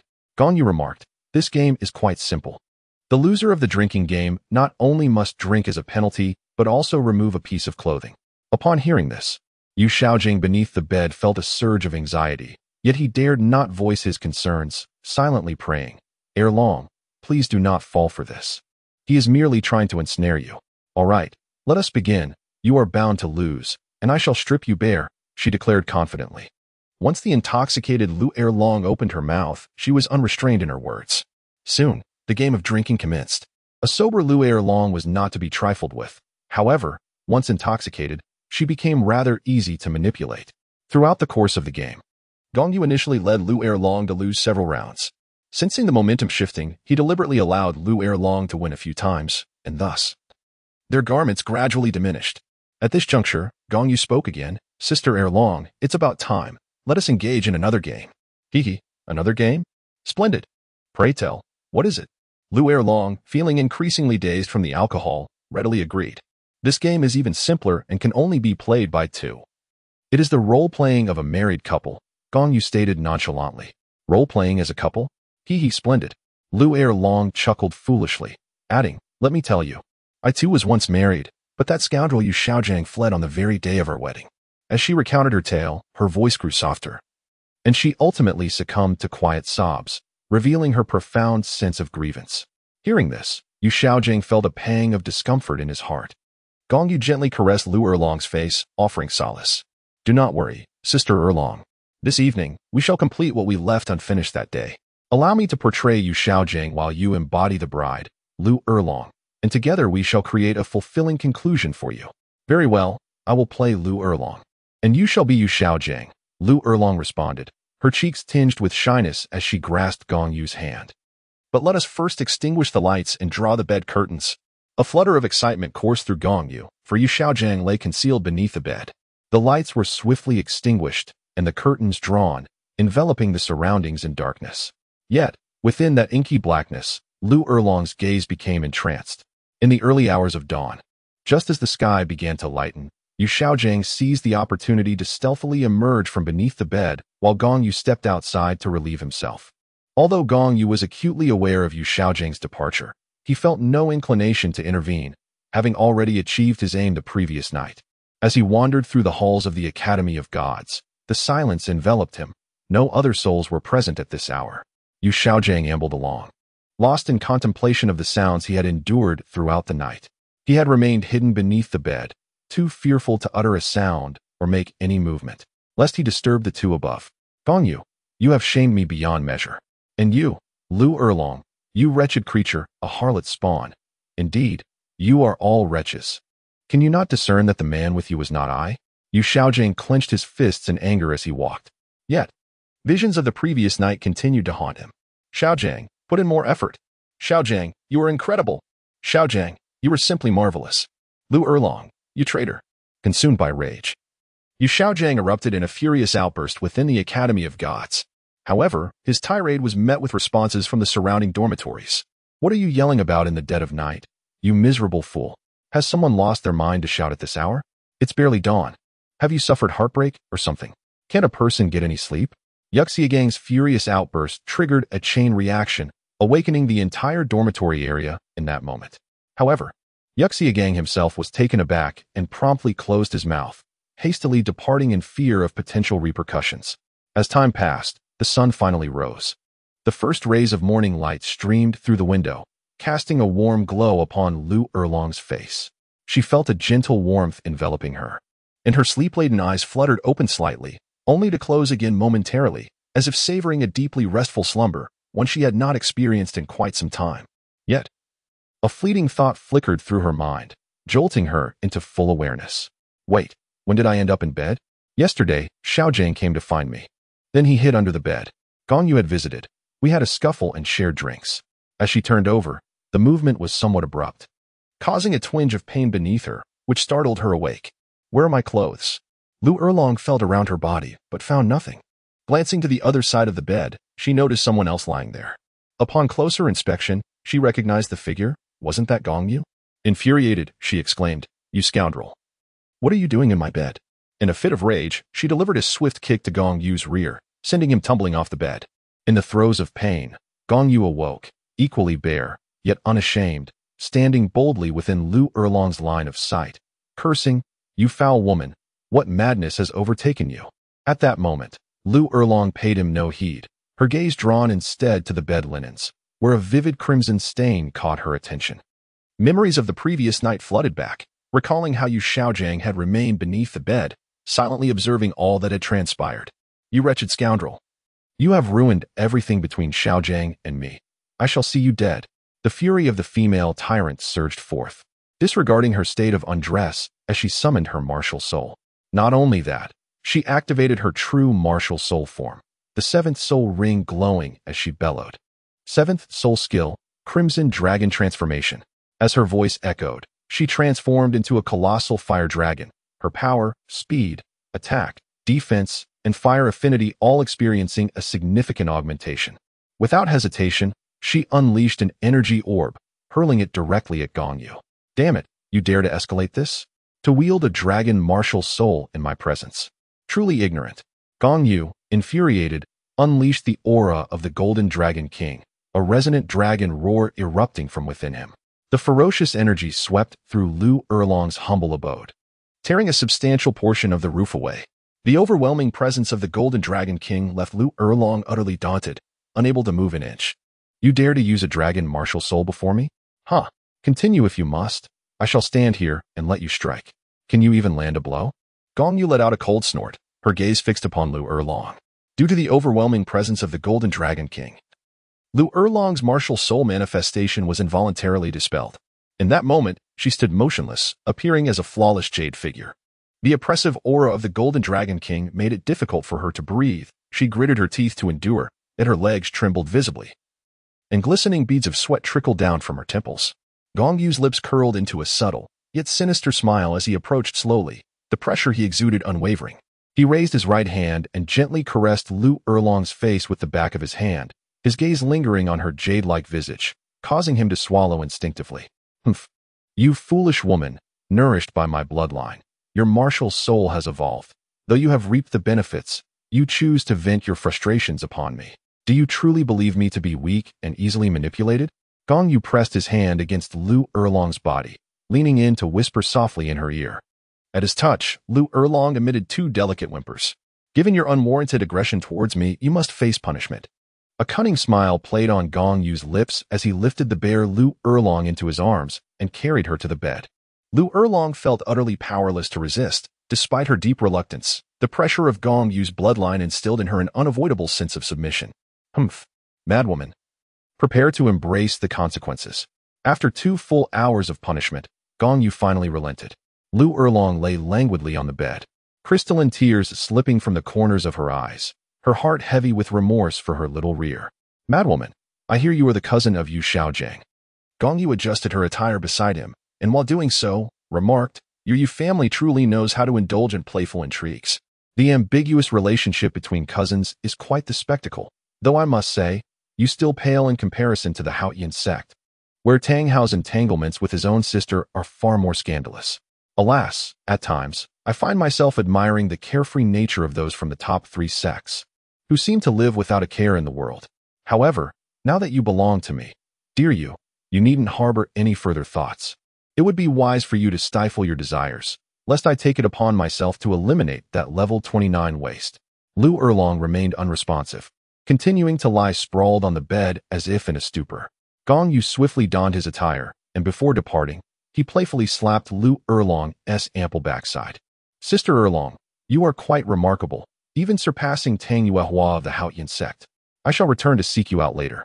With that statement, he took his leave. Chapter 117. Consuming the Dark Demon, Evil God Tiger Pearl. A month passed in the blink of an eye. Gong Yu has already made arrangements with everyone, promising to lead them tomorrow in the hunt for soul beasts to acquire the 5th soul ring.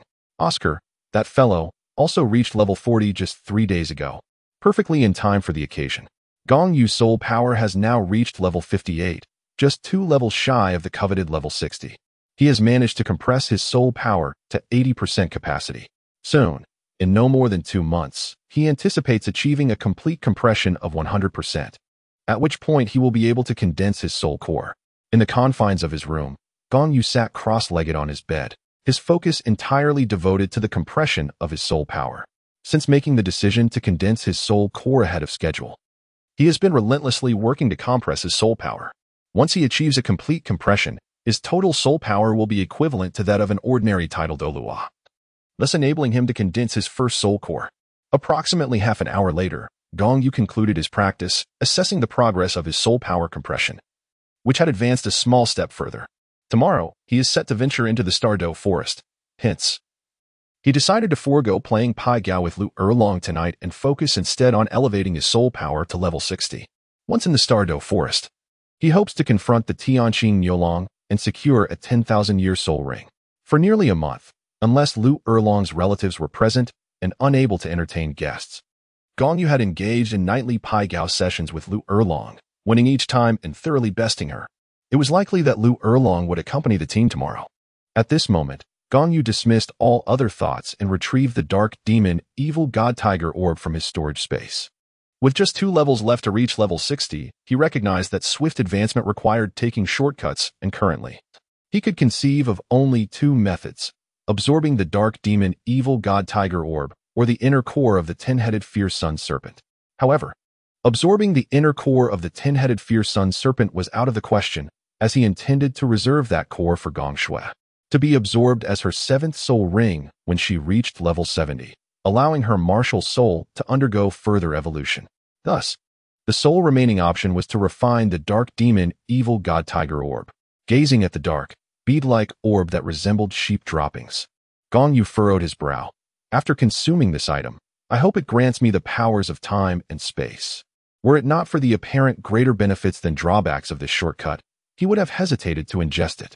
Steeling himself, he bit the bullet and popped the dark demon evil god tiger orb into his mouth, swallowing it whole with a swift motion.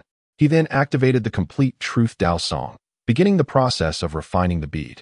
As he channeled his energy, the orb's emitted energy was gradually absorbed by Gong Yu, following the pathways of his cultivation method and ultimately transforming into his own soul power.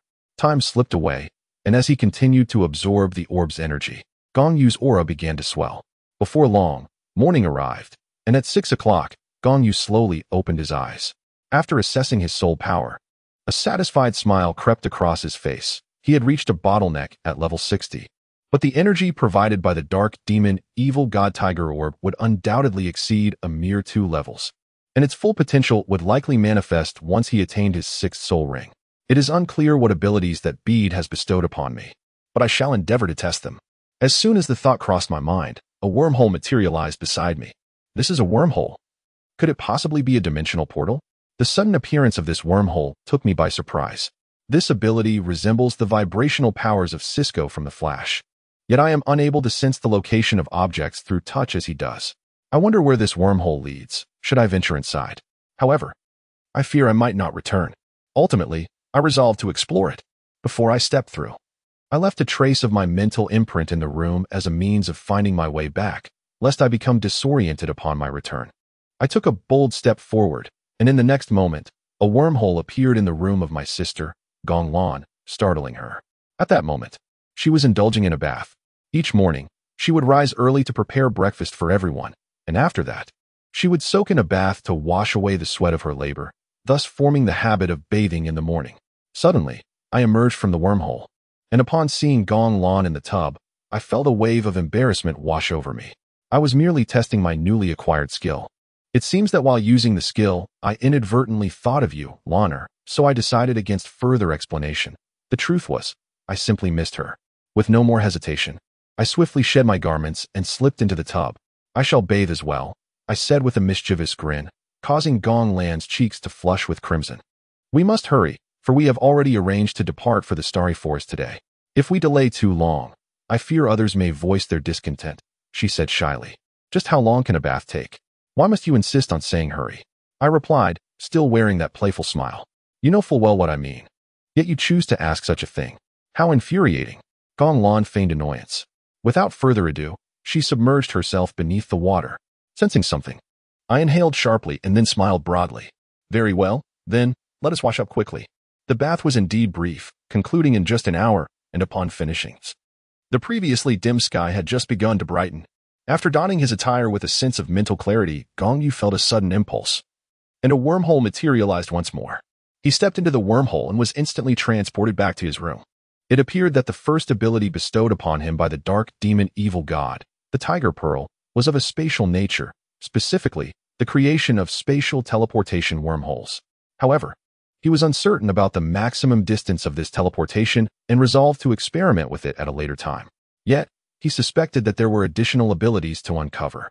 Murmuring to himself, he found that in the next instant, his figure seemed to fragment into several shadows before converging once again. He stood at the threshold of his room. Yet the surroundings remained unchanged. What exactly was this ability? Gong Yu began to feel a sense of perplexity, but suddenly, a recollection flickered in his mind. No. I walked from the bedside to the door, and under normal circumstances, it should have taken at least 2 seconds. Yet, the second hand of the clock on the wall had not moved. I have delayed time by 2 seconds. This is a temporal skill, though it remains unclear whether this delay is confined to my room or extends over a broader area. The thought of delaying time by 2 seconds over an entire Douluo Continent was beyond his imagination. Such a feat was unattainable for him. However, he believed he could manage to delay time within the confines of his room. Never mind, he thought. In any case, the dark demon evil god, the Tiger Pearl, had granted him the 2 abilities he desired. As for the other abilities, he already possessed them, rendering further experimentation unnecessary. The first soul ring bestowed upon Gong Yu granted him the attribute of lightning. Subsequently, the external soul bone, the wind and thunder wings, further endowed him with both wind and lightning attributes. The soul ring from the dark demon, evil god Tiger imparted the attribute of darkness. Thus he had long since acquired these 3 attributes. The orb of the dark demon, evil god Tiger contained 6 attributes: evil, darkness, lightning, wind, time, and space. The malevolent attribute was swiftly dispelled by the will of the evil-breaking dragon, leaving only the attributes of time and space for Gong Yu. After thoroughly refining that orb, he naturally reaped the benefits of the time and space attributes as well. Chapter 118. The Blue-Silver Forest. After approximately an hour, the gentle sunlight bathed the earth in warmth. After having breakfast, Gong Yu and his companions hired several horse-drawn carriages and set off directly for the Starred Doe Great Forest. Oscar and Zhu Zhuqing were among the group, as Oscar also required a 4th soul ring. And it was inconceivable to leave Zhu Zhuqing alone at the academy when everyone else was going. Bringing her along would serve as a practice in teamwork. Before their departure, Gong Yu received an envelope from the dark web, containing the information he sought. The dark web had evolved from the information network Gong Yu originally established. It now spanned the 2 great empires and major cities within various kingdoms and principalities. Typically, those connected to the dark web would organize actions to carry out various assassinations against human traffickers in different cities, leaving those engaged in the trade trembling in fear, worried that they might be targeted for assassination in the dead of night. At that moment, Gong Yu boarded the carriage, and after settling in, he opened the envelope. Upon reading the contents of the letter, a smile appeared on his face. "What could be making you so happy?" inquired Gong Lan, noticing his cheerful demeanor. The other girls in the carriage became curious as well. "Indeed, there is something worth celebrating," Gong Yu replied with a smile. "On our trip to the Starred Doe Great Forest, we are likely to acquire 2 soul rings from 10,000-year soul beasts." 10,000-year soul beasts, Gong Shui exclaimed, standing up in surprise. However, Ling Yun pressed her back down, saying, "Do not entertain thoughts of the 10,000-year soul rings. You cannot absorb them, even as sacrifices. They would likely require a sealing of your soul power, and those 2 soul beasts are not suitable for you. Besides, Sister ZG has already prepared a true dragon for your sacrifice." "A true dragon?" Gong Shui replied with a sweet smile. "A true dragon sounds delightful. True dragon soul beasts are certainly superior to ordinary ones." Gong Yu nodded in acknowledgement, conceding, "Indeed, although that Hellfire Dragon possesses merely 5,000 years of cultivation. As a true dragon, its power is comparable to that of a 100,000-year soul beast." Upon receiving Gong Yu's affirmation, Gong Shui's smile blossomed even more radiantly. Sister ZG is truly wonderful. I must express my gratitude to her properly." "You intend to thank her properly?" Gong Yu shot a disapproving glance at Gong Shui and retorted, Your so-called proper gratitude likely involves pilfering my wine to offer her. How dare you even mention expressing thanks?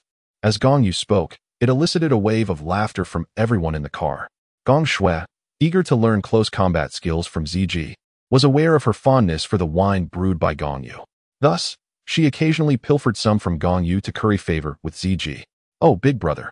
Don't be so concerned. What's yours is essentially mine after all. It's only fair that I bring a token of appreciation to Sister Ziji.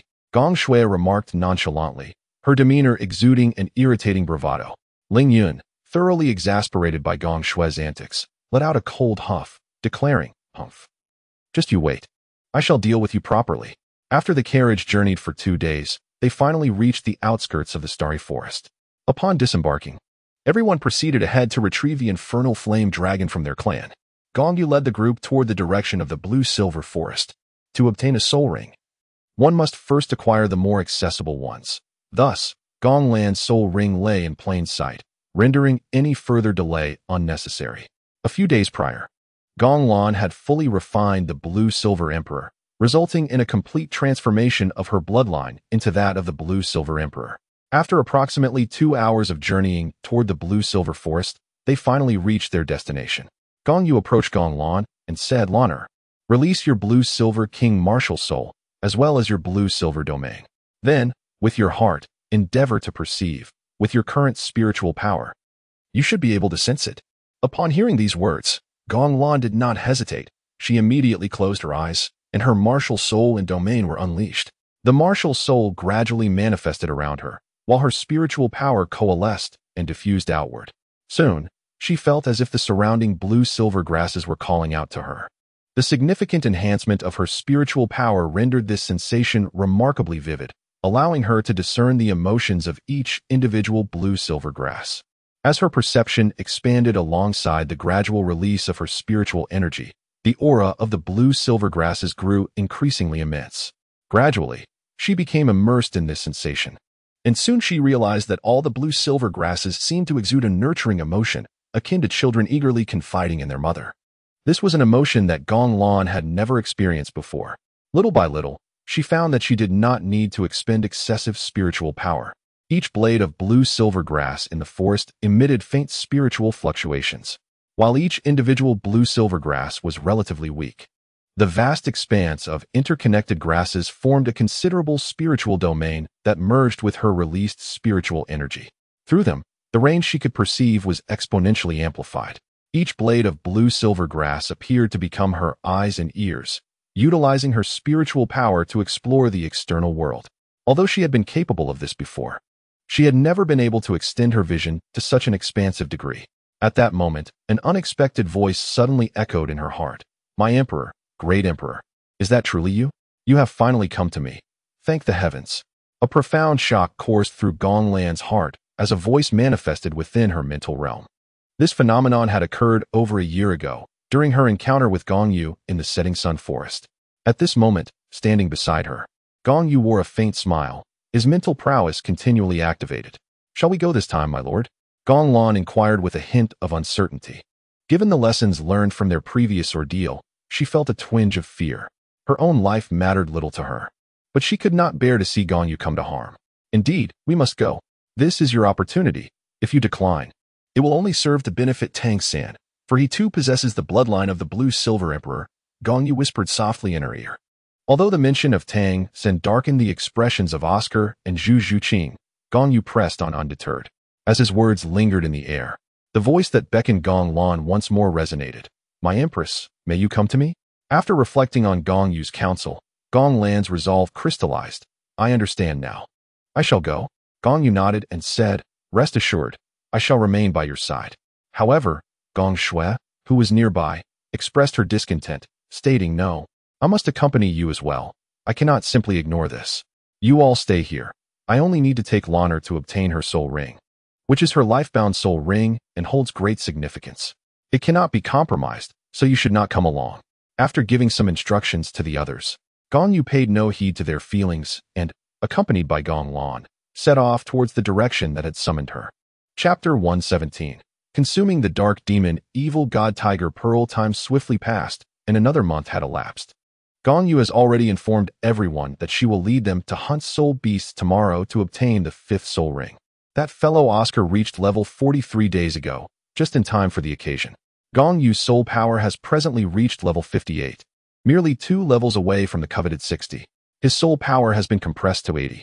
In just a couple of months, he anticipates achieving a full compression, at which point he will be able to condense his soul core.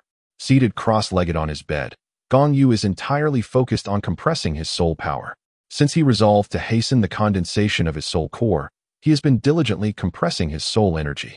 Once the compression reaches a full 100, his total soul power will equate to that of an ordinary titled Douluo, thus enabling him to form his first soul core. After approximately half an hour, Gong Yu concluded his practice, assessing the progress of his soul power compression and noting a slight advancement. Tomorrow he will venture into the Douluo forest, and this evening he decided against playing Pai Gao with Lu Erlong, opting instead to elevate his soul power to level 60. Once in the Douluo forest, he hopes to confront the sky blue bull python and acquire a 10,000-year soul ring. For the past month, unless Lu Erlong's relatives were visiting, which rendered it inconvenient for him to entertain guests, Gong Yu would invariably seek Lu Erlong each night for a game of Pai Gao. His consistent victories have ensured Lu Erlong's complete submission, and it is likely that she will join the expedition tomorrow. With his mind now clear of distractions, Gong Yu retrieved the dark demon evil god tiger orb he had previously acquired from his storage space. With only 2 levels remaining to reach 60, he recognized that rapid advancement required a shortcut. The only methods he could conceive were either absorbing the dark demon evil god tiger orb or the inner core of the 10-headed fierce sun serpent. However, the latter was not an option, as he intended to reserve that inner core for Gong Shui, allowing her to absorb it as her 7th soul ring once she reached level 70, facilitating the evolution of her martial soul. Thus, the sole remaining course of action was to refine the dark demon evil god tiger orb. Gazing at the black orb, resembling sheep droppings, Gong Yu could not help but frown. He hoped that consuming this item would grant him powers over time and space. Were it not for the substantial benefits appearing to outweigh the drawbacks, he would not have considered ingesting such a thing. Gritting his teeth, he placed the orb into his mouth and swallowed it whole. He then activated the true path to Dao Song, commencing the refinement of the orb. As he channeled his energy, the orb's emanating energy was gradually absorbed by Gong Yu, following the path of his cultivation technique to circulate through his body, ultimately transforming into his own soul power. Time trickled by, and as Gong Yu continued to absorb the orb's energy, his aura gradually expanded. Before long, the clock struck 6 in the morning, and Gong Yu slowly opened his eyes. Upon sensing his soul power, a satisfied smile graced his face. He had reached a bottleneck at level 60. However, the energy provided by the dark demon evil god tiger orb would undoubtedly surpass a mere 2 levels. Once he acquired his 6th soul ring, its true potential should become apparent. Uncertain of the powers bestowed upon him by the mysterious orb, he decided to experiment. As his thoughts coalesced, a wormhole materialized beside him. This was indeed a wormhole. Could it possibly serve as a dimensional portal? The sudden appearance of such a phenomenon left him momentarily astonished. This ability bore a resemblance to Cisco's vibrational prowess from the Flash, though he lacked the capacity to sense others' locations through physical contact.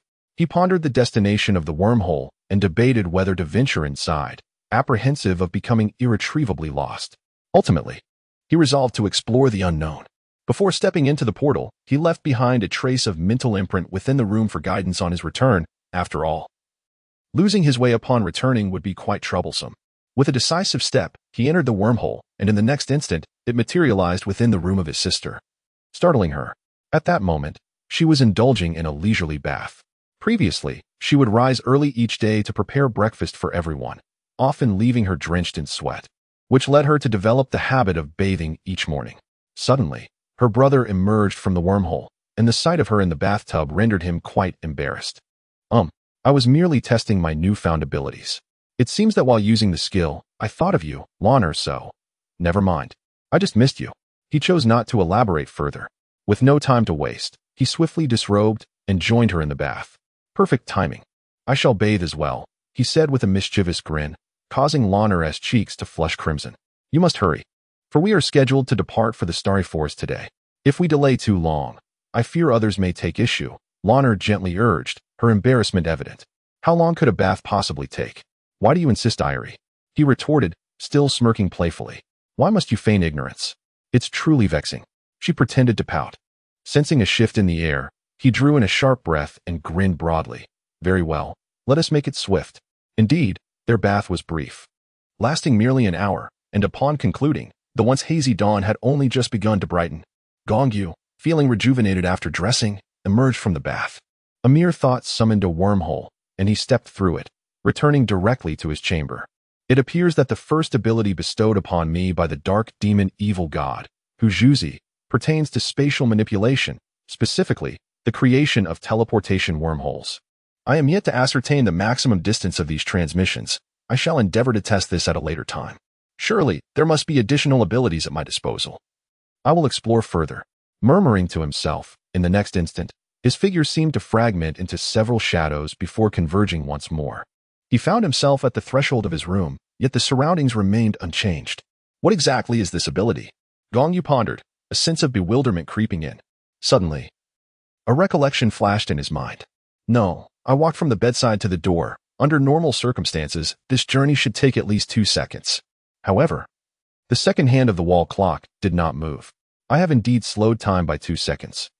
I wonder if this temporal suspension is confined solely to my room or encompasses a broader area. To delay time by 2 seconds in the Douluo Continent is beyond my capabilities. Yet I believe I can manage to extend this temporal stasis throughout the entirety of my chamber.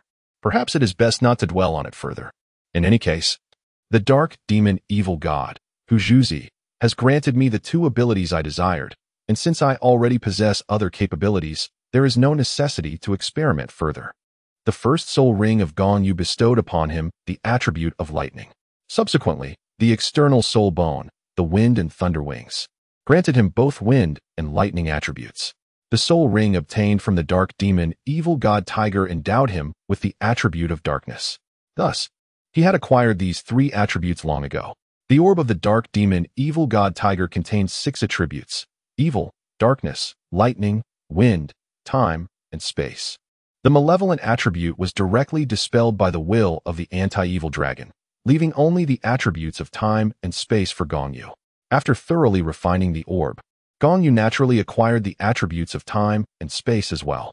Chapter 119, The Life Source Soul Ring, Part 1. Gong Yu and Gong Lan swiftly navigated through the forest. Within the woods, the menacing aura of the spirit beasts had noticeably diminished, as if the hidden creatures had graciously parted the way for them. As they progressed, the blue-silver grass beneath their feet seemed to jubilantly beckon, swaying rhythmically as if celebrating their arrival with an exuberant dance. The flora in this realm appeared ancient, having endured the passage of time. Towering trees loomed overhead, their vast canopies making it difficult for sunlight to penetrate to the forest floor. Throughout their journey, the pair encountered no obstructions from spirit beasts, advancing with ease. After approximately half an hour of rapid movement, Gong Lan felt the mental connection she shared become distinctly clearer. Your Majesty, I am here. The mental summons resonated as though it were echoing beside her, causing her steps to falter momentarily. Navigating past 2 ancient trees that would require several people to embrace, Gong Yu focused his mental energy, pinpointing a particular plan ahead. Although the call was directed to Gong Lan, Gong Yu could also distinctly sense that the mental summons emanated from this plant. A slender vine spiraled upward, entwining itself until it reached about 10 meters in the air, resembling a unique plant formed by countless intertwined tendrils. It radiated a crystalline azure hue, its surface shimmering with an extraordinary luster. Surrounding it, the blue-silver grass flourished abundantly. Each vine was as thick as a person's waist, with a diameter exceeding a foot, and at that moment it swayed gently. At the center of the vine's entanglement, a visage resembling a human face appeared, seemingly smiling. Are you the one calling for me? Gong Lan gazed intently at the colossal vine. Despite sensing no malice from it, her prior encounter in the sunset forest instilled a tinge of caution within her. Indeed, my esteemed sovereign, it is I who summons you, the vine responded, its central visage revealing a remarkably human expression, its wide mouth articulating words, transcending mere mental communication. Gong Yu and Gong Lan were not taken aback by the plant's ability to speak, having encountered similar phenomena before. However, the previous Blue-Silver King had communicated through a spiritual projection rather than as a plant. Have you mistaken me? Why do you call me sovereign? Gong Lan replied nonchalantly. The vine smiled, because you possess a lineage more noble than mine. If I am the king of blue silvergrass, then you are the emperor among them." As Gong Lan listened to the vine's proclamation, she recalled what Gong Yu had advised her along their journey, that if she were to encounter the blue silver king, she should neither affirm nor deny its words, but provide ambiguous responses instead. Before she could respond, the blue silver king spoke again. "To reach a bloodline of your caliber, I require at least another 15,000 years of cultivation. It is a privilege to behold you and perceive the essence of your noble lineage. I feel as though I have discovered a pathway to a more exalted heritage. Thank you, my sovereign." Gong Lan spoke up. "I beg your pardon, but you may have mistaken me. I am not your sovereign. I am but a mere human, possessing only the martial spirit of the blue silver grass." "Nay," the blue silver king replied with urgency, "it is impossible for me to be mistaken. The aura surrounding you is unmistakably that of the blue silver empress. There can be no error. If you were merely a common human with the blue silver grass martial spirit, do you believe you could have cultivated to such an extraordinary extent? You possess the bloodline of the blue silver royalty. I do not comprehend your words. Yet my current level of cultivation is entirely due to the grace of my lord. Without him, I would not be who I am today," Gong Lan said tenderly. Casting a soft glance at Gong Yu, the blue silver king's gaze shifted to Gong Yu as well, yet it could not discern his cultivation level. Instead, it sensed a profound threat emanating from him. The massive vine continued, "Blue silver emperor, in this world, the lineage is eternal. Only upon the death of the previous blue silver emperor does the next arise. Although you are human, you are the sole bearer of the blue silver royal bloodline today. While this young master may have greatly aided you, your royal bloodline is inextricable from your potential. If your innate talent were lacking, even someone as capable as he would struggle to cultivate you." "Very well, if you say so," Gong Yu interjected. "Perhaps it is indeed due to Lanner's unique bloodline that you plant soul beasts seek to exploit her. We encountered a blue silver king in the Sunset Forest, similar to you, who schemed against us, only to meet his demise at my hands for his soul ring." "What did you say? The blue silver king in the Sunset Forest plotted against you?" The vine's voice extended, filled with astonishment and a hint of anger. "You heard correctly. It schemed against us. Desiring to abandon its identity as a soul beast to seize a human form." Gong Yu's voice turned cold. "And what of you? You summoned us here. You do not harbor similar intentions, do you?" Though Gong Yu merely inquired, the blue silver king could detect an unmistakable threat in his tone.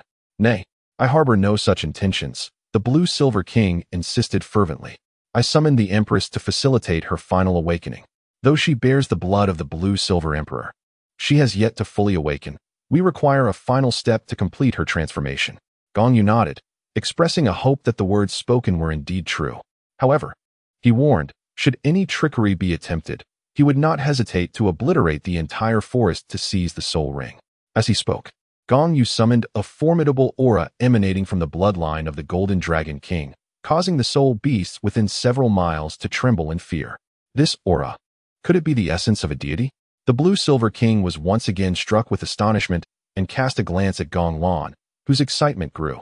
Thoughts raced through its mind. If the sovereign of the blue silver grass clan were to unite with a deity, the future of the clan would be boundless. The blue silver king then reassured, "Rest assured, I harbor no ulterior motives towards your majesty. My sole intention is to assist in your final awakening. You may observe from the sidelines, and should I pose any threat to your majesty, you may strike me down without hesitation."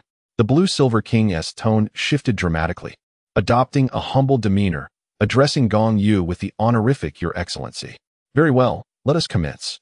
I shall stand guard nearby," Gong Yu affirmed, nodding for the blue silver king to proceed with urgency in completing the final awakening, enabling Gong Lan to acquire its destined soul ring, so they might depart swiftly.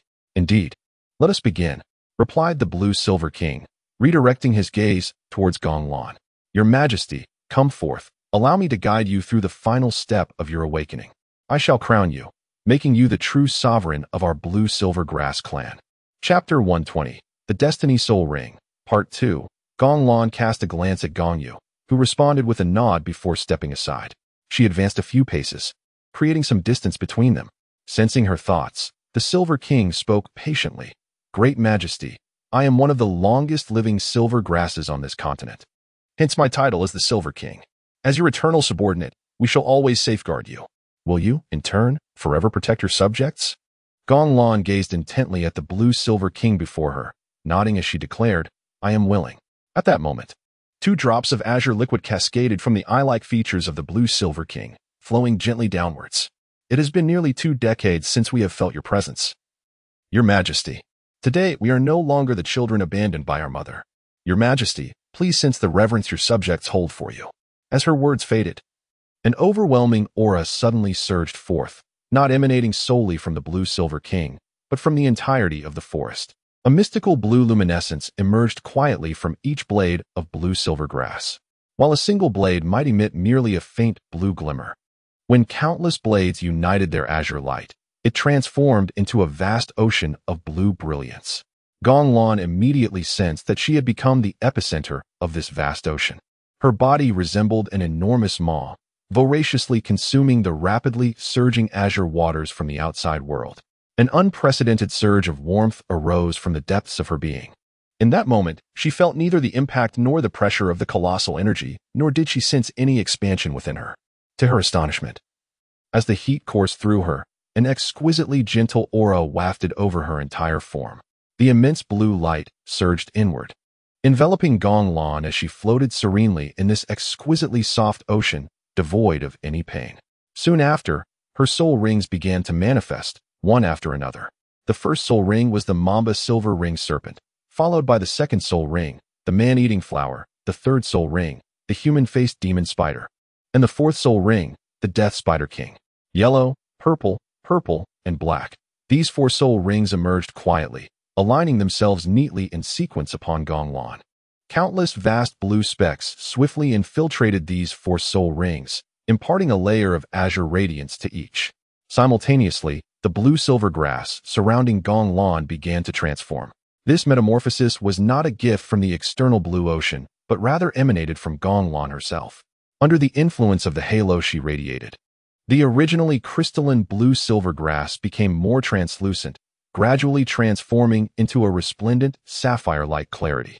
In the midst of that shimmering blue, a golden vein spread from the roots of each blue-silver grass to the tips of their leaves. In an instant, under the influence of the blue-golden radiance emanating from Gong Lan, the blue light in the air became markedly more expansive. On the ground, every blade of blue-silver grass began to grow crystal clear, thriving with fervor. Even the blue-silver king before Gong Lan became translucent under the influence of the blue-golden aura she exuded, its expression reflecting a sense of contentment. The 4 soul rings adorning Gong Lan radiated a resplendent blue-golden hue, which swiftly receded, once again permeating the essence of the soul rings.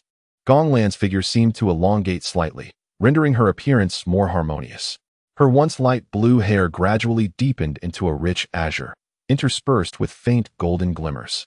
The crystalline strands cascaded down in a dazzling display, and in that moment, Gong Lan's entire essence experienced an imperceptible elevation, independent of her soul power. It was a profound transformation following the awakening of her martial spirit. An exuberant aura of vitality emanated from her, characterized by an unimaginable and unique attribute, one that only the sovereign among the blue-silver grasses could possess. Before long, the surrounding azure light began to retract. The original 4 soul rings vanished one by one into Gong Lan's being, while countless blue lights swiftly coalesced around her form. A vast expanse of blue converged into a magnificent halo, encircling her body. As the halo continually compressed, it diminished in size, its hue deepening into an abyssal tint. Gong Lan was unaware of the nature of the sensation enveloping her. All she perceived was the fervent surge of energy coursing through her being. At last, the myriad shades of blue coalesced around her, transforming into a halo of the same magnitude as the soul rings. The countless layers of blue ultimately yielding to a profound black. This pristine black halo began to rhythmically encircle Gong Lan's form, as the surrounding world fell into a hushed stillness. On the ground, the blue-silver grass, which had previously thrived, now towered at least 3 times its former height. Its crystalline sheen gradually faded as the azure light dissipated, yet the vitality emanating from it grew unmistakably more potent. This was the effect of the blue-silver emperor's aura, which had catalyzed a qualitative leap in all the blue-silver grass under its influence. Observing the transformation of the surrounding illusion, the blue-silver king expressed his excitement. Meanwhile, Gong Yu cast a glance at the king's animated visage and interjected, The soul ring's lifespan has only reached 50,000 years. It is insufficient. The blue-silver emperor replied. However, my emperor's soul ring lifespan has already reached the limits of her bodily endurance. Should it extend further, I fear that Her Majesty may be unable to withstand it. Moreover, the soul ring I have bestowed upon Her Majesty is of a growth type, and its lifespan will gradually increase as she herself grows in strength. Gong Yu, however, remarked, No, this is still insufficient. She is capable of enduring more. After speaking, he turned to Gong Lan, who was still merging her soul ring, and said, Lanner, exert your utmost effort to integrate the soul ring and strive to breach the 100,000-year threshold. Allow the external soul bone and the blue-silver emperor soul bone to alleviate the burden of soul pressure for you. Furthermore, he urged the operation of the dragon elephant prajna, asserting that since her body could not withstand such formidable soul power, they should harness this energy to propel their cultivation to the next tier of mastery. Gong Lan was initially absorbed in the sensations of her soul ring. Feeling on the brink of surrender, just as she was about to give up, she heard Gong Yu's voice, which instantly awakened her resolve. Without hesitation, she promptly acted upon Gong Yu's instructions. Thus, Gong Lan persevered for another full hour, and her dragon elephant prajna finally ascended to the next level. With this breakthrough in her cultivation, her physical prowess was further enhanced. As her physical attributes improved, the soul ring she was merging with began to resonate, its dark hue deepening with each rhythmic pulse. When a faint blush began to emerge, Gong Lan was drenched in sweat, seemingly on the verge of collapse. Just a little more, murmured Gong Yu, realizing that he must intervene. With that thought, he focused his mind. And from the entwined green and purple yin-yang dual fish within him, the green fish eye flickered. A radiant light of life emanated from his being, enveloping Gong Lan. In an instant, Gong Lan's life force surged, and her blue-silver domain instinctively unfurled. Chapter 121. A day of dual sacrifices as the blue-silver domain expanded. The surrounding flora, no longer limited to just blue-silver grass, began to stir vibrantly, animated by the reach of the blue-silver domain. The emerald light emitted by Gong Yu is the radiance of the seed of life, imbued with the vital essence of the life deity. After the fusion of such a high level of life force, Gong Lan's blue-silver domain began to undergo further evolution. Consequently, her blue-silver domain transcended its original capacity to merely control blue-silver grass, allowing her to command all forms of flora, achieving a state of encompassing all living things. As the domain evolved once more, Gong Lan's demeanor softened considerably, alleviating the pressure she had previously felt. The soul ring she was merging with began to pulsate anew. The color of the soul ring underwent a transformation. The original black gradually faded, while a deepening crimson hue emerged, slowly integrating into the soul ring. This interplay of colors continued until, after approximately 10 minutes, the black had entirely vanished, and the soul ring was wholly enveloped in red. At this moment, Gong Lan's breath finally calmed. At a certain instant, the soul ring, which had been pulsating, gradually ceased its movement, subsequently contracting and ultimately merging into Gong Lan's being. Following this, her blue-silver emperor martial soul also integrated within her after the soul ring vanished. However, Gong Lan remained in a state of slumber, engaged in her final consolidation and adaptation. After another half hour, Gong Lan slowly opened her eyes, glancing at Gong Yu, her face adorned with a serene smile as she gradually rose to her feet. Young master, I am well now. Approaching Gong Yu, Gong Lan spoke softly, her delicate lips parting. Splendid. Gong Yu nodded, raising his hand to gently caress Gong Lan's flowing blue hair. Gong Lan gently closed her eyes, savoring this tender affection from Gong Yu. Yet, as if sensing something, they both turned their heads and, upon seeing the vine, were reminded of the presence of the blue-silver king nearby. Gong Lan's complexion flushed slightly, but she quickly regained her composure and turned to the blue-silver king, expressing her gratitude. Thank you. At least this blue-silver king was not like the one encountered in the sunset forest, who harbored ill intentions, making it permissible to convey her thanks. In truth, we ought to be the ones expressing our gratitude to you. It is your presence that has awakened our latent vitality. The blue-silver king spoke, deliberately omitting any mention of the soul ring's age limit, as it was uncertain how to articulate its thoughts. Initially, it believed Gong Lan could only bear a 50,000-year limit, yet she had ultimately achieved 100,000 years. It then continued. The soul ring you have acquired does not stem from external sources, but rather originates from within yourself. It will evolve in tandem with your growing capabilities, adapting to your body whenever you are within the realm of your people. I understand, Gong Lan replied with a faint smile. At that moment, Gong Yu seemed to have an epiphany and spoke up. What about you? Do you plan to remain in the blue-silver forest? Or have you ever considered a different way of life? The blue-silver king, perplexed, glanced at Gong Lan and then at Gong Yu, inquiring, what do you mean? Have you ever contemplated ascending to divinity? Gong Yu asked slowly, almost causing the blue-silver king to be taken aback. Even if I were to advance further, it would merely mean an elevation of my bloodline, evolving into a blue-silver emperor. The thought of becoming a deity is beyond my imagination. The blue-silver king replied with utmost reverence, acknowledging that it had never considered such distant aspirations, nor dared to dream of becoming a god one day. Plant soul beasts are inherently weak. Rather than pondering the elusive notion of divinity, it is more prudent to consider how to navigate the tribulation when the time comes to reach 100,000 years. There is an opportunity before you. I wonder if you would be willing to seize it? Gong Yu reiterated. Upon hearing this, the blue-silver king was momentarily taken aback and then asked, what is this opportunity? Please, do tell. Gong Yu remarked, offer a sacrifice from among our companions to become her soul ring. She has already received the divine inheritance, and within 20 years, she shall ascend to godhood. Once you make the sacrifice, you will reside within the soul ring, and when she attains divinity, you too shall achieve an immortal spirit. At that time, your form will be remade to become a deity. The group, led by Gong Yu, does not require an extensive span of 20 years to attain divinity. Within a decade, it is likely that each one of them will ascend to godhood. The blue-silver king furrowed its brow. For the blue-silver grass clan possesses limited knowledge regarding this peculiar phenomenon of one individual's enlightenment leading to the elevation of all. It glanced at Gong Lan, only to find Gong Lan also nodding in tacit agreement. After my sacrifice, can I truly become a deity? Although Gong Lan's affirmation provided the blue-silver king with a measure of reassurance, it remained skeptical, for the matter of sacrifice directly pertains to its very existence. Gong Yu spoke once more. If you truly wish to offer your sacrifice, once my companions ascend to divinity, whether out of regard for me or for Lan'er, they shall undoubtedly reconstruct your form. Your ascension to godhood is thus destined.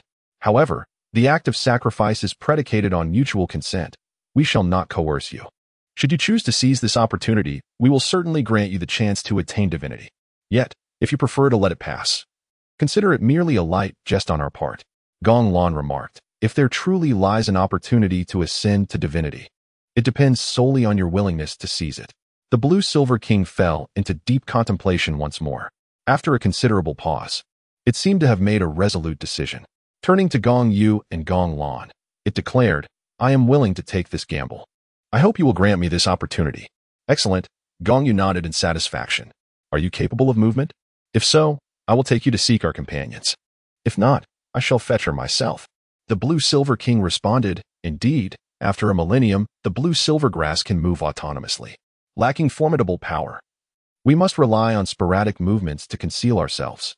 Very well, I shall take my leave. Gong Yu declared. They are just beyond the blue-silver forest. Subsequently, the trio made their way towards the outskirts of the blue-silver forest. Before long, Gong Yu and Gong Lan rejoined their team. However, the group was taken aback upon noticing a large tree, entwined with vines, trailing behind them. After hearing the explanations from Gong Yu and Gong Lan, the crowd gradually relaxed. Meanwhile, ZG had already brought the Hellfire Dragon earlier. During the time Gong Yu and Gong Lan entered the blue-silver forest, the Hellfire Dragon, under ZG's guidance, had performed a sacrifice for Gong Shui. The sacrifice was complete, yet Gong Shui remained in slumber, still undergoing further consolidation and adaptation.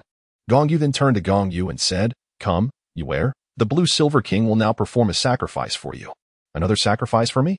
Shouldn't we consider offering it to the other sisters? Gong Yu did not disdain the blue-silver king's intentions. Rather, she felt that her third soul ring had already been acquired through sacrifice. She believed she had reaped considerable benefits and thought it only fair that the other sisters should partake in such fortune as well. Chapter 122. The Pink Maiden Remains. Gong Yu waved his hand and remarked, The soul ring of the blue-silver king is only suitable for you. It holds little significance for your sisters. Others, such as Gong Xiao, Gong Xier, and Gong Miao Miao, can indeed absorb the blue-silver king's soul ring, as they possess plant-type martial souls. However, the compatibility of attributes may not be optimal. Additionally, Oscar could absorb it as well. Upon encountering Gonglan's aura, the Blue Silver King has discerned the path to its ascension, indicating that it has awakened its life attribute, although its cultivation level remains insufficient for a bloodline advancement. Should Oscar absorb the Blue Silver King's soul ring, he might acquire soul skills related to the life attribute. However, it is impossible for Oscar to absorb it. As our own members still lack soul rings, it would be unreasonable to prioritize an outsider like him. Among our own, Gong Yu evidently has the strongest affinity with the Blue Silver King, for since her martial soul evolved into an emerald cabbage, she has inherited the life attribute of the emerald swan. Absorbing the Blue Silver King's soul ring would likely further enhance her life attribute. I understand now. I shall absorb it. Gong Yu nodded, acknowledging that it was indeed destined for her. Subsequently, under Gong Yu's direction, the Blue Silver King was offered in sacrifice to Gong Yu. Thus, within a single day, the group acquired 3 soul rings. At that moment, Gong Yu surveyed the remaining individuals, his gaze settling on Oscar, before turning to Gong Lan and stating, "Lanner, please use the perspective of the blue silver grass to examine the surroundings for any suitable soul beast for Oscar. He is seeking the 4th soul ring, which should make the search for a soul beast relatively easier." Gong Lan nodded gently, then activated the perspective of the blue silver grass. Within a radius of 5 miles, she searched diligently and indeed spotted a considerable number of soul beasts, many of which were suitable for Oscar. At that moment, Gong Lan retracted her blue-silver perspective and glanced at Gong Yu, before turning her gaze towards Oscar. Gong Yu comprehended the intentions of Gong Lan and beckoned Oscar with a gesture, saying, "Oscar, come here for a moment." Upon hearing this, Oscar and Zhu Zhuqing approached together. Gong Lan then remarked, "I have discovered several soul beasts within a 5-mile radius that would be suitable for you to choose from. Please select the one you prefer." "Certainly, Captain. I am eager to hear your recommendations." Oscar nodded, thrilled at the prospect of such fortuitous opportunities.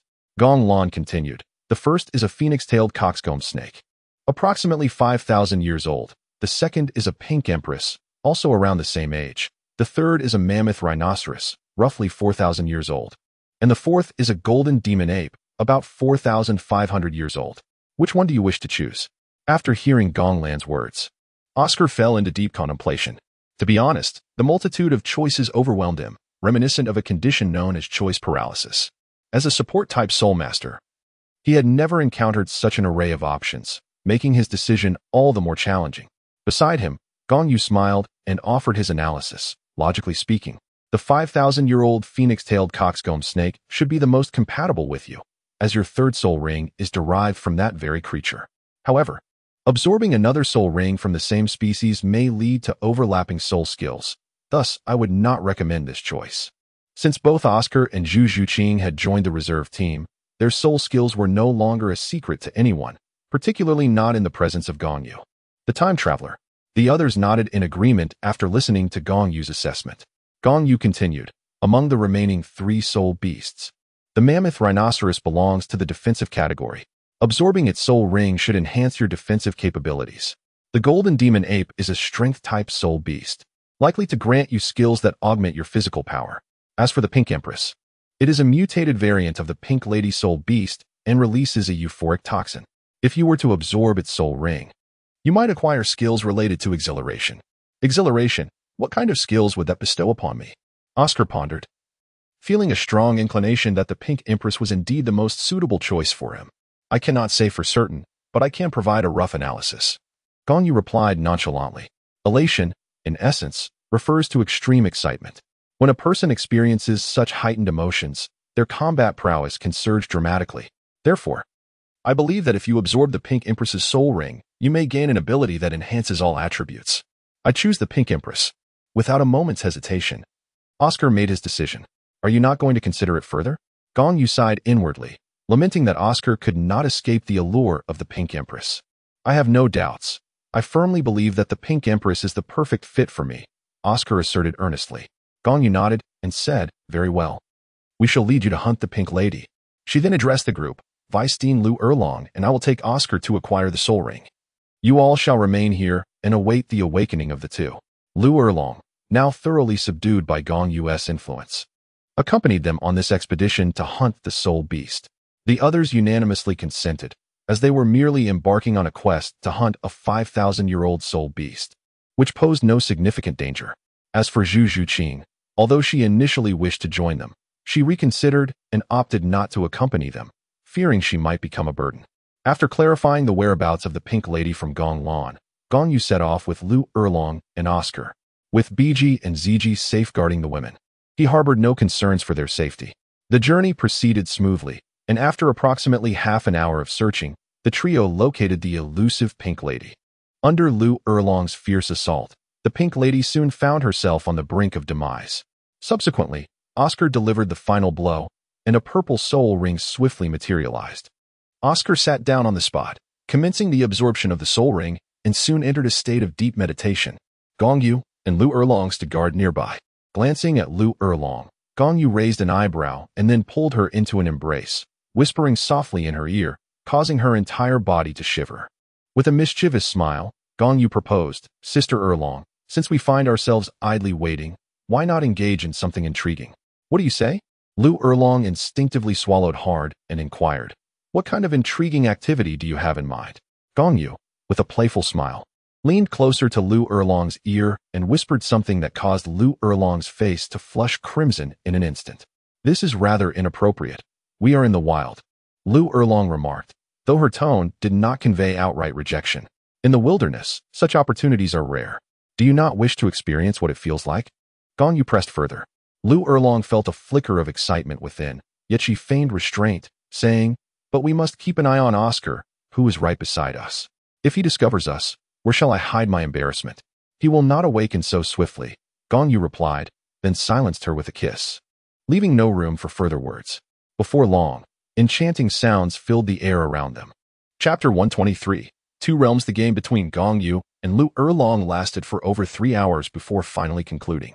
They tidied up and rose to their feet, casting a glance at Oscar not far away, only to discover that he was still diligently absorbing the soul ring. Judging by the situation, it seemed uncertain whether he would succeed even after another 2 hours. At that moment, Gong Yu stole another look at Lu Erlong, and faced with the somewhat alluring gaze of Gong Yu, Lu Erlong couldn't help but shiver slightly. Before long, the two entered the next round of the game. Another 2 hours passed, and the second round came to an end. When they turned their attention back to Oscar, they noticed that his aura had stabilized. It appeared that the third round of the game would not be played after all. Gong Yu smiled gently at Lu Erlong, causing the latter to blush deeply. After waiting patiently for half an hour, Oscar finally stirred from his slumber. Casting a glance at Gong Yu and Lu Erlong, he sensed that something had transpired between them and vaguely recalled hearing a soft whimper during the process of absorbing the soul ring, a sound he had previously associated with Zhu Zhuqing. However, to his eyes, both Gong Yu and Lu Erlong appeared completely at ease, leaving him without any evidence to substantiate his suspicions. Subsequently, Gong Yu inquired Oscar about the status of the soul ring, and as anticipated, Oscar confirmed that he was indeed destined to acquire the euphoric pink sausage. With the matter resolved, the trio soon returned to their team. Upon their return, they discovered that the sacrifice of the Blue-Silver King had long been completed, and Gong Yu had received a fifth soul ring of 85,000 years, elevating his soul power to level 53. Moreover, the fusion of the life attributes from the Blue-Silver King and the Emerald Swan had awakened in Gong Yu a nascent talent domain, the domain of life. Though still in its formative stages and not a complete domain, it was of little concern. As Gong Yu's understanding deepened, the domain would naturally evolve. Furthermore, with Gong Lan and Gong Yu by his side, both wielding the power of life, even if Gong Yu struggled to refine his domain alone, the assistance from either Gong Yu or Gong Lan would make perfecting a basic domain quite attainable. Not only did Gong Yu gain a domain, but Gong Shui also experienced a similar fortune. After the Hellfire Dragon performed a sacrifice for her, her flame intensity surged once again, reaching an unparalleled level. This augmentation led to a qualitative transformation, resulting in the emergence of a domain she named the True Fire Domain. Additionally, the Hellfire Dragon bestowed upon Gong Shui an external soul bone, a palm bone that came with a claw-type soul bone skill. Speaking of soul bones, the Blue-Silver King, with its 85,000 years of age, similarly provided Gong Yu with a skull bone, the Wisdom Skull of mental concentration. Comparable to those awarded in the Spirit Hall's elite competitions, yet evidently of far superior quality. Although the age of this mental-type soul bone fell short of 100,000 years, Gong Yu did not hinder Gong Yu from absorbing it. recognizing the rarity of a skull capable of enhancing mental strength. After absorbing that skull, Gong Yu's cultivation of the purple extreme demon eye ascended directly to the realm of the intermediate child, not merely at the initial stage, but having reached its pinnacle. A further advancement would lead to the vast realm. In terms of spiritual power, Gong Yu's prowess has attained the zenith of the Spirit Sea realm, with just one more step necessary to reach the Spirit Abyss realm. As dusk settled, the group chose to rest for the night beside the blue-silver forest. The night passed swiftly. At dawn, after a light meal of provisions, they departed the blue-silver forest, venturing once more into the depths of the Douluo forest. Presently, Gonglan, Gongwei, Gongxue, and Oscar had all acquired their soul rings, leaving only Gong Yu, Gongxiao, Gongqianqian, Gongxier, Gongyunyu, and Gongmiomio yet to obtain theirs. 6 soul rings remained, with Gong Yu and Gongxiao already slated to acquire the soul rings of the heavenly blue bull python and the titan giant ape. Prior to their journey, Gong Yu had devised a plan, hoping that fortune might favor them with unexpected gains. As the group progressed, shortly after entering the mixed zone and nearing the core zone, they stumbled upon a 30,000-year-old illusion mongoose, perfectly suited for Gongxier. Gongxier's 4th soul ring has reached an impressive age of 15,000 years, making the absorption of a 30,000-year soul ring for her 5th soul ring an utterly trivial endeavor. Within the span of 2 hours, she successfully absorbed the soul ring of the magic eye illusion mongoose, acquiring a soul skill that is nothing short of chilling. Her 5th soul skill manifests a multitude of eyes within the illusion created by her martial spirit. These countless eyes blink ominously, evoking terror that could easily frighten many. A mere gaze into these eyes would amplify one's deepest fears exponentially. Furthermore, within her illusion, when employing her 5th soul skill, the martial spirit emits a peculiar fragrance laced with the toxins of the magic eye illusion mongoose. Under the extreme duress of fear, coupled with the assault of these toxins, it is likely that few could withstand such an onslaught. After Gongxier completed the absorption of her soul ring, the group resumed their journey. Subsequently, they spent another half a day locating a golden blade mantis, approximately 28,000 years old, for Gong Miao Miao.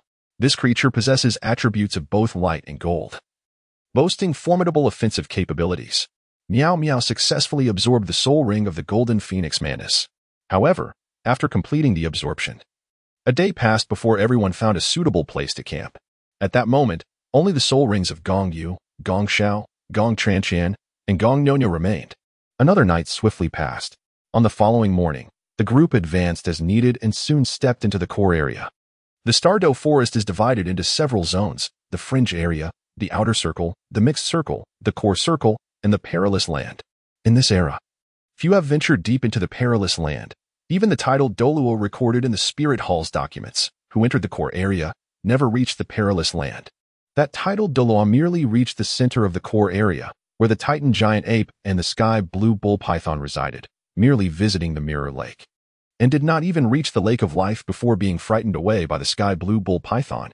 Thus, his claim of having reached the center of the Douluo forest was merely a delusion. Had he truly reached the real center, he would likely have met his demise at the hands of Emperor Tian and his kind. In the core area, they soon encountered a golden flame rock. Approximately 50,000 years old, a bird enveloped in golden flames of formidable intensity. Should it reach 100,000 years, its flames would rival the utmost extremes of fire. The golden flame rock was quite suitable for Gong Nyonya, although its age raised concerns for Gong Yu regarding her ability to endure it. Nevertheless, Gong Nyonya ultimately chose this soul beast, given that her 4th soul ring already surpassed 20,000 years, and it is customary for the 5th soul ring to be double the age of the 4th. The issue seemed manageable. Thus, Gong Yu consented to Gong Nyonya's attempt to absorb the golden flame rock's soul ring, especially since her 10-color purple crystal lamp could automatically protect its master, easing Gong Yu's worries somewhat. Chapter 124, The Pursuit of De Ming and Air Ming. Gong Nyonya's absorption of the golden flame rock's soul ring did not unfold as smoothly as everyone had anticipated. In fact, she encountered a predicament akin to the one Gong Tranqian faced during her own inaugural soul ring absorption. Just as Nyonya was on the verge of succumbing, the master function of the 10-color amethyst lamp activated once more, ultimately allowing her to succeed in her endeavor. Behold the consequences of disobedience. Surely this experience has imparted a valuable lesson. After Nyonya successfully absorbed the golden flame rock's soul ring, Gong Yu approached her directly, producing a cloth to gently wipe away the blood that marred her face.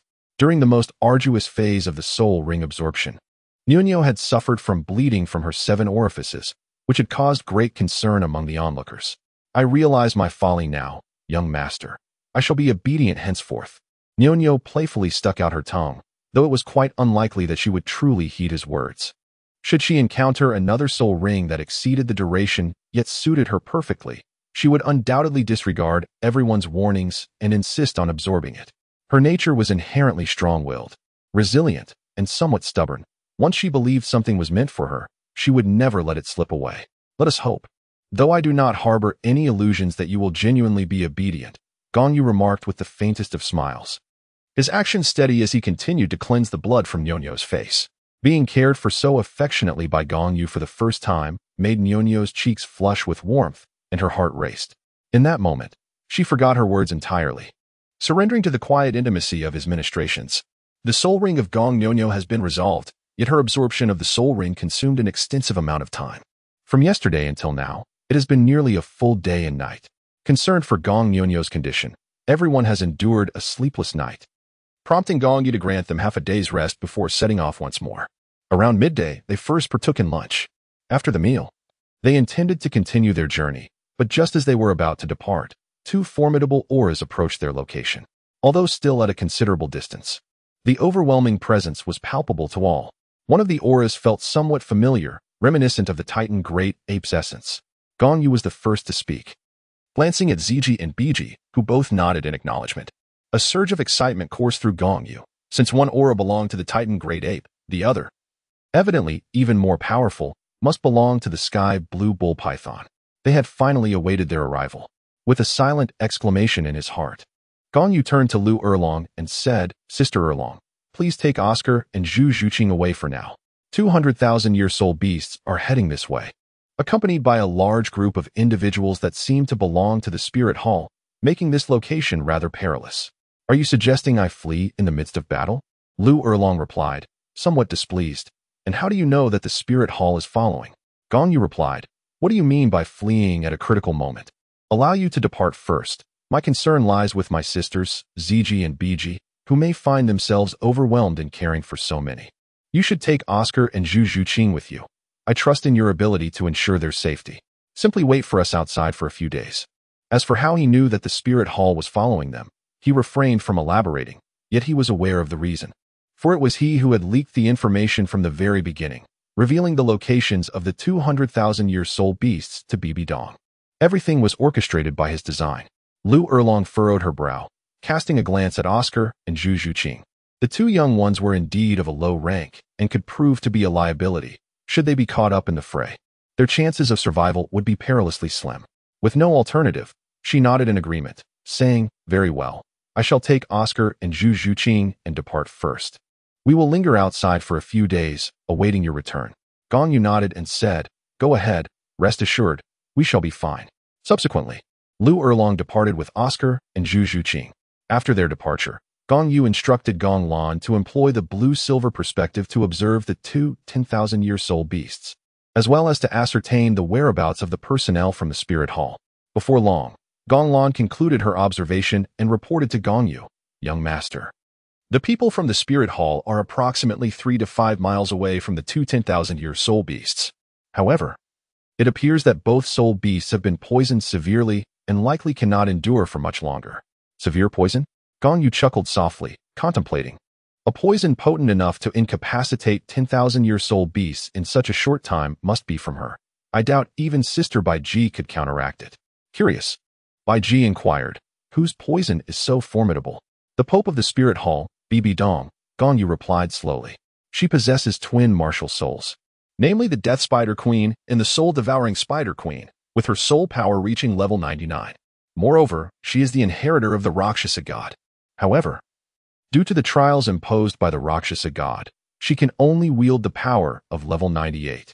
Upon hearing this, Bai Ji nodded in acknowledgement, conceding, "If she has attained such a level, then it is likely I cannot dispel her spider poison, though I should be able to alleviate it. We must test it to draw a true comparison." After Bai Ji's words, Gong Lan, with a charming smile, remarked, "Young master, Your analysis is indeed astute. Among the individuals from the spirit hall, that Pope is indeed present, accompanied by two titled Douluos. Upon hearing that there were two titled Douluos, Gong Yu's expression stiffened, and he asked, "Are those two titled Douluos one rather effeminate and the other elusive like a ghost?" "Yes," Gong Lan affirmed solemnly, her gaze suggesting she had surmised the identities of those two titled Douluos to be Gong Yu's adversaries. "Very well, let us spare their lives for now. We shall deal with them when they are isolated next time." Gong Yu sighed, forcefully suppressing the resentment within him. It was not the opportune moment to confront Zhu Hua and Gue Mei. Gong Yu turned to Gong Lan and inquired, "Lana, can you convey information to those two soul beasts through the blue-silver domain?" "Indeed," Gong Lan affirmed with a nod. After the evolution of the blue-silver domain, she had discovered numerous remarkable applications, one of which was precisely what Gong Yu was referring to. Receiving Gong Lan's affirmative response, Gong Yu continued, "Excellent. Relay a message to them through the blue-silver domain, instructing them to come in our direction. If they express doubt, simply mention that you know Xiao Wu, and they will surely believe you. Additionally, use your control over plants to divert the traces of the two soul beasts in another direction to confuse the tracking efforts of the spirit hall." "Understood, my lord." Gong Lan replied with another nod, and then began to guide the 200,000-year-old soul beasts towards their location as per Gong Yu's instructions. Approximately half an hour later, Gong Lan successfully brought the two soul beasts to their side. Simultaneously, she had managed to disrupt the tracking route of the spirit hall's personnel. However, this ability would likely not remain undetected for long, as Bibi Dong would soon sense something amiss. Nevertheless, for Gong Yu, it sufficed to remain hidden for the moment, for he had contingency plans in place. Chapter 125, a substitute in crisis. Upon arriving beside Gong Yu and the others, Deming and Erming were barely clinging to life, their conditions dire due to the poison that had infiltrated their hearts. "Was it you who lured us here?"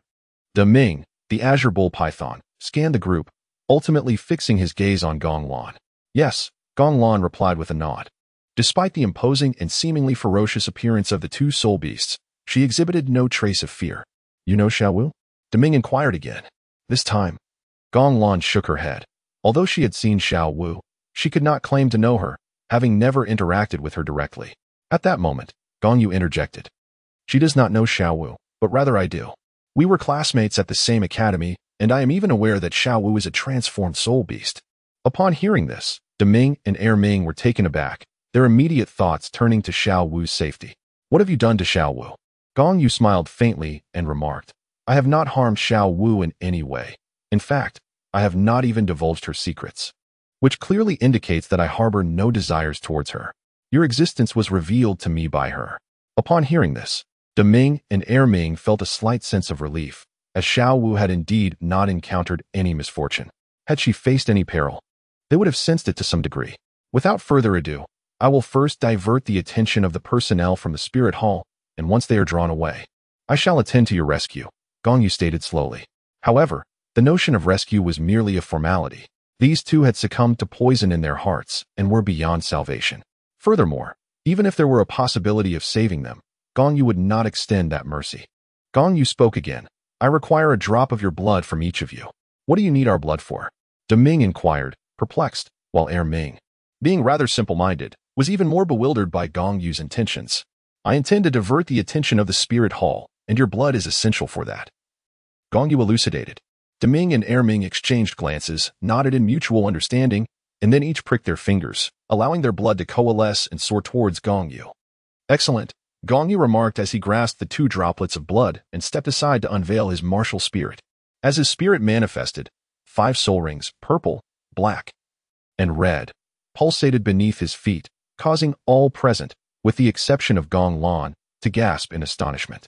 The 5th soul ring of Gong Yu was a sight to behold, particularly for those who, aside from Gong Lan, were witnessing it for the very first time. None of them could have anticipated that his 5th soul ring would be one of 100,000 years. The two soul beasts, upon observing the configuration of Gong Yu's soul ring, displayed expressions of astonishment, yet they refrained from uttering a sound. In the next moment, Gong Yu's 5th soul ring began to shimmer. With a deft flick of his fingers, he propelled the blood of Deming and Erming onto the surface of the soul ring. Simultaneously, he called out, "5th soul skill, Li Dai Tao Jiang." In an instant, 2 beams of light spiraled upward, lifting the droplets of blood and depositing them onto the ground not far away. Soon, those droplets radiated a brilliant golden glow, from which the silhouettes of the Titan great ape and the sky blue bull python gradually took form. Deming and Erming stared wide-eyed at this spectacle, utterly stunned. The other women were equally captivated, some instinctively swallowing hard. How? How did you accomplish this? After regaining his composure, Deming inquired of Gong Yu. Gong Yu remarked, that is my sole skill. The technique of Li Dai Tao Jiang is a form of disguise, capable of creating an illusion so convincing that it can deceive the senses. By utilizing your blood, I can fabricate your doppelgangers to replace you. These doppelgangers will harbor your full power in a single strike, but it will only be one strike. They should suffice to divert the attention of the spirit hall. He then commanded the two bionic soul beasts to proceed in a different direction to distract the spirit hall's forces. Yet, this was still inadequate. A further precaution was necessary. As he spoke, Gong Yu retrieved the frozen arm of Tang Hao from his soul guide, extracting a drop of blood from it. This drop of blood was then manipulated once more, and soon, the figure of Tang Hao materialized before the crowd. Go, locate the members of the spirit hall, and detonate yourself among them. Gong Yu instructed the simulated Tang Hao, transforming him into a human bomb. The onlookers were momentarily taken aback, sensing that this strategy might indeed hold merit. Now, let us address your predicament. How shall we resolve your poison? After all preparations were complete, Gong Yu turned his gaze once more towards Deming and Erming, simultaneously channeling his inner energy to recuperate. Having previously expended a significant portion of his soul power by using the fifth soul skill twice, we have already infiltrated the heart with poison. There is no hope left. Deming declared, since there is no hope, then you shall offer us as a sacrifice. Gong Yu was quite forthright, for regardless of whether those two offered themselves, he would eventually take action to eliminate them and collect their soul rings and bones. You brought my brothers here solely for my soul rings, did you not? Deming spoke slowly. Gong Yu nodded in acknowledgement, stating, initially, our intention was merely to hunt for soul rings. Encountering you was a mere coincidence. However, since your fates appear sealed, rather than perish in vain, it would be more prudent to offer yourselves as a sacrifice. Moreover, once sacrificed, your souls may be preserved, allowing for the possibility of resurrection in the future. Upon hearing Gong Yu's words, Deming and Erming fell into deep contemplation. Erming, feeling somewhat intrigued, inquired, are you certain that you will resurrect us in the future? Indeed, Gong Yu replied without hesitation, though he knew that resurrection was, in reality, an impossibility. It was a mere fantasy to hope for revival after death. He continued, what are your thoughts? Make a decision swiftly. Do not wait until the spirit hall discovers something amiss and comes pursuing us, for that would complicate matters. Deming and Erming exchanged glances once more. Although they still harbored doubts about Gong Yu's trustworthiness, they seemed to have no other options. After all, they were doomed regardless. It was better to take a risk. Perhaps the hope Gong Yu offered, albeit faint, was still a glimmer of possibility. However, it seems you can only absorb one soul ring at the moment, Deming remarked, having sensed that Gong Yu's spirit power had merely reached the bottleneck of level 60. In response, Gong Yu beckoned to Gong Xiao, saying, Xiao Xiao, come here. The soul ring of the Titan Great Ape belongs to you. Gong Xiaoxian was momentarily taken aback. She had not anticipated that her fifth soul ring would be a 100,000-year soul ring. She then approached the others. Well, now that the soul rings for both of you will not be wasted, what do you think? If you wish to make a sacrifice, now is the time. Gong Yu urged Deming and Erming once again. Alas, what a pity it is. How I wish I could see Xiaowu one more time. Deming had already resolved to make the sacrifice and sighed, regarding it as his final regret. Both of them harbored feelings for Xiaowu, so after Deming's lament, Erming also began to sigh.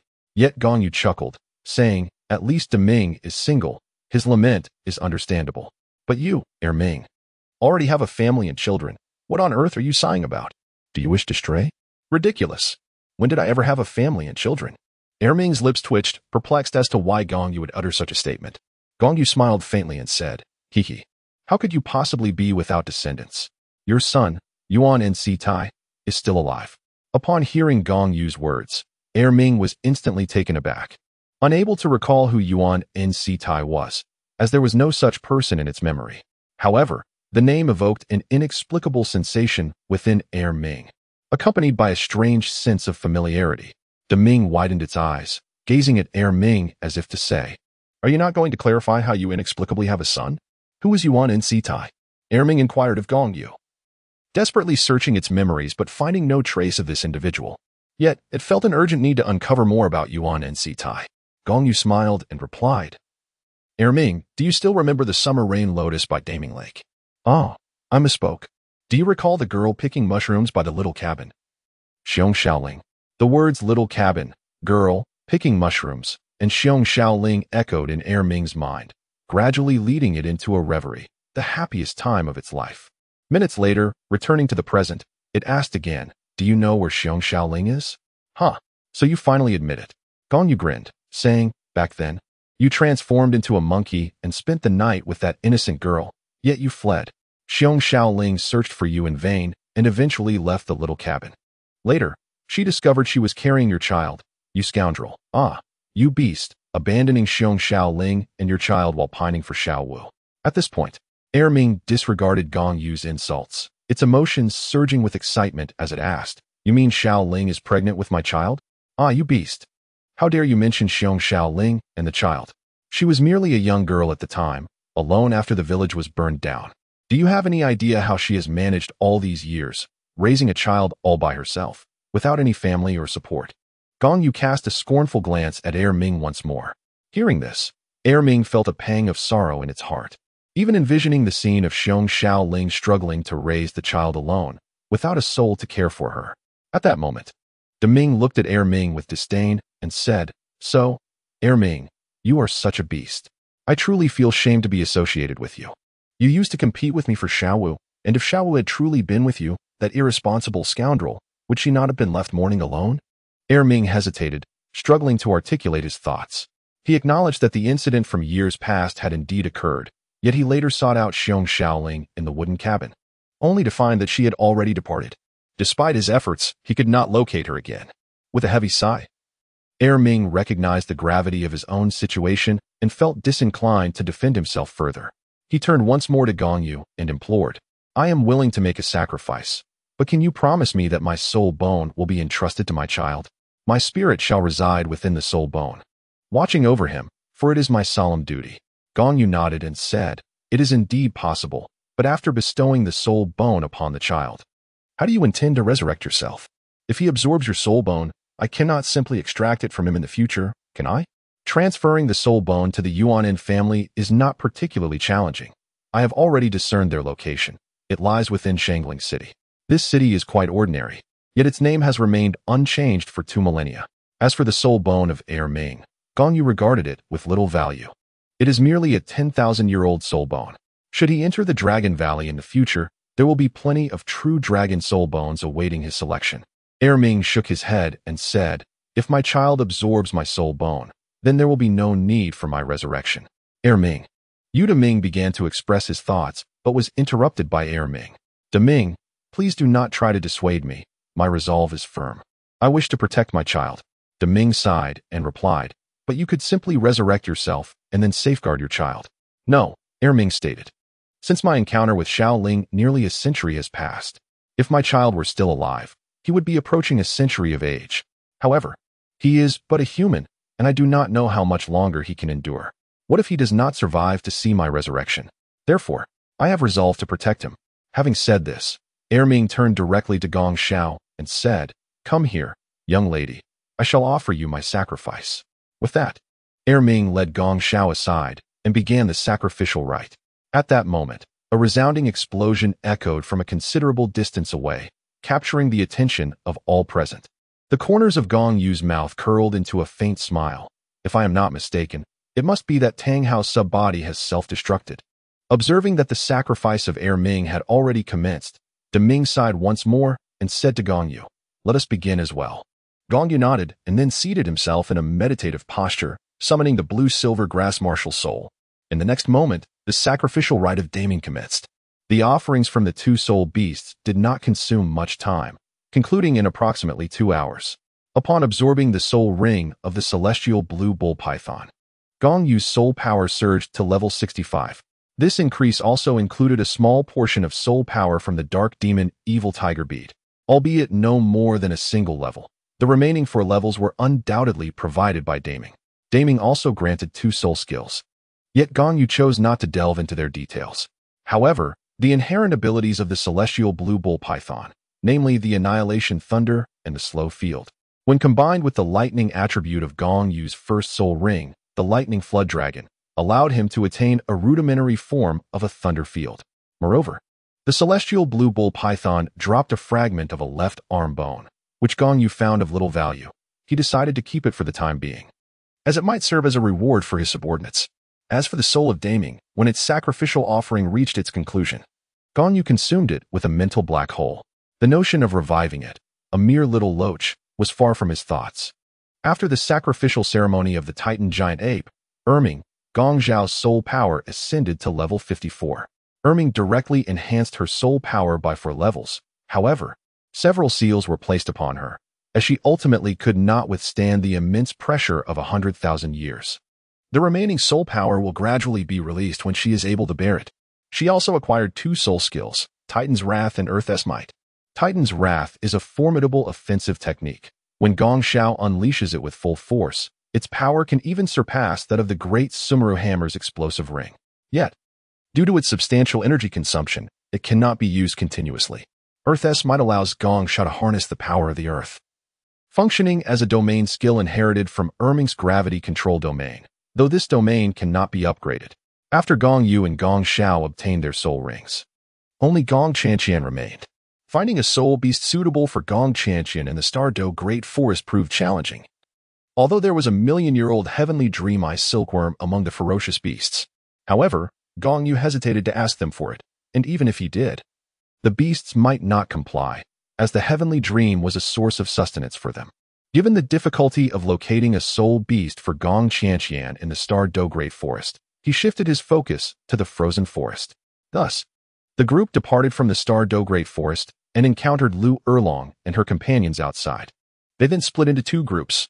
Gong Yu accompanied Gong Qianqian to the frozen forest, while the others returned to the Divine Academy. There was no need for the protection of ZG and Bai Ji. At this stage, strengthened by the 2-word battle armor, Gong Yu felt no concern for his safety. Chapter 127. Another summoning. The frozen forest, located at the northern tip of the Heavendo Empire, is a region where coniferous trees thrive in the frigid belt, largely untouched by human presence. Nonetheless, it stands as the 2nd largest habitat for soul beasts on the Douluo Continent. Due to its harsh environment and low temperatures, only soul masters possessing cold attribute martial souls venture there to hunt for their desired soul beasts, although seldom visited. The frozen forest is particularly suited for soul masters to undergo trials, as some are always able to find suitable soul beasts in this extreme northern land. At this moment, somewhere on the northern edge of the frozen forest, the air suddenly became chaotic, and then a wormhole-like phenomenon materialized out of thin air.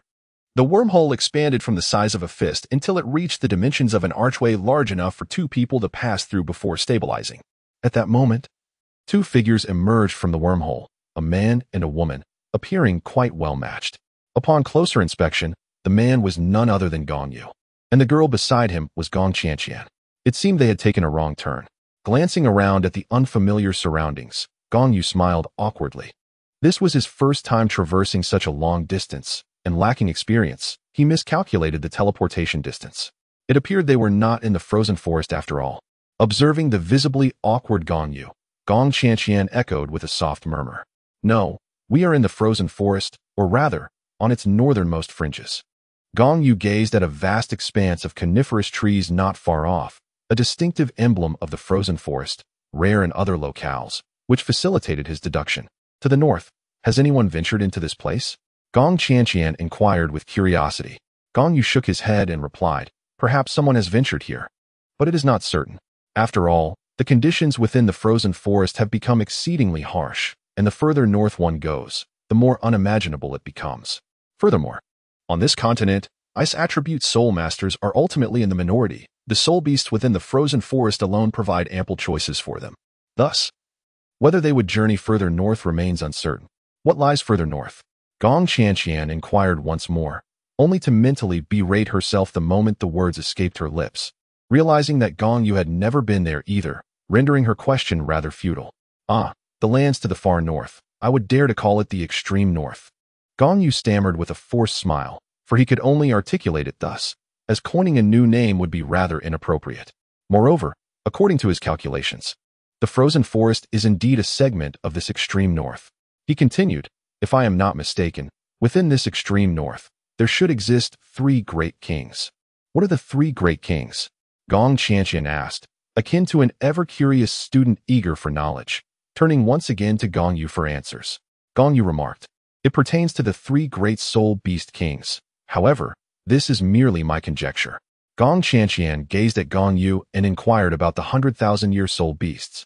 For having witnessed the 100,000-year soul rings of Gong Shao and Gong Lan, she felt a deep sense of envy. She refrained from questioning Gong Yu about the source of his knowledge, as all her sisters regarded him as a figure of mysterious origins, thus accepting that he possessed certain undisclosed secrets as entirely reasonable. Gong Yu smiled gently and remarked, the 3 great kings of the extreme north are far more than mere 10,000-year soul beasts. They are formidable beasts of the highest caliber, the most powerful among them. The Ice Empress proclaims herself as the Snow Emperor, having attained a cultivation age of 690,000 years. By the era of Hui Yuhao, a millennium later, the Snow Emperor will have reached the level of 700,000 years, so her current claim of 690,000 years is likely quite accurate. Gong Yu continued, stating, the second sovereign is an ice-blue scorpion soul beast, revered as the emperor of the ice-blue scorpion lineage, and is therefore referred to as the Ice Emperor.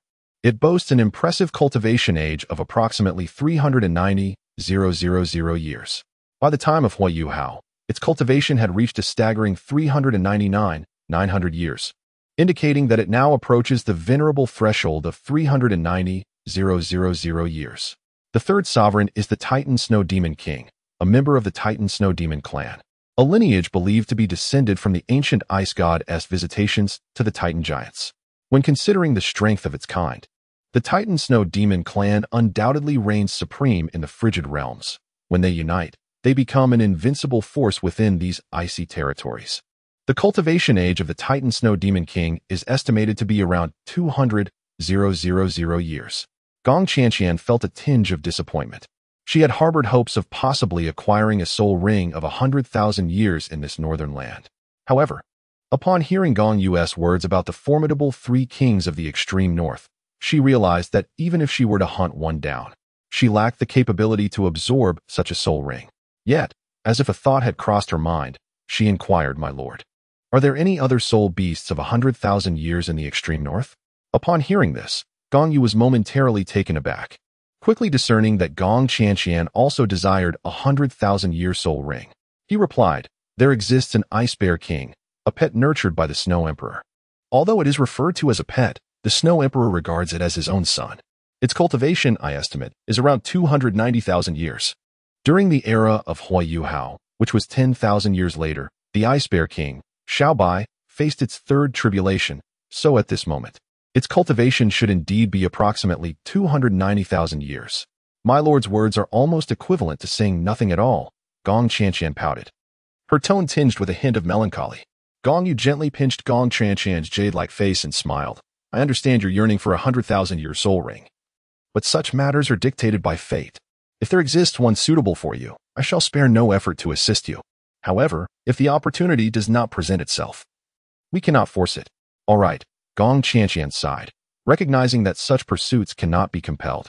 She was acutely aware that given her current physical prowess, even if she were to hunt a 100,000-year soul beast, she would be unable to absorb its soul ring. Unless a soul beast was willing to make a sacrifice, it is rare to find one that would willingly offer itself to a human soul master. Let us search for a suitable soul beast for you, Gong Yu said, gazing towards the northern horizon. If nothing is fitting, we shall continue our journey northward. Perhaps your fortune may yet await us. He uttered these words casually. Yet as soon as they left his lips, he noticed Gong Qianqian had frozen in place, her expression seemingly lost in a daze. Gong Yu approached and gently grasped Gong Qianqian's hand, softly inquiring, Qianqian, what troubles you? Gong Qianqian shook her head gently, her lips parting as she spoke. Young master, I feel as though I am experiencing a certain call. Another summons. Gong Yu couldn't help but feel perplexed. Why were there so many summons? A year ago, there had been one in the Sunset Forest, and just a few days prior in the Blue-Silver Forest. Now, amidst this frigid landscape, another call beckoned. The previous two summons had yielded both good and bad outcomes, leaving him uncertain whether this latest one would bring fortune or misfortune. In which direction? Gong Yu inquired. Gong Qianqian pointed towards the north and remarked, "Further north, it seems quite distant, for the call I sense is faint. My lord, shall we proceed?" Gong Yu now harbors a tinge of regret for not bringing along Ziji or Bai Ji. Had she brought either of them, she could have traversed the northern lands with ease, venturing further north without a trace of concern. Chapter 128. The Dual Armor of Gong Qianqian. Since there is a summons, let us proceed. After careful consideration, Gong Yu ultimately decided to take Gong Qianqian along in search of the source of the mysterious summons. One could never know. It might indeed be her destined opportunity, and should they forego this chance, it would be a regretful oversight.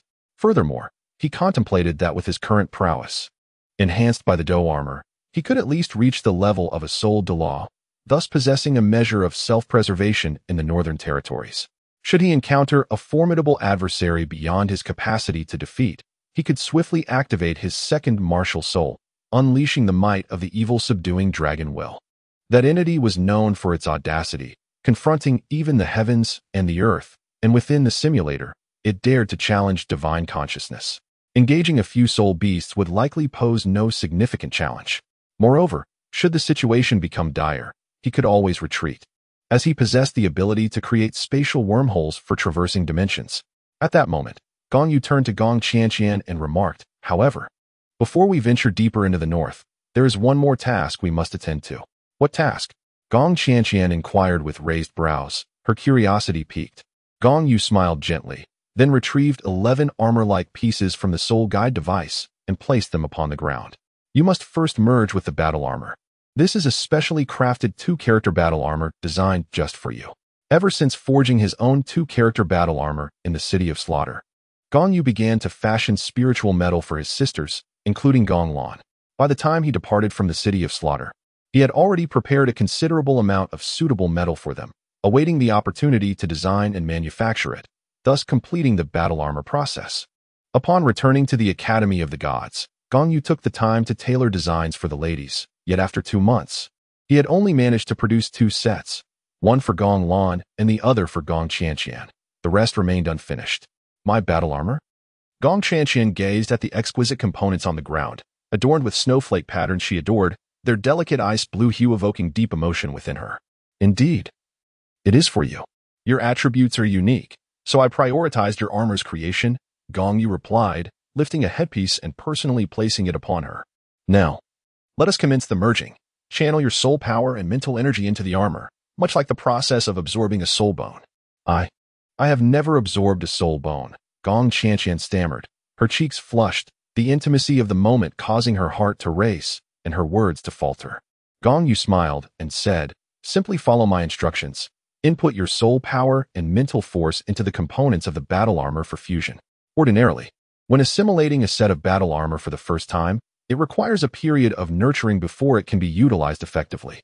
Fortunately, my mastery of the ice attribute has enabled me to forge a metal that resonates with you at a compatibility rate exceeding 85%. Thus, you should be able to operate this battle armor immediately without the need for nurturing. However, to unleash its full potential right away may not be feasible. You will likely only be able to harness up to 60% of its power. "Oh, I understand now. Thank you, my lord," Gong Qianqian replied, a sweet smile gracing her face, her heart swelling with joy. The fact that her battle armor was the first crafted by Gong Yu filled her with elation. She promptly began to fuse the headpiece of the armor as instructed, progressively merging the remaining components until all 11 parts were successfully integrated.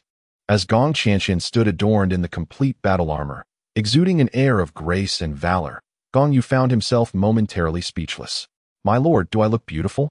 Facing Gong Yu's gaze, Gong Qianqian felt her cheeks flush with embarrassment, yet her heart was brimming with happiness. As Gong Yu came back to his senses, he subconsciously swallowed, feeling slightly out of sorts. His cheeks flushed, and he smiled as he nodded, saying, "It's beautiful. But you mustn't pose me questions like who among my sisters is more beautiful." Upon hearing this, Gong Qianqian couldn't help but chuckle. Leaning closer to Gong Yu and planting a kiss on his cheek, she remarked, "I would never ask you such a trivial question that would put you in a difficult position. I know that you hold me dear in your heart, and that is enough." "Indeed," Gong Yu nodded, then took Gong Qianqian's hand, saying, "Let us proceed.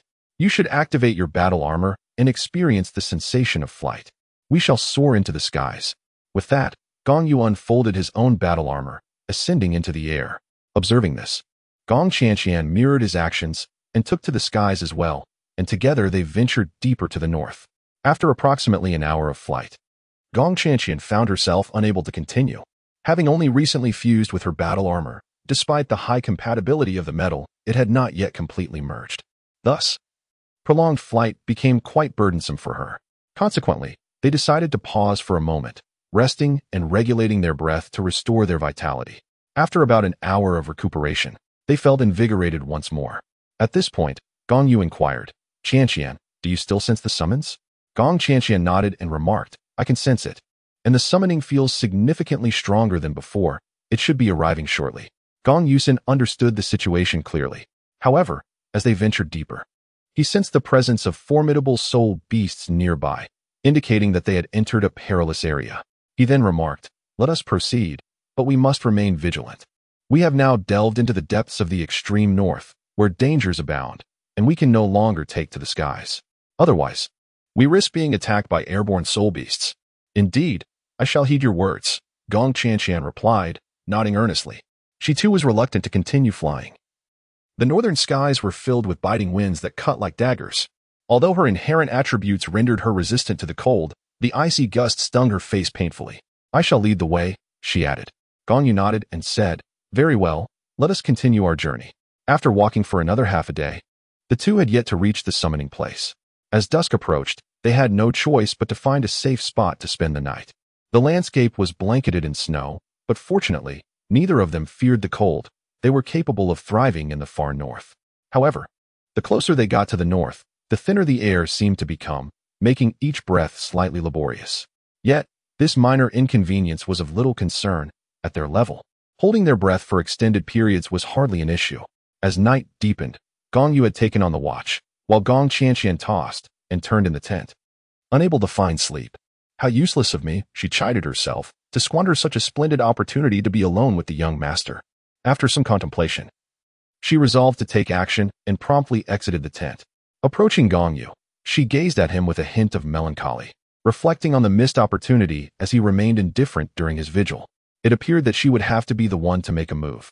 "Young master," she pouted, her eyes glistening as they looked up at him. "Ah, you are still awake? You should rest. I can handle the watch," Gong Yu replied, glancing at Gong Qianqian before picking up a stick to stoke the fire, ensuring it blazed more brightly. "Please, no," Gong Qianqian implored as she settled beside him, wrapping her arms around his. "Would it be all right if we slept together? I cannot bear to sleep alone in the wild. Or perhaps you could take me, young master. I know you and my sister have already." Gong Yu instinctively swallowed hard, feeling a flicker of excitement.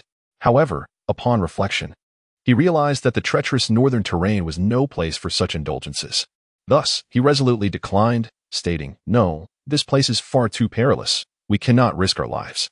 For the sake of our safety, I shall keep watch tonight." The young master suggested utilizing his fifth soul skill to conjure a corporeal form for the night watch. Gong Qianqian puffed her cheeks, believing that Gong Yu was merely making excuses. Yet, upon hearing those words, Gong Yu's eyes brightened with delight as he exclaimed, "How could I not have thought of that? Very well, let us summon a Tang how to stand guard." "Really? Does that mean you agree?" Gong Qianqian could hardly contain her joy, as she had initially thought the night held no promise. However, the situation had taken a fortunate turn. "You have been so proactive. If I were to refuse again, it would seem rather unromantic." Gong Yu smiled faintly, and then employed his fifth soul skill to manifest a corporeal form of Tang, how to keep watch, while he took Gong Qianqian by the hand and led her into the tent. Before long, enchanting sounds emerged from within the tent. Chapter 129, The Secret Realm. In the morning, the two awakened from their slumber. Upon exiting the tent, Gong Yu discovered that the Tang Hao manifestation had vanished without a trace. However, this was within his expectations, as the corporeal form created by his fifth soul skill could only endure for 3 hours at most. Thus, the Tang Hao had already reached its limit while on watch. Reflecting on the latter half of the night when no one had been on guard, a wave of apprehension washed over Gong Yu. They were fortunate that nothing untoward had occurred. Had they encountered trouble, both their lives would have been at stake. He mentally vowed to himself that such recklessness must not be repeated. Engaging in card games could wait until they reached a safe location, but in such a dangerous environment, trifling with their lives was utterly unwise. At that moment, noticing Gong Qianqian stirring within the tent, Gong Yu stepped inside and gently pressed her back down. Qianqian, you worked hard last night. Rest a little longer. We can set off later. Last night, Gong Qianqian had her first taste of the forbidden fruit. Although, as a soul master, she would not experience the discomfort typical of ordinary women the following day. Gong Yu still insisted that she take some time to rest out of respect for her. I am perfectly fine, she asserted, her cheeks inevitably flushing as she spoke.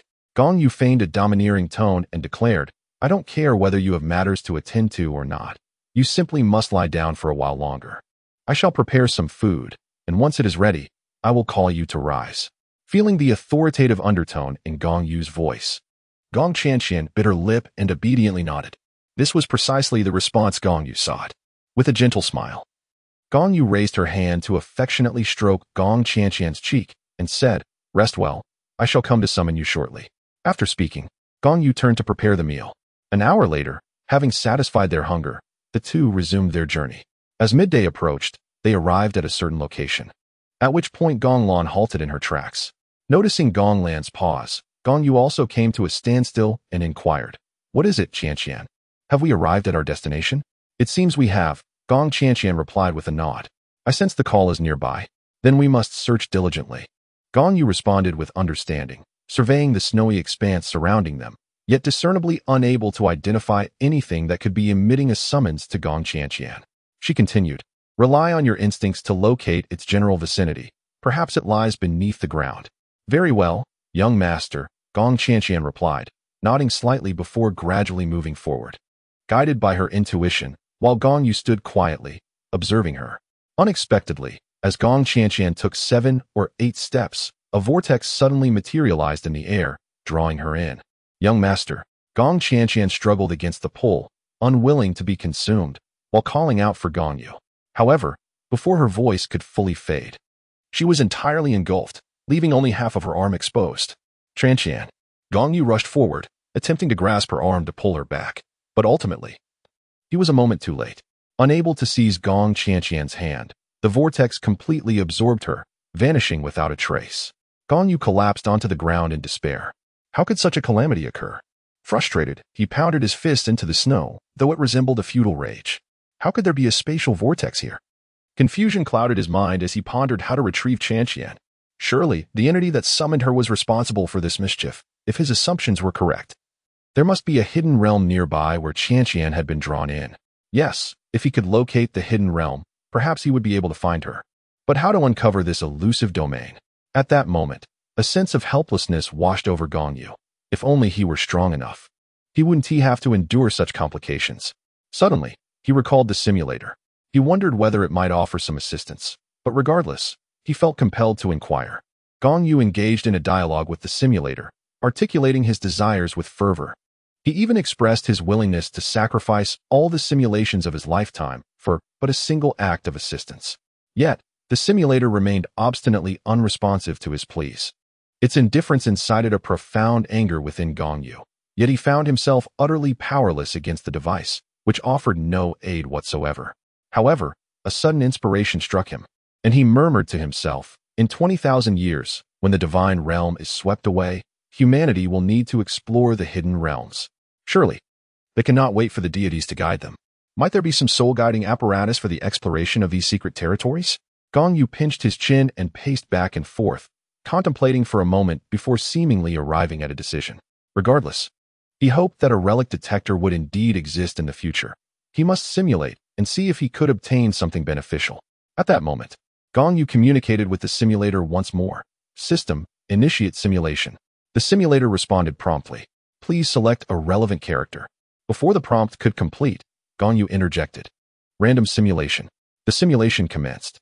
At age 0, you were born. Ignoring the simulation process and focusing solely on the outcome, Gong Yu was anxious. He had no time to watch the simulation unfold. Results were all that mattered. The simulator then provided the final prompt. Simulation concluded, commencing settlement. From this simulation, the following items were acquired. 1. Method to obtain a soul spirit. 2. Memories of a lifetime in the simulated life. 3. 1/10 of the cultivation from the simulated life. Please choose one. Is it truly possible to obtain valuable items through random simulation? It is a pity, however, that nothing immediately useful was acquired. After reflecting on his life, Gong Yu decisively chose option 1. Once he made his selection, a warm current surged through him, and immediately, his mind was flooded with knowledge regarding the acquisition of soul spirits. Such an immense volume of information: soul contracts, indomitable soul spirits, legacy soul spirits, orange gold soul spirits, companion soul spirits, and innate soul spirits, and even methods to create artificial inferior soul spirits. Alas, I am still in pursuit of a relic detector. While the other items are undoubtedly useful, they are not immediately applicable. Never mind, let us simulate again. At that, Gong Yu communicated with the simulator once more. System. Initiate simulation. Please select a relevant character. 1. The son of the blacksmith Asler. 2. The sister of the battle armor Master Kuntai. 3. A flea from the beggar boss. What nonsense options are these? You wish for me to become a cross-dressing gentleman or a mere flea? Never mind, there are no worthwhile choices. I shall select option 1. Aside from option 1, there were no other viable alternatives. He had already obtained the legacy of the battle armor master. And even if he wished to become a cross-dressing gentleman, it would hold no significance. As for option 3, that was even less necessary to consider. The simulation began. At age 0, you were born. Again, ignoring the simulation process, he concentrated on the outcome. Simulation concluded, commencing settlement. From this simulation, the following items were acquired. 1. The forging legacy of Asler the blacksmith. 2. Memories of a lifetime in the simulated life. 3. 1/10 of the cultivation from the simulated life. Please choose one. Damn it, without a random simulation, I am left with nothing but a heap of rubbish. I choose option 2. Chapter 130. The Heart of the Ice God. Once again, there were no favorable choices to be made. For Gong Yu, the forging heritage of Asler was superfluous. After all, in Gong Yu's memories, there seemed to be no mention of a figure named Asler in the battles he had encountered. He appeared to be a mere obscure individual. Thus, it was reasonable to conclude that his legacy would not be of significant merit. The option to gain a mere 1/30th of his cultivation was unnecessary, and the enlightenment offered held little value for Gong Yu. Consequently, he ultimately opted for the second choice. Before long, an immense memory unfolded in Gong Yu's mind. However, after a cursory examination of this memory, he was momentarily taken aback. There were indeed elements within it that could aid him, at least providing insights for the advancement of his soul forging. Regrettably, it still lacked the critical resources he urgently required, necessitating another simulation. System. Initiate simulation. Random selection. Disregard the simulation process. Focus solely on the results. The simulation commenced and concluded, leading to the settlement of results. From this simulation, the following items were acquired. 1. The method for crafting the spirit elevation platform. 2. A lifetime of memories from a simulated existence. 3. 1/10 of the cultivation from the simulated life. What on earth does this mean? It provides me with valuable items, yet still fails to furnish the essentials I so desperately need. Thus, he chose the first option. Gong Yu decisively opted for option 1. Initially, he had contemplated selecting option 2, yet he was uncertain about the duration of existence within the simulator. Should that life have been prolonged, it might have imparted valuable experiences regarding the creation of spirit platforms of varying tiers, low, medium, and high. However, if that life had been cut short in youth, the resultant memories would hold little significance for him. Thus, he chose the first option. Soon, a wealth of knowledge concerning the fabrication of spirit platforms materialized within Gong Yu's mind. He then continued, System. Simulate once more. As time progressed, Gong Yu conducted 9 additional simulations, acquiring numerous treasures along the way. Among these were the Yution Divine Spear, remnants of the Golden Dragon King's bloodline, memories from a past life, the method of condensing semi-divine status imparted by Yun Ming, the Seed of Nature, the 7-colored lotus fire, and the self-created soul technique, the Crimson Dragon 9 styles, from the turbulent world, as well as the Heart of the Ice God, the Yution Divine Spear, an artifact from 20,000 years hence, contained the legacy of the divine technique, Momentary Bloom, belonging to the Yution Douluo. The remnants of the Golden Dragon King's bloodline were primarily derived from a life in which Gong Yu again became an evil soul master, ultimately seeking to devour Tang Wulian's bloodline. This time, however, he consumed the bloodlines of the 16th seal, The simulator did not grant him the overlapping portions of the bloodline from his past, only the bloodlines from the 10th to the 16th seals. After merging these bloodlines, Gong Yu's Golden Dragon King's lineage was nearly complete, lacking only the final 2 seals. The remaining rewards, such as memories from a particular life within the simulator, were significant as he had not opted for random simulations during that existence. He had ventured into the Dragon Valley, making the relevant memories beneficial for future exploration. Other items acquired, including the method of condensing semi-divine status from Yun Ming, the Seed of Nature, the 7-colored Lotus Fire, and the self-created Soul Technique. The Crimson Dragon 9 styles also held great importance for Gong Yu. However, the most crucial acquisition was the Heart of the Ice God. Gong Yu had anticipated further simulations, as his ultimate desire was a mystical realm detector. Yet, upon extracting the Heart of the Ice God, he sensed a response emanating from it. With his cultivation level, simply retrieving the heart would typically lead to his demise by freezing. Fortunately, his mastery over the domain of ice, coupled with the system's processing, allowed the Heart of the Ice God to recognize him as its master, thus sparing him from peril. In an instant, the Heart of the Ice God reacted, creating a vortex in the air, eliciting joy from Gong Yu. Without hesitation, he stowed the heart and plunged into the swirling portal. A buzzing sound filled his ears. In the next moment, Gong Yu found himself transported into a mystical realm. The area was not expansive, roughly the size of 2 football fields, yet it differed significantly from the outside world. Here, instead of a vast expanse of snow, there lay an ice cavern adorned with ice crystals and ice columns. Gong Yu surveyed his surroundings and soon spotted a sacrificial altar not far ahead. Upon the altar sat Gong Qianqian, motionless.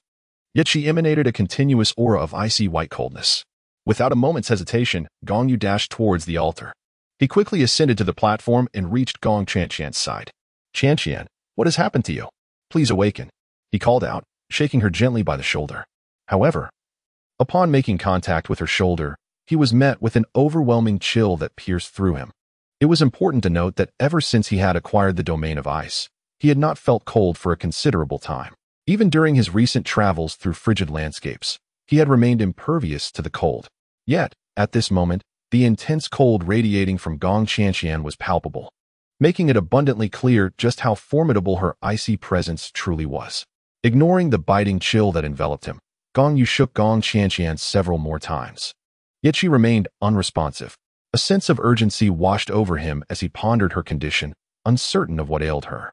If all else failed, he resolved to dispel the cold that gripped her. With a sigh, he acknowledged the desperate measures he was about to undertake.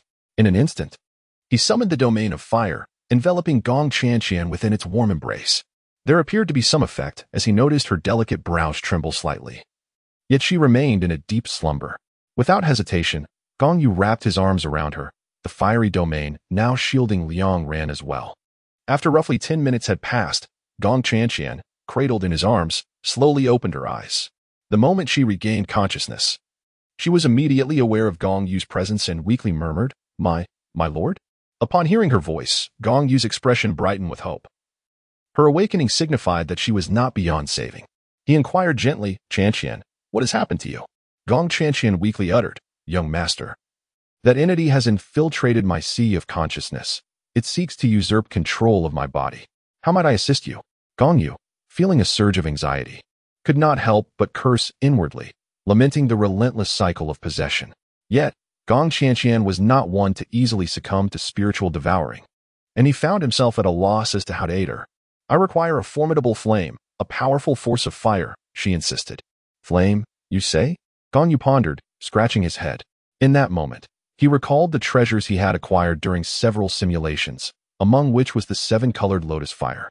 Renowned for its ability to incinerate all things in existence, reaching a divine level of potency, Gong Yu believed that the 7-colored Huayan Fire would prove beneficial.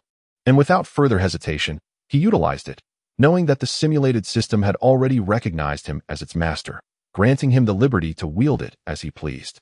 In that instant, he summoned the 7-colored Huayan Fire, which ignited around him, transforming him into a figure resembling a being of flame. Were the members of the Firely clan to behold him at that moment, they might very well mistake him for a royal of their lineage. Chapter 131. The Spirit of the Ice God Pearl resembling a being of flame. Gong Yu enveloped Gong Qianqian from behind. As the seven-colored Huayan fire made contact with her, it incinerated her garments in an instant. Fortunately, the vibrant hues of the fire cloaked her form, bestowing upon her a dazzling new attire. Despite the formidable nature of the seven-colored Huayan fire, under Gong Yu's adept control, it consumed her clothing without inflicting any harm upon her. With his guidance, the fiery essence of the seven-colored Huayan fire continued to surge into Gong Qianqian's body. Gong Qianqian inherently possessed an extreme cold attribute, which clashed with the fierce flames surging within her. This confrontation seemingly awakened some forbidden power within her. In the next moment, a formidable aura erupted from Gong Qianqian, propelling Gong Yu away with great force, although this was entirely unintentional. After being flung away, Gong Yu landed 5 meters away, feeling a momentary pain but sustaining no injuries. Shortly after the surge of energy erupted, Gong Qianqian completely regained consciousness, her complexion quickly returning to normal. "Young master, thank you." Gong Qianqian approached Gong Yu and embraced her affectionately. Gently stroking her flowing long hair, Gong Yu inquired, "Could you explain how you found yourself in such a predicament?" Releasing herself from Gong Yu's embrace, Gong Qianqian replied, "We are in the secret realm of the ancient ice god. Since the fall of the ice god, this place has remained a site of legacy. However, the consciousness of the ice god dissipated long ago. Before its dissolution, it entrusted its legacy within the ice god pearl, assigning its spirit to seek out a suitable heir in the future." As she spoke, Gong Qianqian retrieved the ice god pearl from the mark on her forehead and handed it to Gong Yu. "This ice god pearl is an artifact of immense power. It seems to have acknowledged you as its master, so it rightfully belongs to you. Please keep it," she urged. Gong Yu replied softly, yet did not accept the ice god pearl. Nonetheless, at the moment the pearl manifested, he distinctly felt the ice god heart within him tremble slightly. "Oh, then I shall keep it myself," Gong Qianqian nodded. Gong Yu then asked, "Please continue. What transpired afterward?" Gong Qianqian remarked, "That spirit is exceedingly vexatious and rather eccentric. It brought me into the secret realm, insisting that I accept some form of ice god inheritance, claiming that my attributes are highly compatible with the divine essence of the ice god. Isn't that a fortunate occurrence?" Gong Yu responded. And indeed it was a stroke of luck. Countless individuals yearn for a divine position, yet find it unattainable, while here, Gong Qianqian had one presented to her without solicitation. Gong Qianqian awkwardly remarked, "However, I have already obtained a legacy, and my legacy far surpasses the so-called ice god legacy. Thus, I cannot possibly accept it." At this point, a wave of frustration washed over her as she continued, "Yet, the spirit of the artifact, perhaps due to its prolonged solitude in this secret realm, has developed a rather extreme disposition. When I expressed my unwillingness to accept the ice god legacy, it conceived other intentions. Since I refused to embody the ice god, it sought to usurp my body in order to inherit the ice god legacy through my identity. Subsequently, it penetrated into my spiritual sea, and I found myself engaged in a fierce struggle against it, almost succumbing to its machinations. Thankfully, the young master arrived, and he is aware of the events that followed." Upon hearing this, Gong Yu smiled and replied, "It will not succeed. If I am not mistaken, when the god of the starry sky bestowed upon you the legacy, it left behind protective measures within you, did it not?" Gong Qianqian, feeling somewhat guilty, nodded slightly, as this matter had not been disclosed to Gong Yu previously. Gong Yu, with a hint of irritation, remarked, "Can't you tell? That earlier force sent me flying, and I still feel a twinge of pain from the fall." This revelation rendered Gong Qianqian increasingly flustered, to the point where her words became stammered. I didn't mean to. I am well aware that your intentions were not malicious," Gong Yu replied with a faint smile, playfully pinching the tip of Gong Qianqian's nose. He continued, "However, is it truly wise to squander the means left to you by the god of the starry sky? If I am not mistaken, that spirit cannot inflict fatal harm upon you. Otherwise, the goddess measures would have been activated long ago. You have cleverly manipulated the clash of my flame's power to mislead the god of the starry sky into believing that you were in mortal peril, which is why those measures were triggered. Once again, you have seen through me," Gong Qianqian said, covering her face in embarrassment. After a brief pause, she sheepishly explained, "I had no choice. I did not wish to be locked in a stalemate with that spirit for too long. If I were to wear it down slowly, it could take an indefinite amount of time, perhaps 10 or even 20 years. I cannot possibly engage in such a prolonged confrontation. Besides, the measures left by the god of the starry sky are not one-time uses. They will gradually restore over time, so it cannot be considered a waste." Since that is the case, I can rest easy. Gong Yu sighed in relief. He then inquired, what is our course of action for departure? You have gained control of the ice god Pearl. Surely you have a plan? After Gong Qianqian had vanquished the spirit of the ice god Pearl, she absorbed its memories, thereby acquiring the ability to command the Pearl. Gong Qianqian nodded. I can open the teleportation portal. As she spoke, she raised her hand, preparing to activate the ice divine Pearl, but was interrupted by Gong Yu. He said, hold on, let me retrieve something first. What does the young master wish to obtain? Gong Qianqian inquired with a curious expression. Gong Yu gestured towards the surrounding ice crystals and remarked, those are the ice extreme divine crystals. Excellent materials for crafting soul-guiding devices and battle armors.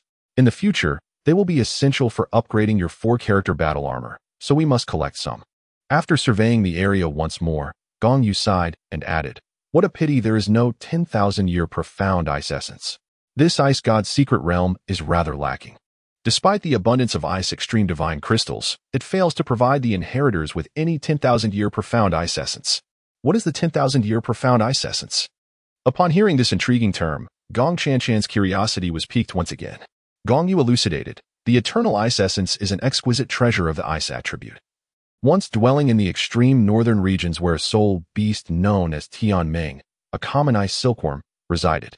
Through the accumulation of numerous eternal ice essences, it ascended to the rare level of a million-year soul beast. A million-year soul beast? Gong Qianqian was utterly astonished, pondering its formidable strength. Upon hearing her inquiry, Gong Yu couldn't help but chuckle, replying, not strong at all. That ice silkworm is far from powerful.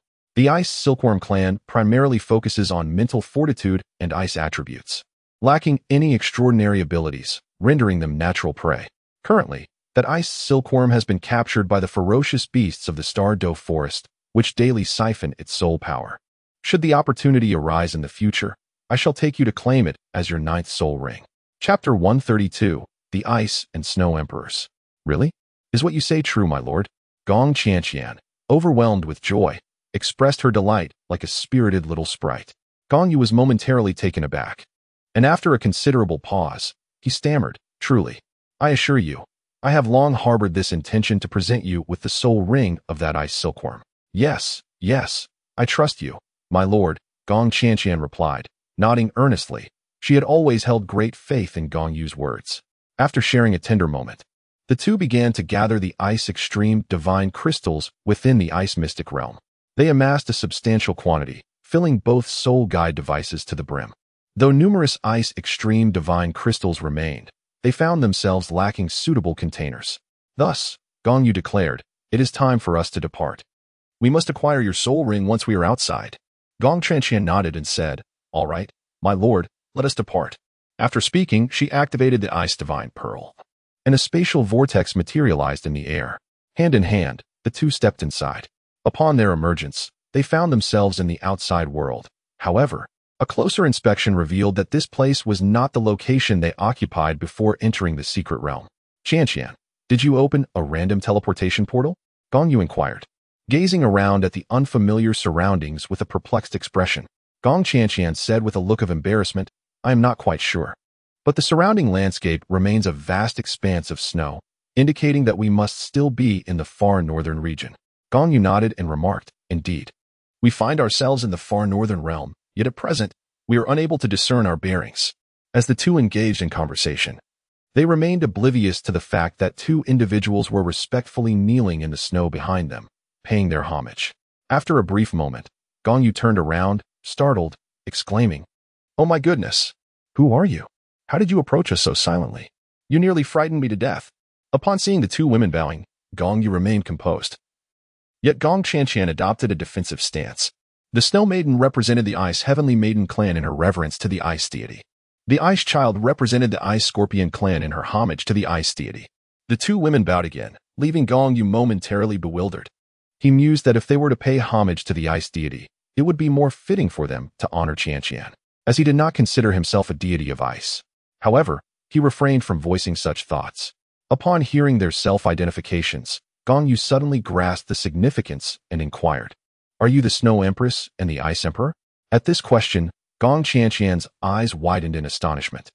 realizing that these two ladies were indeed two of the three great sovereigns of the far north. You need not be so formal. Simply refer to me as Snow Maiden in the presence of the ice deity. The Snow Empress humbly responded, unwilling to claim the title of Empress before the ice deity. You may call me Ice Child, or simply Bing Bing or Little Ice. I too do not dare to assume the title of Emperor in the presence of the ice deity. The Ice Emperor added. Gong Yu cleared his throat awkwardly and remarked, It seems that you two sisters have misunderstood. I am not the ice god. If you truly wish to pay homage to the ice god, you may do so to my companion. Do not jest, the ice god is male. The Snow Empress replied with a gentle smile. In the extreme north, any soul beast with intelligence knows that the ice god is indeed male. The Titan Snow Demon clan is but a lineage left behind by a Titan giant favored by the ice god. This created an awkward situation. Yet Gong Yu was indeed not the ice god, nor was Gong Qianqian. However, Gong Yu felt that he could potentially leverage this mistaken identity. He then inquired, Is this all the evidence you have to believe I am the ice god? The ice god is male, and you emerged from the ice god's secret realm. Is that not sufficient? The Snow Empress replied nonchalantly, You must understand that outsiders cannot enter the ice god's secret realm without the ice god's permission. Gong Yu inquired, How do you know we emerged from the ice mystic realm? Could it not be that we inadvertently arrived here from another location? The Snow Empress replied, We witnessed your exit from the ice mystic realm. When it opens, I can sense its activation. I serve as a guardian of that realm. With a sigh, she continued, To speak candidly, I am not the ice goddess. In truth, my companion here is the inheritor of the ice goddess's legacy. If you seek to pay homage, it would be more appropriate to honor her. Upon hearing Gong Yu's words, Gong Qianqian refrained from denying them, sensing that Gong Yu might have a plan in mind. At this, both the Snow Empress and the Ice Emperor furrowed their brows, and the Snow Empress then asked, Are you truly not the ice goddess? Gong Yu shook his head and said, I am indeed not the ice god. Perhaps you are unaware that the ice god has long since fallen. My companion and I inadvertently entered a secret realm where she received the legacy of the ice god. After speaking, he turned to Gong Qianqian and added, Qianqian, please present the ice god pearl to validate your identity. Gong Qianqian nodded gently, raising her hand to touch the mark on her forehead, from which a bead emerged. As soon as the ice god bead appeared, a chilling tempest enveloped the surroundings. Although both the Ice Emperor and the Snow Empress possessed the utmost ice attributes, they were still somewhat overwhelmed by the frigid aura emanating from the ice god bead. This orb was indeed a divine artifact of the ice god. The Snow Empress recognized the ice god bead at a glance, and at last, she believed Gong Yu's words. Gong Qianqian was the inheritor of the ice god. She then bowed before Gong Qianqian, proclaiming, Snow Maiden pays homage to the goddess. Following her lead, the Ice Emperor also bowed, clearly unaccustomed to being addressed as a goddess. Gong Qianqian nonetheless nodded in acceptance of the title, wishing to preserve Gong Yu's plan. She then addressed the Ice Emperor and the Snow Empress, saying, Sister Snow Maiden. Sister Binger, my name is Gong Qianqian. You may call me Qianqian. I dare not, replied the Snow Empress. However, Gong Qianqian reassured her, It's quite all right. You may call me Qianqian, and I prefer to maintain a low profile. Well, if that is the case. Ultimately, the Snow Empress acquiesced. Observing the situation unfold more favorably than anticipated, Gong Yu inquired, Would you two sisters be willing to be Qianqian's guardians? What guardianship? It was evident there were ulterior motives, as they were essentially designating a soul ring for Gong Qianqian. As for the guardianship of Qianqian, before the Snow Empress could respond, the Ice Emperor's eyes brightened. Gong Yu remarked, Indeed, Qianqian has grown up. If you both could communicate with her, she would no longer have to worry about her safety. Beside her, Gong Qianqian nodded in agreement, saying, If you two sisters are willing, I assure you that I will not neglect you in the future. The Snow Empress and Ice Empress exchanged a glance, clearly intrigued by the proposition. They were not far from their next tribulation, yet they lacked confidence in overcoming it. However, if they could enlist Gong Qianqian's assistance, they might navigate it successfully. Little did they know that their next tribulation would never arrive.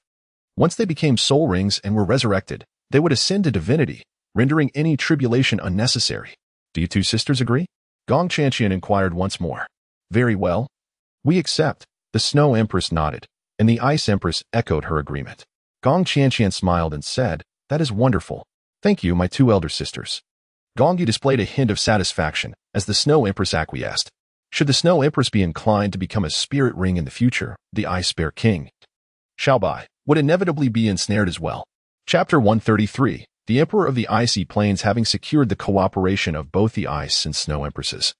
Gong Yu felt reassured about hunting for spirit rings in this frigid northern expanse, free from concerns over safety. Therefore, he addressed them, esteemed sisters. I wish to embark on a quest with Qian to acquire the fifth spirit ring.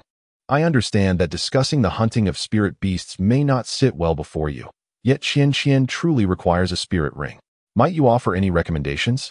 Upon hearing Gong Yu's words, the expressions of the Ice and Snow Empresses stiffened. While he intended to hunt spirit beasts, the request for their suggestions felt akin to thrusting a dagger into their hearts. However, considering Qian's esteemed status, their demeanor softened considerably. Noting the Empress's restraint for Qian's sake, Gong Yu seized the opportunity to continue. Sisters, I am curious if there are any spirit beasts of around 100,000 years lurking in these extreme northern territories. Yet before he could finish, the hot-tempered Ice Empress could no longer contain herself and interrupted, her voice tinged with anger. You have already mentioned hunting spirit beasts in our presence without my objection, and I have refrained from reprimanding you for seeking our recommendations. However, to pursue a 100,000-year spirit beast is quite excessive. Do you think it is a trivial feat for spirit beasts to cultivate to such an age? In response to the visibly irate Ice Empress, Gong Yu maintained his composure, stating, Sister Binger, you are being rather hasty. You have not allowed me to finish my thought. Might I ask you to remain calm and patient while I conclude my explanation? I assure you, once you have heard all I have to say, your anger will dissipate.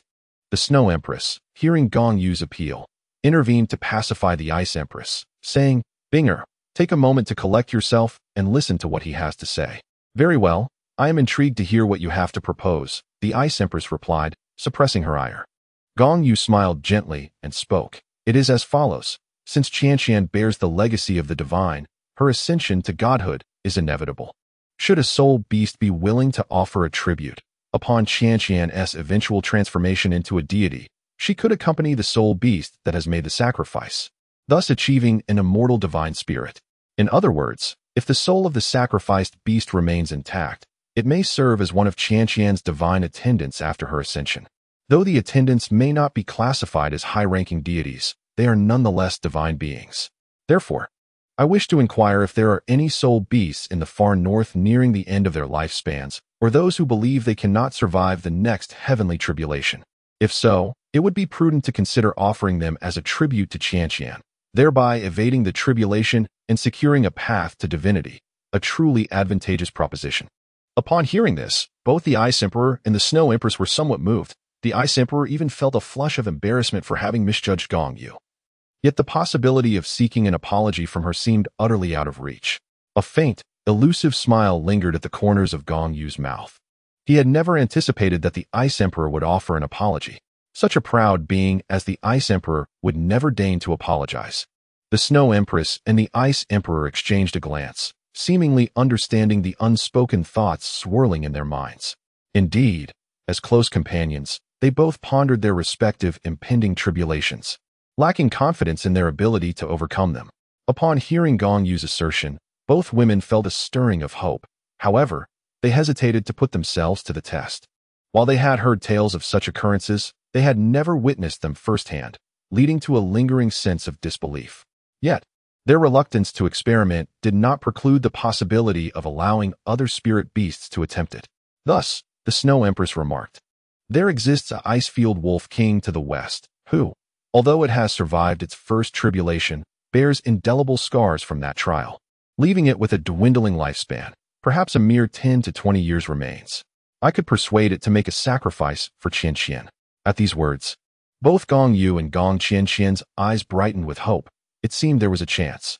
Gong Qian, filled with excitement, declared, if we can indeed secure the Icefield Wolf King's sacrifice, it would be splendid. Rest assured, dear sisters, I shall fulfill my promise. When I ascend to divinity, I will ensure it accompanies me on that journey. So I must trouble you, Sister Snow Empress, to summon it. Very well, I shall return shortly. The Snow Empress nodded before turning and heading westward.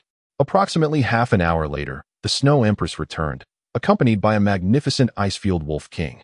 The Icefield Wolf King transformed into a werewolf form, having reached a cultivation of 100,000 years, allowing it to momentarily assume human shape without fully morphing.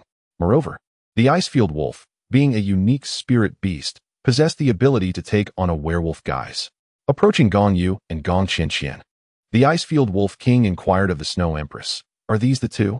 Is that one the inheritor of the ice god?" The Snow Empress replied, "Indeed. It is the young lady beside me." The ice-field wolf king nodded and turned its gaze towards Gong Qianqian, stating, "I can offer you my sacrificial services, but you must first prove to me that you are the ice god's inheritor." Gong Qianqian nodded, finding little to say. She took out the ice divine pearl once more, and soon the ice-field wolf emperor was subdued. He willingly conceded, stating, "I believe you. I am prepared to offer my sacrifice."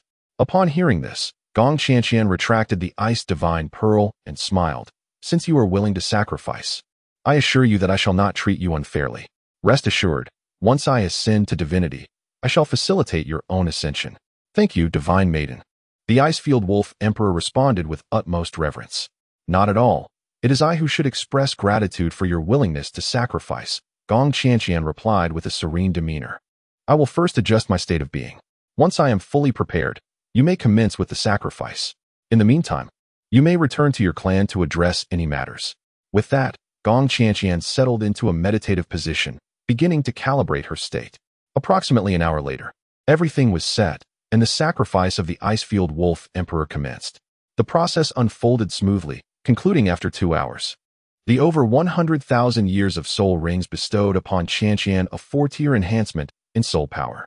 Although it should have yielded a greater amplification, certain seals had been placed upon the soul rings, preventing the full realization of their potential. Qianqian's 4th soul ring had a lifespan of 20,000 years, and currently, she could only withstand soul pressure equivalent to around 50,000 years, making the imposition of seals inevitable. After Gong Qianqian acquired her 5th soul ring, the expedition to this extreme northern land reached its conclusion.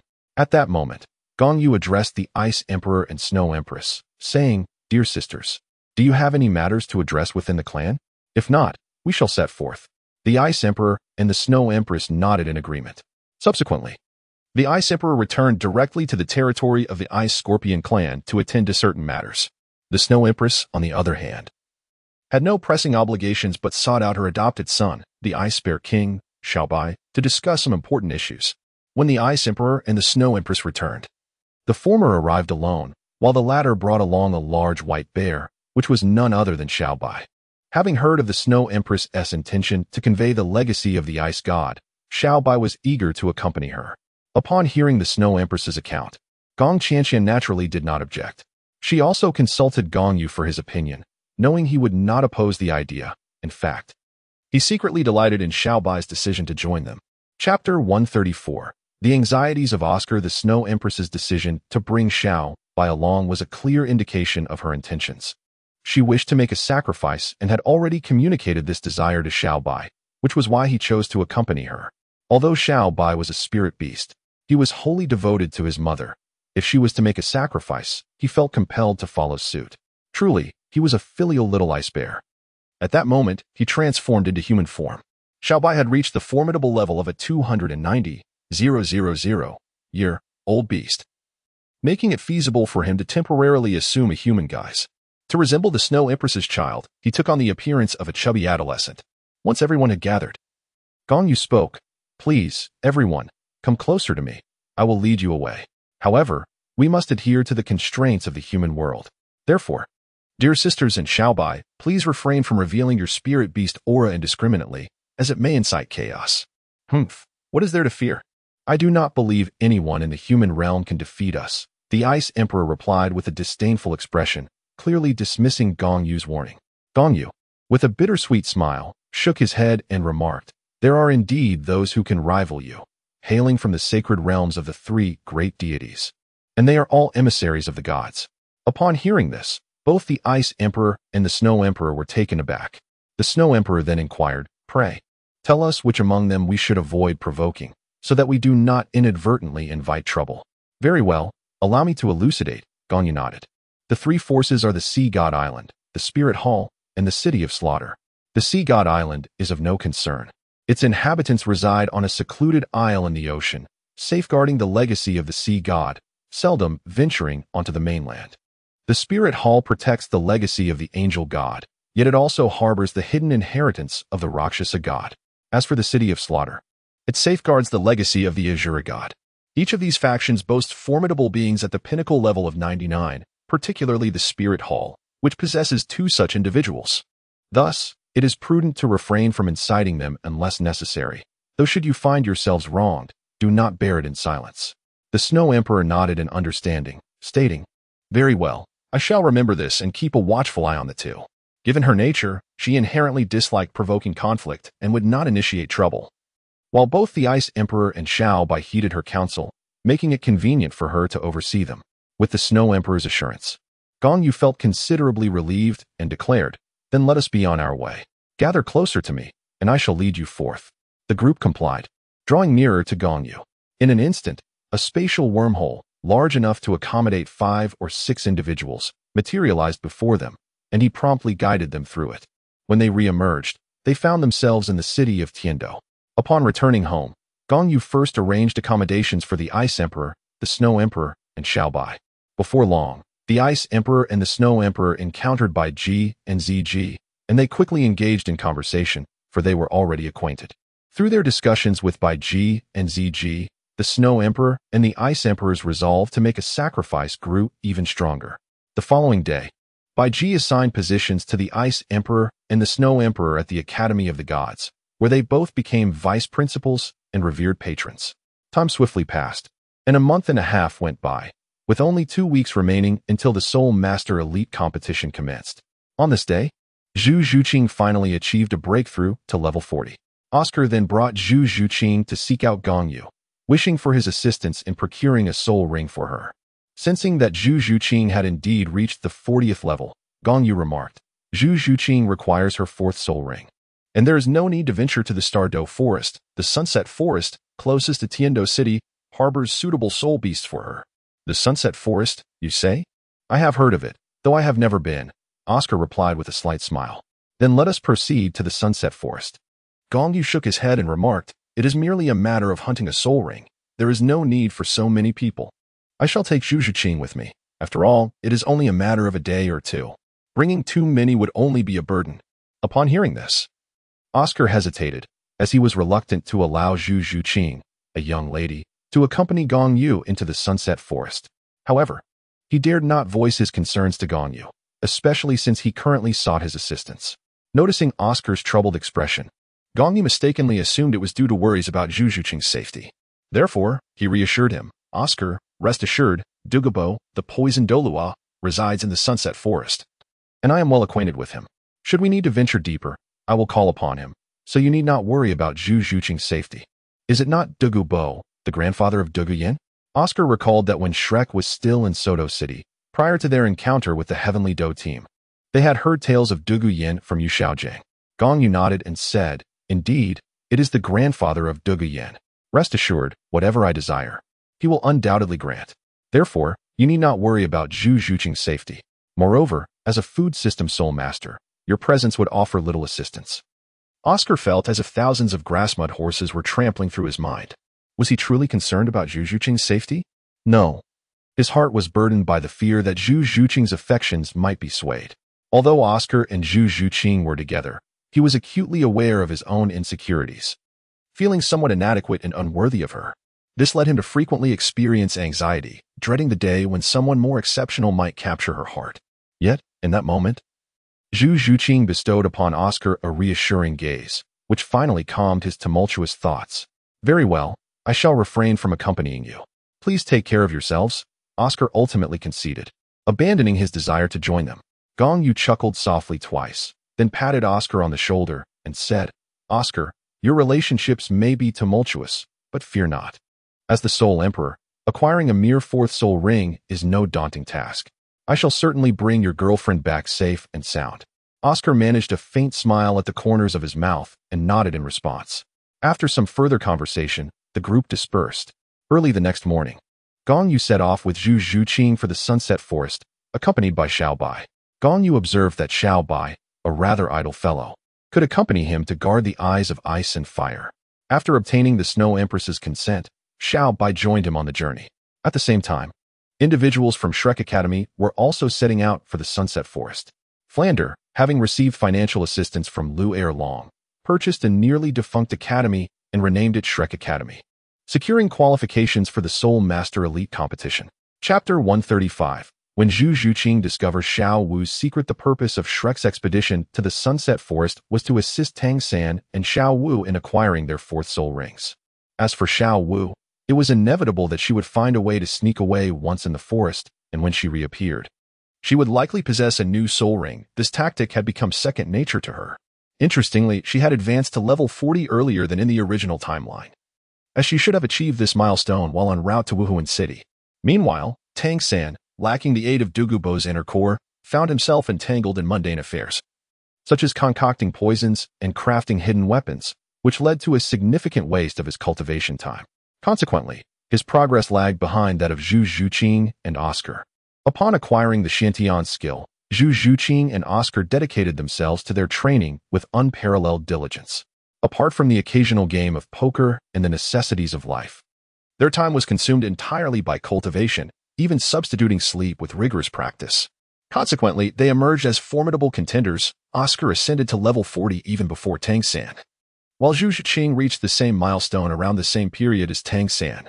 As for the rest of the Shrek team, Dai Mubai took over 2 years to reach level 42, with 1 level gained from absorbing the fourth soul ring. This indicates that he had only cultivated 4 levels of soul power over more than 2 years, averaging merely 2 levels per year. While this rate is not entirely disheartening, sustaining such progress would ensure a promotion to title Douluo before the age of 50, though this is evidently an improbable feat, as the energy required for each subsequent level increases significantly. Among the Shrek members, aside from Dai Mubai, Tang San, and Xiao Wu, the others, Ma Hongjun and Ning Rongrong, lag behind considerably, with Ning Rongrong currently at merely level 36. Without the assistance of the celestial herb, their collective advancement of nearly 10 levels over 2 years is commendable. Nonetheless, approximately 2 hours later, Gong Yu arrived at the Sunset Forest with Zhu Zhuqing and Xiaobai. The experience of entering the Soul Beast Forest beyond the extreme north thrilled Xiaobai immensely. The duo, one a soul beast and the other a human, searched for suitable soul beasts while making their way to the Eye of Ice and Fire. Regrettably, they found no suitable soul beasts for Zhu Zhuqing until they reached their destination. Once there, Gong Yu assigned Xiaobai to guard the area, to which Xiaobai gladly complied, as he was particularly fond of the Yin Spring near the Eye of Ice and Fire. Upon arrival, Xiaobai jumped directly into the Yin Spring, startling the guardian, Douluo, who initially believed he had encountered a ghost, for Xiaobai's chubby transformation was quite deceiving, leading Douluo to perceive him merely as a child. Observing Douluo's astonished expression, Gong Yu smiled and remarked, "Do not underestimate him. He is a formidable being, likely around level 97, far from the innocent child you envision." To reassure Douluo, Gong Yu spun a tale, estimating Xiaobai as a 290,000-year-old fierce beast, suggesting he could well be considered level 98. It was no wonder he could enter that pool. His strength was extraordinary.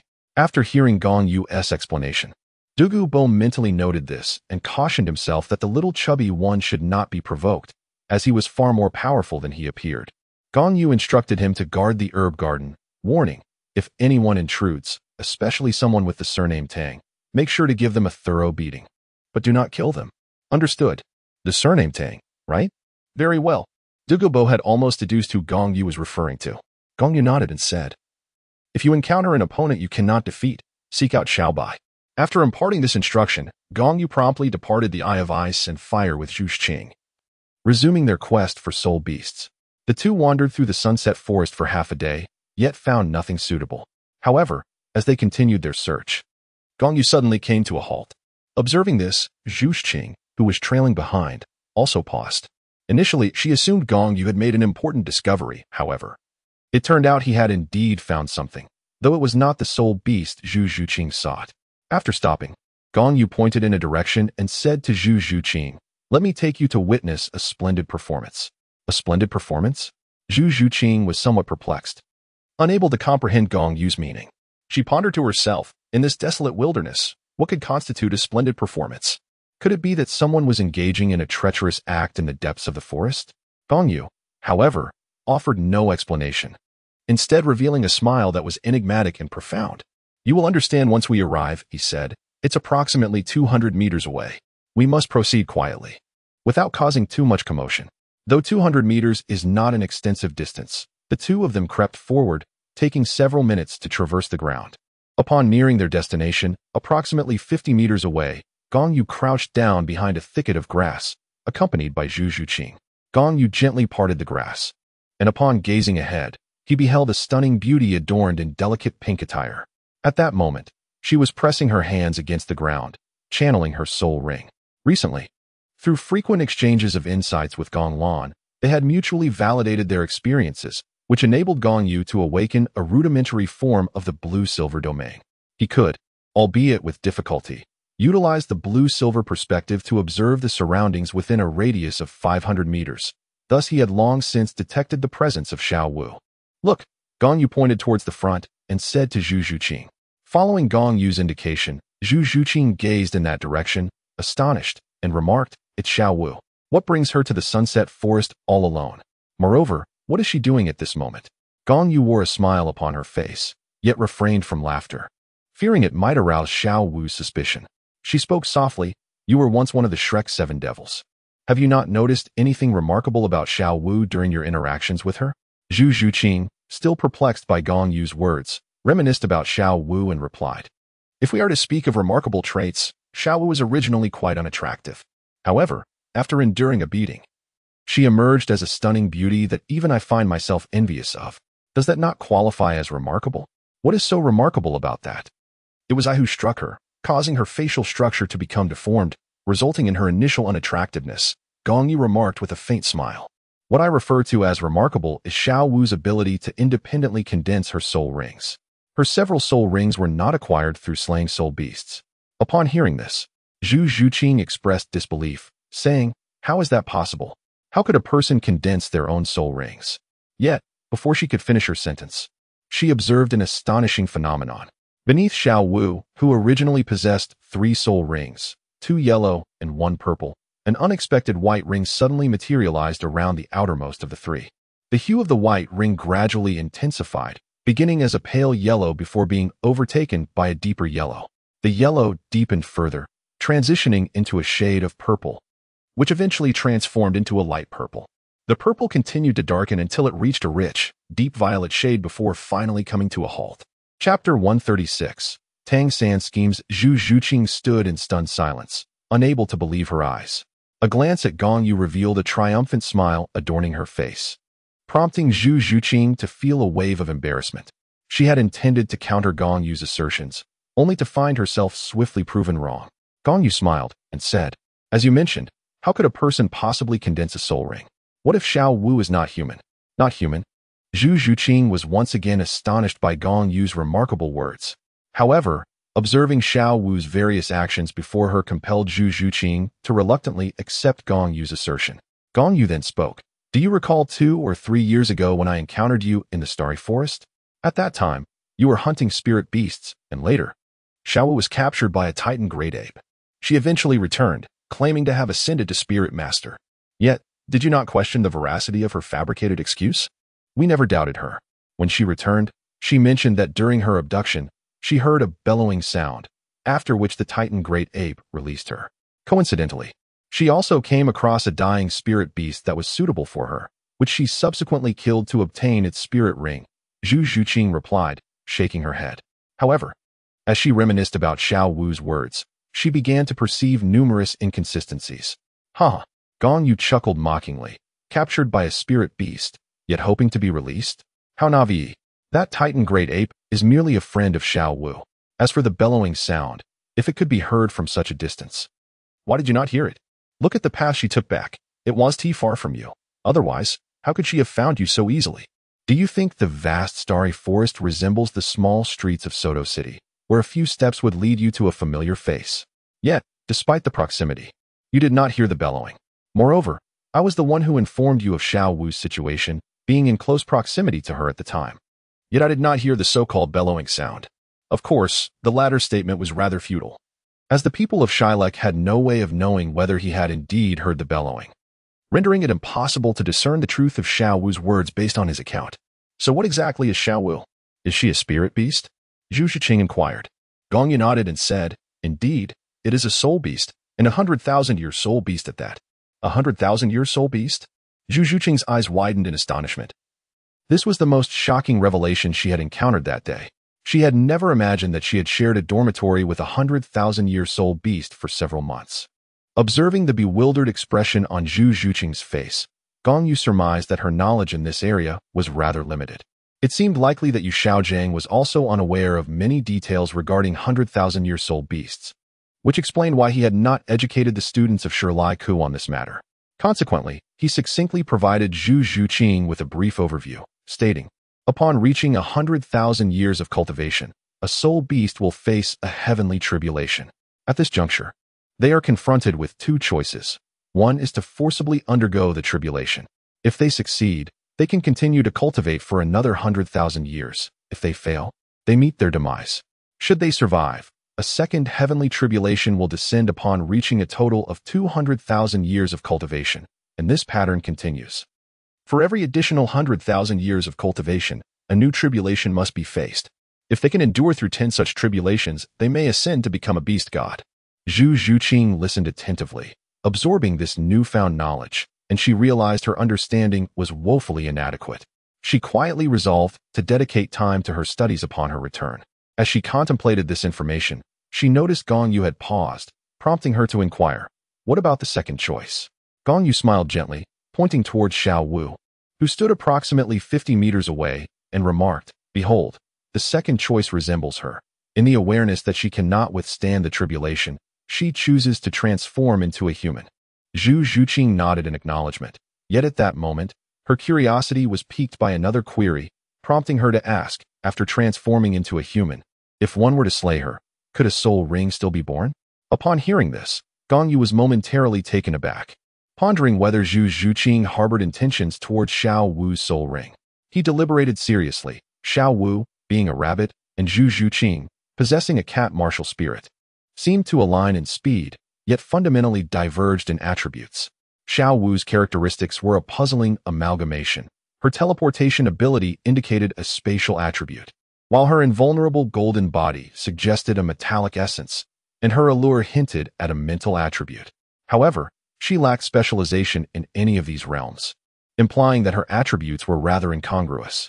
Perhaps it was precisely because Xiao Wu did not excel in any particular aspect that she lacked a domain of her own. It is noteworthy that both the Titan giant ape and the sky blue bull python possess their respective domains of gravity control and lethargy, yet Xiao Wu, despite achieving an impressive cultivation of 100,000 years, remained domainless. In the original narrative, Xiao Wu indeed lacks a domain. As Zhu Shiqing observed Gong Yu's prolonged silence, she assumed he was equally at a loss for an answer. Just then, Gong Yu spoke. Naturally, slaying her would yield a soul ring, regardless of her transformation. Her essence as a soul beast remains unchanged. As long as her essence is that of a soul beast, killing her will produce a soul ring. "Oh, I see," Zhu Shiqing replied, though her gaze flickered, revealing her inner thoughts remained obscured. Observing that Xiao Wu's soul ring had begun to stabilize, Gong Yu continued, "Let us depart. Her soul ring has taken form, and there is little left to behold. We should hasten to locate the soul beast you require, so we may return after acquiring your soul ring." "Agreed," Zhu Shiqing nodded. The two continued their search in the vicinity for an additional 2 hours, eventually discovering a shadow leopard, an entity of darkness, nearing 5,000 years of age, perfectly suited for Zhu Shiqing's soul ring. With Gong Yu's assistance, Zhu Shiqing successfully hunted the shadow leopard. Following this, Zhu Shiqing commenced the process of absorbing the soul ring. Time flew by, and after approximately 2 hours, she finally absorbed the soul ring. However, she had yet to awaken, still engaged in her final consolidation. At that moment, Gong Yu sensed an individual stealthily approaching. He activated his blue-silver time, surveying the area within a 500-meter radius, and stumbled upon an intriguing figure, creeping forward. No, more accurately, it was sneaking, akin to a thief. Indeed, it was no exaggeration to call him a thief, for the individual was Tang San, the very one who had pilfered the secrets of the Tang sect. Inherently a rogue, observing Tang San's clandestine approach, Gong Yu found himself momentarily bewildered. What could Tang San possibly be doing in such an unguarded situation? After a moment's contemplation, He recalled the petite figure he had seen over 2 hours ago, and everything suddenly clicked into place. It seemed that Xiao Wu's departure had agitated Tang San, prompting him to leave his team in search of her. However, he likely did not find Xiao Wu. Instead, he encountered Gong Yu, which compelled him to follow her. At that moment, Gong Yu remained remarkably composed, feigning ignorance of Tang San's presence, curious to discern his intentions. Chapter 137. A sudden ambush. 200 meters. 150 meters. 100 meters. 50 meters. Tang San halted at a distance of 50 meters from Gong Yu, concealing himself behind a thicket. Reminiscent of the moments just hours earlier when Gong Yu and Zhu Shiqing had hidden in the underbrush, he parted the foliage and peered through, only to discover that Gong Yu had vanished. This revelation startled Tang San. He mused, could it be that I have been detected? Unthinkable. It is impossible. I, Tang San, am no mere street urchin. During my infiltration of the Tang sect's scripture pavilion, I was not discovered until I reached the final floor. And even in such dire circumstances, I managed to abscond with the Xiantian treasure record. Thus, how could Gong Yu possibly uncover my presence? After reassuring himself with these thoughts, Tang San regained his confidence. However, in the next moment, a voice resonated from behind him. So, little urchin, what exactly are you up to? Do you aspire to become a dragon knight? Yet, there are no dragons here. Perhaps you wish to be a cat knight? The voice was all too familiar. It could only belong to Gong Yu. Gong Yu was unwilling to allow Tang San to draw near. His reluctance stemmed not from fear of Tang San, but rather from the latter's shameless and cunning nature. The stealthy pursuit was undoubtedly fraught with ill intentions. Should things go awry, a few concealed projectiles aimed at Zhu Shiqing, who was diligently solidifying her realm, would be utterly regrettable. Upon hearing Gong Yu's voice, Tang San broke into a cold sweat, bewildered as to how he had been discovered. In that moment, he stealthily retrieved the Zhuge crossbow from the moonlit night on the 20-stone bridge. With an unexpected twist, he aimed the crossbow at Gong Yu and unleashed a volley of bolts, simultaneously activating the ghost shadow mysterious steps and making a hasty retreat. Courting death, Gong Yu had long anticipated this maneuver from Tang San. Thus, as the short arrows from the Zhuge crossbow hurtled towards him, he did not flinch. Instead, he charged forward, unleashing the roar of the golden dragon, which sent ripples through the surrounding air. The bolts, caught in the turbulence, lost their momentum and fell harmlessly to the ground, clattering softly. However, the roar of the golden dragon did not cease. It surged towards the fleeing Tang San. Although the ghost shadow mysterious steps enhanced Tang San's speed, the increment was trivial compared to the speed of sound. Consequently, in the blink of an eye, he was struck by the force of the roar. Tang San felt a resounding thunder in his ears, a deafening echo that left him bleeding. Yet, despite the agony, he was compelled to continue employing the ghost shadow mysterious steps, desperately seeking an escape.